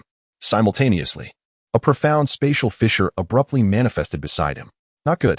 The cavalry commander, a seasoned third-order knight with a wealth of combat experience, sensed the impending danger and immediately initiated a charge toward Chen. Alas, he was a fraction of a second too late. A wisp of dark light descended upon him, instantly having his momentum. A bottomless spatial rift silently sliced through his front. Before anyone could react, the cavalry commander's body shuddered, and in the next moment, his head was severed from his body. Thud! The head fell to the ground, and crimson blood gushed forth, filling the air with a thick, metallic scent. The cavalry commander was dead. The 1,000 iron float troops behind him stared at Chen's cold and handsome face, falling into a deathly silence. The head rolling on the ground spoke volumes. The level 37 cavalry commander was instantly annihilated by Chen before he could even initiate the most basic charge. Was this something a second-order professional could accomplish? Charge. Slay the alien race. Avenge the eldest young master. Avenge the commander. The deputy commander roared. And a vast contingent of silver-armored cavalrymen spurred their steeds forward, launching an unhesitating charge. The silver torrent surged toward Chen's location, poised to engulf him entirely. Chen's expression was frigid. They've truly turned against me. They were addressing him as the eldest young master, yet they were attempting to kill him from the outset. Was it the Gu family who wanted him dead? If that's the case, then none of you shall survive. Faced with 1,000 ironclad horsemen, the undead colossus was incapable of casting so many negative effects. Chen reached out, and the silhouette of the chaos sprite materialized in midair. An arcane orb radiating a peculiar glow orbited around it, with wisps of purplish-black energy entwined around the chaos sprite's body. Arcane orb effect activated. The chaos sprite has gained a 100 increase to all attributes for a duration of 1 minute. In the next instant, the chaos sprite's attributes doubled, and a dense black mist enveloped its surface, causing its size to increase twofold. Die! The chaos sprite uttered a chilling whisper, and a layer of golden energy materialized out of thin air in front of Chen as it gazed at the silver-armored cavalrymen below. Abyssal ultimate. The dark gold energy spread out in a vortex shape, forming a chaotic domain in the blink of an eye. As soon as the domain took shape, 200 to 300 cavalrymen charged into it. Simultaneously, the power of chaos exerted an unprecedented suppressive force, trapping the cavalrymen within the domain and inflicting massive continuous damage every second. Although the Iron Float troops were not the elite forces among the Northern Iron Cavalry, their armor, which covered them from head to toe, was not to be underestimated. It directly mitigated nearly half of the damage. Furthermore, as more and more cavalrymen charged into the domain, forming a battle formation, they vaguely exhibited a tendency to break through the domain under the impetus of the charge skill. If this continued, it was feared that the Iron Float troops would soon break free from the domain's restraints. Too slow, Chen shook his head. As soon as he spoke, the undead colossus roared and charged forward, its thick arms composed of boulders raised high as it slammed down forcefully in the direction of the Iron Float troops' charge. Boom! A layer of black streamers erupted from its body, instantly sinking into the chaotic domain, like a drop of ink seeping into water. The dark gold chaotic light was tinged with a faint gray energy, and the two domains instantly overlapped, unleashing unprecedented power. Within the skill range, the consumption of all targets increased tenfold, and the damage they received increased tenfold. Moreover, with the high continuous damage, every time a target died, the other targets would be stunned for 1 second. After the two skills were superimposed, the Iron Float troops, who had been filled with fighting spirit and were about to break through the oppression of the power of chaos, suddenly experienced a surge in pressure. Their energy was rapidly depleted, and the damage they received soared to an unbelievable level in an instant. Where are my skills? Charge. Charge. My energy is bottoming out? Impossible. Absolutely impossible. What's going on? Why is my health dropping so fast? What is this skill? How can it have such terrifying damage? The cavalrymen were terrified, and as their health plummeted, the fighting spirit on their faces turned into intense panic. The Northern Iron Cavalry was renowned for its ferocity, but that was only in the context of frontal combat. In the face of the current situation, which was impossible to resist, it was as if a mortal was provoking a god, and a strong sense of helplessness and despair impacted the psychological defenses of every cavalryman. A group of ironclad horsemen who couldn't even charge were not to be feared. With a tenfold increase in damage, cries of agony echoed within the chaotic domain, and all the cavalrymen were crushed by the power of chaos before they could even reach Chen. Both men and horses, and even the heavy armor they wore, were reduced to dust. As the light of the skill faded into darkness, all traces of the iron float troops within the skill range were completely erased. This scene caused the man in the black robe hiding in the rear to forget to breathe. How could a second-order summoner unleash such terrifying power? At this moment, the Blood Clan Grand Duke stepped forward and transformed the bodies of the cavalry commander and his warhorse into Blood Clan cavalry. Chen also walked over and collected the pieces of equipment scattered on the ground. Among them were 2 epic-level equipment, a knight's lance and a knight's armor, which should fetch a good price when listed on the trading platform. After disposing of the corpses and collecting the equipment, all traces of the 1,000 iron float troops were completely erased. Even if someone tried to find their tracks, they would be unable to do so. Chen's expression remained calm, without any psychological burden or emotion. He never accommodated anyone. If others wanted to kill him, then he would kill them. So what if they were Northern Iron Cavalry? Northern Iron Cavalry were still human beings. Could he not resist? Since the other party had bared their fangs, then he would retaliate in kind. Chapter 129, The Dragon Gate Baptism, Experiences and Rewards from Slaying Professionals as Dawn broke in a certain area of the Dragon City. Within a brightly lit camp, a figure hurriedly entered the central military tent. Report. Young Master. The 1,000 Iron Buddhas we dispatched have been out of contact for a full 7 hours.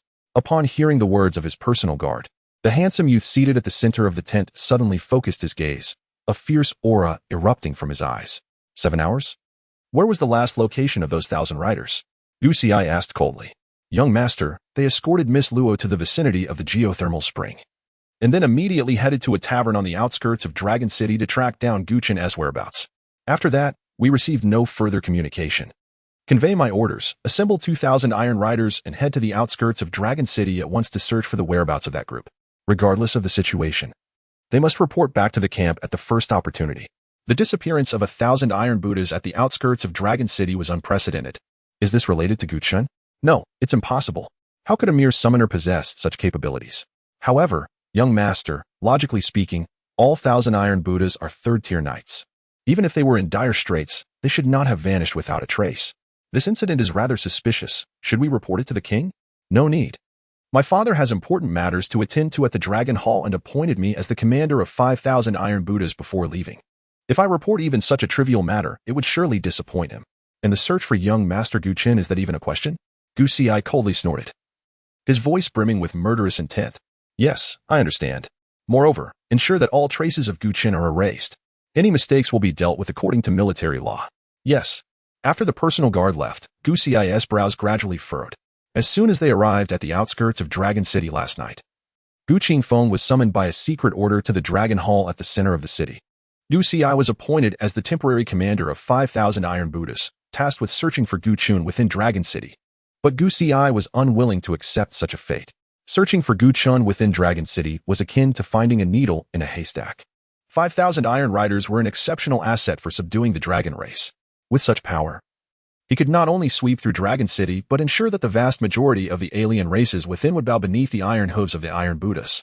Thus, Gusi dispatched only 1,000 Iron Riders to support Luo Qingxiwei before commencing the search for Chen.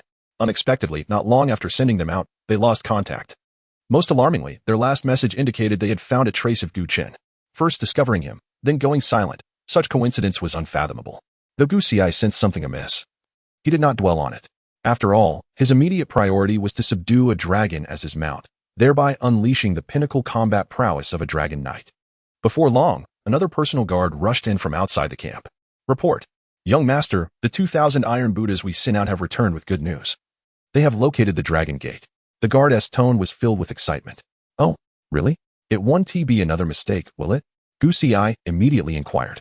The cavalry commander assures that they can guarantee it with their heads. It is absolutely correct. Good. Relay my orders. All soldiers prepare to depart and head towards the location of the Dragon Gate. The Dragon Gate? What kind of place is that? Is it where you subdued this skeletal dragon? In the soft morning light, a massive skeletal dragon flapped its bony wings and soared through the air. On its back stood Chen, with a necromancer draped in a black robe beside him, his demeanor respectful, even shifting a step back in position. The necromancer, named Suemo, had chosen a hidden profession and possessed a proud spirit, looking down upon the masses. However, after witnessing Chen effortlessly annihilate 1,000 Northern Iron Riders, he had become much more compliant. Upon hearing Chen's question, Suemo appeared astonished. Brother Gu, you've come to Dragon City, yet you don't even know about the Dragon Gate? As soon as he finished speaking, he noticed a hint of coldness on Chen's face. Alarmed, He quickly added, the Dragon Gate is akin to a baptism from the abyss. Once you pass through, you can slay professionals. Chen looked perplexed. But I can slay professionals now, can't I? That's not the same. Mo shook his head. The 1,000 Iron Riders you just eliminated were all third-tier knights. But did they provide any experience? Not a scrap. What a loss. At that moment, Chen's eyes suddenly brightened. Are you saying that as long as I pass through the Dragon Gate, I will gain experience from slaying professionals? Not just experience, but also rewards, Mo nodded, patiently explaining. The reason we gain the Abyss's baptism upon passing through the Dragon Gate is that the Abyss demands us professionals to slaughter one another. The stronger the professional, the more energy they receive from the baptism, and the higher the experience and rewards gained from their deaths.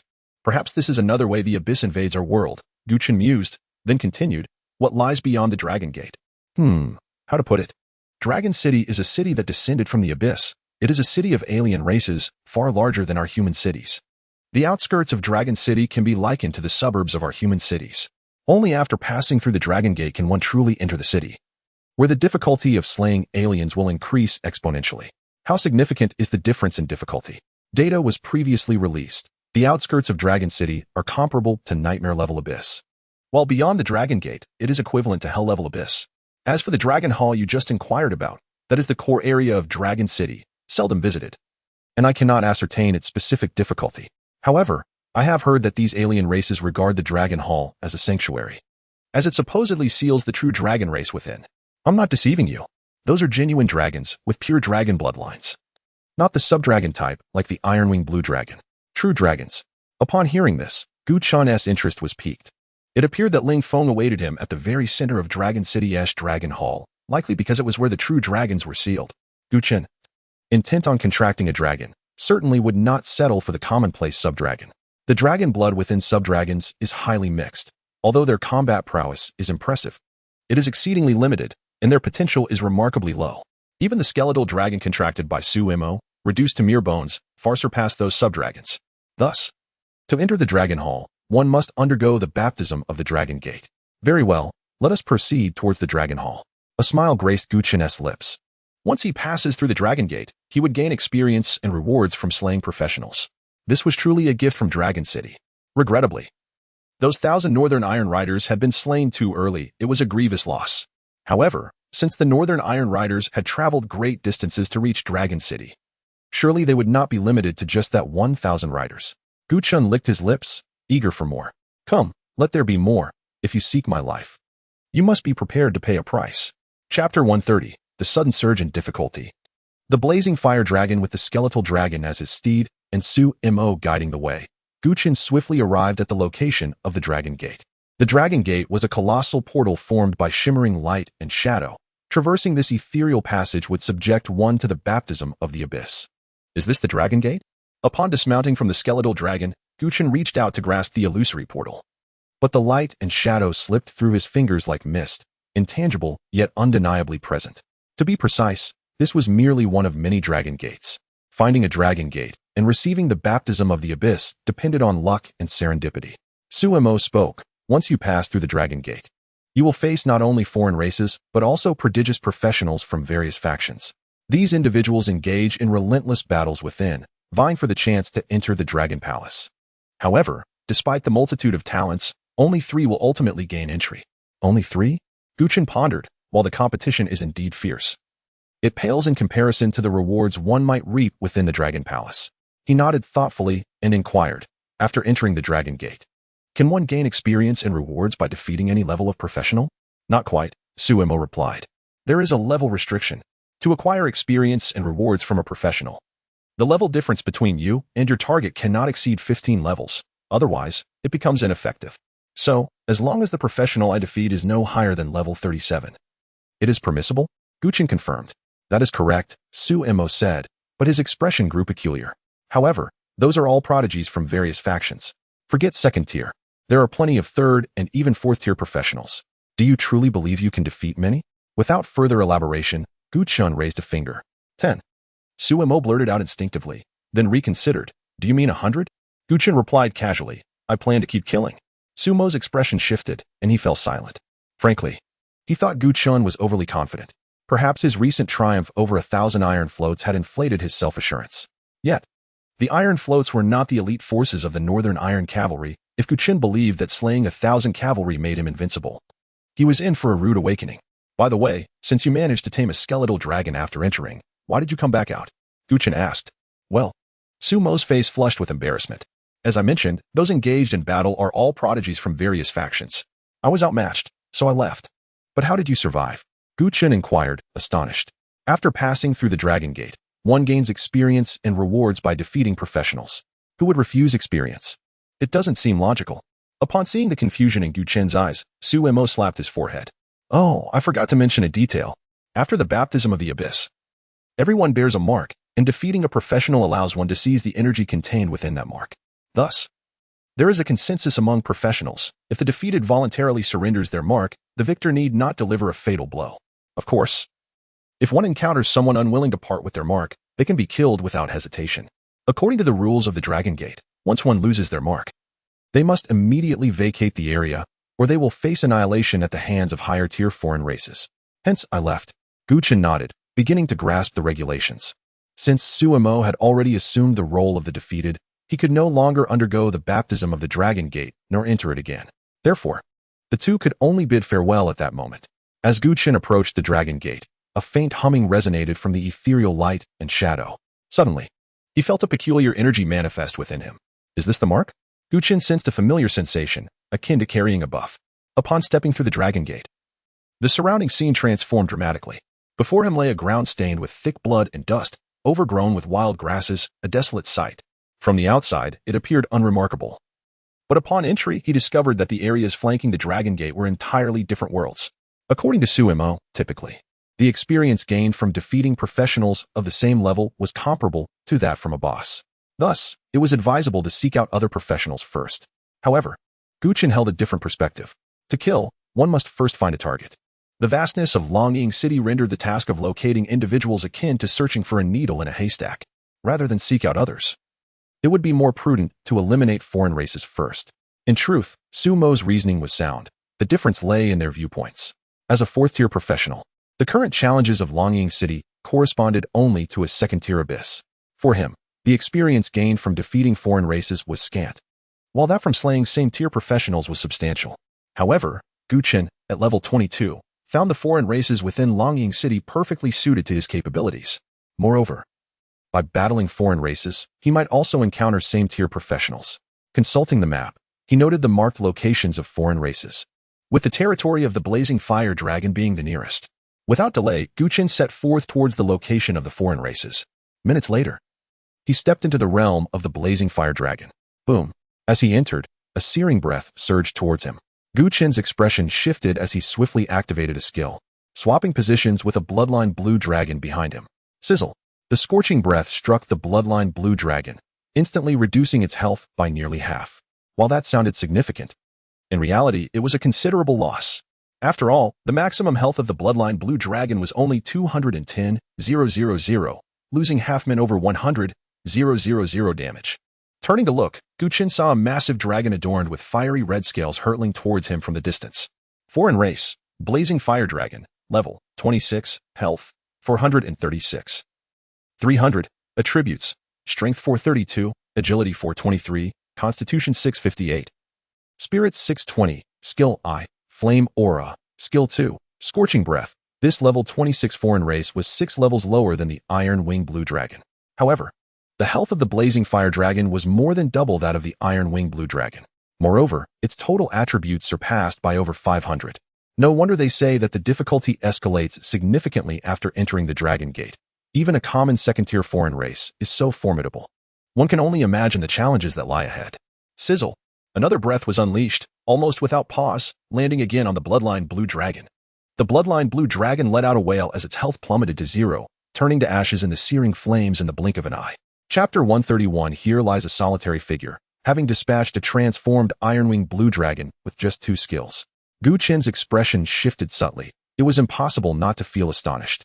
After all, once transformed, the Ironwing Blue Dragon would gain the inherent advantages of the bloodline, resulting in a substantial enhancement of its attributes. Its health and defense would far surpass those of its prior form. Most notably, this Blazing Fire Dragon was merely level 26. To defeat it while exceeding level boundaries, and to do so with such ease, was remarkable. Without further contemplation, Chen summoned the Blood Lord and the undead golem. The summoned creatures, attuned to the will of their master, unleashed two beams of dark light as soon as the undead golem materialized. Exhaustion, black death plague, these formidable negative effects swiftly afflicted the blazing fire dragon. Unfazed, the Blood Lord immediately distanced itself, launching a fierce offensive. Swoosh! Another torrent of searing breath surged forth. This attack was not aimed at the undead golem or the Blood Lord, but directly at Chen. A glimmer of seriousness crossed Chen's eyes. In just a few minutes, he discerned that the entities here were starkly different from those in the abyss. The creatures of the abyss seldom ambushed, let alone bypass summoned beasts to assault the summoner directly. The scorching breath hurtled towards Chen, yet it did not strike him. The Blood Lord intercepted it. The health of the Blood Lord plummeted by over 20,000, dropping from more than 100,000 to just above 80,000. The same skill inflicted significantly reduced damage on the Blood Lord, owing to two factors. First, the Blood Lord was a legendary great summon, endowed with superior constitution and defense compared to the previous bloodline Blue Dragon. Second, the blazing fire dragon's attributes had been halved under the influence of negative effects, thus diminishing its output capability. 2,000 damage against a Blood Lord with over 200,000 health appeared trivial. Sensing its compromised state, the blazing fire dragon swiftly turned to flee, its wings beating furiously. Thinking to escape without gaining the upper hand, Chen raised his hand and summoned a chaotic shadow. As the shadow materialized, it accurately ensnared the blazing fire dragon, immobilizing it in place. Roar! The blazing fire dragon emitted a startled cry, desperately flapping its wings to distance itself from this ominous human. Yet at that moment, the Blood Lord charged forth. Its twin guns unleashed a torrent of metallic projectiles, raining down upon the blazing fire dragon. Facing a bound target, no finesse was required. It was a straightforward assault. With the blazing fire dragon's attributes diminished, the Blood Lord's south attacks delivered close to 20,000 damage per shot. Such damage was indeed staggering. Realizing escape was futile, the blazing fire dragon turned back to retaliate against the Blood Lord. It opened its maw, releasing a blazing ring of flame that instantly engulfed the Blood Lord. Flame ring. Enveloped by the ring, the Blood Lord began to suffer continuous damage, its health steadily waning. Nevertheless, this amount of damage was negligible to the Blood Lord. It maintained its robust fighting style, retaliating in kind, while the flame ring inflicted an average of 10,000 health loss every 10 seconds. Each of the Blood Lord's skill shots could deal nearly 20,000 damage. Not only was it not at a loss, but it also stood to gain. In mere moments, the blazing fire dragon had lost almost 200,000 health. At this point, the Blood Lord ceased hesitating and unleashed its skill. Crimson Feast, crimson energy coalesced into a tempest, engulfing the blazing fire dragon and inflicting over 150,000 damage. Following this, a secondary damage burst occurred. The blazing fire dragon's health was obliterated in an instant. Basic attack, deadly shot, Crimson Feast. In less than 10 seconds, the blazing fire dragon was vanquished. Killed blazing fire dragon LV. 26, experience 11209. This exemplifies the disparity. At the outskirts of Dragon City, slaying a level 32 Ironwing Blue Dragon yielded only around 7,000 experience. Yet, crossing the Dragon Gate, defeating a level 26 Blazing Fire Dragon grants over 10,000 experience. While defeating ordinary creatures already bestows commendable experience, it still felt somewhat lacking to Chen. After all, he was currently level 22 and required 950,000 experience to reach level 23. The journey ahead was long. Subsequently, the Blood Lord proceeded to convert the corpse of the blazing fire dragon into a blood dragon and ventured further into its territory. The territory held few blazing fire dragons. One could expect to encounter one every few kilometers, resulting in prolonged intervals for hunting.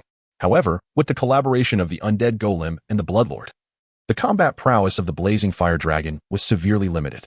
Chen's principle was to find and eliminate each one encountered. Thus, their journey unfolded smoothly, and soon, he discovered the territory's boss. However, the blazing fire dragon boss was currently engaged in a fierce battle with a team of summoners. The team comprised 5 individuals, all peak second-tier practitioners, a warrior, 2 knights, a ranger, and a cleric, with a tank, damage dealers, and a healer. This configuration represented the mainstream setup for practitioners entering the abyss or dungeons. As Chen observed, the ranger, positioned behind the 2 knights and unleashing damage upon the boss, suddenly sensed something amiss and turned to glance in his direction with sharp eyes. Rangers typically possess eagle-eyed skills, granting them formidable reconnaissance capabilities. Thus, Chen's mere presence immediately captured their attention. The practitioner team seemed to notice the ranger's unusual behavior, prompting the cleric to glance back. "Oh, Captain. There's a solitary figure over there," the cleric remarked, tinged with mockery. Upon hearing this, the warrior, who had been focused on attacking the boss, replied without turning, "Do not act rashly, be cautious of ambushes." The ranger, with piercing gaze, remained silent, swiftly firing several reconnaissance arrows into the surroundings while continuing to damage the boss. After a brief pause, the ranger's keen expression transformed into a cold smirk. It was confirmed, there were no ambushes, it was indeed a solitary figure. This was splendid news. The knight, fortified by a shield, displayed a look of delight. A lone practitioner could yield substantial experience upon defeat. Moments later, the warrior, still attacking the boss, finally spoke. "If that is the case, let us be swift, slay this boss, and then eliminate that practitioner. Keep your eyes on him, don't let him escape," commanded the ranger, casting a glance back. The ranger expressed surprise. "Captain, it seems that he is not preparing to flee. He is coming this way." Chapter 132. I heard you plan to slay the boss before killing me? Upon hearing the ranger's words, the team captain, a warrior, instinctively turned his head for a glance. Suddenly, a figure clad in a dark red gown lunged forward. Boom. The boss they had been attacking was unexpectedly struck with tremendous force, engulfed by a raging crimson storm. The warrior instinctively sensed a looming threat, a surge of anxiety swelling within him. After such a prolonged battle, the boss's health was nearly depleted. And now someone was attempting to steal the kill? Block him. The warrior bellowed in fury, disregarding defense and charging straight ahead. The other four members of the party were about to act when their expressions transformed into intense shock. Their eyes widened in disbelief. The 28-level boss they had been assaulting had its health bar completely drained by a skill unleashed by the figure in the dark red gown. In an instant, the massive form fell with a mournful cry, lifeless and still. Kill the blazing fire dragon boss LV. 28, experience 26930, loot acquired. Blazing staff LV. 28, epic, loot acquired. As the crimson storm subsided and the loot was collected, Chen's figure emerged into the sight of the five adventurers. I heard you plan to slay the boss before killing me? Well, I've taken care of the boss for you, so now you may proceed. Upon seeing Chen, the expressions of the five adventurers shifted from their previous ease and mockery to stark seriousness. A summoner? How could he possess such terrifying combat prowess? His summoned beast annihilated the nearly depleted boss in an instant? They could not discern his level. Could he be of the third or fourth tier? Uncertain of Chen's capabilities, the five adventurers felt a mix of fear and anger, their faces contorted in dismay. The warrior, as the team captain, pondered briefly before making a resolution. Since there was only one opponent, they would first eliminate the summoner. Once the summoner was dispatched, the summoned beast would pose no threat. 5 against 1, they held the advantage. Onward. The warrior's eyes gleamed with determination as he brandished his greatsword and charged at Chen. Earth Splitter. In a fit of rage, the warrior shouted the name of his skill, as an overwhelming aura erupted from the blade, a broad arc descending towards Chen. Standing unfazed, Chen remained composed. The boss's corpse had transformed into a blood-clan fire dragon, charging forward with a roar towards the warrior. The massive form, covered in hard scales, easily absorbed the blow. Bang! The warrior's long sword struck as if against an iron mountain, failing to penetrate even slightly. The immense recoil sent a jolt of pain through the warrior's hands, shock flooding his eyes. The boss revived? And stronger than before. What was happening? Suppressing his astonishment, the warrior decisively turned and shouted, "Retreat." The four behind him barely had time to react, as a series of skills bypassed the blood-clan fire dragon and launched towards Chen. They were all focused, their target clear. Eliminate the summoner first. However, in a blink, Chen's figure was replaced by a blood-clan WIRM. In the next moment, the concentrated assault struck, obliterating the WIRM. It was a lethal strike, leaving no chance for surrender. As for Chen, he reappeared 2 kilometers away, accompanied by dozens of blood-clan offspring, racing towards the scene. The ranger had not noticed the ambush earlier because, upon spotting this group of adventurers, all the blood-clan offspring had been recalled. They intended from the outset to keep Chen here, just as he was concerned that the presence of the blood-clan offspring would frighten off these adventurers. Each party harbored its own intentions. The slain blood-clan WIRM was swiftly replaced, and subsequently, the blood-clan lord's assault fell upon the ranger, who was the main damage dealer. A series of basic attacks and skills, coupled with the additional damage of Crimson Feast, effortlessly dispatched a knight. Indeed, the target was the ranger, but the knight, who had stepped up to absorb damage, was taken down instead. The healer in the backline exerted all efforts, casting healing spells. Yet the knight's health bar was completely diminished. For these adventurers, the damage dealt by the blood-clan lord was simply outrageous. The warrior at the forefront was unable to assist, finding himself overwhelmed by the blood-clan fire dragon, becoming severely suppressed. Chen stood atop the blood-clan fire dragon, flanked by dozens of blood-clan offspring, hastening towards them. Kill adventurer, Knight LV. 28, Experience 17530. The sudden notification brought a look of surprise to his face. Slaying a 28-level adventurer granted him nearly 20,000 experience. It was quite a delightful surprise. The distance of 2 kilometers was neither long nor short. When Chen encountered the Blood Clan Lord again, the entire adventurer team had been obliterated. Kill Adventurer, Warrior LV, 28. Experience 17280. Kill Adventurer, Ranger LV, 29. Experience 19850. Kill Adventurer, Knight LV, 28. Experience 17390. Kill Adventurer, Healer LV, 27. Experience 15530. A single adventurer team had yielded nearly 100,000 experience points. It seemed that reaching level 23 would not take long. Chen approached, collecting the fallen equipment into his storage space, his countenance remaining calm and composed. They had struck first, but their skills fell short. He bore no blame for that. The only regret was the absence of a mage in this party, resulting in no suitable equipment drops for him. Yet, it mattered little. The vastness of Longing City was abundant with adventurers beyond just the alien races. Subsequently, Chen dispatched a few Blood Clan offspring to disperse and continue searching within the territory. Longing City did not resemble the Abyss, even after defeating the boss. The alien races were still present. Despite the recent demise of the boss, numerous alien races continued to inhabit this territory, but they required time to locate. Furthermore, the alien races here were more sinister, adept at ambushing, flanking, and exploiting weaknesses. In short, the current battles transcended mere NPC encounters. Before long, a Blood Clan Blue Dragon relayed news to the Blood Clan Lord, having discovered the presence of alien races. Chen and the Blood Clan Lord promptly rushed over, only to find that others had already seized the opportunity. Or rather, the alien races had found their prey on a flat expanse. An elite blazing fire dragon accompanied by 5 ordinary blazing fire dragons was ruthlessly hunting down a team of summoners. The team consisted of 5 members, all in their late 20s, yet they were utterly unable to withstand the onslaught of these alien races, their overall strength significantly inferior to that of the previous adventurer group. The elite blazing fire dragon was notoriously difficult to deal with, and with 5 ordinary alien races alongside, the adventurers could only huddle together, struggling to hold their ground. Chapter 133. In just half a day, a whopping 300,000 experience points. Disregarding the ordinary fire dragons for now, we must concentrate our fire on the elite alien beings, or we will not be able to withstand their onslaught. The speaker was the captain of this group of adventurers, a level 29 swordsman. Apart from him and another warrior, the party comprised a solitary mage, an assassin, and a priest. This configuration offered a reasonably decent damage output, yet only the warrior was capable of withstanding significant damage.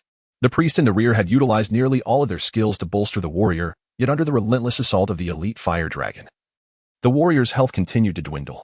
This one do. Although the elite aliens are formidable, these ordinary fire dragons possess considerable strength as well, remarked the mage from the backline. The scorching breath drew nearer, and the damage from the fiery aura was inescapable. He had already lost a third of his health, and should the dragon's breath strike him again, he would likely be left severely weakened. Take down the fire dragon in front of me first, the mage declared, promptly casting a barrage of ice spikes to push back the advancing aliens. However, at that moment, the voice of the swordsman rang out behind him. Wang Gang, dodge now. Quick. Suddenly, a fire dragon surged forward, unleashing a torrent of scorching breath aimed directly at the mage and Appos' position. The mage and Appos' expression shifted dramatically without hesitation. The boots beneath him radiated a surge of azure energy, propelling him 3 meters forward in an instant. Just as he vacated his original spot, a searing wave of heat assaulted him, engulfing the ground he had just occupied in intense flames, leaving a deep crater in its wake. That was close. The mage steadied himself, shaken yet relieved. Thank goodness the captain warned me in time. Otherwise, I would surely be dead by now. The teammates beside him sighed in relief, not out of genuine concern for the mage's safety, but because if the mage were to fall, they would be facing almost certain demise. At that moment, the elite alien, frustrated by its inability to breach their defenses, radiated an increasingly sinister fury. With a deafening roar, the elite fire dragon entered a state of rage, rapidly regenerating health and significantly amplifying its attack, defense, and speed attributes. It's over. The faces of the team members turned ashen. The battle, already challenging, had become insurmountable now that the elite alien had entered its berserk state. The swordsman, as captain, wore a grim expression, sparing no effort as he utilized a healing scroll on himself, desperately resisting the elite alien's onslaught. Quick, use the communication insignia, the swordsman bellowed. Those who could enter Dragon Call City were primarily individuals from various powerful factions, each possessing an identity insignia, like Chen. This insignia not only recorded the adventurer's combat performance, but also served as a means to call for aid from their respective factions. However, how far were they from the outer base? Even a fourth-tier bone dragon would take an entire night to arrive at full speed. Calling for help now seemed futile. Even if assistance did arrive, it would likely be only to collect their remains. Just as despair loomed over them, the situation underwent a dramatic transformation. A fire dragon, its body cloaked in dark crimson scales, descended from the sky. With a single ordinary attack, it forced the elite alien back. Following this, dozens of bloodline descendants revealed themselves, launching a frenzied assault on the 5 fire dragons. In an instant, the adventurers, who had been teetering on the brink of despair, found themselves in a state of shock and disbelief. What just happened? The swordsman captain maintained his defensive posture. Yet the battle had shifted in ways that no longer concerned him. Simultaneously, Chen's figure came into view. Give me the insignia energy. You may withdraw now. The swordsman captain and his 4 companions stood momentarily stunned, but within a few breaths, their expressions brightened. All right, I'll comply. Thank you for coming to our aid. You're overthinking it. I only require the insignia energy, Chen stated plainly, unwilling to indulge in pleasantries or obligations of gratitude. The 5 adventurers remained silent, surrendering their insignia energy to Chen. Defeated adventurer, warrior, LV, 28, experience 17, 380. Defeated adventurer, swordsman, LV, 29, experience 19, 650. Defeated adventurer, mage, LV, 28, experience 17, 590. Defeated adventurer, assassin, LV, 28, experience 17, 530. Defeated adventurer, priest, LV, 28, experience 17, 820. As Chen absorbed the insignia energy from the 5 adventurers, his experience bar surged dramatically, netting him nearly 90,000 experience points. Meanwhile, the 5 ordinary aliens were being relentlessly pushed back by the bloodline descendants. The fire dragon, transformed from the boss, had significantly enhanced attributes, now overpowering the elite fire dragon. The bloodline lord, undisturbed, unleashed a torrential barrage of attacks, bullets raining down like a deluge. In the blink of an eye, one of the fire dragons fell heavily to the ground. Kill fire dragon, LV, 25, experience 16, 930. What am I witnessing? Such terrifying damage. A group of adventurers, who had been preparing to retreat, stared wide-eyed, hardly able to believe the scene before them. Those tough and resilient fire dragons were being slain in a matter of moments, a feat they could scarcely comprehend. For them, merely repelling these aliens had been an arduous task. Had Chen not appeared, they would have likely met their demise here. Yet, how could these adversaries, who nearly obliterated them, seem so feeble in the hands of this suddenly emerging figure, akin to the ordinary aliens in a novice dungeon? The ferocity of his assaults was nothing short of slicing through vegetables. A summoner? When did summoners become this formidable? The swordsman captain's expression was one of astonishment. We can't see his level. He could be a 3rd or 4th tier summoner, suggested the priest nearby. But he appears quite young, likely even younger than me. He can't possibly be a 4th tier, speculated the mage. Chen paid little mind to their discussions after collecting the insignia energy. His gaze remained fixed on the elite fire dragon. Defeating such an elite alien should yield over 20,000 experience points. Coupled with the 5 ordinary aliens and the 5 adventurers who had willingly surrendered, this encounter could easily net him at least 170,000 experience points. Dragon's Call City truly is a remarkable place. I certainly made the right choice in coming here. Moreover, considering the scattered aliens defeated along the way, the 5 adventurers just now, and the fire dragon boss, he had amassed approximately 300,000 experience points in just half a day. It is no exaggeration to say that the experience gained in this brief period equaled several months of growth for an ordinary adventurer. At that moment, one of the adventurers noticed Chen's intent to confront the elite fire dragon. The swordsman captain's expression changed slightly, and he quickly cautioned, "Be careful. That elite fire dragon is currently in a state of rage." Chapter 134, The Eternal Life Guild. Task released by Su Xia. Before the captain of the swordsmen could finish his words, the Blood Clan Lord's figure flickered, and with guns blazing, he charged towards the explosive flame fire dragon elite, with the Blood Clan fire dragon boss tanking in front. The Blood Clan Lord was free to unleash devastating damage without hesitation. Bang, bang, bang. Silver bullets whistled forth, exploding upon contact with the explosive flame fire dragon elite and rendering its once formidable scales exceedingly fragile. Each gunshot left a gaping, blood-soaked wound on the creature. The damage from a single bullet imbued with skill effects equated to the combined output of the previous adventurer squad. The health of the explosive flame fire dragon elite plummeted swiftly, dropping beneath the half-health threshold in mere moments. For the BloodClan Lord, reaching half-health was tantamount to a killing strike. As the skill Crimson Feast not only dealt substantial damage but also triggered a secondary damage effect when the target's health fell below 50%. The value of this secondary damage amounted to 30% of the BloodClan Lord's maximum health, given his current health of just over 200,000. It could inflict at least an additional 60,000 damage, accompanied by a blood-red storm engulfing the explosive flame fire dragon elite. Its health rapidly collapsed as it barely crossed the half-health line. Roar. The explosive flame fire dragon elite emitted a despairing roar. Although it was level 25, and thus an elite creature, it did not succumb immediately to the effects of the skill, but its health dwindled to less than 50,000. The BloodClan Lord's eyes glinted with surprise, seemingly taken aback by the unexpectedly high health pool of this elite entity. Without further ado, he continued his assault. While 50,000 health might seem trivial to the BloodClan Lord, the absence of a kill reset from earlier meant all his skills were now on cooldown. It would take some time to eliminate this elite creature. A relentless series of basic attacks rained down upon the explosive flame fire dragon elite, causing its health to steadily decline, albeit at a noticeably slower pace than before. After 2 to 3 minutes, the health bar finally emptied, and the corpse of the explosive flame fire dragon elite crashed heavily to the ground. Witnessing the fallen elite creature, the surrounding adventurers were left in shock. In less than 5 minutes, the elite being that nearly wiped them out had been vanquished by a level 22 summoned beast. If the summoned beast was level 22, that meant the summoner was also level 22. The realization sent tremors of astonishment through them. A level 22 summoner single-handedly defeating a level 25 elite creature? The implications were staggering.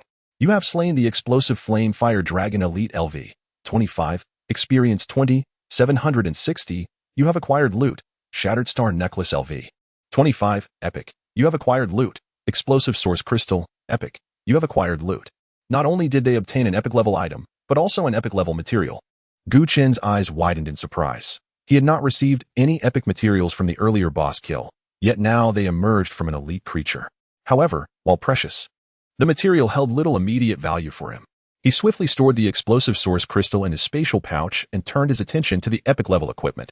Shattered Star Necklace, quality, epic, level, LV, 25, class restriction, ranged attack classes, attributes, strength 350, agility 450, effect. Every 3 ranged basic attacks will trigger an additional attack, which deals damage equal to the sum of the previous 3 ranged attacks.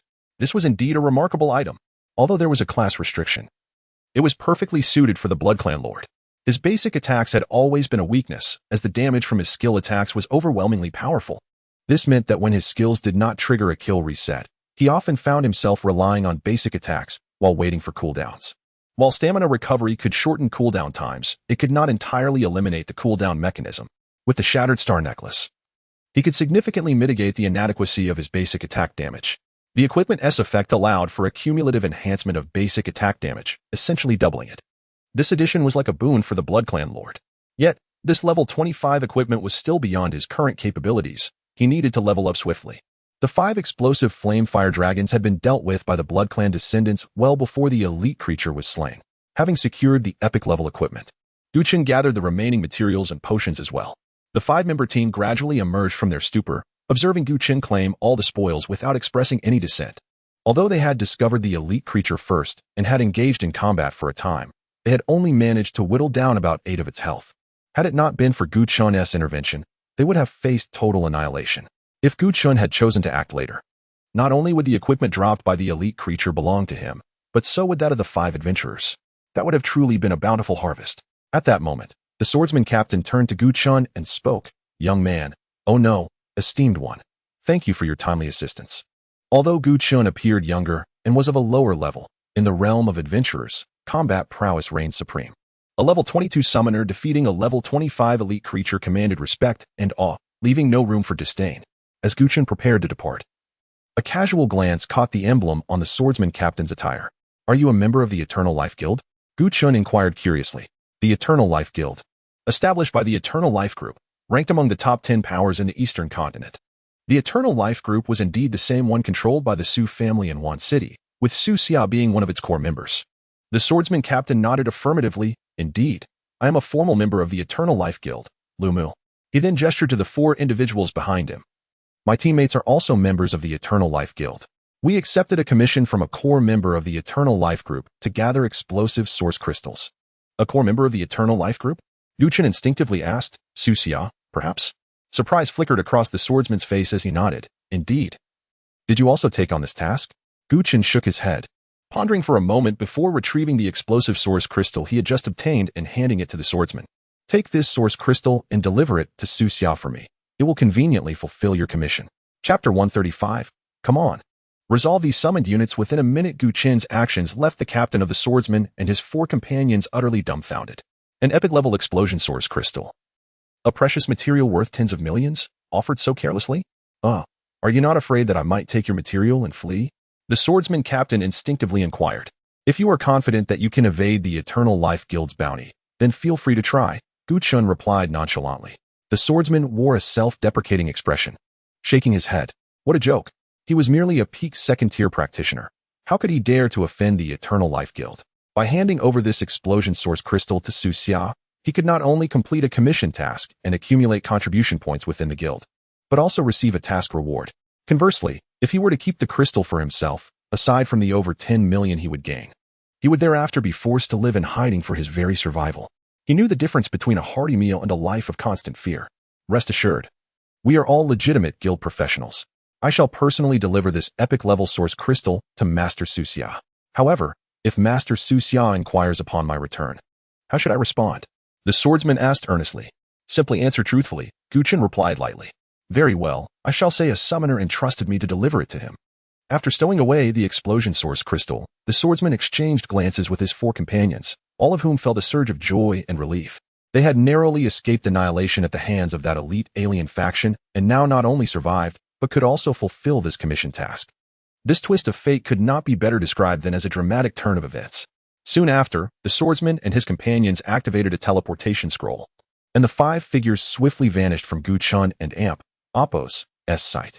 I wonder how Suxia and Amp, Oppo's armor development is progressing. When entering the Hell-level Spider Cave, Suxia was clad in the Mark 21 armor and had engaged in several real battles. Chen had noted that the armor's basic combat capabilities were already established, allowing it to contend with level 10 aliens for several rounds.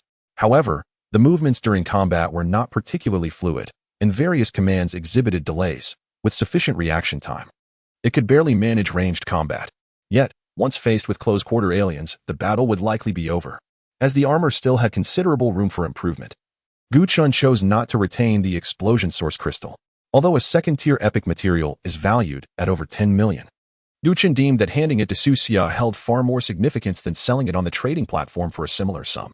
Thus, determining whether Chen's character was good or bad was indeed a challenge. To label him a good person would contradict his meticulousness in dealings with Luo Qingxue, prioritizing profit above all. Conversely, to label him a bad person would be perplexing, as he silently gifted a crystal worth millions to Suxia.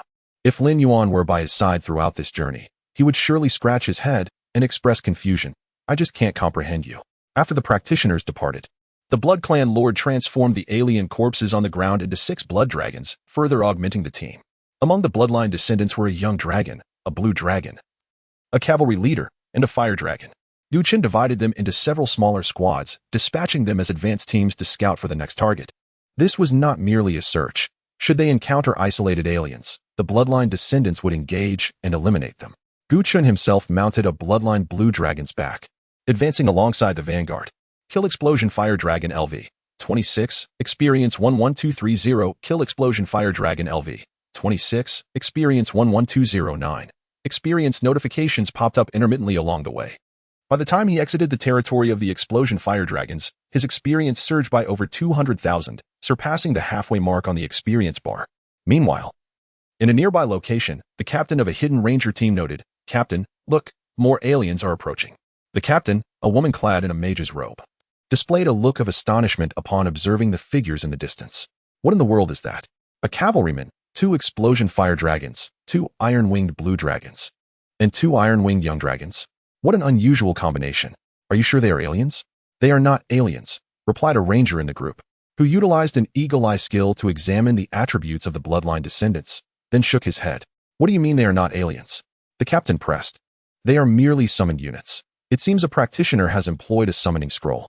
What level are they? All are level 22. What? Just second tier? The ranger nodded. Indeed. All summoned units are level 22, indicating that their master is merely a second-tier practitioner.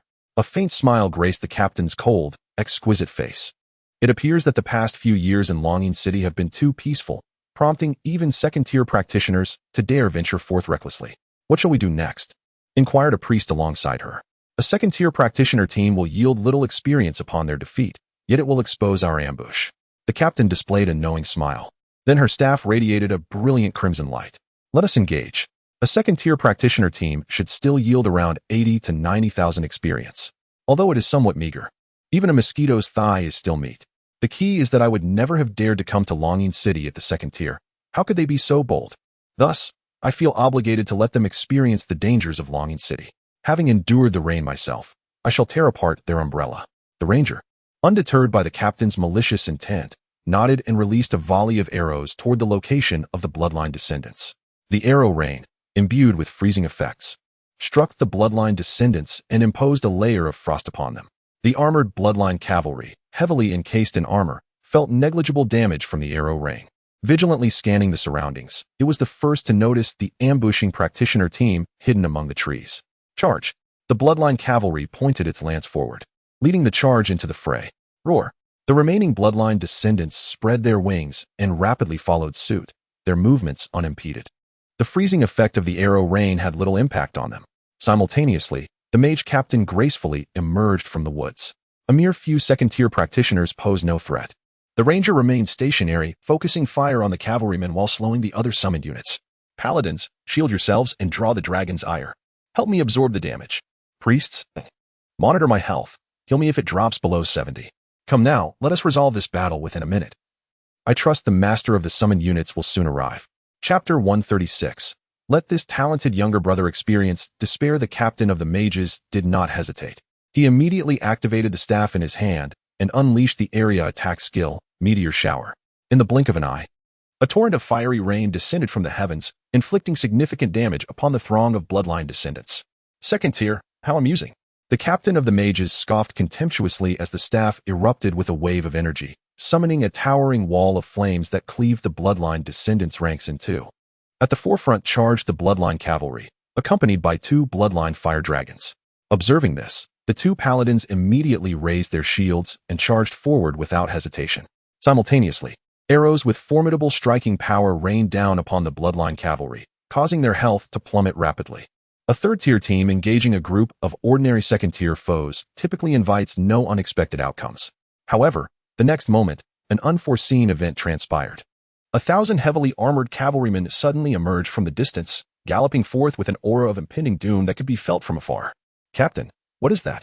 How did a cavalry squad appear so suddenly? The Northern Iron Cavalry. It is indeed the Northern Iron Cavalry. The ranger turned to see the regal flag of the Goof family flying wildly in the wind. The mage captain's expression darkened. It was inconceivable. How could so many Northern Iron Cavalry appear at Longing City? She wore a look of disbelief, even if she were not from the north. She had heard of the Northern Iron Cavalry's formidable reputation. If these cavalrymen were charging them, surrendering would be the only option. In the midst of her days, the cavalry had already approached. The bright silver armor shimmered under the sun, exuding a chilling malice. The commander, clad in heavy armor, led a regiment fully armed to the teeth. The mage captain had never encountered such a cavalry unit before, leaving her momentarily at a loss. At that moment, the 1,000 cavalrymen surged forward like a torrent of steel, activating their charge skill and trampling over the bloodline descendants. In a single round of their frantic charge, the bloodline descendants were reduced to mere remnants of flesh, though both were third tier. A team of professionals engaging a group of bloodline descendants would require tactical coordination and skillful execution. Yet for these 1,000 cavalrymen, a single charge sufficed to conclude matters. After dispatching several bloodline descendants, the cavalry's speed gradually diminished, halting in place. The cavalry commander then directed his gaze towards the woods where the professionals were, his expression turning frigid. Spare that mage, eliminate the rest. At his command, the front rows of cavalrymen unsheathed their lances and charged into the woods after the professionals. 5 of them, terrified, turned to flee. Longing City was a perilous locale, primarily due to the threats posed by foreign races. The emergence of the Northern Iron Cavalry was utterly overwhelming. Leading the charge, The foremost cavalryman raised his lance high and executed a piercing skill, directly impaling the slowest ranger. The other cavalrymen transformed into machines of slaughter, and within mere breaths, the 4 professionals were reduced to lifeless corpses, the air thick with the scent of blood. "Please, spare me. I surrender." The mage captain, pale with fear, knelt trembling on the ground. The cavalry commander approached, pointing at the corpse of a bloodline cavalryman on the ground. His voice icy. "What happened to this cavalryman?" "I do not know. He was like this when I saw him. Please spare me." The mage pleaded immediately. "Do not know? What use are you then?" The cavalry commander's gaze turned cold, and he thrust his lance forward, piercing the mage's skull in a single blow. Beside him, the vice commander dismounted and examined the corpse of the bloodline cavalryman closely. This cavalryman was likely one of those who had gone missing on the outskirts of Longying City. It remained unclear what spell had transformed him into a foreign race. The cavalry commander wore an expression of frost. Regardless of who it was that dared to assault the Iron Fortress, such an act was a blatant provocation that warranted thorough investigation.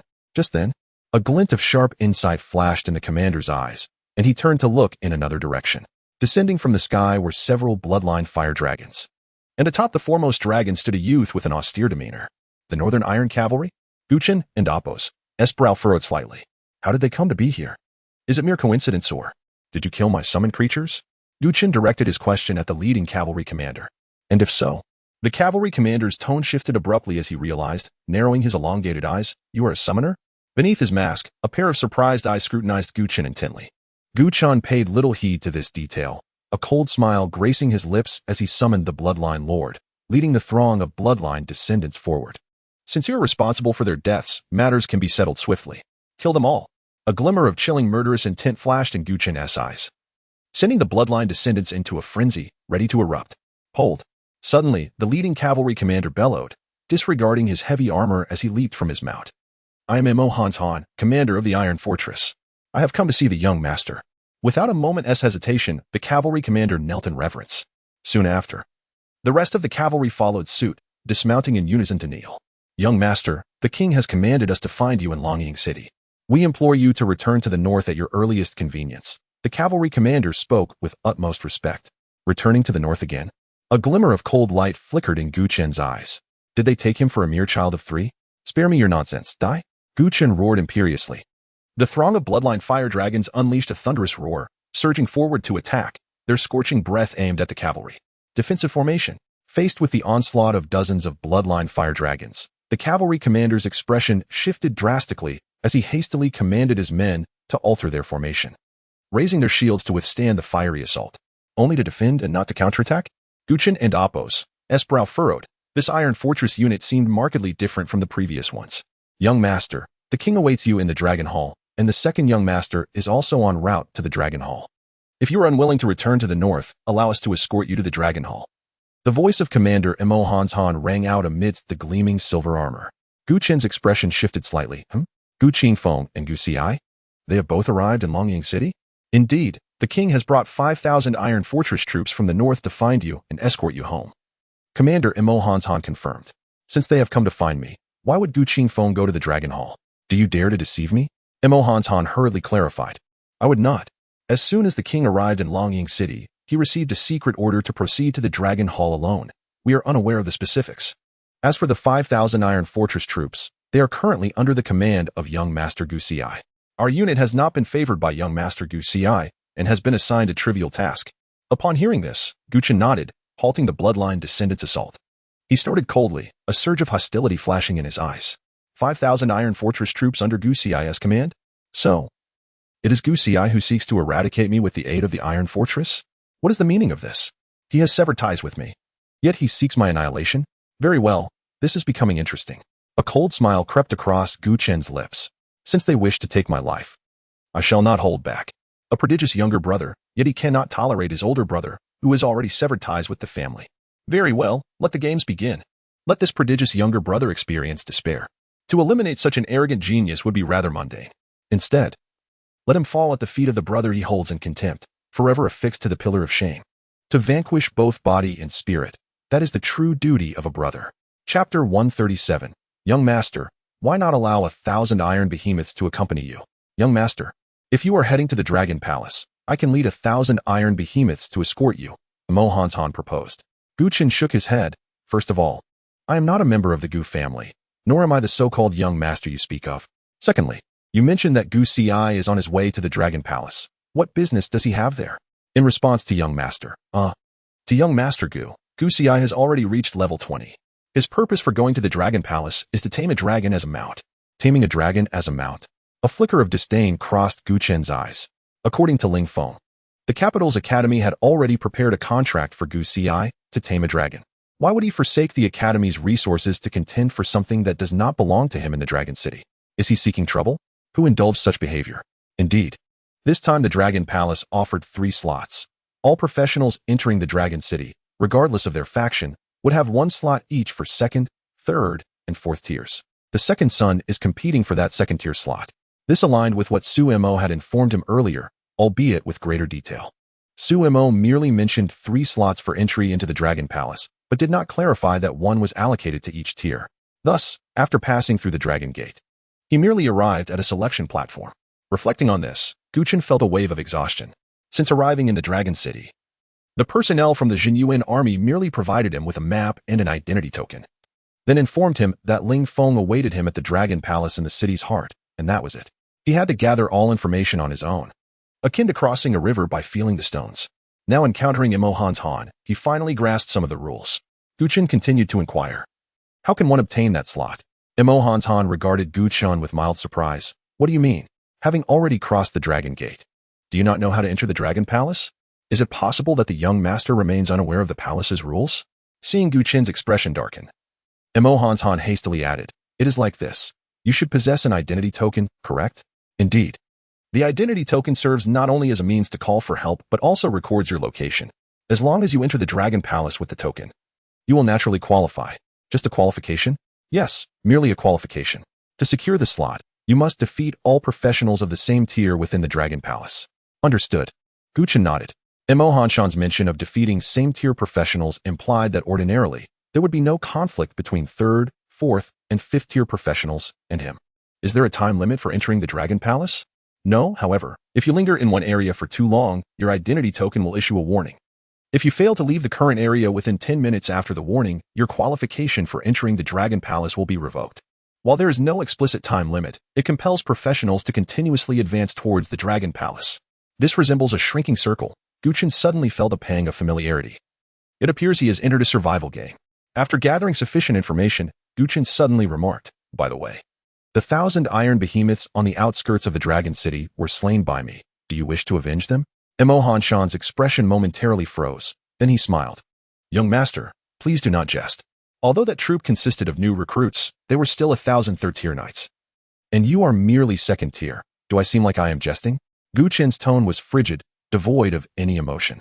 Imo Hanshan's smile immediately vanished. And after a brief silence, he asked earnestly, Young master, did you truly slay that 1,000-man troop? Indeed. If you wish to seek vengeance, you might want to act quickly. You misunderstand, young master. The troop you killed was a faction nurtured by the 2nd son. If revenge is to be sought, it is not my place to initiate it. Imo Han's Han replied indifferently. Furthermore, the iron behemoths have annual casualty quotas. That troop had only recently joined for less than half a year. And in a perilous place like the Dragon City, a slightly higher casualty rate is not unexpected. Being completely annihilated equates to a slightly higher casualty rate? That is acceptable? Gu Chen responded with resignation. It seems the experience from that 1,000 iron behemoths would not be his to claim. A flicker of surprise crossed Imo Hanshan's face. In that fleeting moment, he keenly detected a hint of regret in Gu Chen's eyes. Regret? He could not comprehend what warranted such sentiment.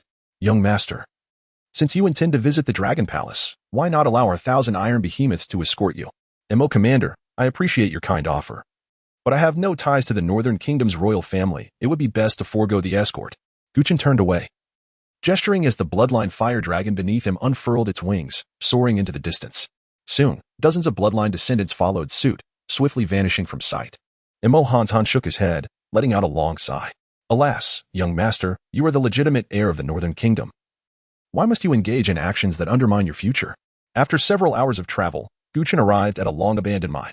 This territory belonged to the 2nd-tier dragon men, where numerous giant, scaled beings with single horns, known as dragon men, resided. Originally, Gu Chen could have traveled straight through, But he chose to detour here because the map indicated that traversing through the mine would allow him to cross a vast mountain range plagued by poisonous miasma. Located 50 kilometers ahead. The miasma posed a challenge, but the key concern was that within the toxic mountain range lurked 5th-tier dark poison dragons. Those are 5th-tier beings. If a battle ensued, with Gu Chen's current strength, it would be exceedingly difficult for him to gain the upper hand. Considering the significant disparity in levels and the fact that defeating a 5th-tier being would not yield a 100 experience gain, Gu Chen was disinclined to undertake such a thankless task. When Gu Chen approached the mine, he noticed a figure clad in alloy armor engaged in a fierce battle with the dragon men deep within. Indeed, this individual was Su Xia, dressed in Mark 31 armor. He fought against dozens of dragon men, having battled for over 100 rounds without a clear victor. The ground was littered with the corpses of more than 10 dragon men, and his alloy armor was severely damaged, with 3 wrecked suits of armor also lying nearby. Despite having slain over 10 dragon men, Su Xia's situation appeared increasingly precarious. A dragon ant with a single horn stepped forward, a sinister smile curling at the corners of his mouth. Human, your armor is indeed formidable, capable of slaying our kin. But alas, this must be your last suit, no? Deep within the somber confines of the mine, approximately 30 draconians had cornered Xia Su, placing him in a dire predicament. As the words of one draconian faded, another lunged forth from the shadows, initiating a lethal assault. Xia Su, with heightened awareness, promptly raised his hand. And amidst the violent tremor of the atmosphere, a radiant beam erupted from his mechanical gauntlet. The attacking draconian was hurled backward, its scales shattered, blood splattered, and a gaping, gruesome wound piercing its broad chest. Xia Su, his gaze fixed upon the encroaching draconians, found his complexion growing increasingly pallid. Originally, he had posted a task at the guild's outpost outside of Dragon City, and only upon receiving the epic-grade blazing source crystal from a team of professionals did he become aware of Gu Chen's presence in Dragon City. Through the analytical algorithms of his battle armor, he surmised that Gu Chen was most likely to traverse this mine, prompting Xia Su to enter Dragon City with his newly developed Mark 31 battle armor. According to his designs, the Mark 31 battle armor possessed formidable combat capabilities against Tier 3 xenotypes. Indeed, upon entering Dragon City and venturing into the mine, he had eliminated 4 Tier 3 xenotypes and 53 Tier 2 xenotypes along the way. However, the energy contained within the epic-grade blazing source crystal fell short of his desired endurance levels. Furthermore, the draconians inhabiting the depths of the mine far exceeded his expectations. After dispatching over a dozen draconians, more swarmed in, overwhelming him with their numbers. The thrusters of his battle armor were damaged in combat, impairing its flight capabilities, leaving him facing certain death if the situation persisted. Human, what is this battle armor? It surpasses even the Fortress Legion's exoskeleton armor. Surrender your battle armor schematics, and perhaps I shall spare your life. You desire the battle armor schematics? Xia Su's countenance darkened. Refusal would undoubtedly lead to his demise at the hands of the draconians, while compliance risked betrayal after they obtained the blueprints. At that moment, voices echoed from beyond the mine's entrance. You desire the battle armor schematics? Do you possess the capacity to claim them? Who? The draconian who had spoken earlier turned abruptly, a flicker of dread crossing its face. Dozens of fire dragons, their bodies adorned with dark crimson scales, descended from the sky. Upon landing, their scorching breath, akin to fiery rain, assailed the draconians. Engulfed in flames, the draconians writhed, desperately retreating. The leading draconian, encircled by a ring of fire, suffered rapid health depletion, its body charred and blackened. It hastily retreated to a safe distance, its spirit crushed, devoid of any will to resist. These fire dragons were beyond their ability to contend with. Gu Chen, standing atop a vampire fire dragon, his expression stern, watched as the vampire archduke emerged from behind him, launching an attack on the retreating draconians. Xia Su, astonished by Gu Chen's sudden appearance, felt a surge of joy and relief. The muffled reports of gunfire echoed through the mine's depths as the 30-odd draconians were reduced to corpses within moments. Dragonian LV. 22 slain. Experience 13630. Dragonian LV. 22 slain. Experience 13520. Dragonian LV. 22 slain. Experience 13,850. Level up. Level. LV. 23. 9,691 35. 2530. Strength. 637. Agility. 636. Constitution. 638. Spirit. 909. Summon creatures. Vampire Archduke LV. 23. Legendary. Primordial Chaos Spirit LV. 23. Legendary. Undead Colossus LV. 23. Legendary. Shadowhunter Dragon Turtle LV. 23. Epic. Talent. A dark bloodline is currently available. Another dark bloodline awaits. However, dealing with this draconian takes precedence. Who are you? The draconian, its eyes wide with terror, stared at Chen atop the vampire fire dragon. Where did the summoner come from, wielding such formidable power? The vampire archduke advanced, discharging 2 shots that shattered the draconian's arms. Arg, Chen, ignoring the draconian's screams, inquired calmly. I shall ask only once. Where lies the passage through the toxic mist mountains? The chilling intent in Chen's words amplified in the draconian's perception. Trembling, it fixed its gaze upon a point deep within the mine. There, please, spare me, and I shall guide you. At that moment, Xiaosu interjected. I possess navigation. There's no need to ask it. The draconian shuddered violently, realizing its value had vanished. No, you are human. Your knowledge is surely inferior to mine. Spare me, and I shall guide you. What else do you wish to know? I shall divulge everything. Grant me life. Spare me. A volley of silver bullets erupted, instantly obliterating the draconian's skull. Dragonian Chieftain LV, 23 slain, experience 14,960, done. Chen turned to Xiaosu, a hint of surprise in his voice. Xiaosu, why have you ventured here from one city, abandoning your battle armor research? Xiaosu emerged from the battle armor, his face radiant with joy. Brother Chen, my battle armor calculated your movements, determining that your appearance at this mine was most probable. The battle armor's algorithms? Impressive. Is this a case of big data price discrimination? Xiaosu smiled, his pride evident. Indeed. What brings you here? Chen inquired. Xiaosu was forthright, expressing his desire to accompany Chen to the Dragon Palace. He explained that the more combat data and high-quality materials he collected, the greater the battle prowess his armor could unleash. The journey to the Dragon Palace would undoubtedly involve encounters with various xenotypes and talented professionals, resulting in ample combat opportunities. This would allow him to rapidly gather combat data and materials to upgrade his armor, significantly enhancing its combat capabilities. Upon hearing Xiaosu's request, Chen glanced at the dilapidated battle armor, resembling a heap of scrap metal. Your armor is reduced to mere junk. How can you possibly accompany me to the Dragon Palace? A moment, it's not a significant issue. Xiaosu produced a massive rectangular workstation from his spatial ring and placed the severely damaged armor upon it. After configuring the program, he stored the entire workstation back into his spatial ring, allowing the repair process to proceed automatically. Xiaosu donned an exoskeleton armor and declared, Brother Chen, my armor is projected to be fully restored in approximately 2 hours. During this interim, I shall rely on your patronage. Very well. Tend to your combat wounds first. Chen agreed, accommodating his request. After all, accommodating one additional person would not impede his progress. As Xiaosu administered healing potions, Chen accessed his talent panel. He had not drawn a dark bloodline in his previous 2 level-ups, presenting him with 2 opportune moments. You have acquired dark bloodline, royal blood. You have acquired dark bloodline, royal blood. 2 dark bloodlines, both royal blood. Chen's pupils contracted, his eyes widening in astonishment. Chapter 139, The Legend of 2 Stars.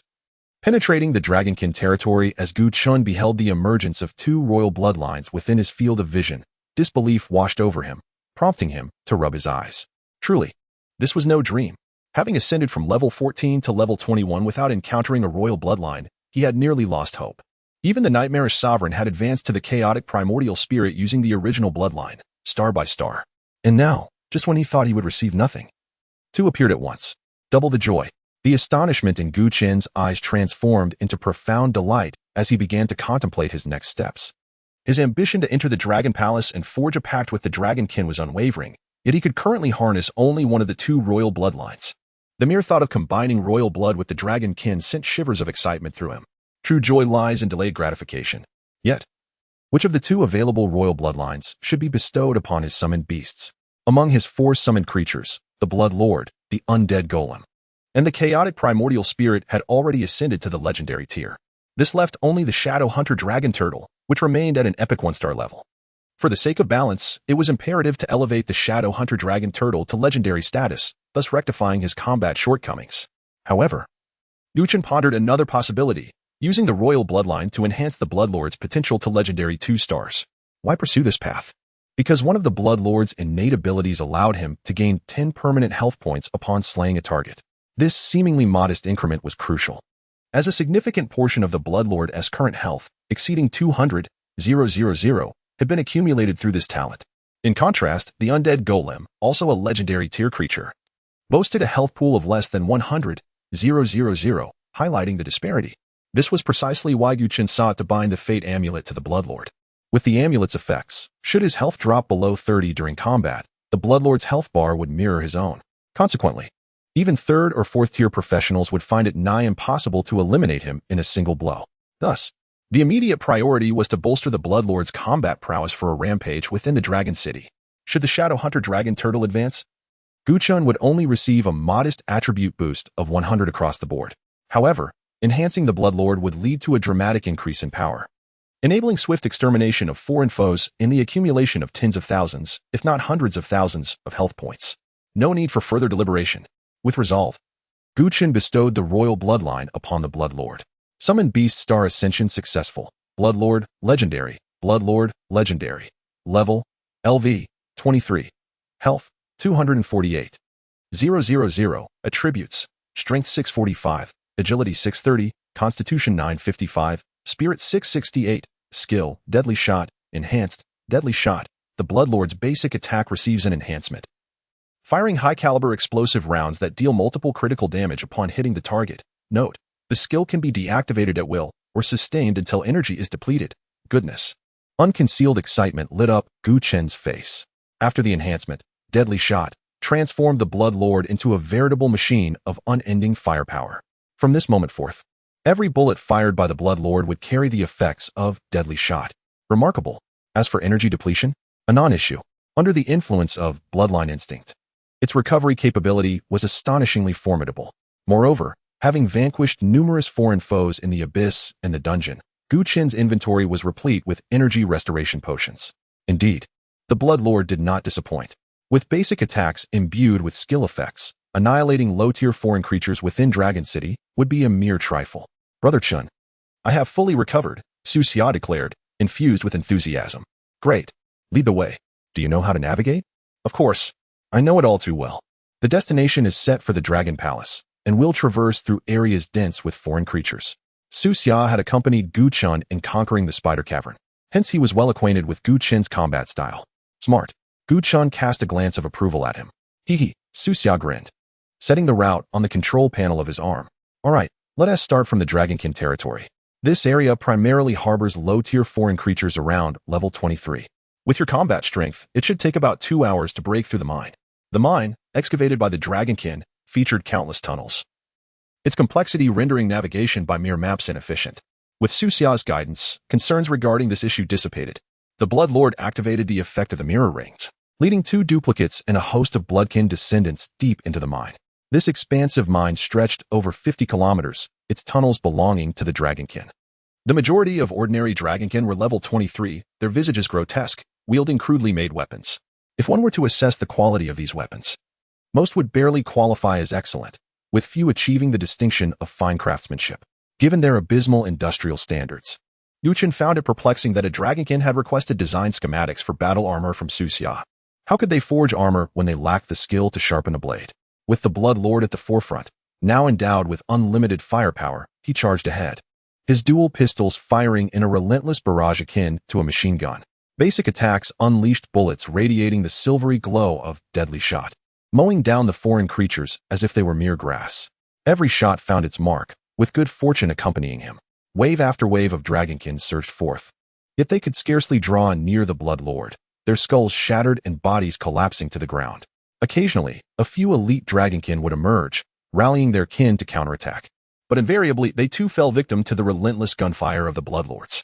The duplicates inherited all of the original's abilities and skills, thus also activating the unlimited firepower mode. Their only drawbacks were that they possessed only 80 of the original S attributes and sustained 50 more damage. However, given the current circumstances, the Dragonkin posed no threat to the Bloodlord, rendering this disadvantage negligible. To ascend from level 23 to 24 required 350,000 experience points, roughly translating to the need to slay over 100 Dragonkin. Just over 100? It seemed he would level up soon. Chen's tone brimmed with confidence. Were his words to reach the ears of other professionals, they would likely be infuriated to the point of bloodshed. For an average party to eliminate 100 Dragonkin, they would need at least 10 days. Yet for Chen, it would merely take a few hours. This was the chasm of disparity. Su Xia could manage to slay a dozen Dragonkin in a short span, but that was his limit. He remarked that the manufacturing cost of the recently acquired Mark 31 battle armor was equivalent to 10 pieces of second-tier epic gear. It was only due to his affiliation with the Eternal Life Corporation that he could mobilize such vast resources. Otherwise, even if another individual could craft formidable battle armor, they would be unable to bear such exorbitant costs. With reckless abandon, all Dragonkin slain were transformed into Bloodkin Dragonkin. Chen commanded these Bloodkin to swiftly disperse within the labyrinthine tunnels, seeking their designated targets. The density of foreign creatures within the mine far surpassed that of the blazing fire dragon territory, and Chen's experience began to surge once more. Slaying Dragonman LV. 22. Experience 13630, Slaying Elite Dragonman LV. 23. Experience 16520, Slaying Dragonman LV. 22. Experience 13850. The experience notifications cascaded like a barrage of messages, leaving Chen somewhat overwhelmed. At this rate, it seemed likely he would level up in less than 2 hours. The Blood Monarch led a multitude of bloodline descendants, tirelessly vanquishing one dragon man after another, continually supplying Chen with experience and materials. Although Su Xia had mentally prepared for this, she was still astonished by the scene before her. Mages expend mental energy during combat, while warriors deplete their physical stamina. Each class faces the inevitable issue of resource consumption. Moreover, once engaged in consecutive battles, this depletion becomes even more pronounced, a relentless law of nature. However, the summoned beasts were a different story. The Blood Monarch possessed formidable regenerative abilities, and coupled with Chen's life and energy restoration potions, the activation of skills had not ceased since the onset of battle. The bloodline descendants were even more remarkable. While they lacked the Blood Monarch's extraordinary recuperative powers, they were merely summoned entities. Once their energy or stamina was exhausted, there was no need for recovery. They would charge directly at the Dragon Man to self-destruct. With numerous Dragon Man corpses strewn across the ground, a bloodline descendant could detonate itself and subsequently transform from the remains. Transforming a second-tier bloodline descendant required merely 3,000 health points, which the Blood Monarch could replenish in mere breaths. It was not only economical, but also highly efficient. Before long, an hour had elapsed, and the Dragon Man territory had been thoroughly breached. Slaying Dragon Man Boss LV. 23. Experience 18420, Level Up, Level, LV. 24. 668195, 6500. Strength, 647. Agility, 646. Constitution, 648. Spirit, 929. Summoned Beasts, Blood Monarch LV. 24. Legendary. Chaos Primordial Spirit LV. 24. Legendary. Undead Golem LV. 24. Legendary. Dark Hunt Dragon Turtle LV. 24. Epic. Talent. Currently available to acquire a Dark Bloodline. Chapter 140. Who would have thought that 1,500 iron floating towers lay in wait nearby? They surged through the Dragon People's territory from within the mine, seamlessly navigating the treacherous 5-tiered mountain range inhabited by formidable foes. Ascending to level 24. I activated my innate talent. You have acquired the Dark Bloodline, the first generation. This primordial bloodline was just what I needed to enhance my epic grade companion. Without hesitation, I bestowed this bloodline upon the Dark Hunter Dragon Tortoise. Summoned Beast upgrade successful. Dark Hunter Dragon Tortoise, Epic. Dark Hunter Dragon Tortoise, Epic. Level, LV. 24. Health, 137,520. Attributes, Strength 560, Agility 430, Constitution 570, Spirit 450, Skill, Shattering Charge, has been enhanced. Shattering Charge propels forward, repelling all targets in its path, inflicting critical damage on the final target and sending it flying. In comparison to before, the skill now possessed both a repelling effect and critical damage, rendering it even more formidable.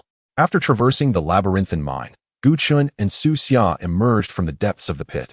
Surrounding them were the Blood Clan Sovereign, accompanied by a legion of Blood Dragon warriors, over 100, each towering at 3 meters, exuding an overwhelming aura of power. As they stepped out of the mine, a cadre of soldiers clad in gleaming silver armor guarded the passageway. Indeed, it was the iron floating towers once more.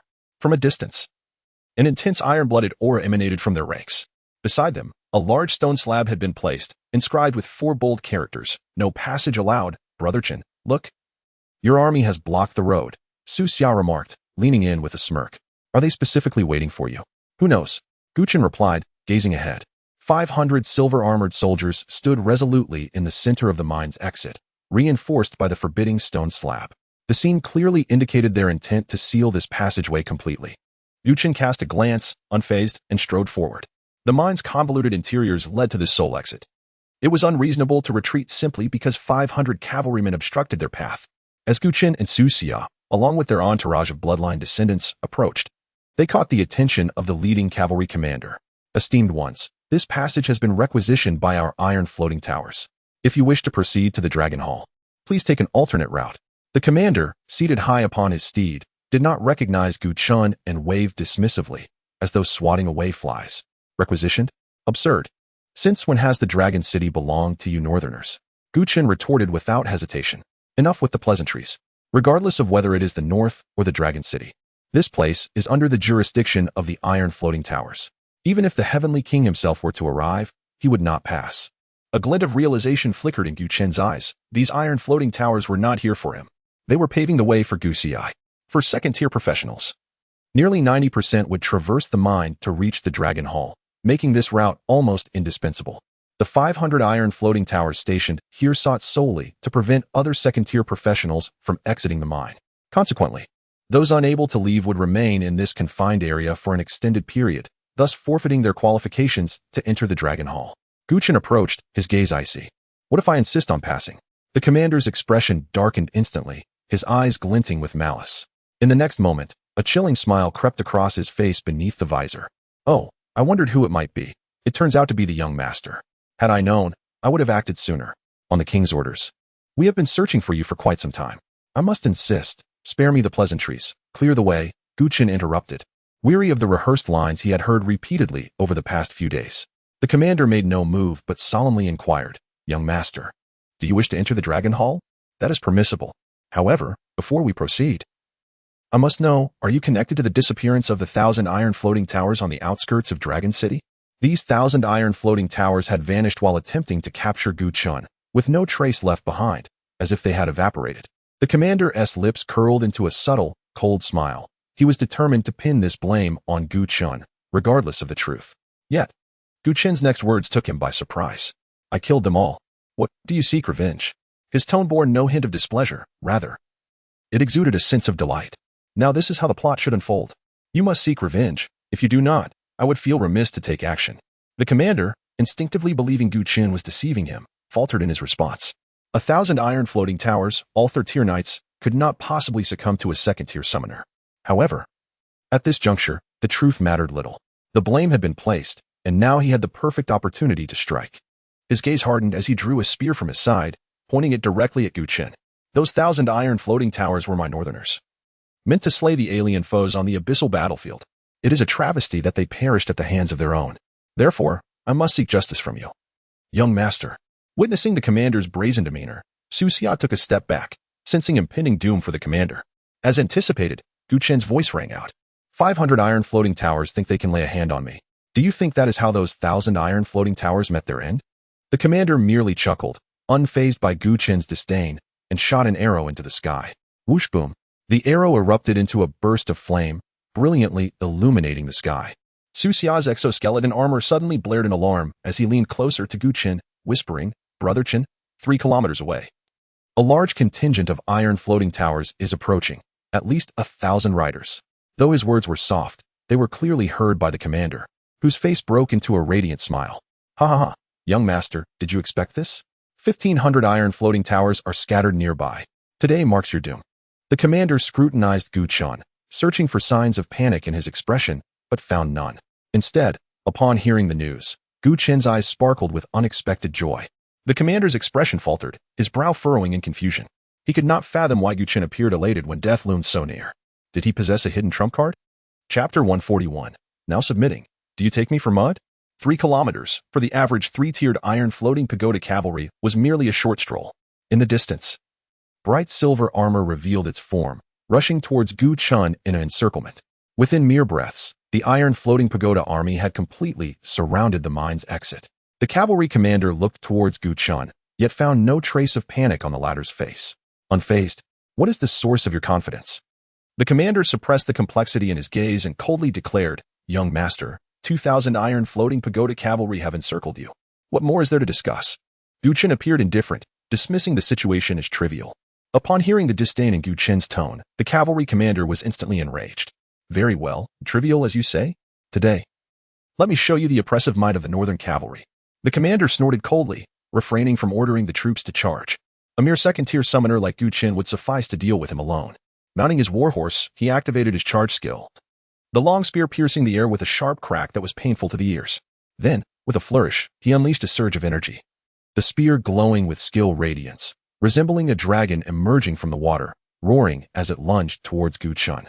In his mind, the overwhelming odds were clear, a decisive strike to eliminate Chen and sever his escape. The imagination was splendid, but alas, reality was harsh. A colossal figure, over 3 meters tall, suddenly loomed in his line of sight, akin to an enraged dragon clad in fearsome spiked armor. The dark-hunting dragon turtle surged forward like a cannonball, shattering the ground beneath it as it propelled itself ahead. The monstrous might of its spiked armor collided with the charging cavalry commander. In that instant of collision, the commander's expression changed drastically. He felt as if he were confronting an unstoppable ancient dragon. Wait, the dark-hunting dragon turtle would not wait for him. With the skill's knockback effect, the charging commander was halted mid-stride, sent crashing like a sandbag, both man and horse flung away. The skill of his spear merely left a shallow dent in the armor, losing all its potency. With a resounding thud, the commander hit the ground, the impact creating a crater. His shield shattered, both arms broken by the overwhelming force. His health plummeted by 30%. A level 32 knight daring to confront a level 24 epic 2-star summoned beast, escaping without being slain, was a stroke of luck. No matter the profession, even a rare class would not withstand such an assault. Without needing Chen's command, the dark-hunting dragon turtle pursued relentlessly. Its powerful forelimbs swept forward, claws sharp as daggers, effortlessly cleaving through the commander's armor. The commander was sent sprawling like a rag doll, rolling several meters on the ground before regaining his footing. His arms hung limply, armor shattered, bloodied and battered. He stood, gritting his teeth against the pain, and declared, "I am under young Master Guxi's command. You dare lay such heavy hands upon me? Do you not fear his wrath?" Chen scoffed. "Using Guxi to intimidate me? What is he to me? Do not think for a moment that I am unaware of your intentions. If not for my superior strength, you would have already pierced me through with your spear." The commander spat blood, a flicker of malice flashing in his eyes. "Humph, no wonder you are the young master. Your prowess is indeed formidable. Go on, even if you pass my test, you will certainly fall at the hands of the second young master." Upon hearing this, Xia was amused. What a fool. You think after attempting murder and being bested, you can simply call for peace? Who gave you such confidence? Now you wish to submit? Do you take me for mud? Chen's eyes widened, his voice laced with unmasked killing intent. The dark-hunting dragon turtle surged forward without hesitation, the oppressive aura of death bearing down, seemingly intent on utterly engulfing the cavalry commander. At that moment, he felt as though he had plunged into a sea of corpses and blood, his limbs weighted down as if filled with lead, devoid of the courage to resist. Chen and Apos, gaze was icy, devoid of any compassion. Had the commander allowed him to depart without revealing his true nature, Chen might have overlooked their conflict. But now, having attempted to take his life and exposed his background, did the commander still hope to preserve his life? Impossible. The dark-hunting dragon turtle brandished its sharp claws, akin to an ancient dragon, lunging towards the cavalry commander. Kill. Just then, a thunderous roar erupted from the side. In mere moments, the surrounding cavalry formed a battle array, charging towards the dark-hunting dragon turtle. 2,000 three-tiered knights, clad in heavy armor, bore down with an intimidating presence. Yet, Chen displayed no hint of fear. Though the iron floating pagoda was numerous, should he summon the undead magic statue, how would they respond? Boom. The towering stone giant suddenly materialized beside the dark-hunting dragon turtle. This was the advantage of being a summoner, though he was not in the thick of battle. As long as within his mental range, his summoned beast could appear at designated positions. The undead magic statue immediately cast Forbidden Domain of Arcane, enveloping all 2,000 cavalry within the skill's radius. In an instant, the knights faced tenfold consumption and tenfold damage. Their charge skill, barely halfway through, faltered as their energy was drained. The battle had yet to commence, yet the cavalry's ranks were already in disarray. Simultaneously, under the command of the Blood Lord, over 100 Blood Clan Draconians appeared on the battlefield, like a dark crimson dagger, tearing a massive gap through the 2,000 iron floating pagoda troops. The cavalry resorted to primitive attacks, engaging in a life-and-death struggle with the Blood Clan Draconians. Despite being ordinary attacks from three-tiered knights, they were not to be underestimated. In a single exchange, several Blood Clan Draconians were reduced to critical health, just as the knights prepared to press their advantage and finish off the weakened Draconians. The latter received the Blood Lord's command and, without hesitation, detonated themselves. Boom. The self-detonation damage of second-tier Blood Clan descendants was 3,000, merely a scratch to the three-tiered iron floating pagoda. However, within the forbidden domain of arcane, such damage became terrifyingly potent. Blinding crimson flames soared into the sky, and the horrifying explosion was akin to an indescribable demon, instantly consuming the 2,000 knights. After the blood flames extinguished, what remained at the site where the cavalry had stood was a shocking explosion crater. No bones were left. Chapter 142, The Abyssal Balance Mechanism. What a loss. Kill Iron Floating Cavalry 1999. Kill invalid. Experience 0. No experience. Invalid kill? Was all this effort in vain? Gazing at the experience notification that had just popped up, Chen was utterly stunned. Was it not said that after undergoing the abyssal baptism, killing a professional would yield experience? Why was the kill deemed invalid? How could there be no experience? What had gone awry? Chen wore a perplexed expression. No experience. Su Xia pondered for a moment, realizing that it must have triggered the protection mechanism of the abyss. This protection mechanism could also be understood as a form of balance mechanism. The reason for the invalid kill could be that the number of iron floating cavalry was excessively high, or perhaps the battle duration was too short, or the circumstances of the kill did not align with the will of the abyss. Take Chen's situation as an example. Killing nearly 2,000 cavalrymen in such a short time would be deemed by the will of the abyss as an abnormal battle. It was akin to a high-ranking officer commanding a vast army to surrender without a fight, thus gaining millions of experience points in an instant. Such an outcome evidently contravened the balance mechanism. At present, Chen was merely at the second tier. Yet he had slain close to 2,000 third-tier cavalrymen in mere moments. From any perspective, this was not a conventional battle, and hence it was classified as an invalid kill. After hearing Su Xia's explanation, Chen felt a wave of frustration wash over him. A balance mechanism? From another perspective, could it be interpreted that the abyss had greedily consumed such a vast amount of experience for itself? It was hard to say, in any case. He felt he had suffered a loss from that encounter. At that moment, beside him, the Dark Hunter Dragon Turtle's claws struck down mercilessly, cleaving the cavalry commander in two. Blood splattering across the ground. Kill Iron Floating Cavalry Commander LV, 34, Experience 26850, in a battle that annihilated 2,000 Iron Cavalry. He only received a mere 26,000 experience points. What a loss. Chen was thoroughly displeased, even enraged. The reason he had ordered over 100 Blood Clan Dragon men to self-destruct was precisely because he anticipated the bountiful experience following the slaughter of 2,000 Iron Floating Cavalry. However, after all that commotion, he was left with only the sound of silence. Who could endure such a thing? Gusiai, do you enjoy stirring trouble?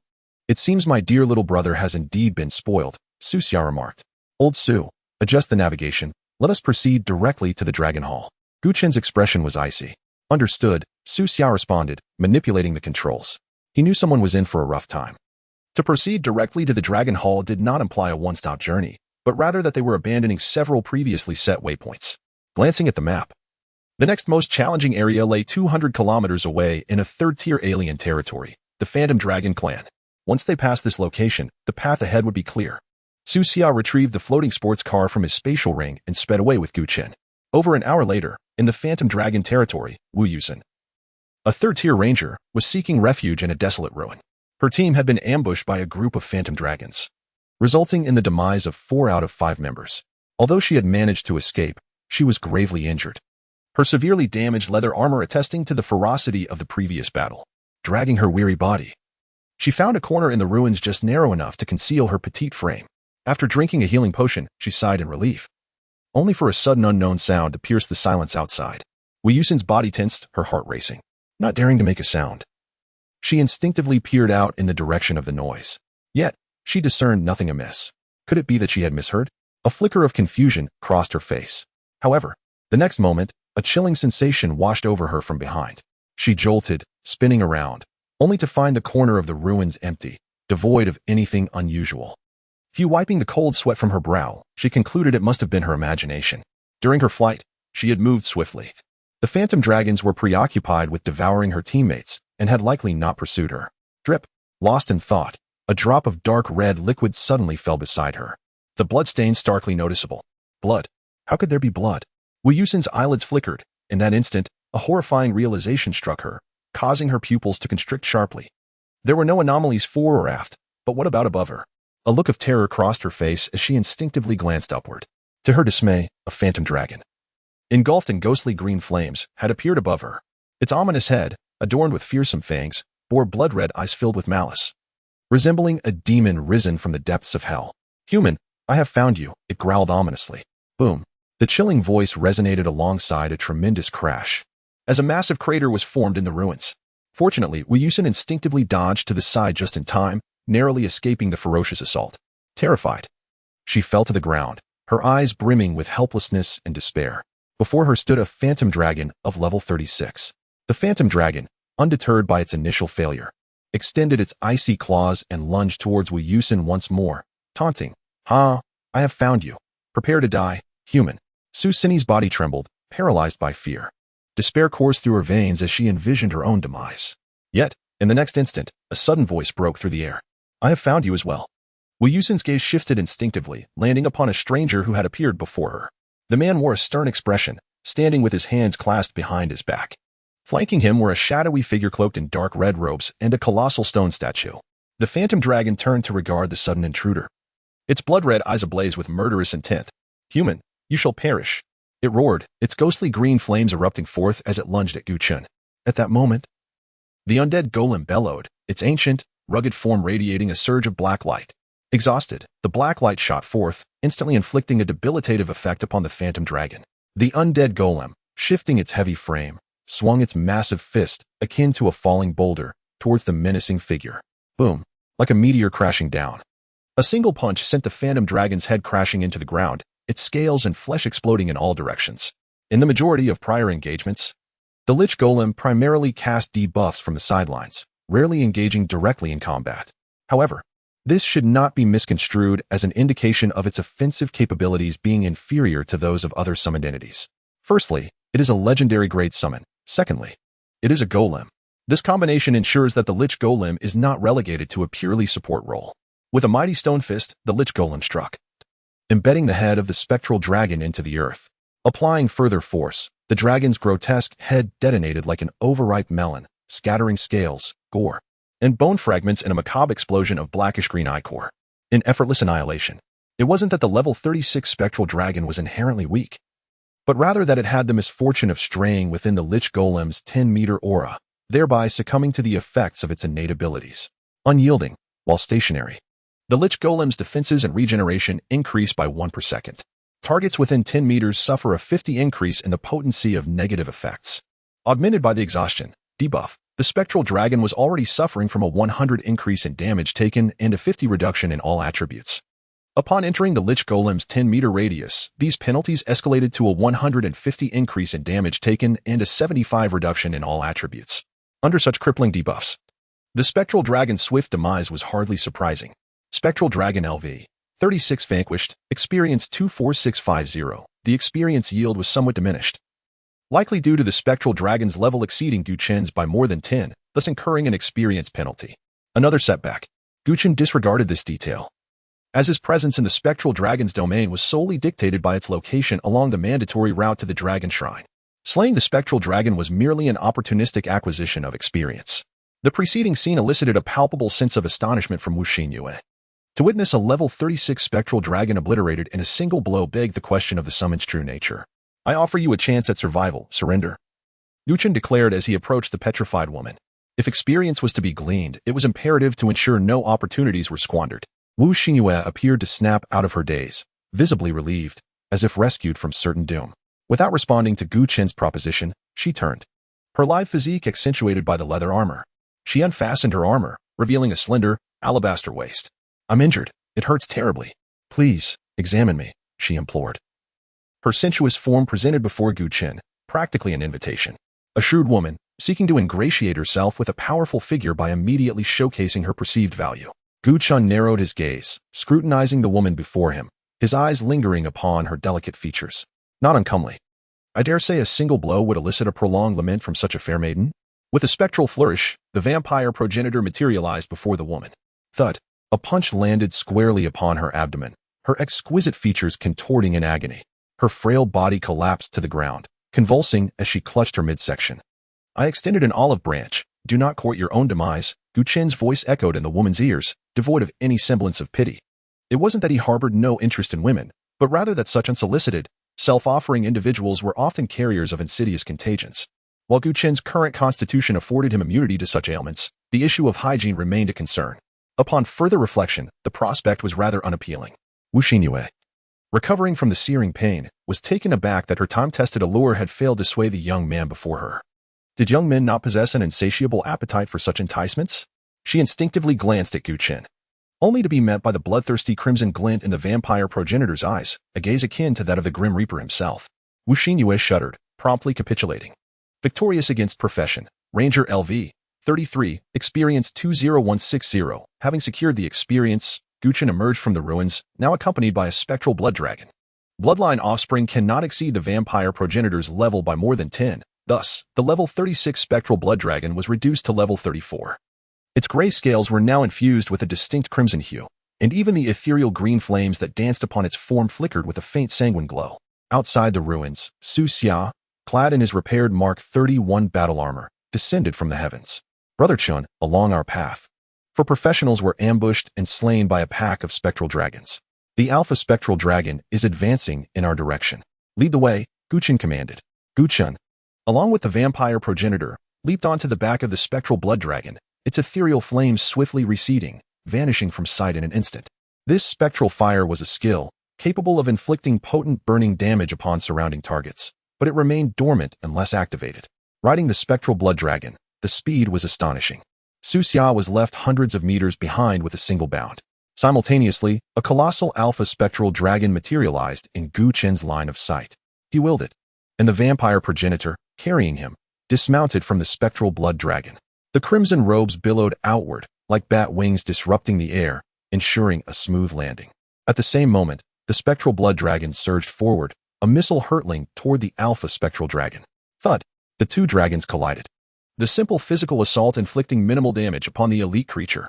However, in the next instant, the spectral blood dragon flickered, transforming into a towering stone golem. Displacement exchange. In midair, the lich golem extended its massive hand, seizing the alpha spectral dragon by the neck, while the other hand tore away half of the elite creature's wing with brute force. The alpha spectral dragon shrieked, plummeting to the ground alongside the lich golem. However, it was the alpha spectral dragon that bore the brunt of the impact. Following the violent tremor, the lich golem rose from the crater, its rocky hand firmly pressing down upon the alpha spectral dragon's head, grinding it against the earth with a grating sound. Gu Chen advanced with the vampire progenitor. I shall ask only once. Answer my question, or I shall wring your neck. Where is the spectral dragon boss? The alpha spectral dragon, pinned down and unable to move, refused to answer, its massive, bloodshot eyes glaring at Gu Chen, radiating icy malice. Gu Chen scoffed. Snap! The lich golem exerted its grip, a terrifying force erupting from the dragon's head, instantly severing the grotesque cranium. Head and body separated, blood and scales splattered across the ground. A cold glint flashed in Gu Chen's eyes as he turned and retraced his steps. It appears the spectral dragons are rather resilient. Very well. I shall cease the inquiries and carve a path through them. Chapter 144, the graveyard altar connecting to the abyssal plane at this moment. The elite bloodline spirit dragon that had previously swapped positions with the undead magic statue soared up from behind. Chen Ge, my battle armor has scanned the terrain and identified several locations of the bosses. Lead the way, one by one. All right. Defeating the spirit dragon has a chance to yield precious materials, the dragon core source crystal, which Su Xia dreams of acquiring. If she could obtain an epic level source crystal, it would elevate her battle armor to a third-tier power. Since they had to traverse the spirit dragon's territory, Gu Chen thought it prudent to eliminate the boss along the way, and if an epic-level dragon core source crystal were to drop, he would gift it to Su Xia. Under Su Xia's guidance, they flew low and soon arrived at a vast, eerie cave. Two bloodline spirit dragons forged ahead, leading the charge. At the center of the dragon's lair, a spirit dragon, towering at 3 meters, coiled with dense, ghostly green flames dancing around it. Other, spirit dragon, leader, level, 36, health, 458, 300, attributes, strength 485, agility 494, constitution 528, spirit 532, skill I, burning ghost fire. Skill 2, soul reaping, a leader. With over 450, 000 health. Among elite otherworldly beings above tier 3, there is a minuscule chance for a leader to emerge. While slightly weaker than a boss, it is nonetheless more formidable than its elite counterparts. The most direct advantage is that defeating it yields greater experience and higher quality equipment.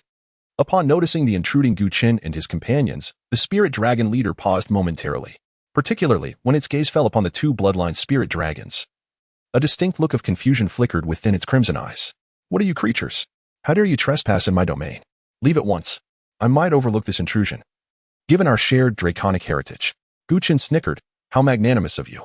As his words fell, the two bloodline spirit dragons suddenly surged forward towards the leader. Their bodies enveloped in ghostly flames, and a dark crimson light erupted.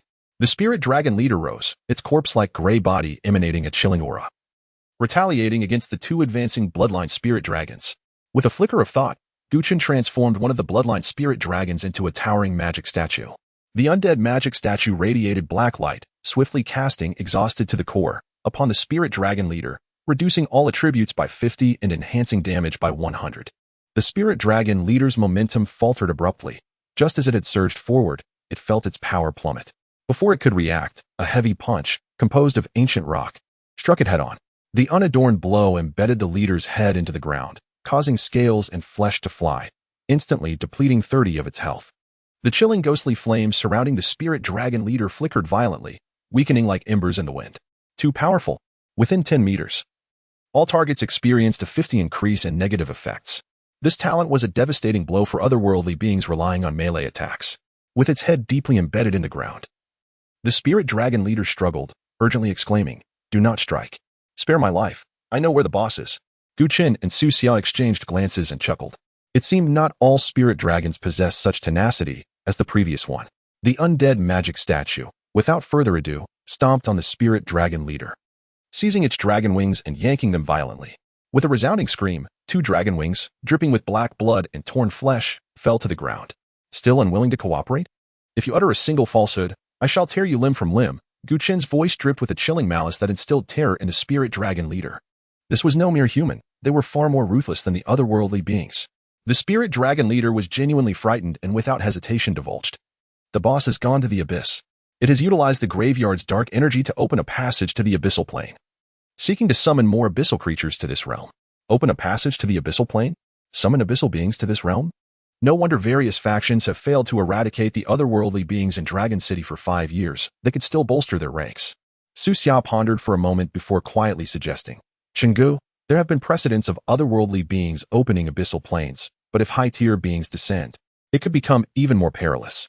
I propose we forego the Dragon Core Source Crystal and head directly to the Dragon Temple. What do you think?" "Not a problem. I will go take a look. You and the Bloodline Lord stay here. If danger truly arises, we can retreat." Su Xia initially intended to accompany him, but recalling Chen's ability to teleport instantly, she refrained from further protest. Simultaneously, the Bloodline Lord and the undead magic statue launched their assault, filling the dragon's lair with the anguished screams and curses of the spirit dragons. Half an hour later, Chen found himself alone atop the graveyard of the spirit dragon clan. The graveyard resembled a wasteland, with rotting dragon corpses and decayed bones strewn about, stretching infinitely. For the spirit dragon clan, this place did not signify death or an end, but rather a site of rebirth. Each spirit dragon is born from the carcasses of their kin. Standing at the edge of the graveyard, he could see dense dark clouds gathering in the sky. Beneath those clouds, intricate patterns composed of black energy were engraved on an altar. At the center of the altar lay a pitch-black void, seemingly connecting to an unfathomable abyssal plane. As Chen approached the altar, he felt a chilling, terrifying aura emanating from it. Is that how the spirit dragon boss entered the abyssal plane? He summoned the dark hunter dragon tortoise and initiated shattering impact against the altar. With a resounding crash, the altar trembled violently, fissures spreading across its surface. Immediately, dense black mist began to seep from these cracks. The altar shook violently, its form becoming indistinct, revealing countless afterimages in its quaking. The central void appeared to be torn by some unknown force, a jagged rift materializing above the altar, releasing a disquieting malevolence. Could this rift lead directly to the abyss? Moments after the altar was damaged, furious roars erupted throughout the spirit dragon territory. All spirit dragons abruptly ceased their previous activities and frantically soared toward the graveyard. Abyssal plane. Within a certain canyon, shattered rocks lined the walls, and the ground was riddled with ravines. Boulders and trees lay in disarray, nearly obliterated by some overwhelming force. Amidst the howling winds, a spirit dragon engulfed in ghostly blue flames bore numerous injuries. Opposite it stood a black armor, silently hovering in the void, shrouded in dense black mist, exuding an air of mystery and coldness. Magic armor. If you accompany me to that lowly plane occupied by humans, I can offer you blood, life, souls. Whatever you desire. Spirit dragon. Words are futile. If you wish for my kind to fight for you, then demonstrate your true prowess. The black mist beneath the armor swirled as if alive, pulsating with a heartbeat, fluctuating in intensity with the cadence of speech. As the spectral dragon was about to speak, a sudden intuition seized him. Someone had vandalized the altar, disrupting the equilibrium of the abyssal plane. Time was of the essence. If he did not return soon, he would be trapped here indefinitely. Damned be it. How could anyone dare to desecrate my altar? Truly infuriating. With a furious roar, the spectral dragon's blue ghostly flame surged dramatically, amplifying his formidable presence. Armored One, I can no longer afford to engage you in combat. The altar has been defiled by humans, and the balance of the planes has been irrevocably shattered. I must depart at once.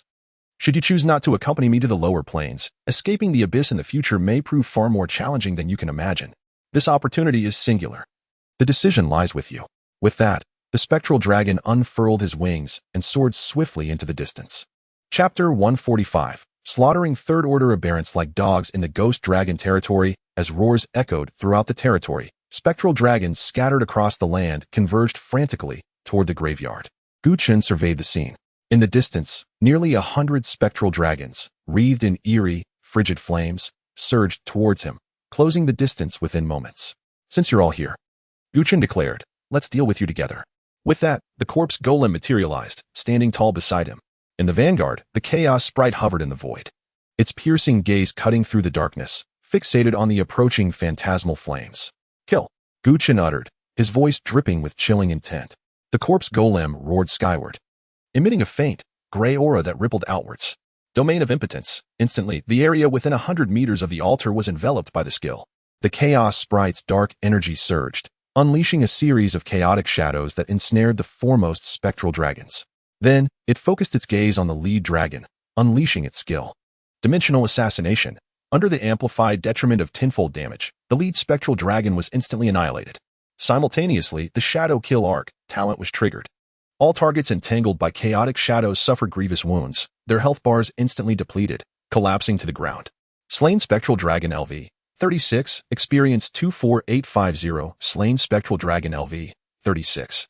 Experience 24520, slain spectral dragon LV, 36. Experience 24630. After eliminating the vanguard, the chaos sprite unleashed its full offensive capabilities, continuing to employ dimensional assassination, precisely eliminating spectral dragons one by one. The corpses plummeted from the sky like rain, leaving deep craters in the ground. Unlike the Bloodlord, the chaos sprite, though lacking kill resets, benefited from the dreams come true talent, which reduced its skill cooldowns, energy consumption, and susceptibility to negative effects by 90%. For it, cooldowns were negligible, and energy consumption was virtually non-existent. Within the domain, the chaos sprite was an avatar of carnage. Whether common, elite, or lord class, no aberrant could withstand its might. It slew them one at a time, or in droves. Thanks to the shadow kill arc talent, it was unfazed by their swarming tactics. The chaos sprite stood proudly in the void, completely encircling the 100 or so aberrant creatures. Over 30 spectral dragons lay lifeless, their bodies unmarked, their deaths eerily inexplicable. Chen, standing atop the corpse golem's broad shoulders, surveyed the battlefield, commanding all. His gaze was serene, his expression composed, tinged with a hint of arrogance. Indeed, arrogance. A second-order class holder, slaughtering third-order aberrant creatures like dogs in their own territory, could he be anything but arrogant? The deaths of over 30 spectral dragons visibly intimidated the remaining creatures, halting them 100 meters away, their eyes filled with apprehension. After a moment of stalemate, the spectral dragons converged, forming a tight formation, circling in the air, accelerating to maximum velocity. Then, as one, they unleashed blinding flames, diving towards Chen. The air vibrated, emitting a heart-stopping roar, a display of overwhelming power. Showy, Chen sneered. Is that all? Whether the spectral dragons came singly, in groups, or in battle formations, it made no difference to Chen. Once within the domain of impotence, they were all doomed. The corpse golem emitted a dark aura, instantly inflicting the utter fatigue status upon the attacking spectral dragons. As they entered the domain, the blinding flames surrounding them rapidly diminished. At this moment, the dark hunt dragon turtle emerged, its savage eyes fixed on the spectral dragons in the air, unleashing its skill. Shattering impact, its thick legs slammed into the ground, launching the dark hunt dragon turtle like a projectile. Its spiked shell, carrying immense force, crashed into the spectral dragon formation. The 7 or 8 spectral dragons directly impacted were instantly shattered, their flesh scattering. The others were flung away by the impact, crashing to the ground. The dark hunt dragon turtle landed smoothly, emerging from its spiked shell, plunging into the fallen spectral dragons, cleaving and hacking, slaughtering them like wheat. A spectral dragon elite suddenly launched, spewing frigid green flames in an attempt to ambush Chen, only to have its abdomen cleaved open by the dark hunt dragon turtle's claws, black entrails spilling onto the ground. The elite screamed in agony, its face contorted in terror. The dark hunt dragon turtle roared, its 3-foot claws slashing forward in a cross pattern, severing flesh and bone, instantly decapitating the dragon. The dark hunt dragon turtle stepped forward, its heavy foot crushing the head. The skull shattered, splattering blood. Slain spectral dragon elite LV 36, experience 27450. Chen halted the advancing chaos sprite, allowing the dark hunt dragon turtle to plunge into the spectral dragon ranks. Within the domain, the spectral dragon's tough scales were torn apart by the claws. Their bodies sliced open like tofu, blood and gore flying everywhere, broken bones scattered about. Bloody, brutal, devoid of any aesthetic appeal. Simply slaughter. No skill, no emotion. Slaying all. Shattering all. When the spectral dragon boss returned from the abyss, it found only dozens of spectral dragon corpses littering the ground. A scene of carnage with bloodied limbs and scales everywhere. Within the territory, the vast majority of spectral dragons had been completely annihilated. Chapter 146, Spectral Dragon, Boss, Armored Configuration, Alien Race, Spectral Dragon, Boss, Level, 37, Health Points, 608, 300, Attributes, Strength 580, Agility 595, Constitution 635, Spirit 640, Skill I, Hellfire, Skill 2, Spectral Aegis, Skill 3, Death Shackles, standing beside the shattered altar. Chen beheld the spectral dragon boss that had just emerged from a spatial rift moments before. The spectral dragon boss exuded a tyrannical aura, its entire form trembling violently as its bloodshot eyes darted around its domain. Corpses lay strewn across the landscape, with viscera scattered everywhere. This human had dared to slaughter its kin within its own territory. The spectral dragon boss's eyes blazed with savage fury. Human, you seek death. I have no quarrel with you, yet you dare to slay my brethren and desecrate my altar. I shall surely kill you and avenge my kin. Consumed by wrath, the spectral dragon boss nearly lost its senses. The cerulean hellfire surrounding its body flared intensely, and its bloodshot eyes radiated a palpable murderous intent. With a roar, it unfurled its draconic wings, and tendrils of palpable black energy rapidly coalesced, forming dozens of corporeal ebony chains that surged toward Chen with overwhelming necrotic force. Death Shackles, without hesitation, the boss unleashed its ultimate ability. In any other circumstance, this skill would have posed a significant threat to Chen. However, the spectral dragon boss was currently within the confines of the mana nullification zone. As the ebony chains erupted forth, they dissipated into motes of light before even reaching Chen. A look of dread washed over the spectral dragon boss's face. Under the tenfold mana expenditure, such a devastating ultimate ability was rendered impotent. In its initial rage, it had been solely focused on eliminating the human before it, neglecting its own debilitated state. Only now, with its energy depleted, did it realize something was amiss. In the following moment, the dark hunt dragon turtle roared and launched itself forward, its jagged, spiky carapace crashing into the spectral dragon boss. Bang! Caught off guard, the spectral dragon boss was sent flying backward, its forelimbs and half of its shoulder pulverized instantly, causing its health to plummet by 30. The spectral dragon boss cried out in anguish, immediately recognizing the terrifying power of the summoned beast. Stunned, it was unable to mount any resistance. The dark hunt dragon turtle seized the opportunity, its 3-foot-long, razor-sharp claws piercing into the boss's flank. Shred. Half of its body was torn asunder by an overwhelming force, and scales and black flesh rained down, crashing into the ground.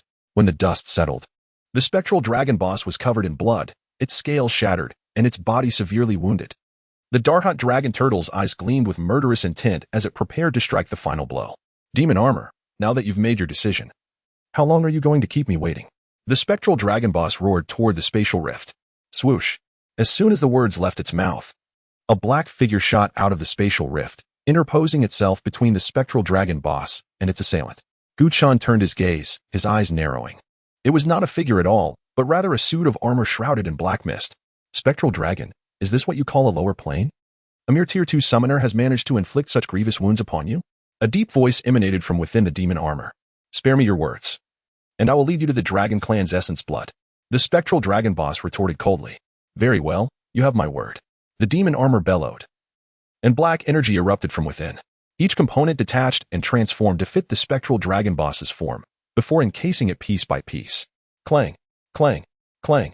In the blink of an eye, a full set of heavy armor adorned the spectral dragon boss. From a distance, it resembled a colossal iron dragon.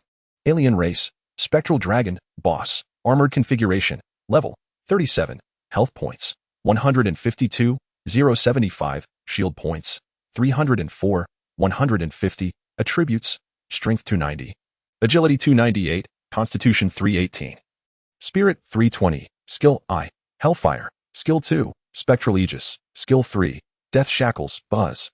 Cerulean hellfire erupted from the seams of the demon armor, and a wave of unprecedented oppressive energy crashed down upon Chen. What is this forsaken place? My energy is being drained at an alarming rate. I cannot sustain this for long. Eliminate that human quickly. The demon armor's voice echoed from within the spectral dragon boss. Chen's eyes narrowed, a hint of surprise flickering within them. The moment the demon armor enveloped the spectral dragon boss, all of its attributes had doubled. Most impressively, the spectral dragon boss now possessed a 300,000 point shield, equivalent to twice its maximum health. Fortunately, these enhancements were applied after the Lich Golem's debuffs had taken effect. In other words, the spectral dragon boss's attributes were first reduced by 75 and then increased by 200 with the demon armor's assistance. After these opposing effects, its attributes were still reduced by 50. Chen's expression shifted as he gazed at the thick demon armor encasing the spectral dragon boss. A look of astonishment in his eyes. Alien race, bloodthirsty demon armor, level 37, health points 659, 300, attributes, skills, bloodthirsty demon armor? It's an alien race? Chen exclaimed in surprise. After a moment, the astonishment in his eyes faded, replaced by a chilling gaze. However, it's still not enough. As soon as the words left his mouth, a beam of black light erupted from the Lich Golem, striking the demon armor. Instantly, the enhancements provided by the demon armor were drastically reduced. Initially, the demon armor was only affected by the tenfold mana expenditure within the mana nullification zone. Now, with the negative effects applied, the Lich Golem's talent was triggered. The demon armor's attributes were first reduced to 50, then further reduced to 75 due to the talent's influence. And it also suffered 200 increased damage. In an instant, the spectral dragon's newly acquired enhancements deteriorated rapidly, its 4 primary attributes plummeting below 200. And its shield was reduced to just over 190,000. How could this be? Why is my combat strength being suppressed to such an extent? Spectral dragon, you and Appos, V doom me. I've been utterly ruined by you. The demon armor's voice was filled with unconcealed terror. Enough with your nonsense. A mere tier 2 summoner has frightened you to this degree? With your assistance, I still have at least a 70 chance of eliminating that human. The spectral dragon boss retorted coldly, its eyes blazing with renewed battle intent as its heavily armored form charged toward Chen. Chen remained calm, his eyes filled with disdain. A 70 chance of defeating me? What gives you such confidence? With a mere glance, the Dark Hunt Dragon Turtle activated its skill and charged forward. Bang! With a single blow, the 190,000 point shield was instantly shattered, and the spectral dragon boss suffered catastrophic critical damage. At the same time, the demon armor seemed to have sustained severe damage, falling apart and scattering across the ground.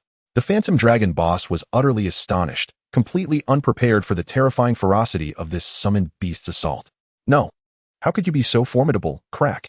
Before the words could escape its lips, 2 razor-sharp claws intersected, severing its neck in a single strike. With a resounding thud, the massive dragon's head plummeted to the ground. Defeated Phantom Dragon Boss LV, 37, Experience 32, 560. Chen paid no heed to the lifeless form of the boss, instead turning his gaze towards the scattered armor strewn across the ground. Demon armor, do you truly believe I am unaware of your pretense of death? Chapter 147, Annihilation of the Bloodthirsty Armor with a sharp command. Chen's voice resonated, yet the pile of armor on the ground lay still, akin to lifeless matter, devoid of any movement. At that moment, a subtle frown creased his brow. Following the descent of the armor from the phantom dragon, the pieces had scattered across the ground. And soon after, he could no longer sense its presence, as if it had truly perished. Nevertheless, Chen was acutely aware that the armor must still be alive. The absence of a kill notification indicated that the alien beings lacked the ability to feign death before a professional. Observing the inert heap of armor, Chen's tone turned icy. Dragon Tortoise, crush all the components of the armor. The Dark Hunter Dragon Tortoise, receiving the command, wasted no time. its razor-sharp claws mercilessly slashing at the armor pieces. After a series of battles, its output capability, bolstered by innate talents, had escalated to a terrifying degree. With a single swipe, it effortlessly severed a piece of leg armor into two, the break smooth and devoid of any ragged edges. As it crushed the shattered leg armor underfoot, the dragon tortoise turned to strike at another helmet. Stop. Stop. Halt your assault. We can discuss this. A voice, filled with dread, suddenly echoed, causing the scattered components of the armor to levitate, entwined by swirling black mist, swiftly reassembling. Even the ghastly cracks on the leg armor began to mend slowly. Simultaneously, Gu Chen's mind once again sensed the armor's existence. A flicker of surprise danced in his eyes. Was this a skill or a talent? The ability to directly obscure mental perception, right before his eyes, yet utterly elusive to his mental grasp. Prior to this, he had never encountered such an alien creature as the armor. However, this was hardly surprising. Within the abyss, myriad races flourished. Even with the school textbooks cataloging nearly 1,000 forms of alien beings, humanity still had not fully unraveled their mysteries. Gu Chen narrowed his eyes, scrutinizing the floating armor. Bloodthirsty armor, are you a creature of the abyss? The black mist flowing within the armor suddenly paused. Alien? What is that? Gu Chen's gaze shifted. Realizing that alien was the term humanity used to refer to the abyssal beings, who would not identify themselves as such. Perhaps the abyssal creatures regarded humanity as the true aliens. Are you a creature of the abyss? Gu Chen inquired further. Indeed, I am not well acquainted with the Phantom Dragon clan. Release me, and I shall return to the abyss, never to reappear in this realm, the armor replied earnestly. It had initially harbored ambitions of wielding power in this world. Yet it found itself nearly slain by two second-tier summoned beasts. If two second-tier beings were so formidable, could this truly be considered a low-tier plane? The armor cursed the deceased Phantom Dragon boss repeatedly in its heart. Should Gu Chen allow it to return to the abyss? It swore to distance itself from this plane as far as possible. However, it was overestimating its worth. Gu Chen was no saint and would not spare an alien being. Moreover, this very entity had attempted to take his life. Release you? Do you perceive me as a benevolent soul? The only chance I offer you is to submit to me and become my summoned beast. Impossible. My kind shall never live as slaves. The black mist surged violently beneath the armor. Very well, then our negotiations are concluded, Gu Chen sneered coldly. The undead magic statue emitted a beam of black light that struck the armor. Although the armor was a form of armor, it was essentially an abyssal creature and thus could not evade the toxic damage inflicted by the Black Death Plague. Furthermore, within the confines of the Forbidden Domain, the damage was amplified tenfold, and the armor's health began to plummet visibly. What could be more terrifying than witnessing one's own demise unfold before their very eyes? In mere breaths, the armor's health dwindled to 50. No. Human, you cannot do this. Release me at once. The anguish cries emanated from beneath the armor. The surrounding black mist growing chaotic and rapidly dissipating into the air. I have stated my terms. Submit or face death. Gu Chen's voice remained frigid.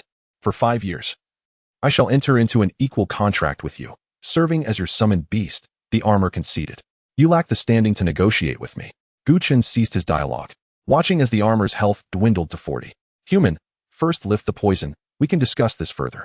The health dropped to 30. For 10 years. Will you accept a 10-year equal contract? Health fell to 20. 20. No, 50 years. I will serve you as your summoned beast for 50 years. Health plummeted to 10. Lift the poison. I submit. I shall yield to you. Gu Chen and Appos. S lips curled into a cold smile as he recognized the opportune moment. He activated his skill. Forced submission, a brilliant silver light shot from Gu Chen's palm, akin to a bolt of lightning penetrating the armor. The contract materialized effortlessly, unimpeded. Just as the armor pleaded desperately, the master-servant contract was successfully established, and Gu Chen acquired his 5th summoned beast. The armor's form flickered and vanished. Drawn into the realm of summoned beasts. You have successfully signed a contract with the bloodthirsty armor. Summoned beast, bloodthirsty armor, rarity, rare, level, 37 health, 659, 300, attributes, strength 560, agility 575, constitution 615, spirit 620, talents, life drain, rare, inanimate, rare, skills, attribute enhancement, rare, LV, 37. Armor shield, rare, LV, 37. Note, summoned beast level exceeds that of the summoner, cannot engage in battle. Within the realm of summoned beasts, the chorus of wails abruptly ceased. As the black mist enveloping the armor writhed and its components trembled violently. A master-servant contract? How could this be? Human. How can you compel me to sign such a contract? Gu Chen paid no heed. Was this not a standard skill of a summoner? It seemed evident that the armor indeed hailed from the abyss. Such rarity was astonishing. Yet, from the tone, it was clear the armor bore a lingering resentment towards its new status. In certain circumstances, summoned beasts were not entirely loyal to their summoners, and some could even betray their summoners at critical moments in battle. Contemplating this, Chen furrowed his brow. He would not permit such a scenario to transpire. The optimal solution for disobedient summoned beasts was to obliterate them, effectively allowing them to be reborn.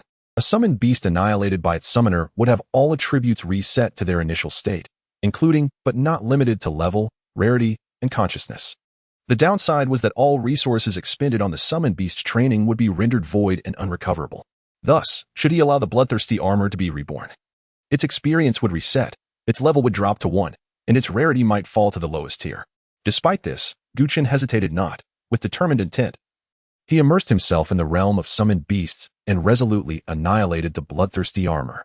Chapter 148. The fifth summoned beast, the rampant demon armor. Ultimately arriving at the Dragon Palace, summoned beast, Yinjia, quality, ordinary, level, 1, health points, 83, attributes, strength 3, agility 1, constitution 2. Spirit 4, talent, parasitism, ordinary, skill, fusion, ordinary, LV, 1. Yinjia, of ordinary quality? It is utterly appalling. After its rebirth, all attributes of the summoned beast revert to their initial state. If the Blood Clan Lord were to be reborn, it would revert to a level 1 blood-sucking bat with excellent quality, possessing only the life steal, talent, and sonic attack skill. However, after the rebirth of the blood-sucking demon armor, its quality plummeted to the lowest level. This indicates that this blood-sucking demon armor has ascended from an ordinary quality, step by step, to the rare level. The journey was fraught with difficulties. Who knows how it obtained so many opportunities for advancement?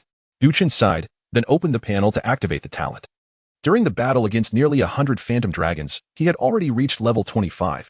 He simply hadn't paid much attention to the leveling up while engaged in combat. You have acquired the Dark Bloodline. Primordial. The Primordial Bloodline is just sufficient to elevate the demon armor to the epic level. Without further ado, the Primordial Bloodline was immediately bestowed upon Yinjia. Summoned Beast Advancement successful. Yinjia, ordinary. Rampant demon armor, epic. The quality of the summoned beast has advanced from ordinary to epic, resulting in attribute feedback. The summoner's attributes increase by 10. Oh, a 10 to all attributes. What a delightful surprise.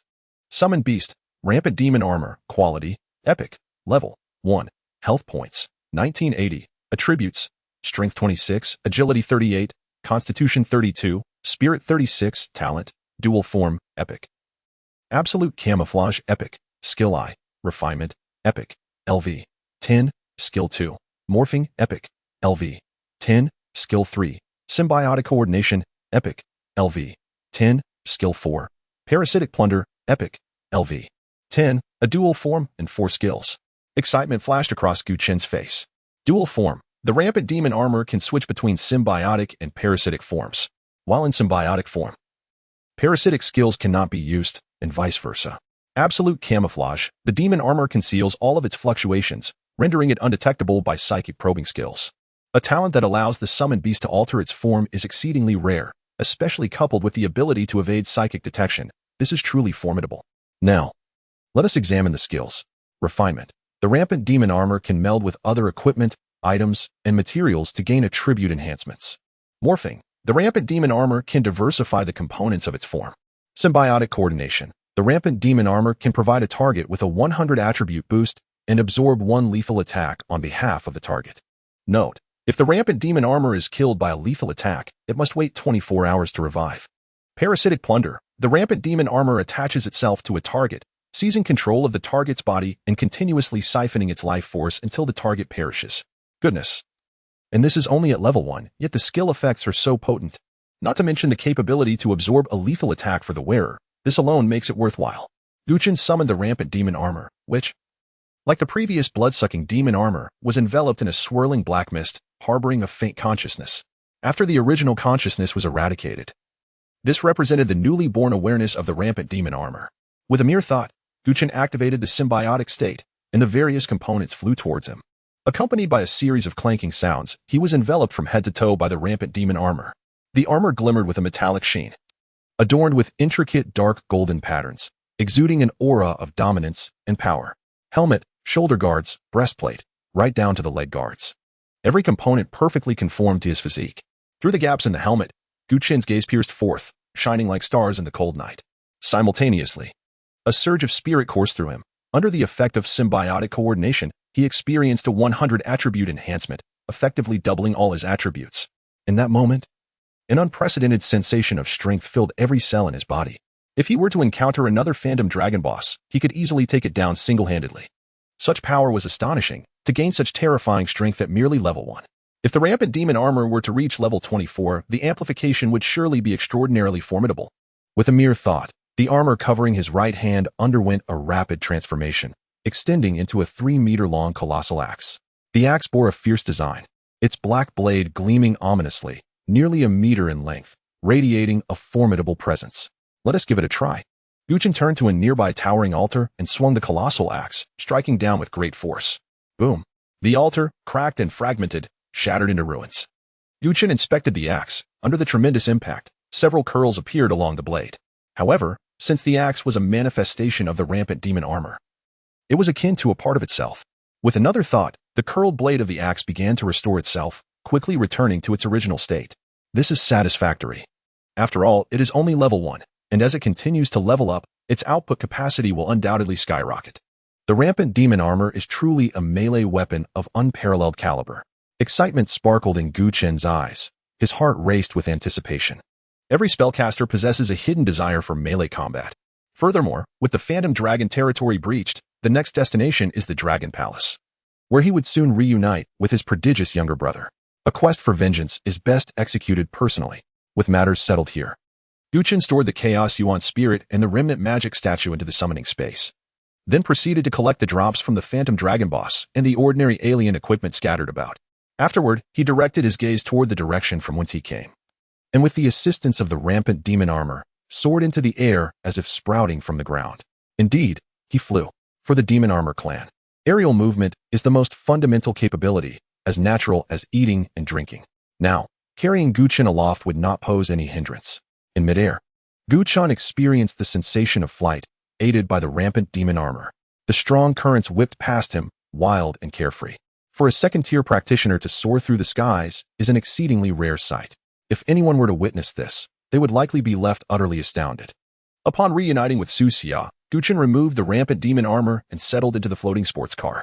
Here, the Dragon Core source crystal you requested, which fortuitously dropped from the Phantom Dragon boss, is also of epic grade. Thank you so much, Chen Gu. I will pay you the highest market price for this source crystal. Su Xia's eyes sparkled with excitement as she held the crystal. A third-tier epic grade source crystal has previously sold for as much as 60 million. This sum is not negligible even for Su Xia. All right, it's just a casual favor. Our priority is to head to the Dragon Palace. Gu Chen waved his hand, feeling no urgency regarding the 60 million. Since entering the Dragon City, he had amassed a sufficient amount of equipment. Selling it would undoubtedly yield several billion in value. For him at this moment, money was merely a string of numbers, devoid of significant meaning. Reclining in the passenger seat, Gu Chen adjusted the chair to a comfortable angle. With a thought, the replica ring on his hand gleamed with a faint golden light. Reproduction ring, quality, epic, level, LV. 20, class restriction, none, attribute, spirit 600, effect, reproduces the talent of an allied unit and applies it to the user, current talent, none. The 24-hour interval had long passed, and the previously replicated Night Wolf talent on the ring had been erased. Gu Chen pondered for a moment and used the ring to replicate the talent of the undead golem. Subsequently, his talent panel instantly displayed an additional talent. Unyielding. From equipment effect when you are stationary, defense increases by 1 per second, and recovery increases by 1 per second. Targets within 10 meters of you experience a 50 increase in negative effects. Success. As long as the equipment remained equipped, he could retain this talent indefinitely. With the reproduction ring and the medium cloak, Gu Chen transformed himself into a duplicate of the undead golem. Coupling this with the 100 attribute boost from the Riot Demon armor, he would maintain an advantage even against 4th-tier professionals. Next, Gu Chen retrieved 2 pieces of equipment. One was the Star Fragment Necklace, dropped by the elite Blaze Fire Dragon he had slain earlier. Star Fragment Necklace, quality, epic, level, LV. 25, class restriction, ranged attack class, attribute, strength 350, agility 450, effect, every 3 ranged basic attacks will carry an additional attack, dealing damage equal to the sum of the previous 3 attacks. The other was the Phantom Gauntlet, obtained from the recently defeated Phantom Dragon boss. Phantom Gauntlet, quality, epic, level, LV, 25, Class restriction, ranged attack class, attribute, agility 500, effect, after a skill hits the target, basic attack speed increases by 100. And attack range increases by 100. Ever since the Bloodlord ascended to legendary 2 stars, the effect of deadly shot could now be applied to basic attacks, significantly enhancing damage output. The Star Fragment Necklace could also add cumulative damage after 3 basic attacks, effectively doubling the damage dealt. Coupled with the 100 increase in attack speed and range from the Phantom Gauntlet, the Bloodlord's combat power surged dramatically. After equipping the 2 epic items to the Bloodlord, Chen turned his attention to the Riot Demon armor, which now sat in the back seat, its components connected by flowing black mist, resembling a shadow clad in armor. A spark of excitement flickered in Chen's eyes as he retrieved a dagger from his spatial inventory and presented it to the Riot Demon armor. He simultaneously conveyed a mental command, fusion. Almost simultaneously, the Riot Demon armor extended its steel-colored gauntlet, grasping the dagger, while the chest plate parted with a crackling sound, opening to the sides. What noise was that? Su Xia was startled by the commotion, momentarily fearing an external attack, and instinctively pushed the sports car to its limits. A hurried glance back revealed the chest plate of the Riot Demon armor wide open, revealing the flowing black mist within. It's nothing, just the summoned beast, Chen reassured, and Su Xia's expression calmed. Meanwhile, the dagger was absorbed into the chest plate, and the black mist shimmered with dark light. In mere moments, the dagger vanished. Fused the blade of Shaolin, strength 9, incredible. Simply fusing equipment enhances attributes. No need to battle monsters. Previously, it was a rare-grade weapon. And now Chen retrieved a rare-grade shield from his spatial inventory. Items that could not be sold on the trading platform were not a loss to feed to the Riot Demon armor. The steel gauntlet grasped the shield without hesitation, directly sending it into the black mist before its chest. The mist illuminated with dark light once more, and after a few breaths, the shield too disappeared. Fused round shield. Constitution 6, Chen did not pause. He produced a summoning skill book, a gift from Liang Yi that he had yet to utilize. He directly tossed the skill book into the chest plate, and the black mist flared with dark light again. Fused summoning skill book, Spirit 8, ecstatic. Chen realized that fusing different types of equipment yielded varied attributes. Although each fusion only added a few points, it appeared insignificant, yet his spatial inventory brimmed with equipment. Along the way to Long Dragon City, he had collected numerous items, initially intending to hold on to them until he could sell them on the professional trading platform. Now, it seemed unnecessary. Could money buy such permanent attributes? Perhaps, but at a steep price. The ease of fusing several pieces of equipment to gain permanent attributes was a luxury other professionals could scarcely dream of. Glancing through his spatial inventory, Chen noted an abundance of idle equipment, over 100 pieces, sufficient to elevate the Riot Demon armor's 4-dimensional attributes beyond 200. A surge of exhilaration coursed through him at the thought. A level 1 summoned beast with 4-dimensional attributes exceeding 200. If word of this spread, it would surely shatter countless worldviews. Continuing on, Chen fed nearly all the idle equipment from his spatial inventory to the Riot Demon armor. Brother Chen, we have arrived. Su Xia's voice rang from the front seat. Chen turned to see, through the car window, a magnificent structure towering not far ahead. In the plaza before the Dragon Palace, a throng of adventurers had gathered, their appearances disheveled, armor damaged, and some bearing visible injuries. Clearly, they had endured a harrowing journey, lacking priests and having exhausted healing scrolls. After storing the car within his spatial ring, Su Xia followed Chen to the front plaza of the Dragon Palace. To enter, they needed to queue in the plaza to submit their identity tokens for registration, verifying their qualifications before gaining entry to the palace. Just then, a tall, robust figure burst forth from within the Dragon Palace, appearing before Chen in an instant. It was Ling Feng, the 5-star general of the Eastern Continent Military District. Chen, you have arrived at Long Dragon City just a day ago and are already at the Dragon Palace? This exceeds my expectations. Come, I shall escort you for your qualification registration. Chapter 149, Where have you taken her? Under the guidance of Ling Feng, Chen effortlessly navigated through the crowd, arriving at the registration desk at the entrance of the Dragon Hall without any hindrance.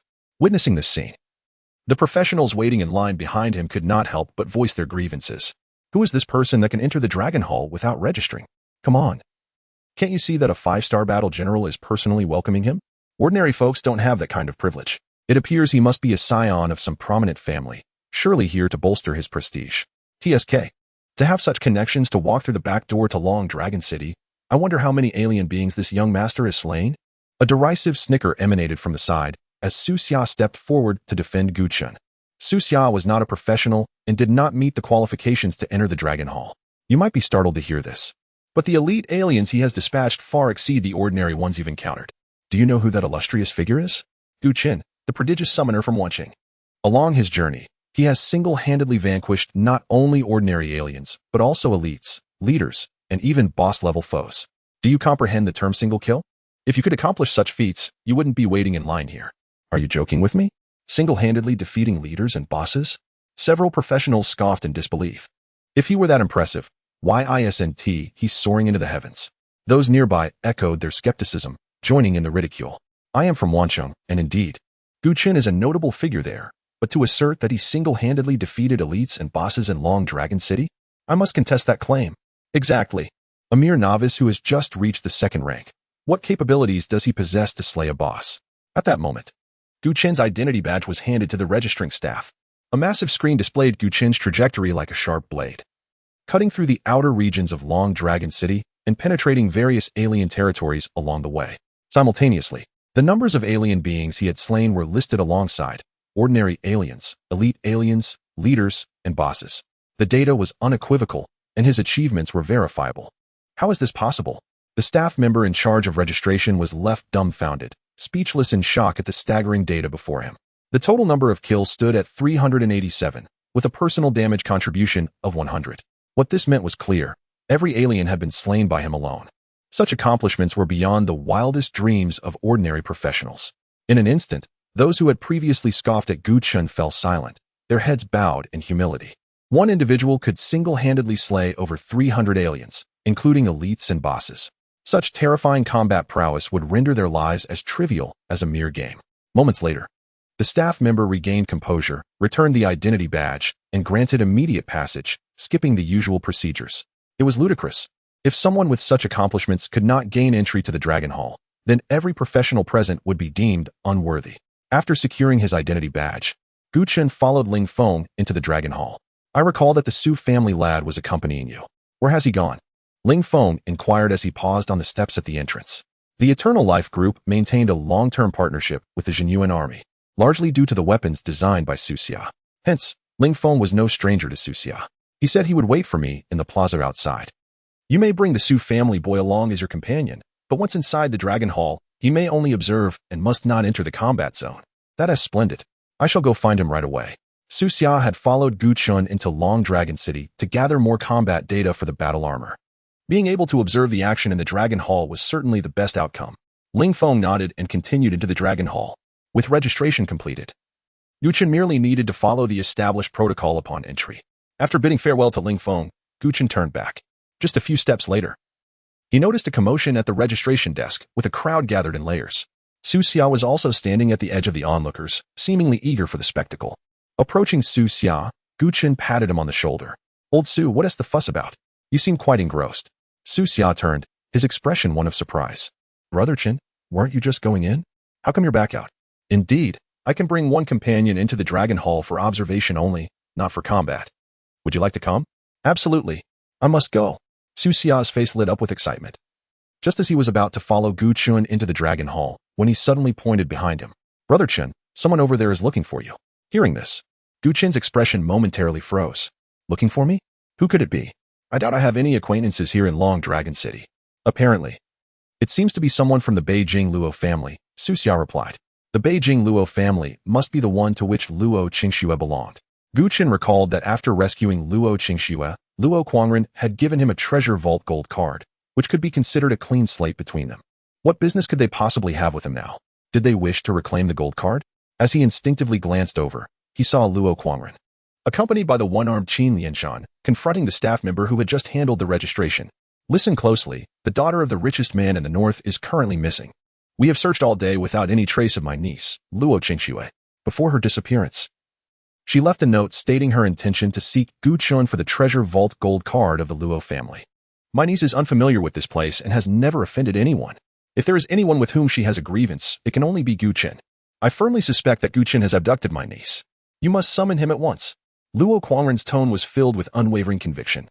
Having overheard news related to Chen in the crowd, he rushed over, only to find he was a step too late. The staff member, wearing a wry smile, replied, Mr. Luo, I am merely an employee. I have no authority to call anyone into the Dragon Hall. Please do not make this difficult for me. Luo Quangren scoffed coldly.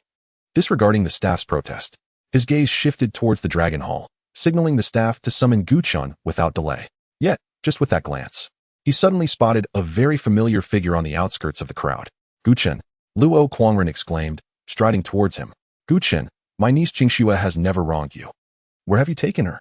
Chapter 150, The False Accusation Against the Officer of the Jinyuan Army upon hearing the words of the madman from the Luo family. Gu Chen's expression darkened immediately. Could this person be seriously ill? Was he prone to biting at everyone? What a name, Luo Quangren.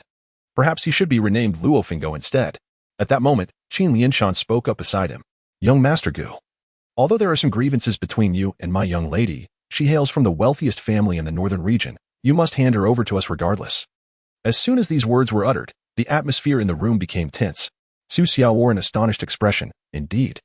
The Luo family from the northern region had quite the audacity, accusing Gu Chen of abducting their young lady without any evidence. What did you see with your own eyes? Gu Chen's face turned cold as he frowned and retorted, Luo Qingshue's disappearance has nothing to do with me. If you can't even manage your own people, why come here to act mad? Noticing the chill in Gu Chen's gaze, Qin Lianshan's expression shifted slightly. Young Master Gu, my young lady was unaware of your identity before and may have inadvertently offended you with her words. I apologize on her behalf and hope you will release her promptly. Gu Chen scoffed. You have the wrong person. I have never seen Luo Qingxue. Luo Quangren's face changed, and he asked in a low voice, Young Master Gu, as the esteemed young master of the northern region, do you truly wish to antagonize my Luo family? Enough. Gu Chen's expression turned icy. Let me make this clear. My surname Gu has no connection to the Gu family of the northern region. I refuse to hear any more about the so-called Endapos, young master of the northern region. Endapos, Luo Quangren Endapos. S expression shifted as he nodded. Even if you are at odds with the Gu family, must you vent your frustrations on my niece? Why not propose a condition for her release? Release your niece? Luo Quangren, you keep claiming I have abducted her. I merely wish to inquire. Where is your evidence? You dare slander me without proof? How could I possibly lack evidence? Without a hint of fear, Luo Quangren produced a slip of paper and displayed it to everyone present. This note was left by my niece before her disappearance, clearly stating her intention to retrieve the golden card from your treasury. Young Master Gu, this is written in black and white, irrefutable evidence. Will you not release her? Holding the note, Luo Quangren exuded an aura akin to a sword unsheathed, his power surging to its zenith. Preposterous. The lackeys of the Luo family dared to slander an officer of the Jinyuan army. You were courting death. A cold shout suddenly rang out from the direction of the Dragon Hall. A terrifying pressure descended, causing Luo Quangren and Qin Lianshan's expressions to change dramatically. In an instant, a figure appeared beside Gu Chen, Ling Feng, a general of the Jinyuan army. Upon hearing the mention of the Jinyuan army, Luo Quangren felt a jolt of fear. His gaze swept over the insignia on the military uniform, which was glaringly apparent, making him feel acutely uncomfortable. A general from the Jinyuan army had arrived. Moreover, a 5-star battle general at that. This was a figure capable of subduing the Abyss battlefield single-handedly. At this moment, the atmosphere became electrified. Everyone was eager to witness how Luo Quangren would handle the situation in the presence of an imperial general. Gu Chen, too, was taken aback by Ling Feng's appearance, his expression shifting as a hint of joy flickered in his eyes. Do not have any reservations, young Master Gu. While the Luo family may be renowned, it depends on whom they are compared with. I refuse to believe that the Luo family would dare to slander our Jinyuan army. Ling Feng's eyes radiated intense coldness. He had long heard of the powerful families bullying the common folk by exploiting their strength. Today, he finally witnessed it firsthand. To wield a fabricated note to slander an officer of the Jinyuan army. As a senior officer, he had to seek justice for Gu Chen. Thank you, General Ling, for your support. I have encountered many clowns like Luo Quangren. Even if he is a 4th-tier expert, he will not gain the upper hand against me.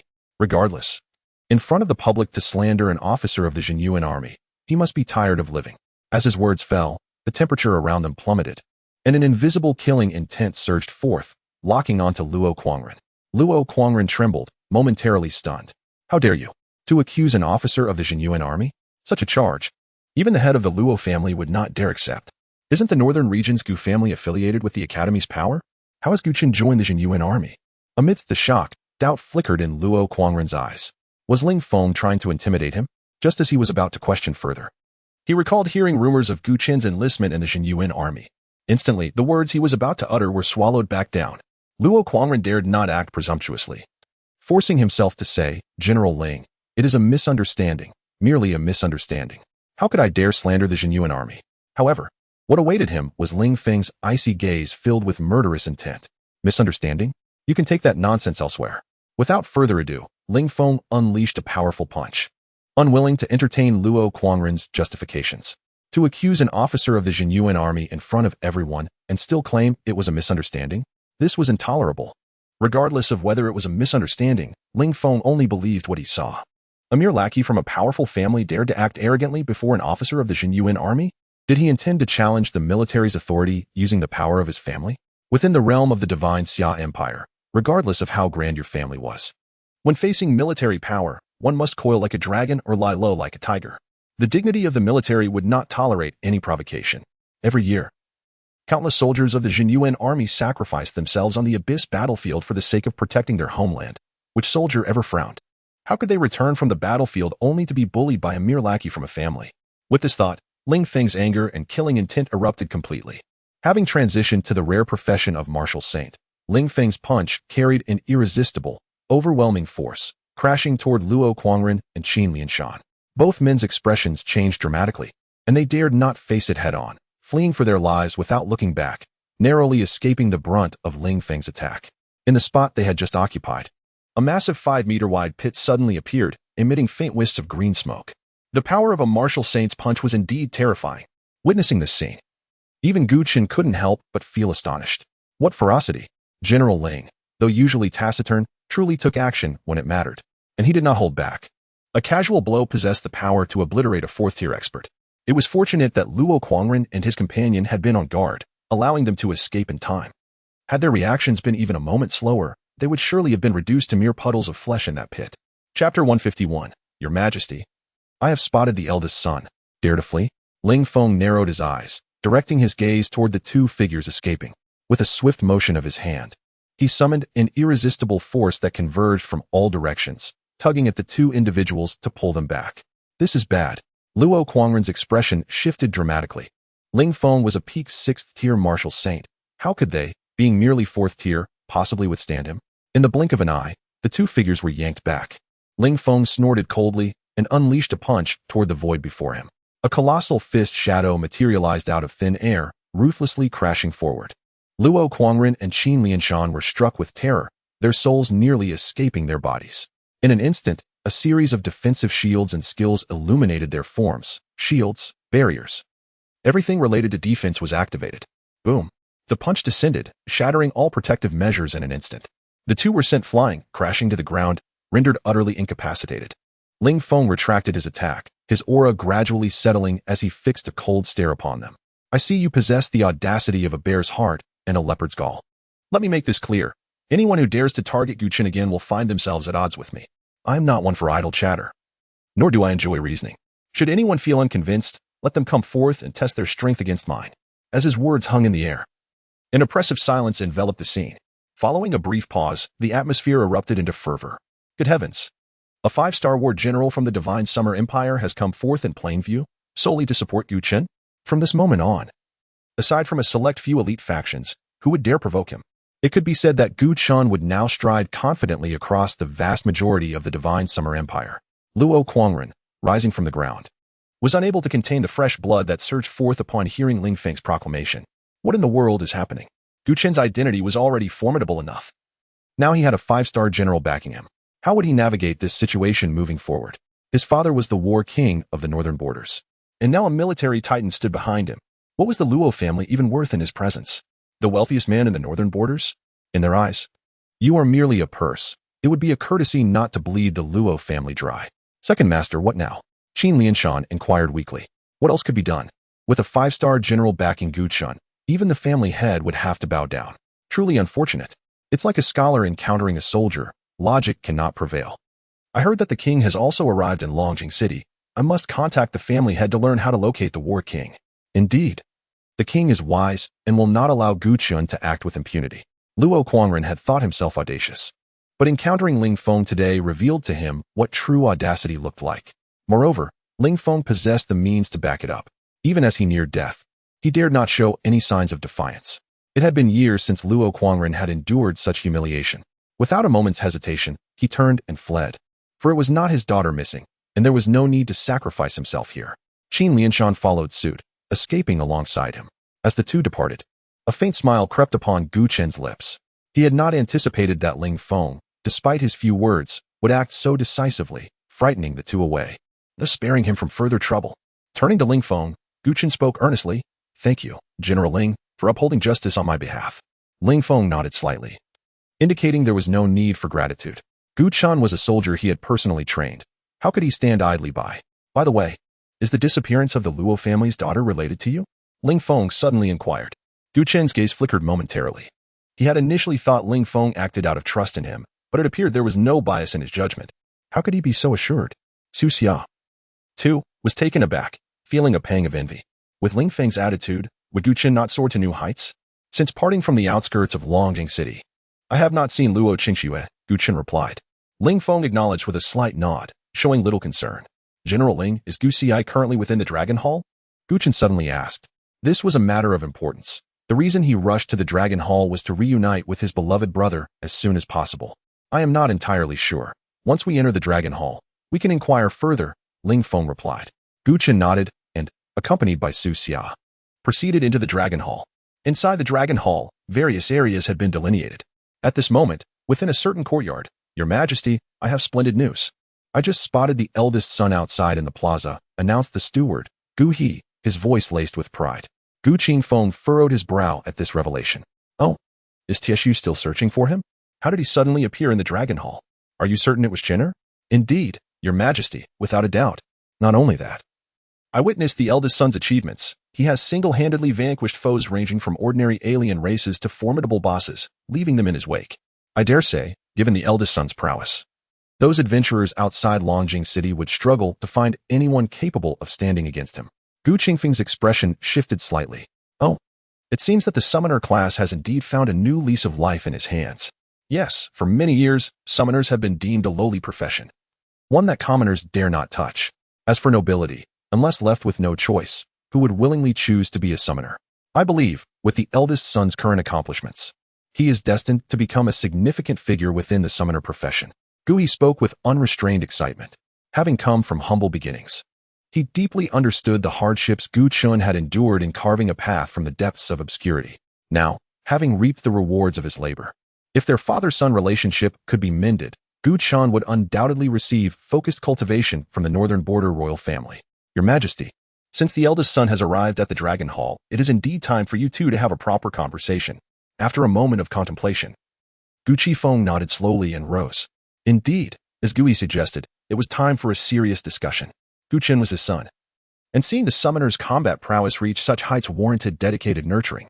Even if he could not assume control over the northern borders in the future, he could still become a formidable force within the empire, safeguarding a territory on the Abyss battlefield. Moreover, if Gu Chen could achieve success within the Jinyuan army and rise to the status of a 5-star general like Ling Feng, it would not tarnish the reputation of the northern border war king. On their journey to Longjing City, Gu Xi had consistently provided counsel, helping Gu Chen come to terms with various matters.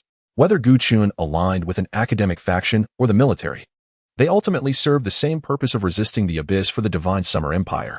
The paths may differ, but the destination remained unchanged. If Gu Chen was determined to join the military, Gu Qifeng would no longer oppose it. If Gu Chen was willing to acknowledge his mistakes and bow before him, he could offer a vast majority of resources from the 7 cities of the northern borders to cultivate him. Upon arriving in Longjing City, he had left Gu Xi and others behind, venturing alone into the Dragon Hall. He had not received any secret orders. It was solely to secure a contract with the Dragon Clan for Gu Chen. Now, everything was in place. It was merely a matter of Gu Chen's stance. As the war king of the northern borders, he could spare no effort in nurturing his son, provided that his son understood gratitude and was willing to bow and acknowledge his father. Chapter 152. Where is Gu Chen?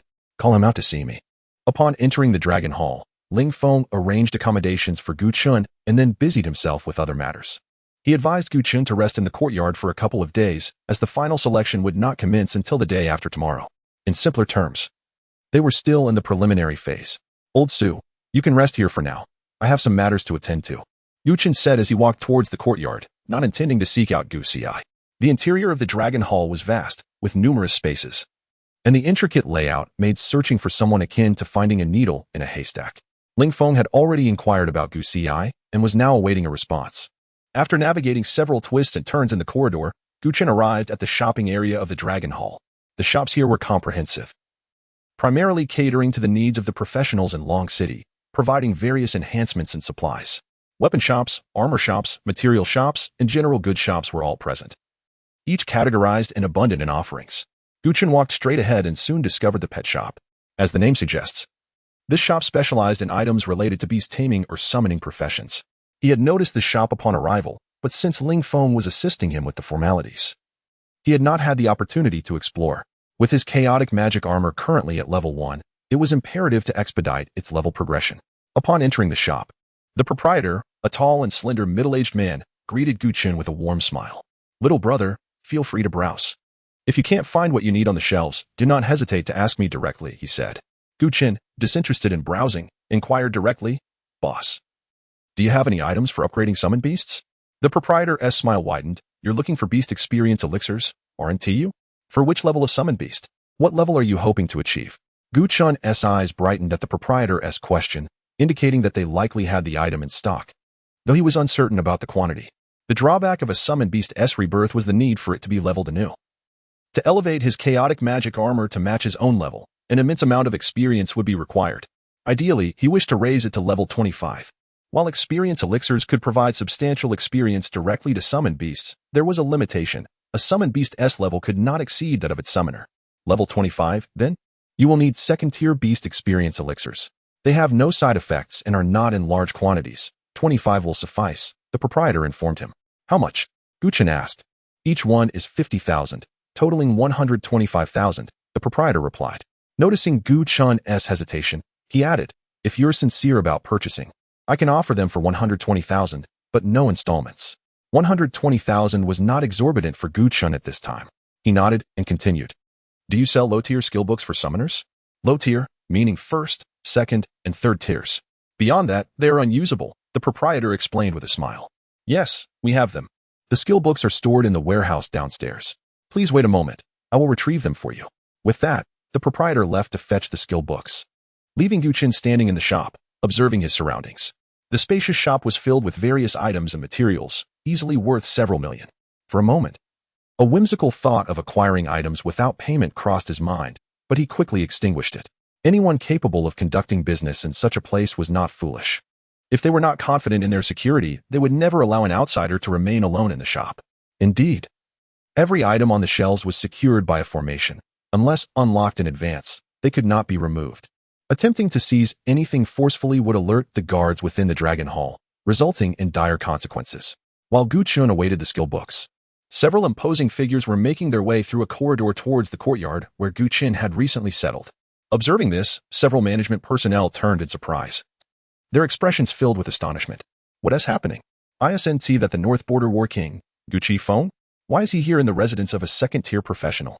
I heard that the prince of the North Border royal family has reached second tier. Could he be here to find Gu Xi? Are you blind? That handsome man in white beside Gu Feng is Gu Xi himself.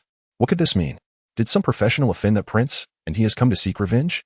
The onlookers whispered among themselves, curiosity piqued, yet they dared not approach, standing at a distance. After all, Gu Feng was an unparalleled powerhouse of the empire, exuding an overwhelming aura that instilled fear in ordinary professionals. Soon, having traversed several corridors, Gu Feng and his entourage arrived at the entrance of the courtyard where Gu Chen had been settled. "Your Majesty, this is the courtyard where the young master resides," one of the attendants announced. The courtyard doors stood wide open, and just as Gu Feng was about to enter, Su Xia stepped over the threshold and emerged.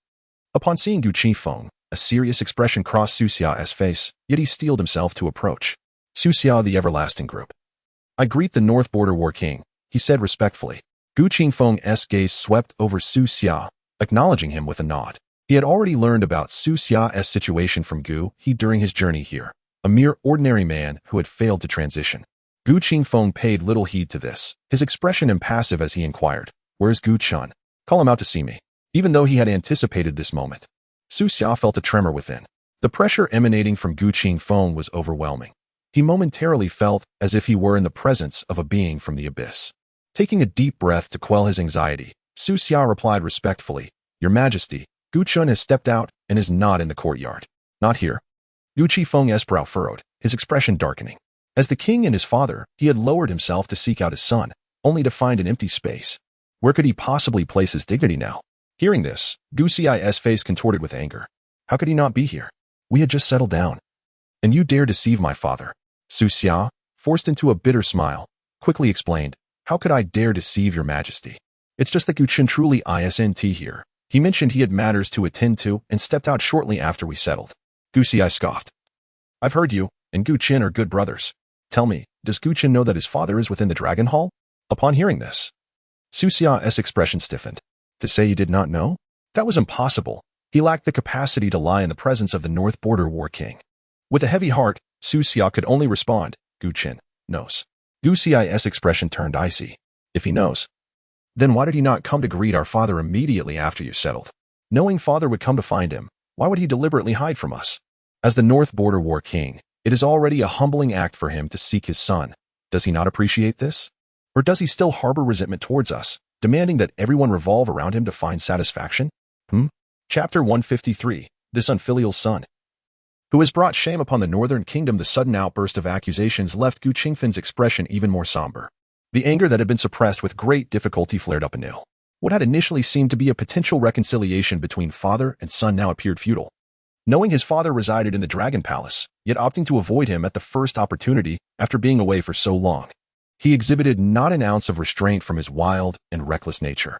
Was he still holding a grudge? He was no child. Surely he understood the hardships he had once faced.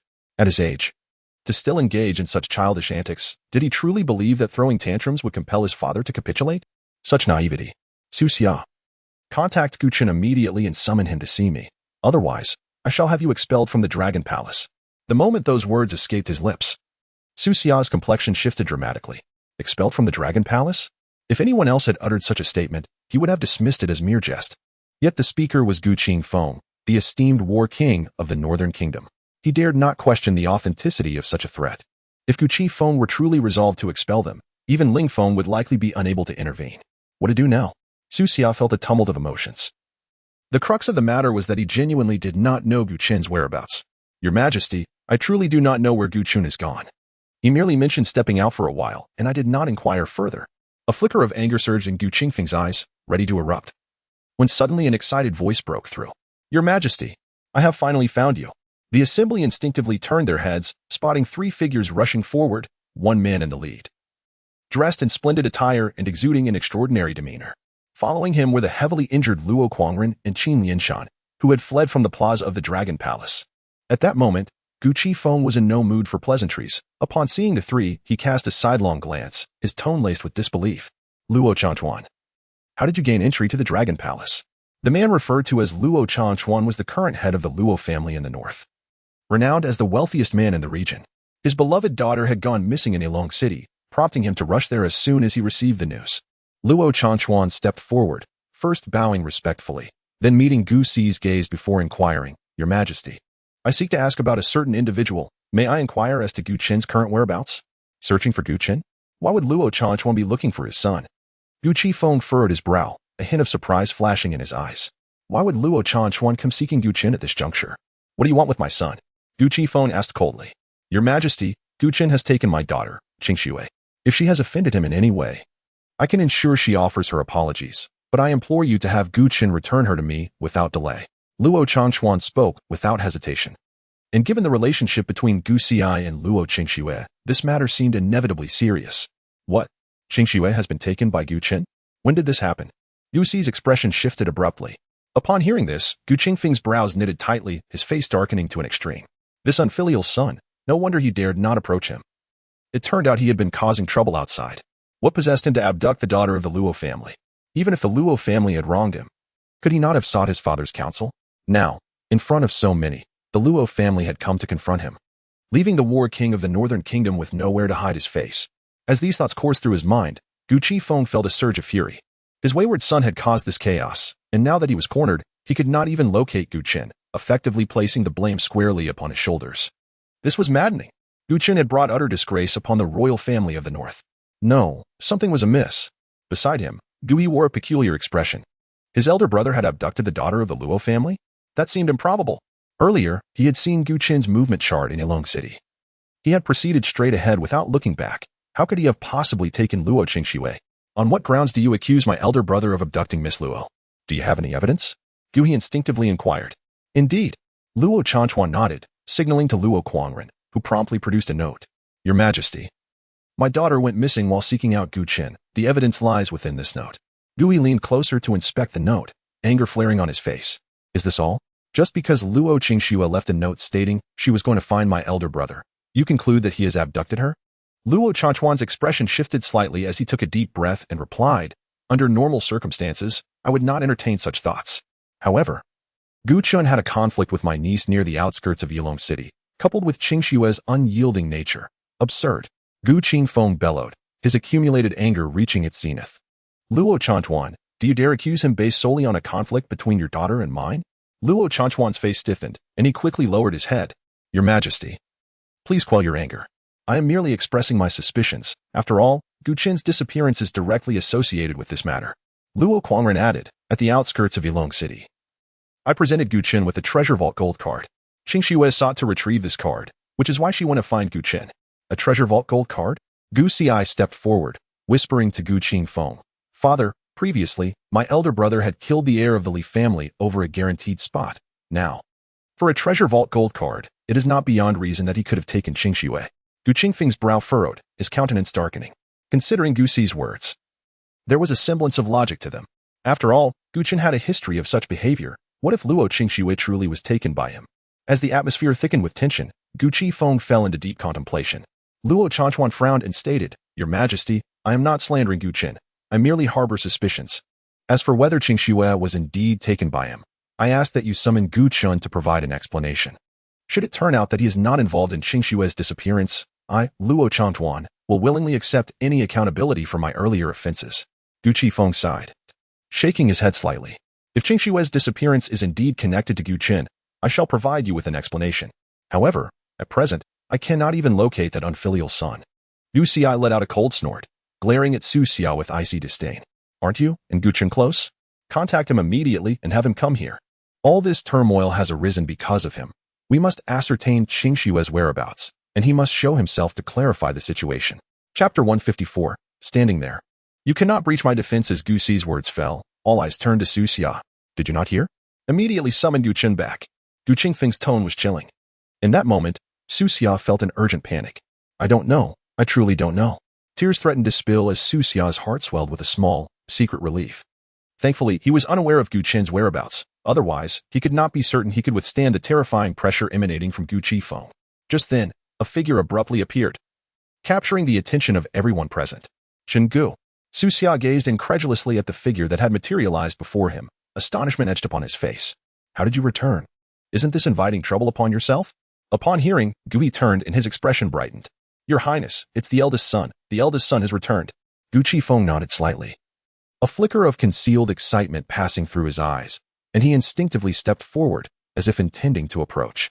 However, the next moment, something seemed to occur to him, and his brows furrowed as he abruptly halted. Gu Xi's gaze fell upon Gu Chen, his brows slightly furrowed, a hint of veiled disdain flashing in his eyes. Yet, in the next instant, that disdain transformed into a smile as warm as spring, and he approached Gu Chen. Elder brother, where have you been? Do you have any idea how worried we all have been about you? His tone was laced with concern, his expression sincere, performing a scene of deep brotherly affection. One could only wonder if he had an interest in acting. With such talent, he could easily be crowned as a film emperor. Gu Chen turned to look, his eyes resting on the handsome young man of similar age. Though he had already vaguely guessed the other's identity, it was prudent to confirm. You are Gu Xi? Gu Chen inquired indifferently. Gu Xi's expression froze momentarily, the feigned sincerity in his eyes instantly morphing into a flicker of anger.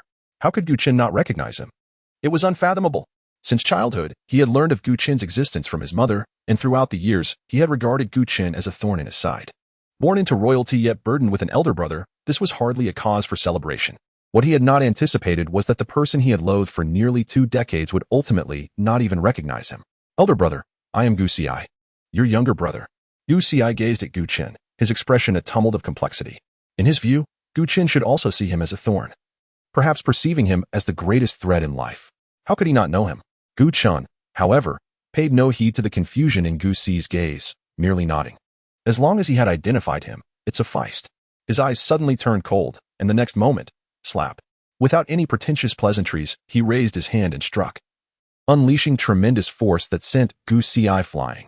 The expressions of those present shifted dramatically, all taken aback by Gu Xi being knocked aside. As Gu Xi rose from the ground, blood trickled from the corner of his mouth, one side of his face swollen, his eyes fixed on Gu Chen, brimming with hatred. Yet, in the next moment, he forcibly suppressed that animosity. The royal family most despised infighting, and this was a significant taboo in Gu Qingfeng's eyes. Previously, he had anticipated that Gu Chen would feign politeness, maintaining a facade of brotherly affection while secretly battling for dominance.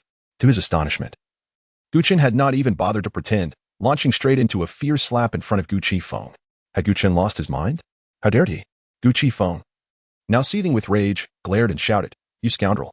How dare you lay a hand on your brother? Are you trying to drive me to my grave?" Gu Chen remained unperturbed, facing the furious Gu Qifeng with not a shred of fear. "What do you mean by that? I have severed ties with the Gu family. There is no brother here. Moreover, I clearly stated on the day I left the Gu family that I would have no further dealings with you. Why do you come seeking me now?" Gu Qingfeng's face darkened at these words, taken aback by Gu Chen's utter disregard for his authority in public. "A father and son share blood. How could you make me a laughingstock? You wretch! You carry my blood, tied to the Gu lineage. Is this something you can simply discard?" Gu Qingfeng's eyes glinted with a frosty menace, his aura erupting like a storm, creating a suffocating tension in the atmosphere. "Those words are heavy. My parents were mere farmers on the outskirts of Lin City. How could I possibly be connected to the Gu family?"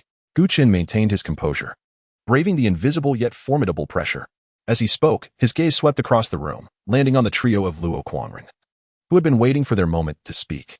Had they come seeking trouble as well? How fortuitous that they had all arrived together. "Your Highness, please do not say such things. Regardless, you are the son of the king and queen.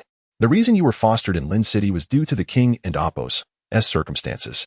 If the queen were to learn of this, she would surely not wish to see you and the king at odds," Gui pleaded earnestly from the side. Gui's words caused a flicker of unnoticeable guilt to flash across Gu Qingfeng's otherwise pale countenance. His imposing aura wavered momentarily, his tone softening slightly. "Gu Chen, I understand your hatred towards me, but if you return to the northern territory with me, I shall compensate you for whatever you desire." Gu Chen's expression remained frigid, his eyes void of emotion. "I believe I have made myself abundantly clear. I, Gu Chen, have no ties to the Gu family. My parents perished long ago on the outskirts of Lin City. What do you count for? Impudent. You dare defy your father. I shall teach you a lesson today." The moment Gu Chen's words fell, a furious voice erupted from the side. Gu Xi, unable to contain his rage, charged forward, unleashing a punch like a dragon emerging from the sea, striking at Gu Chen from an incredibly acute angle. As a dragon war knight, Gu Xi excelled in strength and physique. Even without weapons or skills, his raw power was formidable. "Be careful," Su Xia exclaimed in alarm, never having expected Gu Xi, whom he regarded as beneath notice, to launch a sneak attack in full view of everyone. Yet, Gu Chen stood resolutely, a hint of mockery dancing in his eyes. Having remained stationary for so long, his innate ability, unyielding, had multiplied his defenses and recovery capabilities threefold. Without a trace of evasion, he allowed the punch to come crashing down. Bang! A dull thud resonated as that powerful punch struck Gu Chen's side mercilessly. Gu Xi's eyes sparkled with triumph. He believed this blow would surely injure Gu Chen severely, avenging the earlier slap. Yet, in the next moment, his triumph morphed into sheer astonishment. To his perception, the tremendous force of the blow dissipated upon contact with Gu Chen, as if it had sunk into the depths of the ocean without a trace. He raised his head, his eyes wide with shock as he met Gu Chen's gaze, which was filled with coldness and mockery. "Standing there, you cannot breach my defense. How could you be so feeble? Utterly preposterous. How could a mage possibly contend with me in close combat?" Gu Xi was aghast, his worldview crumbling in that instant. As a rare dragon knight, blessed by the dragon god, his talent was formidable and his physique and strength were unparalleled. Though merely a tier 2, his attributes surpassed those of tier 3 warriors, rivaling even the lower tier commanders of the ironclad cavalry. Yet, Gu Chen, a mage of frail constitution and unarmored, withstood his punch unscathed. "Nothing is impossible. Do you presume yourself mighty?" Gu Chen retorted with a playful smirk. He took a step back, conjuring a colossal warhammer, and swung it with devastating force toward Gu Xi. A deafening thud echoed, accompanied by the sickening crack of bones. Gu Xi coughed up blood, a searing agony engulfing his body as he was hurled backward like a discarded sack.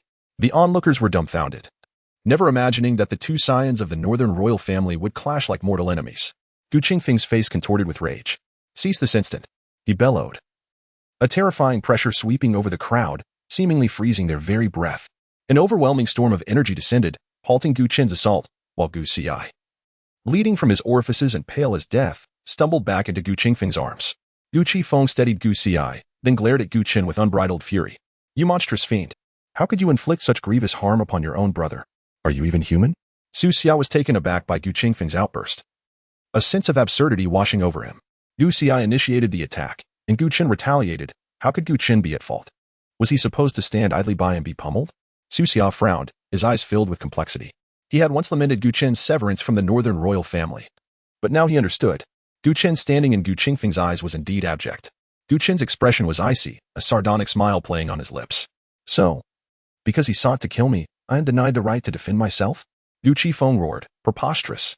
Gu Xi is your brother. Why would he kill you? It seems I have been remiss in my discipline, allowing you to become so unruly. A father is responsible for his son's misdeeds. You shall return to the northern territory with me today and submit without resistance. Gu Qifeng commanded, reaching out to seize Gu Chen. Halt. A figure darted forth from another direction, interposing himself.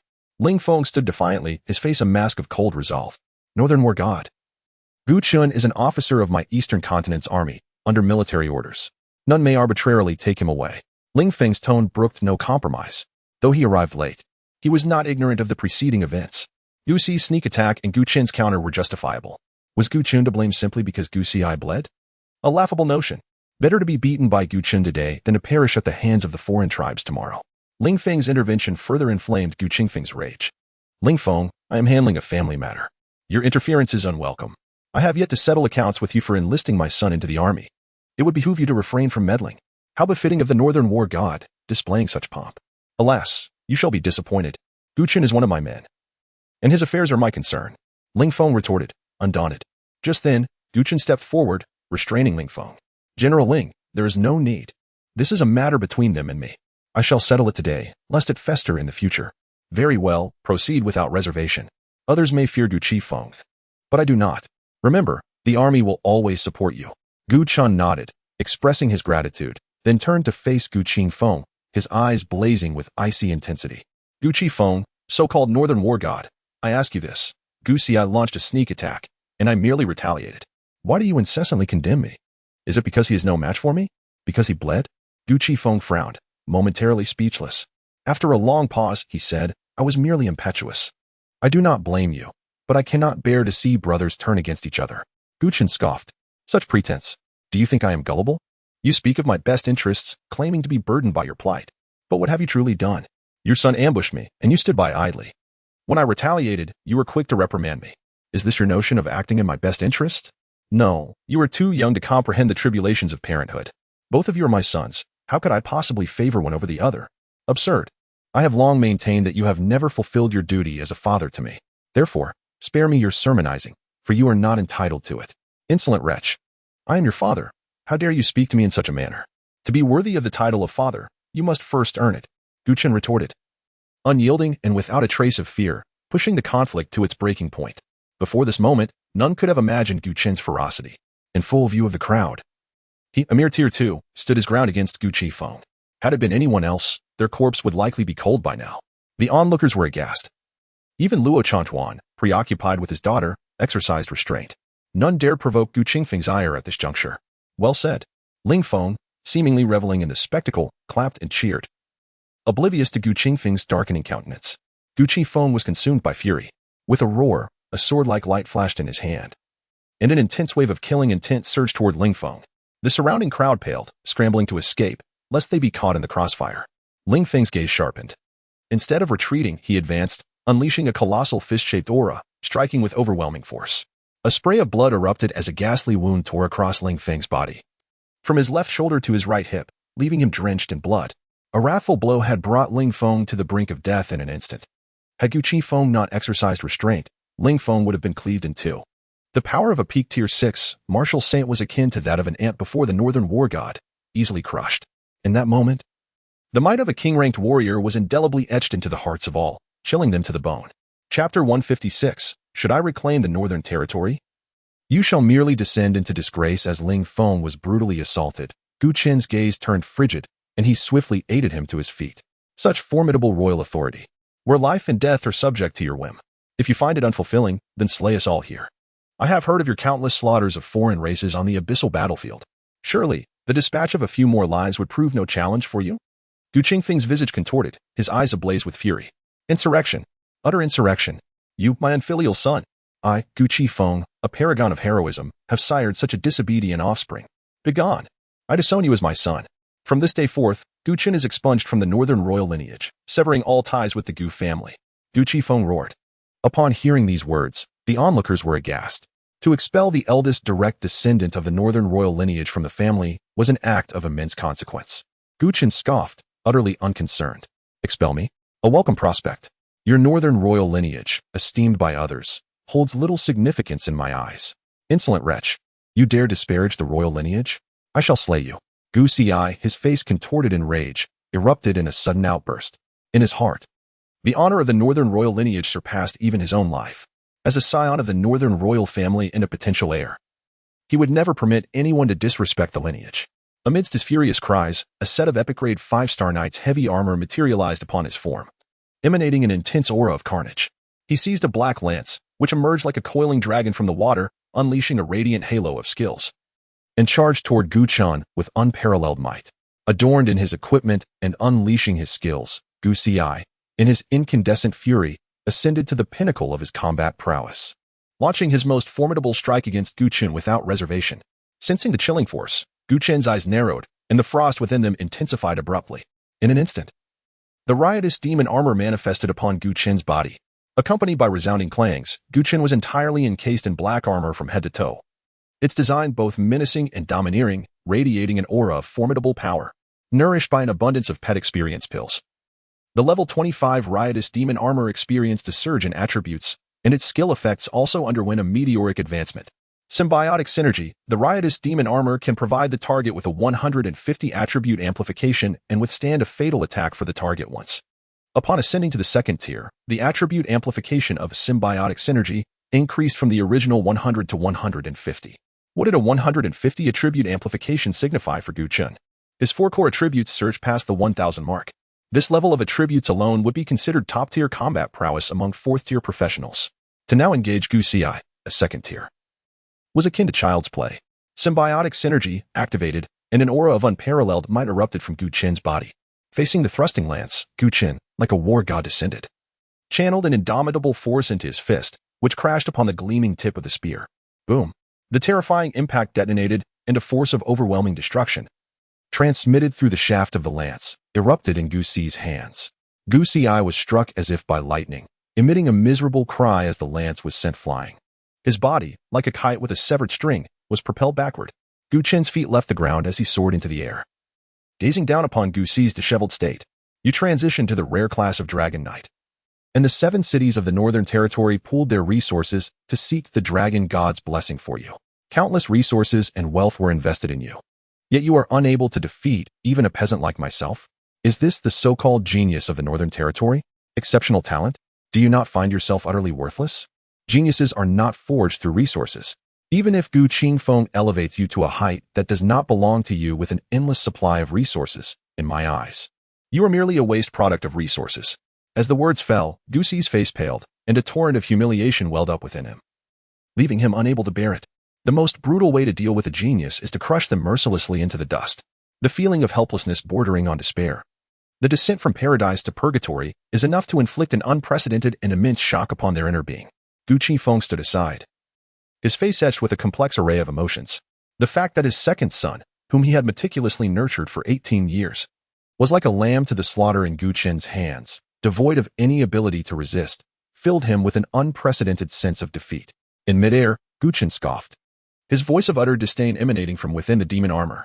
To squander countless resources of the Northern Territory and yet possess such meager combat power, to call you a waste, is an overestimation of your worth. Do you know why Gu Qingfeng wants to expel me from the Northern Royal lineage? He is truly considering your welfare. Should I reclaim the Northern Territory, you shall merely descend into disgrace, and there shall never again be a place for you within the royal lineage. Gu Chen's tone was frigid, and although his voice was not loud, it resonated in the hearts of all those present, filling them with dread. At this moment, the atmosphere in the entire venue plummeted to freezing point, and everyone was enveloped in a deathly silence. What is meant by killing with words? The preceding discourse had perfectly embodied these 4 words. This was the gift that Chen had prepared for his talented younger brother, to shatter his psychological defenses with the most contemptuous language, to stand high above him, and to crush him into the dust. From this day forward, should he fail to overcome this obstacle, he would be utterly ruined. A cold smile played on Chen's lips. You wished to slay me, yet I merely berated you with a few words. Am I not generous enough? I am a waste? The disgrace of the Northern Territory? No, that cannot be. I am not the disgrace of the Northern Territory. I am definitely not the disgrace of the Northern Territory. With each roar, Guxi's defenses crumbled entirely. Prior to this, Chen had been nothing more than a disposable pawn in his eyes. Yet, at this moment, he was utterly unable to accept the reality that he had been utterly defeated by this supposed waste. Why was this happening? Having transitioned to a rare class, received the Dragon God's blessing, and gained admission to the Upper Capital Academy, how could a genius like him be defeated by a waste like Chen? He was unwilling to accept this. He was a favored son of heaven. How could he have fallen to such a state? Guxi's eyes were bloodshot, and his gaze was filled with crimson veins. At this moment, he bore no resemblance to the spirited and ambitious young genius he once was. All the pride he had accumulated since childhood had been shattered by Chen's contemptuous words. Just as Guxi was on the verge of despair, Gu Qingfeng's voice suddenly echoed in his ears. Guxi, a single defeat is inconsequential.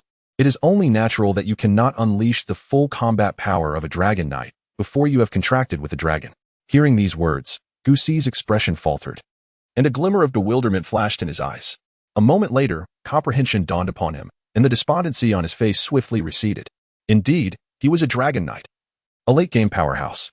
The later it was, the more formidable his combat power would become. A single defeat was insignificant. Once he commanded a dragon and became a true dragon knight, he would be able to unleash his most formidable combat power. With this thought, Guxi's gaze abruptly sharpened. He stared at Chen, his eyes filled with cold indifference.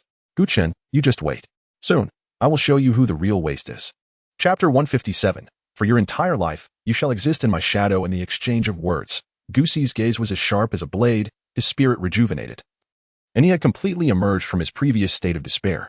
A true warrior dares to confront their failures, and at this moment, Guxi had achieved just that. He now realized that he had been overly arrogant, never truly acknowledging Chen's combat prowess, which had led to his significant losses today. Even a lion exerts its full strength when hunting a rabbit. Had he approached Chen with utmost seriousness from the very beginning, he might not have suffered such humiliation. With this thought, a fierce battle intent suddenly ignited in Guxi's eyes. Chen, I shall allow you to revel in your victory for just 2 more days. Once I form a contract with the Dragon Clan and become a true Dragon Knight, I will ensure that the humiliation you have inflicted upon me is repaid 100-fold. His expression was icy, and his tone was rife with profound enmity. Just based on you? Chen scoffed, disregarding this provocation. If it weren't for Gu Qifeng investing countless resources in you, you wouldn't even qualify to contend with me. Have you forgotten yourself so easily? Merely because someone called you a genius? Genius is merely a threshold to meet me. Today, your encounter with me is akin to a frog in a well gazing at the moon. Next time we meet, you will be like a mayfly witnessing the vast sky. As long as I exist, you shall remain forever in my shadow. Each word struck like needles, and Guxi's expression darkened to the extreme, his recently stabilized mindset showing signs of crumbling once again. Gu Qingfeng's expression was complex as he watched his 2 sons turn into mortal enemies, a wave of sorrow washing over him. Despite being the king who governed the entire Northern Territory, stretching across thousands of miles, he found himself unable to maintain a harmonious family, a situation both absurd and tragic. Why was Chen's nature so rebellious, despite being his son?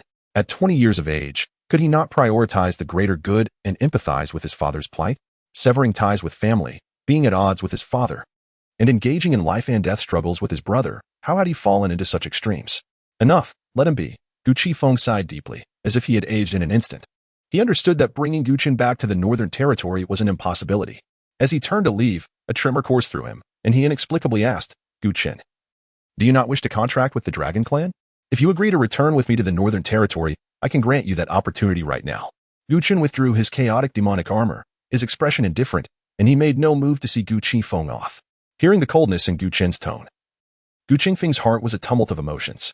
How had they become so estranged? Both Gu Qifeng and Guxi wore somber expressions as they quietly exited with Gu He and several loyal guards. In that moment, he realized that Chen's actions were not mere childish antics. From the outset, it had been an insurmountable rift between father and son. Had he recognized this issue sooner, Perhaps it would not have escalated to this point. But now, his son was unwilling to return home. Once Gu Qifeng departed, Su Lai, standing at the entrance of the courtyard, finally exhaled a sigh of relief. He turned to Gu Qin, preparing to offer some words of comfort, when suddenly, the figure of Luo Changchuan approached from the side. Gu Qin, I am Luo Changchuan from the Luo family of the Northern Territory. I implore you to spare my daughter. As for her prior offense against you, I represent the Luo family and assure you we will provide a satisfactory resolution. Luo Changchuan wasted no time, diving straight into the matter, having waited long enough. Upon hearing this, Su Xia couldn't help but worry for Gu Qin.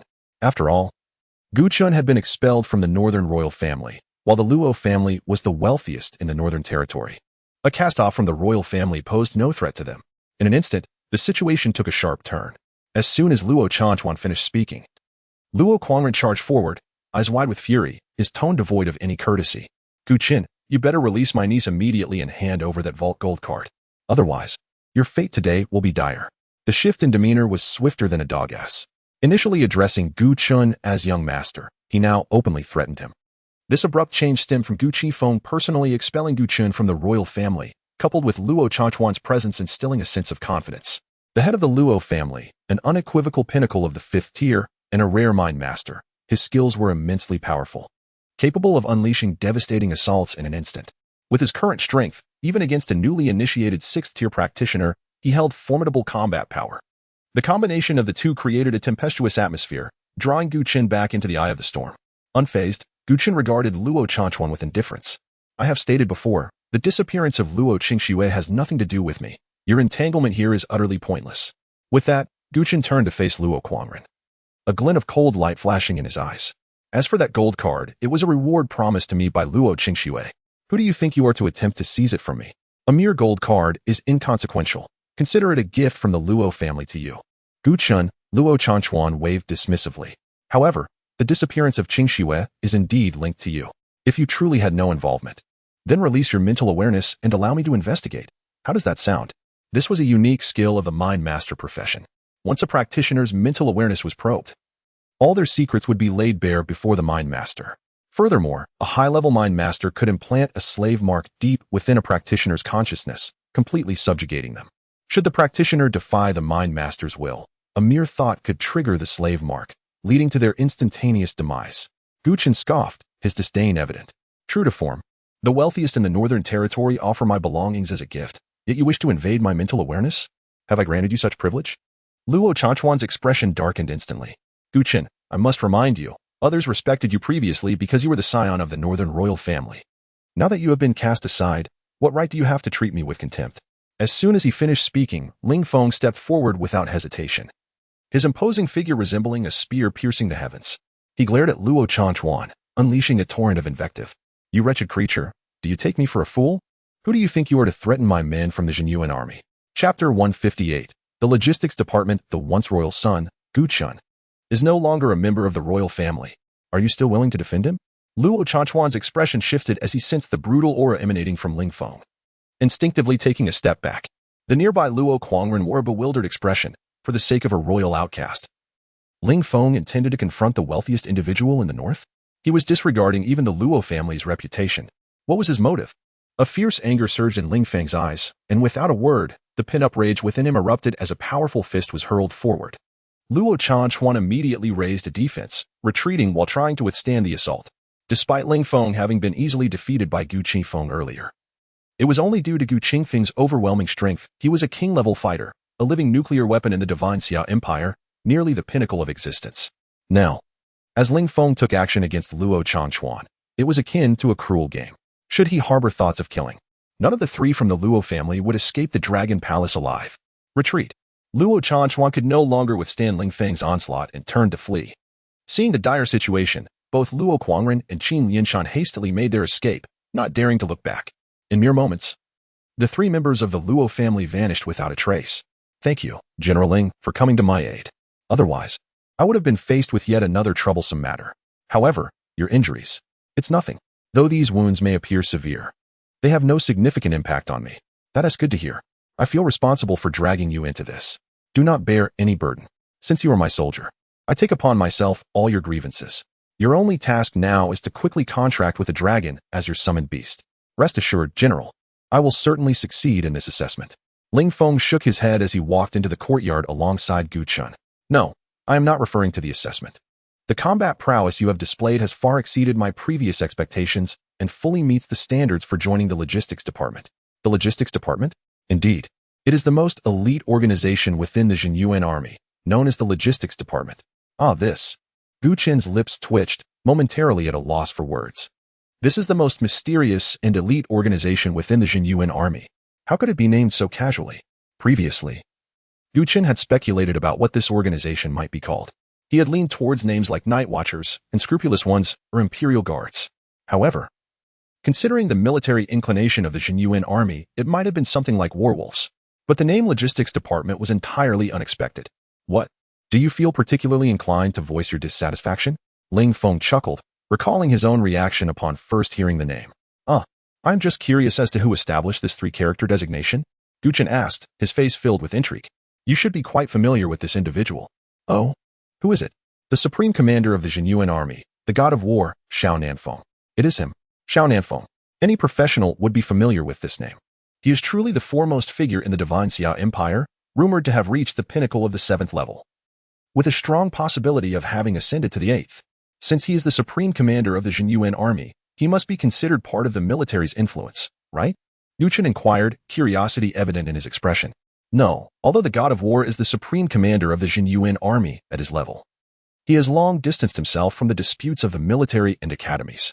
His position is at the apex of the empire, where he must contemplate the survival of the empire, how to fend off foreign incursions, and contain the abyssal invasions.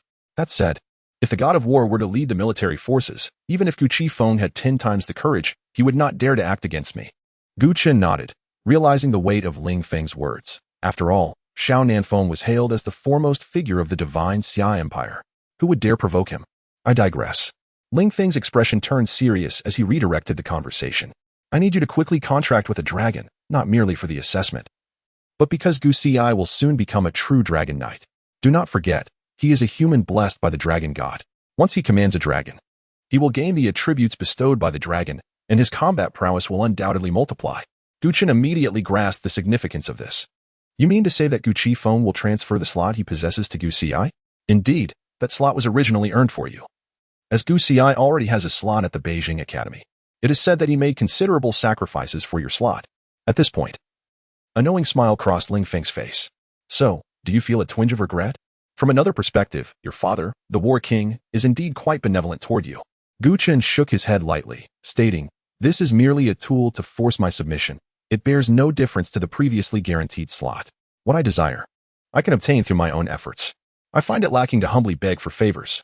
His urgency for Gu Xi to contract with a dragon is simply to have Gu Xi defeat me, thereby proving he was right and compelling me to bow down.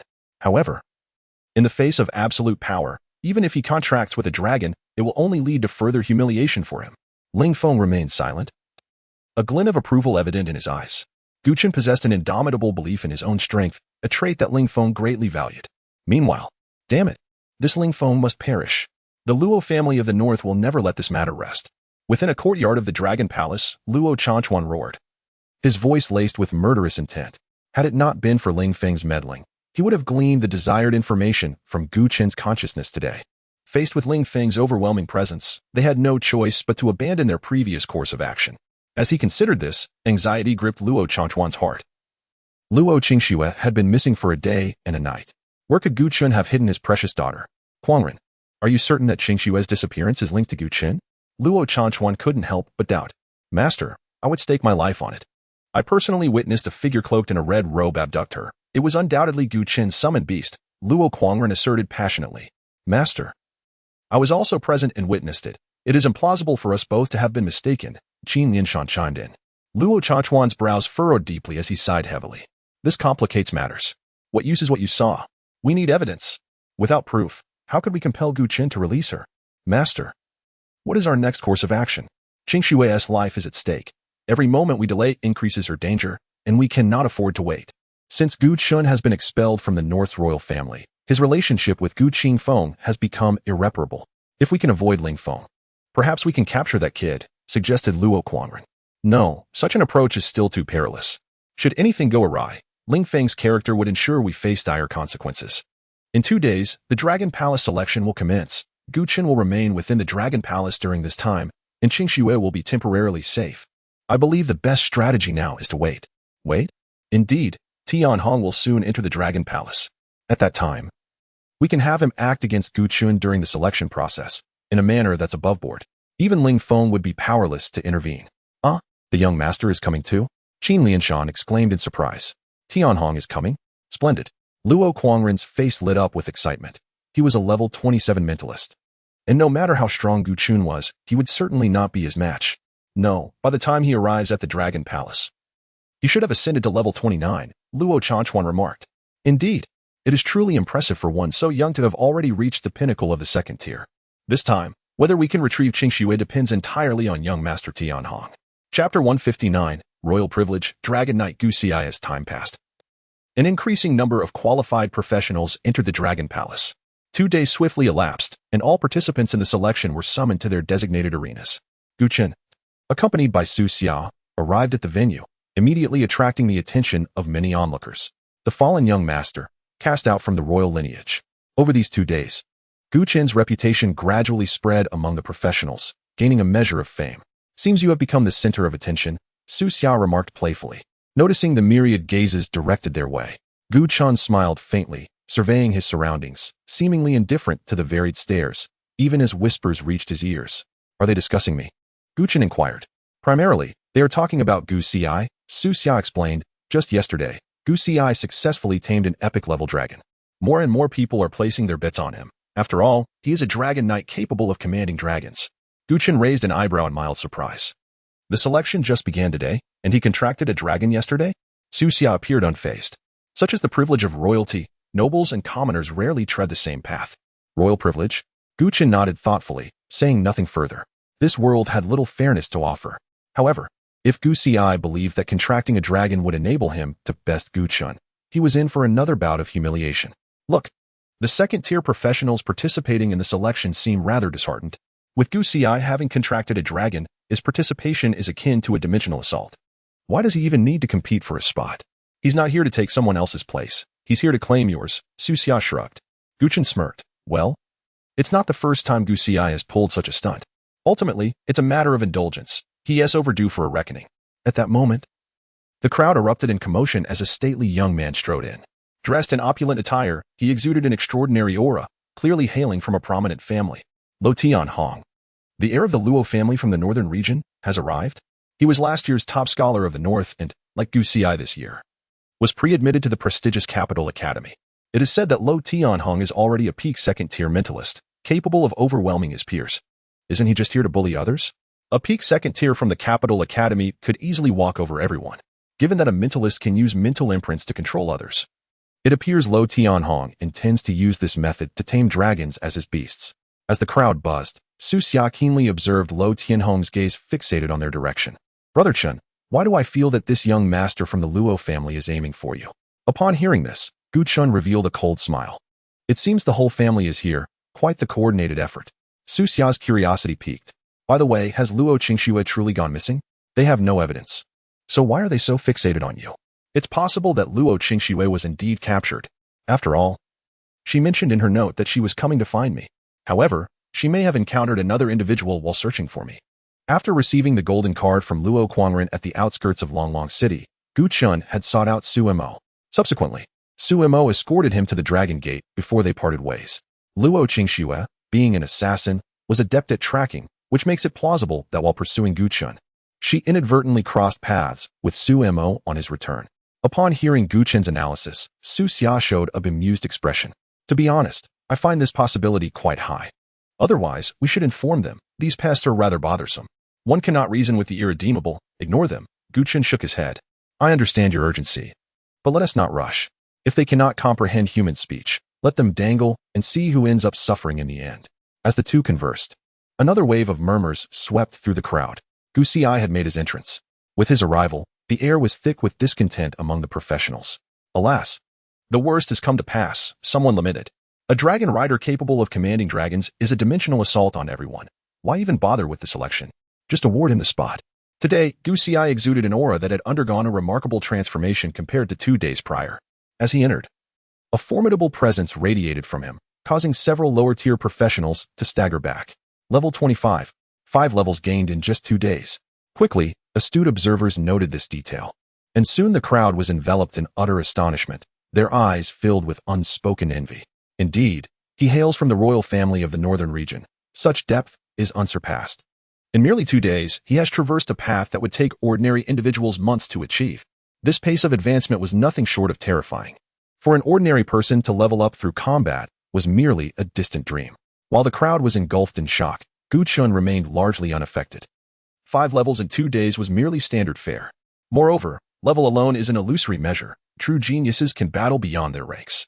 Gu Xi, having just reached level 25, paraded his presence with an air of supremacy that could be succinctly summarized: boast the loudest, and prepare for the harshest retribution. Upon entering the venue, Gu Xi's sharp gaze scanned the area, quickly locking onto Gu Chen. In the next moment, a chilling glint flickered in his eyes. Simultaneously, as Gu Xi entered, the lauded Lo Tianhong swiftly approached him. Gu Xi, congratulations on successfully contracting an epic-level dragon.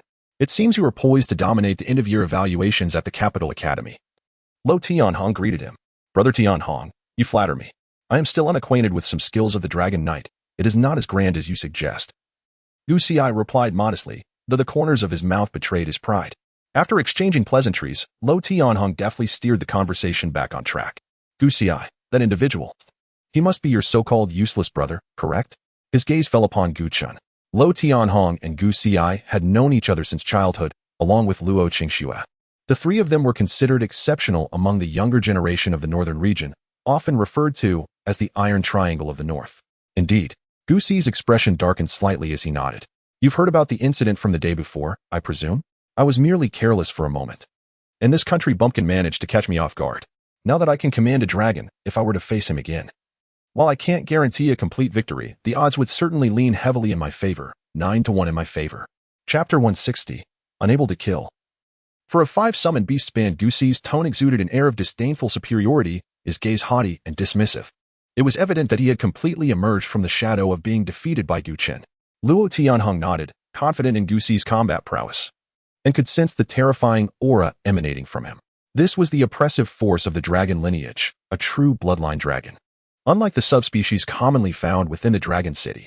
Gu Xi, I understand you have grievances, but you are aware of the situation concerning Qingxue, correct? I must first uncover her whereabouts from Gu Chen, so you must set aside your personal vendetta for the time being. I am well aware of that. Even if you hadn't come, I would have compelled him to reveal where Qingxue was taken. Now that you are here, let us prioritize her matter. Thank you. Luo Tianhong nodded, a confident smile gracing his lips. In his eyes, Gu Chen was merely an inconsequential peasant, were it not for his sister's mysterious disappearance. Someone like Gu Chen would hardly warrant conversation with him. He was a prodigy of the prestigious academy in the capital. And sharing the same space with such a lowly individual was a humiliation. At that moment, 3 imposing figures stepped into the arena simultaneously. The foremost figure was a middle-aged man clad in a silver-gray mage's robe, Meng Yanxiu. He was the Lord of Dragon City, a 6th-tier powerhouse, and a rare space mage, overseeing today's Dragon Hall selection. Though his combat strength did not surpass Gu Qingfeng's in a place like Dragon City, his spatial magic was particularly effective in containing the abyss's encroachment. Rumor had it that Meng Yanxiu harbored a narrow mind and harbored grudges, ensuring that anyone who offended him would not receive a chance to participate, even if they excelled in the selection. Flanking Meng Yanxiu were the Northern War King Gu Qingfeng and the 5-star General Ling Feng, both wearing cold expressions. Even an outsider could perceive the palpable tension between them. This was indeed the case. Nearly 2 days prior, Ling Feng had been grievously injured, and their positions today spoke volumes.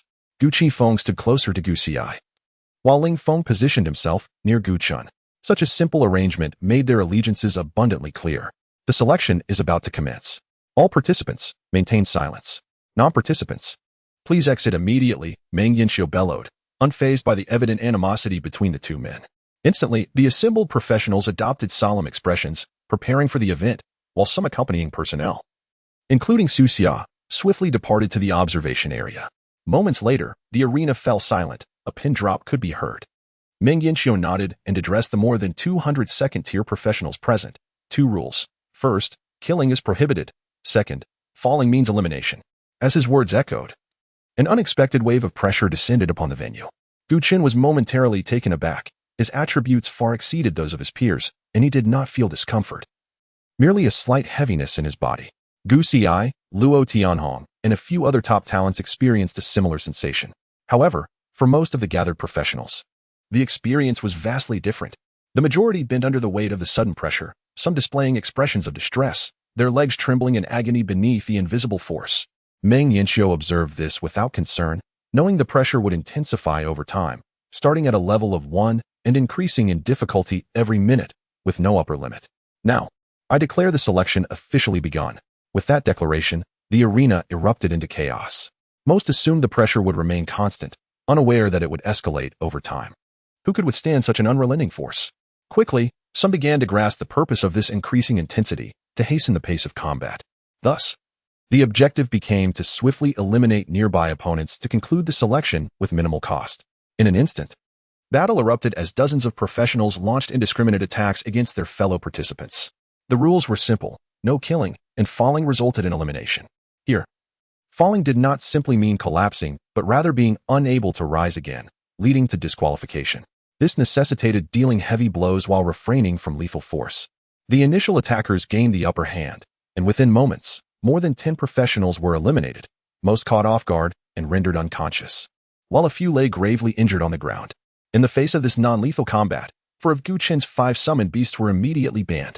The Bloodlord, the Chaos Yuan Spirit, and the Dark Hunter Dragon Turtle were not even mentioned. Even the least combat-oriented of his summoned beasts, the Undead Golem, could inadvertently kill a second-tier professional with a careless strike. After fending off several attackers, a figure suddenly appeared before Gu Chen. The peak second-tier aura radiated outward, forcing back a dozen assailants and clearing a space around Gu Chen. Luo Tianhong approached menacingly. Gu Chen, immediately disclose my sister's whereabouts, or I shall ruin you today. Gu Chen replied calmly, if you possess the capability, feel free to try. There was no use in explanations. Gu Chen was disinclined to elaborate. When words failed, action became the most effective means of resolution. You asked for this, Luo Tianhong sneered, unleashing a powerful mental wave that surged toward Gu Chen. Mental Storm, a unique skill of the mentalist, directly attacked the opponent's consciousness. Should the target's mental attributes be lower than the caster's, they would be rendered dizzy and incapable of combat. The summoner's greatest asset was their summoned beasts, and with none currently present, he launched Mental Storm to incapacitate Gu Chen. Once Gu Chen was incapacitated, he would employ mental control to enslave him, thereby seizing complete control over his consciousness. At this moment, Luo Tianhong was resolute in his ambition.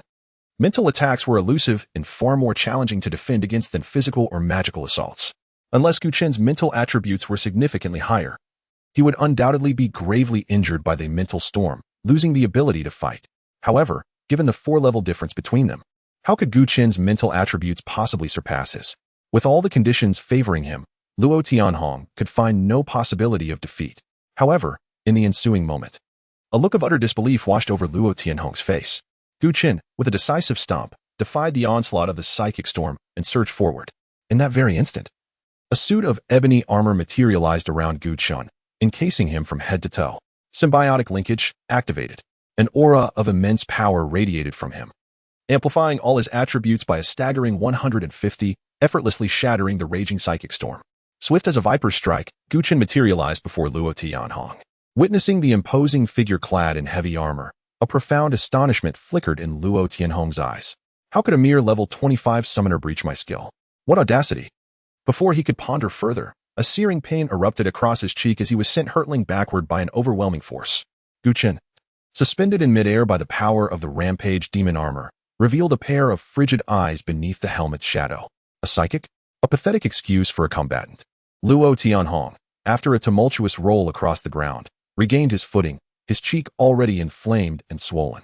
Hearing the disdain in Gu Chen's tone, he was consumed by an uncontrollable rage.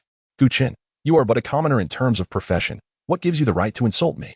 Luo Tianhong was beside himself with fury, never imagining that he would be publicly humiliated in such a manner. He hailed from a family of immense wealth and was the valedictorian of the Northern Territory. Even within the esteemed Upper Capital Academy, he was a well-known and respected figure. Now, a lowly summoner dared to insult him in front of everyone. This was an utter travesty. Luo Tianhong's eyes turned bloodshot as Gu Chen's words and actions trampled upon his cherished pride. Never in his life had he endured such humiliation. Gu Chen scoffed, his voice dripping with icy contempt from beneath the formidable armor. You should be grateful that I am merely a commoner, for with your meager talents, you would not even be worthy of standing before me. I can send you flying with a mere flick of my wrist, and I could crush your skull with a single strike. Were it not for the constraints of the rules, you would already be dead. Someone like you is even more worthless than Gu Xi. As Gu Chen's words echoed, the assembled professionals were left in stunned silence.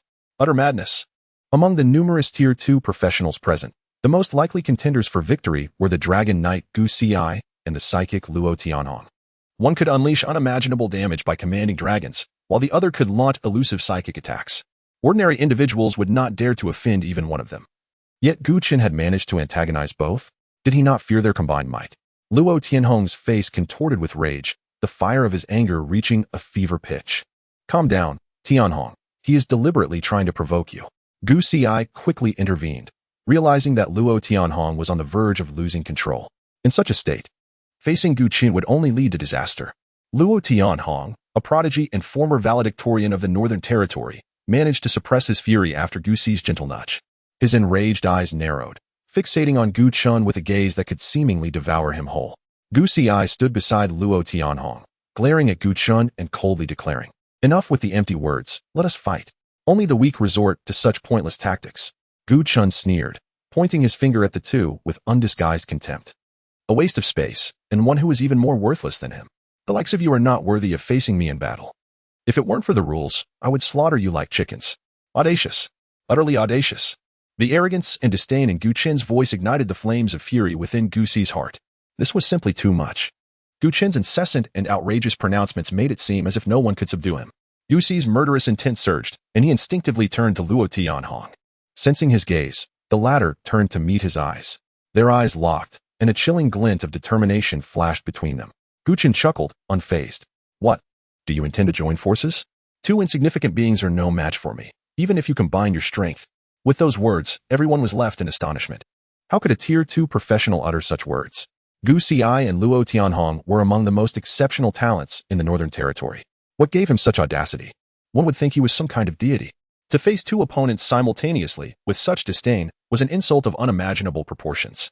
The onlookers could hardly bear to witness it, let alone Gu Xi and Luo Tianhong, two proud and ambitious prodigies. On the main stage, Yu Qifeng observed Gu Chen's performance with a complex expression. In the first month after finding Gu Chen, he had perceived weakness, self-doubt, and a lack of assertiveness. Gu Chen seemed to lack his own opinions, falling far short of his expectations. As a result, he had always looked down on him. However, the Gu Chen he witnessed today seemed like an entirely different person. Gu Chen was still Gu Chen, but all his previous shortcomings had vanished. He had become confident, righteous, and even from afar, one could sense the domineering aura emanating from him.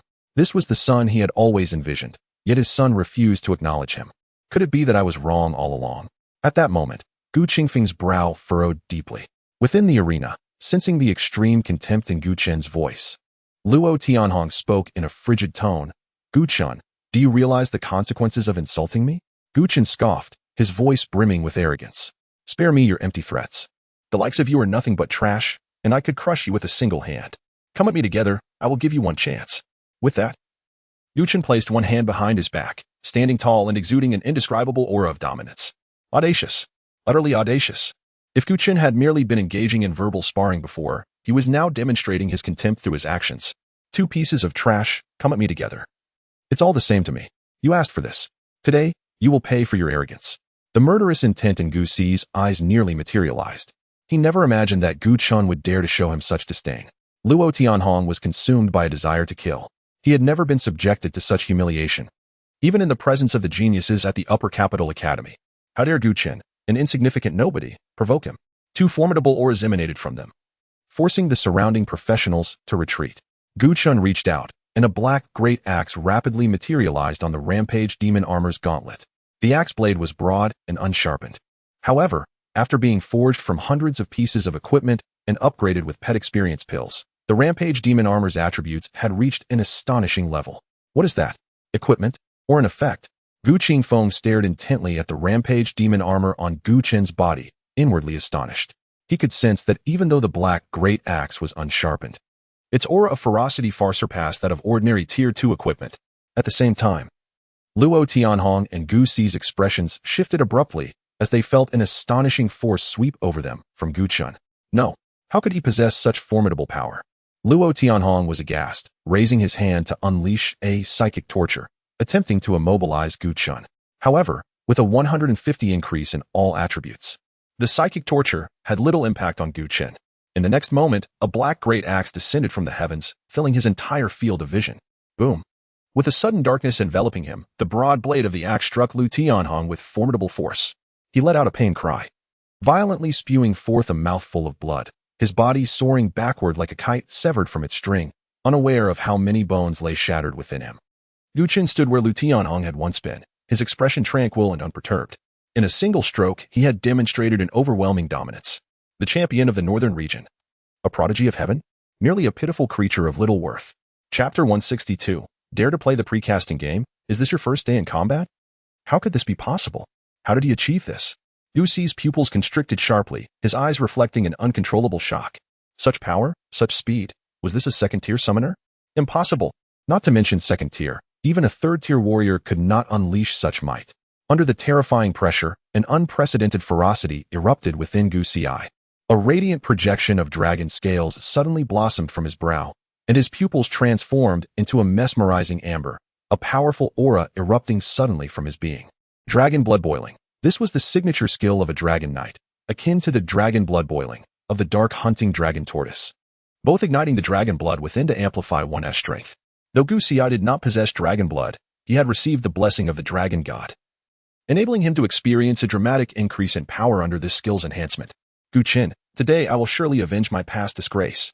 With a thunderous roar, Gu Xi's voice seemed to intertwine with faint dragon roars. As his aura erupted completely, the atmosphere became utterly electrified. It seemed the rumors were true. Gu Xi had indeed contracted an epic-level dragon. Was there any need for further doubt? To us, dragons are elusive and rare, but for the royal family, they are akin to mere pets. How terrifying it was that a single skill could unleash such savage might. If he were to command a dragon in battle, what would become of his opponents? It appeared that Gu Chen was destined to lose. After all, he was merely a summoner. How could he possibly contend with a dragon knight wielding a dragon? The crowd murmured, feeling a sense of pity for Gu Chen. Previously, Gu Chen had demonstrated combat prowess that far surpassed his brother, known as the Northern Genius. Yet, unexpectedly, Gu Xi had suddenly gained the dragon's support, allowing him to unleash the true potential of a dragon knight.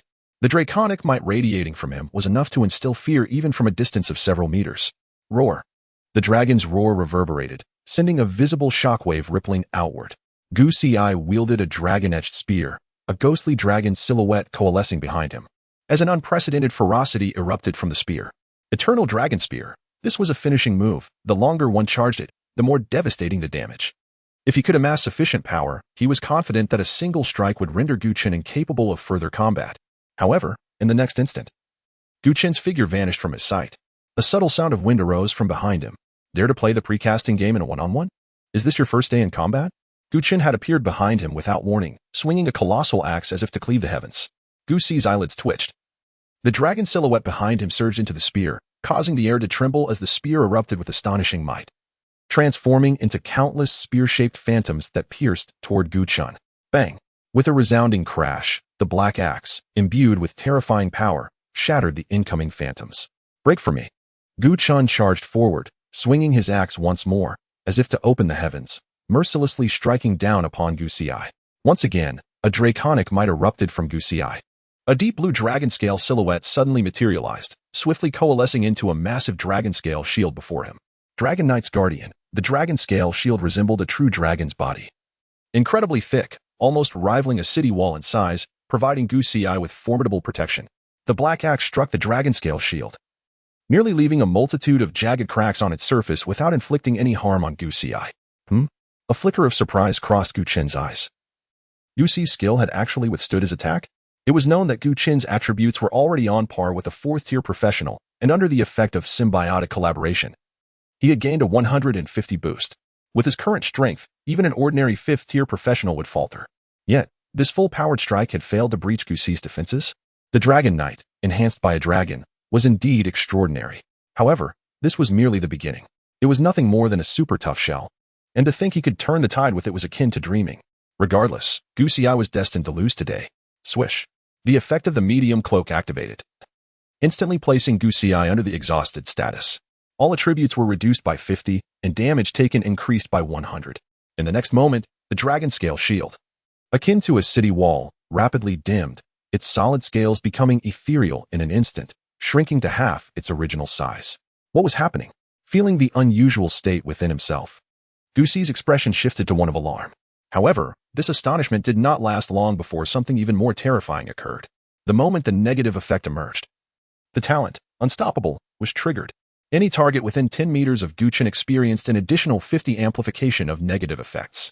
In an instant, Gucci's attributes crumbled once more, his momentum plummeting, causing the range of Dragon Knight's Guardian to shrink again by half.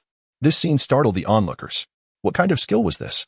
On the main stage, Gu Qingfeng's eyes revealed a look of horror. Gu Chen's seamless integration of talent and skill produced a terrifying effect that even he found astonishing. In his perception, the once certain victory of Gu Ci had now become as fragile as a candle flickering in the wind. Such unparalleled weakening capability was something even the top-tier sorcerers of the Divine Summer Empire could not achieve. How could this be? Is my son going to lose? Gu Qifeng shook his head slightly, his expression a complex mix of emotions. At this moment, he had come to realize that even if Gu Ci summoned the dragon, he could not rival Gu Chen. The chasm between these two had become irreparable. With another swing of the axe, he struck forward, a surging gust of wind swept through, instantly shattering the dragon scale shield and sending Gu Ci flying several meters. Blood spewed forth as Gu Ci fell to the ground. Ignoring the broken bones within him, he instinctively looked up at Gu Chen, disbelief etched across his face. How could he be so strong? Gu Ci's expression turned ashen, resembling a mere joke. The brother he had once looked down upon, using only one hand, had utterly crushed all his pride. The defeat was so thorough. In this head-on confrontation, giving it his all, despite exerting every ounce of effort, he still lost. Although he had yet to command the dragon in battle, Gu Chen had similarly refrained from using his summoned beasts. It was fair and just, devoid of any foul play. At this moment, Luo Tianhong, who had been sent flying by Gu Chen's axe, had recovered most of his injuries through a healing scroll. Witnessing Gu Ci fall into a disadvantageous position ignited a fierce anger within him. In an instant, an unprecedented mental wave erupted from his being.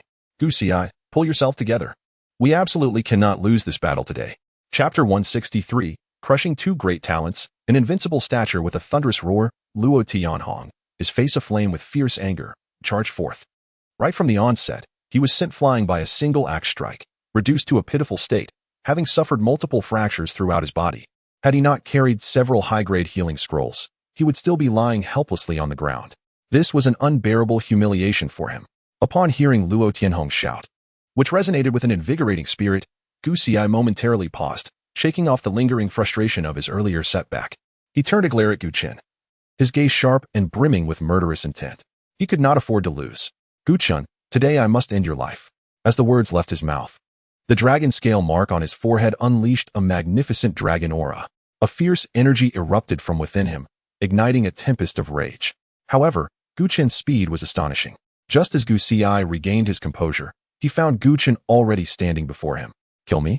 Gu Chen smirked derisively. By what right? Just because of your disgrace in the Northern Territory? You're courting death. Gu Ci shouted furiously. By my right. Suddenly, a booming voice emerged from the side.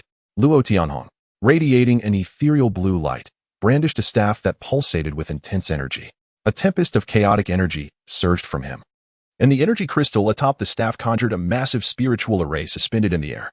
Spiritual verdict, a formidable intent locked onto Gu Chen, and in the next moment, dozens of tangible spiritual chains shot forth from the array, racing towards Gu Chen like lightning.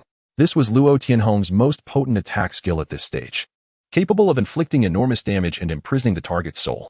The imprisonment would last for 8 seconds, during which the target would be entrapped in a stupor, losing the ability to resist and suffering a 10 loss of their maximum health each second.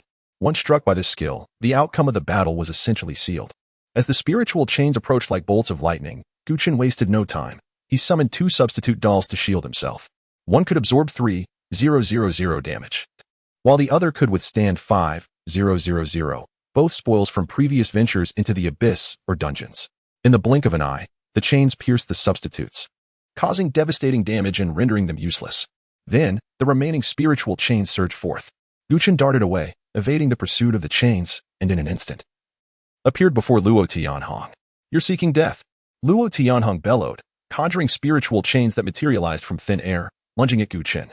Gu Chen refrained from attacking and instead summoned the Dark Hunter Dragon Tortoise before Luo Tianhong. As the Dark Hunter Dragon Tortoise emerged, its spiked armor shielded Gu Chen. Yet, in the next moment, the once impenetrable armor was pierced by the spiritual chains, not in a physical sense, but as an illusory visual effect. Subsequently, immense spiritual damage erupted upon the Dark Hunter Dragon Tortoise, causing it to cry out in pain as its health rapidly diminished. Almost simultaneously, as the tortoise's health began to dwindle, a piercing scream echoed from Luo Tianhong. The tortoise's counter-damage ability was no jest. Under its double counter-damage effect, Luo Tianhong's spiritual verdict not only struck the tortoise but also dealt significant damage to himself. In an instant, the spiritual array that had unleashed spiritual verdict collapsed, and the spiritual chains that had yet to reach the Dark Hunter Dragon Tortoise vanished without a trace. Both combatants fell into a state of imprisonment. Robbed of their fighting capabilities, their health plummeting swiftly. Gu Chen recalled the Dark Hunter Dragon Tortoise and was about to charge forward when he heard Gu Si's furious shout.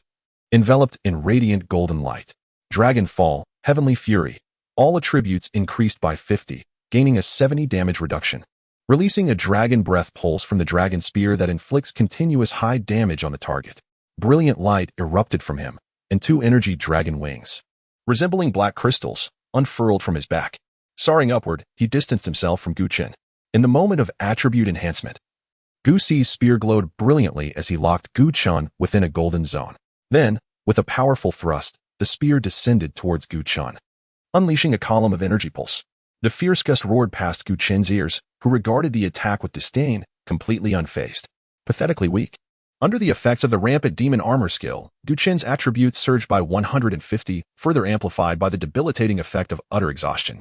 The culmination of these factors granted him an overwhelming advantage. Raising his gaze to meet the dragon breath pulse descending from above, Gu Chen swung his massive axe upward. Charging forth, the black axe swelled in size, its blade sharpening to a razor's edge, cleaving through the oncoming pulse. Boom! The dragon breath pulse split in half, sending violent energy waves splattering to either side, inadvertently eliminating several innocent adventurers caught in the aftermath. Gu Chen, wielding the black axe, surged against the flow of the dragon breath pulse, striking towards Gu Si with an earth-shattering force. The scene left the onlookers utterly astonished. Impossible. I must be dreaming. Gu Chen is actually withstanding the skill and countering? How fierce is this? Ascend and Oppos. He a summoner? Why does he fight like a warrior, lacking any semblance of finesse? What is happening? Who said magic classes cannot engage in close combat? Fighting against 2 renowned talents of the Northern Territory without faltering, this was not merely talent. It was sheer monstrosity, a veritable prodigy. Alas, had he received the training of the Northern Territory War King from a young age, one could hardly fathom what heights he might have reached. In midair, Gu Chen ascended with an earth-shattering force, tearing through the dragon breath pulse unleashed by Dragon Fall, Heavenly Fury, appearing before Gu Si. No, it cannot be. Gu Si's eyelids twitched, his face drained of color, staring in disbelief at the rapidly approaching black axe. Bang! With a single blow, Gu Si's armor shattered, revealing wounds deep enough to see bone. Blood spilling from his mouth and nose as he plummeted towards the ground. In a matter of moments, facing 2 opponents, Gu Chen had dismantled their onslaught entirely. The recent spectacle vividly demonstrated what it meant to embody an invincible presence. Standing aloft, Gu Chen cast a scornful gaze upon the figures below. You 2 worthless fools dare to call yourselves talents of the Northern Territory?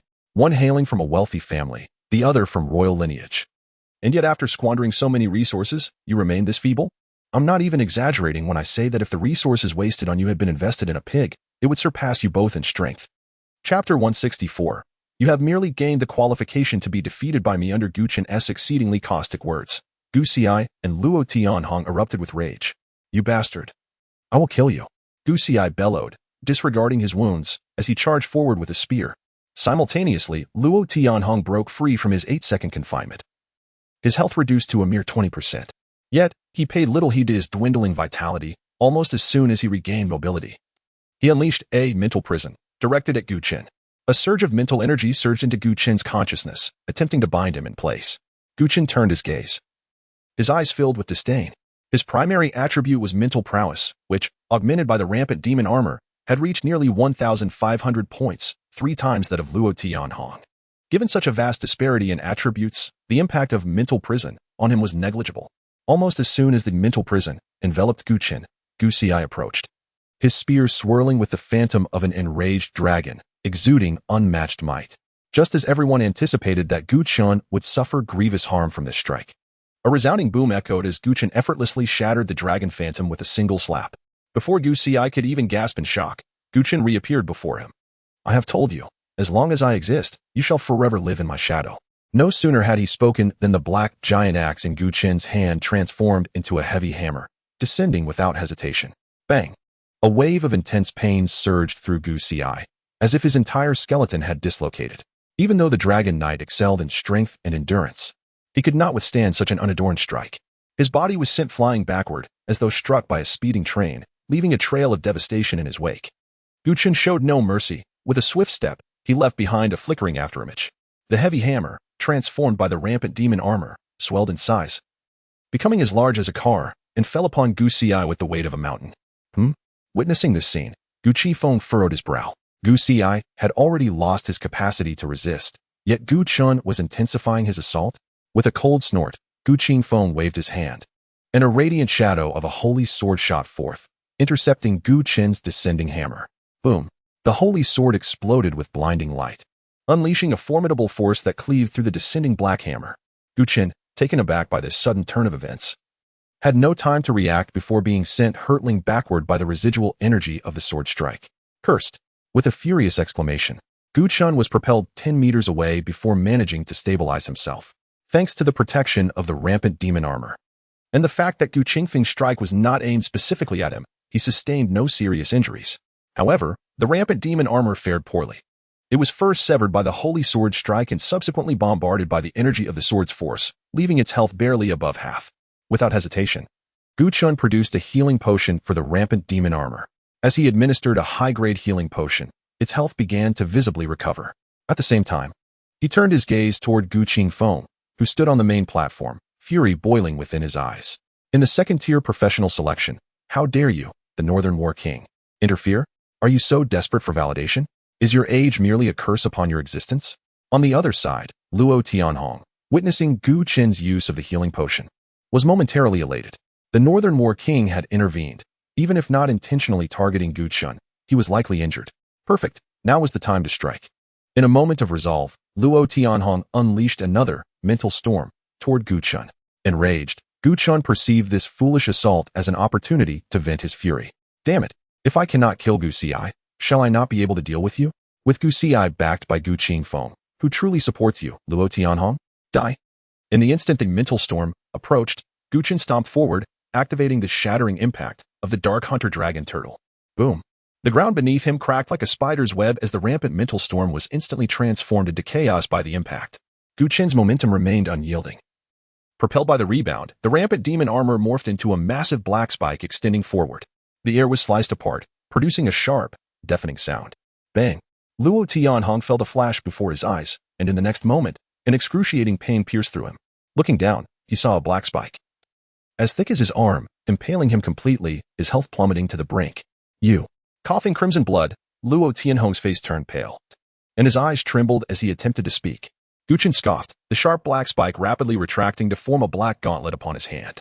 A gaping, grotesque wound appeared on Luo Tianhong's body, blood spilling profusely. Do you see?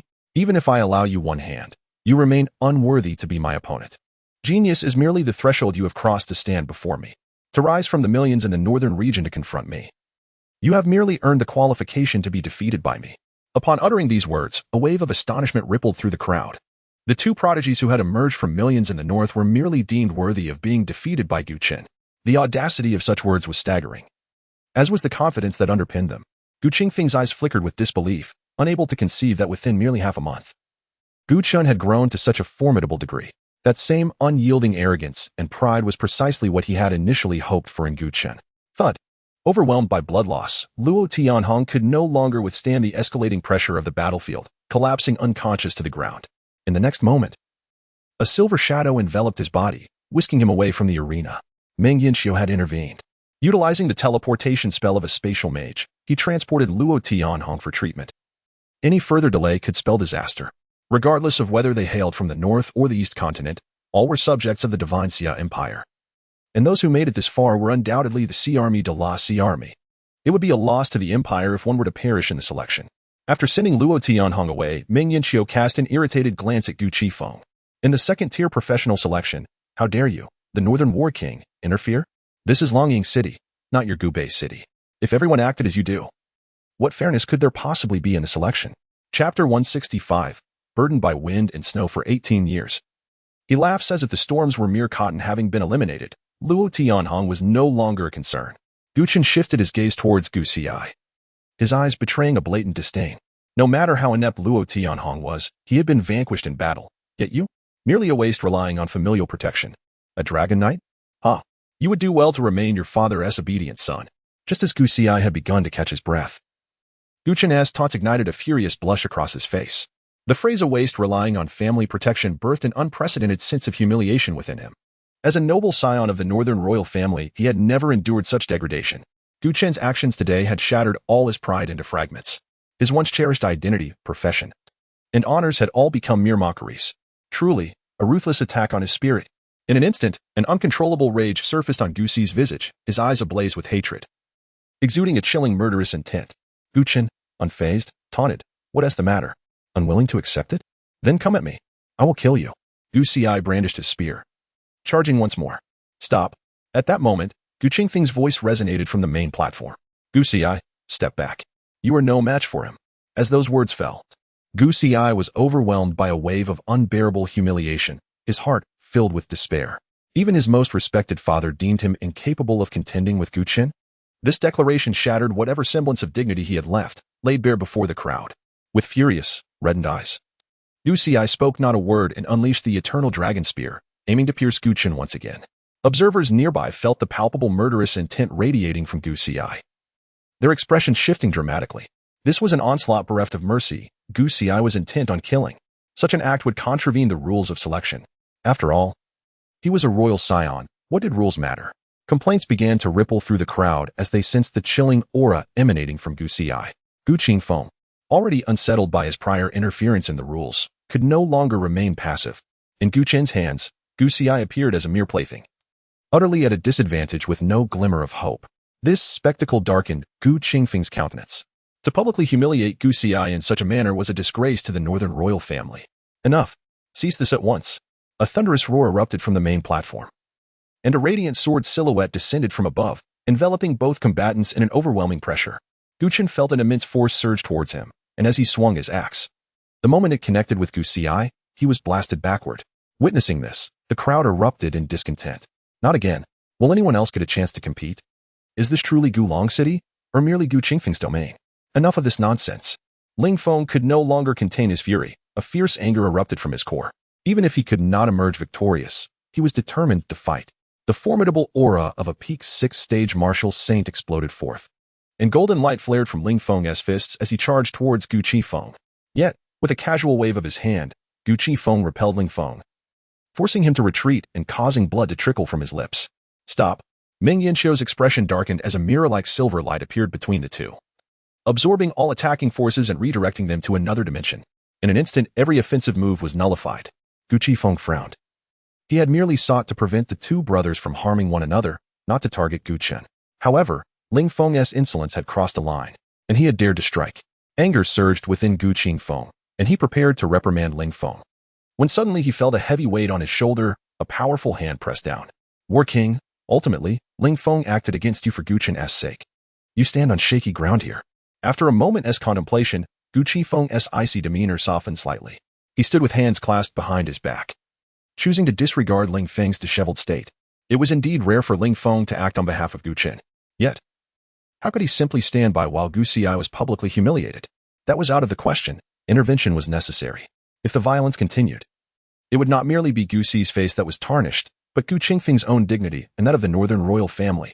In the arena, the radiant sword silhouette exerted tremendous pressure, forcing the two brothers back before vanishing in an instant. Gu Chen was flung more than 10 meters away, while Gu Xi lay on the ground, utterly defeated. The onlookers could no longer remain passive. This is outrageous. Every time Gu Chen nears victory, Gu Qingfeng intervenes. What fairness remains in this selection? Why can everyone else be eliminated, yet Gu Xi must remain? The younger son must not lose, while the elder son cannot win. Is this truly the extent of a father's favoritism? No wonder Gu Chen sought to sever ties with the Gu family. With a father like this, who wouldn't he be exasperated? Initially, I thought Gu Chen too petulant, too rebellious for ending ties with Gu Qifeng, but now, I owe him an apology. It should have ended long ago. They are a royal family, after all. Gu Qifeng's blatant favoritism towards the younger son left no room for Gu Chen in the northern royal family if he were to return. In that moment, the crowd began to see through Gu Qifeng's facade. They were baffled by the fact that in terms of talent, combat prowess, and rank, Gu Chen surpassed Gu Xi by several magnitudes. Why then did Gu Qifeng insist on favoring a waste? In a world that reveres strength, how could the northern royal family uphold the weak over the strong? Gu Qifeng's actions were suffocating to contemplate. Regardless of Gu Chen's exceptional abilities, he ultimately favored his younger son, even resorting to suppressing his elder. What kind of upbringing could withstand such strain? Only Gu Chen, with his extraordinary talent, could navigate this treacherous landscape, rising to prominence and achieving his current status. Had he possessed lesser talent, he might have succumbed to this oppression, becoming a mere shadow of himself. Across the entire divine Xia Empire, which genius did not rely on the foundation of their family or faction to ascend to greatness. Few, if any, could match Gu Chen, who single-handedly shattered records and trampled over his peers. As these thoughts crossed their minds, the crowd regarded Gu Chen with newfound admiration. Born into royalty yet emerging from obscurity, he had never enjoyed any royal resources, yet had soared to greatness, overpowering the scions of the royal family. From this day forth, Gu Chen's name would undoubtedly resonate throughout the northern realm. Burdened by wind and snow for 18 years, he laughed as if the storms were mere cotton. No one to bolster his ambitions, he treaded through the snow to the mountain's peak. Chapter 166. Behind this door lies the Dragon Clan. Gu Qifeng intervened in the battle solely to prevent his two sons from continuing their fight. He had no intention of targeting anyone. As a result, Gu Chen, after being sent flying by the pressure of the Holy Sword's light, emerged unscathed. At this moment, he turned to Gu Qifeng, his expression revealing an overwhelming indifference. Now tell me, in what aspect am I inferior to Gu Xi? He has merely transitioned to the rare class of Dragon War Knight and enrolled in the Empire's prestigious Shanjing Academy. With that monkey-like visage, how can he compare to me? Suddenly, a furious shout pierced the air. Gu Xi, rising to his feet, his eyes bloodshot, retorted, "You dare call me a monkey-faced fool? Claiming superiority over me?" The intense humiliation has nearly driven Gu Xi to the brink of madness. "Gu Chen, you have insulted me beyond measure. Today, I shall surely kill you." His voice brimmed with murderous intent. Gu Xi had never anticipated that he, a noble scion of the royal family, would be so disgracefully humiliated by a mere commoner. How could he maintain his standing in the northern realm or at the Shanjing Academy after this? If Gu Chen did not pay a price today, he would forever be the subject of ridicule. He was Gu Qifeng's son, a prince of the northern realm. Even if he could not defeat Gu Chen, he could not suffer such a catastrophic failure. With a fierce determination, Gu Xi raised his spear skyward, conjuring a massive array of magic that rapidly materialized. He intended to summon a dragon, unleashing the full might of the Dragon War Knight to deliver his most potent strike against Gu Chen. Yet, as the summoning array began to manifest, a resounding slap, delivered in Gu Qifeng's fury, landed upon him. "You reckless fool! Who do you think you are trying to kill? Your elder brother is foolish, but must you follow suit?" Gu Qifeng's face was a mask of anger, disappointment flickering in his eyes. He could never have imagined that Gu Xi, whom he had painstakingly raised, would utter such treasonous words. A prince of the royal family wishing to kill his own brother in public? If he were to commit such an atrocious act, even as the Northern Realm's war king, Gu Qifeng could not safeguard Gu Xi's position within the royal family. Fury surged within Gu Qifeng. How could his two sons be so reckless? Stunned by the slap, Gu Xi felt an overwhelming sense of grievance rising within him. Just as he was about to protest, a cold command rang in his ears. "Is your shame not enough? Go back." Gu Xi, momentarily dazed, had no choice but to glare at Gu Chen with resentment, obeying his father's directive. Simultaneously, Gu Qifeng's gaze fell upon Gu Chen. At this point, he fully understood that no matter what he said, Gu Chen would not return with him. The rift between father and son had grown insurmountable. Watching Gu Qifeng and his two sons depart, Gu Chen shook his head slightly, a hint of regret flashing in his eyes. With Gu Qifeng present today, he had never had the chance to strike. Such was the pity.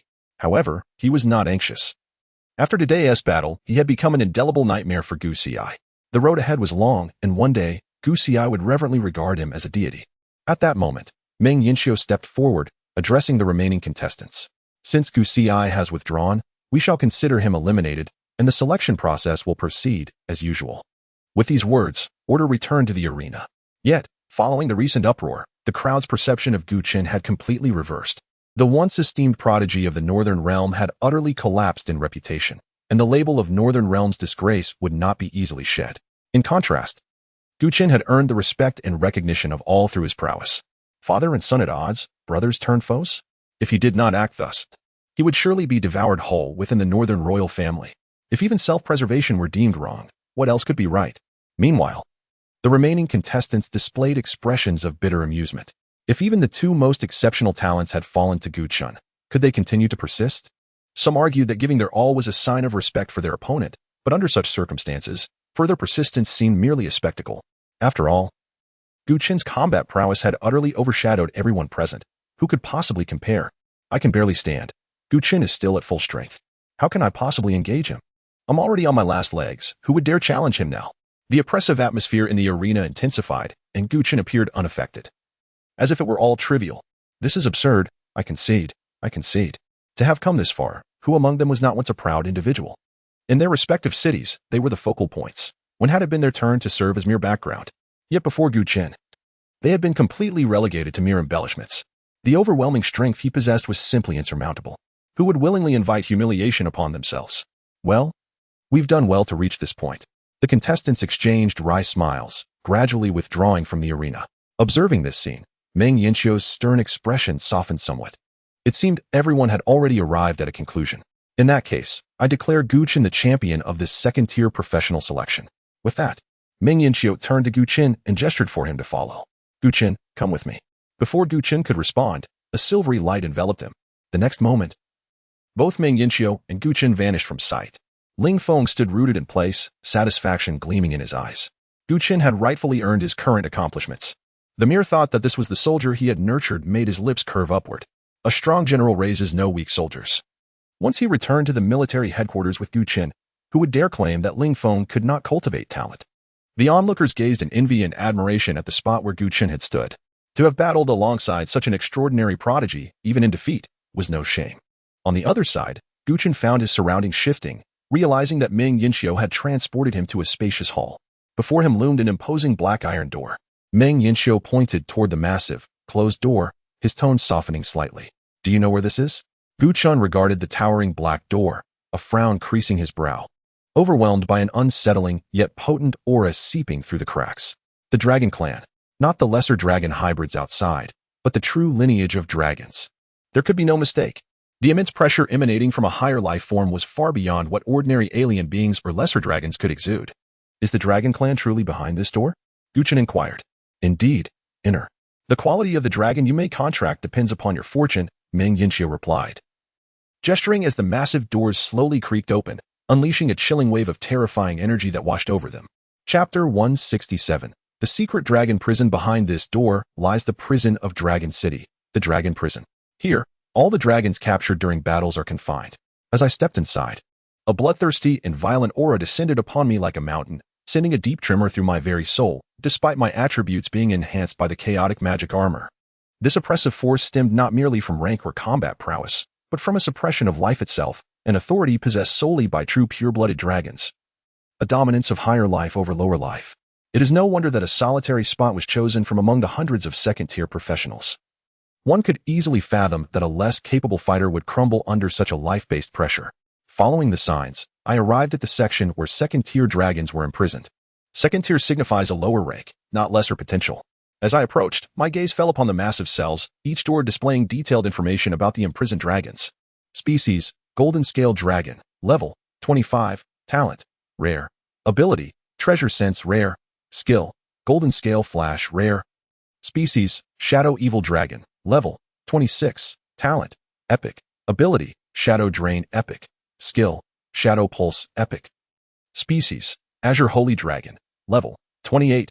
Talent, Legendary. Ability, Holy Dragon Soul Drain. Legendary. Skill, Azure Holy Wrath. Legendary. Walking through the expansive corridor of the dragon prison, I meandered past each cell, scanning the dragons within while meticulously perusing the information on the plaques. The more dragons I encountered, the tighter my brows knitted.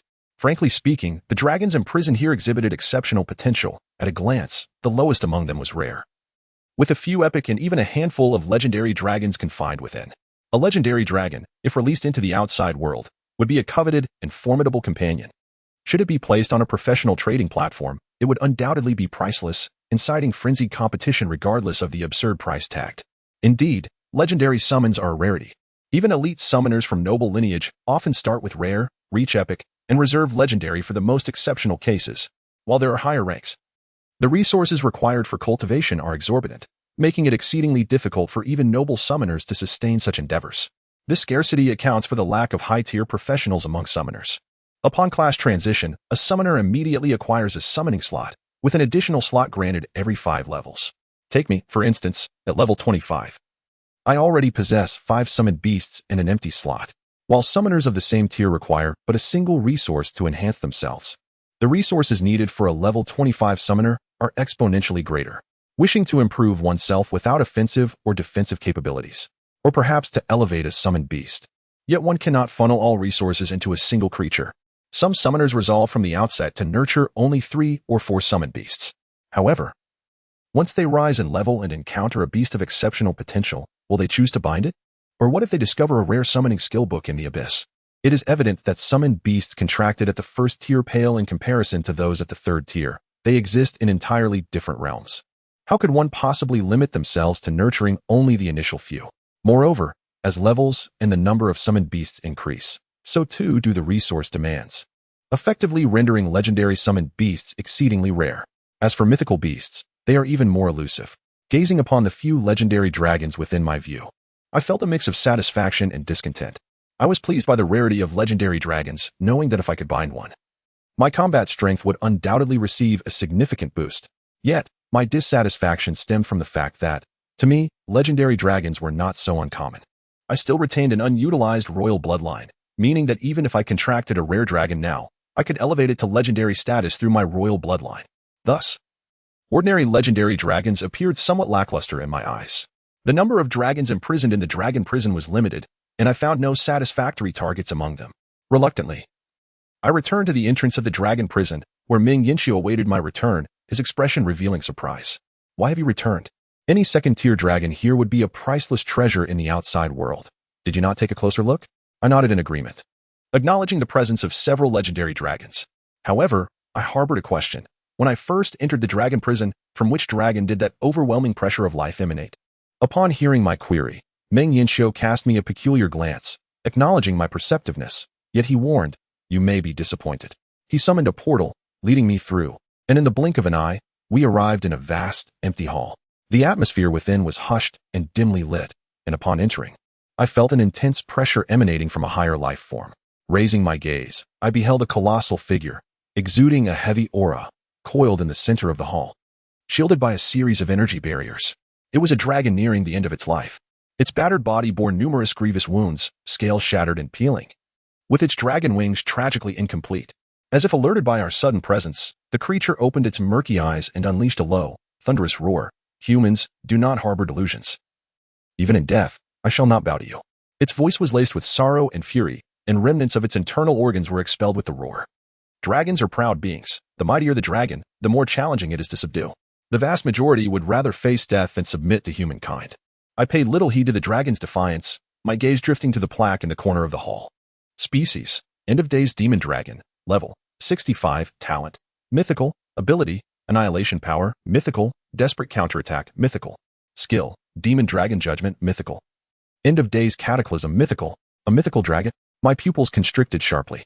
Initially, I had merely speculated when I sensed that overwhelming life pressure. But I had not anticipated the existence of a mythical dragon here. Indeed, Meng Yanxiu nodded, his expression one of regret. Unfortunately, this mythical dragon has already been grievously injured at its core and will not survive much longer. Chapter 168. I would rather it live in humility. The primal essence was wounded, and even the most advanced life restoration elixir could not heal it. For this end-of-days dragon, unless it obtained mythic-grade healing materials, its life would gradually extinguish like a candle flickering in the wind. Was this damage inflicted during battle? Curiosity flickered in Gu Chen's eyes. Which formidable being could inflict such harm upon a 6th-tier mythic dragon? No, look closely. Meng Yanxiu shook his head. Gu Chen focused intently, and through the dim light of the grand hall, he discovered a frail young dragon nestled beside the colossal creature. The young dragon was small, approximately 1 meter in length. Its once vibrant scales now dull and cracked, smeared with blood. Its breathing was rapid and weak, each gasp seemingly consuming its last vestige of strength. Its feeble claws scraping against the cold floor, desperately attempting to grasp something. yet only leaving shallow marks on the ground. What has happened to that young dragon? A look of astonishment erupted in Gu Chen's eyes. The layers of barriers surrounding the two dragons prevented him from sensing the young dragon's condition. Meng Yanxue replied, shaking his head, this young dragon faced calamity at birth, nearly perishing. To prolong its life, the dragon mother chose to sacrifice herself, channeling her essence into the young dragon. Though it barely survived, its potential has diminished to the epic tier, and the dragon mother, having suffered essence damage, has little time left. The disparity of a mythic dragon's potential plummeting to the epic tier was akin to being on different planes of existence.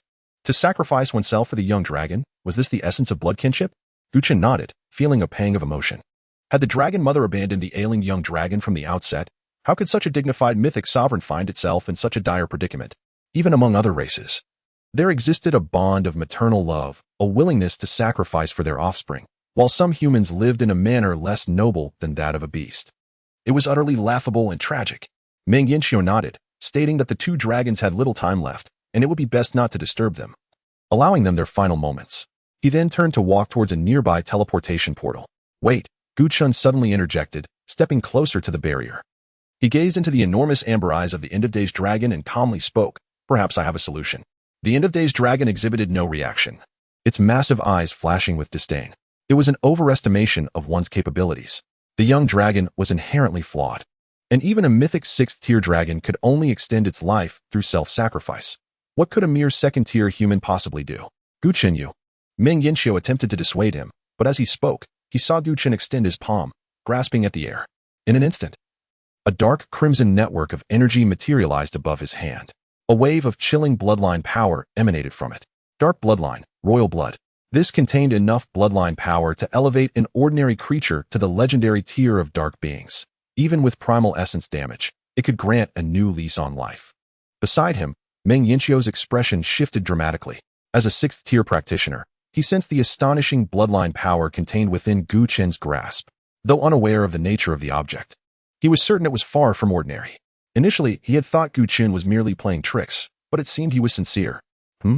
As if sensing the overwhelming aura of the royal bloodline, the end-of-days dragon's murky gaze sharpened, its massive pupils fixated on the intertwining energy in Gu Chen's hand. An unprecedented shock igniting in its eyes. Human, what is that in your hand? The end-of-days dragon rasped. Does it seem that the bloodline power is of use to you?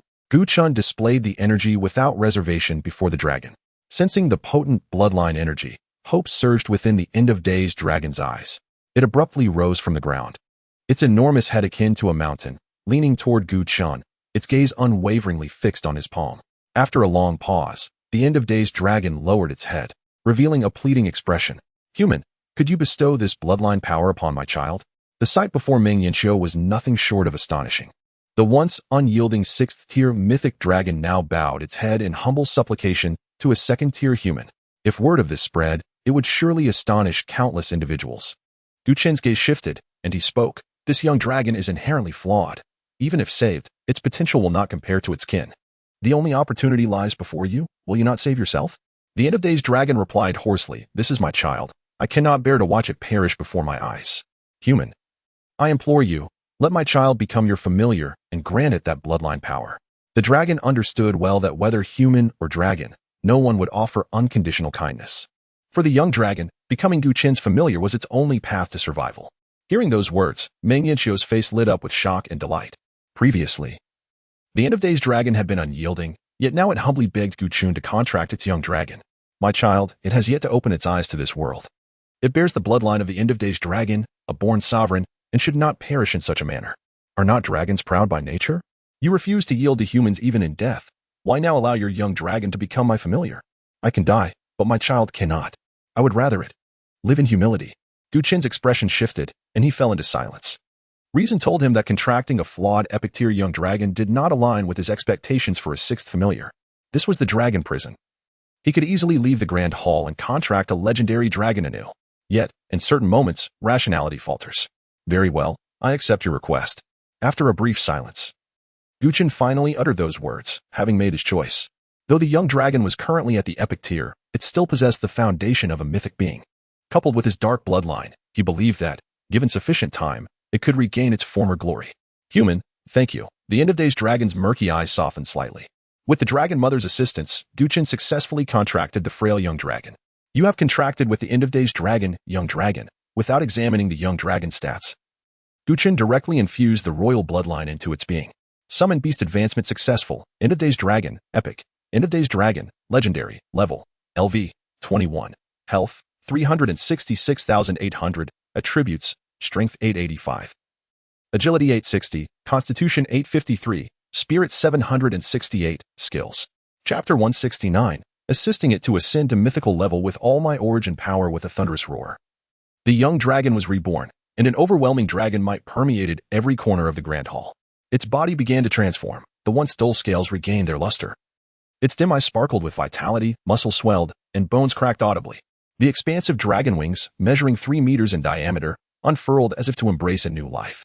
After merging with the royal bloodline, it underwent a complete metamorphosis from a dying young dragon to the dragon race's sovereign, the end of days dragon. However, due to inherent deficiencies, it did not ascend to the mythical level like the dragon mother. A legendary 2-star was already the current limit. My child. Witnessing this scene, the dragon mother's gaze trembled slightly, disbelief evident in her eyes. She slowly opened her arms, cradling the young dragon in her broken form. The young dragon advanced, letting out an excited roar.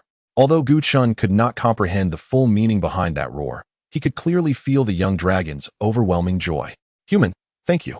Before my demise, I can finally fulfill a wish, the dragon mother's voice echoed in his mind. Unfortunately, I possess only one share of that bloodline. Otherwise, you too could survive. Chen expressed a hint of regret. It is a pity. There is no need for lamentation. To witness my child break free from death and be reborn makes it all worthwhile. Rest assured, I shall not allow you to suffer the loss of such a precious bloodline in vain. Henceforth, I will burn the remainder of my life, using all my origin power to aid its ascension to the mythical level. That is unnecessary. Chen instinctively shook his head. For him, continuous upgrades would yield an endless supply of dark bloodlines, ensuring that one day the young dragon would once again ascend to the mythical tier. No matter, my life is nearly spent. Rather than fading away meaninglessly, I would prefer to assist it one last time before my life concludes. As for my child, I entrust its future to you. As she spoke, an immense and terrifying aura surged from her being, her massive form radiating a reddish-golden glow, seemingly igniting in some form. With each breath, the reddish-golden light intensified, dazzling to the point of overwhelming the senses. Moments later, the brilliance dissipated entirely, leaving no trace of the dragon mother or the young dragon behind. Their forms were replaced by a colossal dragon egg, over 3 meters tall, adorned with intricate patterns, its surface shimmering with a radiant reddish-golden sheen. Chen approached, sensing a faint yet unsettling life force developing within. Indeed, it was truly unnecessary, he murmured, reaching out to touch the patterns on the egg's surface. Alas, how could I have overlooked this? For your sake, she was willing to go to such lengths. With a thought, the dragon egg vanished, drawn into Chen's summoning space. Wait, on the day the young dragon hatches again, it shall become the true sovereign of the dragon race, the abyssal dragon. Having witnessed all of this, Meng Yanxiu approached with an unmistakable envy, a smile gracing his face. Chen, what luck you have to contract a mythical giant dragon at only the 2nd tier. In the entirety of the Divine Xia Empire, I doubt there is any summoner who can rival you. You flatter me, Meng City Lord. I did not anticipate this. It was merely a stroke of fortune. Oh, who knew you had such a modest side? Quite astonishing, ha ha ha. Previously, Chen's battle with Gu Xi and Luo Tianhong had been vivid in memory, showcasing his sharp words and imposing presence. Therefore, Meng Yanxiu had assumed that a youth like Chen, who achieved success at a young age, would be quite proud and arrogant. To his surprise, a few polite exchanges revealed humility from Chen. Is the sun setting in the west? Chen chuckled, engaging in light conversation with Meng Yanxiu while requesting discretion regarding the end of Day's Dragon. After all, as a mythical summoner, the implications of such news spreading would be monumental. He did not wish to be the center of attention wherever he went. After bidding farewell to Meng Yanxiu, Chen returned to the residence where he had been staying for the past few days. Upon entering, he found Ling Feng lounging casually on the sofa. Upon seeing Chen, a warm smile broke across his usually stern face. It seems you have successfully acquired a dragon as your summoner, Ling Feng remarked. Indeed. I am grateful for your assistance during the selection, Chen expressed, gratitude evident in his eyes. Ling Feng had endured injuries twice to support him. A kindness he would remember. Do not dwell on it. I have said that since you are my soldier, I shall bear all your grievances. Ling Feng waved his hand. Then his expression turned serious. Now that you have successfully contracted a dragon and passed the Town Abyss Army's assessment, you are now considered a core member of the military force. You have officially been promoted to a 1-star officer. Ordinarily, I should take you to the Town Abyss Army headquarters for a ceremony. However, there is a new and crucial task that requires your attention. Gu Chen nodded. From his understanding of Ling Feng, he was not one to make frivolous requests. If Ling Feng deemed it important, it was indeed significant. Commander Ling, what is the task? The task is vital, as it pertains to your second job transfer. However, it is quite simple. You are to retrieve a special material. Upon hearing this, Gu Chen suddenly realized he was nearing his second job transfer. Reaching level 30 would fulfill the requirements. And only by completing this transfer could he advance to an intermediate occupation at level 39. For ordinary practitioners, leveling from 25 to 30 typically took about half a year. However, for Gu Chen, it would merely involve a venture into a hellish second-tier abyss. Ling Feng, straightforward as ever, continued. Deep within the rift west of the Dragon Temple lies the territory of the second-tier alien rock-armored dragon. Are you aware of it? I am, Gu Chen affirmed, recalling that the rift had been included as a waypoint in the navigation before he had come directly to confront Gu Xi. Your task is to enter the depths of the rift and retrieve the Earth Spirit Stone marrow within. Is it that simple? Gu Chen inquired. Simple? Ling Feng chuckled wryly. The rock-armored dragon is a peak second-tier alien, and its boss's combat power rivals that of the third tier. The Earth Spirit Stone marrow is extraordinarily precious. With a very low drop rate, numerous practitioners congregate there for this material. In other words, you will not only face aliens but also a mixed bag of practitioners. Once you retrieve the Earth Spirit Stone marrow, you can exchange it for military merit, granting you priority access. At that point, I will arrange for you to enter the best second job transfer abyss within the military. Chapter 170. New Skill, Mental Sharing. Testing by slaying a few bosses as they prepared to venture into the second transition abyss. Gu Chen's eyes flickered with a hint of confusion at the notion of skipping the queue. Ling Feng nodded and began his explanation. Despite the abyssal forces constantly invading this realm, it also serves as a vital resource. Within the territories of the Divine Xia Empire, nearly 90% of the abyss is overseen by the Abyssal Guard, with the military firmly grasping control of the high-yield abyssal zones. In fact, within the elite second transition abyss, ordinary practitioners have a chance to ascend to rare professions upon their transition. Thus, for Gu Chen, the opportunity to access a premier second transition abyss is paramount for his future growth. Should he have the chance to transition into a rare profession, the prospects of his achievements would be beyond imagination. After hearing this, Gu Chen gained a clearer understanding. Although the Abyssal Guard dominates the majority of the abyss, from a resource perspective, valuable items are perpetually scarce and often require competition to obtain. The prospect of an elite second transition abyss enabling ordinary practitioners to transition into rare professions captivates countless individuals. Therefore, this expedition to the depths of the rift to collect Earth Spirit Stone marrow is of utmost importance to him. All right, I will bring back the Earth Spirit Stone marrow. Gu Chen affirmed. Good. During these days in Long Dragon City, level up to 30. When you return to the Eastern Continent Military District with the Earth Spirit Stone marrow, I can arrange for you to enter the second transition abyss directly, Ling Feng instructed. Understood. Gu Chen nodded in agreement. After a few more reminders, Ling Feng rose to leave. Having successfully completed his assessment, Gu Chen was aware that many duties awaited him in the Eastern Continent Military District. Thus, his role as a guide was coming to an end. After bidding farewell to Ling Feng, Gu Chen found Su Xia training the combat module in the mechanical chamber. Accompanying Gu Chen through numerous battles had allowed Su Xia to amass extensive combat data, which would greatly enhance the growth of the combat module within the battle armor. Brother Chen, it seems you've successfully contracted the giant dragon, right? Su Xia inquired eagerly. Yes, it went relatively smoothly, Gu Chen replied, before asking. I plan to venture to the depths of the rift west of the Dragon Palace. What are your intentions? Perfect timing. My battle armor has been updated with the latest combat modules, now capable of contending with Tier 3 alien creatures. I shall accompany you, Su Xia declared. All right. Prepare yourself and keep an eye out for any news regarding Earth Spirit Stone marrow, Gu Chen instructed, knowing that with Su Xia by his side, navigation and strategies would be significantly less burdensome. Absolutely. By the way, Brother Chen, a staff member from the Dragon Palace, just delivered a package for you, Su Xia mentioned. Upon seeing the package, Gu Chen and Appo's eyes brightened. Inside was a skill book. Previously, the shopkeeper had found several skill books pertaining to the summoner profession for Gu Chen, all rather lackluster in utility.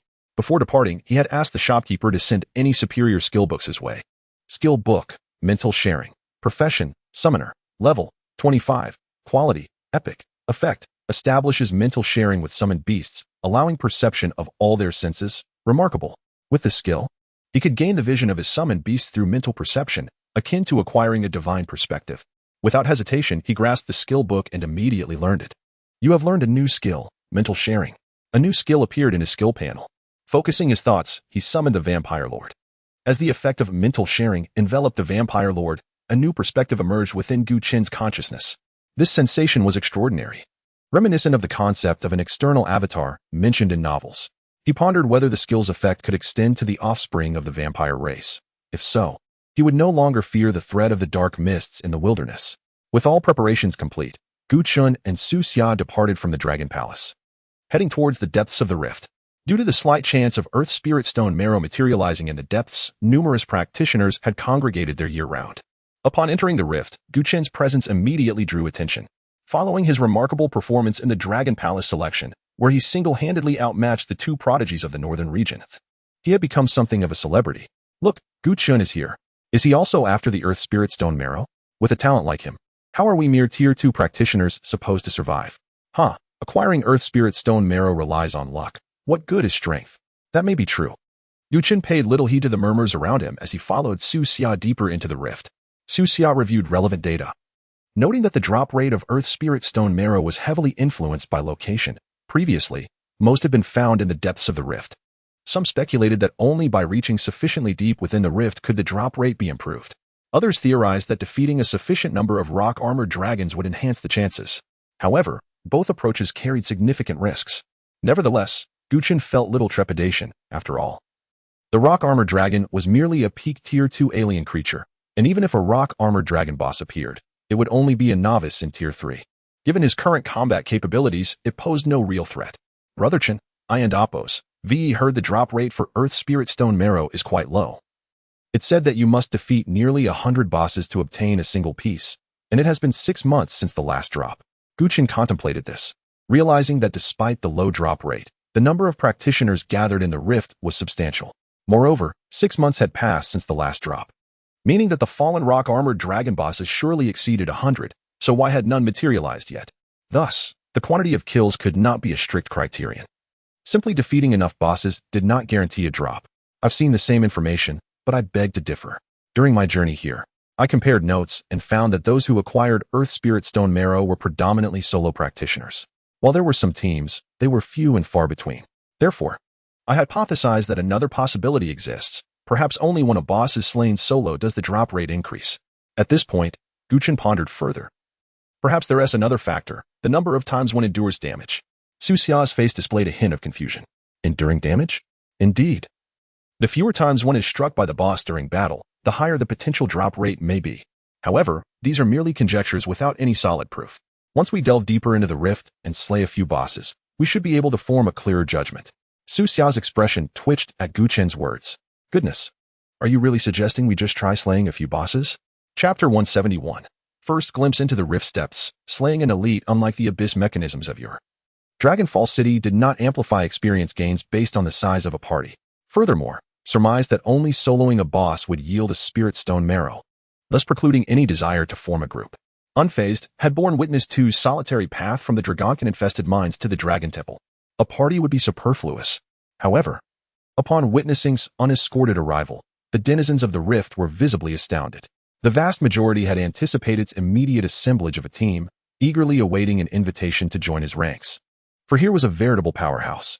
Yet, to their surprise, extended no such offer, proceeding directly into the rift's recesses. Is he contemplating a solo run? Surely not. This is Dragonfall City, not some low-tier abyss teeming with rudimentary adversaries. Those capable of soloing the rift are typically 4th-tier professionals. S' audacious attempt to conquer the rift at level 25 was unprecedented. Deaf to the onlookers' astonishment and disbelief, pressed onward. At that moment, a rugged man adorned in hunter's garb approached, accompanied by 3 other professionals. The hunter, a towering figure nearing 2 meters in height, exuded an untamed aura. A 3rd tier at the very least. I've observed your performance in the selection trials. I concede, you possess a modicum of prowess among 2nd-tier professionals. The hunter gestured towards his entourage. We hail from the Dragon Hunt Guild. Should you desire to venture deeper into the rift with us, we would be willing to guide you. The air crackled with whispers. The Dragon Hunt Guild. I've heard they've accepted the Spirit Stone Marrow commission. Observe, all for a 3rd tier. They must be thoroughly prepared. Their ensembles are all of epic quality. They are undoubtedly determined to secure the spirit stone marrow. Privy to the surrounding murmurs, remained unperturbed. Step aside, I have no intention of forming a party. His gaze met the third-tier hunter's, his countenance placid. No party, a solo endeavor? Are you certain? The hunter's brow furrowed. As a senior, I feel compelled to caution you. Do not presume that triumphing over a few second-tier professionals in the Dragon Temple trials grants you license for hubris. This is Dragonfall City. Such an attitude will inevitably lead to your downfall. Offered a disdainful smile. His self-importance is rather inflated. My refusal to join his ranks equates to arrogance and impending doom? His eyes scan the hunter. He's not particularly old. Why does his tone carry such a paternalistic air? How peculiar. Scoffed, regarding him as a mere jest, and turned towards the rift's edge. The hunter's brow knitted together at blatant disregard. To be so publicly slighted by a second-tier professional was a direct affront to his dignity. Though incensed, he dared not retaliate under the watchful eyes of the crowd. Ling Feng's unwavering protection of within the Dragon Temple was well documented. A professional from a minor guild would not dare provoke the town suppression army. Humph, he presumes to be superior merely by virtue of joining a prominent faction. I refuse to believe he dares to brave the rift alone. The hunter snorted, glaring at its departing figure. As he turned, he beheld and standing at the rift's precipice. Plunging, without hesitation, into the chasm below. The hunter's expression shifted. That whelp dares to enter the rift without a party? With only one companion? Is he courting death? The onlookers erupted in a flurry of excitement. Did lose his mind? He descended with only one companion? Soloing in Dragonfall City? Remarkable. A novel sight indeed. I've never witnessed a second-tier professional daring to solo the rift. Perhaps he might actually succeed? Hardly. I once nearly perished within. Even with a sizable group of beautiful mage companions. Do elaborate on the sizable aspect. The hunter's countenance darkened, listening to the cacophony of voices. Esteemed as the Dragon Hunt Guild's most prodigious talent, he was accustomed to being the cynosure of all eyes. Now, a mere second-tier professional had usurped his limelight. A surge of resentment coursed through him. Dragon Hunt Squad, follow me into the rift's depths. This time, we shall not emerge until we have vanquished the Stonehide Dragon boss. The hunter waved his hand, and his three companions followed him into the gaping maw of the rift. Is merely soloing, dealing with isolated entities. When they emerge, victorious over a Stonehide Dragon boss, they will undoubtedly garner significant attention. And if fortune favors them with a spirit stone marrow, his reputation will be secured. Below the rift, the landscape was a tableau of jagged rocks, vines, and verdant moss clinging to the cliff faces. A dense mist shrouded the sky, casting the scene in a somber light. From the moment of their descent, had summoned the rampage demon armor to take flight. Simultaneously, donned the latest Mark 31 battle armor. The duo traversed the rift's expanse, witnessing the struggles of other professionals against the indigenous creatures. This was merely the periphery, where the Stonehide dragons were fewer and less formidable, offering a modicum of safety. Consequently, the majority of second-tier professionals congregated here. As and ventured deeper, the number of professionals dwindled, while the Stonehide dragons proliferated, ranging from small groups to packs of a dozen. Even seasoned professional teams hesitated to act rashly in such an environment. The pair pressed onward, reaching the desolate heart of the rift. Below, a score of Stonehide dragons noticed the figures descending from the heavens. Roar. The alpha Stonehide dragon reared back, unleashing a thunderous roar, as if staking its claim to the territory. Then let us begin with you, said, his eyes turning cold. He dove downward, targeting the alpha Stonehide dragon and unleashing the Dark Hunt dragon turtle's skill. Shattering impact, boom. His speed surged. He plummeted, compressing the air around him into a ring-shaped wake. The rampage demon armor's gauntlets transformed into two obsidian axes, cleaving downward with terrifying force. Bang! In a single, decisive strike. The alpha Stonehide dragon's neck was severed by the razor-sharp axes. The massive, triangular head tumbled to the ground, splattering the earth with crimson. Elite Stonehide Dragon LV, 28 slain. Experience 17530, Chapter 172, advancing with ease, like slicing through melons and vegetables. Level 28 Elite Rock Armored Dragons fell in an instant, with a single strike. The augmentation effect of the chaotic magic armor was demonstrated to its fullest. Upon landing, the remaining dozen or so rock armored dragons unleashed furious roars and unhesitatingly activated their skills. A barrage of rock missiles targeted Gu Chun, raining down upon him like a deluge. Yet, Gu Chun did not evade. He instantly summoned the Dark Hunter Dragon Tortoise, whose formidable spiked shell withstood the onslaught of the rock missiles, charging forward valiantly. With its innate abilities and skills, the Dark Hunter Dragon Tortoise faced the multitude without faltering. Simultaneously, the Blood Clan Lord and two mirrored images revealed themselves. The Blood Clan Lord surged ahead first, unhesitatingly pulling the trigger. unleashing a volley of silver lightning from his dual guns, creating gaping wounds on the rock-armored dragons. In a mere breath, one rock-armored dragon collapsed, its health bar entirely depleted. For the Blood Clan Lord, equipped with unlimited firepower, the Star Shard Necklace, and Phantom Gauntlets. Slaying these level 27 ordinary foes was akin to slaughtering chickens. Killed Rock-Armored Dragon LV. 27. Experience 13260. Killed Rock-Armored Dragon LV. 27. Experience 14300. Killed Rock-Armored Dragon LV. 27. Experience 13650. Effortlessly, all 13 of the aliens, including the initial elite, were dispatched. Chen felt elated, having garnered over 180,000 experience from a single encounter, and promptly collected the fallen equipment. Loot acquired, Steel Shield LV. 24. Rare. Loot acquired, Flame Staff LV. 24. Epic. The depths of the entire gorge were the territory of the rock-armored dragons, abundant in number, hiding within the caves beneath the rock walls, ready to ambush anyone who passed. The Blood Clan Lord activated Blood Clan Inheritance, transforming the alien corpses on the ground into 12 Blood Clan rock-armored dragons, sending them to the front lines to scout ahead.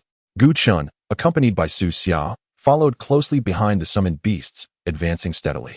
Every rock-armored dragon encountered along the way was defeated and converted into Blood Clan descendants to continue the scouting.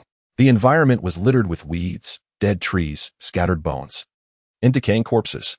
Aside from the harsh terrain, the only presence was that of the rock-armored dragons. After more than an hour of travel, the path ahead began to widen. Airily observing from above, one could see that from this point onward, the rift of the gorge became increasingly expansive and profound. Chen commanded the Blood Clan descendants to spread out ahead and continue scouting. Along the way, they encountered several teams of professionals. Upon seeing the dozen or so Blood Clan rock-armored dragons surrounding Chen, astonishment washed over their faces. Chen paid them no mind and ordered his team to push forward. The ordinary professional teams struggled to vanquish the rock-armored dragons as effortlessly as he did. By the time they had managed to kill two, Chen was already out of sight.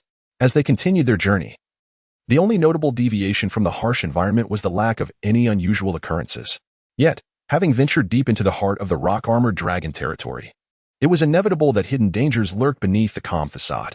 Indeed, before the Blood Clan descendants could advance far, a cacophony of sounds erupted as massive boulders from the rock face came crashing down, revealing 7 or 8 even larger rock-armored dragons. They roared in fury, swiftly charging towards the nearby Blood Clan descendants. Chen's gaze remained composed as he focused his senses on the colossal figures before him. Alien, Rock Giant Dragon, Level 28, Health 556,300, Attributes, Strength 690, Agility 463, Constitution 698.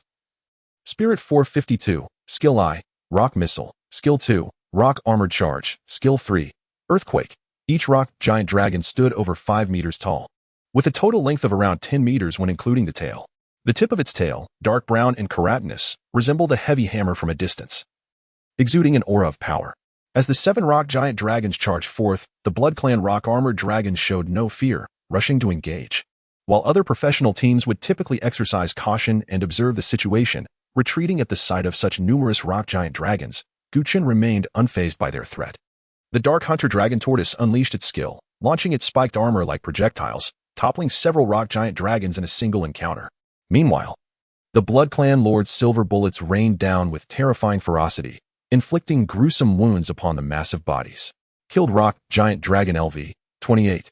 Experience 15500. Loot acquired. Dragon Scale Armor LV. 28. Rare. As one rock giant dragon fell, the battle intensified. With each successive attack, the Dark Hunter Dragon Tortoise's retaliation and output surged to 5 times its basic attributes. The accumulation of retaliation and output during combat, akin to the Undead Golem, had a cap of 10 times. However, unlike the Undead Golem, once the Dark Hunter Dragon Tortoise exited combat, the attribute bonuses granted by its innate abilities would dissipate. Thus, it had maintained an unrelenting assault since entering the fray. Its spiked armor served as both spear and shield, providing substantial defense while delivering formidable counterattacks. As Shattering Impact activated once more, a rock giant dragon was sent flying, its health bar obliterated, leaving only its corpse rolling on the ground. The talons upon its forepaws glimmered ominously, carving horrific gashes into the rock giant dragon's hide. As the rock giant dragons continued to perish, Chen's experience climbed rapidly, and the fallen equipment and materials were collected into his personal space. The level 28 aliens yielded approximately 1,000 more experience than their level 27 counterparts. Fortunately, the abundance of aliens within the gorge meant that as long as this continued, leveling up would become as effortless as eating or drinking. For Chen, what other professionals struggled tirelessly to defeat, he could vanquish with minimal effort. As the experience gain ceased, all 7 of the previously emerging rock giant dragons lay defeated. Subsequently, the 7 hefty corpses joined the ranks of the Blood Clan descendants. Chen, now accompanied by an increasingly formidable contingent, continued advancing deeper into the gorge. Upon reaching this point, direction was no longer a concern, following the vast rift to its insufficed. Along the way, numerous rock giant dragons emerged. Nearly all camouflaged as rocks or cliff faces, nearly indistinguishable without careful observation. As the Blood Clan descendants approached, they swiftly launched their attacks.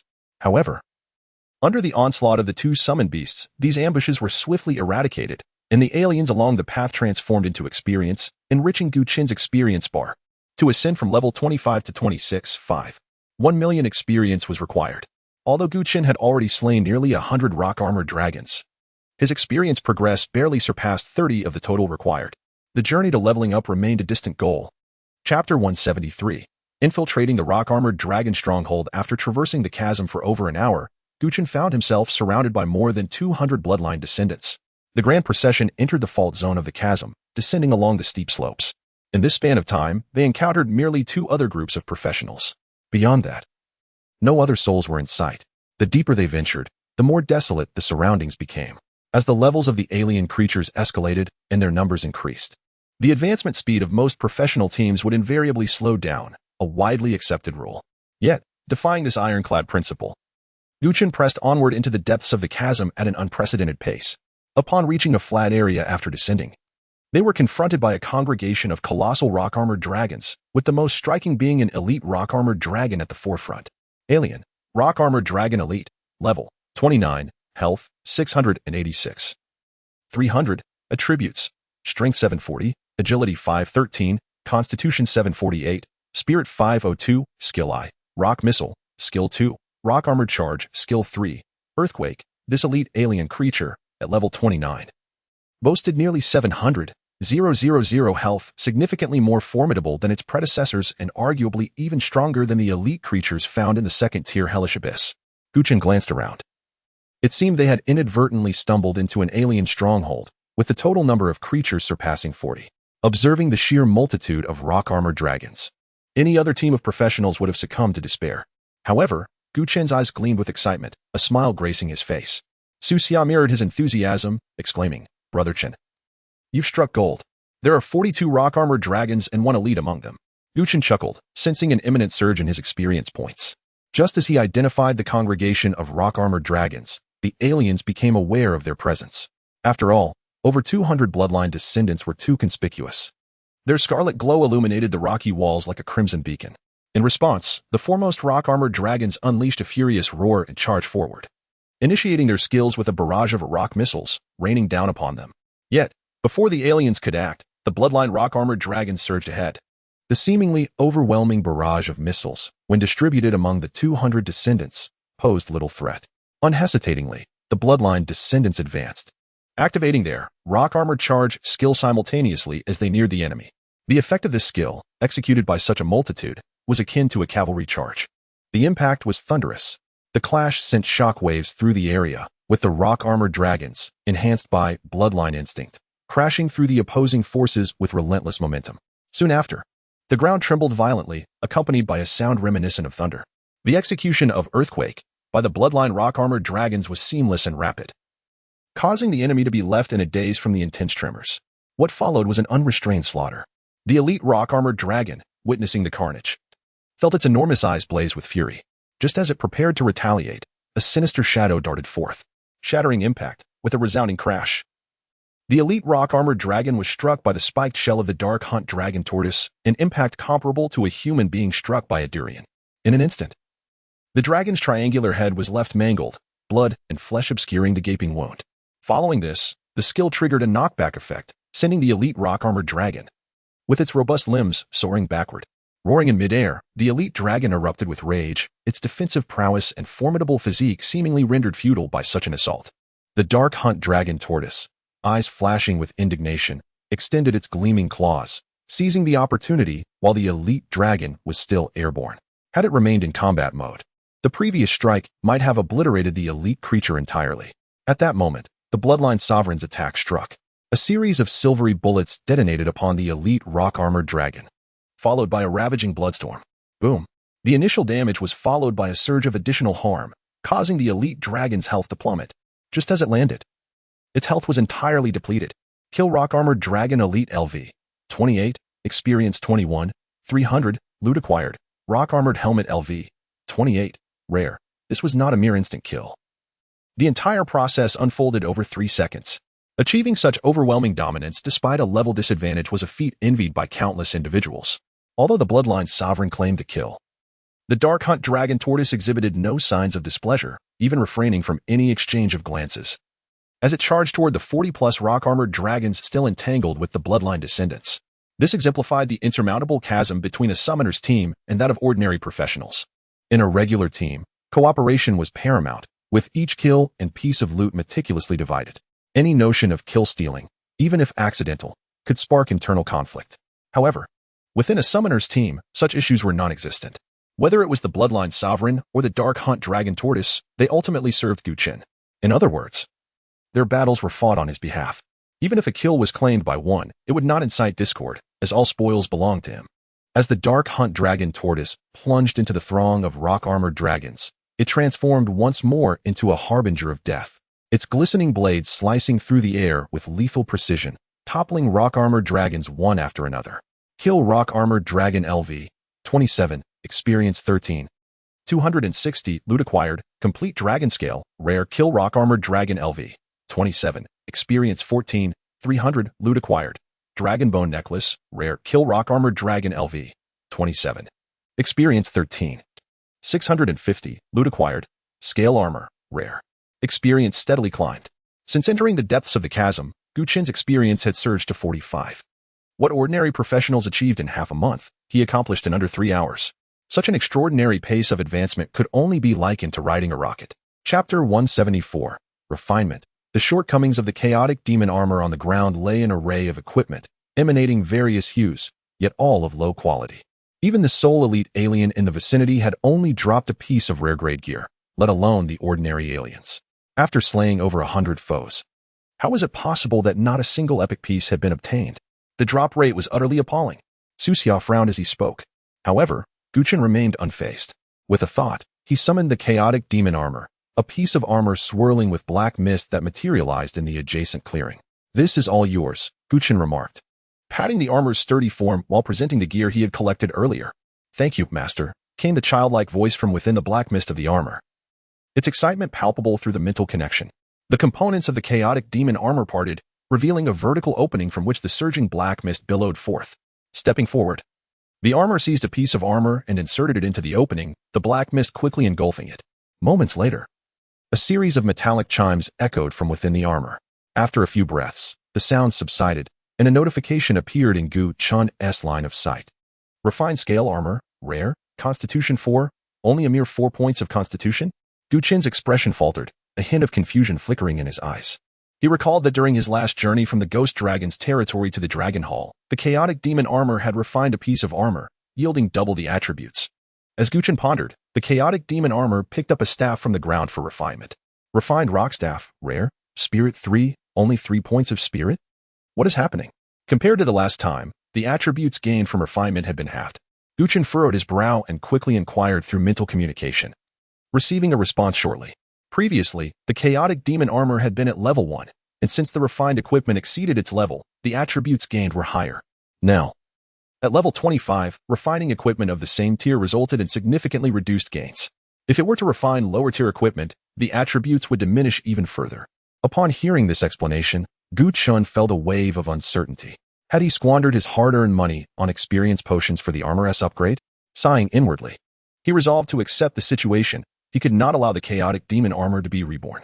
After all, the initial bloodline and the equipment worth hundreds of millions would be wasted. Refined dragon bone gauntlets, rare, strength 3, refined dragon scale boots, rare, speed 5. In no time, over 30 pieces of equipment had been refined by the chaotic demon armor. Glancing at the attributes, he noted, Summon Beast, Chaotic Demon Armor, Epic, Attributes: Strength 676, Agility 416, Constitution 660, Spirit 403. Excellent. I am quite satisfied.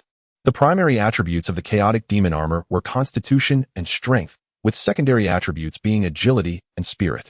Comparing it to the base attributes of a level 25 class, the primary attributes generally remained below 400, while the secondary attributes were under 250. The inherent high attributes of an epic summon beast, combined with the bonuses from refinement, allowed the level 25 chaotic demon armor to align with that of a level 35 class. Chen felt immense satisfaction with these attributes. The stronger the attributes of the chaotic demon armor, the greater its combat prowess. However, a slight drawback remained. Refinement only conferred attribute bonuses. If it could also absorb the skills attached to the equipment, it would be ideal. At that moment, Su Xia's gaze roamed over the chaotic demon armor from head to toe, his eyes sparkling with unrestrained excitement, as if he had stumbled upon a rare treasure. Brother Chen, is this armor your summoned beast? May I study it up close?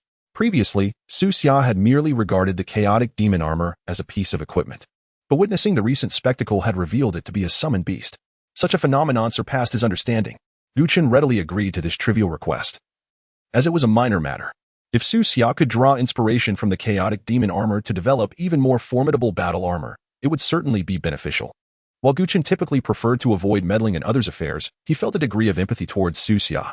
After all, he too had experienced failures in class transitions, and many in this world shared similar experiences. However, few were those who, after failing their transitions, resigned themselves to fate. Instead, most sought various ways to enhance their combat strength and rise against adversity. With flesh and blood frail, yet machinery soaring, this was the path he had chosen. Though uncertain if Su Xia would emerge as a formidable force to oppose the abyssal aliens, the indomitable spirit he displayed was a prerequisite for becoming a strong individual.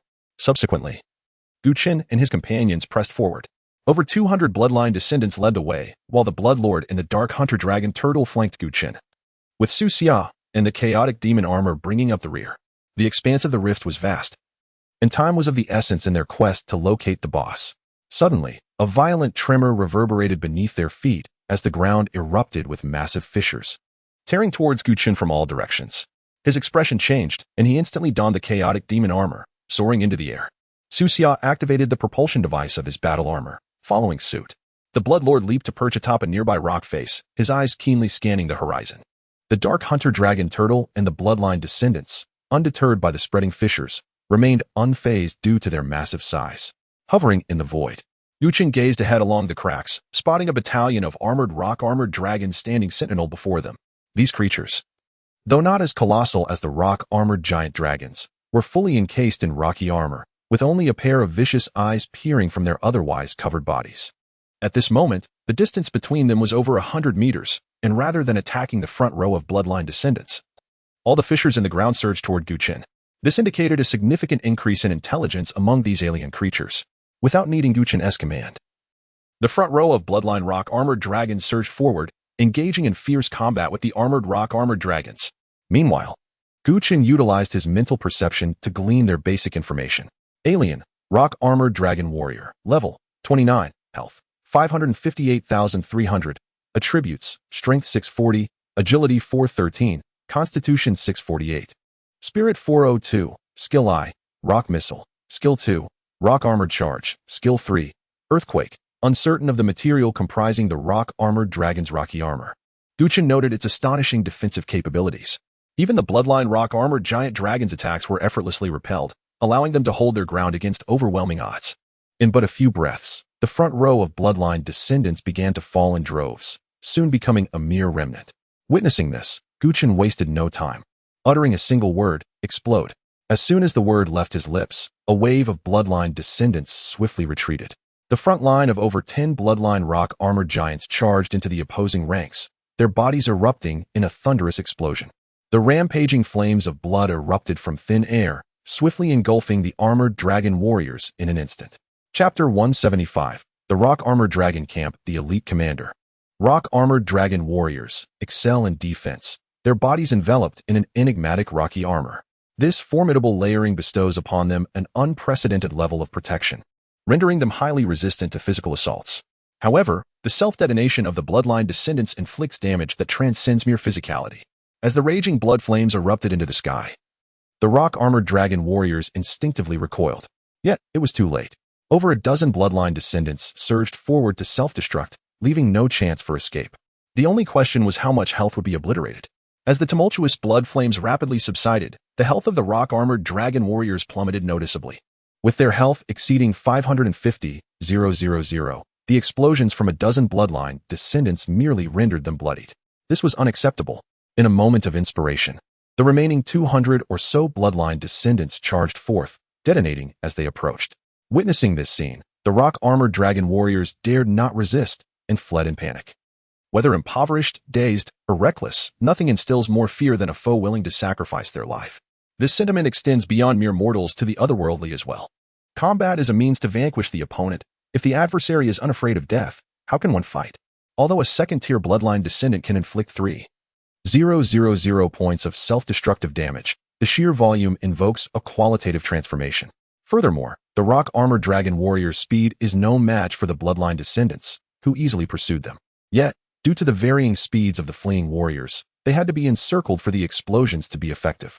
After a series of 7 or 8 rounds, merely 30 bloodline descendants remained, ultimately annihilating all the rock-armored dragon warriors. Kill rock-armored dragon warrior LV. 29. Experience 18. 300. Acquire loot. Dragon Bonehorn LV. 29. Rare. Kill rock-armored dragon warrior LV. 29. Experience 17. 900. Acquire loot. Dragon Pattern Sword LV. 29. Rare. Kill rock-armored dragon warrior LV. 29. Experience 18. 600. Acquire loot. Dragon Pattern Armor LV. 29. Rare. Chen approached, surveying the equipment strewn across the ground, which he entrusted to the rampaging demon armor for refinement. The Bloodline Lord advanced to the battlefield, converting the fallen rock-armored dragon warriors into bloodline descendants. Despite the recent significant reduction in their numbers, the new transformations brought the total to just over 80. It appeared that the next time self-detonation was employed, it would need to be maximized to ensure total destruction. Otherwise, as demonstrated this time, pursuing the remnants would require considerable effort. After clearing the battlefield, they proceeded onward. The ranks of the bloodline descendants steadily grew. And after more than an hour, Chen finally leveled up. Kill rock-armored dragon warrior LV. 29. Experience 18. 600. Level up. Level. LV. 26. 9. 587. 603. 500. Strength. 767. Agility. 766. Vitality. 768. Mentality. 1,069. Summon Beasts. Bloodline Lord LV. 26. Legendary. Chaotic Primordial Spirit LV. 26. Legendary. Undead Golem LV. 26. Legendary. Dark Hunting Dragon Turtle LV. 26. Epic. Rampaging Demon Armor LV. 26. Epic. In-game Demon Dragon LV. 21. Legendary. Talent. Currently available. 1 Dark Bloodline. With his primary attributes exceeding 1,000, the contract with the in-game Demon Dragon had elevated him from epic to legendary, providing an overall attribute boost of 100. Glancing at his attributes, Chen immediately accessed the talent panel and activated his talent. You have acquired Dark Bloodline Initial Generation. Another initial generation? Had the previous 2 royal bloodlines exhausted all his luck? Contemplating this, Chen's brow furrowed. If there exists a mythic tier above legendary, then surely there are even more advanced bloodlines beyond royal blood. If acquiring a royal bloodline proved so challenging, then the pursuit of a more potent lineage must be even more elusive. The advancement of summoned beasts was indeed a formidable endeavor. With a sigh, Chen pondered briefly and bestowed the initial bloodline upon the Dark Hunting Dragon Turtle. Currently, the only epic-level summoned beasts were the Rampaging Demon Armor and the Dark Hunting Dragon Turtle. In comparison, the latter could exert a greater impact in battle. Summoned Beast Star Ascension successful. Dark Hunting Dragon Turtle LV. 26. Epic. Dark Hunting Dragon Turtle LV. 26. Epic. Strength. 635. Agility. 392. Vitality. 656. Mentality. 360. Summon Beast Skill Enhanced. Roar of Mockery.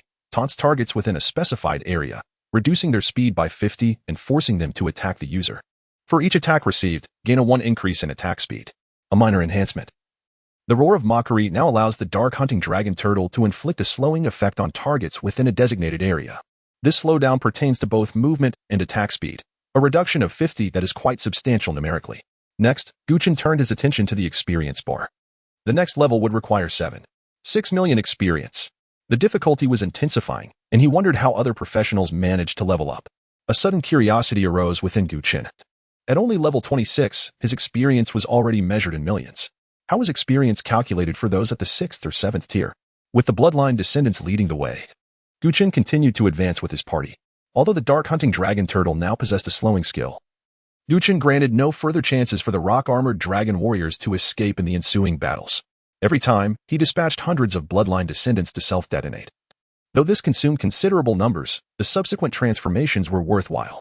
As long as there were corpses, the bloodline lord could continuously convert them.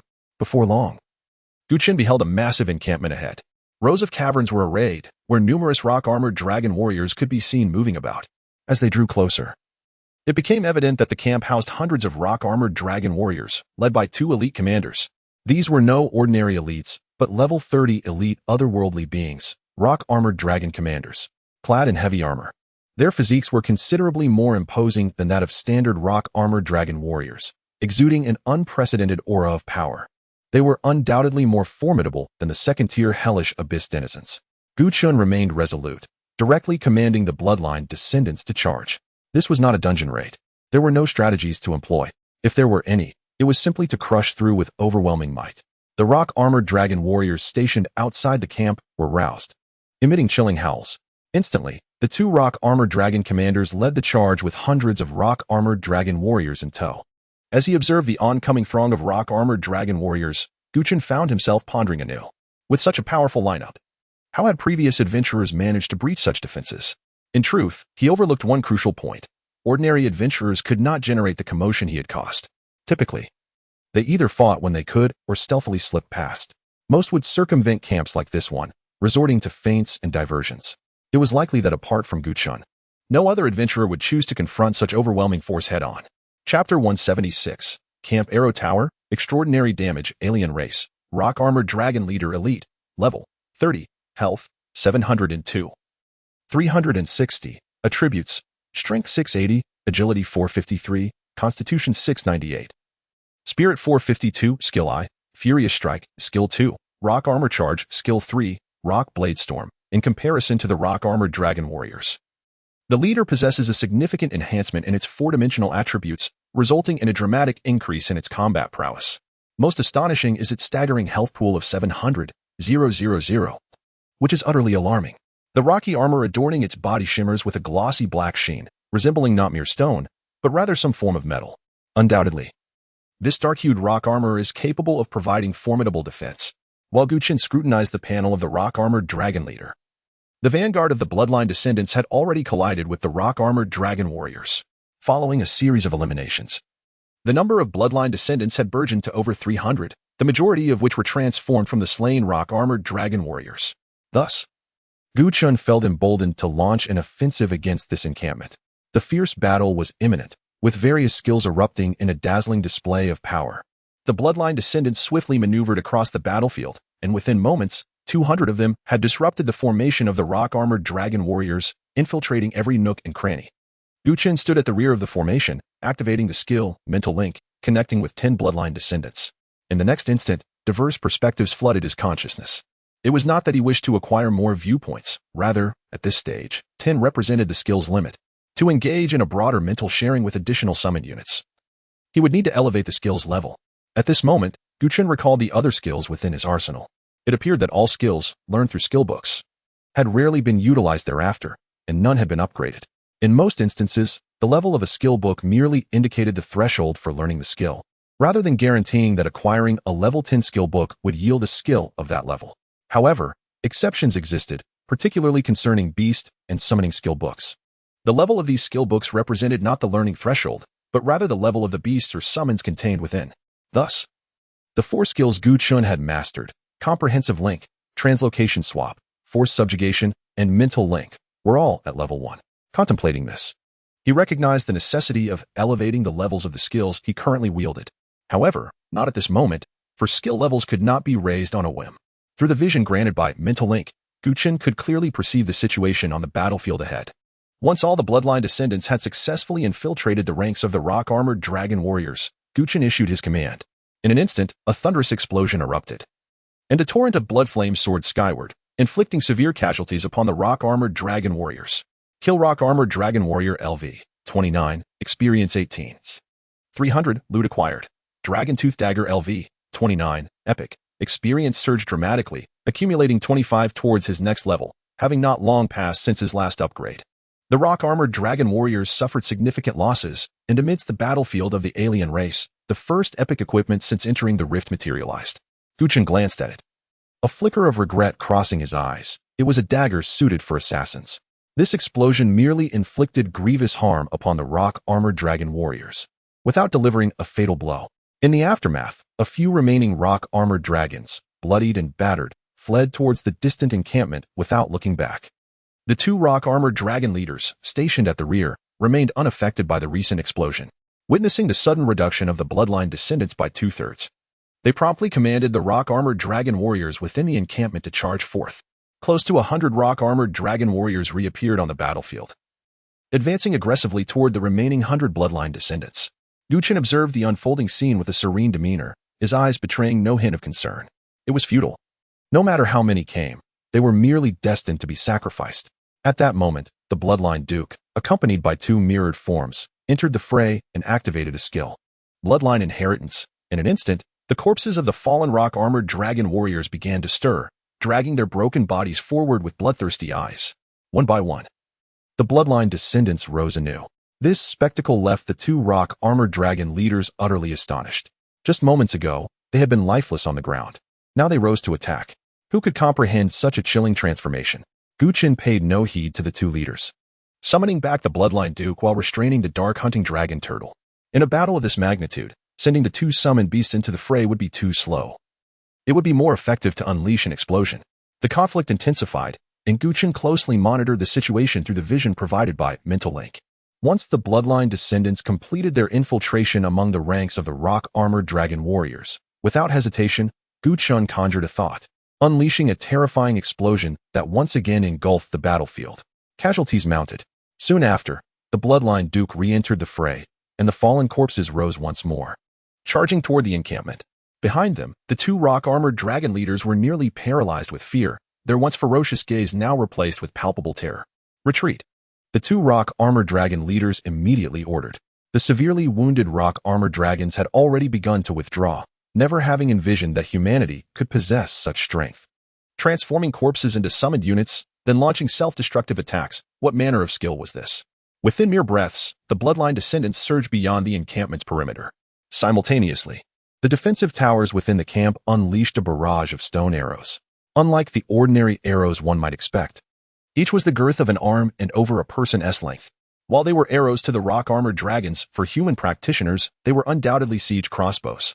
With a whoosh, a fierce wind swept through as a volley of black arrows rained down, instantly piercing through a dozen bloodline descendants, their massive forms impaled to the ground. Before they could extricate themselves, another wave of arrows fell, swiftly eliminating the remaining bloodline descendants. In an instant, several bloodline descendants lay dead. This scene elicited a grave expression from Chen. It was crucial to note that the attributes of the bloodline descendants, once transformed, were even more formidable than before. Yet, even so, they could only withstand 2 arrows before being slain. Such terrifying damage. Chen lifted his gaze, fixing it upon the 2 arrow towers at the entrance of the encampment, a clear expression of trepidation evident in his eyes. Chapter 177, Breaking the Camp. Finally confronting the rock-armored dragon boss with a command from Chen, all the bloodline descendants retreated from the range of the arrow towers. He gazed at the towering structures, his brow furrowing in contemplation. Inwardly, he pondered how other practitioners could possibly contend with the formidable damage inflicted by these towers. A horde of bloodline descendants charged forward, only to be felled by a volley of arrows, leaving no hope for a practitioner team. Brother Chen, if it's too difficult, let us just circumvent them. Those alien races wouldn't dare pursue us, someone suggested. Circumvent? Chen shook his head, dismissing the notion. Within the camp resided 2 elite rock-armored dragons, a treasure trove of experience awaiting. To bypass them would be a significant loss. After a moment's reflection, Chen's gaze sharpened, and the priestly ensemble he wore radiated a brilliant crimson glow. Priestly set effect activated. Set effect, performing a sacrificial rite on the target unit. The sacrificer will gain a damage multiplier of 10 for each unit sacrificed for a duration. The priestly set had been long dormant, this time. He sacrificed 100 bloodline descendants in one breath. 100 brilliant beams of light surged into the bloodline monarch, igniting it in a blaze of crimson flame that enveloped its form, burning fiercely. The damage increased tenfold. Yet, this was merely the beginning. The sacrificial effect only amplified damage. But once within the arrow tower's range, it would be engulfed by a torrential rain of arrows. Even the bloodline monarch's astonishing speed could not guarantee perfect evasion. At that moment, the chaotic magic armor enveloped in swirling black mist surged forth, swiftly altering its form, encasing the dark hunter dragon turtle entirely. Symbiotic cooperation activated. With a thunderous roar, the dark hunter dragon turtle unleashed its might, adorned in heavy black armor, experiencing a dramatic increase in all attributes by 150. The armor morphed into a fierce form, adorned with menacing black spikes that exuded an aura of intimidation. First, we shall dismantle the towers, Chen stated calmly. With a powerful bellow, the dark hunter dragon turtle charged forward, bolstered by the chaotic magic armor. The intent was not to utilize its reflective damage ability against the towers. Such a trait was ineffective against structures. The true advantage lay in its spiked armor, which possessed formidable defensive capabilities. With the enhancement from the chaotic magic armor, it could serve as an unyielding shield. Thus, shielded by the dark hunter dragon turtle, the bloodline monarch merely needed to adjust its position slightly to unleash its assault beneath the towers. As Chen's words fell, the dark hunter dragon turtle surged forward, entering the arrow tower's attack range. Whoosh, whoosh, whoosh. As it approached, a barrage of arrows descended from above. Without hesitation, it activated its skill. Shattering impact, boom. The dark hunter dragon turtle launched itself like a cannonball, its spiked armor colliding with the incoming arrows, shattering them effortlessly. Subsequently, its sharp spikes crashed into one of the arrow towers with a resounding thud, causing it to shudder violently, large fragments breaking off. The dark hunter dragon turtle extended its claws, relentlessly hacking at the tower, sending debris flying in all directions. Though the display seemed grandiose, the damage inflicted upon the tower was but a mere scratch. Almost immediately after the dark hunter dragon turtle arrived beneath the tower, a relentless rain of arrows began to pour down, clattering against its resilient spiked armor. Seizing the moment, the bloodline monarch flickered into the tower's attack range, raising its dual guns to unleash a barrage of blood flames and silvery lightning. Since the last star upgrade, the deadly shot skill had remained active. Every bullet fired now bore the effects of the skill. Under the sacrificial effect, the damage multiplier surged tenfold, complemented by the star-shattering necklace and phantom gauntlets, elevating the output to an unimaginable level. Bang, bang, bang. A series of bullets detonated against the tower's surface, creating gaping craters reminiscent of siege artillery. As the tower's exterior suffered extensive damage, within the camp, the two rock armored dragon leaders had initially watched with smug satisfaction, convinced that the devastating power of the arrow towers would deter any intruders. However, upon witnessing the bloodline monarch's assault, their expressions turned to shock. They struggled to understand how an unremarkable summoned beast could unleash such terrifying damage. Without a moment's hesitation, the rock-armored dragon leaders commanded the arrow towers to redirect their fire towards the bloodline monarch. With the target changed, a new volley of arrows rained down upon the bloodline monarch. Yet, with its speed, as long as it avoided prolonged engagement, it was virtually untouchable by the mechanical arrows.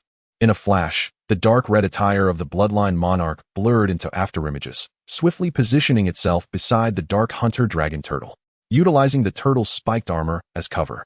The bloodline monarch unleashed a torrent of fire from its dual guns, blood flames erupting as silver light cascaded, further damaging the tower. The defenses of buildings were indeed more robust than those of the elite alien bosses, protected by the dark hunter dragon turtle. The bloodline monarch's assault continued for over 10 minutes before finally bringing down both arrow towers. The dark hunter dragon turtle's health had plummeted to 30, but fortunately, the dragon blood boiling skill activated, increasing its defense and health recovery rate by 300, saving it from being slain by the towers. Inside the camp, the two rock-armored dragon leaders rallied the remaining few dozen rock-armored dragon warriors, preparing for the worst. The poised bloodline descendants charged in, completing their positions and executing a self-destruct maneuver. A multitude of rock-armored dragon warriors was consumed by the blood flames, their health bars obliterated in an instant. Meanwhile, the bloodline monarch and dark hunter dragon turtle advanced mercilessly towards the two elite alien races, initiating a ruthless slaughter. As Chen stepped into the camp, the two rock-armored dragon leaders were already on the verge of death. The bloodline monarch's duplicates led all the bloodline descendants in a final assault against the last batch of rock-armored dragon warriors. Chen and Su Xia surveyed their surroundings, intending to move towards the center of the camp. At that moment, A towering dragon figure emerged in the middle of the path, clad in golden armor. It emanated an invincible aura, akin to a monarch. Even upon witnessing the devastation wrought upon the rock-armored dragon warriors, it displayed no hint of anger. Meanwhile, Chen furrowed his brow, sensing a tremendous pressure surging towards him, an overwhelming force that instilled a sense of oppression. However, he revealed no hint of fear. Instead, a glimmer of excitement flickered in his eyes. The rock-armored dragon boss had finally made its appearance. Chapter 178, Slaying the Boss and Acquiring Spirit Stones, Race, Rock-Armored Dragon King, Boss, Level, 31, Health Points, 808, 300, Attributes, Strength 563, Agility 425, Constitution 585, Spirit 440, Skill I, Earthquake Fury, Skill 2, Shattering Roar, Skill 3, Rock Blade Scatter. Upon its emergence, the 31st level boss, the Rock-Armored Dragon King, unleashed a formidable aura that swept across the surroundings. In an instant, the overwhelming pressure caused the attacks of the bloodline descendants to falter. Observing this, Chen's gaze hardened as he commanded the bloodline warriors to charge forth, leading to the swift demise of the remaining rock-armored dragon warriors. Simultaneously, two anguished cries echoed nearby. The bloodline monarch and the dark hunter dragon turtle had already concluded their skirmish, leaving two bloodied rock-armored dragon commanders lifeless in a pool of crimson. Experience notifications flooded Chen's vision, but he paid them little mind. With a sweeping gesture, he urged his summoned beasts onward towards the rock-armored dragon king. Although the rock-armored dragon king's attributes were lower than those of the dark hunter dragon turtle, the inherent advantages of a boss rendered certain hidden attributes unquantifiable. Engaging such a formidable foe was no trivial task. Yet, despite the difficulty, it was not insurmountable, especially since Chen need not partake in the fray himself. The bloodline monarch had already surged to the rock-armored dragon king's side, where the beast's eyes glinted with murderous intent as it unleashed its skill. Earthquake Fury, with a thunderous clap, its massive forelimb descended upon the bloodline monarch. A resounding crash echoed as the monarch's figure vanished, leaving behind a fissure in the ground, while several nearby bloodline descendants were sent sprawling, suffering varying degrees of injury. Towering at 8 meters, the rock-armored dragon king loomed like a small mountain, rendering the bloodline monarch, standing beside it, as inconspicuous as an infant. The tenfold damage from the sacrificial set had long since expired. Now, the bloodline monarch's attacks against the boss yielded far less impressive results. At that moment, the dark hunter dragon turtle charged in, utilizing the rebound effect of shattering impact, to leap high and crash into the rock-armored dragon king.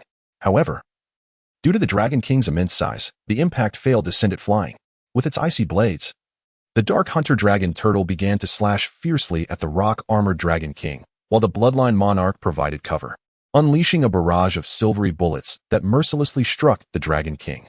The silvery projectiles fell like rain, quickly enveloping a portion of the dragon king's body. High explosive bullets detonated upon impact, amplifying the damage and inciting a furious roar from the rock-armored dragon king. In its fury, the dragon king's body radiated with a skill aura as it opened its colossal maw, unleashing a powerful, earthy beam imbued with intense energy fluctuations.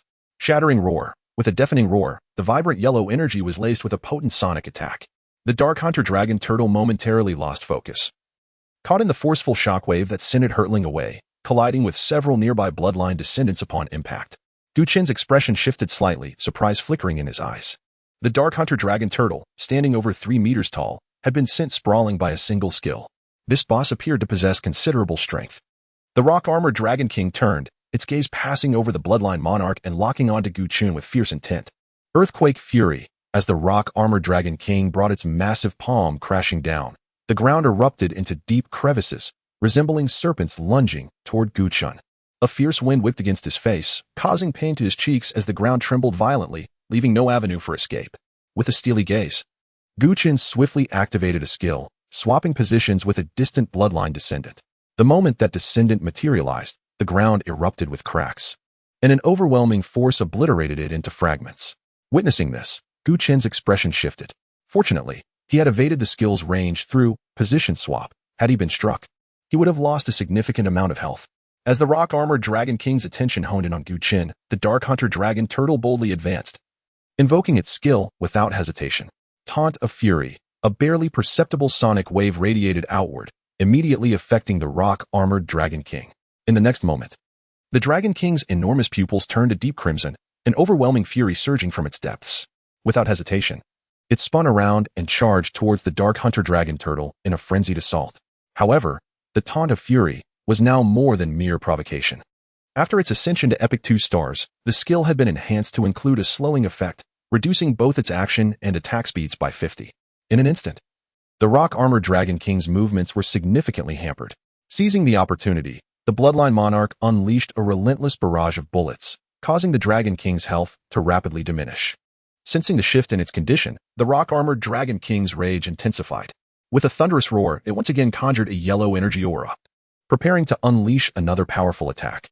Shattering roar once more. The roar resonated almost tangibly, forming a visible shockwave that surged toward the Dark Hunter Dragon Turtle. Unfazed, the turtle anchored its legs, causing the ground to fracture beneath it, launching itself forward.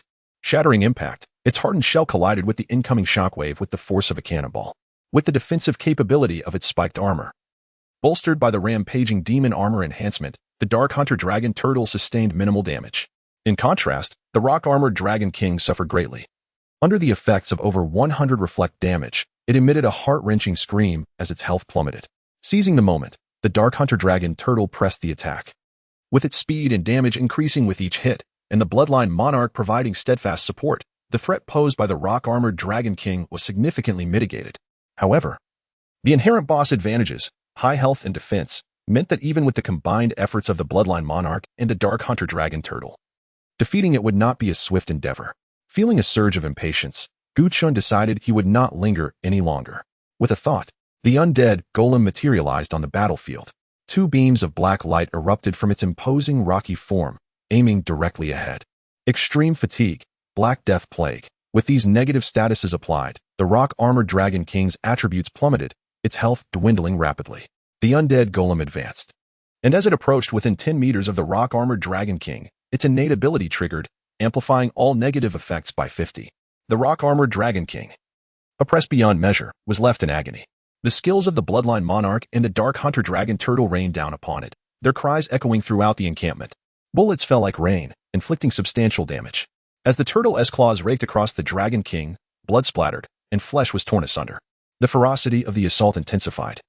And despite the rock-armored Dragon King's desperate attempts to resist, it proved utterly ineffective, its anguished cries gradually fading. Ultimately, the battle raged on for less than 10 minutes before the rock-armored Dragon King's massive form collapsed heavily to the ground. Defeated the rock-armored Dragon King LV. 31. Boss, Experience 28600. Acquired loot. Rock-armored Battle Suit LV. 30. Epic. Acquired loot. Rock-armored Bracers LV. 30. Epic. Acquired loot. Rock-armored Leggings LV. 30. Epic. Acquired loot. Rock-armored Helmet LV. 30. Epic. Acquired loot. Rock-armored Boots LV. 30. Epic. Acquired loot. Earth Spirit Stone Marrow. Epic. Immediately thereafter, a series of notifications appeared. Level up. Level. LV. 27. 12,789 70. 5800. Strength. 777. Agility. 776. Constitution. 778. Spirit. 1089. Summon Beasts. Blood Clan Sovereign LV. 27. Legendary. Chaotic Primordial Spirit LV. 27. Legendary. Undead Golem LV. 27. Legendary. Dark Hunt Dragon Tortoise LV. 27. Epic. Rampant Demon Armor LV. 27. Epic. Doomsday Dragon LV. 24. Legendary. Talent. Currently eligible to gain a Dark Bloodline. Chapter 179. The Earth Spirit Stone Essence is destined for you. The rock-armored Dragon King collapsed with a resounding crash. Its dropped equipment scattered across the ground, dazzling with resplendent golden light. Epic. A uniform array of epic items. After entering the chasm, they had slain hundreds of rock-armored dragons, yet had scarcely encountered any epic equipment. To their astonishment, defeating the rock-armored Dragon King resulted in a remarkable bounty. 5 items at once, not only epic gear but also part of a set. Even more unexpectedly, the Earth Spirit Stone Essence had been dropped. Incredible! This was a true stroke of luck. Suxia's face was a blend of excitement and shock. Chen also wore a look of delight. Generally speaking, the higher the quality of a set, the more challenging it is to collect. It was quite rare for someone like Chen to obtain 5 pieces of an epic set from a single boss kill. Such occurrences were indeed exceptional. Upon closer inspection, the 5 pieces of equipment were designated for melee classes: a battle robe, shoulder guards, leg armor, a helmet, and battle boots. With these, the set was complete. Merely assessing these 5 items revealed they provided a staggering 830 points in strength, 650 in constitution, 320 in agility, and 300 in spirit. Among them, the rock-armored robe had a 50 chance to block attacks, while the rock-armored leggings offered a 30 chance to evade. The rock-armored gauntlets enhanced attack speed by 30, and the rock-armored boots increased movement speed by 45. This was not even the pinnacle of their potential. When the set effect was activated, it would grant a shield equivalent to 65 of the user's maximum health, reducing damage taken by 30 while the shield remained intact. Once the shield was shattered, it could refresh every 10 minutes. Truly, this epic set was overwhelmingly powerful. Chen, satisfied, stored the set away. A Tier 3 epic set was simply too valuable to sell or to use for forging the chaotic magic armor, although he could not utilize it himself. It would be perfect for the Dark Hunter Dragon Tortoise. Oh, and the Twilight Magic Dragon could also wear it, although it was currently in a critical stage of evolution. Just moments ago, Chen had noted the upgrade notification. The Twilight Magic Dragon had reached level 24, having left the Dragon Hall less than half a day ago. It had surged from level 21 to 24. It seemed that once the Twilight Magic Dragon fully absorbed the energy of the Dragon Egg, its combat prowess would experience a tremendous leap. After securing the rock-armored set, Chen picked up the Earth Spirit Stone essence from the ground. Upon examining its attributes, he realized that this essence was a crucial material for forging the legendary equipment, Dawn's Guardian. A material that had not been dropped for half a year was obtained by Chen on his very first boss kill. Such fortune was astounding. Brother Chen, I can't shake the feeling that this Earth Spirit Stone essence is destined to be yours. Su Xia's voice suddenly chimed in from the side. Oh, what makes you say that? Chen inquired with a smile. Well, prior to this, there were various speculations circulating outside. Some claimed that for every 100 bosses killed, an Earth Spirit Stone essence would drop, which is obviously impossible given that this item hasn't appeared for 6 months. In that half-year span, countless adventurers have gathered in the chasm. How could they not have slain 100 bosses? In the abyss or dungeons, bosses respawn upon death. However, in Longqing, the rock-armored Dragon King is truly dead. Subsequently, the Dragon Clan will convene to select a new leader who will become the next boss. Given the vast area of the chasm and the numerous rock-armored dragons, it is clear that there are multiple clans, each with its own boss. Therefore, to slay 100 bosses is not inherently difficult. Yet, the absence of any reports of the Earth Spirit Stone essence dropping for 6 months indicates that calculating drop rates based on the number of bosses killed is unreliable. Furthermore, there were speculations that the deeper one ventured into the chasm, the higher the chance of obtaining the Earth Spirit Stone essence. Others suggested that the drop rate was related to the number of adventurers. The fewer participants, the higher the drop rate. Some even posited that the drop rate correlated with the number of hits taken or the amount of damage dealt. The fewer hits one sustained, the higher the drop rate. In any case, various theories abounded, none of which could be definitively proven. Yet, reflecting on Chen's journey, he seemed to have satisfied all conditions. The deeper one delved into the chasm, the higher the drop rate, and he had been exploring the depths for several hours. The fewer participants, the greater the drop rate. Throughout this endeavor, Chen had been the sole participant. Sustaining fewer hits and taking less damage further increased the drop rate, as his summoned beast had done all the fighting, leaving Chen untouched. Considering all these factors, it appeared that the Earth Spirit Stone essence was indeed meant for him. Regardless, the task assigned by Ling Feng was accomplished, and the matter of the second transition into the abyss had been confirmed. Initially, Chen had intended to capture this encampment and push forward. However, having obtained the Earth Spirit Stone essence, he no longer wished to waste time in the chasm. After a brief rest, Chen and Su Xia began their return along the same path. Unbeknownst to them, at the precise moment the Earth Spirit Stone essence dropped within the chasm, nearly all the rock-armored dragons underwent a drastic transformation, letting out furious roars simultaneously. The most noticeable change occurred among the ordinary rock-armored dragons on the periphery, who became agitated and restless, roaring as if their home had been invaded. At that moment, the adventurers surrounding the chasm were in an uproar. All the rock-armored dragons were behaving erratically, an occurrence not entirely unprecedented but certainly rare. Such a scene typically unfolded only when the Earth Spirit Stone essence dropped. The hundreds gathered outside the chasm displayed expressions of curiosity, their eyes fixed intently on every adventurer emerging from the depths. Could it be? Given the commotion, it was undoubtedly the Earth Spirit Stone essence that had dropped. Who could have claimed it? Needless to say, it must be the Dragon Hunting Guild. Yes, I know that. The leader of this expedition is named Zheng Nan, renowned as the most gifted hunter among the Dragon Hunting Guild.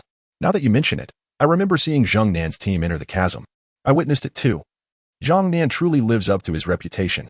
The Earth Spirit Stone essence hasn't appeared for 6 months. Indeed, it has only been a little over 6 hours since they entered. and they've already secured it. They must be incredibly lucky. I, Zhao Ritian, refuse to accept this. Exactly. I refuse as well. There are at least 100 people entering the chasm daily. Why must it be the dragon hunting guild that obtained the Earth Spirit Stone essence? Yes, I saw Gu Chen enter too, and he did so before Zheng Nan's team. Perhaps he was the one who claimed the Earth Spirit Stone essence. Gu Chen. Huh. My friend, do you think you're being humorous? Few were convinced that Gu Chen had unearthed the Earth Spirit Stone marrow. Even the vocationalist who had called out Gu Chen's name earlier was skeptical, merely trying to provoke a reaction. However, a boisterous voice cut through the air. Oh, someone actually believes Gu Chen found the Earth Spirit Stone marrow? Tell me, what makes him so special? Led by Zheng Nan, the Dragon Hunt Guild's team emerged into view. Come on, you, tell me, what virtues or abilities does Gu Chen possess that would allow him to unearth such a treasure as the Earth Spirit Stone marrow? Is it simply because he is a discarded scion of royalty? Zheng Nan's tone dripped with undisguised contempt. Zheng Nan, the Dragon Hunt Guild's most gifted vocationalist, had initially considered befriending Gu Chen after hearing that he had single-handedly overwhelmed the two prodigies of the northern frontier during the Dragon Hall selection. However, when he encountered Gu Chen outside the Rift Valley and extended an invitation to team up, he was flatly rejected. This greatly displeased Zheng Nan. As the top genius hunter of the Dragon Hunt Guild, he had personally extended an invitation, only to be turned down, which fueled his resentment. However, due to Gu Chen's affiliation with the Jinyuan army, he harbored some reservations and suppressed his feelings. After entering the Rift Valley, he experienced a stroke of good fortune, discovering a rock armor dragon boss with low health in a cave shortly after arriving in the depths of the valley. Although the rock armor dragon boss did not offer rewards as abundant as the rock armor dragon king, it was still a boss nonetheless. Thus, with the assistance of his teammates, Zheng Nan exerted tremendous effort, spending a full 4 hours to finally slay the rock armor dragon boss. This boosted his confidence. Among the hundreds of vocationalists near the Rift Valley, possessing the luck and strength to slay a rock armor dragon boss was undoubtedly the envy of many. With this achievement, Zheng Nan's thoughts began to surface. Gu Chen, didn't you reject my invitation before? Now that I've led my team to slay a rock armor dragon boss, how about it? Do you regret it? I'm wary of your background and won't fight you, but watch me humiliate you. Seeing that the person who had praised Gu Chen earlier had fallen silent, Zheng Nan smiled triumphantly, feeling a sense of accomplishment. However, at this moment, several more argumentative individuals stood up. Zheng Nan, what's with all the arrogance? When it comes down to it, you didn't get the Earth Spirit Stone marrow either, did you? Exactly, you're just criticizing someone else's shortcomings when you have your own. What's there to be proud of? Zheng Nan remained silent, his expression filled with disdain. Behind him, a female mage in a robe sneered and stepped forward. Indeed, we didn't obtain the Earth Spirit Stone marrow, but this time, Nan led us into the Rift Valley and slew a rock armor dragon boss. As she spoke, the female mage produced a gauntlet radiating golden light. Seeing this, the surrounding crowd's expressions changed, and they cast fervent gazes. See that? This magma gauntlet was dropped by the rock armor dragon boss. It's an epic grade item, the female mage declared proudly. The crowd's eyes widened as they all looked at the golden glowing equipment. Epic grade magma gauntlet. Only boss can drop this. This meant that Zheng Nan and his party had truly slain a rock armor dragon boss in the Rift Valley. At that moment, gazes turned towards Zheng Nan, revealing undisguised envy. Being led by such a talented vocationalist would make leveling up incredibly smooth. No wonder Zheng Nan only brought 3 teammates. He prioritized quality over quantity. Amidst the surrounding discussions, Zheng Nan wore an arrogant expression, taking in the expressions of those around him, and a contemptuous smile appeared on his face. See that? This is the difference. A discarded scion of royalty like Gu Chen is worlds apart from me.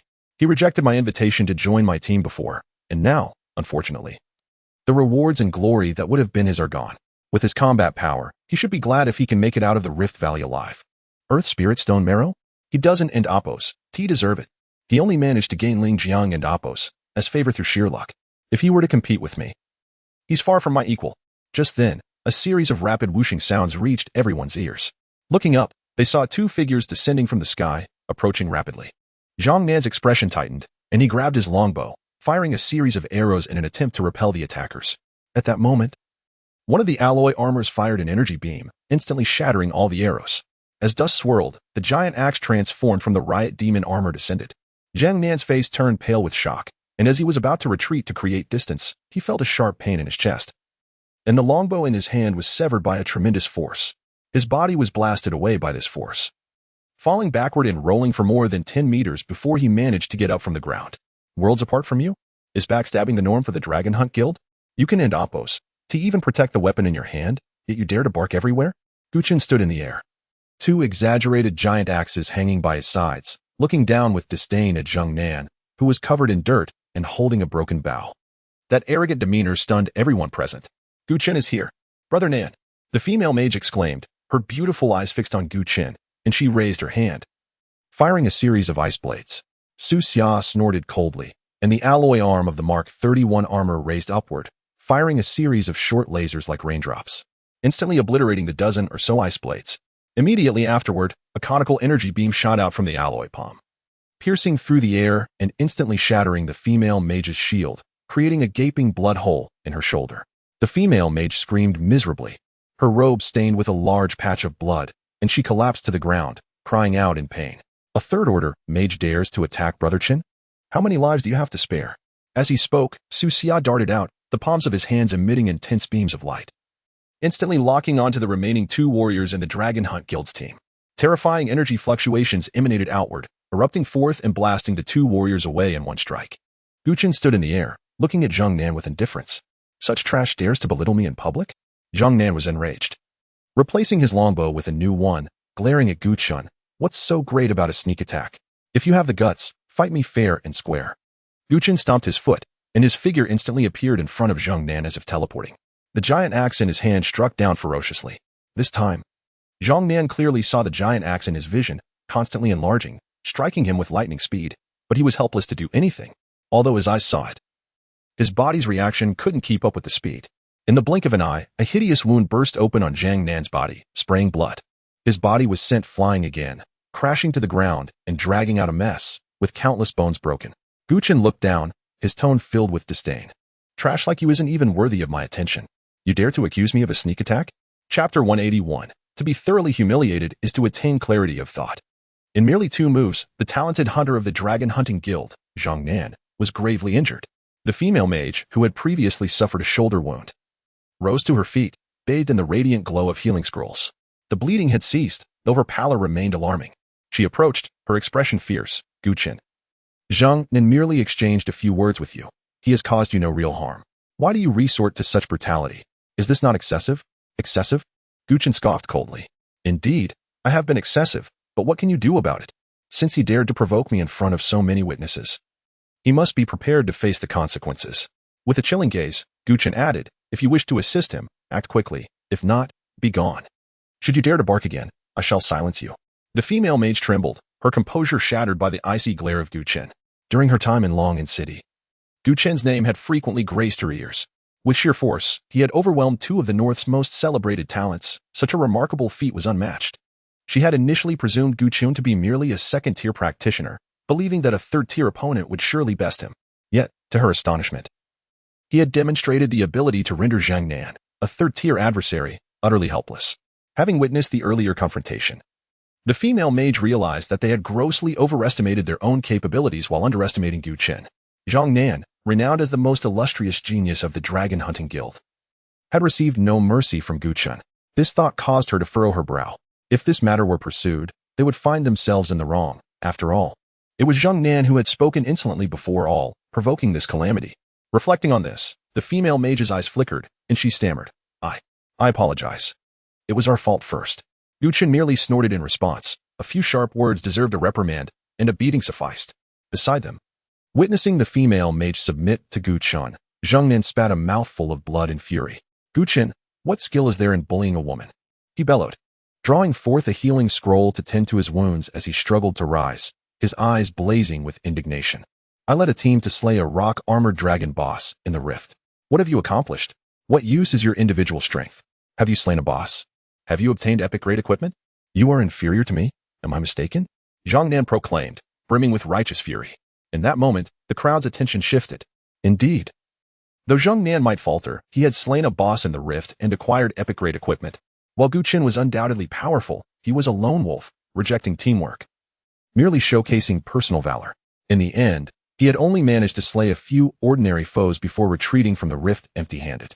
Was this not a futile endeavor? The onlookers' gazes toward Gu Chen morphed, resonating with murmurs of speculation. Meanwhile, Su Xia, standing nearby, turned to Zhang Nan, laughing unabashedly. The genius of the Dragon Hunting Guild. Zhang Nan, ha! You truly leave no dignity for yourself. Must one be thoroughly humiliated to attain clarity of thought?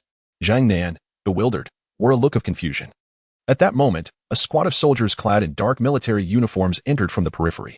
Leading them was a commanding officer of the Jinyuan army. None other than Hou, the officer in charge of the base where Gu Chen had first arrived in Longing City. Navigating through the crowd, Hou quickly spotted Gu Chen, who stood proudly in the center. His expression shifted, and he promptly approached with his squad. "Greetings, sir." Hou saluted with a precise military gesture, a flicker of complexity flashing in his eyes. The last time they had met, both had been 5-star lieutenants, equals in rank. However, he had just received word that Gu Chen had excelled in the long haul selection and had been promoted to a 1-star officer, though only a single star apart. The disparity in treatment was monumental. Now, as the head of the Jinyuan Army's Longing City base, a 5-star lieutenant and a 5th-tier powerhouse, Hou was compelled to pay his respects to the 2nd-tier Gu Chen. Gu Chen nodded, ignoring the complexity in Hou's gaze, choosing not to address it. Without further ado, he retrieved the Earth Spirit Stone essence from his spatial pouch and handed it to Hou.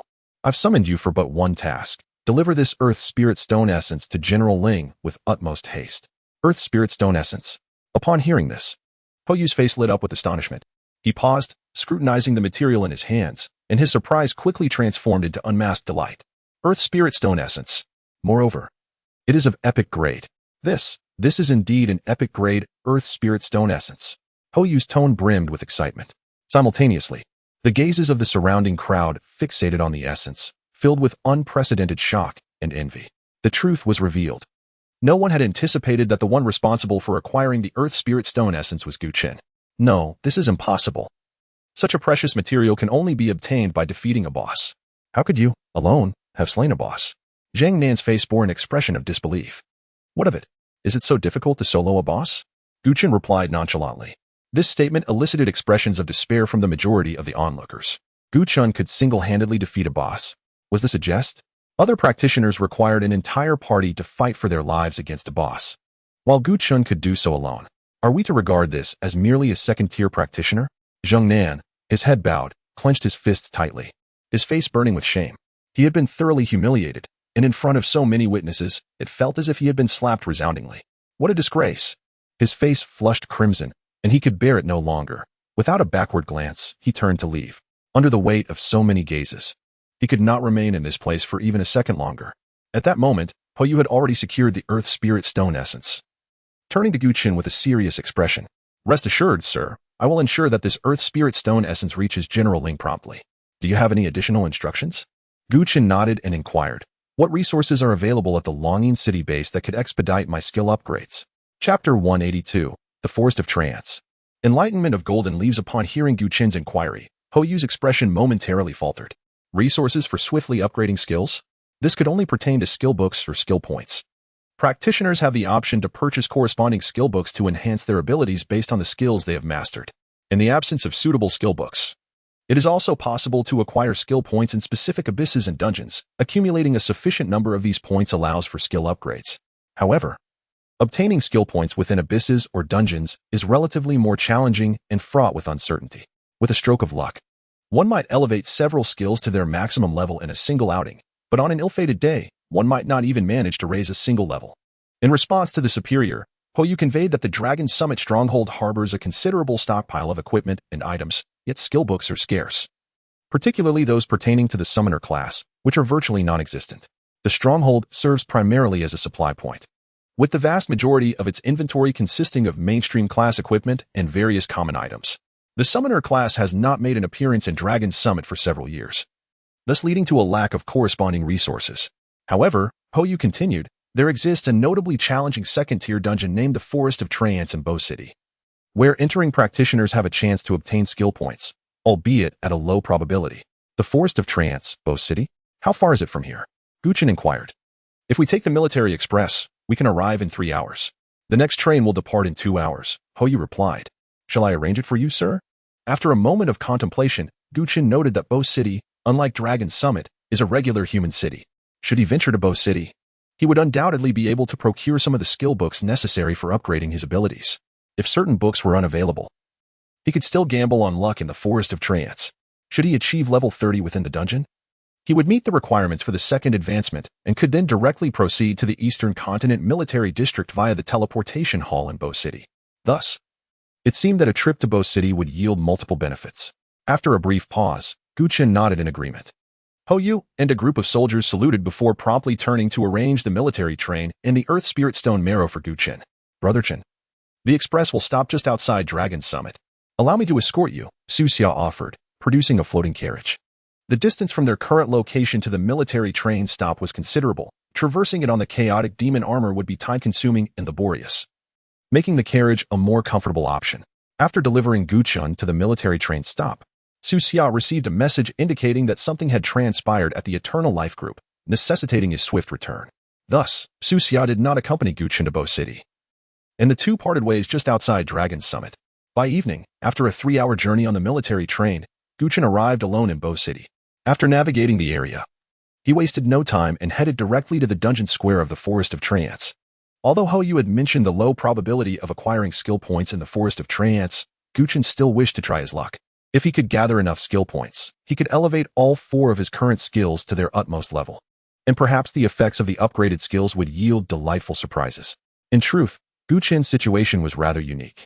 While other practitioners typically enhance their skill levels through combat by casting their abilities a requisite number of times, Chen's battles predominantly relied on his summoned beasts. His own skills were seldom utilized, if at all. For instance, Comprehensive Link allows summoned beasts and the summoner to share beneficial effects while mitigating detrimental ones. It is a remarkably powerful skill, but it has only been employed within the Temple Ruins dungeon. Another skill, Displacement Exchange, has been used the most among all his abilities. Yet, even now at level 27, his usage of this skill has not reached even 27 times. Each skill, on average, has been utilized less than once per level. A concept unfathomable to other practitioners. Chen himself found it perplexing. The summoner class is not particularly rare. Why then this unusual predicament? As he pondered this conundrum, Chen arrived at the dungeon square for the Forest of Trance, which bore no distinction from the several other dungeon squares he had encountered before. A throng of practitioners gathered outside. Some awaited party formation, others sold equipment, and still others sought training partners, creating a vibrant scene. Chen glanced around, noting nothing of particular interest. This time, his objective was to acquire skill points. Hence he decided against forming a party and opted for a solo endeavor. Just as Chen approached the dungeon entrance, a young man clad in a mage's robe noticed him, and his handsome features immediately darkened. Chen, what brings him to Bo City? Luo Tianhong's expression turned sour. Indeed, Luo Tianhong had also arrived in Bo City. Since his defeat at the Dragon Palace selection, where Chen had severely injured him, he had become acutely aware of Chen's formidable prowess. Thus, he had come to Bo City in hopes of obtaining enough skill points from the Forest of Trance to quickly elevate his current skills to their maximum level. However, upon arriving at the dungeon square to form a party, he was taken aback to spot Chen. Taking advantage of Chen's momentary unawareness, Luo Tianhong pondered briefly before stealthily withdrawing from the square. Meanwhile, Chen strode purposefully toward the dungeon entrance. He had already reviewed the strategy guide on the way. This second-tier dungeon posed no challenge for him, and he felt confident in his ability to breeze through it. The crux of the matter was whether he could locate the key item, the Enlightenment of Golden Leaves. Each golden leaf found could grant a practitioner an additional skill point. Though the probability of encountering them was exceedingly low, serendipitous rather than guaranteed. Are you Chen? A voice suddenly called from behind. Having reached the dungeon entrance, Chen turned to see an unfamiliar practitioner observing him. After a brief mental assessment, Chen realized he had no recollection of this individual and inquired, "What is it?" The person nodded. "Young Master Luo wishes to see you. Follow me." The tone exuded an inexplicable arrogance. Which young Master Luo? Chen dismissed the notion, turning back toward the dungeon entrance, casually remarking, "Have him come to find me himself." The individual displayed surprise, watching Chen's retreating figure as he coldly exclaimed, "Do you know who young Master Luo is? Whoever he may be, have him come to find me himself," Chen replied nonchalantly, standing firm at the dungeon entrance. Chapter 183. Officer Privileges. Directly opening hellish difficulty upon hearing Chen's words, the man's expression instantly turned cold, gritting his teeth in anger. He wondered what kind of background this brat had to dare disregard young Master Luo's face. Realizing they were in the dungeon square, he refrained from making a move, snorting coldly before turning away. As soon as the man left, Chen also exited through the dungeon entrance. He had forgotten to pay the fee and needed to adjust the difficulty level. This second-tier dungeon had restrictions. One had to clear the hard mode before unlocking subsequent difficulties. And Chen had no time for such delays. He approached the dungeon management office, presented his 5-star officer's military insignia, and exercised his officer privileges to directly unlock the hellish mode dungeon, subsequently paying the usage fee without hesitation. 6 million was swiftly deducted, and Chen felt a thrill of reckless delight. When Chen approached the dungeon entrance again, the earlier man had already reached Luo Tianhong. Chen refused to come, stating that the man should go see him himself. Humph, quite the pretentious attitude, Luo Tianhong remarked with a frown. Indeed, who is this Chen to disregard your status? Young Master Luo? The man queried, confusion etched on his face. You don't recognize him? Luo Tianhong replied, astonished.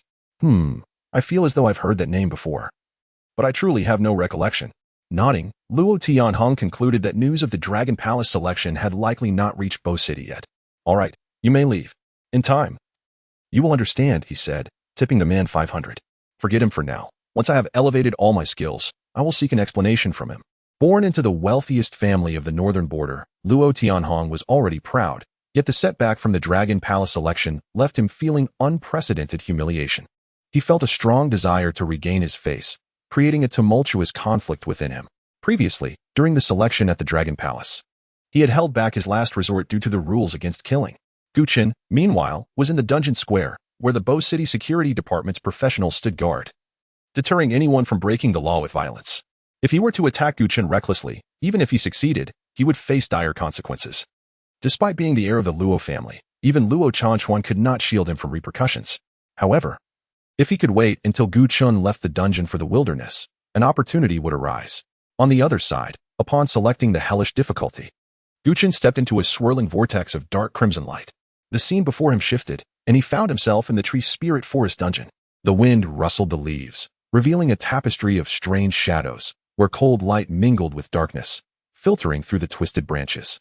With each step, he tread upon a thick layer of dry leaves, as if no one had ventured here in years. The forest resonated with low, mournful wails, unsettling his spirit.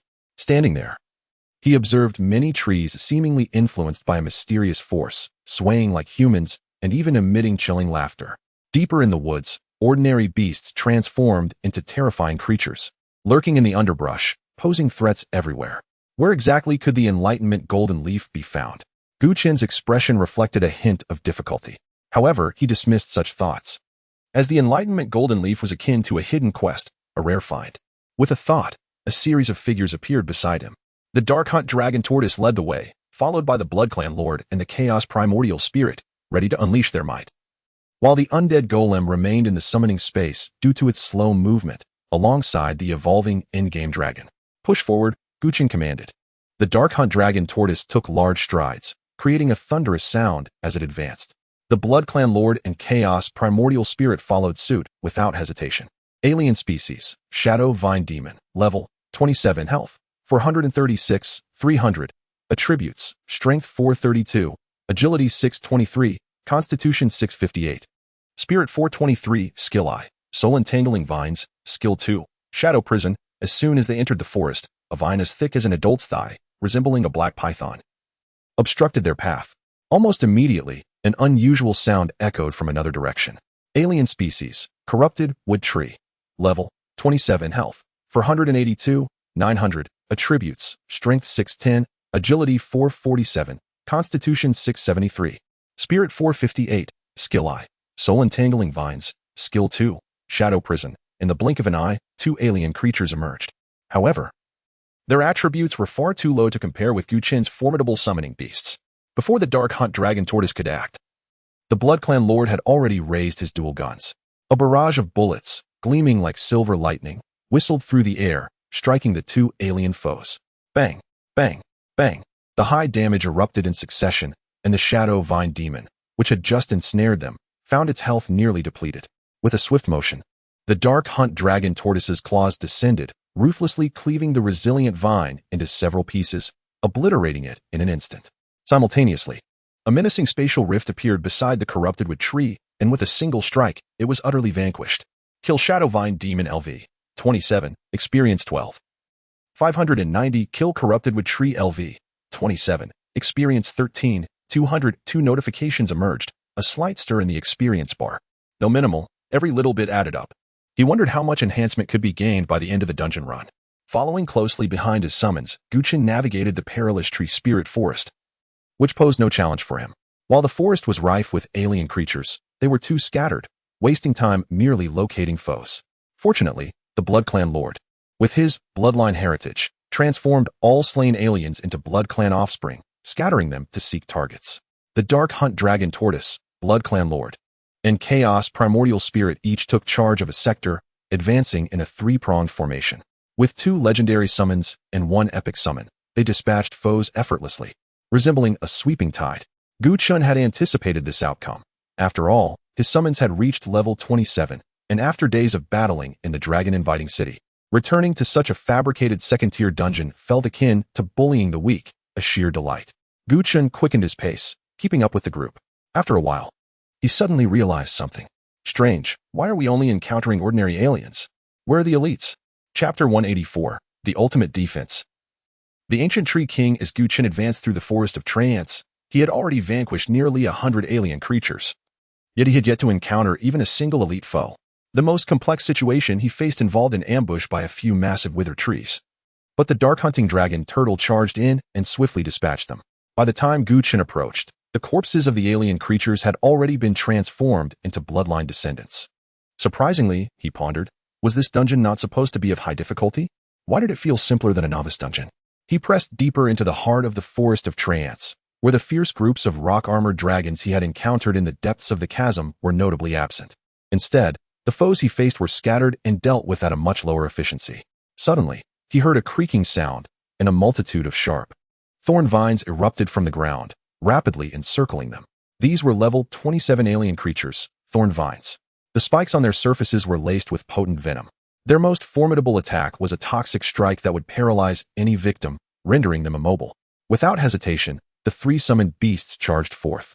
The dark hunting dragon turtle, clad in spiked armor and boasting formidable defenses, brushed off the attacks of the thorned vines effortlessly. The Bloodline Lord moved with incredible speed, employing ranged attacks and agile maneuvers, navigating the battlefield with grace.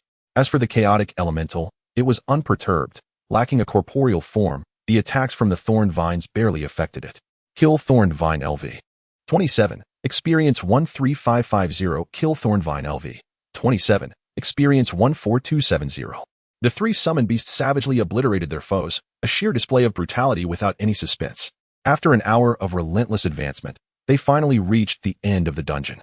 In the dimly lit forest, permeated by the stench of decay, hundreds of uniquely shaped trance stood silently, surrounded by an eerie aura. This area seemed entirely dominated by the trance, whose bizarre formations twisted together, surprising Chen. From a distance, each trance appeared exceedingly tall, especially one that, if fully extended, would likely reach over 10 meters in height. Though taken aback, Chen regarded them merely as a source of experience. Without needing to utter a word, the 3 summoned beasts charged forward with a horde of bloodline descendants in tow. They executed a straightforward and brutal assault, devoid of any tactics. Under the tempestuous onslaught of the summoned beasts, the trench trunks shattered like withered wood after just a few strikes. As the remnants of the trance littered the ground, a nauseating scent of sap filled the air. The once dense mass of trance had been nearly exterminated. Just then, an unusual sound resonated ahead. Chen's expression shifted. As he looked towards the source, the entire forest trembled as if shaken by an immense force. The ground quaked violently, causing the trance to topple, and fissures appeared beneath his feet. Next, a colossal ancient tree giant emerged from the earth. Its body was formed from stout tree trunks tightly interwoven, its surface marred by the passage of time, resembling thick armor. Towering at over 10 meters, it loomed like a moving skyscraper. The ancient tree giant opened its cavernous mouth, revealing jagged, tooth-like wooden fangs. Its arms were immensely powerful, each finger resembling a giant log. And with a swing, it unleashed a fierce gust through the forest. Alien, Ancient Tree King Boss, Level 30, Health 683,600, Attributes, Strength 523, Agility 405, Constitution 645. Spirit 400, Skill I, Fallen Giant, Skill 2, Vines Entangle, Skill 3, Nature's Guardian, Skill 4, Life Rebirth. The boss had arrived. With a primary attribute of Constitution exceeding 645 points and Health surpassing 680,000. Among its 4 skills, the first 2 were likely offensive, while the latter 2 provided defense and recovery. This indicated that the Ancient Tree King possessed not only formidable attack capabilities, but also immense resilience and vitality. While Chen assessed the boss's attributes, the dark hunting dragon turtle unleashed shattering charge and charged forward. The resounding clash of its spiked armor against the ancient tree giant's torso echoed like the sound of iron being struck. In response, the ancient tree king let out a furious roar, swinging its colossal arm to hurl massive logs from above, crashing down upon the dark-hunting dragon turtle. Despite the significant size disparity, the turtle's defenses were too formidable to be pierced. It absorbed the impact of the falling logs without sustaining any injuries and, using its spiked armor, shattered the wood into splinters. The ancient tree king, witnessing this, bellowed in anger as the hidden vines surged forth from the dense foliage, striking like agile serpents. The target was not the dark-hunting dragon turtle, but rather the bloodline lord and the chaotic elemental, who were engaged in slaughtering the remaining treants. The vines were incredibly resilient, each over 10 meters long, and struck with terrifying force, disrupting the bloodline lord's assault repeatedly. However, the chaotic elemental remained unfazed. The vines swept past its shadowy form, causing minimal damage. Seizing the opportunity, it activated its skill. Dimensional Assault. A chilling rift in space appeared silently, its edges flickering with dark light, resembling the gaze of death from another dimension. A terrifying force of fragmentation erupted from within, leaving grotesque fissures across the ancient tree king's body, causing the very air to scream with anguish. Yet, the ancient tree king's resilience was extraordinary. Its high defenses and health rendered the chaotic elemental's attack insignificant. After all, it was a boss with nearly 700,000 health, and Chen knew it would not be defeated by a single skill from the chaotic elemental. The purpose of the chaotic elemental's attack was merely to create distractions. At that moment, the dark-hunting dragon turtle had broken free from the entangling vines and unleashed a roar filled with rage. Roar. Taunted the furious roar. A visible sound wave impacted the ancient tree king, igniting intense hatred within it. It turned to face the dark-hunting dragon turtle, launching an all-out assault. However, in the next instant, the previously agile branches and vines suddenly slowed, their attack frequency drastically reduced, as if time itself had decelerated. At this moment, after the bloodline lord had cleared the remnants of the treants, hundreds of bloodline descendants revealed their bloodthirsty intent and charged towards the ancient tree king in a self-destructive attack. Boom, boom, boom. A series of explosive flames erupted, with chips flying, as the ancient tree king's body sustained successive injuries, its health steadily declining. Roar. The ancient tree king seemed to sense the impending danger. A brilliant green light radiated from its surface. Nature's guardian, a dazzling green glow rapidly expanded from its towering form, enhancing its defenses. The self-destructive attacks from the bloodline descendants persisted, but where they had previously inflicted significant damage, their impact was now drastically diminished. Before Chen could issue further commands, the ancient tree king unleashed another burst of green light. Life rebirth under the illumination of the skill. The extensive wounds inflicted by the summoned beast began to heal at a visible pace. As the bloodline descendants charged again, they failed to inflict even the slightest damage. The ancient tree king has, in the blink of an eye, transformed into a body of steel. Chapter 185. The low drop rate of insightful golden leaves and the crowdfunding. It is no wonder that the Forest of Treants is deemed a formidable challenge. The most daunting adversary is, in fact, the ancient tree king. While other dungeons feature bosses of considerable difficulty, none compare to the extraordinary challenge presented here. With the attack power of the bloodline descendants being utterly ineffective, this marks the first encounter for Chen with such robust defenses among alien creatures. Nevertheless, the impotence of the bloodline descendants does not pertain to the bloodline sovereign. With a readiness that was palpable, the bloodline sovereign unleashed a torrent of silver lightning from dual pistols, crackling against the ancient tree king's form. Bullets detonated upon the wooden body, causing the previously unassailable tree king to thrash violently, emitting a spine-chilling wail. Concurrently, a pale golden vortex manifested at the tree king's feet, ensnaring it and inflicting substantial continuous damage. The chaotic primal spirit sprang into action, refraining from utilizing the chaos shadow as it deemed unnecessary. The tree king's howls persisted, its massive form quivering in agony. In retaliation, the tree king summoned a barrage of colossal timber from the heavens, crashing down upon the dark-hunting dragon turtle. Without hesitation, the turtle activated its skill, propelling itself forth and shattering the timber with its hardened shell. After enduring such relentless assault, its output and counter damage had amassed significantly. Amidst a flurry of wood splinters, the dark-hunting dragon turtle's claws gleamed with icy light, mercilessly slashing into the tree king's body, leaving 2 deep gashes on its sturdy trunk. With a thunderous roar, the dark-hunting dragon turtle continued its assault, claws dancing and wood shards flying, intensifying the tree king's cries of despair. Despite its formidable defenses, the tree king's health plummeted rapidly. It struggled and fought fiercely, yet could find no respite against the onslaught of 3 summoned beasts. Its once mighty wooden form became riddled with wounds, and its struggles grew increasingly feeble. Ultimately, with a heart-wrenching wail, the Ancient Tree King succumbed. Ancient Tree King LV. 30 defeated. Experience 24600. Loot acquired. Judgment Battle Axe LV. 30. Epic. Loot acquired. Vine Armor LV. 30. Rare. Loot acquired. Ancient Tree Core. Epic. 2 pieces of equipment. 1 epic. 1 rare. Caught Gu Chen's eye, which he promptly stored in his spatial pouch. Glancing at the experience bar, he noted a total gain of approximately 1.5 million experience from this dungeon run. To achieve the next level, he would need to delve into the depths of the dungeon at least 8 or 9 more times, as repeated entries into the same abyss or dungeon resulted in diminishing returns on experience. At the very moment Gu Chen successfully vanquished the Ancient Tree King, an announcement flashed across the screen in the dungeon plaza. Congratulations! Practitioner Gu Chen, Summoner, has successfully refreshed the clearing record for the Forest of Trance, Hell level. Clearing time, 53 minutes, 15 seconds. Rewards, Practitioner Experience 2000000. Personal Achievement 1. Record-breaking Gift Box 1, Epic. Clearing Evaluation, SSS. Astonishment rippled through the crowd as the historical record of the Forest of Trance was shattered. It had been ages since a new record was established. Who is Gu Chen? The name sounded vaguely familiar. Let us go see which great figure has emerged. Instantly, the plaza was flooded with people rushing toward the dungeon entrance. Fortunately, the plaza was spacious enough to accommodate hundreds without issue.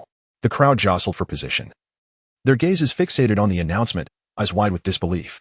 How could a single person conquer a hell-level dungeon? What sorcery enabled this feat?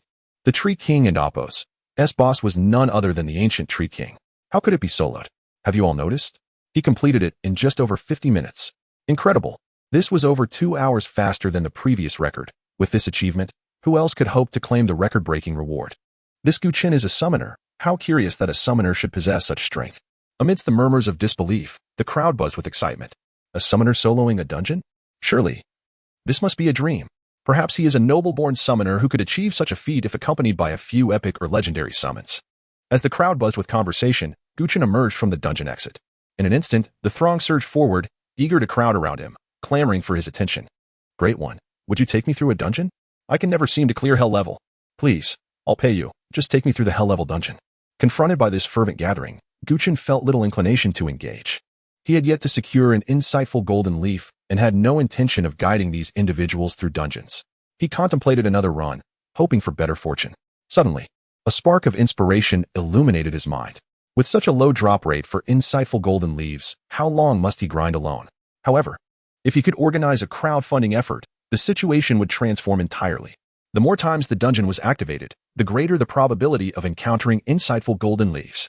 If the hundreds in the plaza entered the dungeon, the odds would multiply significantly.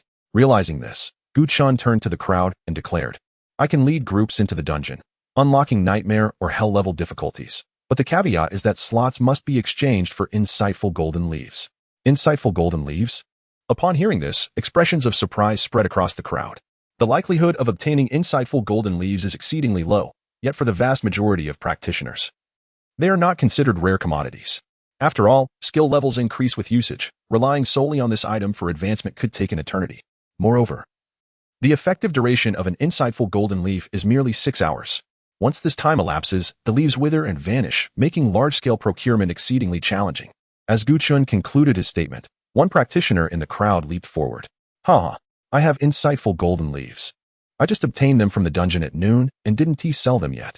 Why didn't you say so earlier? Had I known, I wouldn't have used those few leaves just now. Me. Great one.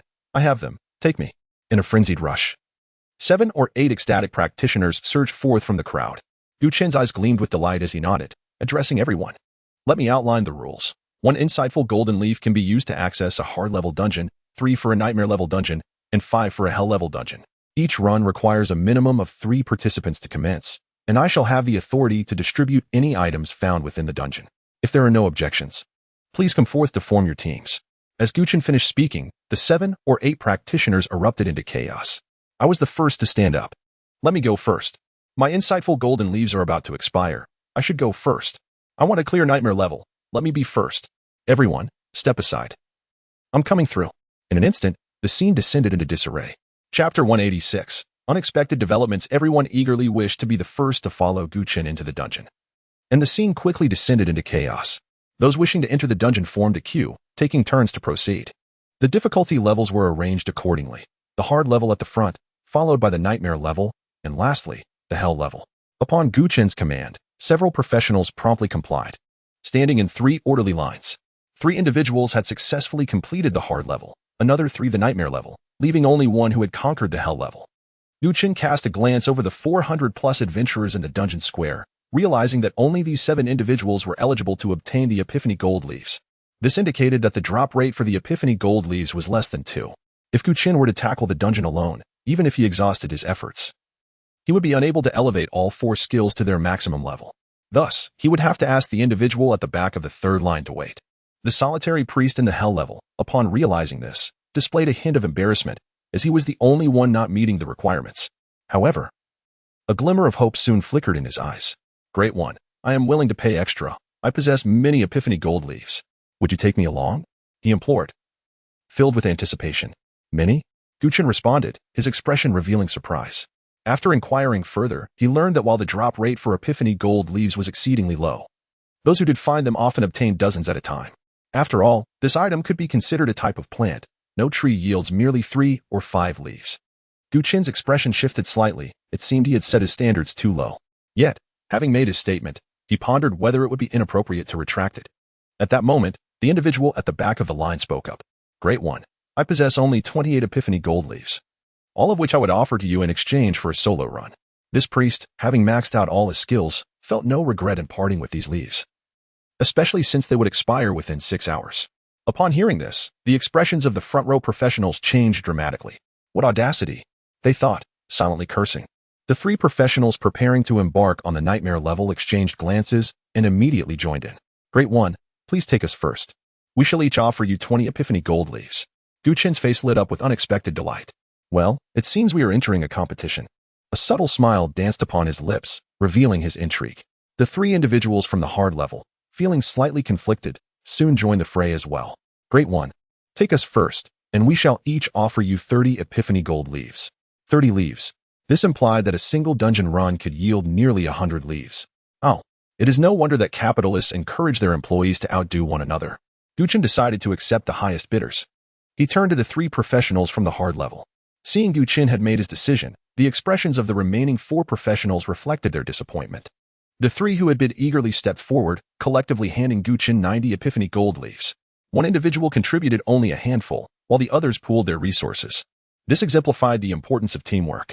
After collecting the leaves and forming a party, Chen turned to the remaining 4. As for you, if you wish to enter the dungeon, you may pay a deposit, and I shall prioritize you upon my return. The 4 individuals' eyes brightened at this prospect and promptly handed over their leaves, eager to secure their place. Chen accepted 88 more Epiphany Gold Leaves, feeling satisfied as he led the 3 chosen companions toward the dungeon entrance. The scenery around them shifted once more, and they found themselves back in the forest of the tree spirits.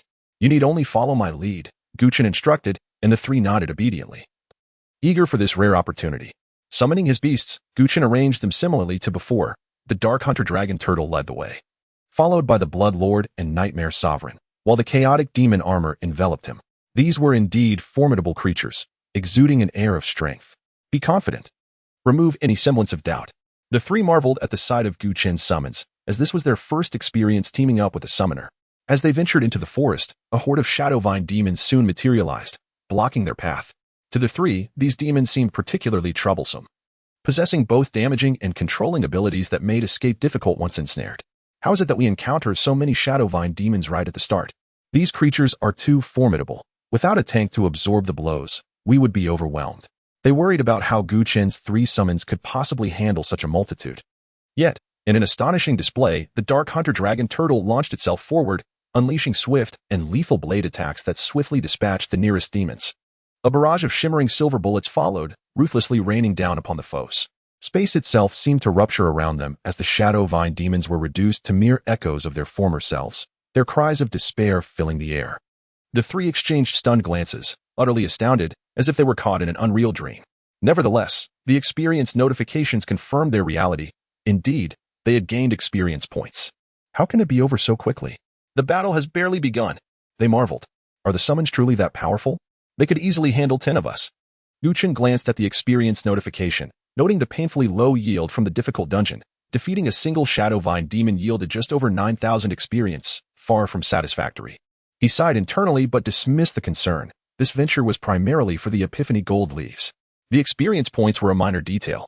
After all, he would remain in Bow City for several days, with ample opportunities to revisit the forest of the tree spirits.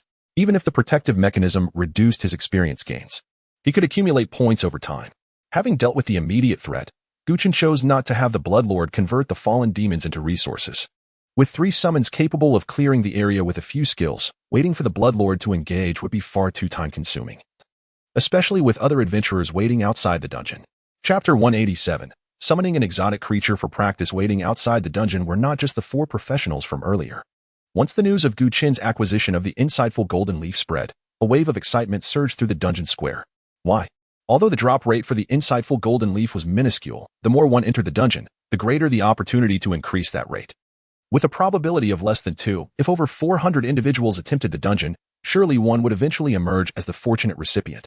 Just one foray into the dungeon could yield the chance to farm a nightmarish or hellish level reward, an extraordinary opportunity indeed. Thus far, there was no evidence to suggest that the drop rate of the insightful golden leaf was correlated with the difficulty of the dungeon. In other words, the higher the dungeon's difficulty, the greater the drop rate for the insightful golden leaf was not a given. Consequently, everyone's focus shifted to the normal difficulty level of the Trant Forest.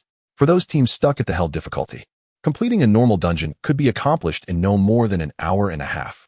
The costs, be it in terms of resources, economy, or time, were minimized. In no time, the normal dungeon of the Trant Forest became a bustling hotspot.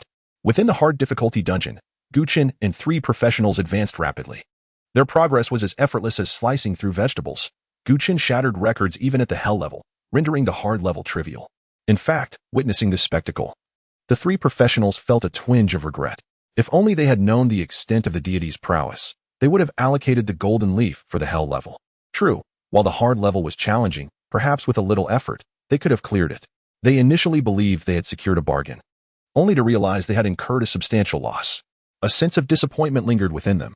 Unperturbed by their thoughts, Chen pressed on with his summoned beasts, eliminating every exotic creature in their path without leaving a single one alive.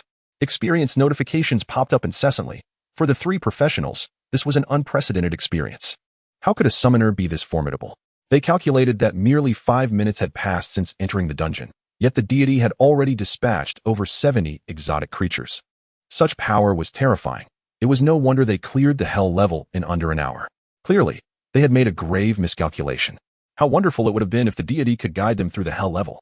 Yet, it was essential not to dwell too negatively. At least they could now successfully clear the hard level. Chen paid no heed to the trio's attempts at self-reassurance and continued forward with his summoned beasts. The scenery they traversed was akin to that of the hell level. The 3 professionals pointed out several locations where insightful golden leaves might appear, but none bore fruit. After all, with a drop rate under 2, acquiring one would not be a simple feat before long.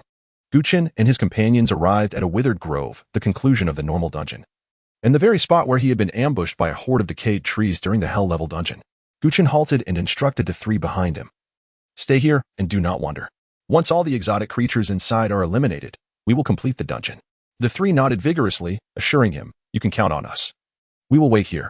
With a sound of affirmation, Chen proceeded toward the site where the decayed trees lay in wait. One of the professionals instinctively glanced at the time. Only half an hour had elapsed since they entered the dungeon.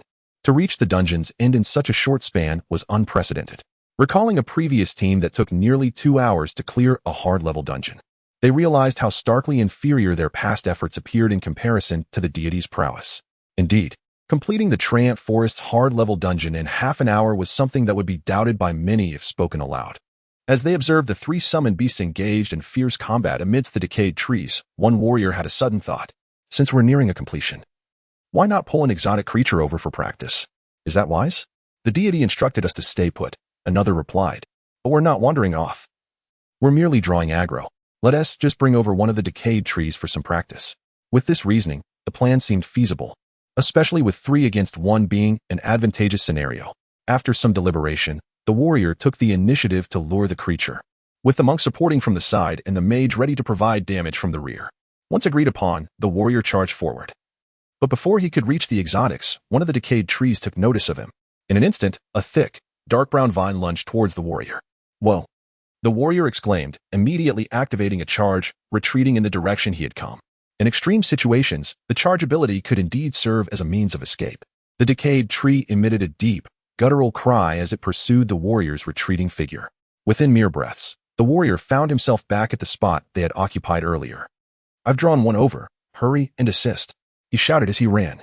Just as he spoke, the ground beneath him suddenly erupted into a mound, causing him to stumble and fall clumsily. In the next heartbeat, a resilient vine burst forth from the earth, ensnaring his ankle.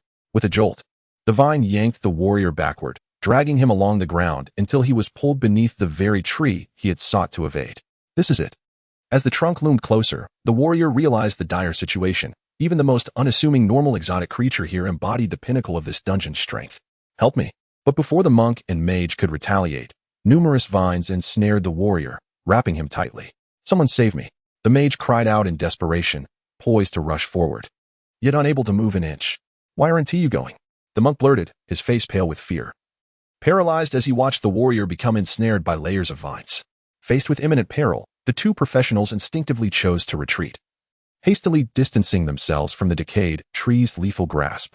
Meanwhile, in the battlefield ahead, where numerous decayed trees loomed, Chen had just issued a command to his dark hunting tortoise when a notification appeared before him. "Team information, member Lu Hongtao, warrior, has died." Chen's expression shifted to one of astonishment. Dead? How did that happen?" Chapter 188. Do you wish for us to betray Chen? You mistook the person. After a brief moment of astonishment, Chen contemplated the situation, likely deducing the cause of the warrior's demise. He felt no compassion for those who brought about their own ruin. He had merely agreed to assist them in leveling up. He was not their caretaker in the dungeon. Ignoring the news before him, Chen continued to command his summoned beasts to vanquish the enemies. The two other adventurers, having experienced the trials of death, had become docile, no longer daring to act recklessly. Had they encountered not a single withered tree but two or more, they would have met their end. "Well, it's best to sit tight and await the completion of the dungeon rather than courting disaster," sighed the mage. "Indeed, the prowess of the Great One is unmatched. Why should we seek the limelight?" the monk concurred.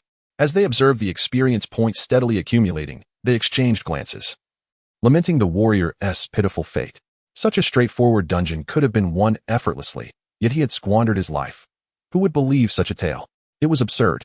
The two stood in place, watching the experience grow, the process lasting over 10 minutes until the last of the withered trees was eradicated.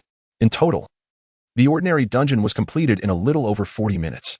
The two adventurers received the completion notification, erupting in cheerful exclamations. "Thank you, Great One. We never anticipated such a smooth passage through the dungeon." Chen nodded, offering no words. For him, a mere ordinary dungeon was as simple as eating or drinking. This time, the ordinary dungeon took a total of 47 minutes to complete, mainly due to the time spent searching for the epiphany golden leaves in the forest of tree spirits. What a pity. Had the Great One not completed the dungeon last time, we could have claimed a record-breaking reward this time, the mage remarked, a hint of regret in his eyes. Previously, Chen had finished the hell-level dungeon in 53 minutes and 15 seconds. Though this time was shorter, he would not receive a record-breaking reward again. Each dungeon only grants a record-breaking reward once per individual. Subsequent completions, regardless of time improvements, yield no further rewards. This design prevents high-powered adventurer teams from exploiting the system, allowing them to break their previous records repeatedly. Thus, a single dungeon could yield multiple record-breaking rewards, which would clearly be unfair. Upon exiting the dungeon, Chen and the two adventurers appeared at the entrance. Looking outward, he was taken aback by the throngs of people in the plaza. Nearly double the number present when he had entered. At least 700 or 800. Why are there so many? The previous 4 adventurers had been waiting eagerly, now approaching with smiles. "Great One, your speed in completing the dungeon is astonishing. You must have shattered the ordinary record." Chen nodded, puzzled by the sudden influx of people. They all wished to join you for the dungeon. Many called their friends over, hence the crowd multiplied. The cost of hiring a carry for the next hell-level dungeon is no less than 5 or 6 million. It's exorbitant. The expense was one aspect, but primarily, these adventurers were not foolish. Instead of handing over their gold to a carry, they preferred to gain experience themselves. Should fortune favor them with epiphany golden leaves, they could present them to Chen in exchange for opportunities to tackle more challenging dungeons, a win-win situation.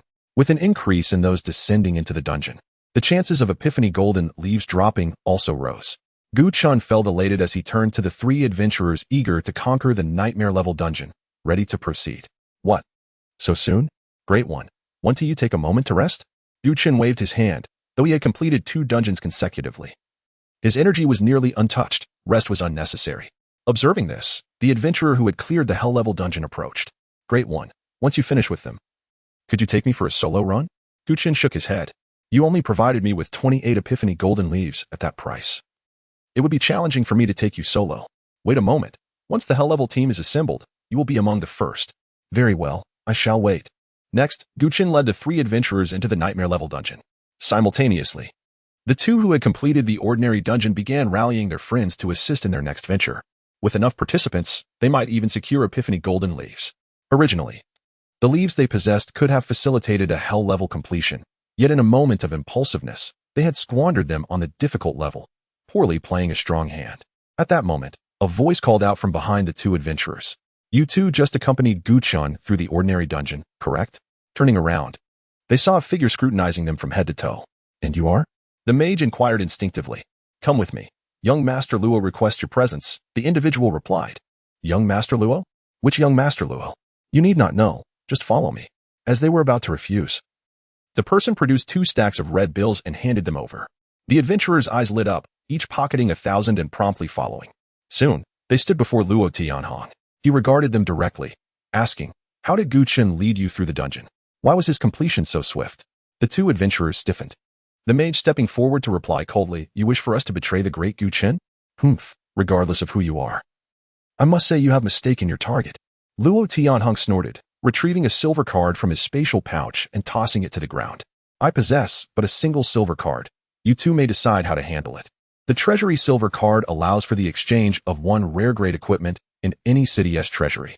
For these 2 adventurers, who struggled even with the difficult level, a piece of rare-grade equipment was worth more than half their lives. Such discernment. The mage swiftly picked up the silver card, his icy demeanor transforming into a cordial smile. From the mage's account, Luo Tianhong learned the details of Gu Chen's recent dungeon completion. After dismissing the 2 adventurers, he furrowed his brow, lost in thought. So, Gu Chen's summoned beasts possess formidable attributes, and he has at least 3 main battle-type summons. This implies that if I can restrict his summoned beasts and gather more adventurers, Gu Chen's combat strength will be significantly diminished. No adventurer is flawless, not even Gu Chen. Now that I have discerned his weakness, all that remains is to deliver the fatal blow. Luo Tianhong's analysis was accompanied by a glint of icy resolve and malice in his eyes. Chapter 189, Skill Upgrade, Discovering the Enlightenment Gold Leaf Without Gu Chen. Luo Tianhong would still be the celebrated prodigy of the northern region, perpetually surrounded by a myriad of flowers and applause. However, following his defeat in the Dragon Hall selection against Gu Chen, he found himself ensnared in a web of self-doubt, regardless of others' opinions. To him, Gu Chen had obliterated all the glory he once possessed. Constrained by his own profession and combat prowess, he was unable to seek revenge directly. Gu Chen was simply too formidable, provoking a sense of jealousy within Luo Tianhong, who envied Gu Chen's possession of unprecedented summoning beasts. After a moment of contemplation, Luo Tianhong commanded the man beside him.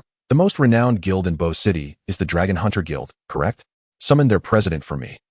In the dungeon square, Gu Chen had already led 3 professionals into the nightmare-level dungeon. Over 40 minutes later, they emerged victorious, 4 figures stepping out into the square. Once again, they had not encountered the Enlightenment Gold Leaf, which was to be expected. By now, only 1 individual remained in line, waiting to conquer the hell-level dungeon. Unable to gather enough participants, Gu Chen opted not to undertake a solo run and informed the individual to return the following day, assuring them that if the required number for the hell-level dungeon was met, they would be prioritized. The individual did not press further.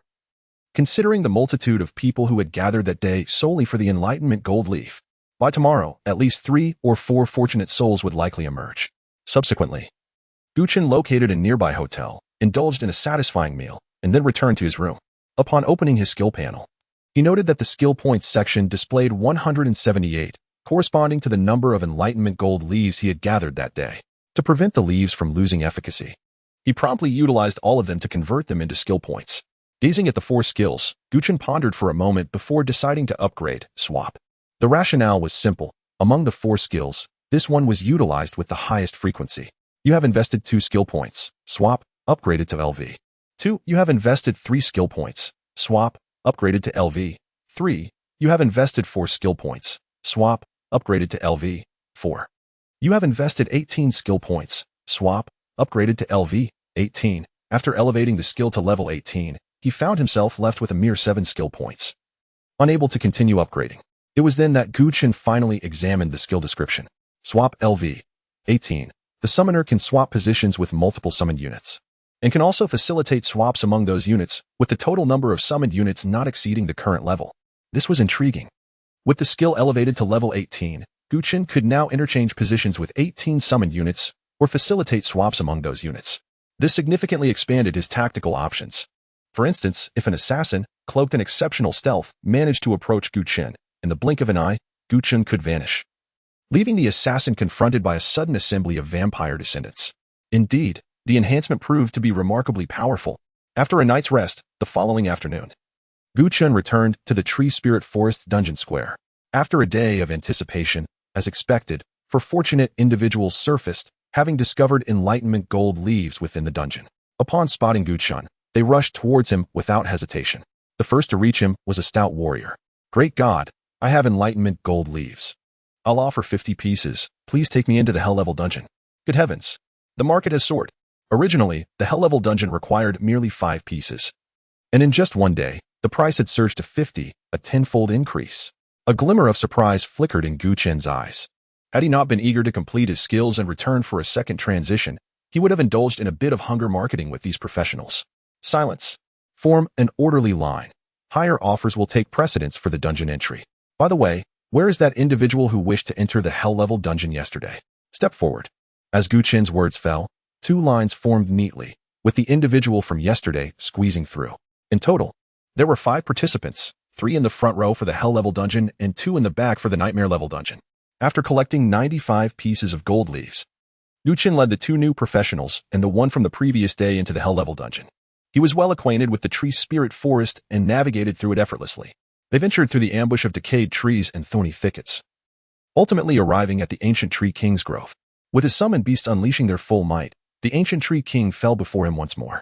Were it not for the stipulation that each individual could claim a record-breaking reward only once, Chen's name would undoubtedly stand alone in the annals of this dungeon's history. After exiting the hell level dungeon, Chen waited in the square for over an hour until another professional approached him, seeking a way to conquer the hard-level dungeon with enlightenment gold leaves in hand. Are you kidding me?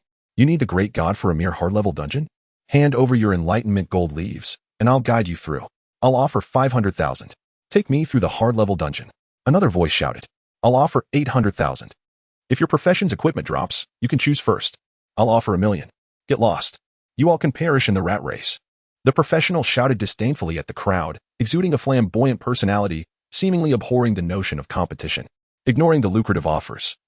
He chose the first ranger who had bid 500,000. This ranger had been stuck at the nightmare level for quite some time, yet unexpectedly. By standing up for justice, he acquired an opportunity that many yearned for. Subsequently, the 2 signed a contract and exchanged terms. The professional handed over all 48 enlightenment gold leaves obtained from the dungeon to the ranger, who agreed to assist him in conquering the hard-level dungeon after completing the nightmare level dungeon with Chen. Thus, Chen received 132 enlightenment gold leaves. Combined with the previous 95, he had amassed 227 leaves that day, sufficient to elevate, swap, to its maximum level. After entering the dungeon with 3 professionals, experience notifications began to flow in abundance. The 3 professionals widened their eyes in disbelief, astonished at the rapid experience gained despite having already transitioned to second-tier professions. Creatures that they struggled to defeat with caution were dispatched by Chen with the ease of a casual meal. Experience surged towards them as if it were free, allowing them to truly experience a dreamlike state. As they dispatched a cluster of thorny vines, Chen was about to move forward when he noticed delicate, tender branches sprouting from a crevice in the rocks. Clusters of soft, golden-hued stems glimmered enticingly. Momentarily taken aback, Chen's eyes ignited with intense delight. This was none other than the enlightenment gold leaf. He had finally found it. Chapter 190. Do you have a healing scroll? Now it can be used. It is indeed the enlightenment gold leaf. Once again, we have encountered it. Ha ha ha. A practitioner laughed heartily, eager to rush forward and pluck the enlightenment gold leaf. For them, this item was exceedingly precious. 4 or 5 dozen leaves could be exchanged for an opportunity to conquer a hell-level dungeon, amounting to at least 7 or 8 million in terms of service fees. At that moment, The Blood Clan Lord swiftly appeared before him. Gu Chen, with a serious expression, stated, "I mentioned yesterday that I have priority over all items found in the dungeon. These enlightenment gold leaves belong to me, and once I have used them, any remaining can be given to you." The man's expression shifted slightly. He immediately retorted, "That was what you said yesterday, but today it no longer counts. Why didn't you mention it before we entered the dungeon?" He insisted, "I don't care, since the enlightenment gold leaves have appeared in the dungeon. They should be shared among those who encounter them. If you wish to claim the leaves solely for yourself, that is fine, but upon completing this nightmare-level dungeons, you must take us into a hell level 1. Gu Chen's expression turned cold, sidestepping the question, "Do you have a healing scroll?" "Yes, but I have never used it." "Why?" As soon as he finished speaking, the Blood Clan Lord raised his firearm slightly. With 2 thunderous shots, the bullets shattered the man's legs. "Now it can be used," Gu Chen said coldly. A sudden scream erupted as the man collapsed into a pool of blood, his features contorted in agony. Gu Chen then turned, casting his gaze towards the 2 individuals beside him. "The enlightenment gold leaves are mine. Who is in favor, and who is against?" "I am in favor." "I am also in favor." The 2 practitioners were so frightened by the scene that they dared not breathe, repeatedly lowering their heads in agreement. They had just witnessed Gu Chen's formidable power. Slaying extraterrestrial beings was as simple as killing chickens. If he intended to eliminate them, it would be an effortless task. With a hint of disdain, they glanced at the practitioner with shattered legs, finding the situation almost laughable. One should know their place. A weakling had no right to challenge a stronger opponent. It was merely Gu Chen's good temper that led to just a leg injury. Had he been of a more irritable disposition, the man could have easily been killed. After all, this was a dungeon, and death within a dungeon was hardly an unusual occurrence. At that moment, shadows began to emerge from all directions, resembling black serpents rising from the ground, swiftly encircling them. It was the thorn vines. These spiky vines screeched angrily at Gu Chen, seemingly warning him to keep his distance from the enlightenment gold leaves. In the next moment, the 3 summoned beasts beside Gu Chen charged forward, launching a fierce attack against the thorn vines. Gu Chen approached a cluster of golden leaves, reaching out to pluck one. Upon use, a peculiar energy surged into his body, and his skill points increased by 1. Looking at the clusters of golden leaves before him, Gu Chen felt a surge of delight and hurried to collect them. With so many enlightenment gold leaves, he could easily elevate a skill to its maximum level. Unfortunately, their drop rate was low, and they could only be preserved for 6 hours. Otherwise, they would undoubtedly become hot commodities on the practitioner trading platform. The 2 practitioners nearby watched enviously as Gu Chen gathered the leaves. What extraordinary luck allowed him to encounter such a bounty of enlightenment gold leaves? Typically, ordinary practitioners would find only a little over 100 leaves in a dungeon, yet here, there appeared to be at least 200 or 300. Truly, a master not only possessed immense strength, but also unparalleled fortune. Was there no justice in this? Before long, the thorn vines were entirely vanquished, and Gu Chen had collected all the enlightenment gold leaves, gaining over 60,000 experience points and more than 200 leaves. Just as he was about to depart, his gaze fell upon the golden vines remaining in the crevices of the rocks. A question arose in his mind. How had these enlightenment gold leaves come into existence? If they had grown from the rock crevices, what lay behind the rock? With a thought, the raging demon armor transformed into a massive axe in his hands. Gu Chen raised it and struck down fiercely upon the rock, the sharp blade sparking as it struck. The rock face only bore a small scar. A flicker of surprise crossed Gu Chen's eyes. With his current strength, and coupled with the raging demon armor's attributes, he could easily shatter a small hill, let alone a mere rock face. How could ordinary stone be so resilient? Contemplating this, Gu Chen felt no sense of defeat. Rather, a spark of excitement ignited within him. There was surely something significant behind this rock face. With another thought, the 3 summoned beasts turned to attack the rock face fiercely. Yet, even amidst their tempestuous assault, the rock face showed little sign of wear. Seeing this, Gu Chen's temper flared. He commanded the Blood Clan Lord to venture out and transform all nearby alien corpses into Blood Clan descendants. Subsequently, he activated the effects of the sacrificial set, sacrificing 100 Blood Clan descendants to amplify the Blood Clan Lord's damage multiplier to 10-fold. The Blood Clan Lord's 10-fold damage was a privilege even the boss had never experienced. Following this, bullets imbued with blood flames and silver light poured down upon the rock face like a torrential rain, causing significant damage to the once impenetrable surface. A glimmer of excitement sparkled in Gu Chen's eyes. Without a moment's hesitation, he affixed the raging demon armor to the Blood Clan Lord and activated the skill, Symbiotic Collaboration. In an instant, the Blood Clan Lord's attributes surged by 5 times, bringing forth a monumental increase in output. Boom! The bullets struck the rock face like cannonballs. creating fist-sized craters with every hit. The debris flew, and the pits on the rock face visibly deepened. Nearby, the practitioner with shattered legs, now healed by the healing scroll, stood once more astonished. The three practitioners stared in disbelief at the continuously damaged rock face, their apprehension growing stronger. Chen was not the first to notice the rock face's abnormalities. However, previous practitioners had no means to contend with such a solid surface. The Tree Spirit Forest was a Tier 2 dungeon, and no Tier 2 practitioner could unleash an attack powerful enough to damage the wall. But today, Chen had achieved the impossible. As the craters in the rock face deepened, everyone's gaze seemed transfixed. Suddenly, with a resounding explosion, a vast array of debris erupted from the rock face, revealing an opening large enough for a person to pass through. Within the depths of the hole, golden light shimmered like stars, and a gentle breeze carried a fragrant, sweet aroma that wafted forth. Chapter 191. The Epiphany Fruit. Su Xia was detained, and upon breaking through the rock wall, a hidden world lay beyond. What could it possibly contain? The three adjacent professionals exhibited intense curiosity, their gazes fixated on the entrance. Yet, apart from the flickering golden lights and the pitch darkness, nothing else was visible. However, the sweet aroma wafting from the cave indicated that the treasures within were indeed rare and precious. Chen refrained from acting impulsively, allowing the Blood Clan monarch to enter and scout the area first. Once it was confirmed that no danger lurked within, he stationed the Nightmare Ruler and the Dark Hunting Dragon Tortoise outside, before vaulting into the cave himself.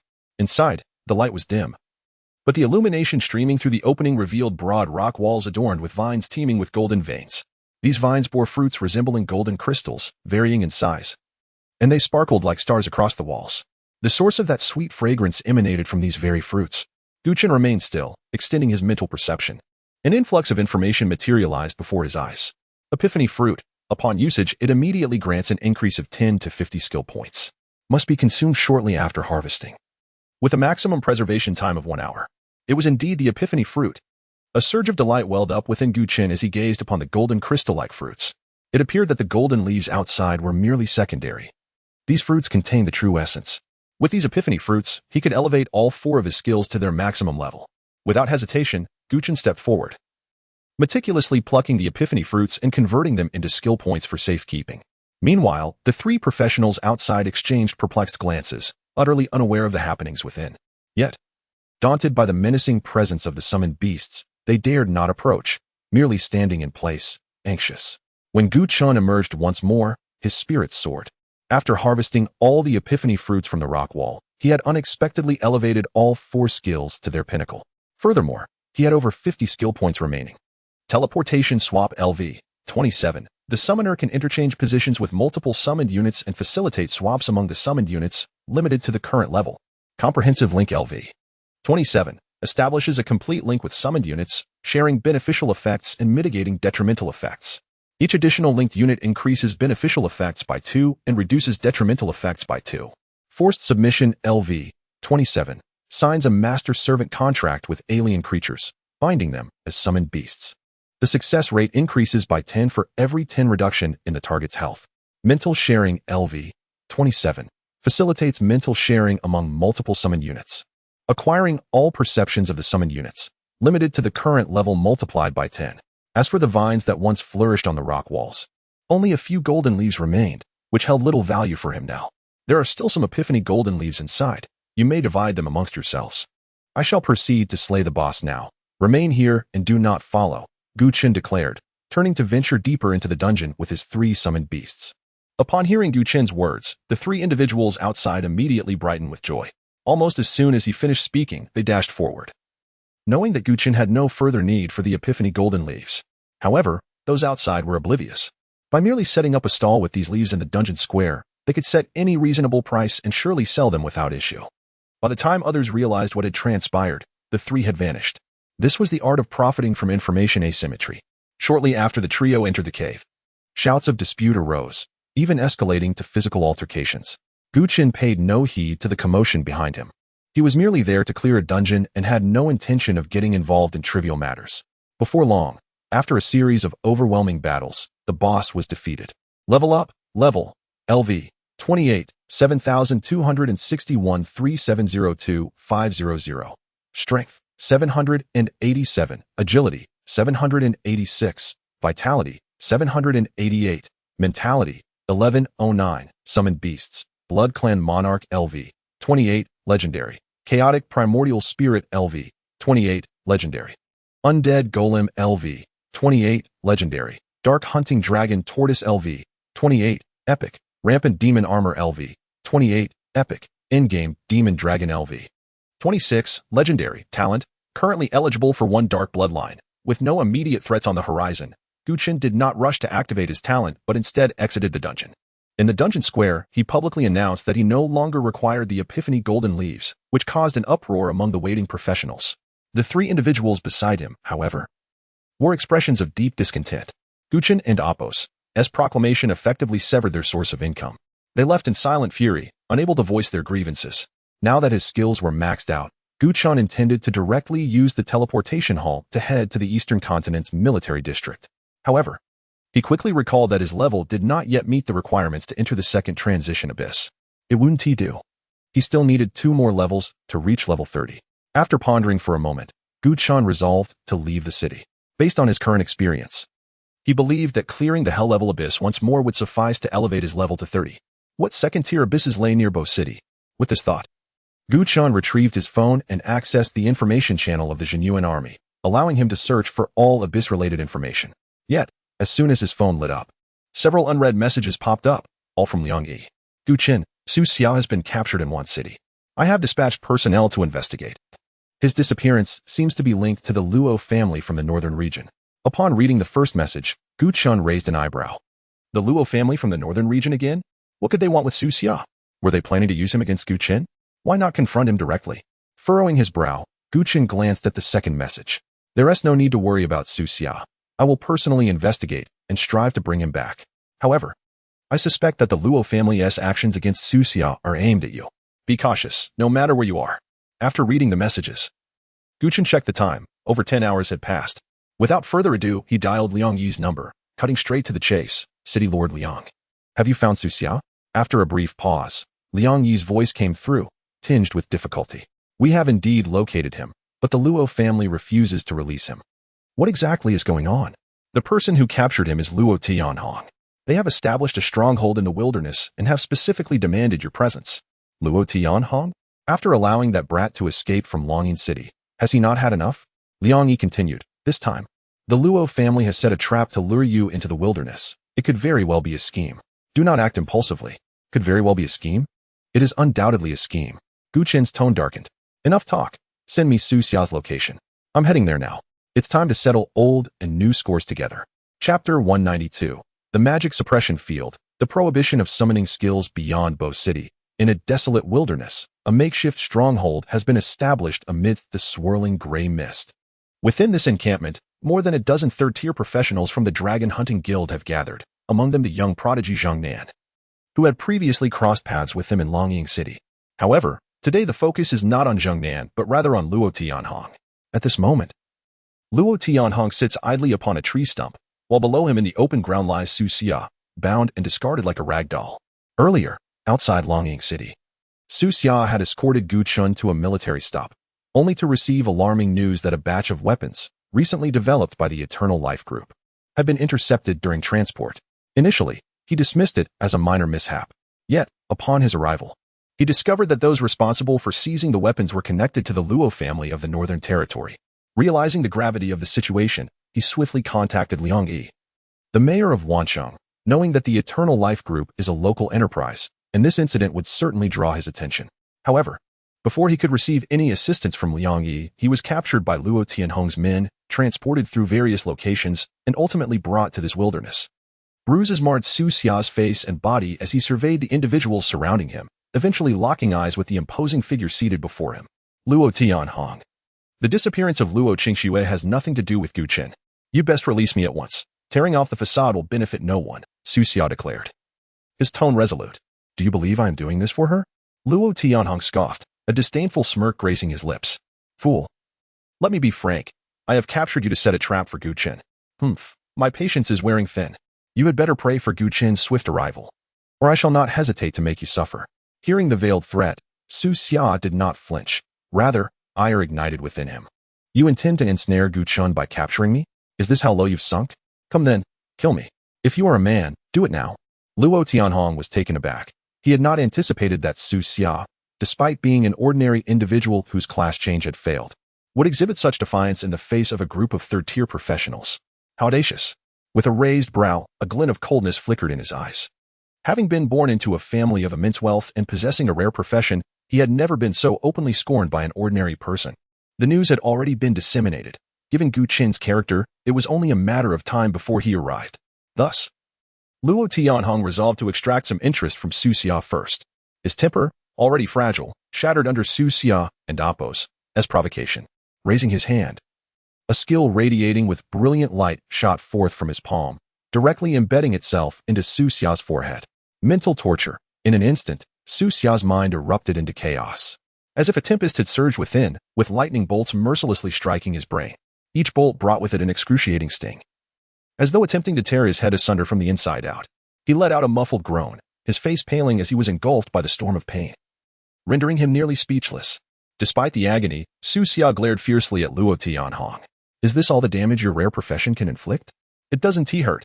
Luo Tianhong chuckled coldly. Oh, so you still possess some spirit.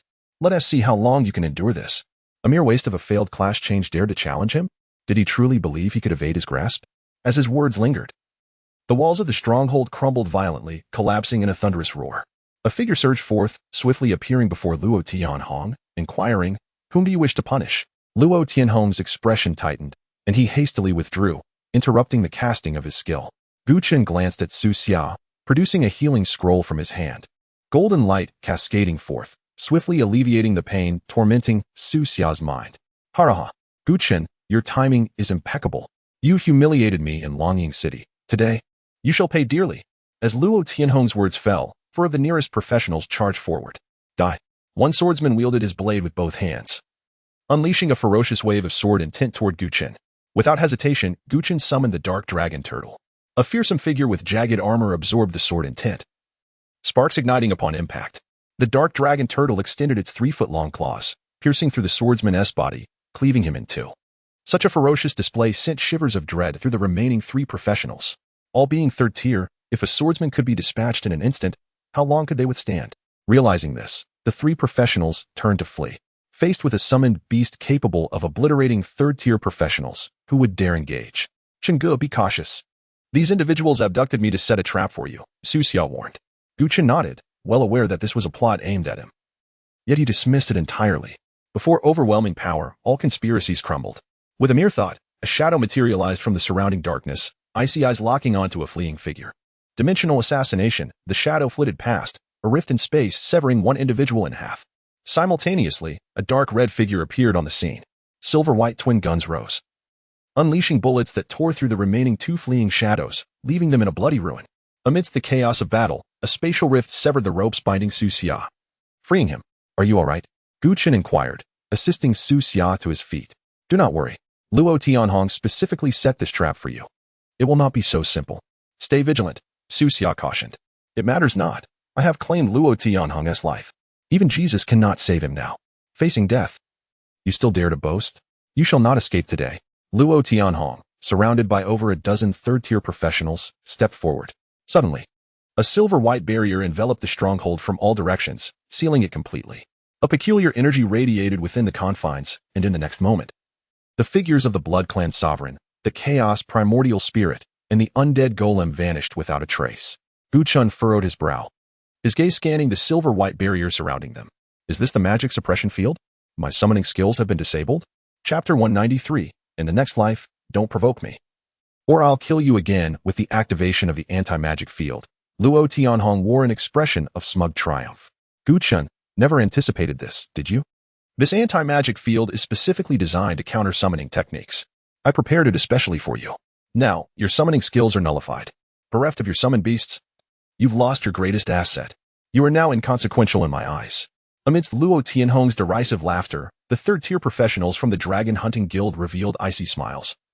Encircling Gu Chen, a summoner whose summoning arts are suppressed is akin to a feline stripped of its claws and fangs, utterly useless. Luo Tianhong, exuding an air of assured victory, erupted in unrestrained laughter. Quake with fear. This is the price you pay for offending me. I will ensure you perish in terror and remorse. His gaze was fixated on Gu Chen, seeking any trace of panic or trepidation in the latter's countenance, yet he found none. Gu Chen's visage remained placid, devoid of any manifestation of fear. Su Xia, standing nearby, furrowed his brow, remarking, to employ an anti-magic field to suppress summoning arts is a despicable tactic, especially considering it's tailored for summoners. Su Xia's tone conveyed concern, but upon observing Gu Chen's composed demeanor, his furrowed brow eased slightly. Though uncertain of Gu Chen's next course of action, the aura of omnipotence emanating from him instilled a sense of tranquility. Gu Chen, do you remember me?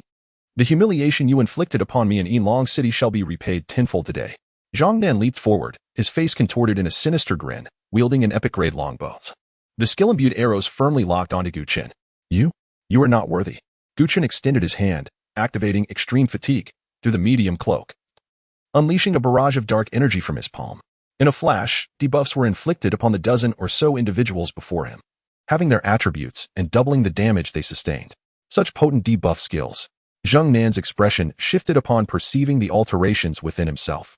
As a level 35 hunter, his attributes were immediately halved under the debuff, effectively reducing him to a level 20 professional. Futile attempts. With so many of us here today, there's no prospect for you to turn the tables. Zhang Nan, accompanied by over a dozen professionals, encircled Gu Chen, their eyes betraying undisguised murderous intent. Gu Chen surveyed the assembly, his gaze impassive, and declared in a deep voice, "To besiege and slay an officer of the town suppression army, I wonder how many lives you're willing to forfeit?" Zhang Nan smirked disdainfully, a cruel smile playing on his lips. "Do you know why we lured you to the wilderness? Once your corpse is discarded in the alien territory, who will investigate the true culprit?" Quite the meticulous planning. Gu Chen scoffed, ceasing further discourse, and retrieved a great sword dropped from a dungeon within his personal space, his figure surging forward with sudden impetus, devoid of any elaborate swordsmanship. It was merely rudimentary hacking. Zhang Nan and his cohort, their eyes blazing with ferocity, anticipated Gu Chen and Appo's approach, poised to retaliate, when they abruptly sensed a further plummet in their attributes. What's transpiring? The crowd was taken aback. Their attributes had already been halved, and now they had plummeted by another half. How were they to fight under such circumstances? Facing Gu Chen's onslaught, Zhang Nan instinctively retaliated. Yet with his attributes reduced by 75, his body failed to respond in time, despite his eyes registering the attack. Whoosh!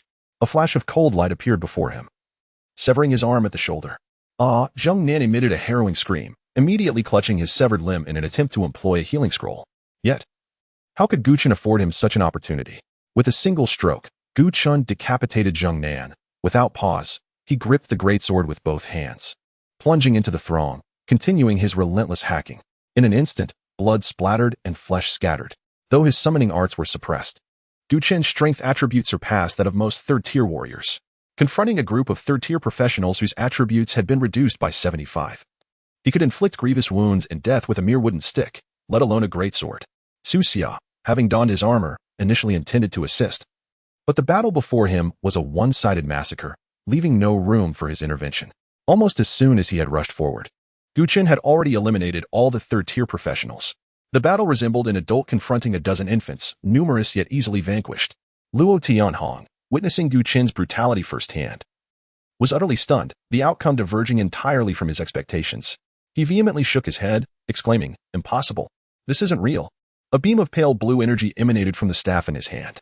Mental storm, an invisible storm of energy descended upon Gu Chen, and the next moment, the priest and Appo's robe he wore emitted a faint glow, generating a shield that completely negated the skill and Appo's damage.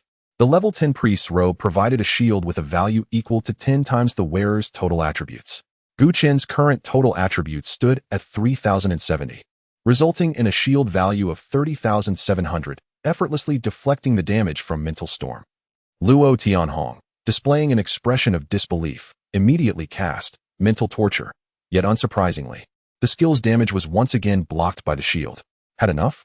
You're too pathetic," Gu Chen remarked indifferently, and with a forceful sweep, his greatsword cleaved through Luo Tianhong's body, instantly separating his head from his torso. "He's dead?" Su Xia, observing the scene, felt a sense of unreality. Luo Tianhong, the heir to the Luo family of the Northern Territory, had perished so abruptly? How careless. At that moment, a dense golden light erupted from Luo Tianhong's corpse, and in the next instant, he was resurrected. As expected, as the heir to the wealthiest family in the Northern Territory, he couldn't possibly lack a resurrection cross. "Gu Chen, spare me. I beg your forgiveness." Luo Tianhong's tone was filled with entreaty. In the next life, don't provoke me, or I'll kill you again. Gu Chen and Apos, eyes betrayed no mercy as he brought down the great sword with a swift stroke. Slash! Blood splattered as the head fell to the ground. Simultaneously, a burst of golden light erupted from the corpse, scattering 3 pieces of legendary equipment on the ground. As expected of the son of the wealthiest man in the Northern Territory, killing Luo Tianhong yields greater rewards than killing a boss. As Luo Tianhong perished, the anti-magic field surrounding them dissipated, as if deprived of its energy source. Brother Chen, let's retreat. Upon the death of a scion like Luo Tianhong, the Luo family of the Northern Territory will undoubtedly be alerted immediately. If we're entangled by their forces, it will only lead to more complications. Su Xia advised from the side. Gu Chen nodded in agreement, stowing the 3 pieces of legendary equipment into his personal space before summoning the riotous demon armor. 2 figures soared into the sky, vanishing into the horizon in the blink of an eye. Chapter 194, Assassination of an Officer. Leading the army to suppress rebellion shortly after Gu Chen and his companion departed, a radiant golden light erupted from Luo Tianhong's lifeless body. His fatal injury miraculously healed, and he rose once more.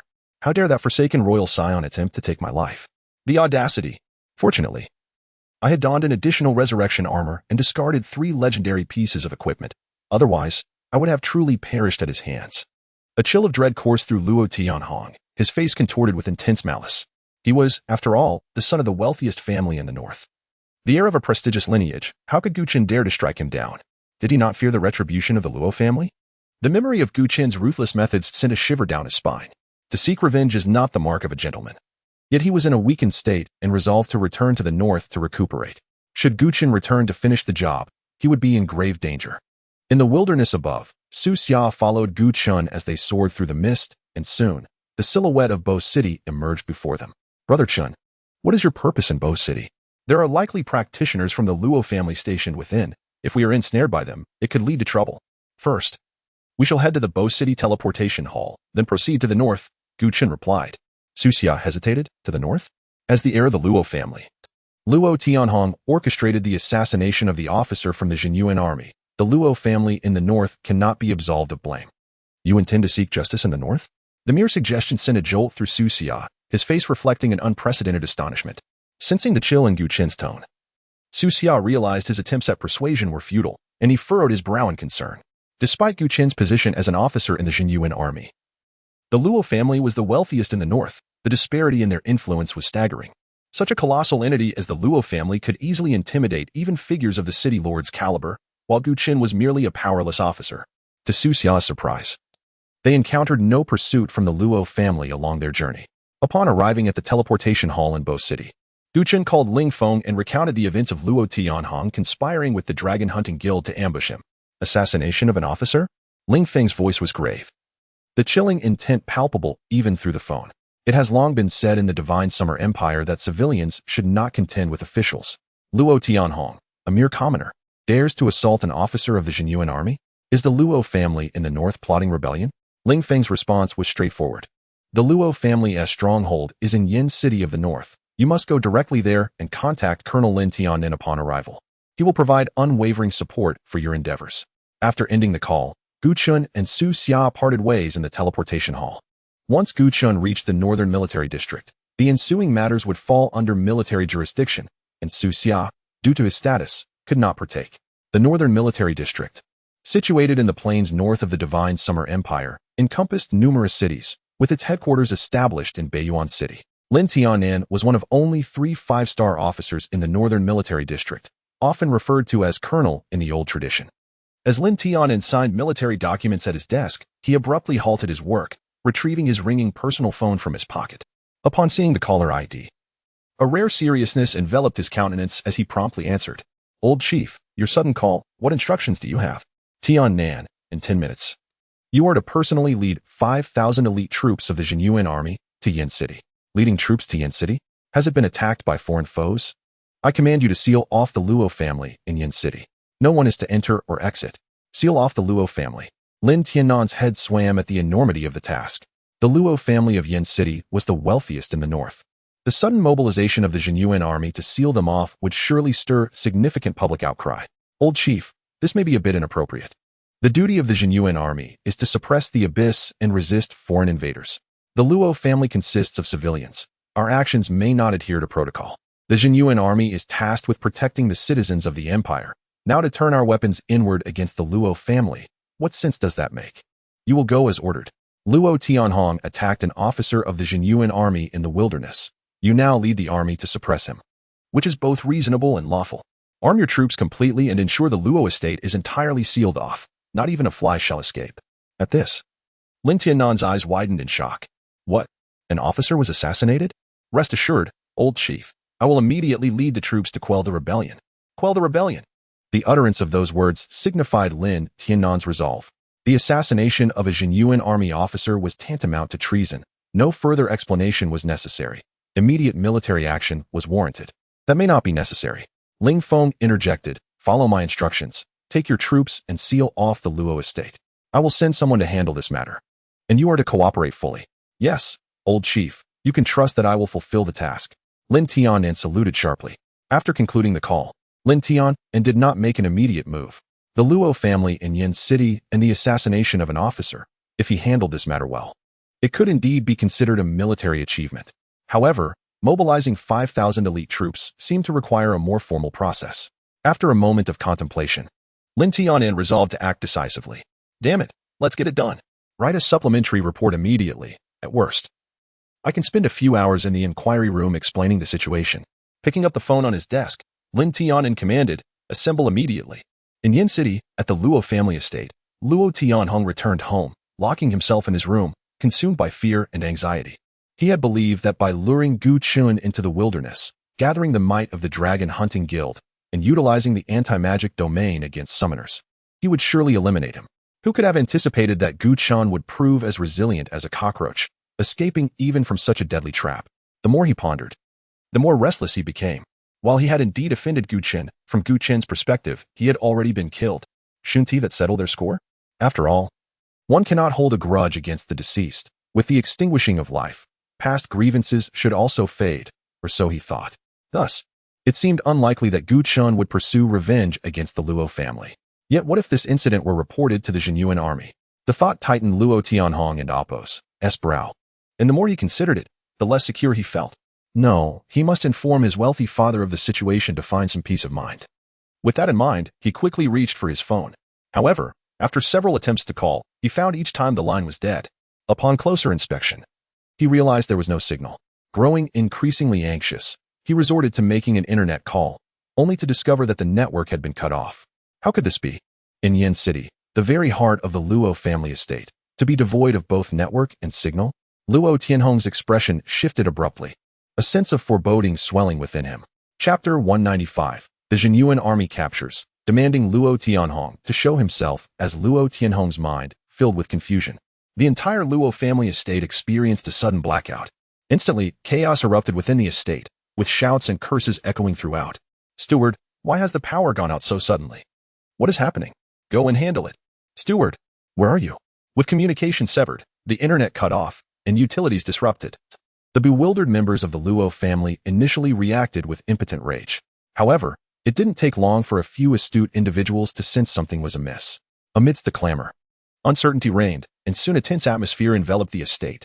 When Lin Tianan led 5,000 elite soldiers of the Jinyuan army to the Luo family estate, sealing it off completely, an unprecedented sense of despair weighed heavily upon each individual.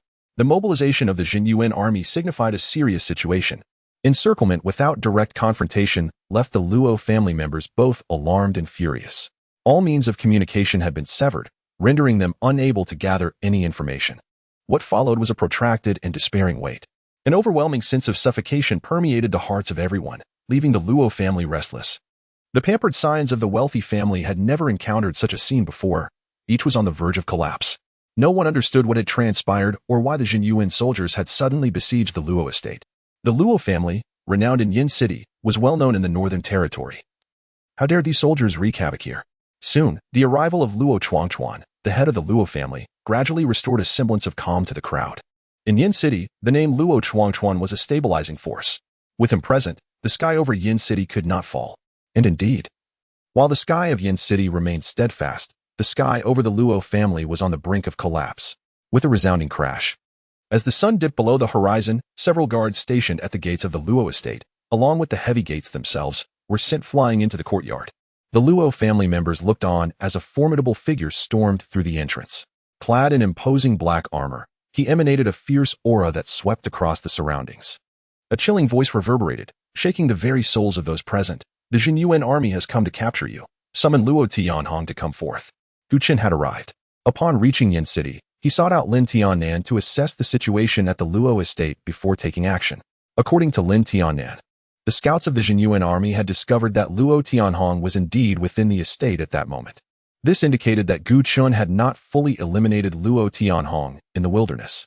A cold smile crept upon his lips as he stepped further into the courtyard. Two large black axes materializing from his gauntlets, an overwhelming pressure emanating from him. With 5,000 soldiers of the Jinyuan army backing him, not even a divine savior could rescue the Luo family today. Gu Chen's voice echoed within the estate, plunging the Luo family into silence. The sound of a pin dropping could be heard. The estate was expansive, and Gu Chen lacked the patience to search every nook and cranny. With the estate completely sealed, he intended to trap the Luo family's direct descendants at the entrance, ensuring none could escape. He had not forgotten the incident in Ilong City.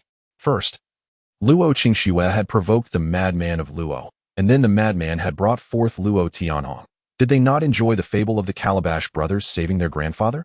Very well, today he would capture them all in one fell swoop, sparing the trouble of a drawn-out pursuit.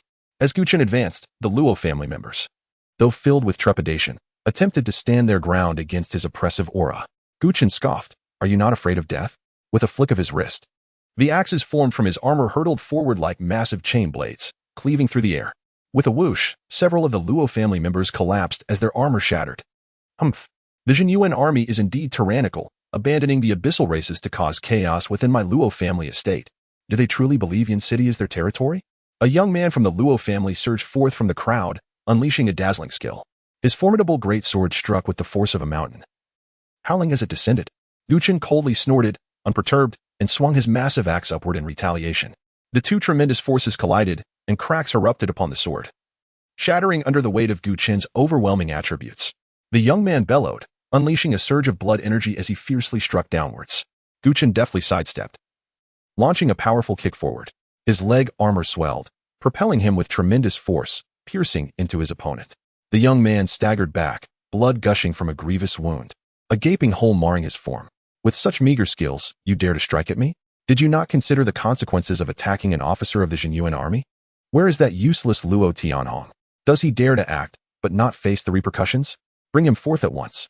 With merely a slight show of force, Gu Chen rendered the Luo family members speechless, paralyzed by fear, hesitant to act.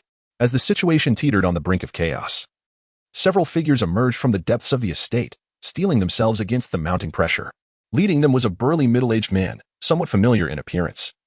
It was none other than the infamous second master of the Luo family, the madman of Luo. He approached Gu Chen, a forced smile plastered on his face. "Young Master Gu, since our parting at Ilong City, we wrongfully suspected you regarding Qingxue's disappearance. But what is this disturbance? The Luo family is a merchant family. Let us discuss this civilly and respectfully. Previously, there had been tensions between them, yet they had not escalated into outright hostility. Now, with the Jinyuan army surrounding the estate, regardless of their combat capabilities, they could not resort to violence. Otherwise, the Jinyuan army would suppress them, and the Luo family's status as the wealthiest in the northern territory would be threatened. Thus, the most pressing matter was to persuade the Jinyuan army to withdraw. If they could find a way to convince Gu Chen to retreat, everything else would follow smoothly. After all, the Jinyuan army's arrival had been abrupt, sealing off the estate completely, leaving even Luo Chuangchuan unable to contact the outside world. Gu Chen had no interest in pleasantries. Discuss civilly? 5,000 soldiers of the Jinyuan army are here to converse with the Luo family? With every word, he grew more impatient. He was wary of the possibility that Luo Chuangchuan might call for reinforcements, turning a simple matter into a complex ordeal. Having seen enough narratives unfold in web novels, where protagonists, in a moment of carelessness, allowed antagonists to negotiate and delay their demise, Gu Chen was determined not to let such a scenario repeat. Though victory seemed assured, he wished to avoid any unforeseen complications. His expression darkened as he coldly declared, "Do you not comprehend human speech? Luo Tianhong attacked an officer of the Jinyuan army. Hand him over immediately. I possess little patience. If I do not see Luo Tianhong within a minute, the Luo family will face equal punishment. At that point, the Jinyuan army shall execute a thorough suppression, leaving no one alive." Chapter 196. If you are willing to accept compensation, the Luo family will comply entirely. Listening to Gu Chen's words, devoid of any semblance of civility, Luo Quangren's expression darkened, fury igniting in his eyes. As the cousin of the head of the Luo family, the so-called second master of the Luo clan, few dared to disrespect him in the territory of Yinqing. Being reprimanded by this young man in the Luo manner was intolerable. Even a clay figurine has its temper, let alone Luo Quangren. In the past, he would have exploded with rage. But the thought of the 5,000 elite troops of the Jinyuan army outside the manor quelled much of his ire. Gu Xiao, please temper your anger. Let us resolve this peacefully, slap. Gu Chen struck Luo Quangren across the face, interrupting his words, revealing a gleaming new officer's insignia. The previous 5-star lieutenant insignia had been reclaimed. This one was a 1-star major, entrusted to Gu Chen by Ling Feng through Lin Tianan. Open your eyes and see clearly who Gu Xiao is. A 1-star major? Luo Quangren's eyelid twitched, disregarding the flush of embarrassment across his face, disbelief swirling in his gaze. Just days had passed since the news of Gu Chen joining the Jinyuan army. How could he have risen to the rank of major? Even if Gu Chen were exceptionally gifted, such advancement could not be achieved in less than a month. It was inconceivable to traverse in mere days what others took years to accomplish. At that moment, Luo Quangren felt a tumult of emotions. No longer daring to underestimate Gu Chen. Calm your anger, esteemed officer. You seek to apprehend Luo Tianhong, correct? I shall summon him at once. After a brief contemplation, Luo Quangren made a decisive choice. Regardless of whether Luo Tianhong had truly assaulted an officer, he was not his son, with such a formidable force here to capture someone. It was best to comply. If Luo Tianhong were indeed guilty of attacking an officer, the position of Luo Chanchuan as head of the family would likely become precarious. In the face of calamity, one could not allow one person's folly to drag down the entire family. Should the charges against Luo Tianhong be substantiated, the position of family head would not remain secure for long. Having served as the second-in-command in the Luo family for decades, this was a chance to alter his destiny. Those who recognize the times are the true heroes. With a strategy in mind, Luo Quangren felt a surge of joy, his demeanor shifting to one of eagerness. Esteemed officer, please wait, I will bring Luo Tianhong to you. Gu Chen paid no heed to Luo Quangren's sudden eagerness, fully aware of the man's intentions to protect his own interests. However, it was presumptuous for Luo Quangren to assume he could dictate the terms. The path must be traversed step by step. First, the culprit, Luo Tianhong, must be dealt with, and the other accomplices would follow as secondary matters. Luo Quangren turned to venture deeper into the manor, only to be intercepted by a figure. Luo Quangren, what are you up to? At this juncture, Luo Chanchuan could no longer remain passive. Luo Tianhong was his biological son. Even a tiger does not eat its cubs. How could he stand by as Gu Chen took his son right before his eyes? Before he could halt Luo Quangren, Gu Chen pressed down on one of his shoulders. Luo family head, you must consider carefully. The evidence against Luo Tianhong for assaulting an officer is irrefutable. Do you intend to shield him? Feeling the chill of the threat, Luo Chanchuan's tone softened immediately. His son was still a child, having made a grave mistake in a moment of impulse. If you are willing to accept compensation, the Luo family will comply entirely. How does that sound? As the words fell, Luo Quangren's eyelids twitched involuntarily. Comply entirely? The weight of the words from the richest man in the north was unfathomable. In an instant, he cast a dubious glance at Gu Chen. Gu Chen's gaze turned icy, a smirk curling at the corner of his mouth. Luo family head, I advise you to think carefully before you speak. If this conversation continues, the implications will change. Seeing Gu Chen so unyielding, Luo Chanchuan's expression darkened further. I have already stated that compensation is possible. Anything you desire can be negotiated. Do we have to reach an impasse? Gu Chen turned to Luo Quangren, coldly admonishing. Why are you not hurrying? Yes. Esteemed officer, rest assured, I will bring Luo Tianhong to you immediately. Luo Quangren nodded repeatedly and hastened into the depths of the manor, feeling as though the wheels of fate were beginning to turn. Luo Chanchuan watched Luo Quangren's departing figure, a tumult of emotions crossing his face. It is over. If Luo Quangren brings my son back, the consequences could be dire. No, he could not remain passive. A surge of intense energy coursed through him. But as he prepared to act, a voice near him struck fear into his heart. If you wish to perish before your son, I would be more than willing to oblige. A dignified 5th-tier professional was threatened by a mere 2nd-tier professional in public, and he dared not retaliate. After all, the 5,000 elite troops of the Jinyuan army outside were no trifling matter. Luo Chanchuan gritted his teeth, suppressing the overwhelming hatred within. The circumstances were against him. Since Gu Chen insisted on capturing Luo Tianhong, he might as well let him do so. This was the north, the stronghold of the Luo family. What could a discarded royal scion like Gu Chen possibly do to contend with the Luo family? which had dominated Yinqing for nearly a century. At worst, he would have to pay a higher price later to retrieve his son. Wasn't it just wealth and resources? In this regard, Luo Changquan had never feared anyone. You, Gu Chen, are noble. Does that mean everyone else in the world is as lofty as you? Such naivety. Meanwhile, within a room, Luo Tianhong's heart raced, his thoughts spiraling like wild grass. Suddenly, the door was flung open, and Luo Tianhong's face paled, fearing the Jinyuan army had stormed in. He instinctively looked up, and upon seeing his uncle Luo Quangren, he let out a sigh of relief. Damn it, you nearly scared the life out of me. Uncle, what happened? Have those soldiers retreated? Before he could finish his sentence, a sharp metallic sound rang in his ears, and his limbs were bound by a magical restraint. Uncle, what do you mean by this? Fear spread across Luo Tianhong's face. Tianhong, do not harbor resentment towards your uncle. I have no choice. Luo Quangren's face bore traces of sorrow. Uncle, have you lost your mind? I grew up under your care.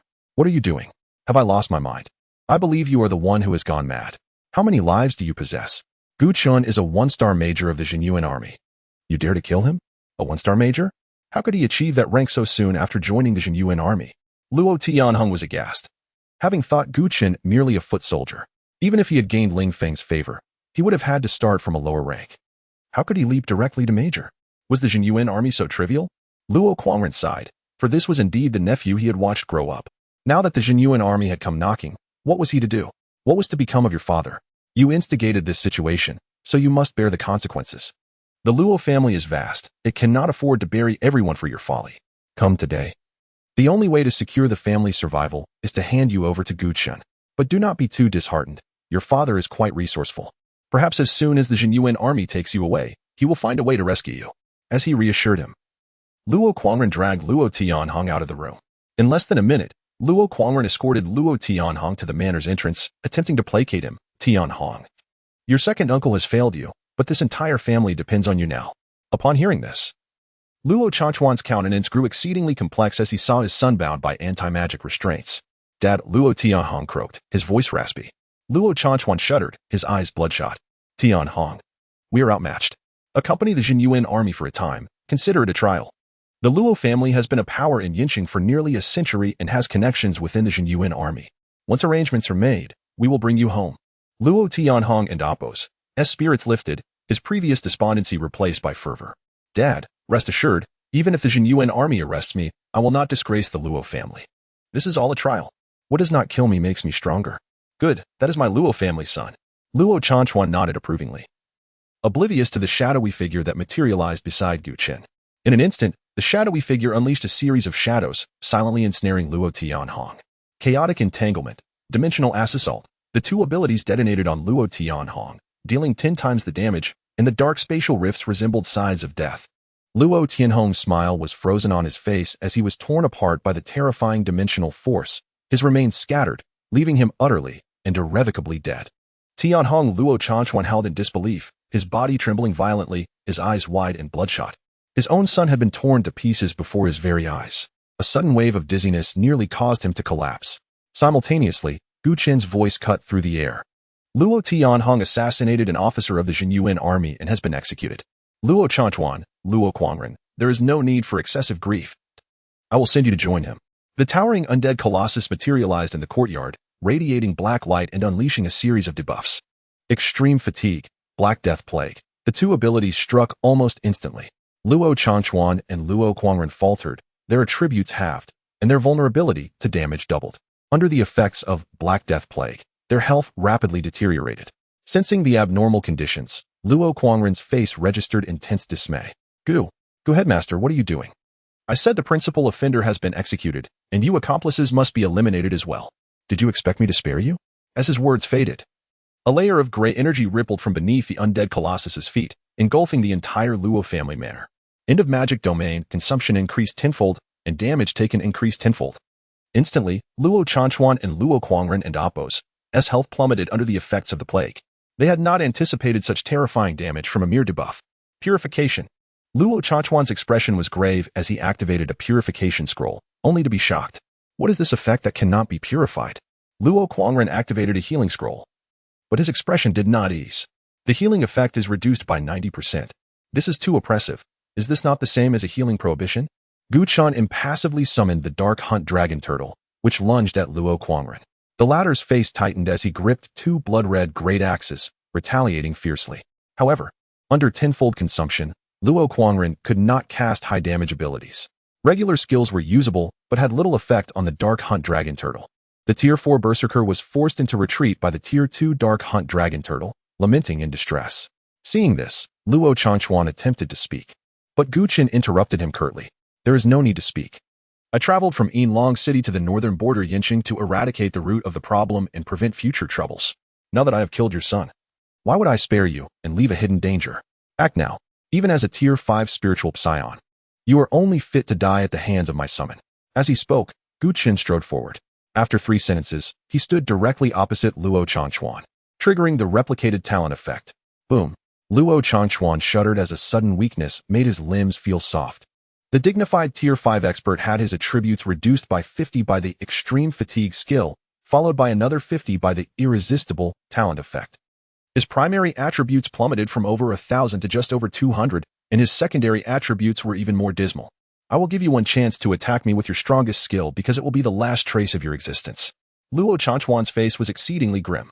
Gu Chen's words were tantamount to a death sentence. Ordinarily, even in such a disadvantageous position, his combat power and trump cards might have given him a chance to turn the tables. But now, the Luo family manor was completely sealed off by the Xinyuan army, and he could not escape the end of magic domain. Seeing the murderous intent in Gu Chen's eyes, Luo Changchuan's heart sank. Yet, he refused to give up the last glimmer of hope. Gu Headmaster, must you be so ruthless? Gu Chen stepped forward, his figure blurring as he appeared before Luo Changchuan. Slap. He raised his hand and delivered a heavy slap, swelling Luo Changchuan's cheek and drawing blood from his mouth. Ruthless? Your son tried to kill me. Am I not allowed to avenge myself? Your son can kill me, but I am ruthless for seeking vengeance? Fine. I will tell you that the Luo family's direct line must die today. I cannot rest until you are all dead. Gu Chen's tone was frigid, his words filled with intense murderous intent. The slap shattered Luo Changchuan's last hope and ignited a raging inferno in his heart. Who was he? The Luo family's patriarch, the wealthiest man in the northern border, a Tier 5 expert, a rare spiritual psion. Now, he was being humiliated in front of his own home by a junior. Even if Gu Chen spared him today, what meaning would his life have? The murder of his son was an irreconcilable offense. And now, such humiliation. Did Gu Chen truly believe Luo Changchuan feared him? Gu Chen, die. A powerful aura erupted, his sleeves fluttering, and dust swirling around him. A blinding skill light suddenly bloomed as a sword-shaped phantom composed of mental energy pierced the air, howling towards Gu Chen. The sword severed flesh and bone. The heart severed the soul. This was a deadly technique of a Tier 5 spiritual psion. Mind Sword, Chapter 198. The chaotic demon armor and the parasitic plunder. Gu Chen remained rooted in place, observing as the sword-shaped phantom tore through the air. A shadow of black mist rushing to meet it. Although mental attacks were enigmatic and unpredictable, their potency had diminished significantly at this moment. With a swish, the sword-shaped phantom cut through the black mist, yet the Chaos Origin Spirit was enveloped in swirling black energy, sustaining almost no damage. Witnessing this scene, Luo Changchuan found it hard to accept. How could your summoned beast emerge unscathed? The moment the heart sword struck, his mental consciousness felt as though it had been cleaved by a sharp blade. Had the damage been maximized, it could have obliterated his soul. Though Luo Tianhong's attributes were suppressed, the effectiveness of this skill did not solely hinge upon attribute strength. As a 5th-tier powerhouse, he was confident he could annihilate a 2nd-tier summoned beast in one blow and deal severe damage to Gu Chen. Yet, the Chaos Origin Spirit remained unharmed. One reason was the considerable reduction of Luo Changchuan's attributes, while the other lay in the innate talent of the Chaos Origin Spirit. Indescribable, the Chaos Origin Spirit's body is connected to the void, allowing it to absorb a certain degree of skill damage. Although Luo Tianhong's skill struck the Chaos Origin Spirit, the damage dissipated into the void, leaving no impact. Gu Chen stood impassively. Reflecting that a 5th-tier mentalist was merely trivial, under my debuff skills, I could easily slay you as one would a pig or dog. How audacious for a mere 2nd-tier practitioner to exhibit such disdain.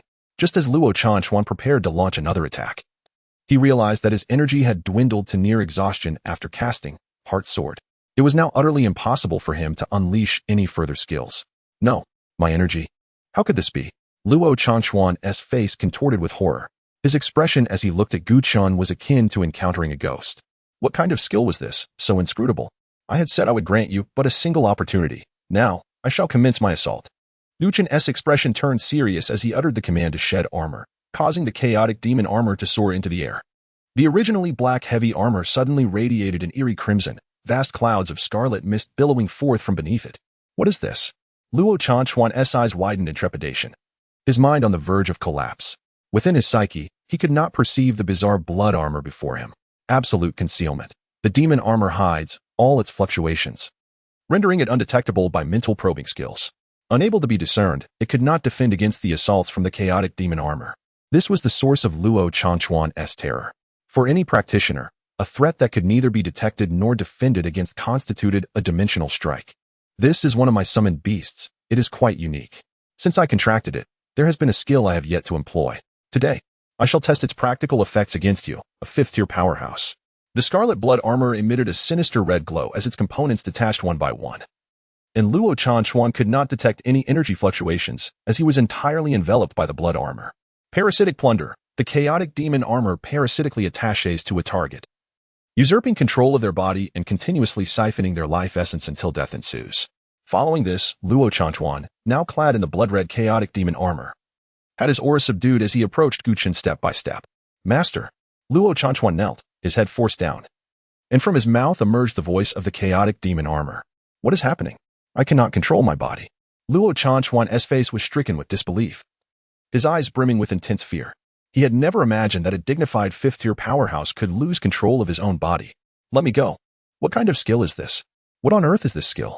Gu Chen, disinterested in Luo Chanchuan's plight, focused his thoughts, unleashing an invisible consuming force that erupted from the blood armor.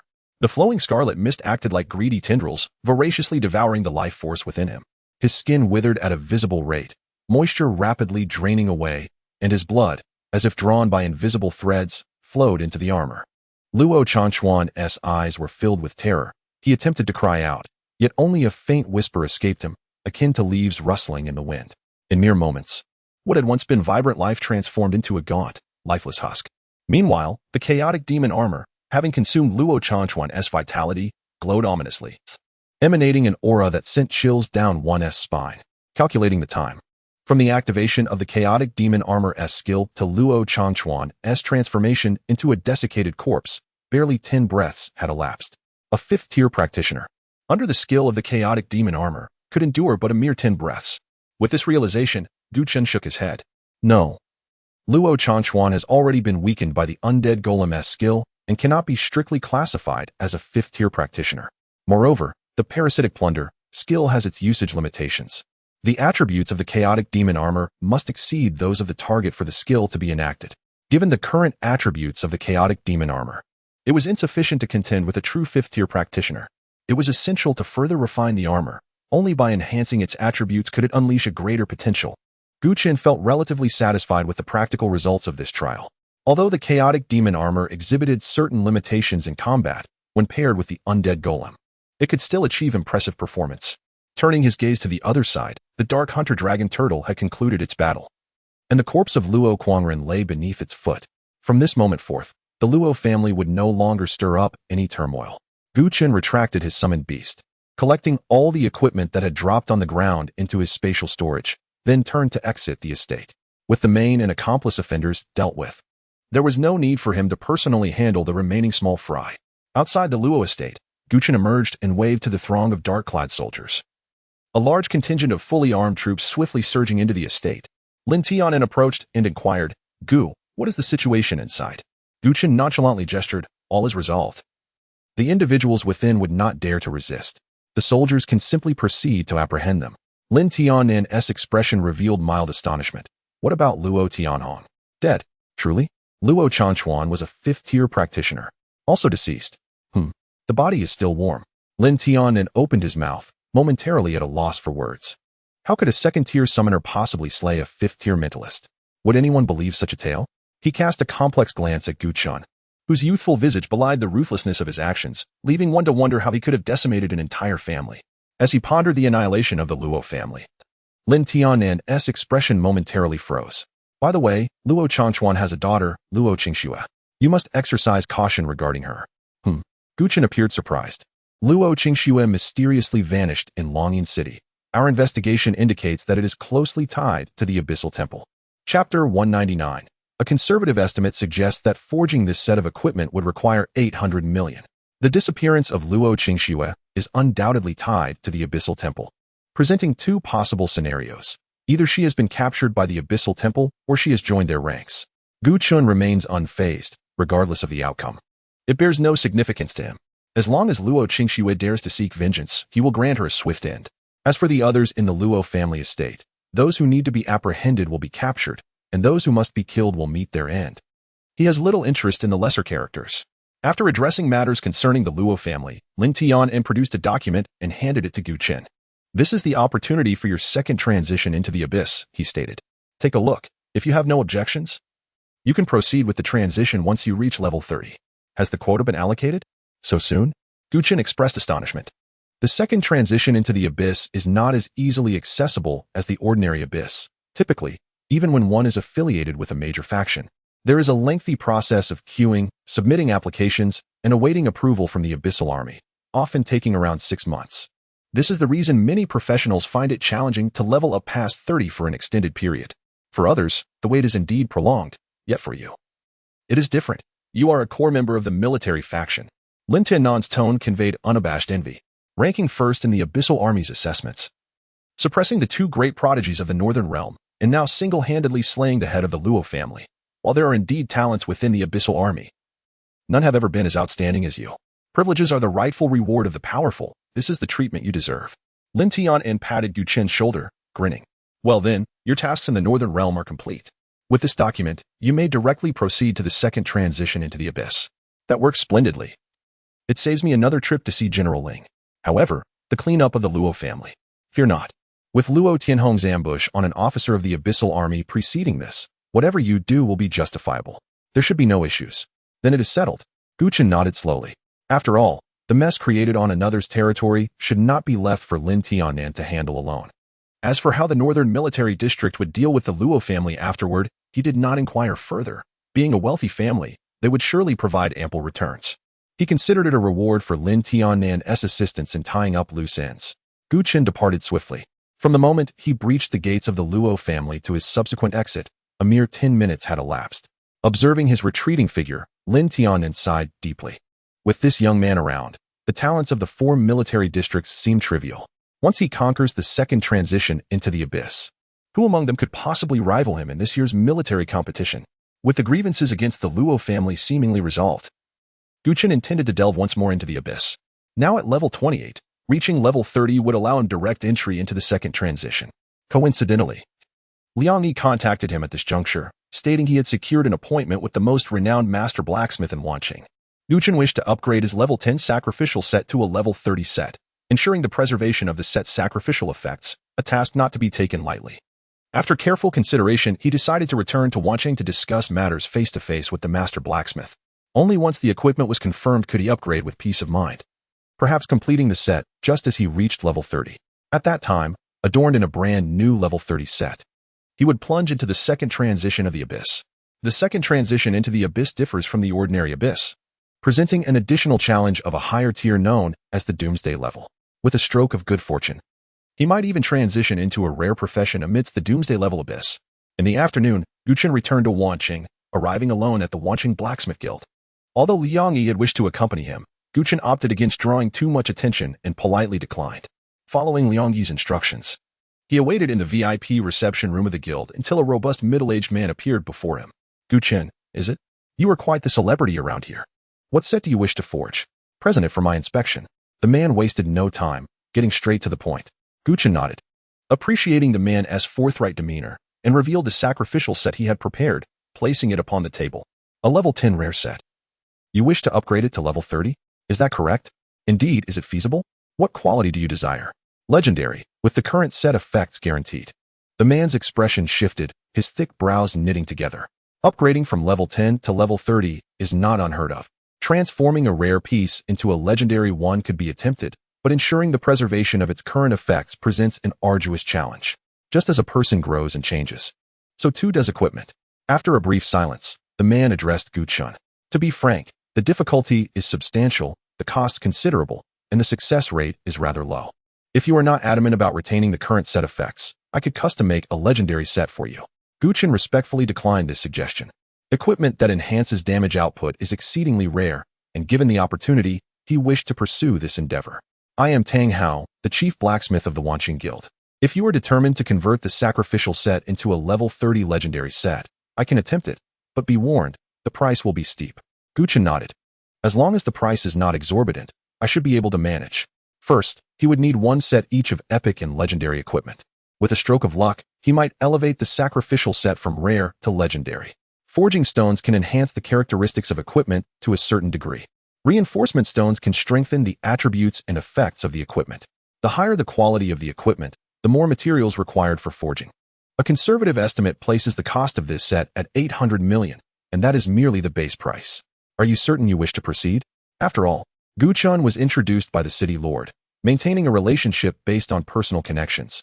If he charged market prices, the goodwill would diminish. As the chief blacksmith of Wanqing, Tang Hao hardly lacked for money. For him, securing a favor from Liang Yi holds greater value than earning a sum from Gu Chen. Upon hearing Tang Hao's words, Gu Chen pondered. 800 million is a hefty target, but not entirely unattainable. After slaying the rock-armored dragon in the rift, he had fortuitously acquired a level 30 epic rock-armored set that remained unused. Originally intended for his summoned beast, he would repurpose it to meet his current needs. Previously, he had also obtained numerous reinforcement and forging stones from vanquishing otherworldly foes. If supplies ran short, he could always purchase more. The prices for reinforcement and forging stones are the same, with a standard retail price of 300,000 each on the trading platform. The cost for both types of materials together would easily exceed 10 million. However, such expenses pale in comparison to the main issue at hand. He still lacked a legendary set. According to market prices, it would require at least 500 million. What to do? I await your guidance. Chapter 200. How foolish I was back then. 500 million. In the past, Gu Chen could have sold all the equipment in his spatial inventory to raise such an amount. However, ever since he forged a contract with the Berserker Demon Armor, the majority of his equipment had been melted down. Now, he was left with only the items that had dropped after defeating Luo Changchuan and others. Among them, there were 8 legendary pieces, but unfortunately, none formed a set. Equipment is bound to individuals, and the rules for item drops do not allow one to simply take what the opponent is wearing upon their defeat. Everything is random. Initially, Gu Chen found this perplexing. It seemed illogical that he could see and touch the opponent's gear yet could not claim it for himself. Eventually, he grew accustomed to it. Perhaps this was merely a rule of the world. Thus, even though Luo Changchuan was the wealthiest in the north and surely donned a full set, no set items dropped upon his defeat. Nevertheless, it mattered little. Counting the legendary gold card that the madman Luo had given him during the Dragon Calling City incident, he now possessed a total of 9 legendary items. Exchanging 9 legendary pieces for a complete set should not pose a significant challenge. With this thought, Gu Chen summoned all of his equipment and materials from his spatial inventory and piled them upon the table before him. These items and materials should meet your requirements. Please take stock, and if anything is lacking, feel free to reach out to me. Upon witnessing the mountainous heap of equipment and materials, Tang Hao's face lit up with astonishment. A complete epic set, a treasury gold card, 8 legendary items, alongside hundreds of forging and enhancement stones. Could these truly be the resources of a mere second-tier practitioner? Spending 500 million to forge a third-tier legendary set. Even the son of the wealthiest man would not be as extravagant. Tang Hao made a quip and summoned an assistant to collect all the items, subsequently providing Gu Chen with a detailed list for his signature confirmation.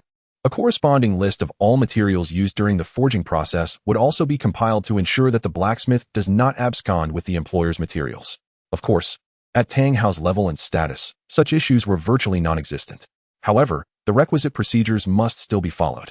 Tang Hao then reiterated to Gu Chen, "Do not be misled by my high fees. Forging your set will not profit from your expenses. All of these items and materials will be utilized in your set without exception." Gu Chen acknowledged this with a non-committal grunt, uncertain of the veracity of Tang Hao's claims. Yet with Liang Yi's connections, Tang Hao should not lead him astray. How long will it take for the forging of the set to be completed? At least a week, and possibly up to 2. So long. This was not merely the forging of equipment. It involved modification, which significantly complicated the process. Very well. Inform me as soon as there are any results. He had initially thought that creating the equipment would not take too long, perhaps half a day or a day, before he could enter the second-tier abyss and wreak havoc in his new gear. To his dismay, he would have to wait at least a week. Gu Chen was not keen on squandering time in idle anticipation. Upon exiting the blacksmith's guild, he promptly made his way to the teleportation hall. Previously, during his passage through the first-tier abyss, He had chosen the burial dungeon in the wilderness of Wan City. Now, seeking the second-tier abyss, he found himself once more in Wan City. What a stroke of fate, Gu Chen mused. Liang Yi had contacted him at just the right moment.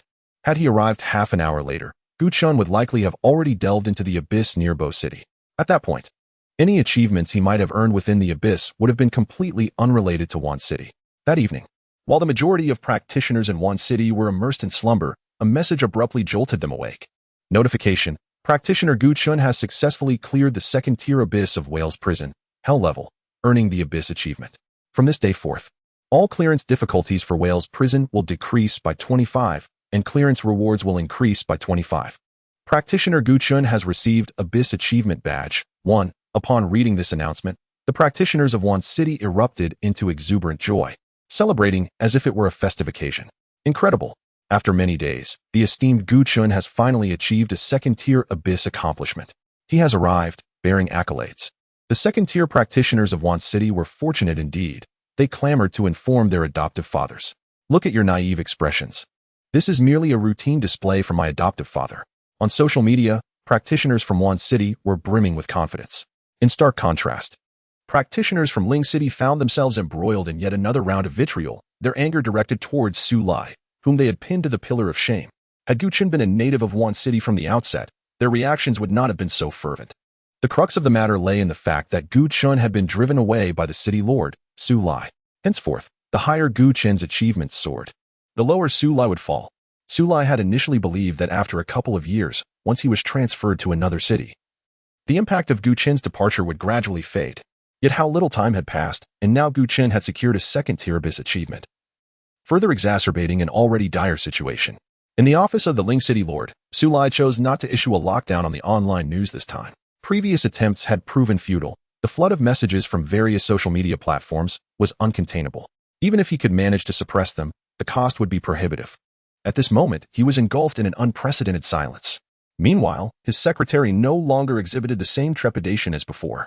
After experiencing such events multiple times, he had begun to accept them, for the calamity was not of his making. After a period of silence, Su Lai did not erupt in anger as he had previously. Instead, he sat at his desk, a look of bewilderment etched upon his face. As the Lord of Ling City, although he was typically embroiled in a whirlwind of responsibilities, he had been closely monitoring Gu Chen's exploits during this time. He had joined the Jinyuan army, achieved the highest score in his assessments, and defeated the two greatest prodigies of the North in the Battle of Dragon Calling City.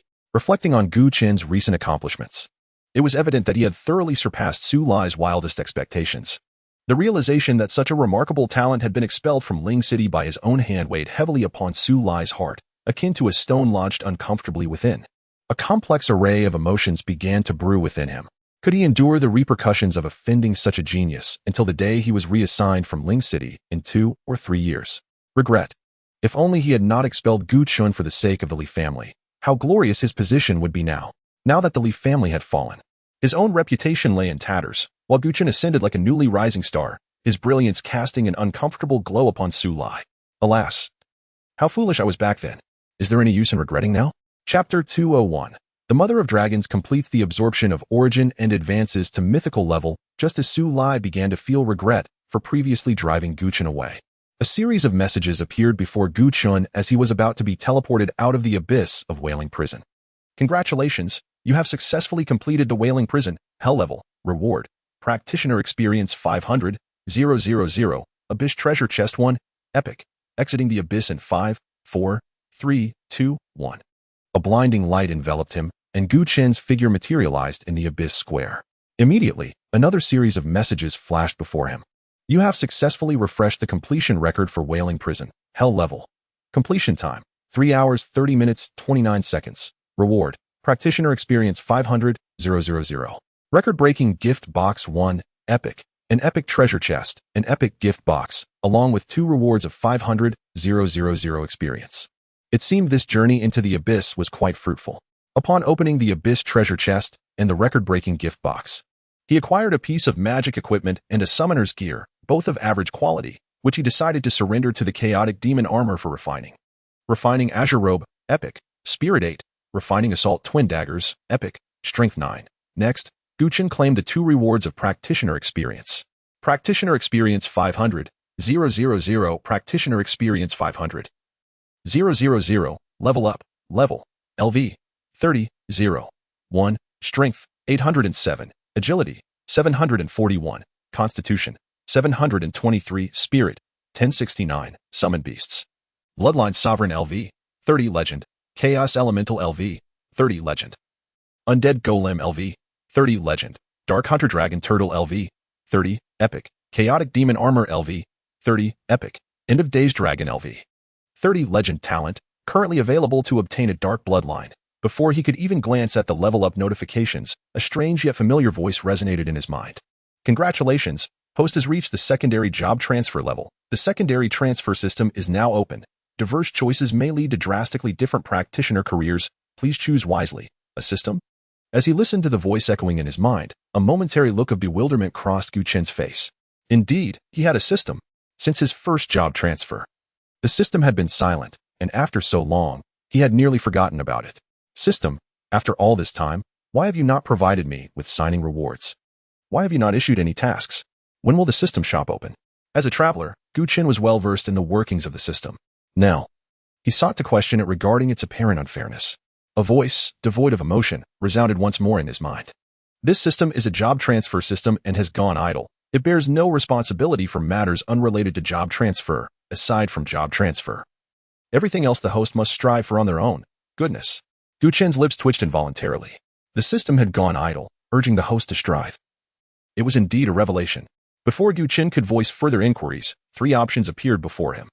Please select your practitioner career. Option 1. Enter the secondary transfer abyss with teammates, complete it within 3 hours, and maintain health above 80 of your maximum. While receiving an A-level rating or higher, secondary transfer. Summoner. The second transfer as a summoner was merely a deepening of his current profession, lacking any remarkable features. Moving on. Option 2. Enter the secondary transfer abyss alone, complete it within 2 hours, maintain health above 90 of your maximum, and achieve an S-level rating or higher. Secondary transfer. Shadow Summoner. Rare profession. A rare profession seemed promising, but he decided to consider all choices before making a decision. Option 3. Enter the secondary transfer abyss alone, complete it within 1 hour without taking damage, and achieve an SS level rating or higher. Secondary transfer. Summoner Divine Talent. The difficulty of the options increased sequentially. Upon reaching the third option, he encountered the Divine Talent again. While the rare profession was appealing, Gu Chen had crushed numerous rare professions with his Divine Talent. Compared to Divine Talent, a rare profession was insignificant. This time, it was clear which option to choose. I select 3. Selection successful. Upon the host's no damage completion of the secondary transfer abyss and achieving an SSS level rating, they will obtain Divine Talent. The system's voice gradually faded away, leaving no further responses. As previously mentioned, it was a system that had lain idle, taking no responsibility for matters outside of job transfers. Gu Chen felt a twinge of dissatisfaction. This was too abrupt. Having reached level 30, he had at least entered the ranks of intermediate practitioners, yet he received no signing rewards. He recognized the system's idleness, but it seemed excessively apathetic. While he was internally lamenting, yet another series of messages appeared before him. The End of Days Dragon has completely absorbed the residual origin power of the Mother of Dragons and has commenced its advancement. Advancement successful. End of Days Dragon. Legend. End of Days Dragon Mythical. The summoned beast's quality has advanced from legend to mythical, resulting in attribute feedback. All attributes of the summoner 200. Level, LV, 30. Health, 2, 240, 800. Attributes, Strength 1785, Agility 1760, Constitution 1753. Spirit 1768, Talent I, Superior Life, Mythical, Talent 2, Dragon Scale Guardian, Mythical, Talent 3, End of Days Judgment, Mythical, Skill I, Annihilation Breath, Mythical, Skill 2, Elemental Storm, Mythical. Skill 3, Dragon and Oppos, S Fury, Mythical. The End of Days Dragon was the first mythical level summoned beast contracted by Gu Chen. With a complete suite of mythical level talents and skills, averaging attributes above 1700 and a health exceeding 24 million. It was no exaggeration to say this was the most powerful summoned beast he had encountered, even surpassing many bosses. Superior Life. Targets with a life level lower than the End of Days Dragon will suffer additional damage in combat and cannot be resurrected upon being killed. Dragon Scale Guardian. The dragon scales act as a powerful shield. Until the shield is broken, the End of Days Dragon can ignore most damage. End of Days Judgment. If the End of Days Dragon is killed, it can simultaneously eliminate one target upon death. Each of the 3 talents was more formidable than the last. The most astonishing aspect was that the end of days dragon possessed superior life. If an opponent's life level did not exceed its own, they could not be resurrected after being vanquished. This skill was extraordinarily powerful, ensuring that he would no longer need to worry about targets rising again after being defeated. Next, he examined the skills. Annihilation Breath exhales a breath infused with destructive power, dealing 50 of the target's health as true damage upon contact and subsequently causing substantial ongoing damage. Elemental Storm casts dragon language magic, unleashing one of the 5 elemental storms: water, fire, wind, earth, or lightning, inflicting massive area damage. Dragon's Fury. The end of days dragon enters a berserk state, unleashing destructive power in all directions, dealing devastating blows to surrounding targets. This was the essence of a mythical level summoned beast.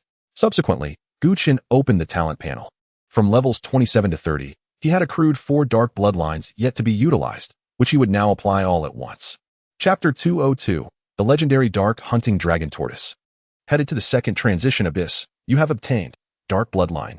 First generation, you have obtained Dark Bloodline. First generation, you have obtained Dark Bloodline. First generation, you have obtained Dark Bloodline. First generation. Fortune was not in his favor, as the royal bloodline did not manifest. However, the silver lining was that the 4 first-generation bloodlines could elevate the Dark Hunting Dragon Tortoise from epic 2 stars to legendary status. Without a moment's hesitation, Chen infused all 4 first-generation bloodlines into the Dark Hunting Dragon Tortoise. He watched as the creature's qualifications progressed from 2 stars to 3 stars, then to 4 stars, and finally to 5 stars. Shortly thereafter, a momentous announcement emerged. Summon Beast Advancement successful. Dark Hunting Dragon Tortoise, epic. Dark Hunting Dragon Tortoise, legendary. Talent enhancement acquired. Wounds of Ceasefire. The Dark Hunting Dragon Tortoise gains a 10 increase in defense and damage for every instance of harm received, with the enhancement persisting until it exits combat. Rebound Spikes. When harmed, 50 of the damage dealt is returned to the assailant as true damage. For every 20 points of Constitution, the reflection ratio and lifesteal effect can be increased by 1, in comparison to its previous state. The legendary Dark Hunting Dragon Tortoise now accumulates defensive bonuses with each instance of damage taken while triggering a lifesteal effect, significantly enhancing its combat sustainability. Skill enhancement acquired. Shattering Charge launches forward in a powerful thrust, inflicting substantial damage and slowing targets in its path. While the final target at the end of the path is knocked back and severely injured. Dragon's Blood Boiling. When health drops below 30, defense increases by 600. And health recovery speed also rises by 600. Both skills received slight enhancements. Shattering Charge now includes a severe injury effect after the knockback, while Dragon and Appos' Blood Boiling elevates both defense and health recovery speed to an impressive 600. Formidable, yet Chen deemed it still somewhat understated. Nevertheless, this was more than adequate for the impending second transition abyss. At that moment, Liang Yi's figure appeared at the abyss square, accompanied by several attendants clad in black suits, making their way toward Chen. Ha ha ha, my dear brother Chen, your quiet demeanor has brought me a tremendous surprise. After Chen achieved his abyss accomplishment, Liang Yi bestowed upon him a treasure vault gold card. Now, as he approached, he presented another gold card to Chen. Upon beholding the card's resplendent golden glow, Chen's expression shifted. Mayor Liang, what is this? Liang Yi chuckled warmly. Just a token of appreciation, please accept it. Chen nodded in gratitude, accepting the gold card. His achievement in the abyss not only promised significant benefits for one city's future development, but would also reflect positively on Liang Yi's political accomplishments. The gains far outweighed the value of the gold card. Calling you Mayor Liang feels too formal, Liang Yi said as he playfully draped an arm around Chen. I am over 10 years your senior. It is only fitting that we address each other as brothers. Come, let us celebrate at the mayor's residence. A celebration at this late hour? Is it not too late? Chen inquired. Nonsense. Who says we cannot celebrate at night? Returning home from the mayor's residence, it was already deep into the night. The following day, Chen indulged in a leisurely sleep. Nearing noon, he ventured into the One City teleportation hall. Through the teleportation array, he arrived at the square of the second transition abyss. The square was bustling with practitioners from various factions, the military, academies, guilds, and noble families. These individuals set up stalls, pitched tents, some awaited grouping, while others discussed strategies for conquering the abyss or sought to procure guides. A familiar scene, typical of every abyss square or dungeon square, unfolded before him. He spotted the abyss entrance, a swirling vortex towering 2 men high, slowly rotating and shimmering with light. He approached it directly, and perhaps due to his striking appearance and youthful demeanor, He quickly garnered the attention of those nearby. Who is this young lad? He looks barely over 20. Look at the medal on his chest. He is from the military. I must see what rank he holds and his level. As the crowd murmured, waves of mental perception settled upon Chen. However, upon his arrival, he had concealed the information of his officer's medal, thus appearing to outsiders as merely an ordinary medal, signifying his affiliation with the military. Moreover, under the concealment feature of the medal, others could not perceive his rank or class. Hey, this kid must have activated the concealment feature of his medal. I cannot sense anything, one remarked. Such mystery. I detest people with such an air of superiority. Could he be a newcomer, afraid that his low level would invite scorn? Simultaneously, Chen's presence also caught the attention of several military practitioners. Hey, newcomer, what is your class? We have an opening in our team. Would you like to join us? Come on, we are all from the military. It would be beneficial for us to look out for one another. The individuals who spoke displayed warmth, their chests adorned with the Jinyuan Army's medal, indicating their affiliation.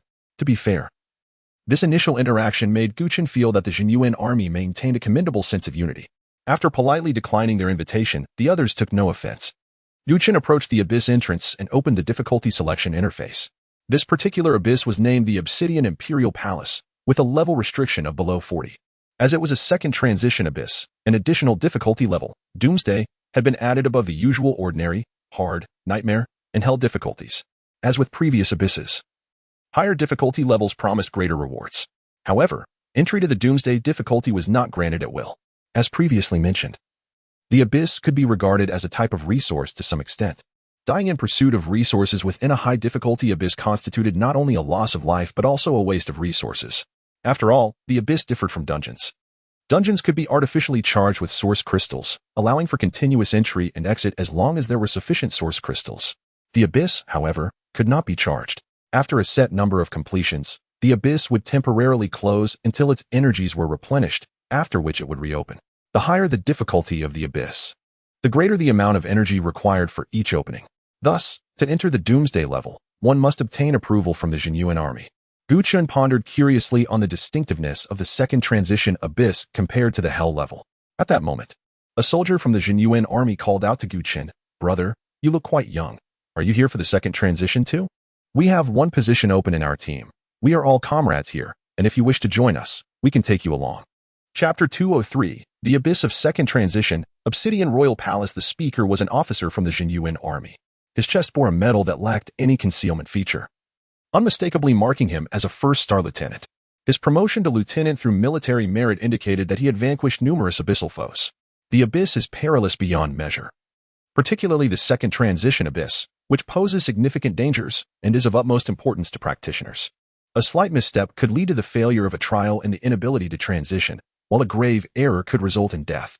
Moreover, the presence of an unfamiliar individual like Chen, a teammate of unknown origins, introduced a layer of uncertainty that could potentially jeopardize the entire team. However, the officer's words did not incite any dissent from the other teammates. It was evident that this officer commanded high esteem within the group, which possessed formidable overall strength capable of handling various unforeseen circumstances. "No, thank you." Chen politely declined the officer's invitation. Following this, he selected the apocalyptic difficulty on the abyss interface, and the spatial vortex erupted with a burst of purple-black radiance, causing Chen's figure to vanish. In that instant, those nearby were left in stunned silence. Goodness, where did that young man go? I saw the spatial vortex at the abyss entrance flicker. He must have entered. What? Soloing a third transition abyss? Isn't that tantamount to courting death? Not necessarily. Perhaps he possesses extraordinary prowess and can handle the abyss alone. Huh. Where do such deities come from? He looks like a mere fool seeking death. As the crowd engaged in heated discussions, a young mage approached the abyss entrance, wielding a detector. Why speculate so much? A quick scan will reveal the truth. The young mage also bore a medal, albeit one from an academic faction. The device in his hand was an abyss detector, capable of ascertaining the difficulty and number of participants for the most recent abyss opening. With a series of flashes from the detector, the information regarding the recently opened abyss swiftly materialized. Difficulty mode, apocalyptic, team size, 1. Gasps of disbelief erupted from the onlookers. Impossible. How could he enter an apocalyptic abyss? An apocalyptic level? How did he manage that? Could it be that the entrance experienced some sort of anomaly? Is it possible that he intends to solo the apocalyptic abyss? Ridiculous. That is nothing short of suicide. The surrounding voices were laced with mockery, each face betraying a smirk of derision. The young mage clad in robes could not contain his laughter. No wonder he is rushing to his demise. Turns out he is affiliated with the military. It seems that lad won't last long. Upon hearing these scornful remarks, the military practitioners nearby darkened in expression. The youth who had previously invited Chen stepped forward, glaring at the mage with fierce eyes. Repeat that. The officer exuded a powerful aura. The overwhelming presence of a third transition practitioner sweeping over the crowd. With the officer stepping forward, 3 teammates immediately rallied beside him. The 4 swiftly formed a combat formation, clearly exhibiting extensive battle experience. The officer donned epic-grade armor, and his 3 companions were also third transition practitioners, outfitted with exceptional gear, their combined strength formidable. Such a team, if coordinated well, could contend with foes several times their number. It was at this moment that the crowd recognized the true power of this team. No wonder they had dared to invite Chen. Even with a novice transitioning for the first time, they wouldn't encounter significant obstacles. The young mage from the academic faction paled, astonished that the officer would stand up for a stranger.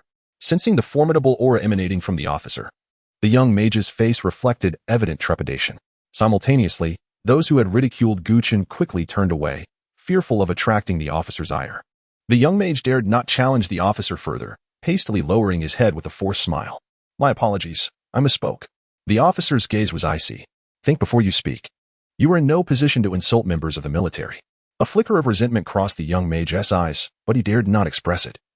Fearing that a single misstep might lead to a brutal reprimand from the 4, the officer chose not to pursue the matter further and turned his attention back to the spatial vortex at the abyss entrance, a hint of regret surfacing in his eyes. What a pity for such a newcomer to enter an apocalyptic level. In his estimation, Chen was far too young. Entering the second transition abyss at around 20 and initiating the apocalyptic difficulty signified that this young man must be an extraordinary talent.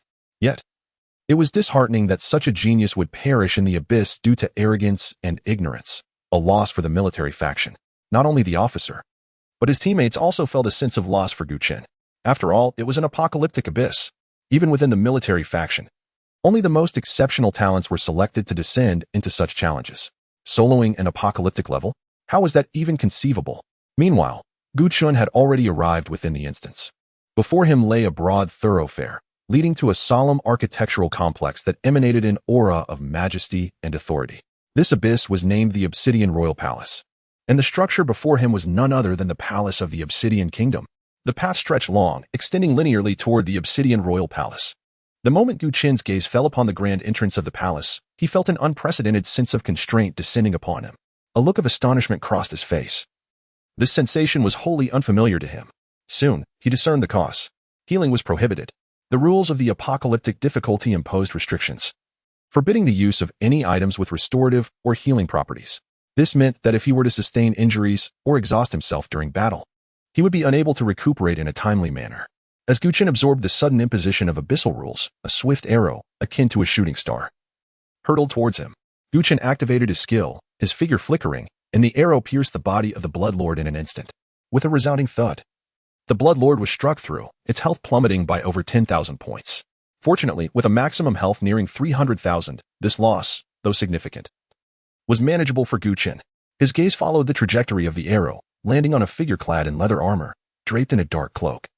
Standing at the entrance of the Obsidian Royal Palace, the individual wore a metallic helmet, their eyes sharp like an eagle's, and a quiver of black arrows slung over their shoulder, while a longbow, as full as a crescent moon, was drawn taut in their hands, aimed directly at Chen, locking him in their sights. Chapter 204.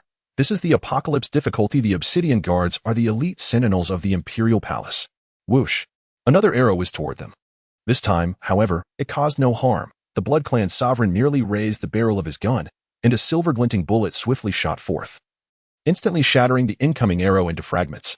The Obsidian Guard appeared momentarily stunned, seemingly unprepared for the remarkable accuracy of the Blood Clan sovereign's marksmanship. He hastened his movements, drawing arrows in rapid succession, unleashing a barrage akin to a volley of cannon fire. Expecting that such a relentless onslaught would inflict damage upon the Blood Clan sovereign, he was astounded to see the dark muzzle of the gun emit a series of bullets, obliterating the arrows in midair. Realizing that ranged attacks were ineffective against Chen, the Obsidian Guard discarded his longbow, unsheathed the long knife at his waist, and charged forward without hesitation. Chen extended his mental perception. Race, Obsidian Guard. Level, 31 health, 652,000. Attributes, Strength 560, Agility 517, Constitution 573, Spirit 498, Skill I, Bullseye, Skill 2, Lethal Strike. While Gu Chen assessed the opponent's profile, dozens of figures leaped down from the palace walls, at least 30 obsidian guards. A fierce wave surged toward him, moving with remarkable speed. Kill. Gu Chen uttered a single word, and the dark hunter dragon tortoise charged forth like a speeding train, exuding an unstoppable momentum. The frontline obsidian guards swung their long knives mercilessly against the shell of the dark hunter dragon tortoise. Boom. A dozen figures were sent flying, crashing to the ground with agonized cries. Simultaneously, the health of the dark hunter dragon tortoise diminished slightly. Gu Chen was mildly astonished. An ordinary level 31 alien race would hardly inflict any damage upon the dark hunter dragon tortoise. Indeed, this was the apocalypse level abyss, where damage was exceptional. Witnessing this, the obsidian guards in the rear felt their bloodlust surge, their long knives radiating with the glow of skills as they charged forward with ferocity. The Blood Clan sovereign had long been prepared, raising both guns to unleash a torrent of silver bullets, causing the health of the obsidian guards to plummet consecutively. The dark hunter dragon tortoise revealed its sharp claws, wreaking havoc amidst the encirclement of the obsidian guards, growing ever more ferocious in its slaughter. Although these were aliens of the apocalypse level abyss, significantly stronger than ordinary ones, the dark hunter dragon tortoise, having advanced to legendary status, gained enhancements in both output and defense with every instance of damage received. Its spiked armor also provided retaliation and lifesteal effects upon being injured, cementing its reputation as a killing machine. Under the relentless assault of two legendary summoned beasts, the 30-plus obsidian guards were driven into retreat, rendered powerless even in the face of the apocalypse level abyss. Kill Obsidian Guard LV 31, Experience 32, 100. Kill Obsidian Guard LV 31, Experience 32, 600. Kill Obsidian Guard LV 31, Experience 32, 300. Merely defeating an ordinary alien yielded over 30,000 experience points, seemingly more rewarding than that of the second-tier abyss. However, this was indeed the apocalypse-level abyss, the most challenging tier among the third-tier abysses, rendering 30,000 experience points rather ordinary in comparison. After slaying over 30 aliens, nearly 1,000,000 experience points were amassed, yet the experience bar had only just surpassed 6, indicative of the increasing difficulty of leveling up. Moreover, the absence of dropped equipment post-kill suggested that these obsidian guards were merely the lowest tier of aliens. Even the lowest tier could inflict damage upon the legendary Dark Hunter Dragon Tortoise. Truly, the apocalypse difficulty was formidable. The Blood Clan sovereign transformed the heaps of corpses into Blood Clan offspring, rapidly bolstering their ranks as they advanced toward the gates of the Black Obsidian Palace. The third-tier Blood Clan offspring could unleash self-destruct damage of up to 5,000 points. This small contingent could inflict 150,000 points of self-destruct damage. However, this was merely a theoretical figure. Just as in the Tree Spirit Forest instance when facing the boss, the Ancient Tree King, the self-destruct damage of the Blood Clan offspring could not even penetrate the boss's defenses, rendering any high theoretical values moot. Before they could approach the palace gates, a multitude of sentinel figures appeared atop the walls, still the obsidian guards. The moment they emerged, they swiftly drew their bows and unleashed a barrage of arrows. The blades rained down like a deluge, and the Blood Clan offspring, sensing danger, immediately brandished their long knives to defend themselves. The walls of the Black Obsidian Palace rose at least 30 meters high, akin to a 10-story building, while the Blood Clan offspring attempted to shield against the arrow storm. Each strike bore tremendous force, repelling them back down every time they ascended a mere 10 meters. Observing this, Gu Chen summoned the Chaos Primordial Spirit. A flurry of chaotic shadows surged up the walls, quickly ensnaring the obsidian guards in place. Under the talent of Shadow Kill Arc, numerous aliens atop the walls fell. Yet soon more obsidian guards surged to fill the gaps. The Blood Clan sovereign stood beneath the walls, raising his hand to unleash a crimson glow into the air, awakening the corpses, whose eyes now glowed with a fierce scarlet light. In the blink of an eye, a fierce battle erupted upon the walls. As Blood Clan offspring and obsidian guards clashed brutally, the onslaught of arrows gradually subsided, and the tide of battle began to turn. The gates of the Black Obsidian Palace were immensely sturdy, and lacking siege equipment, Gu Chen found it impossible to breach the gates directly in the short term. He abandoned the notion of forcing through the entrance and activated a skill. Spatial swap. 2 Blood Clan offspring on the walls flickered, and the Blood Clan sovereign along with the Dark Hunter Dragon Tortoise appeared atop the walls, launching a ferocious assault against the obsidian guards. Immediately thereafter, Gu Chen summoned the chaotic demon armor, soaring into the air and ascending the walls. Under the relentless assault of the 2 summoned beasts, The Obsidian guards fell amidst their screams.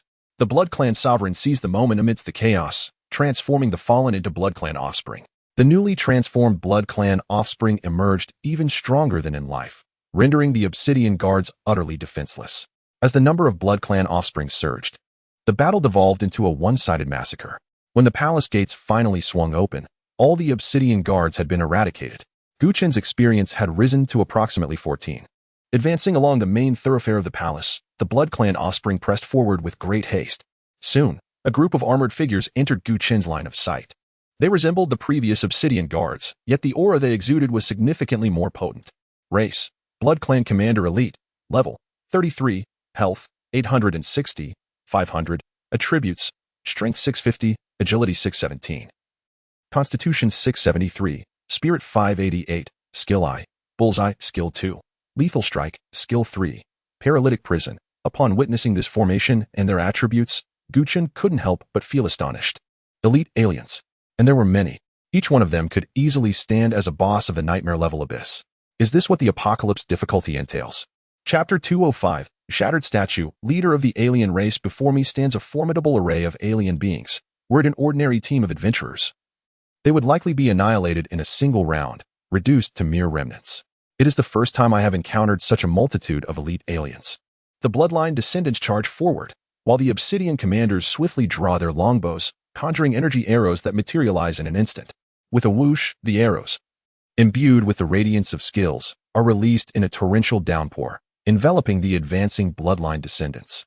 The sounds of impact resound relentlessly as the bloodline descendants' vitality plummets, driven back by the force of the onslaught.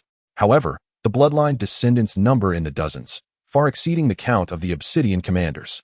Though the front line falters, the rear ranks surge forward with unyielding ferocity, plunging into a fierce melee. As the Obsidian commanders unleash their attacks, black cages rise from the ground, ensnaring the bloodline descendants in groups. With their movements paralyzed, as if under a spell of immobilization, the bloodline descendants find themselves trapped within the confines of the black cages. It dawns on me that these bloodline descendants have been afflicted with a paralyzing status. Such a potent control skill can effortlessly dominate the battlefield, even against foes that outnumber them. Seizing the opportunity while the bloodline descendants remain incapacitated, the Obsidian commanders wield their long blades, crimson light erupting from the blades. With the activation of their skills, their attack speed is enhanced, and the blades slash through the black cages, striking the bloodline descendants, whose health diminishes rapidly under the relentless barrage. One can only imagine that had it been an ordinary team of adventurers, the main combatants would be incapacitated, and the battle would be all but over. As the Obsidian commanders assault the bloodline descendants, they remain oblivious to the true primary attackers. Suddenly, the bloodline lord, the chaotic essence, and the dark-hunting dragon turtle burst forth, unleashing unrelenting damage upon the alien foes, every strike inflicting considerable harm. Despite the strength of the elite aliens, they stand no chance against the trio of legendary summoned beasts. As the Obsidian commanders howl in defiance, it does not take long for the three summoned beasts to eliminate them. Kill Obsidian Commander Elite LV. 33, Experience 53, 200, Loot acquired. Obsidian One-Handed Sword, Epic, LV. 33, Kill Obsidian Commander Elite LV. 33, Experience 53, 600, Loot acquired. Obsidian Longbow, Rare, LV. 33, Kill Obsidian Commander Elite LV. 33, Experience 53. 900, Loot acquired. Obsidian Chestplate, Epic, LV. 33, The spoils of this encounter are indeed satisfactory. The bountiful loot results in a surge of over 100,000 experience points. And I nod in contentment. To me, whether it be ordinary or elite aliens, every foe slain contributes to my experience, and thus, the more the merrier. Once the Obsidian commanders fall, the paralyzing cage dissipates, granting the bloodline descendants their freedom once more. The bloodline lord begins to transform the fallen corpses. While I absorb a valuable lesson, I had intended to command all bloodline descendants to self-destruct in order to eliminate the Obsidian commanders, only to discover that they are incapable of such an act while paralyzed. This serves as a stark reminder, should the enemy possess widespread control abilities, I must exercise greater caution in the future. After all, in this apocalyptic abyss, peril lurks at every corner, and with the inability to recover. Should my summoned beast be controlled, my situation could swiftly turn dire.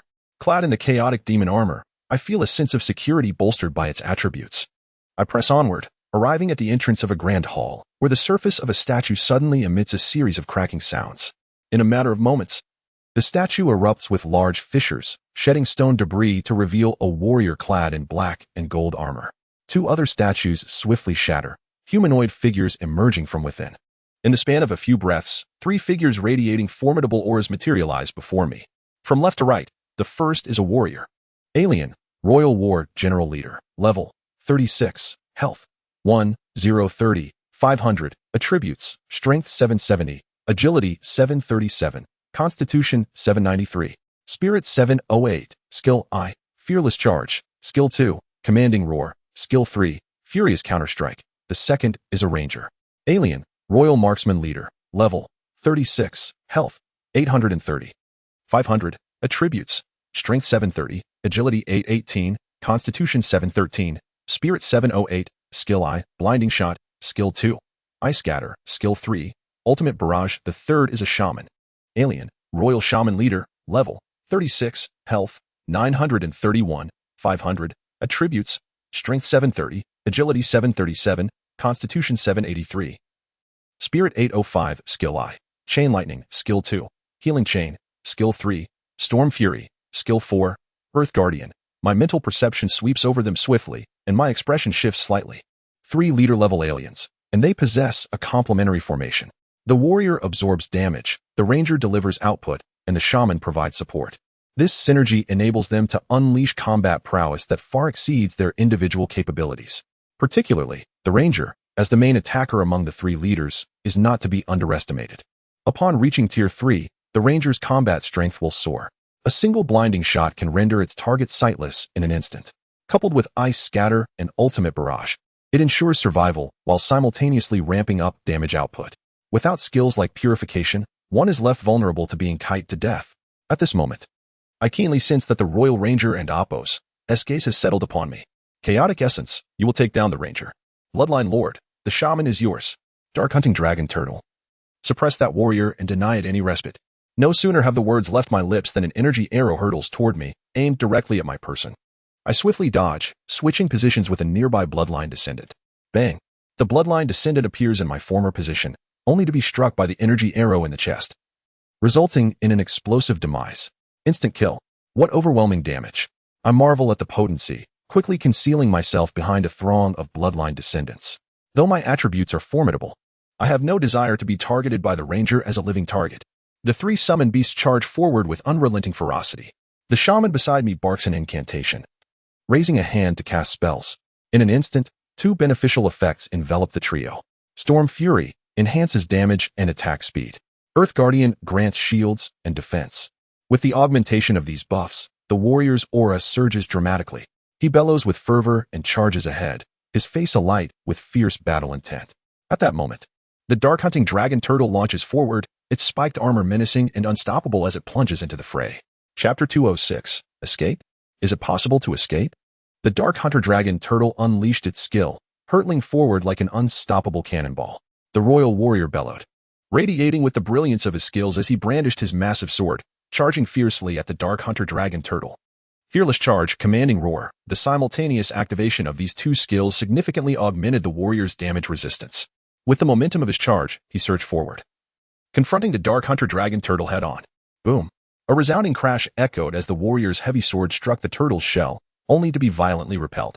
Despite the formidable damage resistance granted by the skills, the Dark Hunter Dragon Turtle's abilities encompassed not just base damage, but also effects such as knockback, severe injury, and retaliation. In an instant, the warrior's health plummeted sharply. Observing this, the shaman nearby immediately cast a healing chain, golden light weaving between the 3 figures, rapidly restoring the warrior's vitality. Chen was taken aback by the Royal Warrior's audacity to confront the Dark Hunter Dragon Turtle head-on, silently lamenting his fate. Shattering impact. Although the attack did not instantly obliterate the warrior, it sent him flying and left him grievously wounded. While he was in midair, the healing took effect. Yet the severity of his injury diminished the healing benefits significantly. The Dark Hunter Dragon Turtle did not pause. Its claws extended with chilling brilliance as it aimed a devastating strike at the warrior.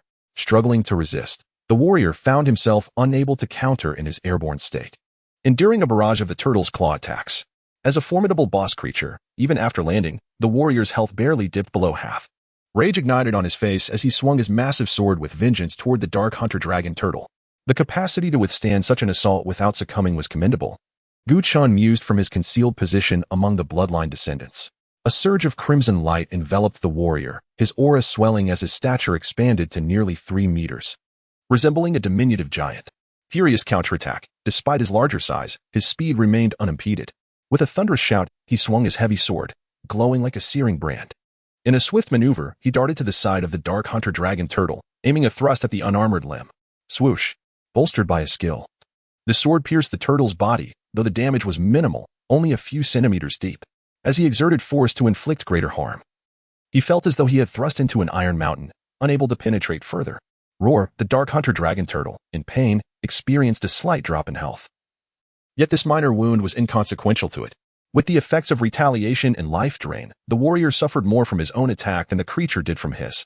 The dark hunter dragon turtle erupted with a ferocious aura, retaliating with a swipe of its claws that sliced through the air with a piercing hum. Having tasted the creature's might before, the warrior instinctively evaded the impending strike.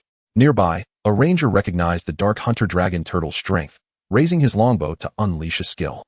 Blinding shot. A dark arrow struck the turtle and Appos' armored shell, inflicting little damage but momentarily obscuring its vision, causing it to flail wildly in confusion. The warrior, however, did not capitalize on this opportunity. Instead, he swiftly retreated into the throng of bloodline descendants. After dispatching a few of the advancing bloodline warriors, he swiftly approached Chen's position. Die. He growled coldly, his heavy sword radiating crimson light as he aimed a merciless strike. Bang! In a flash, the dark hunter dragon turtle appeared at Chen's side, its overwhelming might crashing down, creating a shower of sparks upon contact with the sharp armor. The warrior's expression faltered, a look of astonishment overtaking him. Hadn't he just aimed his skill at the summoner? How had it transformed into a summoned beast in the blink of an eye? Suppressing his bewilderment, he seized the moment while the dark hunter dragon turtle remained blinded, charging toward Chen. This brief respite presented an ideal opportunity. The Blood Lord was pressing the shaman back, while the chaotic primordial spirit pursued the ranger relentlessly. The summoned beasts were fully engaged in battle, leaving no attention for the summoner. To confront the summoner, one must first eliminate them. Otherwise, a war of attrition would only lead to their demise at the hands of the summoned beasts. Die. The warrior surged forth, his heavy sword descending with the intent to obliterate Chen.